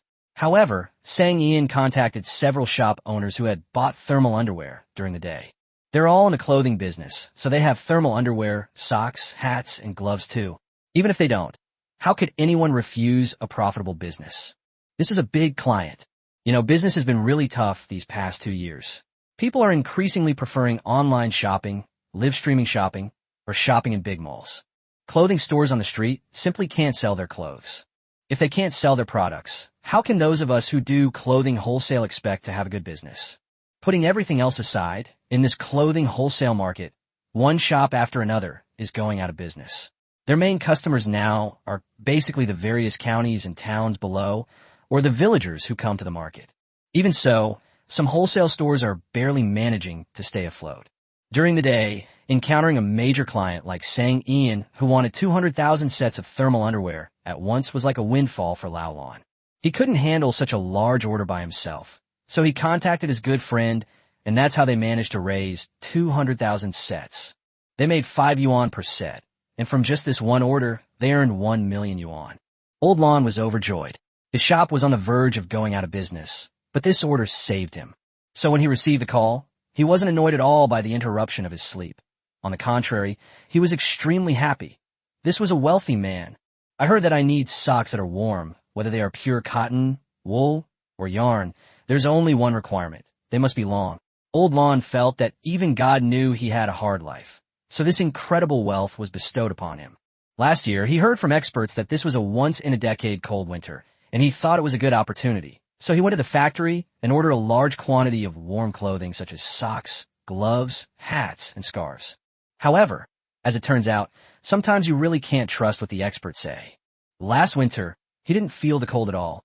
All those socks, gloves, hats, and scarves he bought wholesale from the factory were piled up in the warehouse and couldn't be sold at all. All of it is stuck in the warehouse, and a large sum of money has been tied up. He originally planned to wholesale the goods at a lower price this winter to recoup some of his investment. Unexpectedly, it's still autumn and winter is still a long way off, yet a wealthy man wants to wholesale socks, gloves, and hats. It's like a windfall. Isn't it just being woken up from a deep sleep? As long as there's business to be done, he'd be willing to stay up all night. Old Lan is a very honest businessman, and he is very trustworthy. He directly stated that he has the goods, but they're all last year's inventory backlog. Sang Ian naturally didn't care about those things. What she was demanding now was quantity. She's the kind of person who needs to be home before 5 o'clock. Old Lan immediately contacted his good brother, knowing that his inventory was definitely not enough and that they should share the profits. After all, his brother had listened to his analysis last year, which resulted in his funds being tied up in goods. Now that there's a chance to sell, we naturally can't forget about him. The two middle-aged men met at the wholesale market. Although it was already late at night, they were both full of energy, as if they had been injected with chicken blood. Both of them were veterans in the clothing wholesale market, so it was very easy for them to gather the required quantity for the order. After all, these days, who doesn't have a stockpile of goods in their warehouse? Since the wealthy man doesn't care about the stockpiled goods, we can't let this good opportunity to get rid of the inventory pass us by. Thanks to their good relationships in the market, the two brothers quickly secured the amount that Sang Ian wanted. Not only that, when Sang Ian arrived, in addition to the socks, gloves, and hats she wanted most, there were also military overcoats, Northeast-style floral cotton-padded jackets, cotton-padded coats, and down jackets. Sang Ian. She prepared plenty of things, but how is she going to explain it when she gets back? People here don't really have any particular fondness for bright, colorful things. Chapter 291, Senior Brother. What will I do without you? Old Lan was very excited, his face flushed red with excitement. In just one night, he earned 2 years' worth of profits. That's absolutely true. It's no exaggeration at all. Lao Lan's service was impeccable. He personally delivered the truck to the warehouse, along with the loading and unloading workers. It was like an assembly line service, incredibly smooth. Sang Ian's only job was to randomly check the quality of goods, sign purchase contracts, and if there were no problems with the goods, he would quickly sign checks. Overall, this big purchase was a fantastic experience thanks to Lao Lan and his brother. Jiang Huijing, who followed, felt that he hadn't played much of a role. Last time, he was able to solve the transportation problem, but this time, Lao Lan's service was really excellent, and everything was solved. There was no need for him at all. Besides these, what else do you need? Jiang Huijing asked. At this time, Sang Ian had already returned to the small supermarket with the truck. He was very satisfied as he watched the warm clothes being put into the warehouse little by little. Upon hearing his question, she instinctively replied, "It should be about right. If we're missing anything, it would be bulletproof vests, right? But it's hard to get them through official military channels, and time is very tight." Jiang Huijing smiled. "It might be difficult for others, but the Jiang Group has a professional security company that hires veterans. The company is currently upgrading its equipment, so we have plenty of stock." Sang Ian turned her head abruptly. This was an unexpected surprise. With a snap, she raised her hand and patted his shoulder, exclaiming excitedly, "Senior brother, you're a lifesaver. What would I do without you?" Jiang Huijing smiled slightly. "How much do you want?" Sang Ian looked at him sincerely. "How many do you have? I'll take them all. The unupgraded ones, the original ones, or even the second-hand ones. I'm fine with any of them. I don't mind." Jiang Huijing immediately made a phone call and had it delivered. Sang Ian excitedly grabbed his hand and shook it vigorously, just like the handshakes that people do when they meet in the 80s or 90s. "Senior brother, you're awesome." She was so excited she almost jumped for joy. "Don't worry, senior brother. I will definitely not let you suffer any losses. We are brothers, so we will keep clear accounts. Whatever the amount is, that's what we'll pay." Jiang Huijing was stunned. It was the first time he had ever seen a girl's hand so soft. My heart suddenly started racing, and even my breathing became much faster.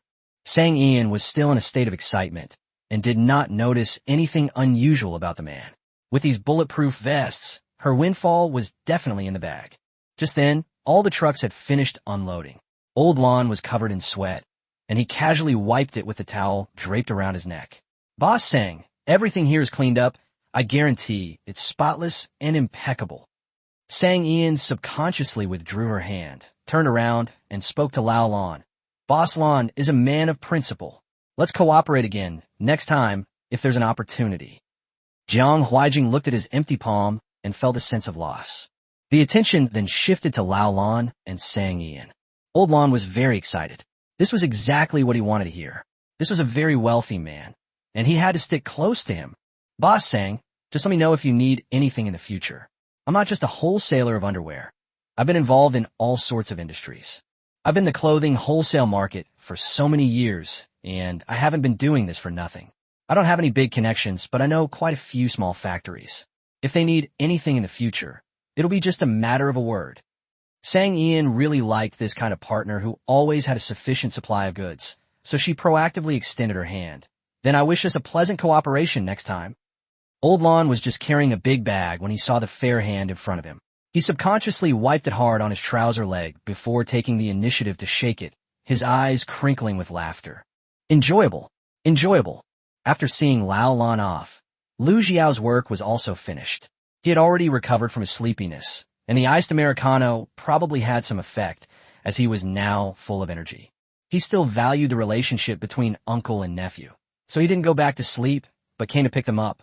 Jiang Huijing had finally waited for Lao Lon and his brothers to leave, and was just about to have a chat with Sang Ian when he saw such a big, obstructive third wheel. "Uncle, are you tired? Do you want to get in the car and take a nap?" Lu Xiao felt that he was incredibly thoughtful, definitely a true nephew. Jiang Huijing looked at his smiling white teeth, and his eyes grew increasingly unfriendly. He really wanted to say, "Why are you everywhere? Senior brother, why don't you go back first? I'll wait here by myself. Anyway, you've already given the instructions, so I just need to wait to receive the goods. Bebe has prepared a lot of purchase contract templates, so I could just fill them in. Don't worry, I definitely won't let you lose out." Sang Ian advised. After all, it is indeed a bit late now. "Oh, by the way, I prepared 2 thank you gifts to express my gratitude for getting up in the middle of the night to help you." Sang Ian turned and went into the large warehouse. When she came out, she was carrying 2 small supermarket paper bags, which she handed over to them. Lu Xiao was overjoyed. His eyes lit up when he saw the paper bag. It was an unexpected delight. He quickly looked at the contents of the wooden box. It was a jade thumb ring that he really liked. He gave it a thumbs up and said, "Boss Sang, you're very generous. If you're ever too busy again, just let me know." Sang Ian smiled and nodded. "You'll get your share. Don't forget, you're still a part-time employee at the store." Lu Xiao had already proudly slipped the jade thumb ring on her thumb and was showing it off to Jiang Huijing. "Uncle, what do you think? I think it suits me perfectly. It really matches my temperament." For Jiang Huijing, a thumb ring was equivalent to a ring. He had never received a ring from his junior sister before, and Jiang Huaijing felt a little jealous. Actually, the gift he received was also something he cherished, his favorite tea, specifically Luan melon seed tea. However, rings do have a special meaning. Take care on your journey. Go home and get some rest. I'll treat you to a meal another day. Sang Ian directly put Jiang Huaijing into the car and even closed the door for him, giving Jiang Huaijing no chance to refuse her. Jiang Huaijing wanted to break through from the roadside. Little did they know, Lu Jiao also felt it was time to leave. As soon as Jiang Huaijing got into the car, he waved to Sang Ian, stepped on the gas, and the high-performance car sped off into the distance. Jiang Huaijing swallowed back the words he was about to say after all that was done. They had finally managed to be alone together, but before they could even exchange a few words, their nephew had ruined everything. Jiang Huaijing felt it was necessary to remind his elder brother and sister-in-law to arrange a blind date for him as soon as possible, so that he could at least brush up on his knowledge of relationships. He doesn't ask for much else, just that people know when to show up and when not to, and especially that he shouldn't be a third wheel all the time because that's really annoying. If things continue like this, Lu Jiao will eventually be sacked and beaten black and blue. Yes, that person is him. The fact that he hasn't taken action yet is entirely due to that meager bond between uncle and nephew. Lu Jiao, however, didn't notice anything amiss or sense anything was wrong. He continued to admire the ring on his thumb and praised Sang Ian for being a good friend. Jiang Huaijing closed his eyes to rest, silently repeating to himself, "This is my nephew, my nephew, my nephew." Chapter 292, The Little Parrot Dedicated to Making Money. Sang Ian was unaware of the lawsuits involving the uncle and nephew. As soon as the two left, she returned to the small supermarket to inform the young prince about the bulletproof vest.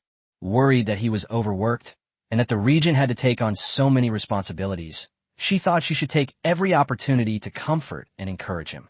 The young prince was already asleep, lying on a long table. How could a 13-year-old boy not be tired, carrying the entire burden on his thin shoulders? At times like this, she would mentally complain about the current emperor. She wondered what was wrong with him. He didn't like such a smart, sensible, and adorable son. What kind of son did he like? She took a blanket she usually used and carefully covered him with it.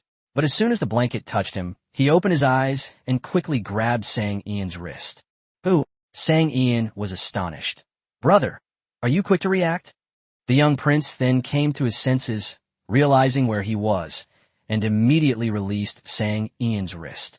"I was just pretending to be weak so I could diligently cultivate my inner strength." He recounted how he had allied with Shuni and feigned weakness to scare people. Sang Ian's situation is truly indescribable. After listening, she analyzed the situation and said seriously, "Your emperor father is cunning and scheming. It's really uncertain whether he's truly ill. Perhaps he's using you as bait." Thinking of this, Sang Ian suddenly felt uneasy. She quickly got her a protective suit and took it out. "This is our armor. It's impervious to swords and spears. You must wear it at all times. It's too dangerous over there." The young prince was deeply moved, and his big eyes began to redden. "Sister, don't worry. I never slack off on my training, and I'm not so easy to kill. Unless father wants to change the crown prince, even if he uses me as bait, he will prepare people to protect me." How could Sang Ian possibly be at ease? "I managed to get a lot of protective suits this time. You must have some experts around you who are responsible for protecting you. Give them all a suit. Let me tell you, you only have one life. Once you die, you have nothing left. You must take good care of yourself. So much beauty and delicious food awaits you in Dalian." Sang Ian, worried that he was hurt by being used by his father, comforted him from another angle. The young prince felt his heart swell with joy, and he smiled. "Sister, I understand." Sang Ian finally breathed a sigh of relief. They were ultimately from two different worlds. Apart from providing some supplies and teaching him some modern chemistry, she couldn't offer much help. He had to rely on himself for everything. At 4:30 a.m., the bulletproof vest finally arrived, and it was put into storage in just 25 minutes. Just before closing time at 5 o'clock, the little parrot finally delivered the last batch of supplies. Perhaps the delivery fee was too unreasonable, because when the goods were delivered in batches several times, it did not use bulk logistics, but instead directly exchanged goods between the two parties. It can be said that it saved Sang Ian a lot of logistics costs. Of course, having done such a great deed, the little parrot couldn't possibly not want credit. Sang Ian had just said goodbye to the young prince when the little parrot landed directly on her shoulder without even saying hello. Except for the first time when I used bulk logistics transaction, I used direct exchange for the next 3 times. Based on the amount of this exchange, it should save you at least $100,000 to $200,000 in logistics fees. Looking at the 2 dark claw marks on her white hoodie, Sang Ian felt a headache coming on. You're so awesome. The little parrot was extremely proud of itself, saying, I'm just that smart. And now, I'm very thrifty and good at managing the household. Sang Ian tilted her head and said, Let's say, can you get off my shoulder first, and then we can continue this conversation? The little parrot suddenly flew up and said very modestly, You don't need to praise me. This is what I should do. Sang Ian, why does she feel that Lao Men is becoming more and more shameless? The little parrot landed on the long table, a little embarrassed. I only have one small request. Look how much money I've saved for you. Just give me half. Sang Ian. So, the ultimate goal is still to make money, right? As if worried that Sang Ian would disagree, the little parrot quickly explained, Look, I saved you 100,000 yuan, and you give me 50,000 yuan. So in the end, you still saved 50,000 yuan. You didn't lose out. Sang Ian bent down and leaned on the long table, extending a finger to stroke its feathers. How come your little parrot costs so much? You said you have no car loan, no mortgage, eat 3 meals a day with me, don't like luxury goods, and don't even need to buy clothes. Where did all this money go? The little parrot, feeling criticized, hung its head and sighed deeply. You're right, but I'm the future head of the household and need to shoulder the responsibility of supporting the family. I have 4 dates, and I definitely need to support their parents and families. How can I make enough money if I don't earn more? Sang Ian. She's truly speechless with complaints. I can give it to you, but you need to arrange to meet my parents as soon as possible. I want to see just what kind of high-class person you're dating is, that they cost tens of thousands a month. Upon hearing about making money, the little parrot immediately perked up. No problem. No problem. Sang Ian suspected that it hadn't heard what she said after that, so she repeated, As soon as possible. The little parrot nodded. Just prepare the red envelopes when the time comes. Sang Ian, exhausted, gave an okay sign. At first, she wasn't too worried because, although the old gate looked like a small parrot, its physical form was a gate of life that had existed for millions of years. Those millions of years alone were enough for it to gain more life experience. But as Lao Men's expenses kept increasing, she became worried that he might have been victimized by a pig butchering scam or a telecommunications fraud. Otherwise, she really couldn't figure out how it could have destroyed tens of thousands of them. She was swaying as she went upstairs to rest when she suddenly remembered something. Old man, why didn't Chief G phone come tonight when we opened the gates? The little parrot looked at the sky, the ground, and the scenery outside the window, but dared not look Sang Ian in the eye. Chapter 293, is it a bit inappropriate to undress like this? Upon seeing this, Sang Ian immediately understood. Something must have gone wrong, and the old man had been keeping it from her. She sighed and leaned against the stair railing. Tell me, what happened? I definitely don't blame you. The little parrot instinctively stretched out its wings and hid its head behind them. That wasn't during the National Day holiday. I wandered around a bit far and used up a lot of energy, so now I can only open one door at a time. Its voice grew softer and softer until it was barely audible, like the buzzing of a mosquito. Sang Ian raised her hand to her forehead. She knew it. The little parrot began to reassure. Don't worry. This deal will allow me to accumulate a lot of energy, and then everything will be back to normal. Sang Ian smiled and said, What am I worried about? Aren't you the one who needs to accumulate energy to continuously open doors in various planes? As long as you're not worried, that's fine. She continued to pet the little parrot, chuckling. People should have some boundaries. You're not in a hurry to go home, so why should I be in such a rush? The little parrot thought about it and realized that it was indeed true. It immediately stopped feeling guilty and began to puff out its chest again. I'm not lying. This time it's truly an incredible windfall. If you don't believe me, go to the warehouse and see for yourself. I don't know where the little prince got all that random stuff, but it will definitely bring you huge profits. Sang Ian's eyes lit up. If that's what you're saying, then I'm not sleepy anymore. She went directly to the various warehouses behind the supermarket. Putting everything else aside, the little parrot is truly professional when it comes to organizing and tidying up. Although the things here are very miscellaneous, they're not messy at all. Looking at the various antique furniture, tea sets, tableware, and the flowers, plants, and ancient trees on the side, Sang Yin's brain was working at lightning speed, trying to figure out how to turn all the goods in this warehouse into money to support her money-devouring beast. Sleep? What are you talking about? Making money is the most important thing. The most important thing is to come up with a solution. Asterisk. Da Lion. The young prince was in a similar situation. With the army about to set off, he had no time to sleep. Putting everything else aside, he quickly put on a set of warm clothes and a protective suit before heading to the eldest prince's residence. To be honest, this time of day is quite inappropriate for me to come, but who is the young prince? That's his own elder brother, the one he's chosen as the crown prince. Isn't it normal for him to see him off before he leaves? Liu Zhan was dressed in military uniform.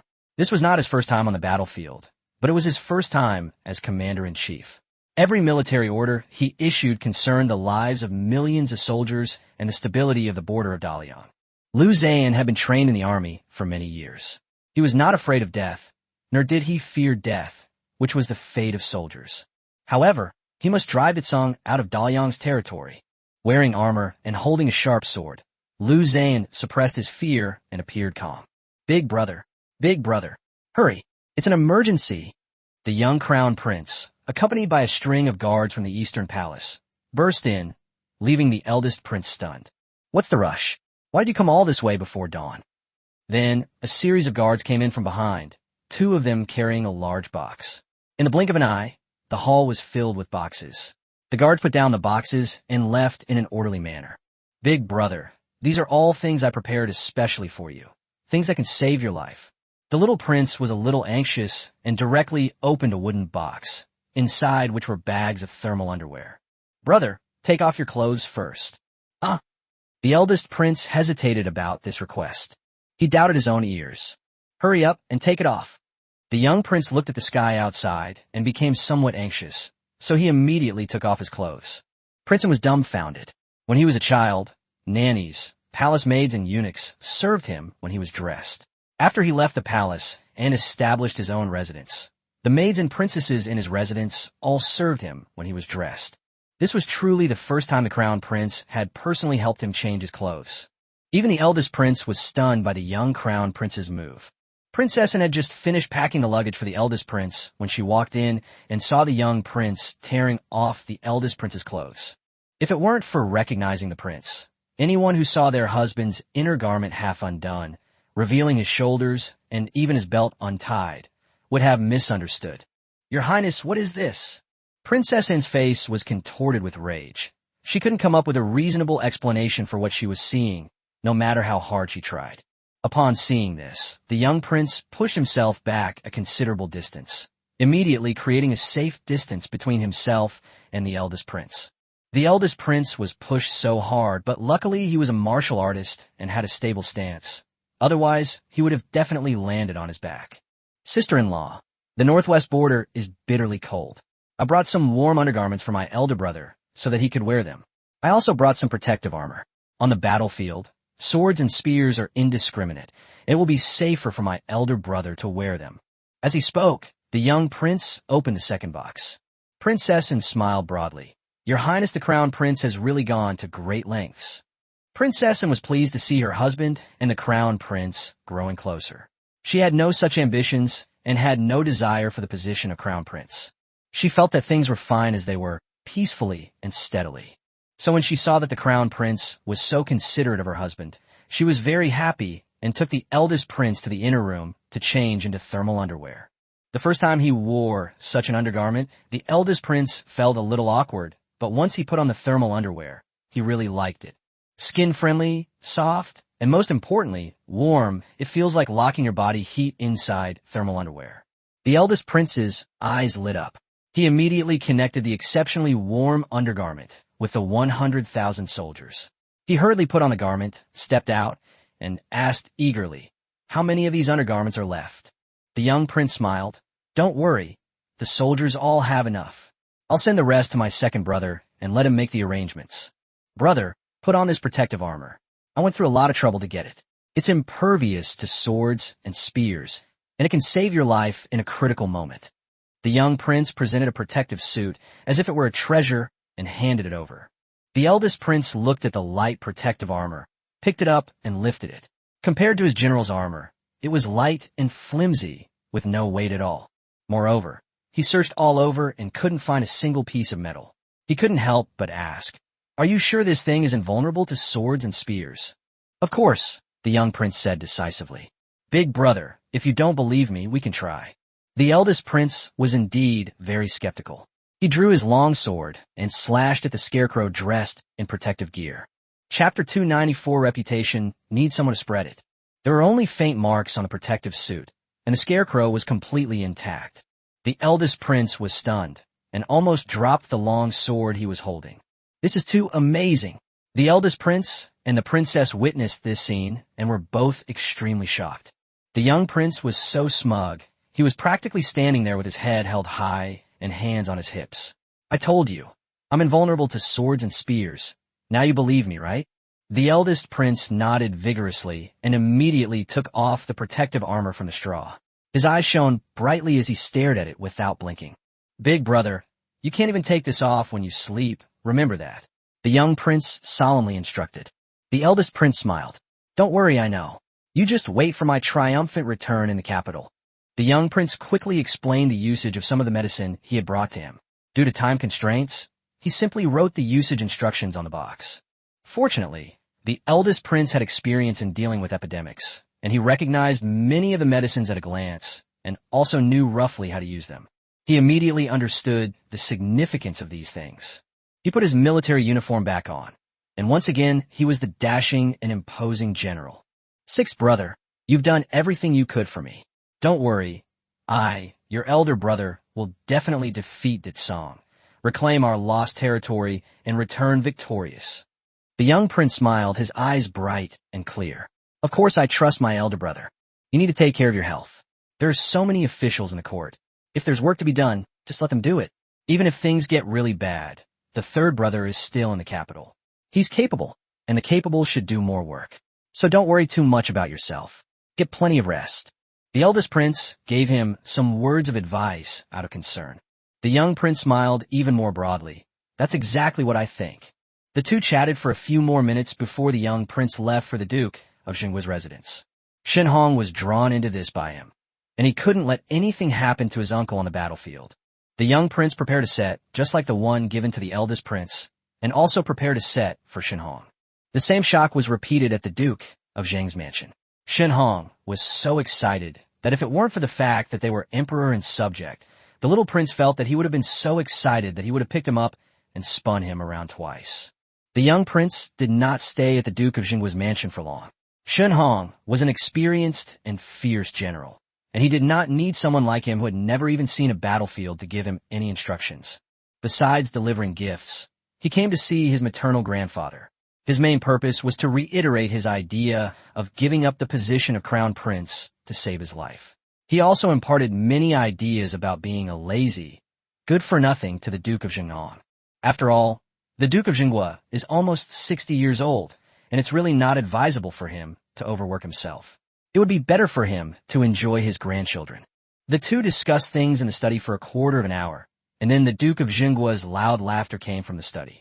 The old man and the young boy communicated again, and after the young prince left some quick-acting heart medicine, he went directly to his storeroom in the capital. It was already dawn, and the second prince was yawning as he held the pen that the little crown prince had given him and began writing furiously.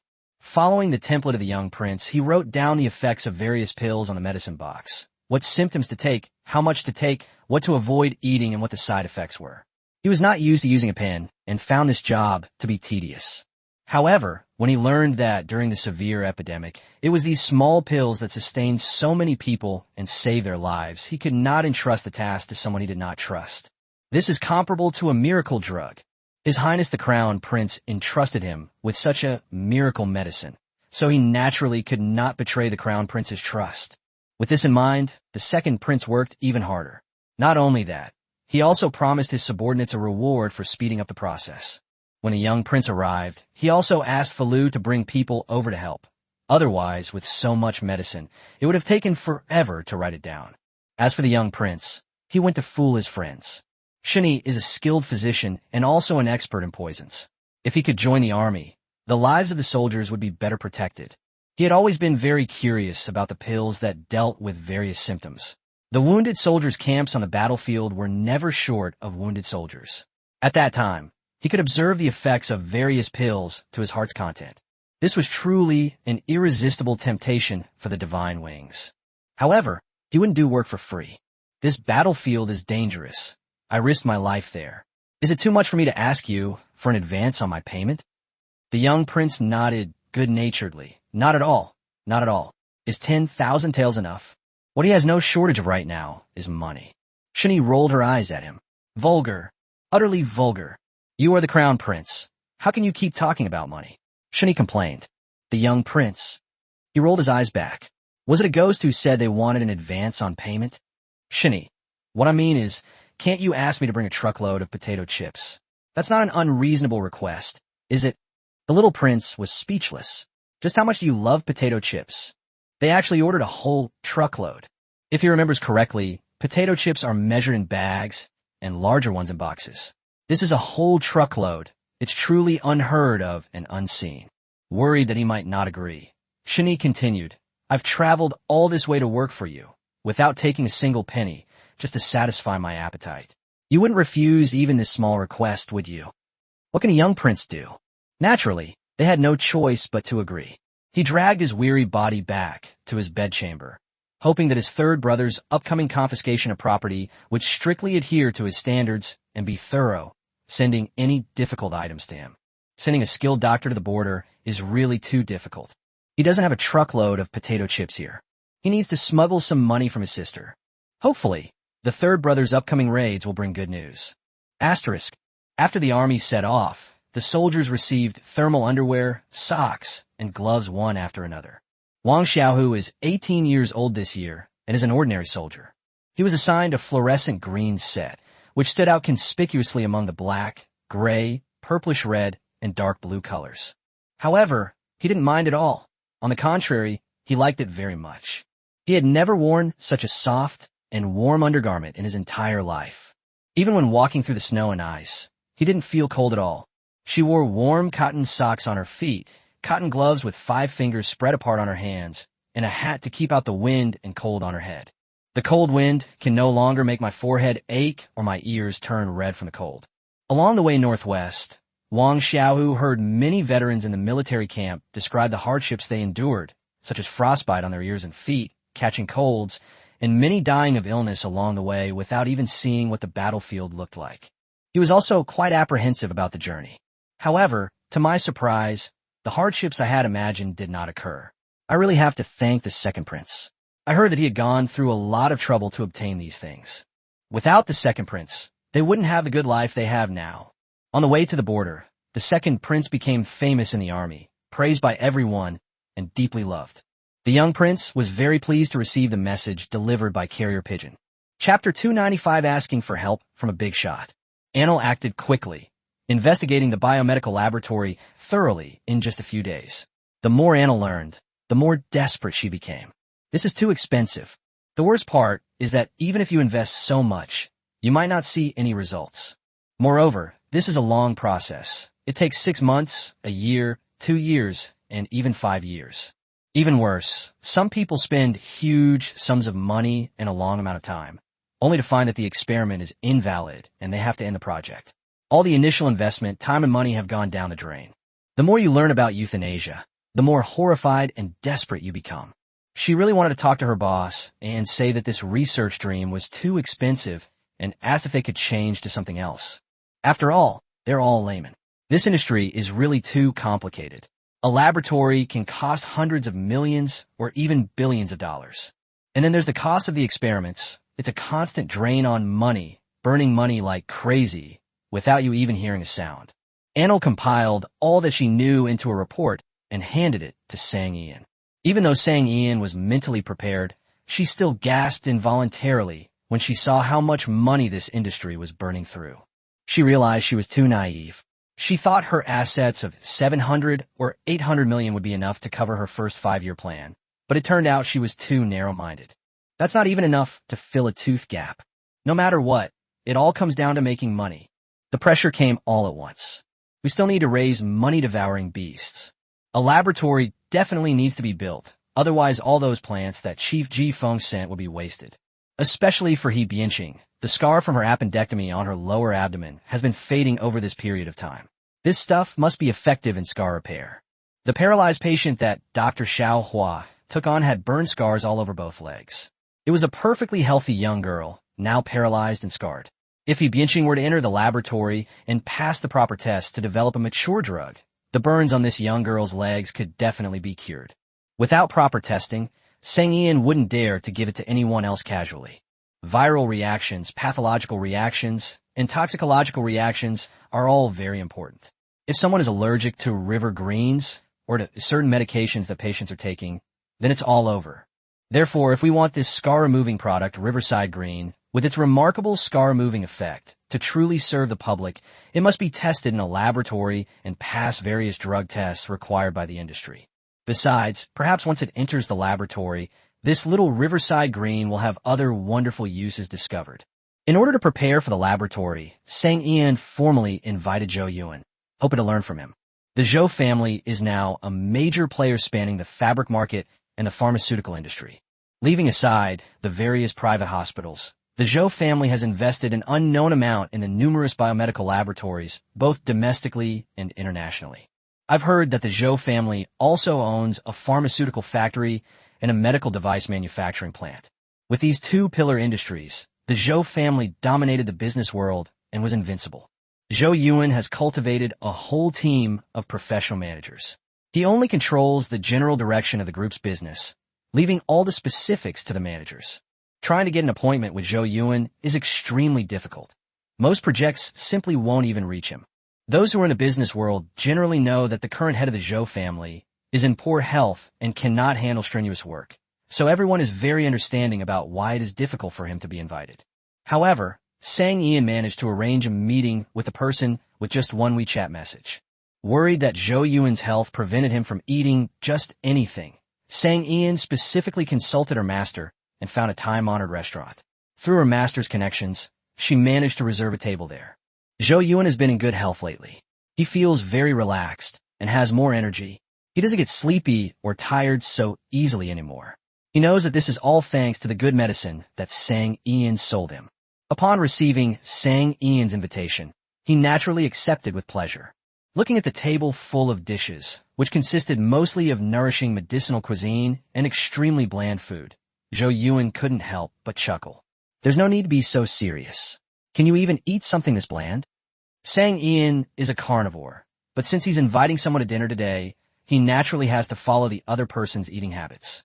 My master said that the head chef here is his friend of many years and his skills are superb.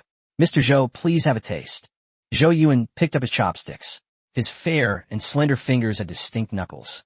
The two of them sat by the window, and the sunlight shone through the window, falling directly onto his hands, making them look even more beautiful. Sang Ian secretly glanced at her own hands. Normally, without comparison, she thought her hands were quite pretty, but now, looking at Zhou Yuan's hands and then at her own, it was truly unfair. He's a grown man, and not only is his face so handsome, but his hands are beautiful too. How can she, a woman, not compare to a man? Sang Ian felt that she had utterly disgraced herself as a woman. What's with that expression?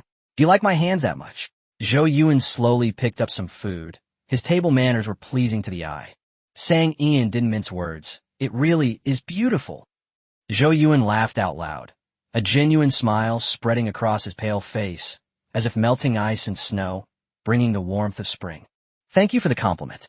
Sang Ian then steered the conversation toward biomedical laboratories, saying, President Zhou, the Zhou Group is thriving in the biomedical field. I'm sure you're very familiar with this industry. I want to set up a biomedical laboratory and need to purchase some experimental equipment and materials. Could you please introduce us to someone knowledgeable in this field to be our consultant? Zhou Yuan was shocked. You're going to cross over into another field again? Sang Ian was puzzled. Why are you so surprised? Doesn't your Zhou Group also have businesses in various industries? If you do well in one industry, you can expand into others. Isn't that normal? Even Zhou Yuan was at a loss for words at this moment. So, in her eyes, a small supermarket equals the Zhou Group. The Zhou Group's business is based on fabrics. Isn't it normal for it to venture into other industries when its business expands to a certain extent? However, Sang Ian only opened a small supermarket, and the supermarket did not expand in scale or open any branches. This directly led him to the field of biomedicine. It's not fair to say that biomedicine and small supermarkets are completely different. It's just that they are unrelated. Biomedicine is extremely expensive, and often you burn through money without seeing any results. This industry requires huge investments. You can throw in hundreds of millions and not even hear a sound. I advise you to think carefully. If your cash flow is disrupted, it could even affect your small supermarket. Zhou Yun advised. Sang Ian waved his hand magnanimously and said nonchalantly, "It's all right. I still have a pharmacy." Zhou Yun immediately remembered the medicinal herbs he had spent a fortune on and abandoned any further attempts to persuade him. "Don't worry. I'm hiring a consultant with a high salary, and I won't treat them unfairly," Sang Ian assured him. Zhou Yun suddenly smiled slightly. "What do you think of me?" Sang Ian. Was she hallucinating? Otherwise, how could she have heard Zhou Yun recommending himself? Chapter 296, Consultant Zhou takes office. "Did you misspoke? But did I mishear you?" Sang Ian asked again to confirm. While elegantly sipping his soup, Zhou Yun nodded calmly and said, "Of course it's true. Wasn't I clear just now?" Sang Ian.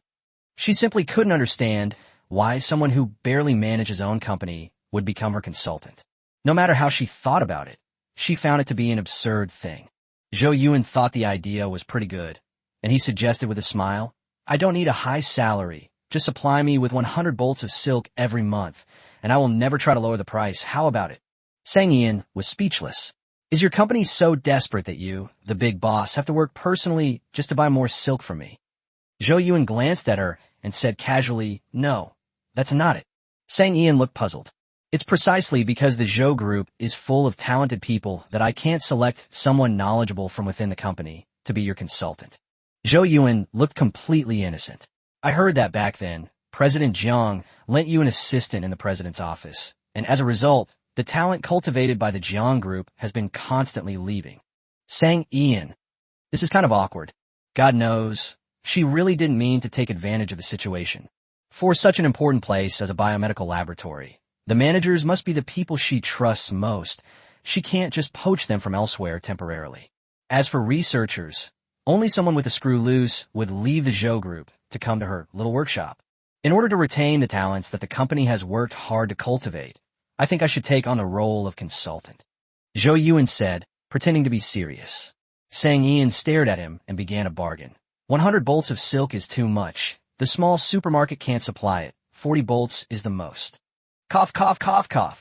Zhou Yun choked on the soup as soon as he put it in his mouth. "How can you bargain like that? If you cut it off, I won't even have half left." Sang Ian was very sincere. "We've known each other for so long. There's no need for all that formality. I don't like wasting time and energy on this. Let's get straight to the point. I'll give you my bottom line directly, so you don't have to keep testing me. That's too much trouble." Zhou Yun's words were stuck in his throat. "I'll do as you say." Negotiating with this person is completely pointless. You really can't use any negotiation skills at all. Zhou Yun subconsciously complained in his heart, but he still wanted to try. "Mr. Sang, do you think my labor is only worth the right to purchase 40 bolts of silk? Isn't that a bit too unworthy of the title of president of the Zhou group?" Sang Ian seriously considered it. "If you can let us follow the Zhou group's path in the procurement process and enjoy the discounts and services you offer, I think adding 10 more horses is acceptable." He offered half the price for a monthly supply of 50 horses. This number was far from what he was satisfied with, but since he was negotiating with Sang Ian, getting her to add 10 more horses was already a pleasant surprise. "Then it's a deal." Zhou Yun raised his glass. "Boss Sang, then I wish us a pleasant cooperation." Sang Ian hesitated, suddenly thinking of a very serious question. "You're not having second thoughts, are you?" Zhou Yun asked instinctively. "No, I think we should sign a waiver before we start working together," Sang Ian asked seriously. Zhou Yun was completely bewildered. "What? Although your health has improved a lot now, your physical condition can't compare to that of a normal employee. If something were to happen to you during work hours, I really couldn't afford to pay for it." Sang Ian's tone was extremely serious. Zhou Yun laughed in anger. It seemed that he had also wanted to work at a small supermarket because of his health condition, but was rejected. Unexpectedly, 6 months later, this same problem was still hindering him. Does he just have a face that looks like he likes to stage accidents? Sign, sign, sign, Zhou Yuan said irritably. That's settled then, and the cooperation agreement between the two parties is now in effect. The very next day, Advisor Zhou had already taken office. It just goes to show that when a big shot makes a move, you know whether he's capable or not. It's difficult to start something from scratch, but it's much easier to directly acquire a biomedical laboratory that is unable to continue its research due to a lack of funds. Zhou Yuan was well informed and secured a biomedical laboratory in just 3 days. This biomedical laboratory is quite famous in the industry. It initially claimed to be developing a special drug to treat cancer and invited many well-known researchers from home and abroad to conduct research. It caused quite a stir in the industry at the time. Many biology students dream of entering this laboratory after graduation to treat cancer. That would be a historic achievement, bringing immense fame and fortune. Unfortunately, the lab has extremely strict hiring requirements. They only want the most outstanding people. This deterred many people who could only watch with envy as others successfully enter the laboratory. For a long time, being able to enter this laboratory was something to be proud of and something to brag about. However, no one expected that this once thriving laboratory would collapse after only 5 years. The founder of this laboratory was one of the unluckiest. Over 5 years, he invested nearly 1 billion yuan but achieved nothing. Other investors initially thought it was a very good and promising project, and they poured in a lot of money. However, as time went on, some investors could not see any results and could not persevere, so they withdrew their shares. Investors left one after another. The lab was burning through cash every day, and no new investors were coming in. Funds were running out, and researchers were leaving one after another. In the end, even the founder couldn't sustain it and had to sell it. He couldn't let one laboratory drag down his other businesses. That's right. The experimental equipment and research materials in his laboratory are all top-notch internationally. Even if you were to sell them, the price wouldn't be low. Because of this, several businessmen who were interested in acquiring the company hesitated. Everyone wants to lower the price. Every little bit helps. Then, Zhou Yuan, along with Sang Ian and En Lu, directly intercepted the deal. 500 million, all-inclusive. Sang Ian's wallet was suddenly empty. She hasn't even hired any researchers yet, and there are still daily operating costs. As it turns out, a money-devouring beast is not something that ordinary people can afford to raise. She needs to keep making money. Chapter 297, How Dare a Small Supermarket Owner Steal Our Business? This attempt to snatch a bargain actually caused quite a stir.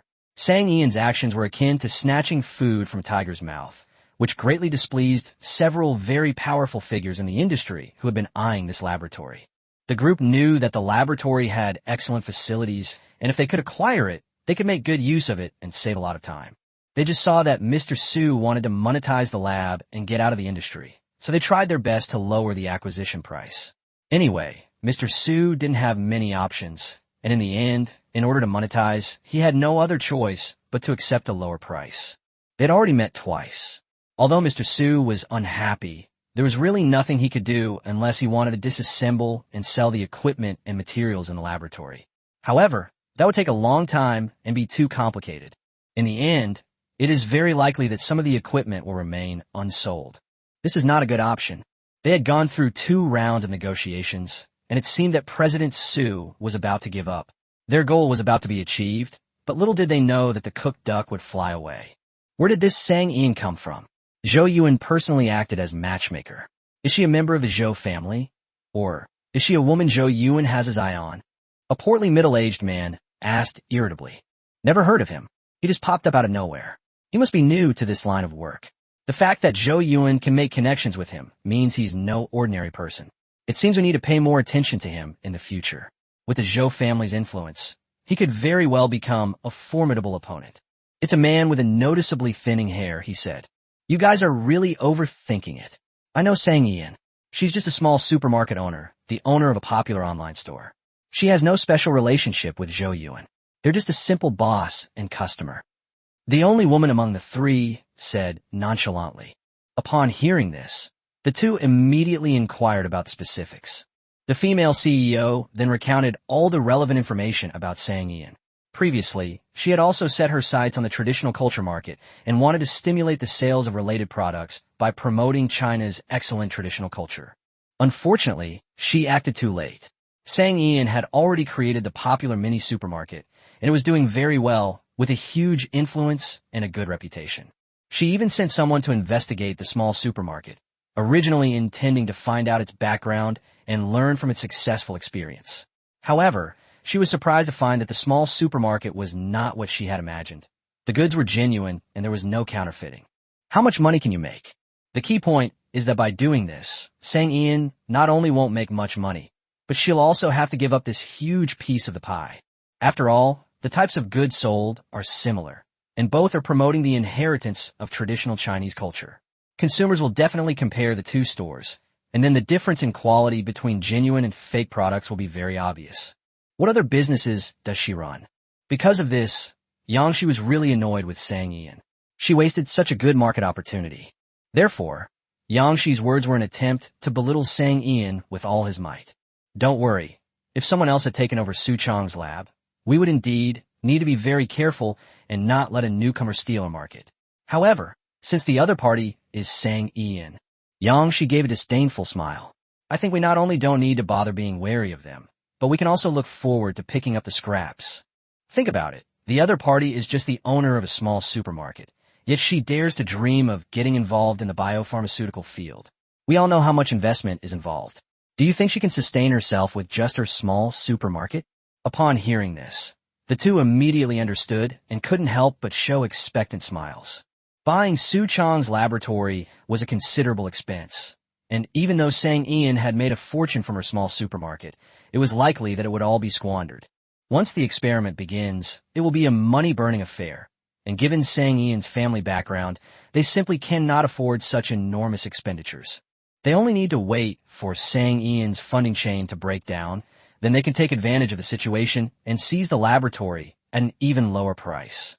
Realizing this, the three of them were very excited. They could still eat the cooked duck. The three even made a bet on how long Sang Ian, a newcomer to the biomedical field, could last. After hearing so much news, the portly middle-aged man completely disregarded Sang Ian. 2 months at most. The speed at which biomedical labs burn through money is among the best in every industry. Another man tossed his increasingly thinning hair and scoffed. If he asked Zhou Yuan for help, he can manage for 3 months. But after that, it's uncertain. After all, Zhou Yuan is a businessman, and businessmen don't do charity. The only female CEO, Yang Shi, snorted coldly. I said 1 month, no more. You'll see if you don't believe me. The three of them would naturally pay attention to Sang Ian's every move. After all, it was already frustrating enough to have a sure thing slip away once. If the same thing happened for the first time, they would probably be so angry that they would vomit blood. In fact, the three of them were pretty much right. Sang Ian was indeed running out of money. The supplies she gave to the young prince cost her nearly 20 million. With less than 200 million yuan in hand, it's uncertain how long the fund can sustain operations after hiring researchers. In order to make money, Sang Ian immediately mobilized the 4 big shots who maintained and ran the app, and these 4 people have now taken on all the work related to the app. Graphic design, customer service, packaging and shipping, operations and promotion. The 4 people are each responsible for one area, and to make the work more interesting, they also work in shifts. Whoever wants to use their brain today, then they can take charge of the operation and promotion. If someone wants to slack off today and doesn't want to use their brain at all, then pack them up and ship them out, purely mechanical labor. Anyone who wants a change of scenery and a fresh start can take on the role of graphic designer and take photos of the products. Anyone who wants to produce a lot of content or is feeling lonely and bored can become a customer service representative and answer all sorts of questions from customers. The questions they ask are so bizarre, you can't even imagine what they'll do. Dealing with these eccentric customers is incredibly stress-relieving. The 4 of them worked together seamlessly, and their daily work was easy and pleasant, making them feel great. It was like a dream job, the ideal state that every working person wanted. Perhaps the only thing they're not used to is that they have so much free time every day that they don't know what to do with it. Therefore, all 4 of them were very happy to receive Sang Ian's arrangement and had no complaints whatsoever. Isn't it just taking photos? editing them, and listing new products? They can. When the four of them arrived at the warehouse, they looked up at the neatly stacked wooden crates and immediately regretted agreeing so readily. Is it too late for them to regret it now? Chapter 298, Please Spare Us. All of them, are on the shelves? Xiao He swallowed hard, somewhat incredulous. Sang Ian explained with a smile. Of course not. How could you possibly put all the boxes in this warehouse on the shelves? That's good. Xiao He was truly relieved. You see, he had never been this nervous when he defended his doctoral dissertation. Sang Ian opened a box, and everyone was immediately dazzled by the round, white pearls. Items like these, which are all jewelry, are photographed and put on shelves. As she spoke, she opened 4 more boxes, all filled with various kinds of jewelry, such as hairpins, hair ornaments, earrings, necklaces, and bracelets. Finally, in the 5th box, she found 2 books. She flipped through them casually. They were medical books. Books don't need to be photographed before being put on the shelves. Xiao He glanced at the other 5 wooden boxes filled with jewelry, then at the box containing only 2 books, while the rest were still filled with jade hairpins, and his lips twitched. He was too happy too soon. What's the point of not putting books on shelves?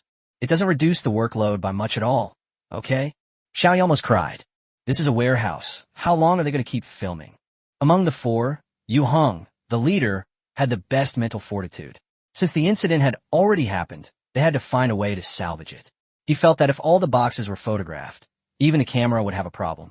Boss, we can handle taking photos, editing images, and uploading them, but we really don't know how to set prices. So, it's best not to put these old jewelry and ornaments on the shelves, otherwise he's worried that the cameras will start to rise up and rebel. There are just too many. Sang Ian smiled and said, Don't worry, you've already worked hard enough taking and editing photos. You don't need to worry about pricing. I found you a helper. Yu Heng. What I lack is a helper. I just don't want to accept this enormous workload that could almost drown them. Just then, Lu Jiao came to work. It's the weekend today, and he happens to be off work, so he has some free time. You're probably familiar with this person. He'll set the price, Sang Ian said with a smile, her eyes half closed. The group of 4, who had also jumped ship from the Jiang group, were speechless. A former colleague and a special assistant whom Master Jiang had been grooming and training. They had dealt with each other quite a bit before, and were not only not strangers, but actually very familiar with each other. We became so familiar with each other that after leaving our jobs, we ended up reuniting at a small supermarket and having to work together again. Just thinking about it makes me incredibly awkward. Of course, Lu Jiao doesn't experience any sense of embarrassment. He was dazzled by the boxes and boxes of glittering jewelry before him. Mr. Sang, are you that rich? You have so many good things. Your task today is to estimate the value of the goods here, as these will all be listed on the app. Sang Ian made the arrangements. Lu Jiao was absolutely captivated by it. The Jiang Group owns a jewelry company, and Lu Jiao has loved sparkly things since he was a child. With his family's resources, he basically grew up surrounded by jewelry. He was certainly capable of appraising it. However, being able to do it is one thing, but actually making him do it is another. You trust me that much? There are really a lot of good stuff in here. Aren't you worried that I won't recognize its value and will misjudge the price? Lu Jiao raised an eyebrow and asked in return. I'm not worried, Sang Ian said readily. Lu Jiao was very touched. I never expected you to trust me so much. Don't worry, I will definitely not let you down. I grew up around these things, and I know their market prices very well. Sang Ian looked completely innocent. Oh, you might have misunderstood. Asking you to give an estimate has nothing to do with trust. If you give a wrong estimate, you can just pay for it. For the sake of your own wallet, please make sure you work hard, or you might end up losing your wife's dowry to me. Lu Jiao. He ultimately misplaced his trust. Lu Jiao sighed. You can rest assured, there are very few pieces of jewelry on the market that could make me make a mistake. Even if I encounter a product I'm unsure about, I can ask my uncle. His brain is like a printer. He'll never make a mistake. Then why didn't you just assign this task to me from the beginning? Jiang Huijing appeared out of nowhere and asked with a smile. The warehouse fell silent instantly. Everyone looked at each other, and the atmosphere became somewhat awkward. The 4 big shots were becoming increasingly embarrassed, and they absolutely rejected Jiang Huijing's suggestion. Working with Lu Jiao, the president's special assistant, was awkward enough, but with some effort, it wasn't insurmountable. However, they simply couldn't accept working with the former company's big boss, They genuinely couldn't imagine that scenario. Upon seeing the scenery of Jianghuai, Sang Ian was quite surprised. Don't you work all year round? How do you have time to come here? Jiang Huijing smiled helplessly. That was before. Now I think it's very important to have a proper balance between work and rest. Work is never-ending. Sang Ian nodded. That's right. Work is never-ending, so it's important to balance work and rest. It seems that you've put in the effort to study your group's work system. We cannot do research. Otherwise, I worry that one day all the talents trained by the group company will leave. Jiang Huijing said with a half-smile, his words carrying a hidden meaning. I didn't do anything this time. Whether your employees resign or switch jobs, it has nothing to do with me. I didn't post any job advertisements in the group. Jiang Huijing really wanted to say, you might as well have posted it. Otherwise, Zhou Yuan wouldn't have gotten the better deal. You finally got a break. Why didn't you stay home and sleep in or go out and relax? Why did you come here? Sang Ian asked in confusion. Isn't Yuan a volunteer at your little supermarket? I'll bring her over. Jiang Huijing stepped out, bringing his niece, who had her hair in a small braid. Sister Sang, it's been so long. I missed you so much. Jiang Yuan rushed over enthusiastically and threw herself into Sang Ian's arms. Sang Ian squinted her slightly curved eyes, feeling equally excited. Right now, she was really short-handed, and these people in front of her were all valuable free laborers. Thinking of this, her smile became even gentler. Chapter 299, I'm so miserable. I miss you so much too. It's been so long since we last saw each other. Sang Ian straightened Jiang Yuan's braids that had flown up while she was running. Sister Sang, let my uncle handle the valuation. He's an expert and won't make any mistakes. As for my brother, you could just let him do some heavy lifting. Jiang Yuan offered her sincere advice. Upon hearing this, Lu Jiao immediately grabbed her two braids and pulled them back, demanding, Am I still your brother? Jiang Yuan followed his force, tilting her head back repeatedly, but the little girl was very stubborn. He's just my cousin, not my biological brother. Uncle, make him let go, or I'll be bald from being pulled. Lu Jiao's hands itched even more in anger. He hadn't used much force at all. Snap! Sang Ian slapped his hand across the face. Do you know how precious a girl's hair is? If you really go bald in the future, can you afford to pay for it? Jiang Yuan nodded with sparkling eyes. That's right, that's right.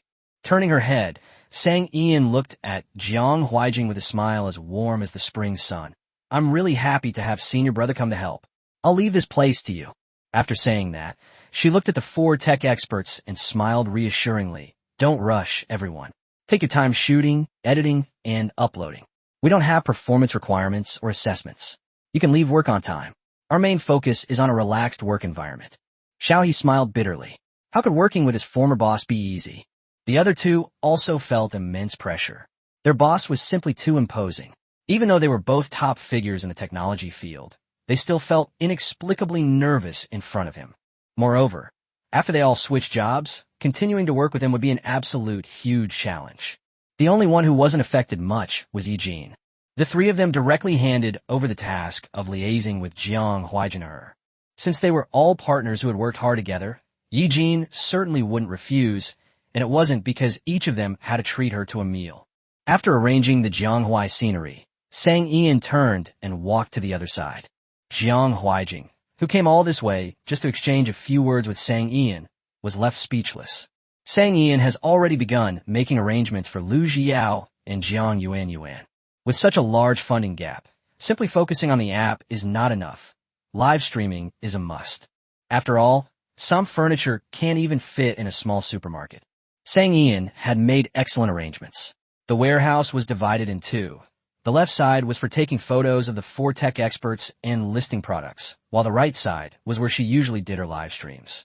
As for Lu Jiao's job, Jiang Yuan was right. It really was physical labor. He and Dr. Xiao Hua were responsible for moving some small pieces of furniture. In contrast, Jiang Yuan's job was much easier. She was responsible for listing products in the live streaming room. Upon hearing this arrangement, Lu Jiao almost wanted to swear. Seeing that Sang Ian had already brought over the tripod and was skillfully setting up the phone and adjusting the live stream angle, Lu Jiao took a deep breath and forced a smile. Boss Sang, shouldn't someone as talented as me be responsible for more important and difficult work? Is it a waste of my talent to be a mover? Sang Ian turned to look at him and said sincerely, Don't worry. This is our most difficult task right now. Lu Xiao. He struggled to explain, then changed the subject. What I mean is, I don't actually look that capable, and I'm not capable of handling such a difficult task. I think that someone at my level is more suited to general-level tasks. He just doesn't want to be a copycat anymore.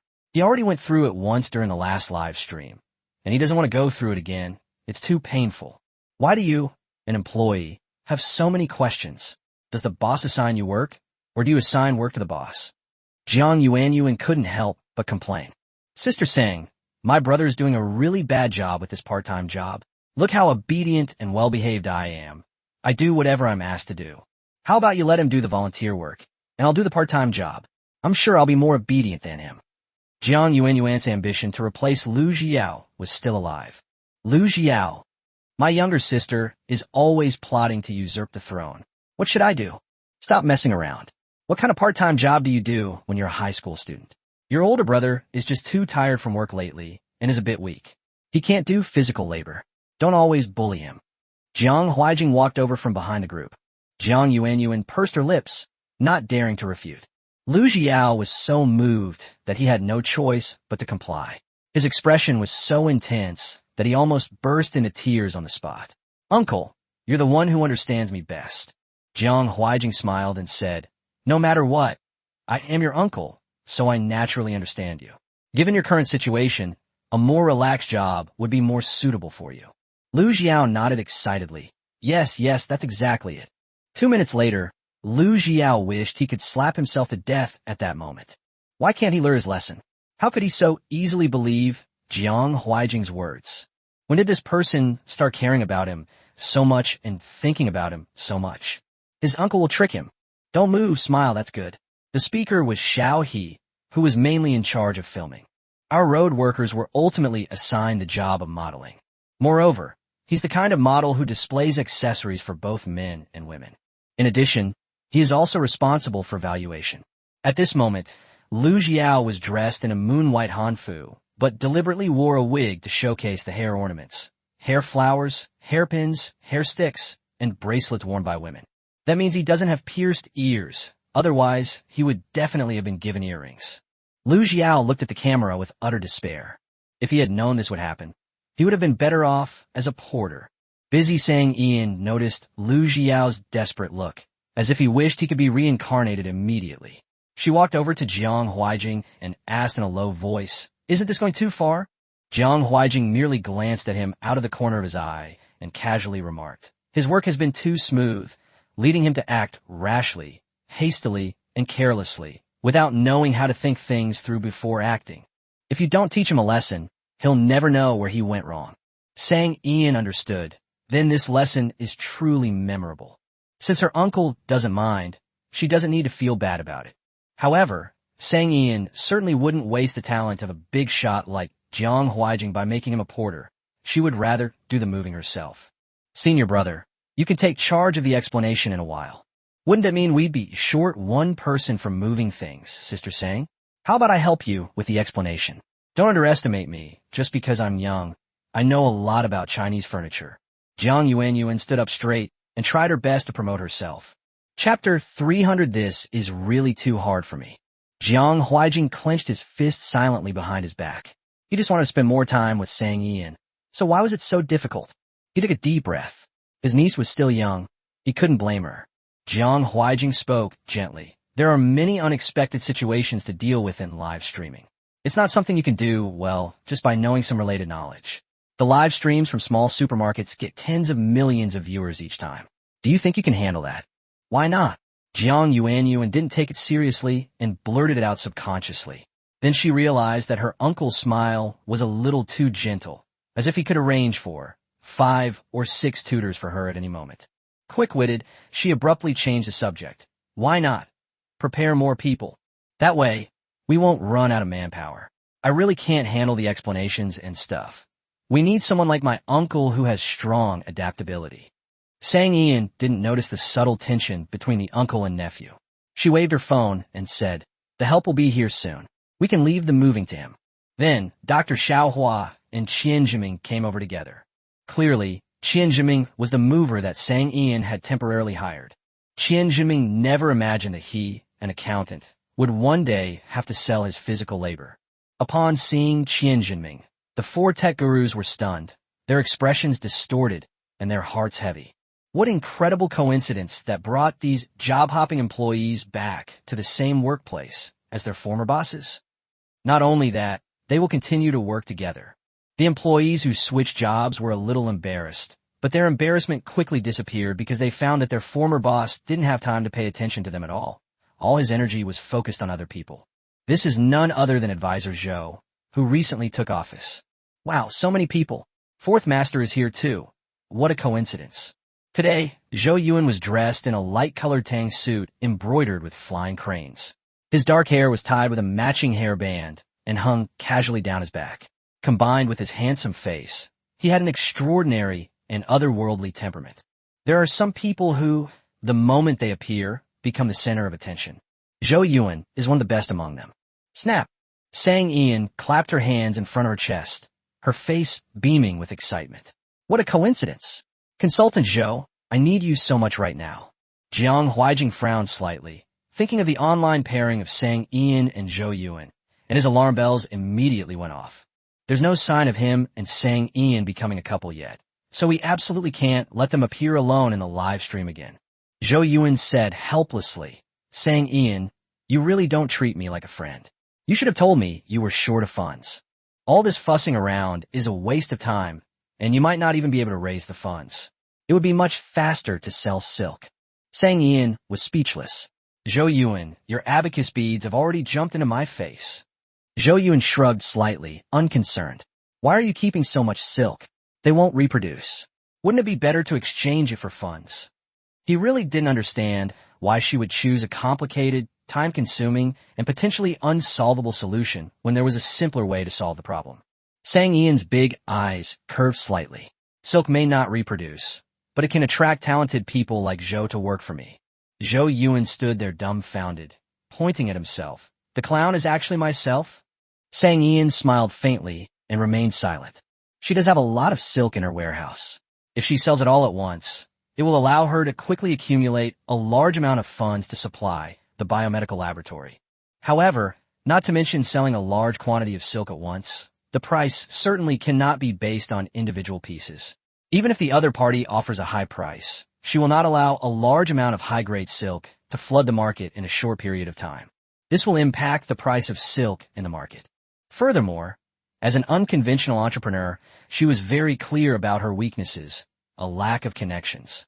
The same thing can have completely different results depending on whether you have connections or not. Just like this time, without Zhou Yuan, an insider, connecting them, she and Anil probably wouldn't have been able to get it done within 3 months. How could she possibly let go of such connections with a person in charge of the Zhou group? If she didn't use silk to manipulate him, how could she, a small supermarket owner, possibly get close to him?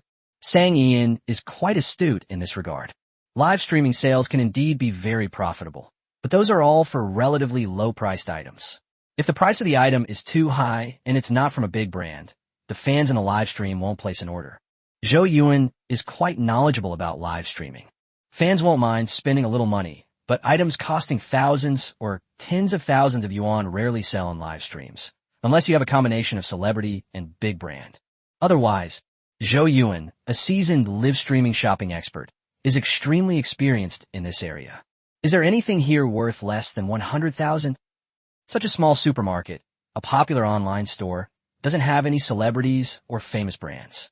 Although it has a lot of fans, I don't think it has a chance of selling products through live streaming. Zhou Yuan drew a conclusion directly. Jiang Huijing was about to retort when someone beat him to it. Impossible. With a crisp, loud sound, Jiang Yuan's head popped out from behind the computer screen. What you're saying is the normal situation, based on normal logical reasoning. But a small supermarket isn't a normal supermarket. You can't analyze it using conventional logic. I believe our first live streaming sales event will be a huge success. As she spoke, Jiang Yuan raised her arm, clenched her fist, and made a cheering gesture. Sang Ian's expression was complicated. Although you are speaking up for me, the statement that it's not a normal supermarket can really be omitted. Jiang Yuan was very excited as it was her first time selling goods via live stream. Sister Sang, am I right? Looking at the energetic young girl, Sang Ian subconsciously smiled. That's right.